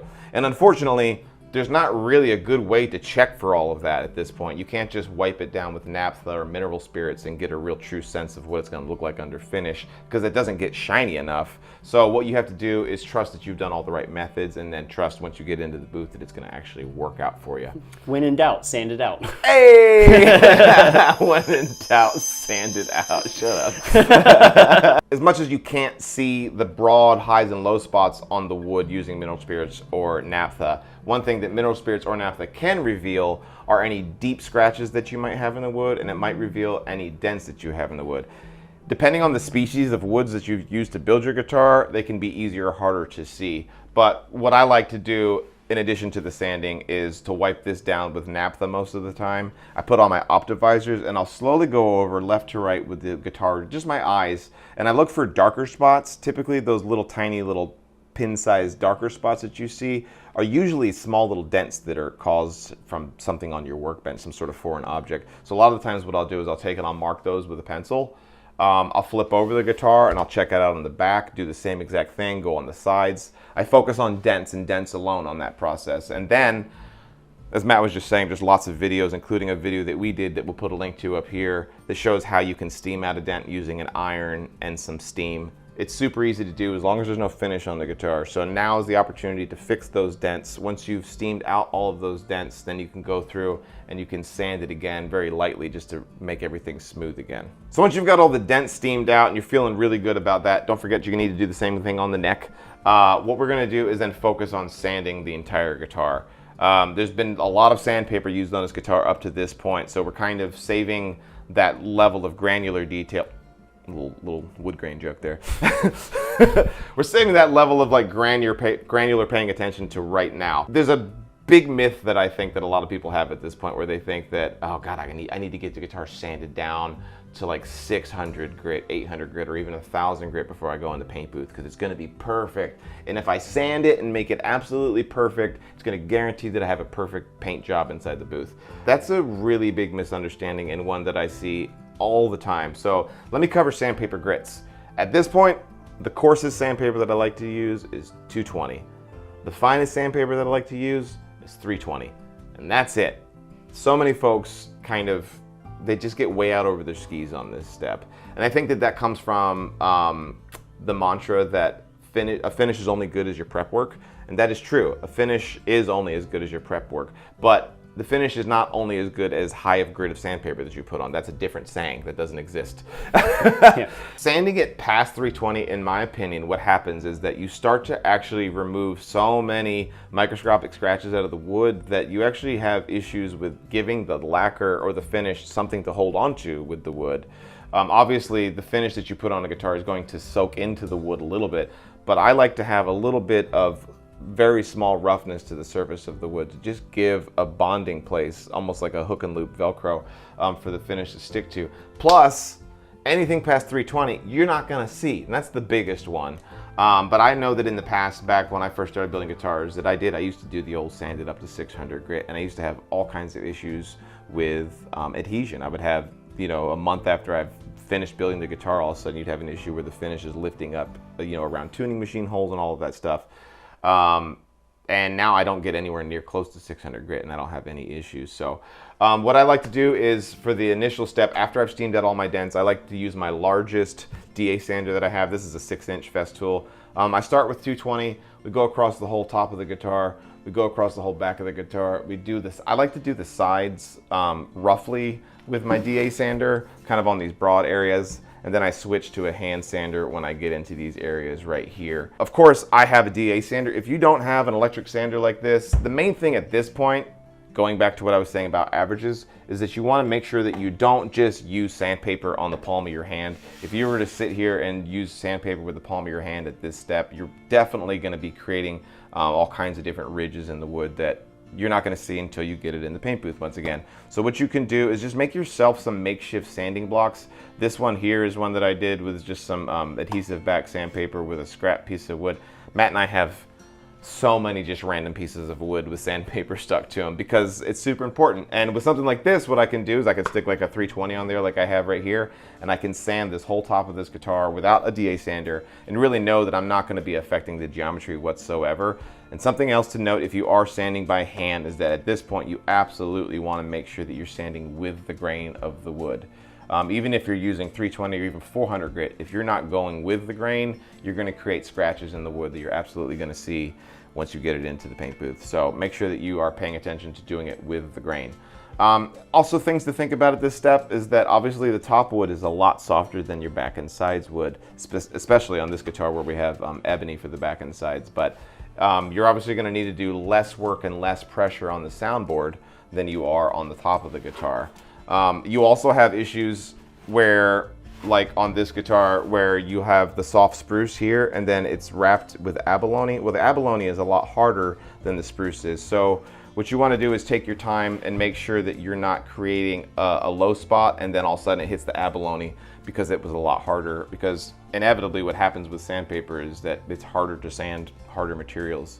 And when you have the transition point between a hard material and a soft material, it's super easy to get ridges and high spots and low spots. Once again, pointing to the fact why it's super important that you use something to help you create averages. Same thing with the side. A lot of the times on the side of the guitar, what I'll do is I'll actually get a little bit of spring steel, just something to help me not have to use just my fingers. And if I put sandpaper with spring steel between it and I do my waist area, I guarantee that I'm keeping all of this nice and smooth and nice and average. I think I've mentioned it before on this channel, but I used to paint cars before I ever built guitars. That's kind of the way that I picture this. I think it's easier to visualize on a car. You know, if you've got a dent in a car, what you do is you sand off the paint, you fill it with a little bit of Bondo. But instead of just working that one little spot with the Bondo, you're going to work the whole fender to get it averaged out. That same process applies here. And if you take the time to do that at this point, you're going to end up with a super, super smooth piece of wood that's going to give you really good results in the next step. Okay, now that we've got the whole guitar sanded down, we've got all the dents fixed, the next thing that I like to do, because we have a really smooth surface, is I'll go through with my optivisors on and I'm going to check every square millimeter of the guitar. And I'm going to look for any small little gaps that we might have in the joinery. I'm not seeing anything right off the bat here on this guitar. But, good job, Chris. Yeah, but a lot of the times at this point, you might find that you have like a little pesky spot on the binding where it's not just absolutely perfectly seated. And so what I like to use is either number 20 or number 30 super glue and just individually try to either fix the gaps by really pressing hard on them and super gluing them in. And if the gap is too big that you can't do that, what I'll do is especially use my number 30, my thick super glue. And I'll go ahead and fill those in now. If I have low spots in my abalone, that typically happens with abalone because it's basically a stony material. You'll get like a spot where the abalone is just a little low. I'll take my number 30 and I'll fill it. I try to fill all those low spots now so that I'm not having to do it in the next step, which is the pour filling process, or I'm not finding out that I have the issue once I have all of the lacquer on and then I have to chase my tail by doing drop fills with lacquer. So if you can, take the time to look for any of those little gaps and issues that you might have. A lot of times you'll end up with gaps in this area too on the side of the guitar where there might be just the bindings not fully seated into the binding channel. And you're gonna fill those once again with super glue.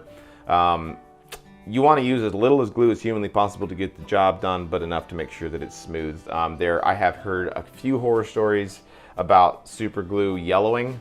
In fact, Bob Taylor was the one who was telling us that super glue yellows all the time. I have yet to have an issue. I also only use this StewMac super glue, which has not had any yellowing issues, so think about that. Same thing applies to the neck. A lot of the times we'll end up with some gaps near the heel gap here, or the heel cap, and another spot where I constantly find that I have issues is here on the side of the headstock, where my headstock overlay and my back strap goes. Sometimes I'll have little holes around my logo that I have.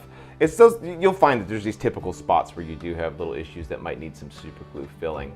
Because yes, you can address those in the pour filling process, but if we can avoid any of those issues now, it's just gonna make our job that much easier. So take your time and do that. Oh, one more spot where I do find that I have issues with little holes that need filling or little gaps is around the rosette of the guitar. But you know, everybody builds their guitar differently, and you'll know where you have some issues because you've had eyes on it for a long time. Okay, and the last thing that I like to do before we start masking this off to get it into the paint booth is I like to round off my binding. It's something that I didn't do for years, and then I had clients that were like, you should round your binding a la Taylor, because Taylor does a really good job with their wooden bindings, and they just put a nice rounded edge on everything, and it makes it feel so much better. So I'll actually take either 220 or 180, and I'll come in here and I'll just knock down all my binding to get a nice rounded edge on it, so it's just a lot more comfortable for me to hold. The main thing that I do want to point out about that is if you're going to round your binding like I do, what you want to do is temporarily just attach your neck, get it in its place. I like to mark a pencil line on each side of this because you absolutely do not want to round your binding here around where the neck meets the body, because then you're going to end up with an issue where the neck's not going to fit. So just don't affect the geometry of the guitar in this spot right here, otherwise you're going to absolutely have to recover from that somehow. Okay, so once you have your binding rounded over, you've done all of the sanding steps that we've mentioned here, you look at the whole guitar over and over and over again. You do it at least 2 or 3 times, make sure that you've covered absolutely everything, and you feel like I've sorted everything out. The wood is as smooth as possible. It's as scratch-free as possible. I think I'm ready for the paint booth.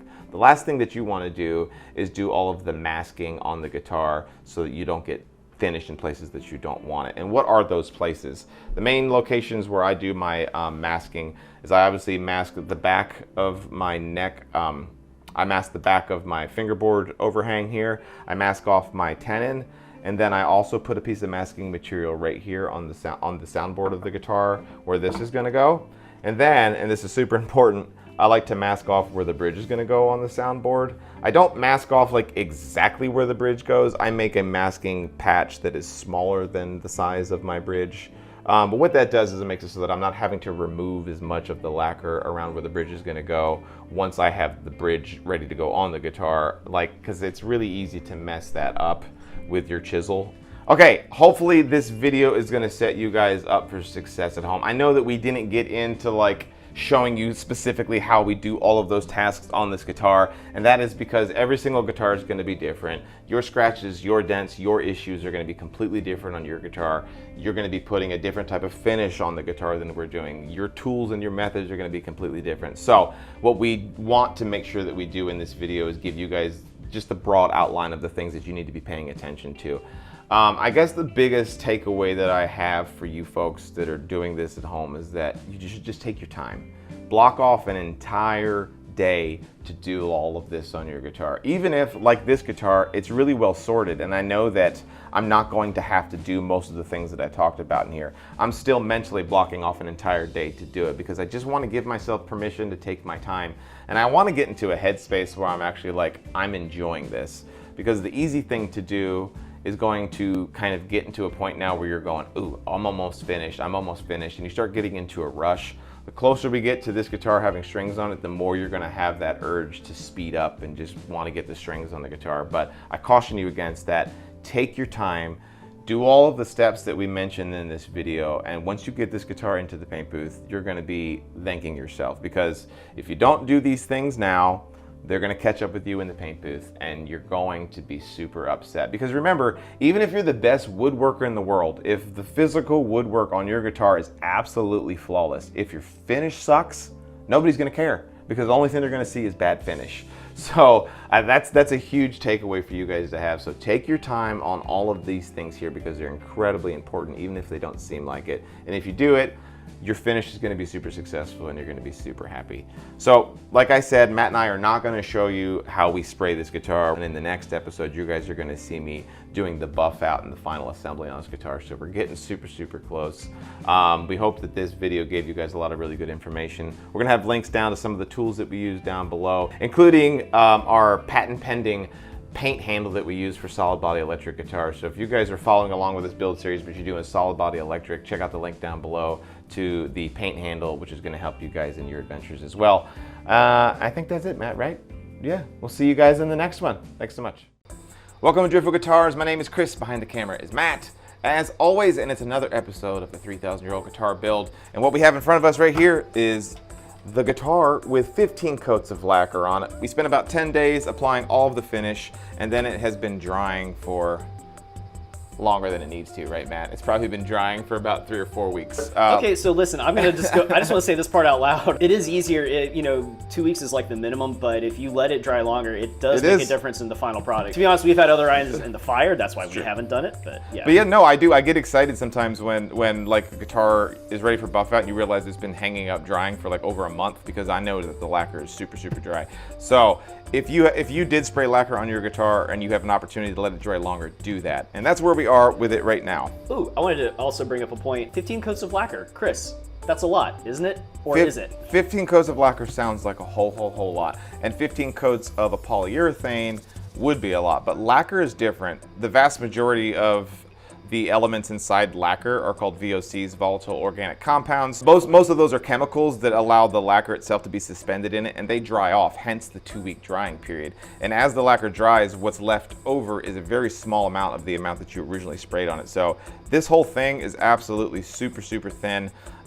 In fact, a lot of the times when I see like manufacturers like Taylor, for example, talking about the thickness of their finish, this finish is just as thin, if not thinner, than those finishes. So you've actually measured in the past, right? Yeah, I've measured it in the past. I can't remember what they are, but I remember being happy that it was thinner than a Taylor finish. If you're new to the finishing world and you hear 15 coats of lacquer and you're like, oh my God, that's way too many. It honestly isn't. In fact, a lot of builders spray more than that. Plus, you have a lot of times when you're spraying where you're sanding off lacquer between it to apply more coats to get it smooth. So it's not 15 full coats. But I digress. What we ended up with is this guitar that you see here, and you can see that the finish is obviously not super glossy at this point. It has this kind of slightly matte kind of eggshell look to it. What we did before we applied the last coat on this guitar is we sanded it to 1000 grit and then put a lot of retarder in the finish so that it would sit really smooth. And what we have is a finish now that is not going to require a whole lot of work before we can get it over to the buffing wheel. But what we need to do now is wet sand it so that we can take it over there and take it to the buffer. And because we have such a smooth finish on here and it's not all orange peely like a lot of finishes are, we can go ahead and start off right with 1000 grit at this point. So that's kind of the big thing that I would tell you if you guys are spraying your own finishes on your guitar, is right before you get it to the drying phase, you want this finish to be as smooth as possible, because if not, at this point, what we're going to end up doing is needing to do a whole bunch of extra sanding just to get it smooth. Well, we did all that work on the front end with the prep work, so we have this incredibly smooth finish. It's only going to require just a little bit of sanding with 1000 grit, then we're going to hit it with 1500 grit using a DA sander. We'll probably do a 3000 grit. I know Matt and I a lot of times will do a 3000 grit just to get it that much more polished, and then we're going to go to the buffing wheel and buff it out. But remember, and I've talked about this before in the last episode, you're going to do the work at some point. And in my opinion, you might as well do the work on the front end. So do the work on the front end, get it really smooth so that you don't have to do a whole lot of work now. And if you didn't do all that work on the front end, now you're kicking yourself because you have to do all the work, and that's not fun. So with that, what I'm going to do is start wet sanding this. Before we start wet sanding, one thing I did want to mention is there's a couple of spots right before we sprayed that last coat that I saw needed just a little bit of drop fill. And what do I mean by drop fill? What I meant by that is I put a little bit of finish inside a pipette like this. You can squeeze it and get a little bit of lacquer that comes out of the end, and you can actually hit spots where there are little pinholes or issues in the finish, and I let those things dry along with the whole finish. So what we have is some spots on here that are slightly higher, and I'm going to knock those down before we start wet sanding. And all you do is just take a razor blade. I like to put a little bit of tape on each side of it so that we don't cause any scratches or issues in the finish, and then we're just going to come on here and just very carefully kind of just help level out those spots so that the sandpaper isn't having to do all of the work. And that's pretty good. You're not wanting to take off a whole lot of finish here, just a little bit. And I know that we've got a little spot right here. And I'm bending the razor blade ever so slightly as we do this, just so that we're only hitting it in the middle. And this is leaving some small scratch marks on the finish, but that's no big deal. I think those are my only two little spots that we had on this whole guitar. So what we can do, I'm gonna flip this over because the back is the easier side to do. I have a spray bottle with some water in it and like 2 or 3 drops of soap, dish soap inside of it. You don't have to use the soap. I definitely recommend that you do though. It acts as a lubricant for the sandpaper and just, it makes the sanding so much easier. Makes it smell nice too. It makes it smell lovely. In a shop that routinely smells like BO and our farts. BO and farts. Yeah, and sometimes sawdust. Yeah. This smells lovely. What I do is I just hit this up with about that much water on it. Not a whole lot. I like to put a little bit on the end of my sandpaper as well, just so that it's ready to go. Make sure that your work surface is clean and nice and soft. That's why we have this towel here. Trying to think of anything else. Oh yes, something else that you need to be considerate of, depending on the type of guitar you're spraying, you might be doing an electric if you're following along at home, is water intrusion. Because we've got the water on here, if you have any places inside the finish, or if you've got like a pickup cavity on the guitar where the finish ends and then you've got bare wood, you really want to be careful not to let the water just sit on there, because it will get wicked into the wood and show up underneath the finish. And it can create all kinds of issues. On the back of the guitar, I don't have to worry about that. On the front of the guitar, we obviously want to make sure we don't get a bunch of water down inside the sound hole. But yeah, with that, 1000 grit, a little bit of water and soap on the back of here, and we're just going to slowly start working our way across here. Because we're using 1000 grit, I don't have to be too careful of burning through all of this lacquer. If you guys are brave enough and you wanted to start out with like an 800 grit or a 600 grit, you need to be really careful not to burn through the lacquer. So yeah, let's get after it.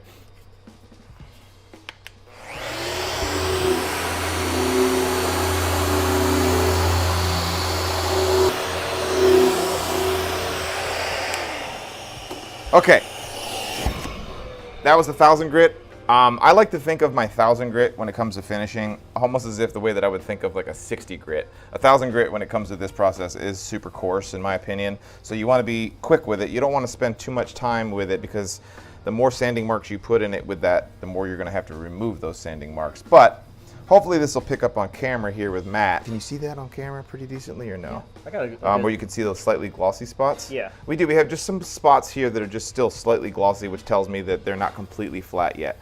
But the most of it is very, very smooth. So instead of chasing my tail with 1000 grit, we're now going to switch over to the 1500 grit and get this totally, totally smooth. So we'll spend a little bit more time with the 1500 grit.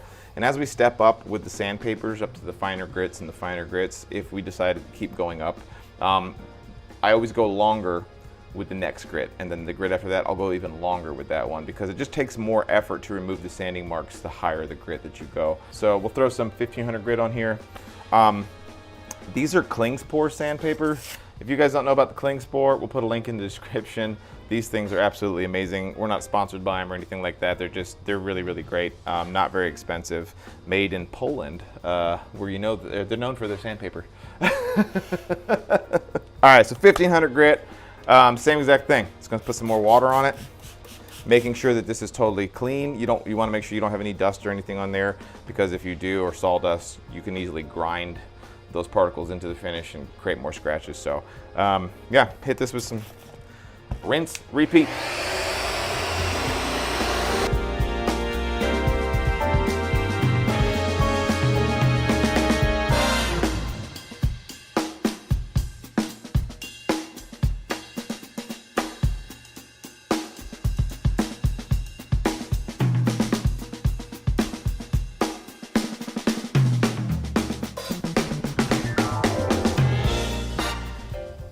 Okay, this is looking really nice.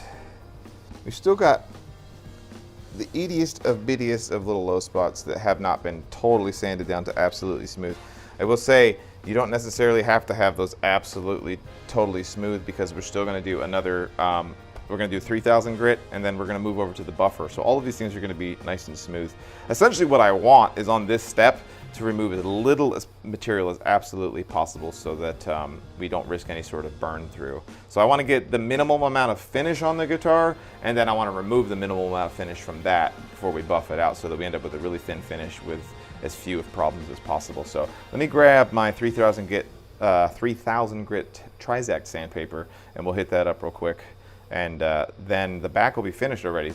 Okay, so I mentioned that we're going to do a 3000 grit. This is called, what is it, Matt? Trizact, we decided? Trizact, yeah, this is like a 3M based sandpaper that I actually get at my local O'Reilly's auto parts store. I've had this for, God, probably 2 years now, and it works really great. It's almost just like a fabric, and they come in these rectangular strips, and I just cut them down so that they'll fit on here, and they do have hook and loop backs on them, so it kind of works out great. You can just put this on here. I switch out my sander so that it does it on a rotary setting. It just works better that way. At this point, remember, this is 3000 grit. We're not going to sand through with this. We're essentially taking a t-shirt almost and kind of just, it's almost like right between sanding and buffing at this point. So new water, we've cleaned it off. We've got our 3000 grit on here, and we're going to hit this up. Take our time, just really kind of get any of those fine swirl marks out of it. And then this back will be completely finished. And what we should have when we're done with it is we will have gone from a totally satin look on here to a slightly semi-gloss. Not quite shiny yet, but you'll see it when we're done.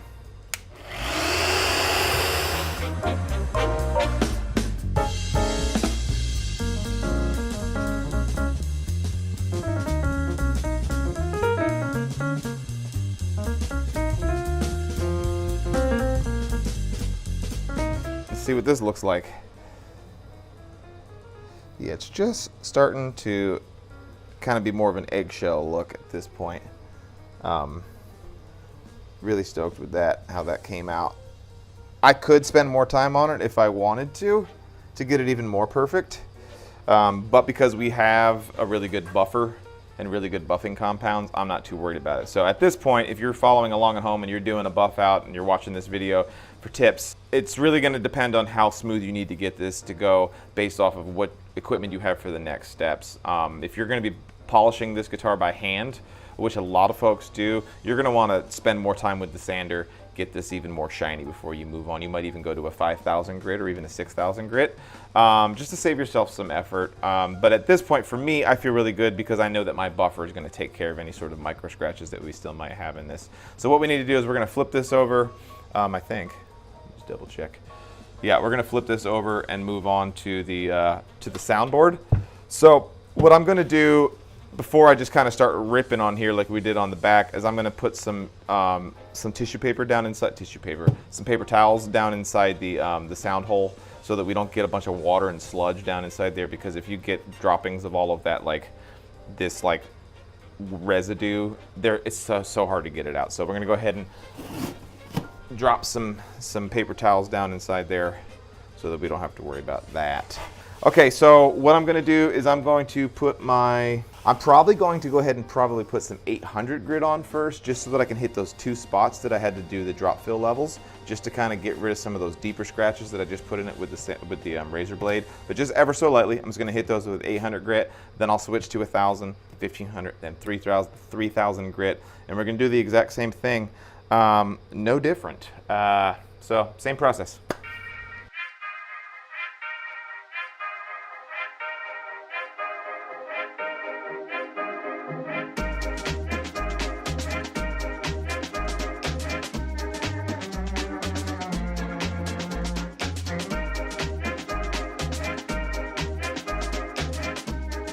Right, soundboard all sanded down to 3000 grit, looking super nice.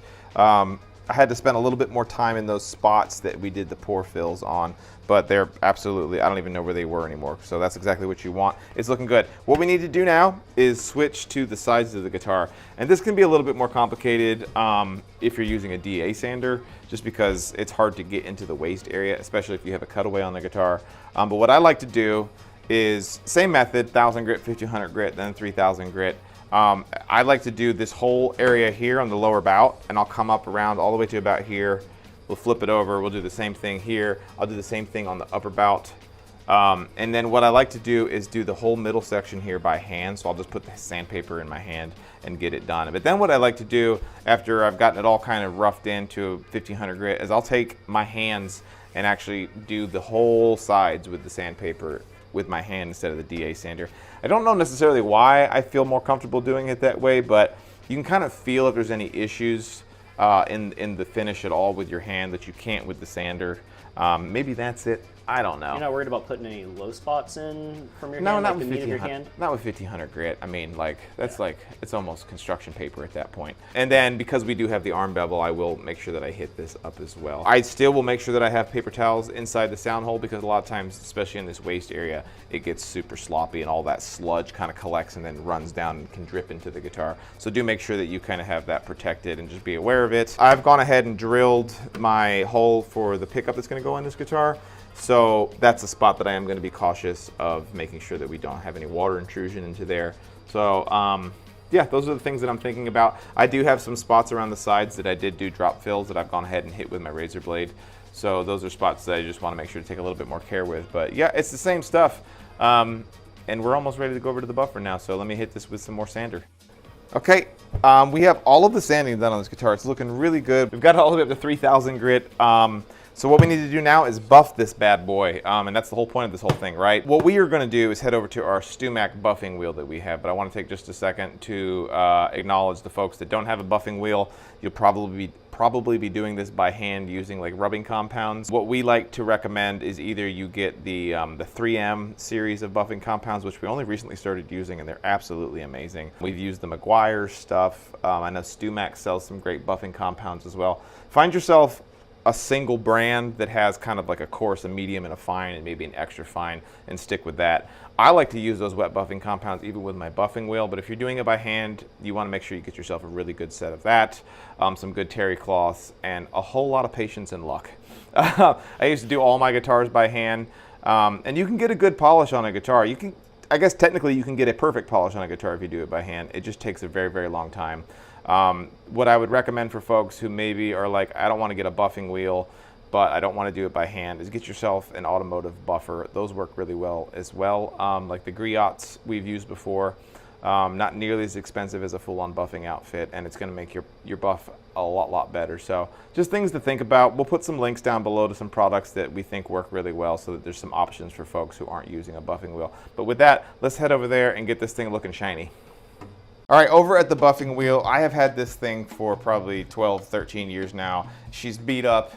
It's got this homemade like motor thing attached. It is definitely like a Industrial Revolution level of safety that's on this thing. Matt and I still have all 9 of our fingers from using it. All right, so what I like to do is not use this coarse buff unless I absolutely have to, because the method that I did at 3000 grit is actually a lot more polished than this coarse buff is going to allow us to do. We're actually going backwards if we were to use this. So I only use this if I have deep scratches, and I mostly use this side for buffing out fingerboards and doing fret jobs and things like that. So we're not going to use this, and what we're going to do is we're going to move over here to my fine buff. And anybody who does finish work who might be watching this video is going to be screaming at their TV, because I don't actually use the Menzerna dry buffing compounds on here. What I use is wet buffing compound, which so many folks like to say, oh, you can't do that, but we've recently switched to these 3M ones like I just said, and they work absolutely wonderful. So I start with number 1, then we do number 2 and number 3, and we can get this thing looking really good. And the reason why I like to use the wet compounds at this point is because it never ever in the history of me doing it this way has reintroduced scratches into the finish, because there's nothing more frustrating than doing all of that work that we just did with the wet sanding to get it super smooth, and then you come over here to the buffing compound and you've actually reintroduced a bunch of scratches, and then you're chasing your tail. So by doing this, I can go straight to the number 1 3M, and it's going to take this thing to basically a mirror shine, and the next two, number 2 and number 3, the extra fine buffing compounds are just going to take it like beyond shiny, just like so that it looks like you're just dipping into the ocean. So I'll load my buff here with this coarse buff compound.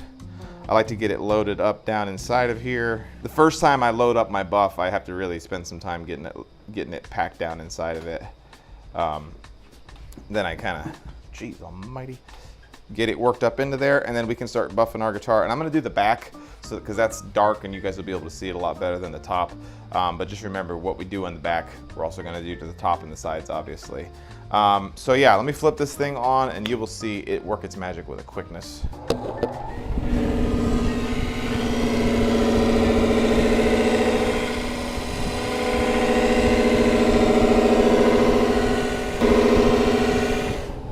Let me do this. I want to show you guys what this thing looks like real quick. Good, just some swirly marks here that they can see. There we go. Yeah. All right, so you can see where I just really quickly hit this one spot here with that coarse liquid buff. And hopefully this is picking up, but there are some deeper scratches right here that are showing up that you couldn't tell until we took it to the buff.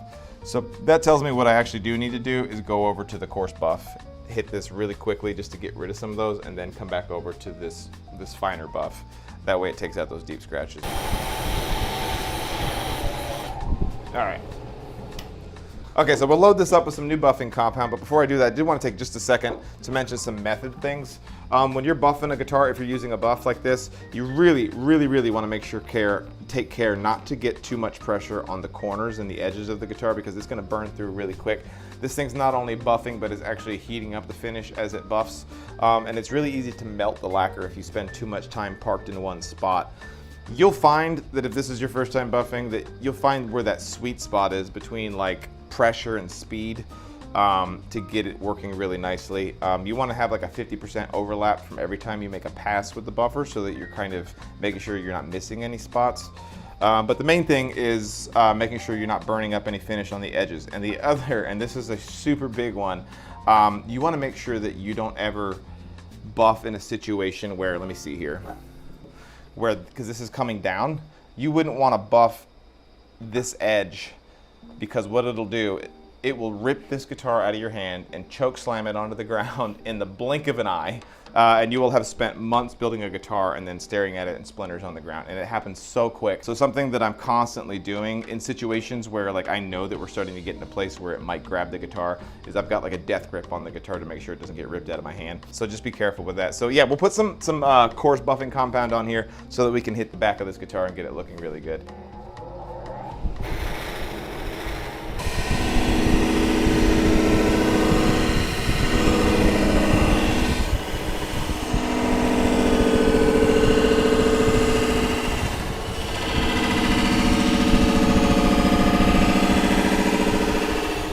Okay, so I just got done doing the course. It's looking really nice. I can see that those little tiny swirl marks that I had are gone. So I'm not gonna spend any more time on the course. And now we can move back over to the side where I put the liquid compound on it.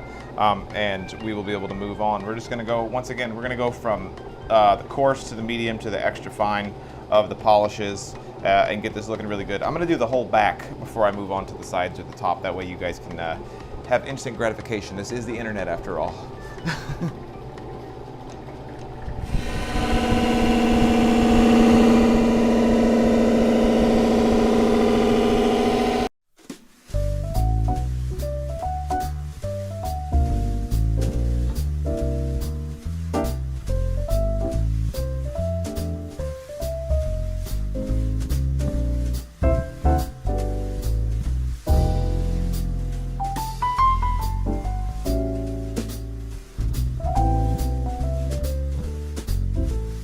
All right, so we've got the coarse liquid compound buffed onto this thing, and it's looking really good. So let's get Matt in here so you guys can see some of that glancing light reflection that we've got coming off of it. Mm-hmm. Before we switch over to the next level of fine buffing compound, what you're doing at this point is getting yourself some good glancing light so that you can check and make sure that there's not any scratch marks that are deeper than the next level of buff is going to get rid of, if that makes any sense. Because if you have scratch marks still visible at this point, you might as well not move on to the next buff. You might as well go backwards a step so that you can get rid of those scratches and then repeat that step.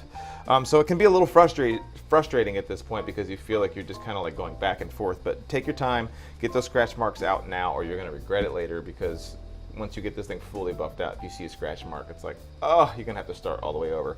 And that does happen. So yeah, let's get the next finer level of buff on there. And it's looking really, really nice. And remember, this is worst case scenario as far as visibility of scratches because it is a black back and sides. But already so far it's looking really, really wonderful. So moving on. Okay, I couldn't be any happier with how that came out. That looks really, really nice. Once again, the darker the wood, the harder it is to get it to look absolutely perfect, and this one looks dang near perfect. There might be some tiny little spots here or there that I'll go back and touch up over the course of the next day or two, but that's about as good as it can get with nitrocellulose lacquer. Really happy with it. At this point, what I need to do is do the exact same steps on the soundboard as well as the sides of the guitar, and then I will need to do the exact same steps on the neck of the guitar as well. But it's exactly the same process. Nothing's different about that. Other than the fact that the sides of the guitar tend to go a lot faster. That's because there's all these curves to it. So there's that, but I probably have another hour, hour and a half taking my time to get just the body done, and then probably about that much time on the neck as well. So we're not gonna show all of those in this video because you've learned what you needed to learn from the back. The process is exactly the same. Big thing here is making sure that you're being very careful not to buff through or sand through your finish because obviously, right, you don't want to go back into the paint booth. And then once you come over to the buffer, or even if you're using a hand buffer, just making sure you're not burning through there, and then taking the time to make sure that all of your scratches are gone before you move on to the next step. You always want to be removing the scratches from the coarser grit that you did right before that. And that thing translates over to the polishes as well. You have to think of your polishes as sandpaper. Yeah, the next time you guys see this guitar, it will be fully buffed out and looking really good. And then the next episode, we're actually going to be putting the neck on and getting the frets leveled. And we're like 2 episodes away from this thing having strings on it. We're really excited to get this thing to the finish line. And you guys are going to get a chance to hear what it sounds like. And with that, I think we'll call this one done, and we'll see you guys in the next episode. So appreciate you guys. Welcome to Driftwood Guitars. My name is Chris. Behind the camera is Matt. As always, and today we're going to be doing a fret level on this neck. What is a fret leveling and why do we need to do it? So obviously you guys remember when we smashed all these frets into the neck of this guitar.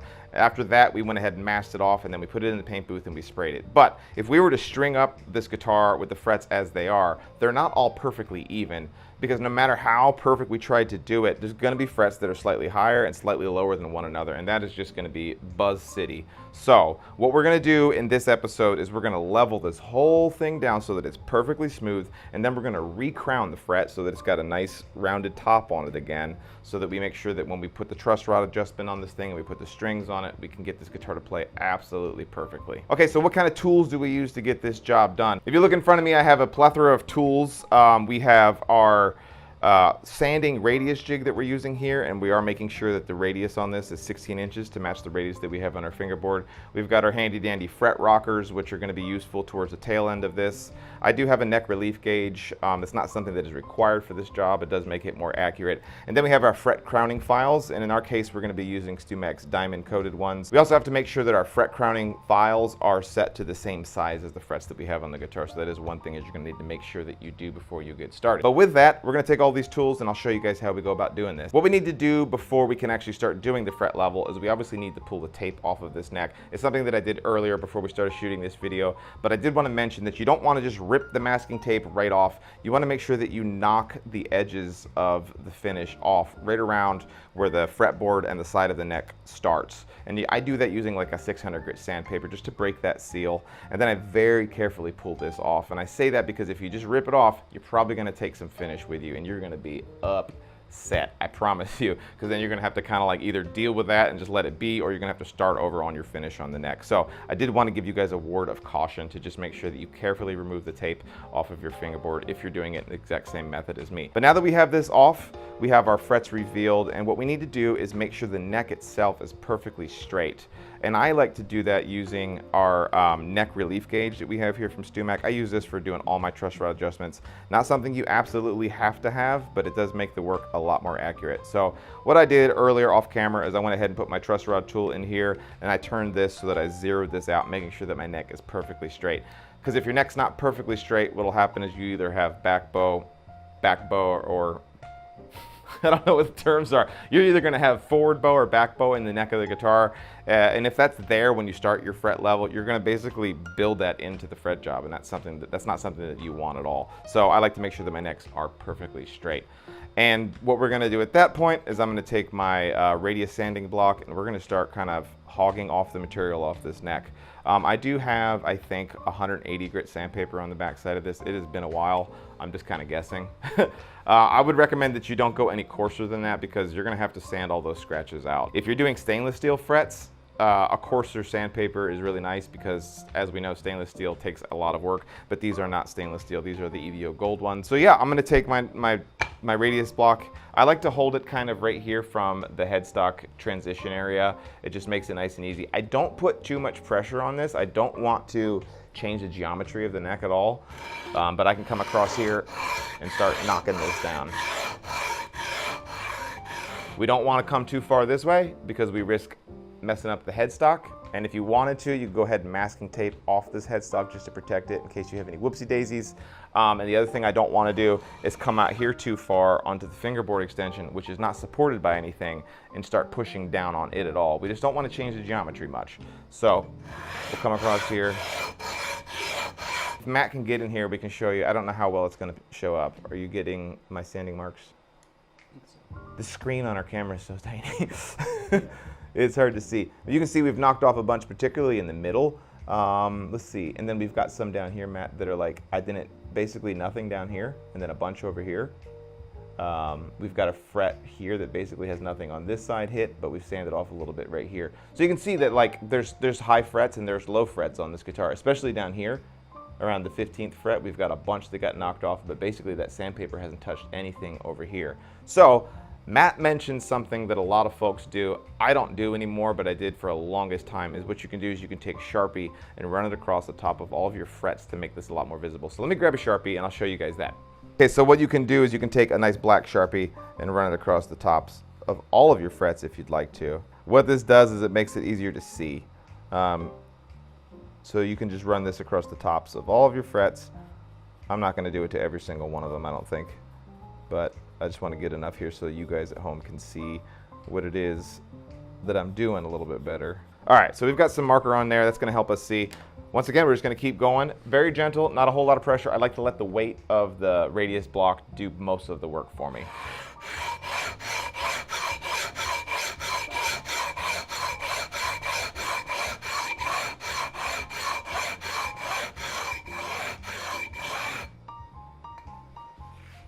Let's see. I think you can see this mat right here, where our Sharpie is still left. Yeah. And then we have our sanding marks. So we need to keep going. So we're going to keep going with our sandpaper until whatever our lowest fret is has just been kissed. And what I mean by just kissed, I think you can see this is a good example of it right here on this 13th fret. You've got just a little bit of sanding mark right there and just a little bit of sanding mark right there, and it's just about to kiss that one spot right there. So once we've done that and the very lowest fret on your fretboard has just been kissed, then you need to stop. We don't want to go any lower than that. So we're just going to hit it one more time.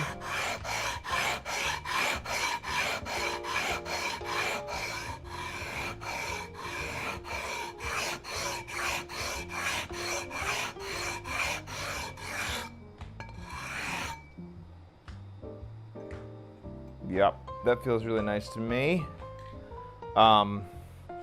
Yeah, typically where you have issues is over here, right at the heel of the neck. A lot of people call it the 14th fret hump.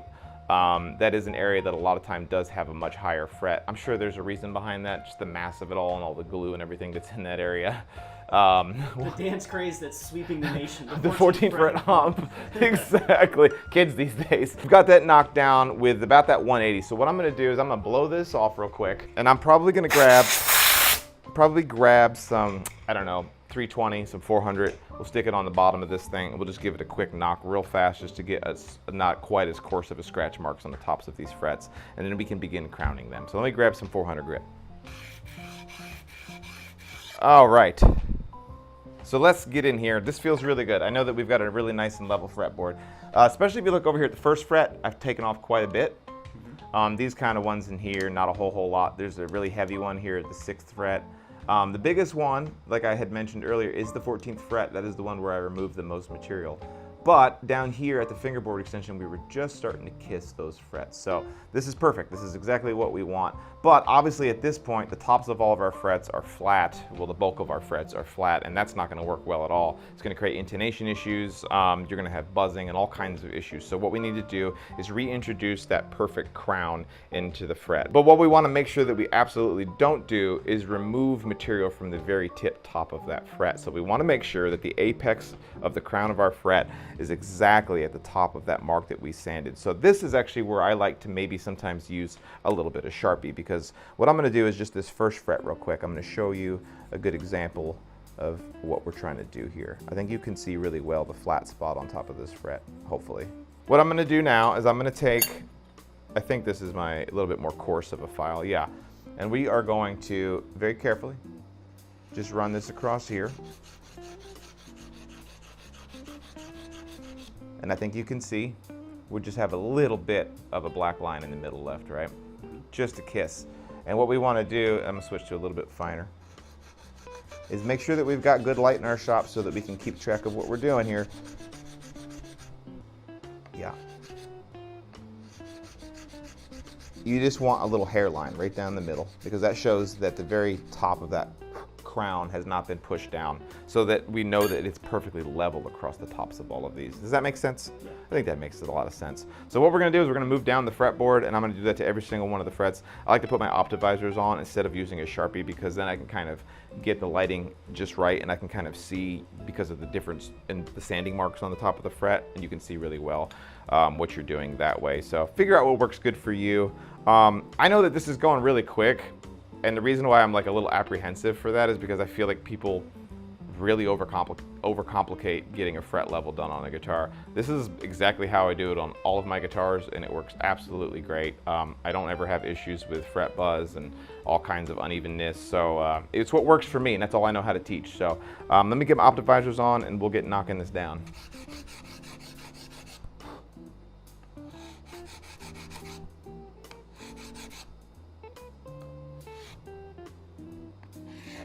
All right, I got all the frets perfectly leveled. They've been recrowned. Let's get Matt in here. Hopefully he can show you what that looks like. They all kind of have this satin look to them. But yeah, it goes really, really quick when you do it that way. I think collectively I've been doing this for, it took me what, like 5 minutes, if that. Okay, so before we go ahead and start masking this fingerboard off so that we can buff all this back out again, I like to use my fret rocker at this point and come across here and check all of my frets to make sure that we don't have anything rocking. Now, I probably could have done this a step ago before we crown the frets. Once you, you know, you hit it with this and you have the flat tops on all of your frets, you can do it at that point if you'd like. But you know, this is when it really matters, so I like to do it at this point because you've crowned them, and it's the crowning process where you have an opportunity to really kind of mess them up, but everything feels really good.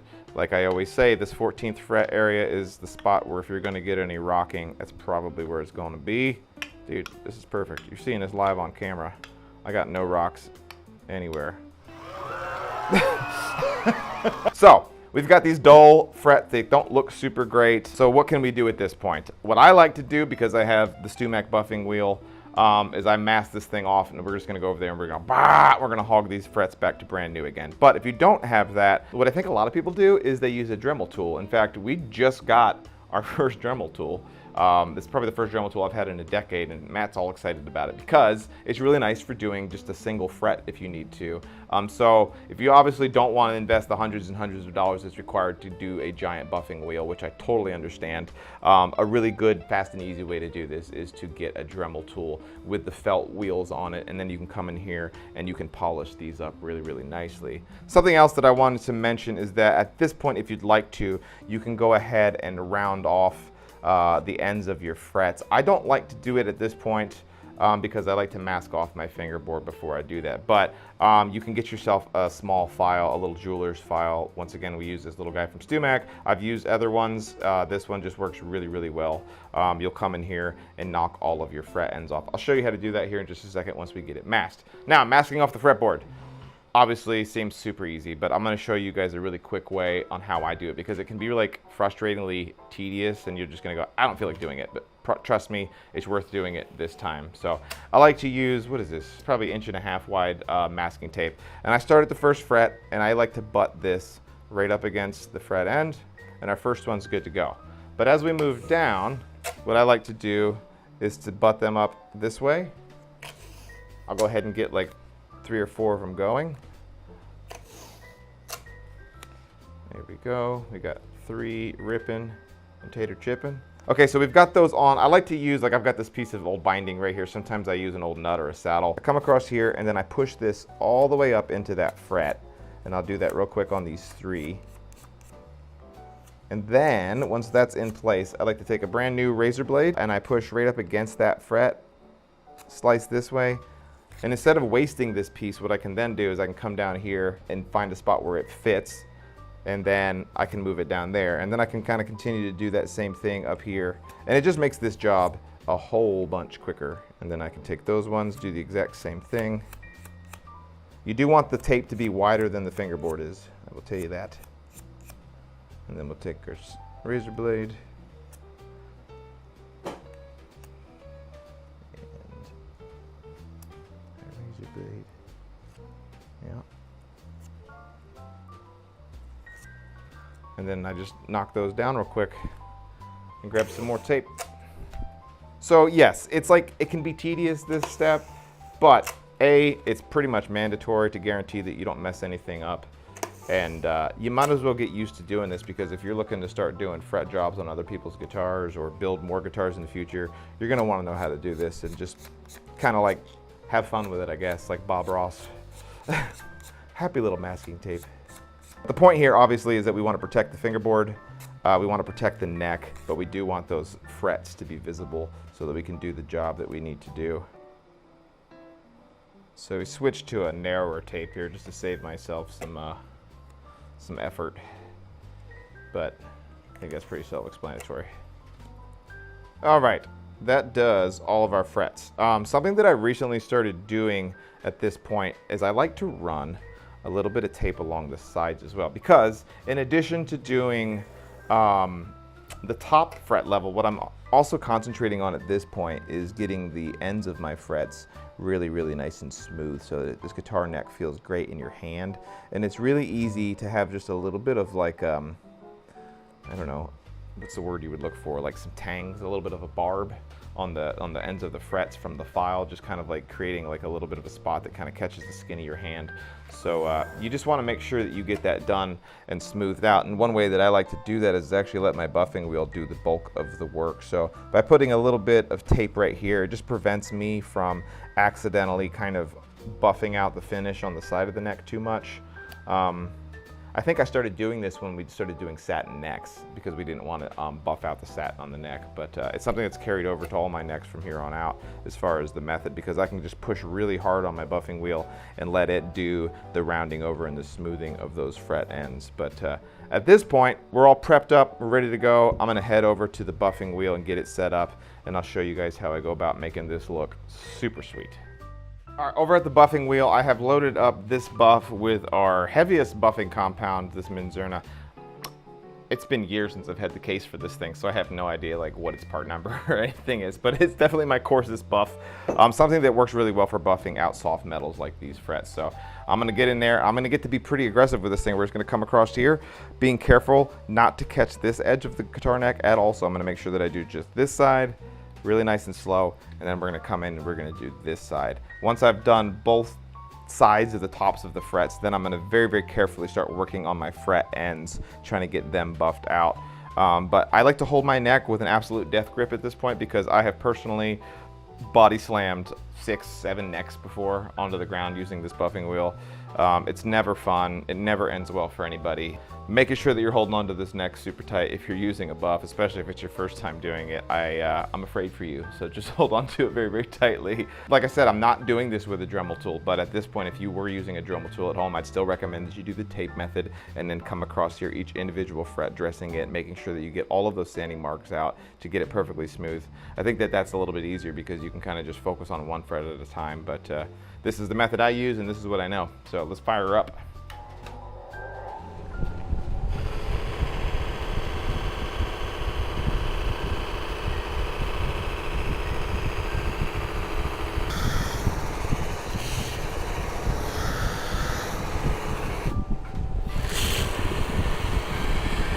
Okay, we've gotten that off of the buffing wheel for our first initial buff. At this point, I like to kind of wipe it all down and get a sense of if anything needs any more work, and typically it will.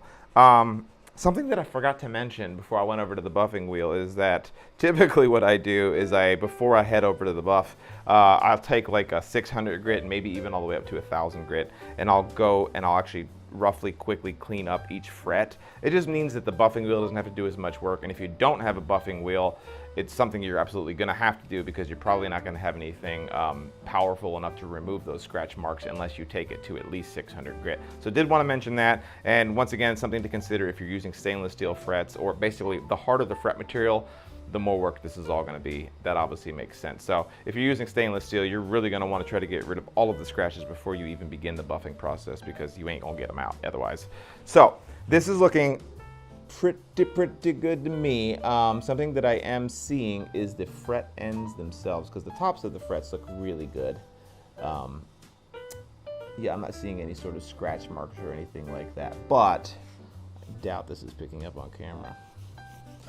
Some of these fret ends just still look a little bit, they still have sanding marks in them, because I never did anything above like 320 grit. So I'm going to take some 600 grit, I think, and we're gonna knock off the edges of these fret ends just to get them kind of resanded, and then hit them again on the buffing wheel. And at that point, I think we'll be good to go. So let me show you how I do that.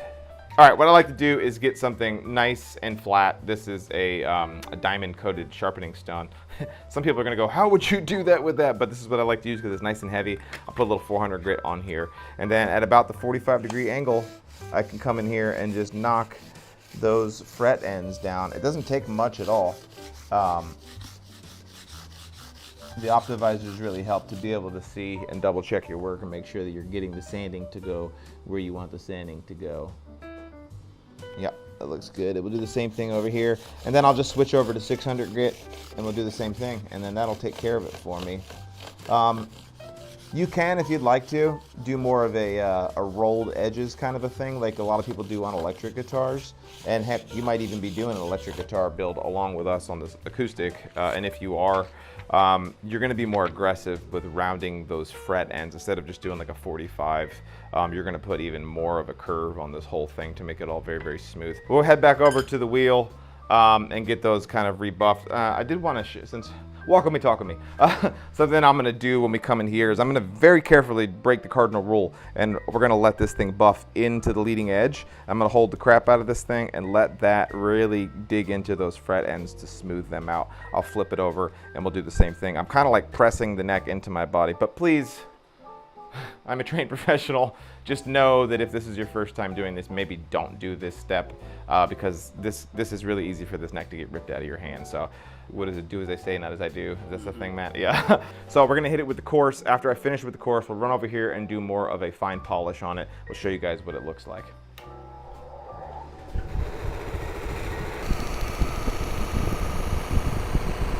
All right, this thing looks super, super good. I went ahead and kind of hit it with my paper towel here so you guys can see how shiny it looks.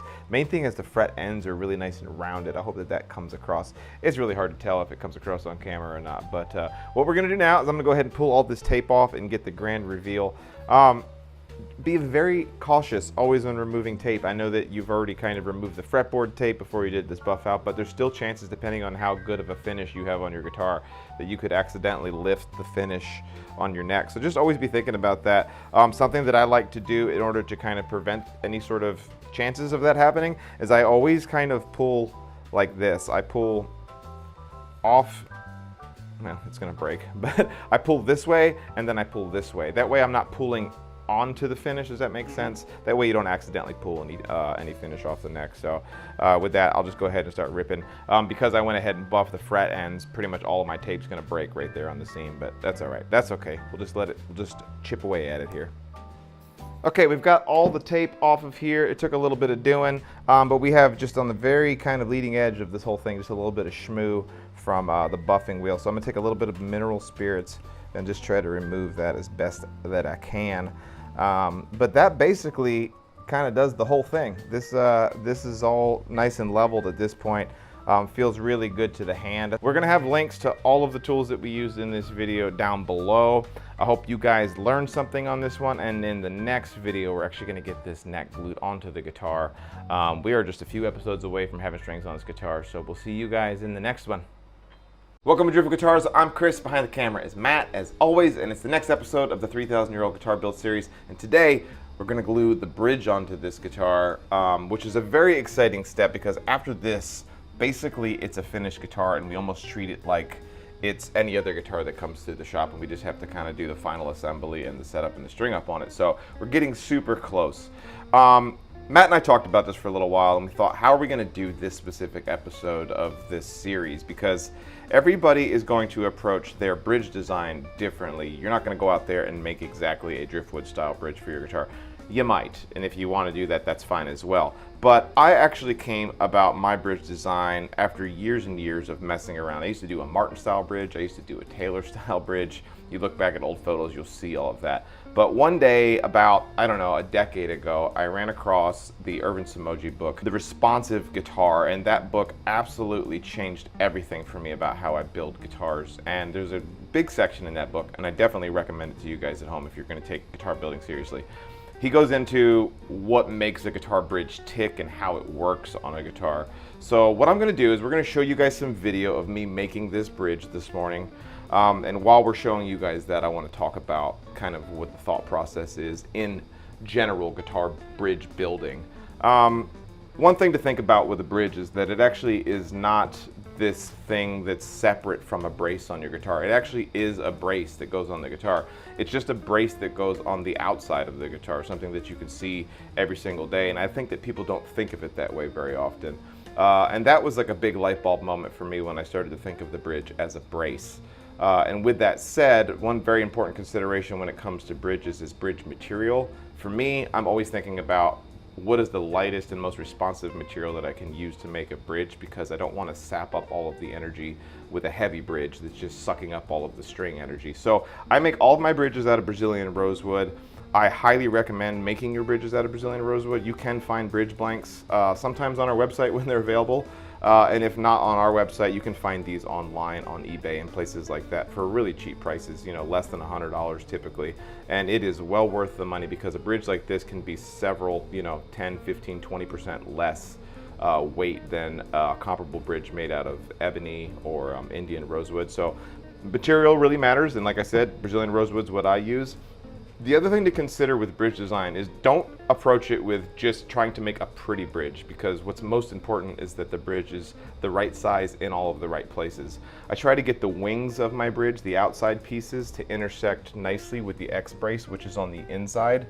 And I did that using my CAD software so that I could kind of see where my bracing and everything is lined up on this guitar.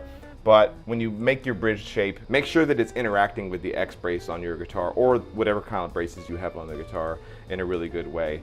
The other thing that I do on my guitars is I try to get the outside areas, the wings, for lack of better terms, as thin as possible so that they're incredibly lightweight. But I want them to taper in a very smooth and methodical way so that there's not a lot of pressure points in the guitar. And the other thing that you'll notice on my bridge is that I have those, I guess nodes is a good way to say it, these high points on my bridge. And those pieces actually interact perfectly with the X braces on my guitar. So if you were to take this apart and look at it, all of those things kind of come together to make a bridge that is beautiful, I think, but also it's functioning very specifically with the inside of the guitar. So those are the kind of the things that I was thinking about kind of getting across to you guys, is that all of the design choices, yes, you want it to look pretty, but mostly you want them to be well thought out structurally and with always that mindset of how is this bridge going to transfer energy into the soundboard of my guitar. The specific measurements that I can give you guys, and these are going to be specific based off the guitar that you're building, is the thickness of the bridge. And the thickness of the bridge is determined by this. What we're going to do is we're going to put a straight edge on the top of this fingerboard with on top of the frets as well. And what you want it to do, let's see if I can do this without dropping anything, is you want that straight edge to just miss the top of your bridge. And for me, I build all of my guitars with a 10mm thick bridge. That's what I'm always shooting for. I know that, and there's a reason why I made my fingerboard a 1/4 inch thick, and I went with a specific fret wire, and I did a certain radius for the soundboard top. All of those things are with the mindset that I know that I want a 10mm thick bridge. The other thing that is important is the saddle compensation. That's a super deep conversation that you can get into, is compensation on how much you want your saddle to kick back so that you have proper intonation on the guitar. But what I actually did years ago is I got this saddle location jig from StewMac. This was like one of the very first tools I ever bought from them, like ever ago. What it does is it allows me to put this on my fretboard, find my 12th fret really quickly, and then spin this thing around. And then what it allowed me to do is find my bridge location really accurately. But that only gets you so far. You have to know how far back you want that saddle compensation to be. So what I'm going to give you guys is my cheat code to what my saddle compensation is. I actually have to sit here and measure it, because once you've got it set, you never have to look at it again. But so what should we do, Matt? Metric? Metric feels good. Dealer's choice. Let's do metric. So on the bass side of my guitar, I have about a 5.35mm kickback on the saddle, and then on the treble side, I've got myself a 2.5mm kickback. So I think that makes sense. That is 5.5mm further back than exactly what the 12th fret is, and then on the treble side, it's 2.5. And then is how far back do I have my saddle from the very leading edge of my bridge. You can see there we've got 4.85mm on the treble side, and we have 8.2 on the bass side. So I can give you those measurements. Maybe that gets you guys somewhere. And something we'll get into in the next step on this guitar is I put my bridge pins 9mm behind my saddle slot. I'll give you the depth of my saddle slot as well. That way you guys have some just hard numbers that you can use when you get back there. So 6.3mm is the depth of my saddle slot, and it is a roughly 10mm bridge. So I think those numbers there give you guys something at home that you can at least start with, because I know that when I first started building guitars, that sort of information was so hard to find. But with that, let's get this thing glued on. And how do we go about doing it? What we need to do, and this is super important, is we need to find exactly where this bridge is going to go on the soundboard. And we do that several different ways. The first thing that I like to do is I have another jig. Jigs are all the important thing here, and it's got a center line on it. I'll set this on here, and I can quickly locate the center location on my bridge. Obviously, if you don't have a jig for yours, you will do it just using a caliper. I'm going to mark my center location. We're going to take our center location and just take it all the way across the top here of my bridge. That will be important for us to be able to see. All right, so marking my center location. Before we get into that, before I start perfectly locating where the bridge is going to go, what I need to do is remove the tape off of the soundboard. That's the step that I need to do. Remember when we did the masking off of this tape of the bridge location? In fact, I don't know if this made it into the video back then, but we made this taped off area slightly smaller than the actual bridge size, and you can see that when I set this template on here. You can see how much smaller the tape is. So what we can do is we can safely just kind of take a razor blade, break the seal on the finish, and remove that tape without risking hurting anything. But don't go too deep with your razor blade. That's super important. I have a brand new razor blade. I like to angle it so that it's kind of angled to the outside of my cutting location. That way if the finish wants to chip, it chips to the inside. Makes sense, right? Mm-hmm. So we're just going to go through here and cut this tape out. Paying attention the entire time, because it's really, really easy to slip. That's why a brand new razor blade is super crucial for this, because it cuts really easily and you're not going to be applying too much pressure. And if you apply too much pressure, then you'll cut the top. But we're just freehanded.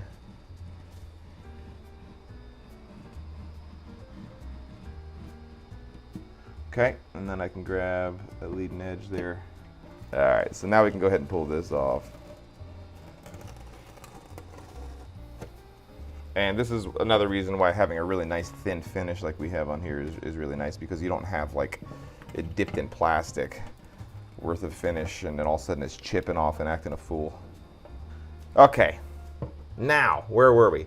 Locating the bridge. And the reason why I did that is because when you've got that tape underneath the finish, when you go to set the bridge on there, it kind of just wants to sit on top of that tape and spin around, and it's hard to get it to not move around a whole bunch. But, so back to locating the bridge location. So what we've done is we've marked the center spot on this bridge. so we can kind of, just the initial trying to line everything up, I'm gonna go ahead and line up that center seam with the center seam on my soundboard. And then the next thing that I'm gonna do, and this is the only way that I know how to do this, and this is with this saddle locating jig. You can do this without this, and I assume that I probably did that on my first couple of builds, but it's been so long that I couldn't even tell you how I went about doing it. This thing right here, I don't know how much it costs. We'll have a link to it down in the description. It's you know, probably $50, $60. This thing has been an absolute game changer. Let me show you how you'll go about doing it. So what we've got is a spot over here that's got some notches in it, and that's gonna sit on our frets. And then this side here is going to line up with our nut location. So I'm gonna go ahead and put it flush with the end of my fingerboard. I'm just using the fat of my finger here to just feel for it.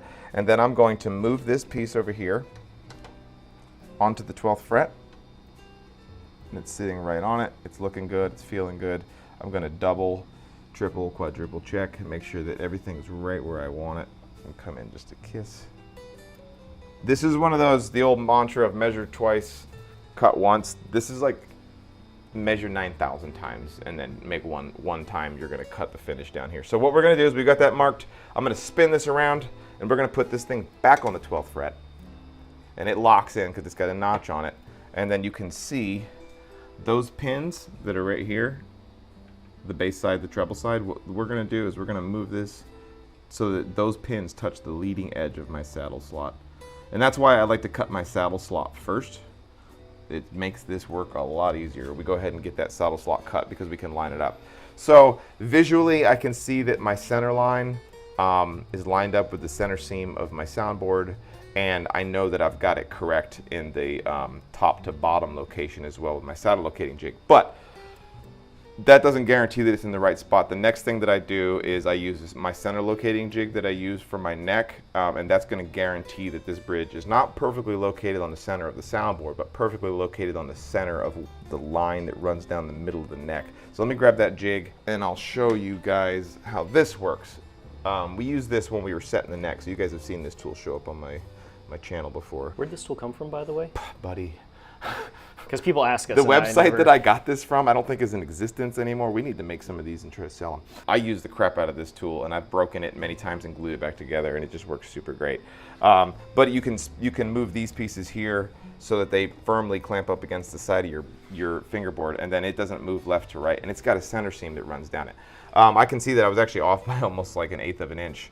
I was looking at the wrong line on that top, but that's going to be my center location. The next thing that I do is I put this piece on our jig here, because what this does is this locks this in place and guarantees that I've got my bridge 90 degrees perpendicular with that center line. So this whole time that I'm doing this, I'm being very, very careful not to move the bridge too much. We just want to make sure that it doesn't get moved around because we're trying to get it perfectly located. All right, so I've done my initial setup. Now I'm gonna go back and check that we've got it correct with here. I don't need to recheck it this direction because once you tighten this down, you know it's exactly where you want it. I need to move it back this way.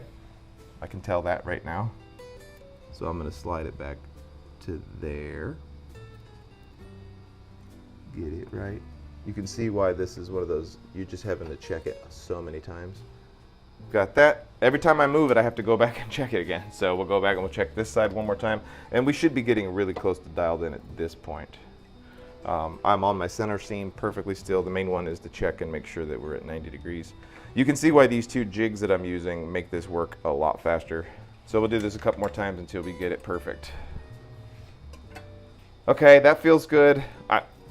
I'm not doing this for the camera. I check this so many times before I cut it. The word of caution that I'm going to give you, if this is not in the exact right spot, your intonation is going to be off, the guitar is going to be out of tune, you're never going to be able to get it to play correctly or sound correct. So do this really methodically and make sure that you get it right the first time. It's especially important if you've gone ahead and cut your saddle slot before you've glued the bridge on. If you cut your saddle slot after you glue the bridge on, which is a whole different method, then you have some room to work with there because you know you can just put that slot in the right place, but you still got to make sure you get the bridge glued on in the exact right spot. So yes, center seam looks good. Once again, square looks good. We're going to double check and make sure that our tool is dialed in the right way. You got to make sure you put it on the 12th fret. Sometimes people will look at it and think it's on the 12th and it's actually on the 11th.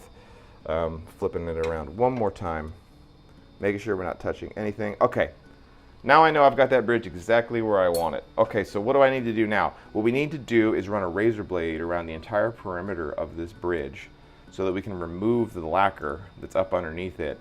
Very carefully chisel off that lacquer so that when we glue the bridge down, it's perfectly touching the soundboard from edge to edge in all directions. So this is a super big pucker factor. This is really easy to chip the finish and mess up the soundboard. So just be careful, pay attention. Some people will actually have it so that, like on the fingerboard, that the finish actually tucks up underneath the bridge. It's just not how I do it. I've never done it that way, so I do it this way. We're just gonna very carefully, once again, brand new razor blade. The trick here is to very carefully put your hands on the bridge without moving it, because a lot of times when you go to like touch the bridge to hold it in place, all of a sudden you bump it and then you've got to do that whole process all over again. So hopefully I'll get this right. I'm going to really focus on getting it. I probably won't do much talking. Matt's relieved for that. Yeah, I'm gonna dig into this, put my optivisors on, and try to pay attention and not talk to Matt. So I'll see you in a few seconds while I do this with a serious pucker factor going on.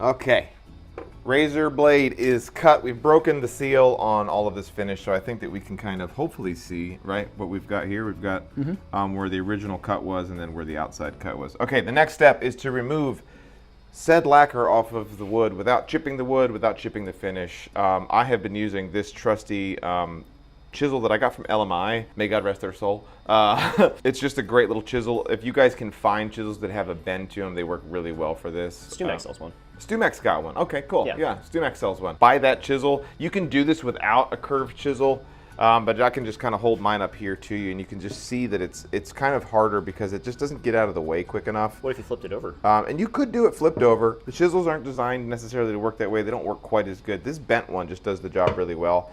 I know Two Cherries sells one. Yeah, actually, I think this is the one StewMac sells. This Two Cherries one here, this works really well. Worst case scenario, if you're not looking to spend any money and you've got a bunch of chisels, I have done this early on is I took a blowtorch to a chisel, heated it up, and then put it in a bison and gave it a little bit of a bend. That works as well. That also softens the metal. I think that's kind of, it's a whole thing. Inherently problematic, for sure. But this one works really well. I find that having a crazy razor blade edge on the end of it is the ticket, and I just did that. I actually can cut my arm hair with this thing right now. It works really good. That's going to guarantee that you're not going to get any chip outs on this. I say that as, who knows, maybe we'll get a chip out. But what I'm going to do is I'm going to get down here and we're going to focus and I'm just going to start doing it. I find that for me, I like to go kind of from the halfway point this direction and then spin the guitar around and do it from this direction. I'm right-handed. That's what works well for me. It actually goes a little bit easier than you'd think most of the time, but I'm going to get in here and do the deed.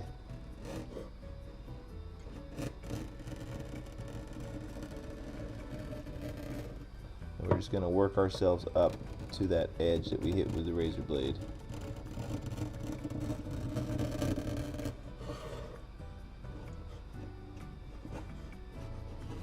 Okay, Matt didn't want to spend 30 minutes while I scraped off all that lacquer off of this guitar top, but we got it all done. It looks really good. We've got some little dark spots here, and those are just very, very thin little spots where there's still lacquer attached, and I'll get those here in the next step. But you can see if we set our bridge on here, it is edge to edge, perfect, with no bare wood showing obviously anywhere. So that's what you want. Mind you, I've done this well over 100 times. I kind of know what not to do. I have chipped many a finish doing this. I think I can give you guys a little bit of a quick pro tip. I'm not going to actually do it because there's nothing wrong with mine. If you do notice that you have a chip right on the edge of like where the finish is wanting to just crack and lift up just a little bit, what you can do is what I like to do is push down on that piece of lacquer with the tip of a razor blade, and then I'll take number 10, and I'm not going to do it here, but I'll take that whip tip, because I don't want to accidentally do it. I'll take the whip tip and I'll just put a little bit of super glue right here, and the capillary effect will suck that super glue up underneath the finish and push it right back down. It'll be completely invisible. You got to make sure you don't lose the lacquer chip when you go to do it, but it is a way that you can do it, and we're talking about minuscule amounts of super glue. That is something that you can do to recover from if you do crack the finish or if it wants to lift up there. But at this point, what we need to do is get this thing glued on. What I want to do first is I want to rough up the wood that's inside of here. So I'm going to take like some 60, 80 grit, something like that. I think, what do we have here? I've got some 120. That'll work just fine. Same thing that we did on the fingerboard extension. You want to be very careful not to get any sandpaper on the nice finish that you have on this guitar top. And I'm just going to rough this up a little bit.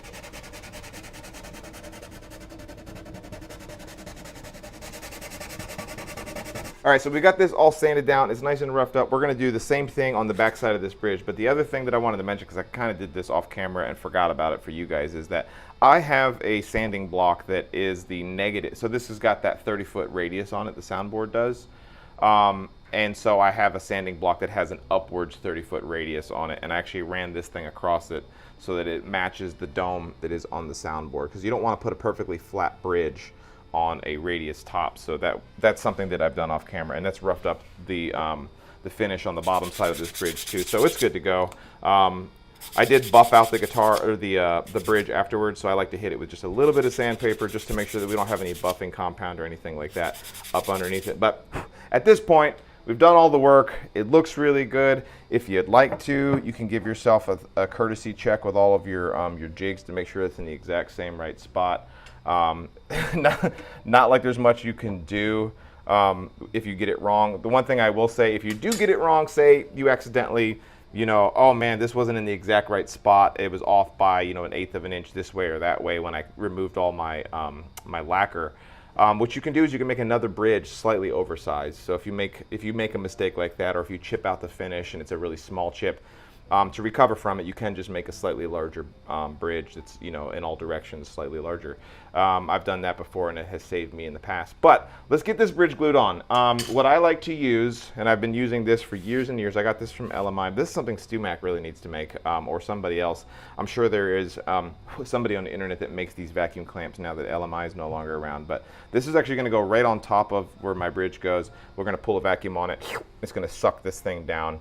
The vacuum clamping is kind of what the factories do. It's way better.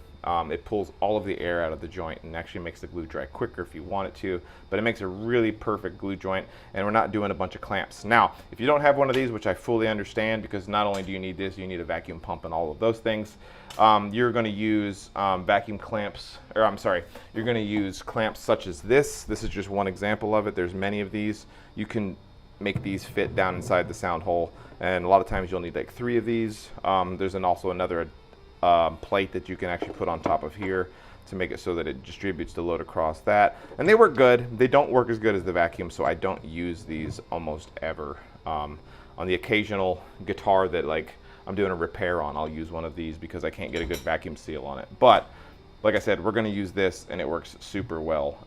We'll put links to the other types of clamps and stuff like that in the video description as well. But other than that, we're ready to rip, tater, chip. So I'm going to put some glue on here and we're going to let it go. I used to use the LMI wood glue, which is not around anymore. So these days we're just using this Type-On. Works super good. Some folks will swear that you need to use hot hide glue for your bridge joint. I completely disagree with that. It doesn't make any sonic difference. Fight me in the comments. But also it makes it so that that bridge is so much more susceptible to heat and lifting. So I don't like to use hot hide glue at all for my bridges. So what we're going to do is put a little bit of this Type-On on the bridge. We'll set it in place, and then I'll tack it into place very, very lightly, probably with some tape for just a few minutes, and then we're going to suck this thing down, and we'll be ready to rock and roll at that point. So just a little bit of glue. I think you guys watch how much glue I put on here because it'll help you at home have a better idea.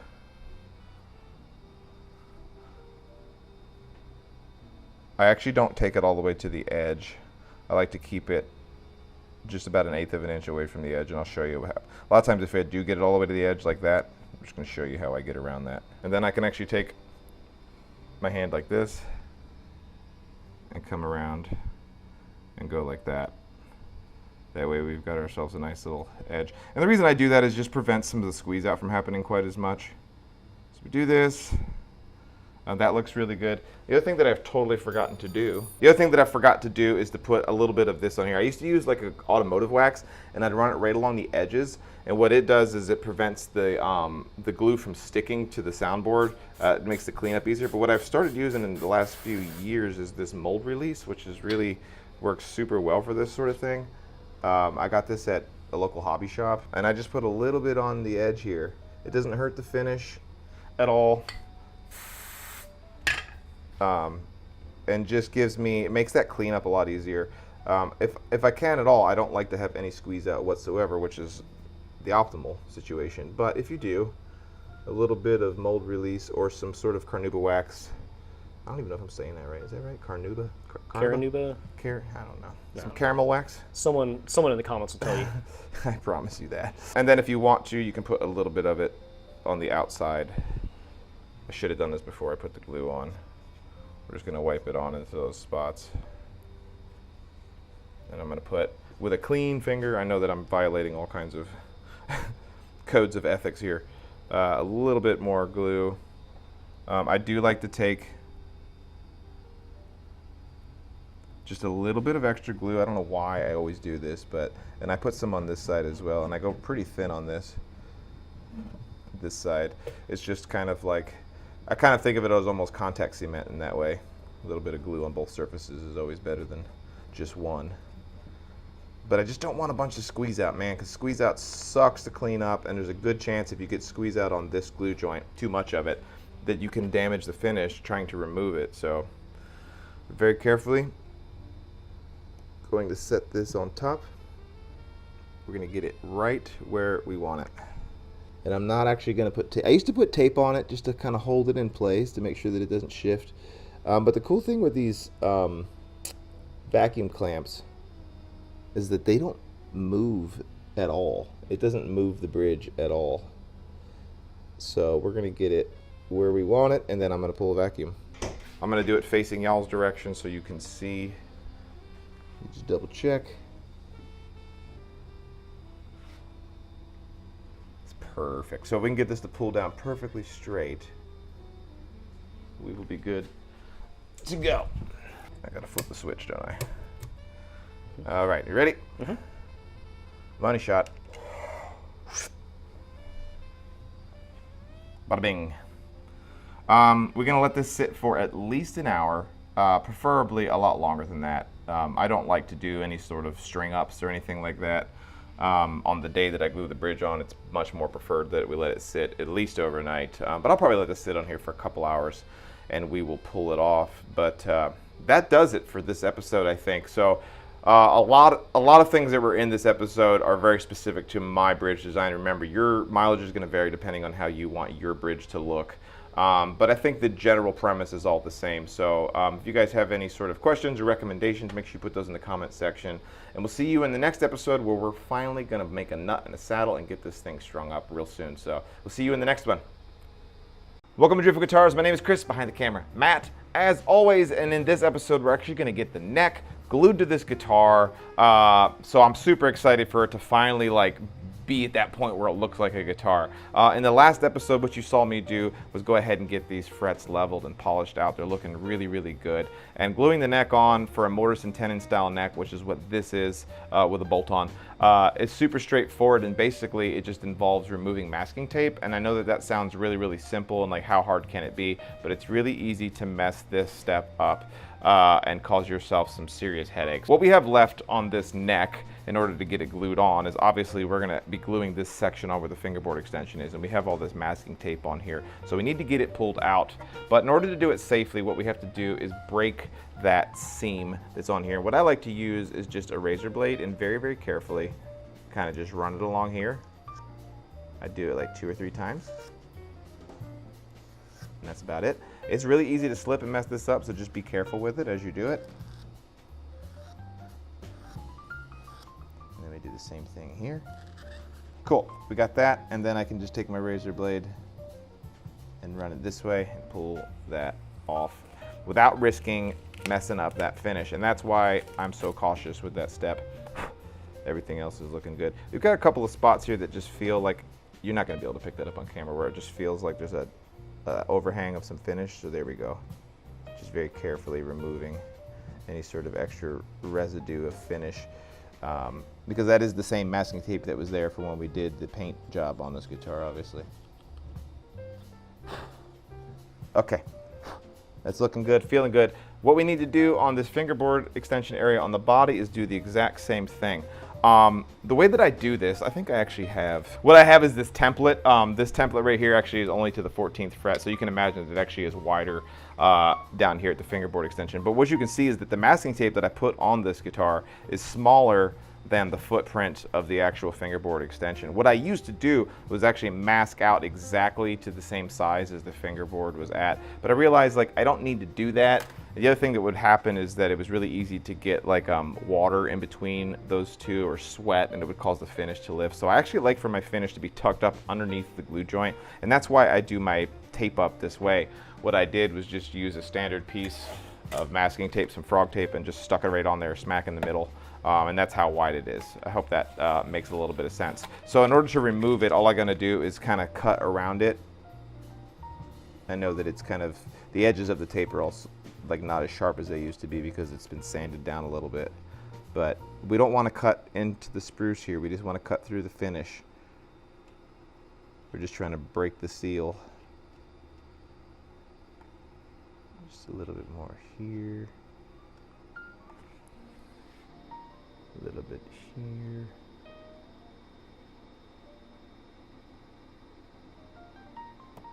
And then I'll take and I'll knock off this edge. We'll knock off that edge. And I'll see if we can't get started down here.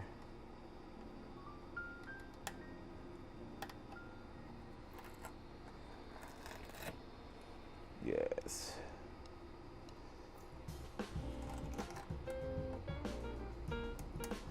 Just remember, as you are almost done with your guitar, if you're following along at home, it's like, it's the little things that'll bite you. It's like, oh, just pulling off tape off of the guitar.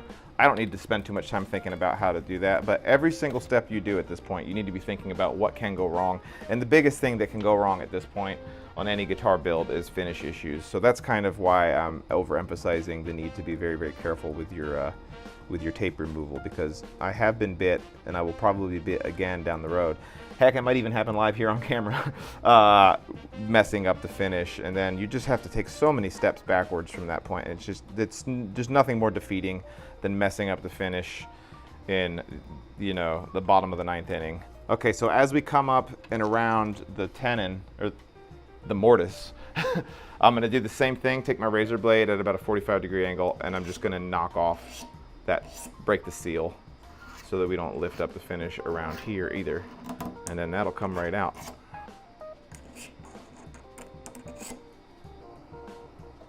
A little bit of schmoo down in there, but that's pretty typical. You always end up with a little bit of just like buffing compounds and residues inside of there. It's not really that big of a deal. I'm gonna carefully remove this little bit of masking tape that's still showing.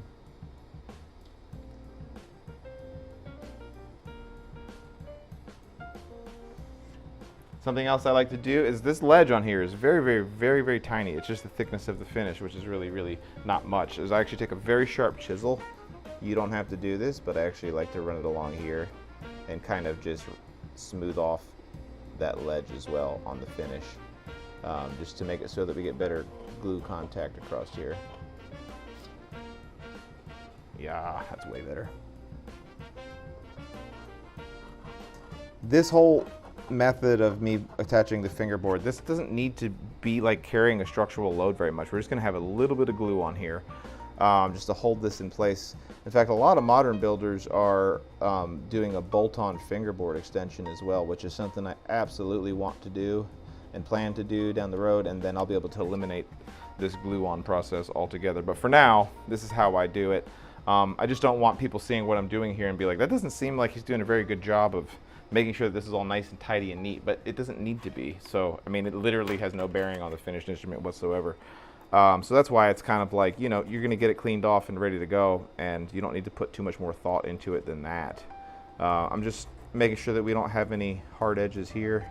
I'm taking a 320 and just kind of cleaning off those edges. One thing I definitely want to recommend that you do before we actually put the glue on here and we do it for real is to dry fit everything. So we're gonna just put our bolts on, tighten everything down, and just double check that everything's exactly how it was when we were building the guitar. Worst case scenario is that you'd have the glue on here and then realize there's some sort of issue that you have to address, and I've done that. Yeah, I don't recommend it. I don't recommend it at all. So yeah, we'll just get this kind of snugged down. Something else that you can do as well as not just bolting it down, but also dry testing how you're going to clamp it up if you've not done this before. I'm not going to do that here just because I obviously know how I'm going to clamp it. But if this is your first time, I would recommend you go ahead and come up with a plan on your clamping method and test it all out without any glue attached. That way you can kind of not be in a hurry when that time comes. So I'm going to just check and make sure my alignment is where I left it at, which it is. That looks really nice. And then we're going to check our string height. Put this on here. 0.375. Yep, so that looks really good. So yeah, I know where everything is right where I want it to be, and that means that we can go ahead, pull this off. I'll show you how much glue that we apply. We're gonna get this thing clamped up just in this area right here, and we'll be done with this step. So let me pull this neck back off. Pretty straightforward, obviously, right? We stick some glue on it, we stick some clamps on it, we call it done. The only thing that I'm gonna say that you wanna do, just for a little bit of insurance, is I like to take some 60 grit sandpaper and just on this wood that's right here, just the bare wood, being careful not to hit the actual polished finish on here. And we're just gonna scuff this up just a little bit. Little circle lines, or circles here. Get that wood kind of roughed up so that glue has a little bit more to hold on to. It's not rocket surgery. This is one of those rare situations where you want to sand kind of against the grain, get it all roughed up. And we're going to do the same thing over here. This is all pretty rough already, but I like to take some 60 grit and kind of get it scuffed up as well. All right, feels good, looks good. What we're going to do now is get it glued on. So, like I said, if you guys have had a chance to dry fit everything, at that point you should have everything you need. I like to use these little, I think these are 3-inch F clamps, these Jorgensen, Son of Jorg. They work really well, at least for my guitars, and this is going to depend on your construction style. I have my transverse brace that runs here, so I just need a little bit of a bit of clearance to go around my transverse brace, and these F clamps work really good for me. Once again, make sure you do a dry clamp up so that you can make sure that all your clamps are going to work before you get the glue on the guitar. We're going to use a little bit of our tight bond here, classic non-outdoor tight bond, and glue this neck on. We're just going to put a little bit here. I don't really want to have any squeeze out with this. This is mostly, like I've been saying, just to kind of hold that fingerboard extension down. This is not something that's like, you know, you want to clamp it or put so much glue on it that you can never get it off again. In fact, the opposite, you want to make sure that this can come off fairly easy in the future in case you ever need to do a neck reset on your guitar. So that's actually more glue than I typically do on one of my guitars. Kind of like that. Feels good. I don't mind if I get a little squeeze out, it's just easier if I don't. Put that there.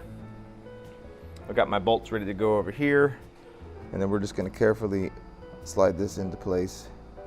I recommend coming down like this if you can so you don't slide glue everywhere. So we'll do that.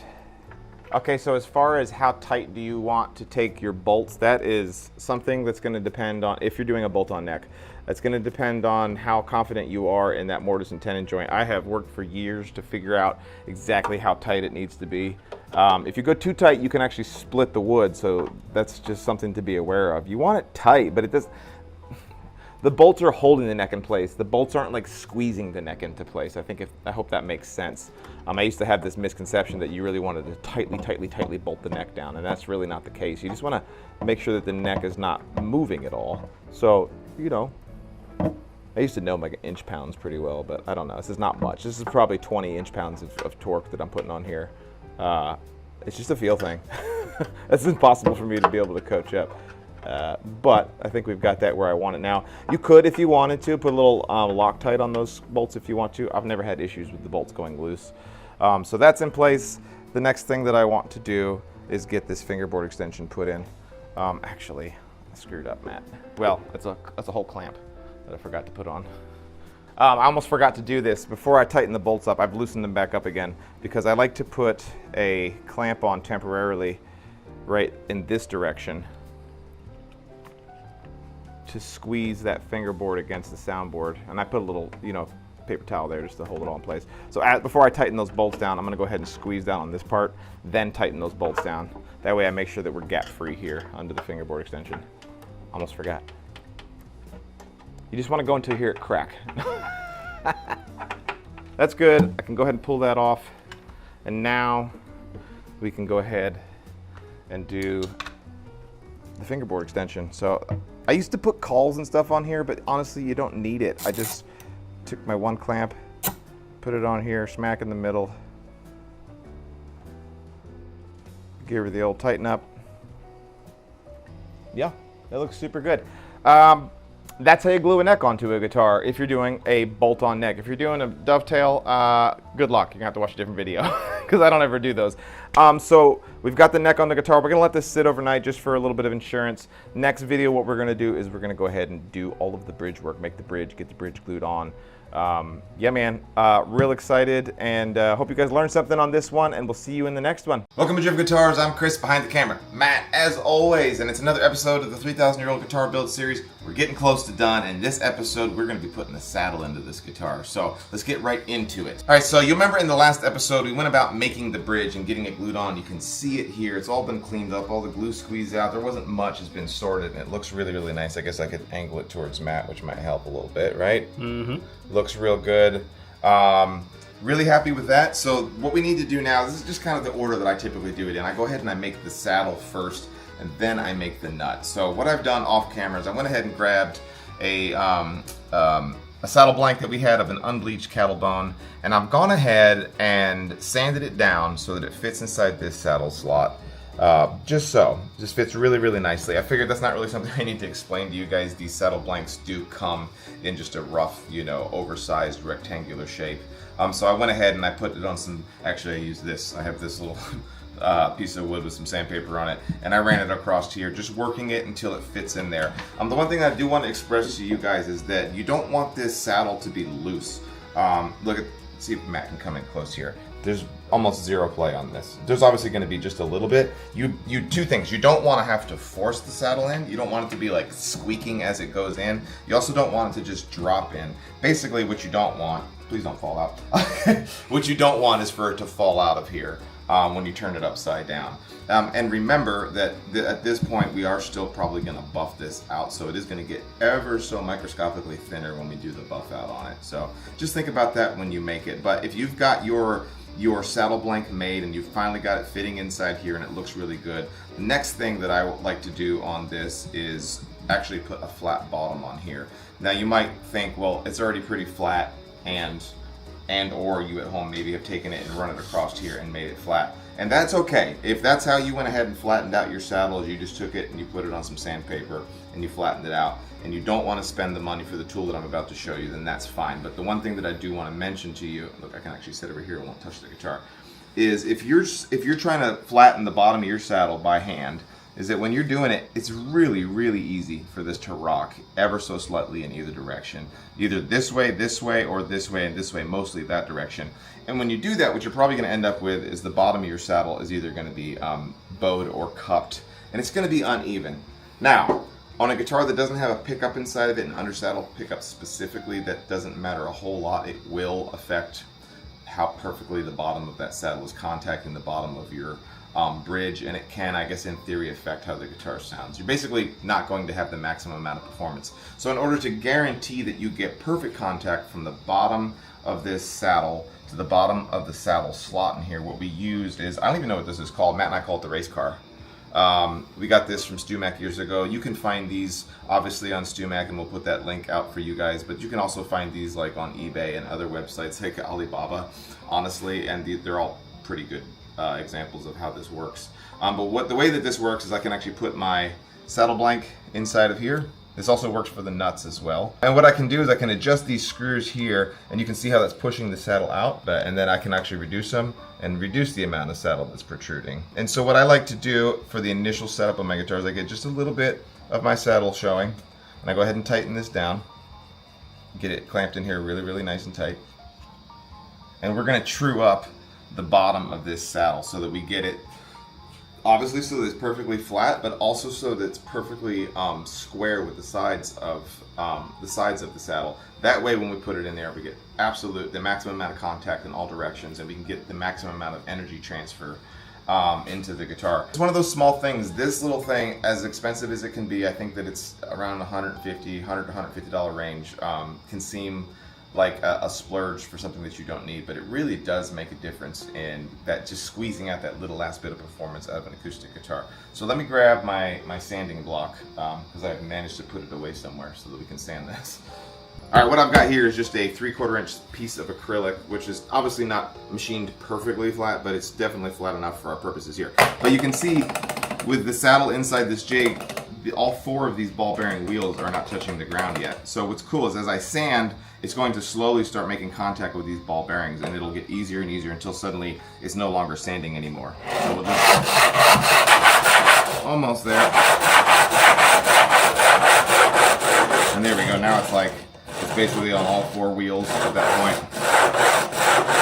There we go. Now it's not touching at all. So now we know we've got the bottom of that absolutely perfect. We can go ahead and pull it out. I like to mark it too, that way I don't forget which side's been perfectly sanded. I put a little piece of just pencil mark on there, so I know that's the bottom. So we know that that's good. The other thing that we don't know, even though I did use my CNC machine to cut this saddle slot, so it should be dead perfect. The other thing that I like to do is use this 1/8 inch thick file that's Doom XL's that's specifically for leveling out the bottom of this. And I didn't have one of these for years and didn't use it. But what was starting to happen is I would build a guitar and then it would have an undersaddle pickup inside of it, a transducer style pickup. And, you know, okay, the G string or the D string is suddenly not nearly as loud as the other strings. And then I found out that what was happening is that the bottom of my saddle slot wasn't dead perfect, which affected the contact of it. So this little tool right here makes a really big difference. And I just run it through here just really, really quick. And I can even see, there's no way we're gonna get it on camera, but you can see how it polishes up the wood. And there was one little spot in there that's just a little bit lower than the other spots. You could honestly make one of these by just making, getting a file that's as thick as your saddle slot and make it work. The nice thing is there's no file at all on the sides of here, so I'm not risking making the saddle slot any wider. So with that in place, we now know that we've got perfect contact on the sides of the saddle, and we've also now got perfect contact on the bottom of the saddle. So when I press this in here, we know that it's really, really good and it's not going anywhere and it fits really nice and tight. Another thing that I want to show you that's just a quick trick that I learned years ago, is to sharpen up your pencil. I like to use a really nice sharp mechanical pencil, so I just put a nice chisel end on it. Is sometimes you can kind of falsely think that your saddle is being pressed all the way into the saddle slot. So something that you can do to verify that it actually is going all the way down and making full contact is push it down to what you think is all the way down, and then I just take a pencil line, mark it across here, pull this out, and make sure that that is even. I can take some dial calipers and make sure that that's not way lower on one side than it is on the other. If it is, then obviously you're getting bound up somewhere and it's not pressing itself all the way down. So just a little fun trick there. The other thing that does for me is the next step on what we're going to do, because what we need to do now is put the we need to put the arc in the top of this saddle, and that arc that's going on here is going to match the same radius that we put on our fingerboard. So on this particular guitar and all my acoustics, I put a 16-inch radius on it. So what we need to do is mark the ends of our saddle, and then mark how high we need to make that saddle, and then sand that arc that's into it. So I actually need to grab a straight edge real fast. Okay, so I have my straight edge. I'm kind of struggling with a bit of a way to describe this to you, because I can only speak directly to the geometry of my specific guitar, and more importantly, all of my guitars. Everything that I've done in design consideration and the geometry of the building of this guitar up to this point has led to this specific point where I know that when I put a straight edge on here, that it's going to just clear my bridge, and that allows me to have a 10mm thick saddle, and it allows me to have the exact amount of protrusion of my saddle that I want. There's so many different things that I've done up to this point that are going to make this job easy for me. So I'm going to assume that you've watched this video series and that you're building along along with me. But if you have different geometry on your guitar, there's going to be some things that are slightly different. So just keep that in mind as we move forward. But what we need to do is we need to project a line across the top of this fingerboard and then mark where that intersection point is on that saddle. And then for me, that's nice and easy. The way that it works for me is that basically the low points on the outside ends are basically right here at the point where the saddle begins to protrude from the bridge. So that's where that mark is for me on both sides, on the high E and the low E. So I've basically done that right here when I drew that line across here. So for me, I have those marks basically already in place without me having to use the straight edge technique. But if you have basically a thinner, I keep mixing up saddle and bridge. If you have a thinner bridge where this thing is really clearing quite a bit, your bridge, A, your bridge isn't thick enough. B, what you would want to do is run your straight edge across here, and then you would mark exactly where that straight edge is making its intersection point. So I think that makes sense, right? That's kind of how we begin the process of setting our saddle height. So what we've done here is I've got my pencil line on here, and that represents right where my saddle slot ends, right? That makes sense? We're on the same page, it's looking good, it's feeling good. The next thing that I do is I go ahead and I project that 16-inch radius across the top of this saddle. So if you're really paying attention, you might be going, okay, but where do I put it? How tall do I set this? How much saddle do I want protruding from the saddle slot so that when I put the strings on here and this belly starts to come up just ever so slightly under string tension, how do I just know what is that number? And I think that I remember me when I first started building guitars, like scouring the internet for that miraculous number, and I never did find it. So what I'm gonna do is tell you what my number is and how it works for me. I actually come up about 1.5 to 1.75 millimeters from that mark that we have on here. So what I'm gonna do, I'm gonna go ahead and set my calipers here to, I don't know, let's do 175. So I got my pencil, I'm over here on the far outside, and we're gonna come up 1.75. Sorry, Matt. Sorry, so sorry. And we're gonna do the same thing on this side. I swear. I'm not used to doing this for an audience. I swear this never happens. And we're gonna mark 1.75 inches above that side. I'm so sorry. Okay, so I've got my marks, right? I've got, obviously, like I said, this long line that's running across here represents that intersection point where my saddle is, and I've gone up 1.75 millimeters and I put this mark. Now I'm going to grab this radius gauge that I've got right here, and I've got a 16-inch radius, which once again matches the radius that I have on my fingerboard, and we are going to just connect those dots, those two 1.75 millimeter dots.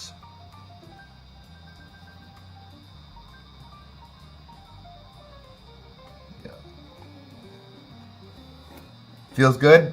That makes sense, right? Mm-hmm. So what we're going to do now is we are going to run over to the edge sander, and I'm going to sand that into it. If you don't have a power tool or edge sander, I guess what you'd have to do is get yourself a wooden block and just slowly do it this way.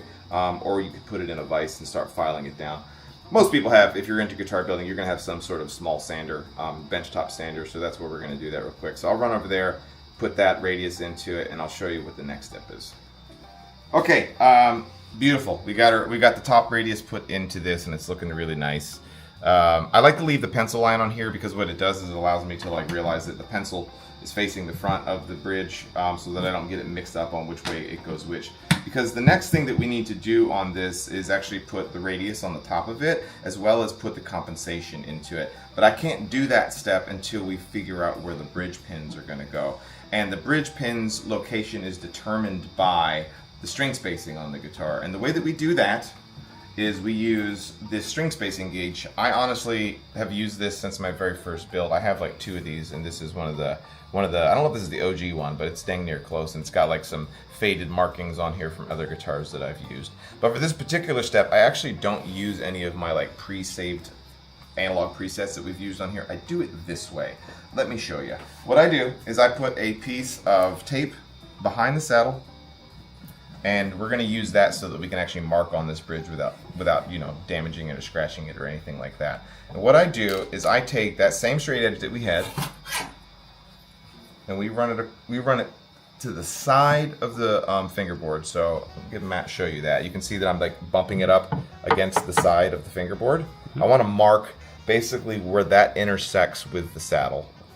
where that intersects with the bridge as I mix them all up over and over again. So we're going to put ourselves a nice Sharpie line right there. I'm going to spin it around on this side, and we're going to put ourselves another Sharpie line on it right here.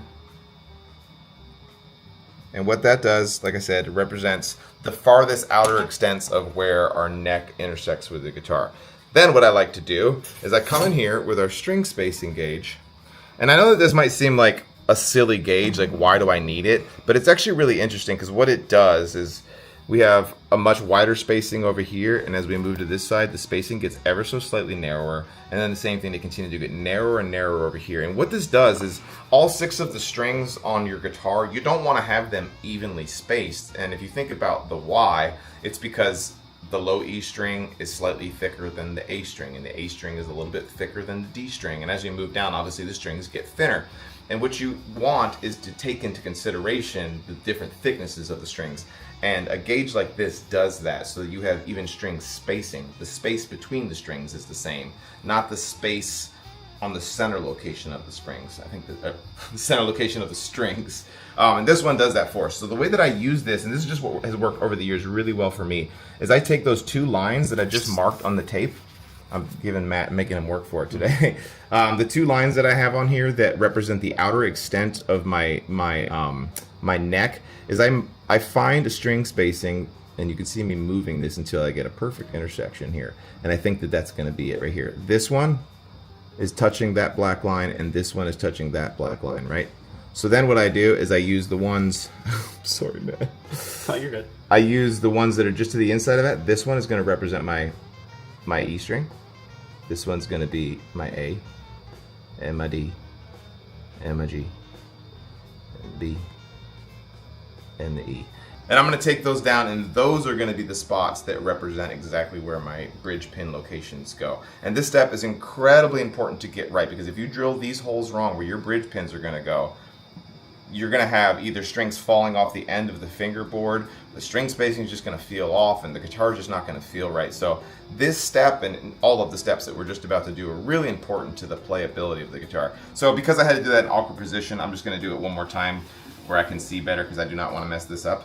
But I did want to get it explained to you guys. Okay, so what I like to do now that I've confirmed that my dots that I've put on here are perfect is I'm going to take a straight edge and we're just going to move them down. I'm being careful not to touch the soundboard here to tear up my perfect finish that I have on here. So we're just going to move them.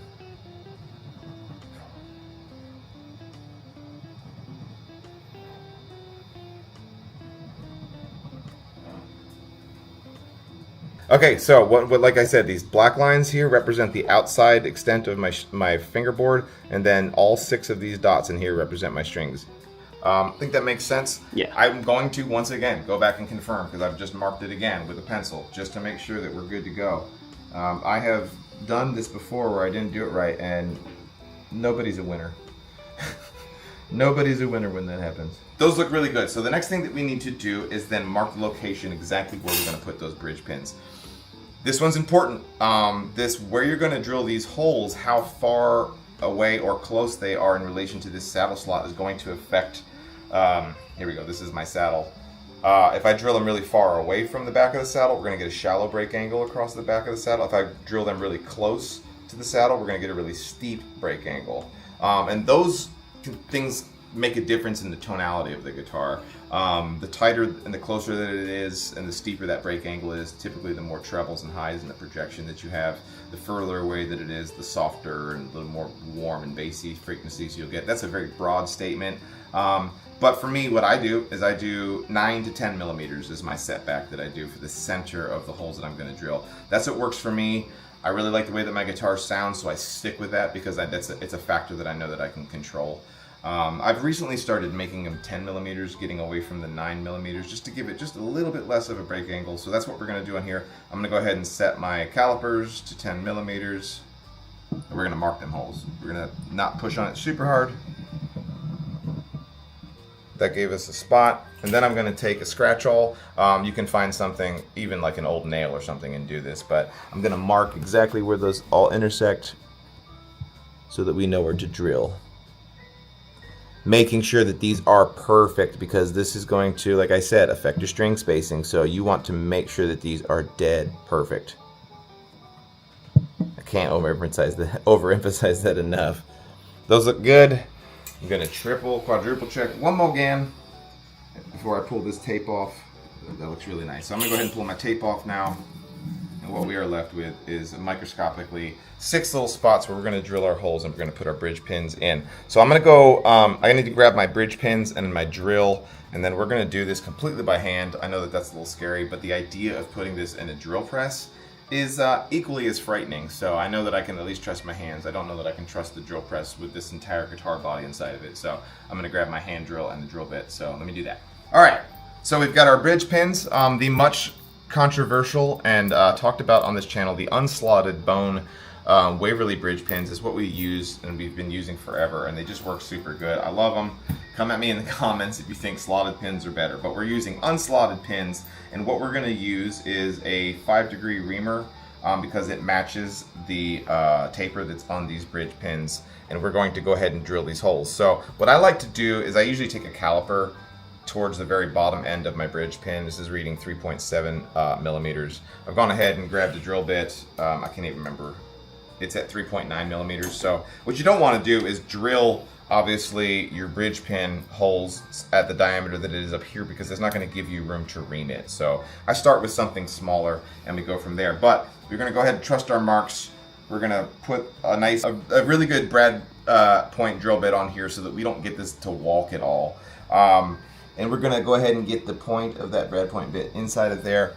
Get my drill so that I know that I can trust it in the plumb direction on this guitar. We've got the guitar sitting ever so slightly at an angle because it's sitting on this neck rest here. I like to push down nicely on the guitar so that it doesn't wobble around. More importantly, so that once the drill bit goes all the way in and I go to pull it out, that it doesn't get stuck in there and kind of like chatter around at all. If you don't want to do this by hand and you'd rather do it with a drill press, I totally understand, because this does seem kind of a Jankosaurus Rex. But I've been doing it for years and it works really well. So we're going to let her rip, tater chip.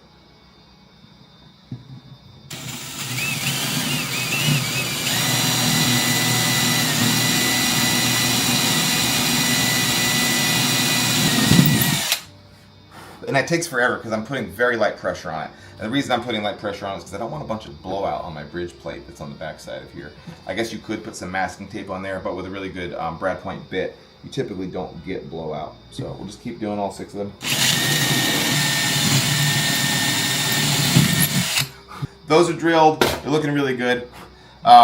I was kind of thinking about it while I was drilling those. These are probably the 6 most important holes that you're going to drill in this guitar as far as how accurate that they need to be in their location. So I'm really happy with where they've gone. They look good. So what we need to do is we need to ream these holes, and we need to ream them to a specific depth, and that is so that these will go in and they will be at their tightest point, basically right as they start to bottom out on that very first piece of like decorative carving that's on here. And I have, just because over the years of me doing it, you can just see it's kind of faded. I need to re-up it, actually. I have a mark on here, which is my like slow down mark. Once I kind of hit that mark on here as I'm reaming, I know that I need to like start checking my work. So what I'm going to do is I'm going to start on the end that's facing you guys. I'm going to push down on my guitar so that it's nice and stable. I don't want it to be like rocking back and forth as I do this, because it can affect the reaming process. But you can see, look, this barely even fits inside there, so that's a really good thing to me. And we're going to just try to keep this as plumb as possible, only going in one direction. We'll stop right around there, because what happens is these flutes kind of get clogged up with material, and I just knock that out. So it is a little tedious. You do have to make sure that you're keeping this nice and clean. It goes faster the further you go. So we're just starting to get to my mark, so I'm going to stop. We're going to check our work at this point, and that's going to be perfect. So it's still just needs to go. Actually, it's a little too deep because we have one more step that we're going to do, and I'll show you that here in a second. But this is exactly where I like to have mine. I can't, there's like almost no wiggle in this at all right now. It fits almost dang near perfect. But after I do the next step, it's going to allow that bridge pin to go in just a little bit deeper. But let me go ahead and do the same thing across all 6 here, and then I'll show you what that next step is. Okay. All 6 of these bad boys are in place, and what we've got, as you saw earlier, these are all just going in, like that one's just bottoming out right before it hits that decorative piece. Same thing there, same thing there. They kind of like click when they're in the right spot. But what I like to do at this point is you could just call it done right there. They stick out a little far. It doesn't look nearly as finished as I'd like it to do. So what I use is these rotary files. You can get these at local hardware stores most of the time. This is a little bit high risk, high reward, but it works really well for me. You can use a countersink. That'll work as well. I had one laying around somewhere. I don't ever use it because I don't like it. I use this and it works really well. But come down straight on top here, nice light pressure. And it gives us a really nice like chamfer. And I'm going to run that across all 6.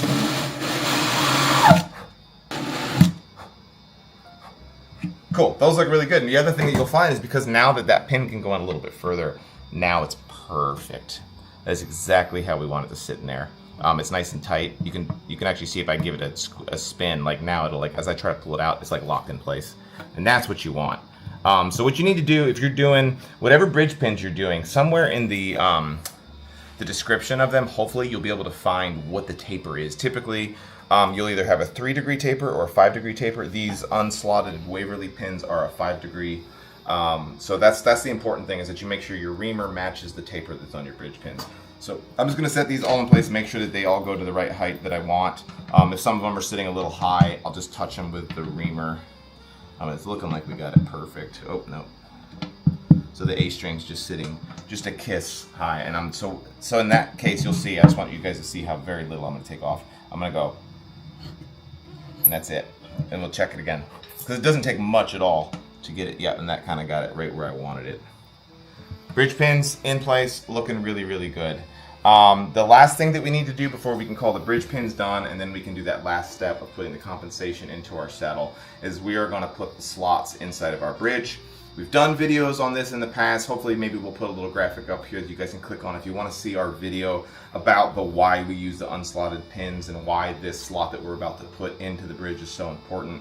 I'm not going to get into that in this video, but what I am going to do is go ahead and cut those slots. And all that's going to involve me doing, let me pull these out of the way here, is I'm going to sit here with this guitar body and I'm going to get the absolute top center of my each bridge pin location, and I'm going to mark it, and then we're going to work ourselves a slot that the string and the ball end can lock into. And we're going to do that across all 6 strings here, using this tool that I have. Some folks will make their own out of a hacksaw blade that you can kind of cut up and make work really well for this. I like this one because it's gauged correctly and I know that the string's going to clear it. But yeah, we'll just knock out all 6 of these. Alright, so we got our slots cut. They're looking good. Matt didn't want to sit through it. That process is just tedious and kind of annoying. It's like one of my least favorite parts. But they're in there. They look really nice. I think you can see the point there. That's going to give us plenty of room for our string to be able to, let's see, we've got our bridge pins in now. You can see that the strings are going to clear the pin and then come up through that slot, and they look really, really nice. Okay, now that we've got those in, we can do the last step that we needed to do to get this saddle finished. So what I like to do is put this in, and the reason why we couldn't do this step until we put our bridge pins in is because we didn't know where our string locations were going to be exactly. So what we're going to do is, specifically on the B string, is going to be a different compensation than it is on the rest of the strings. So I come up here and I mark right between the B and the E, and I mark right between the B and the G.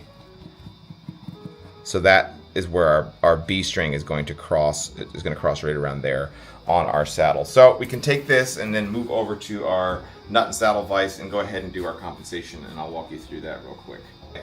We've got our saddle vise over here. This is something that is a silly, like, it seems like a silly tool. I don't know how I would do this without this. I mean, Matt and I use this all the time because what it does is it gets this jaw up and out of the way so that you can actually work on this without banging into the vise itself. So I like to use this diamond. I like to use this triangle shaped file that I have had forever. I think that I accidentally acquired this when I got out of the Air Force. Don't tell Uncle Sam.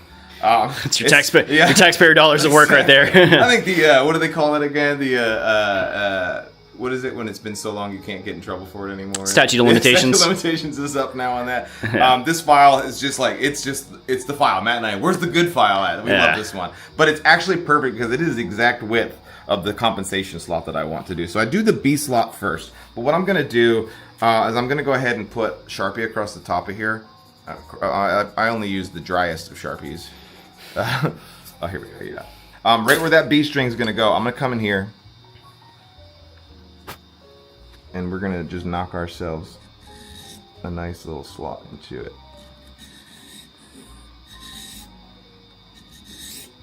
There we go. Now we're going.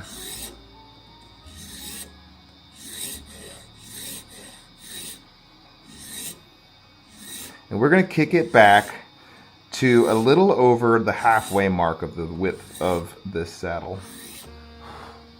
So right around there. Can you see that good, Matt? On camera, it's picking up, right? It's looking pretty nice. That's going to be our B string compensation. Now, the other thing that I do is this is just what works on my guitars for the angle that I have my saddle location at. And I gave you those numbers in the last episode or the episode before that. But what I'm going to do is I'm going to kick back the compensation on the high E string a little bit further, and we're going to slowly move that compensation more towards the front of the saddle by the time that we get to the the G string. So you'll see me knock that back here. I don't have like certain numbers that I'm aiming for. I just know what looks right for my saddles. We go to about right there. So I think you can see that. It's further back here on the E string. This is the low E string. And it basically comes to the very leading edge of it by the time that we get to the G string. And then the only thing that's left for us to do is over here on the high E string. The high E string, I like for it to come across the saddle basically at the very front end. So what I do is I just put a little bit, I just knock off the very leading edge just a little bit to soften it up. Now what I like to do is I spin this around, and now we're working on the back side of the saddle. So this is now representing where the bridge pins are going, and this side over here is where the strings are, the part that you're playing. Once again, B string here. So now we have low E, B string, and high E are facing me. I'm going to work on just the section that is the G string up to the low E, and we're going to kick that back. I'm going to build a nice curve for those strings to go across, and we're going to work ourselves over this way. And I'm going to try to match the angle of that back side of the saddle to about the break angle of the strings as they come across the back side of here. Because the key to this is that we want those strings to touch the saddle for as long as possible. We want them to be making contact with as much surface of the saddle as possible. That's why I like to use a wider saddle, because it allows me to have more space for that to touch. Because if the string is just touching in one microscopic little apex spot on the saddle, you're not getting good strength. My lights are shining, aren't they? You're not going to get good energy transfer into the saddle. So we don't want to take off too much material to where the string's not going to be touching the saddle for very long. Just working that in. Oop, almost messed that up. And then we're going to take over here on the high E. We're staying away from that B string right now.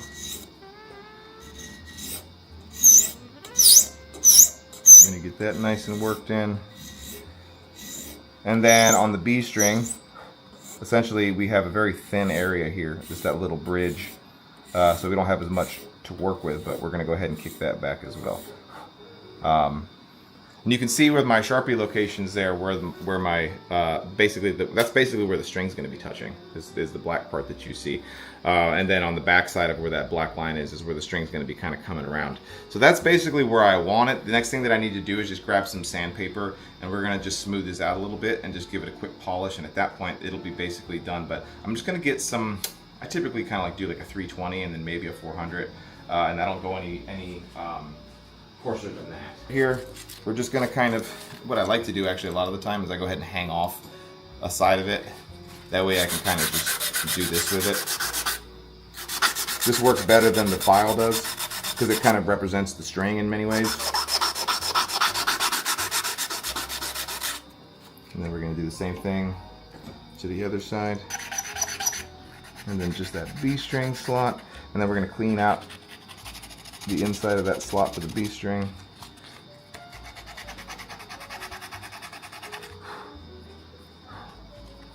That looks good. We're gonna hit it with the 600 grit. This is what I have here. So we're skipping the 400 just because I didn't have any. And that is basically it. At this point, you could go ahead and call this saddle done. I like to put mine on the buffer real quick and give it a bit of a shine up because it just looks really nice. And I think that customers kind of expect their saddle to look nice and shiny. Plus, I do want it to be shiny and like a nice spot for that string to just smoothly glide across it. If it's got burrs and stuff on it, that is potentially a spot where you could have a string break, and that's not fun for anybody. So I'm going to fire up the buffing wheel real fast, polish this thing up, and I'm going to show you kind of how it all comes together here on the guitar. Oh yeah.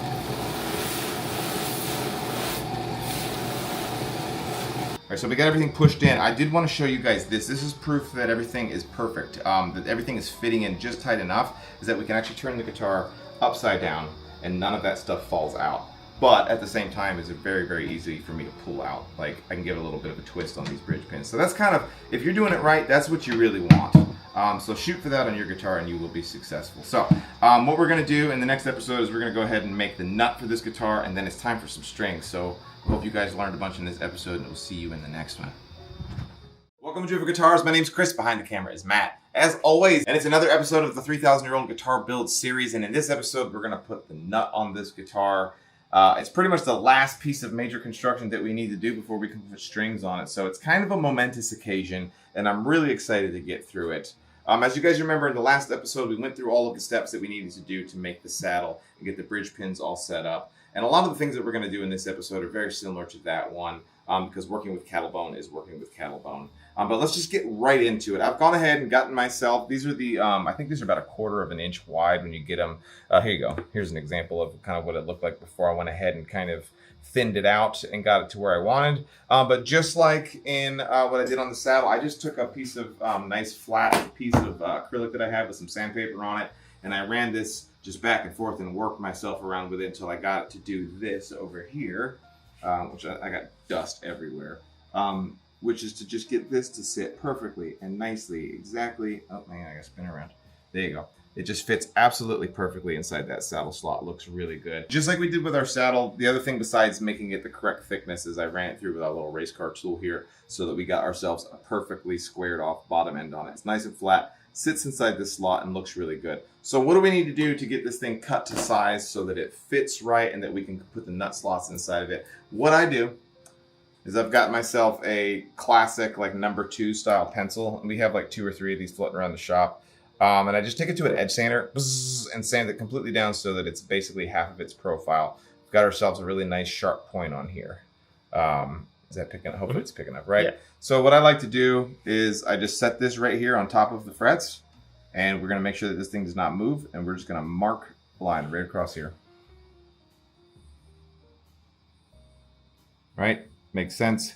And because we have a nice sharp tip on this pencil, I like to also take it and then I run it across here.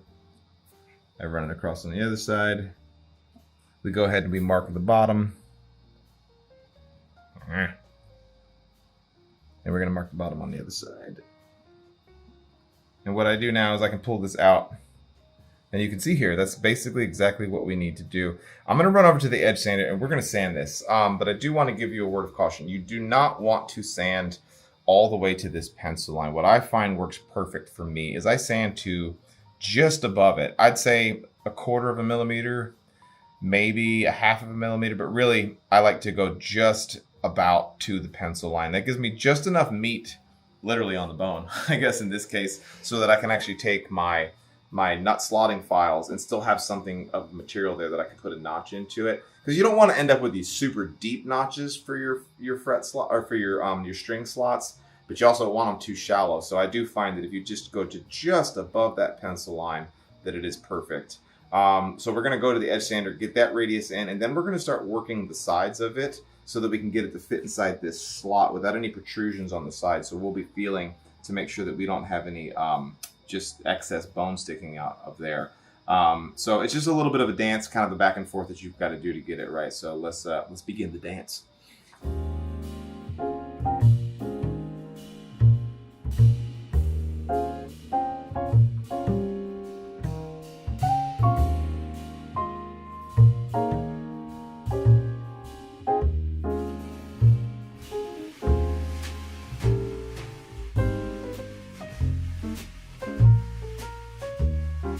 All right, so let's see if this picks up on camera, but you can see here we are just shy of getting into the pencil mark. If anything, I'm going to go a little bit higher on the bass side than I am on the treble side, just because those strings are obviously a little bit thicker.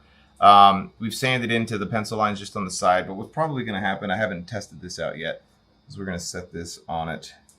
Yeah, and what we have is just a little bit of protrusion on here. So what I'm going to do at this point is I actually typically at this point don't go over to the edge sander again. I'll actually use sandpaper. I'll actually just come over here and we'll do it.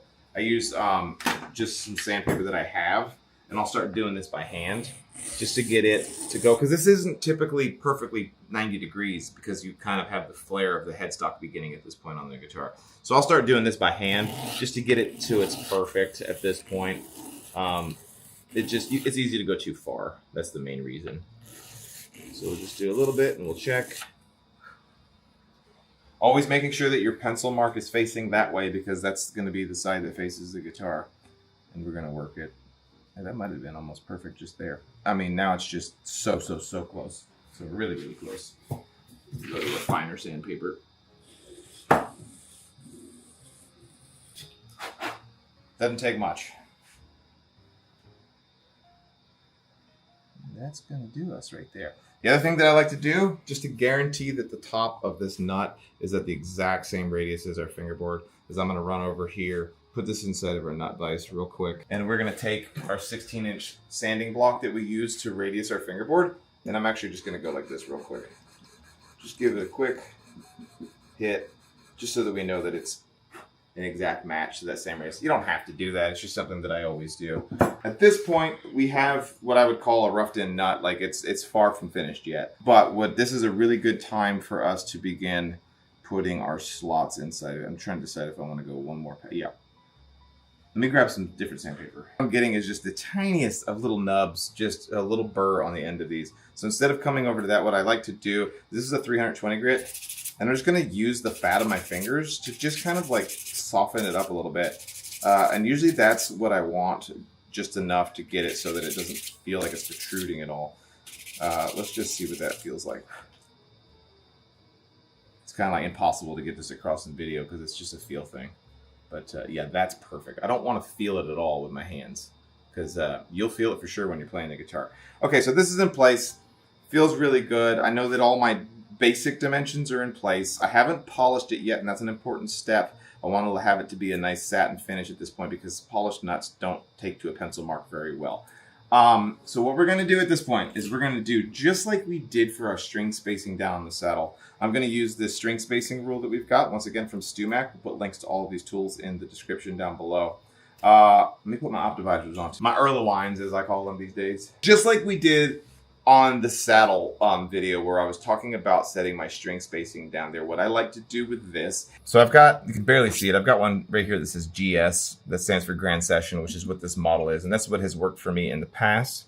And the way that I do it is I typically find some outside spaces, or I want to get one where the outside touches exactly to the outside of the neck at the nut position, if that makes sense. Does that make sense? Mm-hmm. Okay. Yeah. And there we go. I've got one here that is touching, and I've got one here that is touching. So what I'm going to do now is I'm going to bump that up against my nut, and we're going to mark the next one. And then we're going to skip one, because it's 6 strings, obviously. And we're going to go across, and we're going to mark all of these. And those are going to represent where our slots are going to go. So that gets the idea. I'm going to do this over a device without matting my grill, so that I feel like I can't see. I just want to make sure that I get it right. I just wanted to get that point across to you guys on how I'm doing it. So I'm going to use my string spacing rule, and I'm going to come in 1 notch from the outside, and that's going to be perfect. If you don't have one of these rules, which, come on, just buy one of these rules. You've worked so hard to build this guitar at this point. This is going to keep you from having a guitar that doesn't play like crap. Buy the tool and you'll be a happy camper that you did. But if you don't, then you're going to have to do all this marking off with dowel calipers, which is its own bag of worms. And there's a lot of opportunities to mess up. There we go. I guess the more correct way to use this tool is like this. You use the slots that are on here. And that represents our string spacing. Right? Mm-hmm. And each one of those pencil lines at this point represents the center of where the string is going to go. So I've spun this around so it might look a little bit different, but I have my nut blank inside the vise here. We've got our excuse me, we've got our string spacing locations on here absolutely perfectly. They look good. I'm going to check just one more time to make sure that it's right, just because, once again, if you don't get these in the right spot, you are going to be paying the piper. I'm going to redo them actually, just because they are slightly off to one side. So one more time with feeling. So that's absolutely perfect. Really happy with that. Okay, so we need to cut our string slots at this point. Move these over here. What we're going to use is our diamond files that we have. Stumex sent us these years and years ago, and we use them, and we absolutely love them. These diamond files are very expensive, but we do this for a living, so we use the diamond files because they're quicker and they last a really long time. We'll put links down below to the non-diamond files so that you don't have to spend hundreds of dollars to get yourself a nut slot file. I want to say a word of caution here to you though. If this is your first guitar and you're building this, you've been following along with the series, and it's time for you to do this, there's going to be a real strong urge for you, especially if you're on a budget, to just like do this with like jeweler's files. You really need to do this with nut slotting files, and you can find nut slotting files for real cheap on eBay and on Amazon and TeamView and all that stuff. If this is going to be a one-time job for you, still buy some nut slotting files. And you'll see on the files that we have here, I've gone ahead and put labels on them that represent the gauge that each file is. What I like to do is to use one size up. So like on this string, it's going to be actually a 12 and we're using a 13. On this one, it's a 16 and we're going to be putting a 20 on it. This is going to be a 24, we're doing a 28. I think that makes sense. I like the slot to be just a kiss wider than the intended gauge of string that you're going to put on the guitar. In my case, these guitars go out to people who I'm not going to be there to babysit, obviously. So I want to give them a little bit of wiggle room on different brands of strings that they're going to be using on the guitar. So, but you want it as close as possible to the one that you're going to use. I digress. It's time to cut these slots. What I like to do is actually use my thinnest one, my number 13. And I'll go through and I'll just go ahead and hit all 6 of these with the number 13. Because what I do find is as you start to go up, like to the 56th thou here, is it's so wide, it's very difficult to find that you're on the center line. So by going ahead and notching it with the thinnest one as possible, it gives me, by the time I get to that one, I can just let that sit right in that slot and guarantee that it's centered. I think that makes sense. So yeah, I'm just gonna go through and we're going to very carefully make sure that we're on our pencil line. And we're staying perpendicular. And that's all I'm doing right now is I'm just using this to mark, essentially. Being careful that we're not moving it all off of that pencil line that we put down. You'll notice that I kind of start over here. I'm exaggerating, but I'll go ahead and get started here just so that I don't erase my pencil mark as I'm getting started. And I'll probably put some pencil lead in there just so that everybody at home can see better. Okay, we've got all 6 marked. What I'll do now is I'll now move up. So that was our number 12 or our 13. So we're gonna go up to the B string now. I'm just touching it. 28th thou. We're just touching it. And now it's easy. I don't have to spend as much time paying attention to getting it perfect because we've gone ahead and marked it with that smaller file.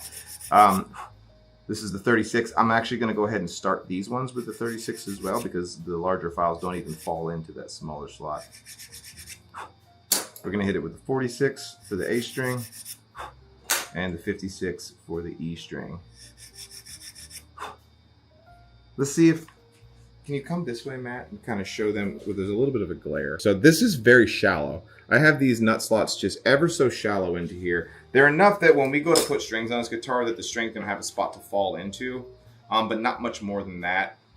Because I don't want to try to get these down to their final position just now because the guitar is going to tell me what that position is, right? So if you go too low right here, what's going to happen is you're going to make this nut and you're going to get it all shaped and it's going to be beautiful and you're going to glue it in and then you're going to go to string up the guitar for the first time and it's going to be buzzing like crazy. Remember that this last step that we're going to do after this nut is made is put strings on the guitar, and we don't expect that when we put the strings on the guitar right out of the gate that it's just going to be perfect. We want that action to be a little bit higher in all directions than we want it to be in its final setup, because by having it set high it gives us some wiggle room to bring everything back down to where it was. So don't go too far with these, especially if you're using these diamond files, because they go super easy.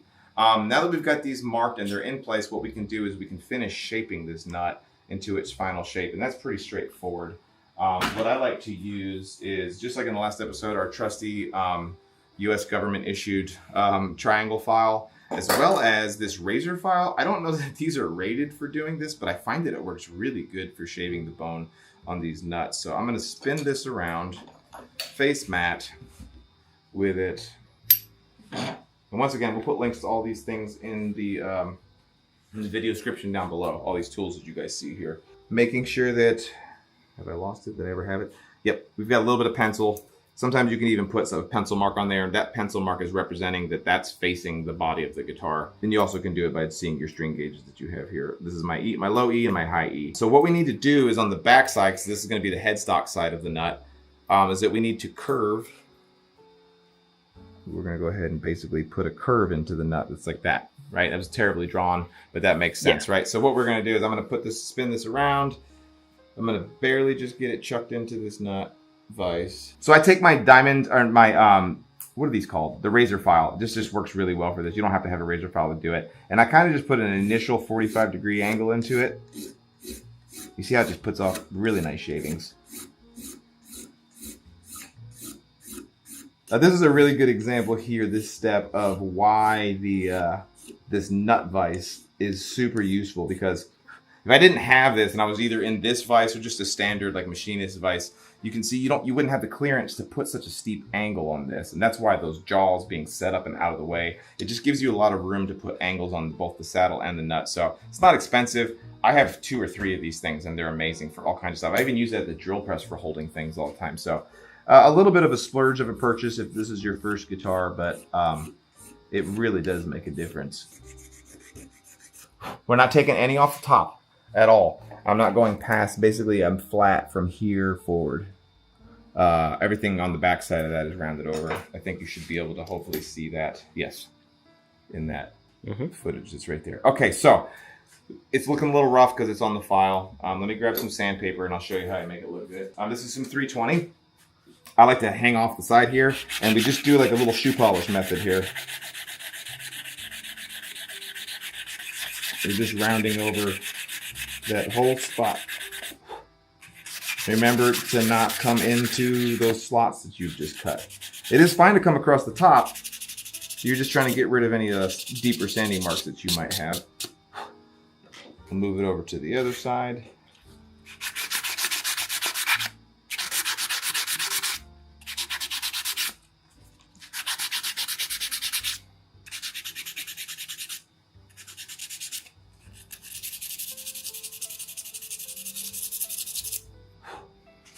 Okay, now the only other thing that we really need to do before we can call this nut done is we don't want it to be squared off on the ends. I like to round those pieces off a little bit. We don't want to round it off so far that it's coming into the outer E strings.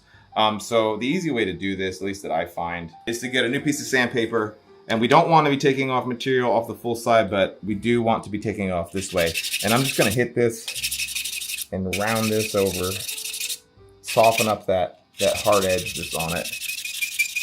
And this is 320 grit, and you can see how quick it's going. So you don't need to swing for the fences with like a super coarse sandpaper here. So a note on this, we don't want to round off this bottom corner because that's tucked into the headstock overlay, and if you round that over, you're going to have a gap there that looks bad. But we do want to round over the side and this back upper corner of the nut. Does that make sense? Mm-hmm. And this is kind of just to your own taste.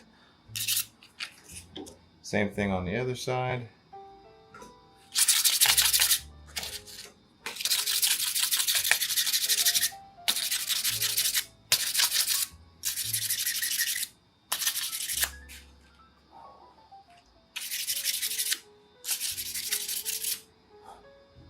Yeah.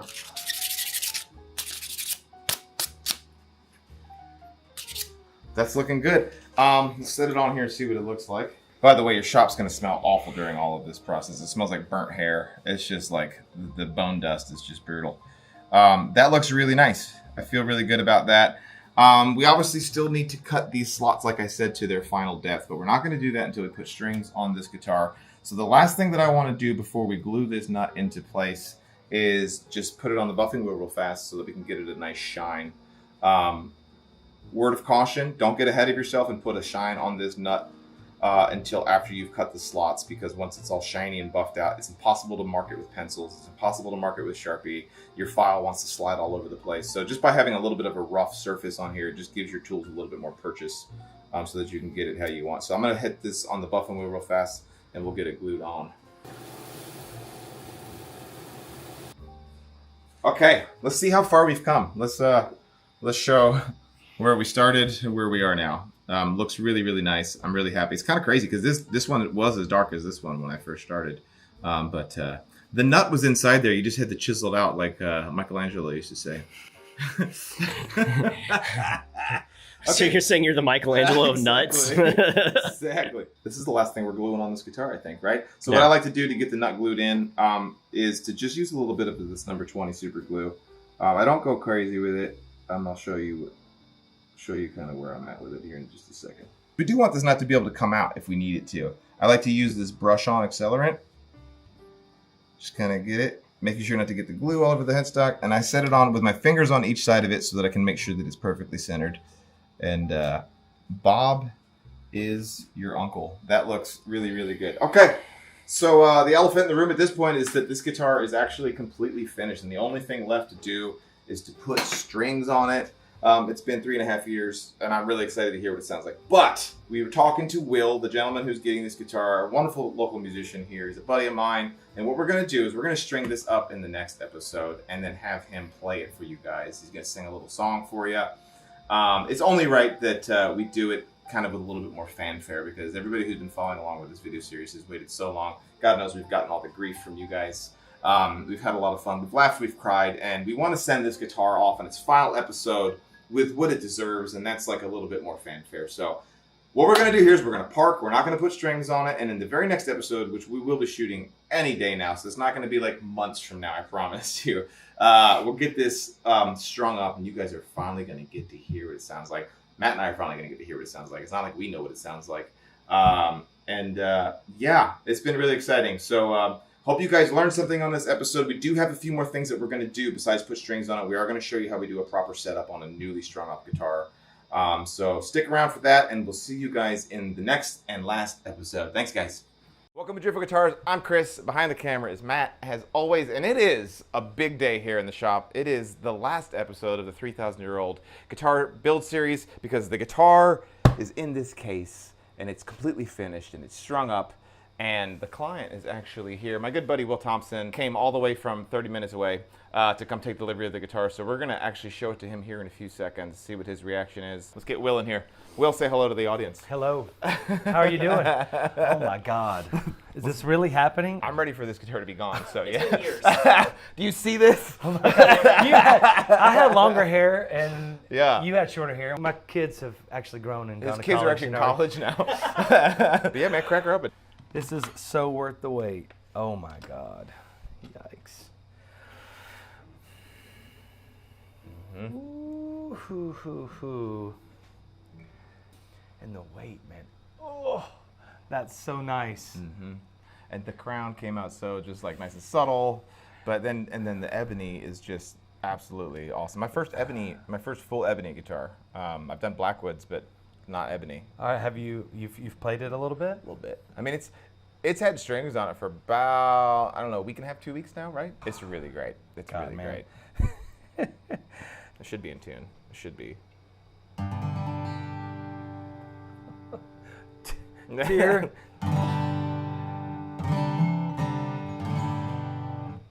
Well, this is amazing, man. Let's get, we're gonna get Will set up with some good microphones.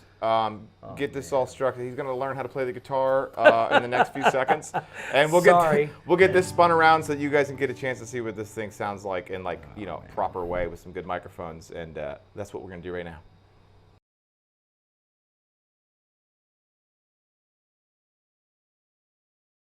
Well, that does it for this video series. We ended up doing 47 episodes, and if I remember correctly, what was that?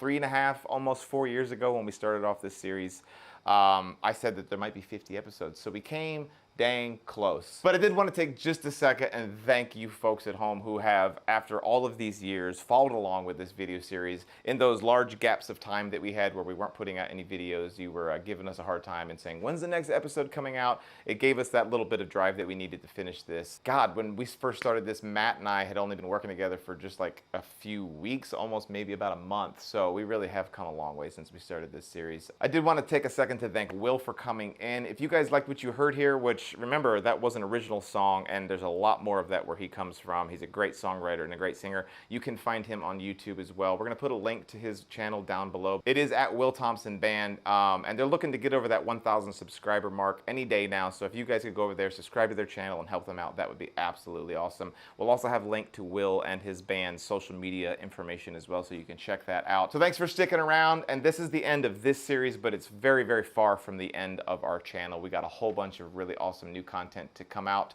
real soon so that you guys can check that out. So make sure you do like and subscribe, and we'll see you guys in the next one.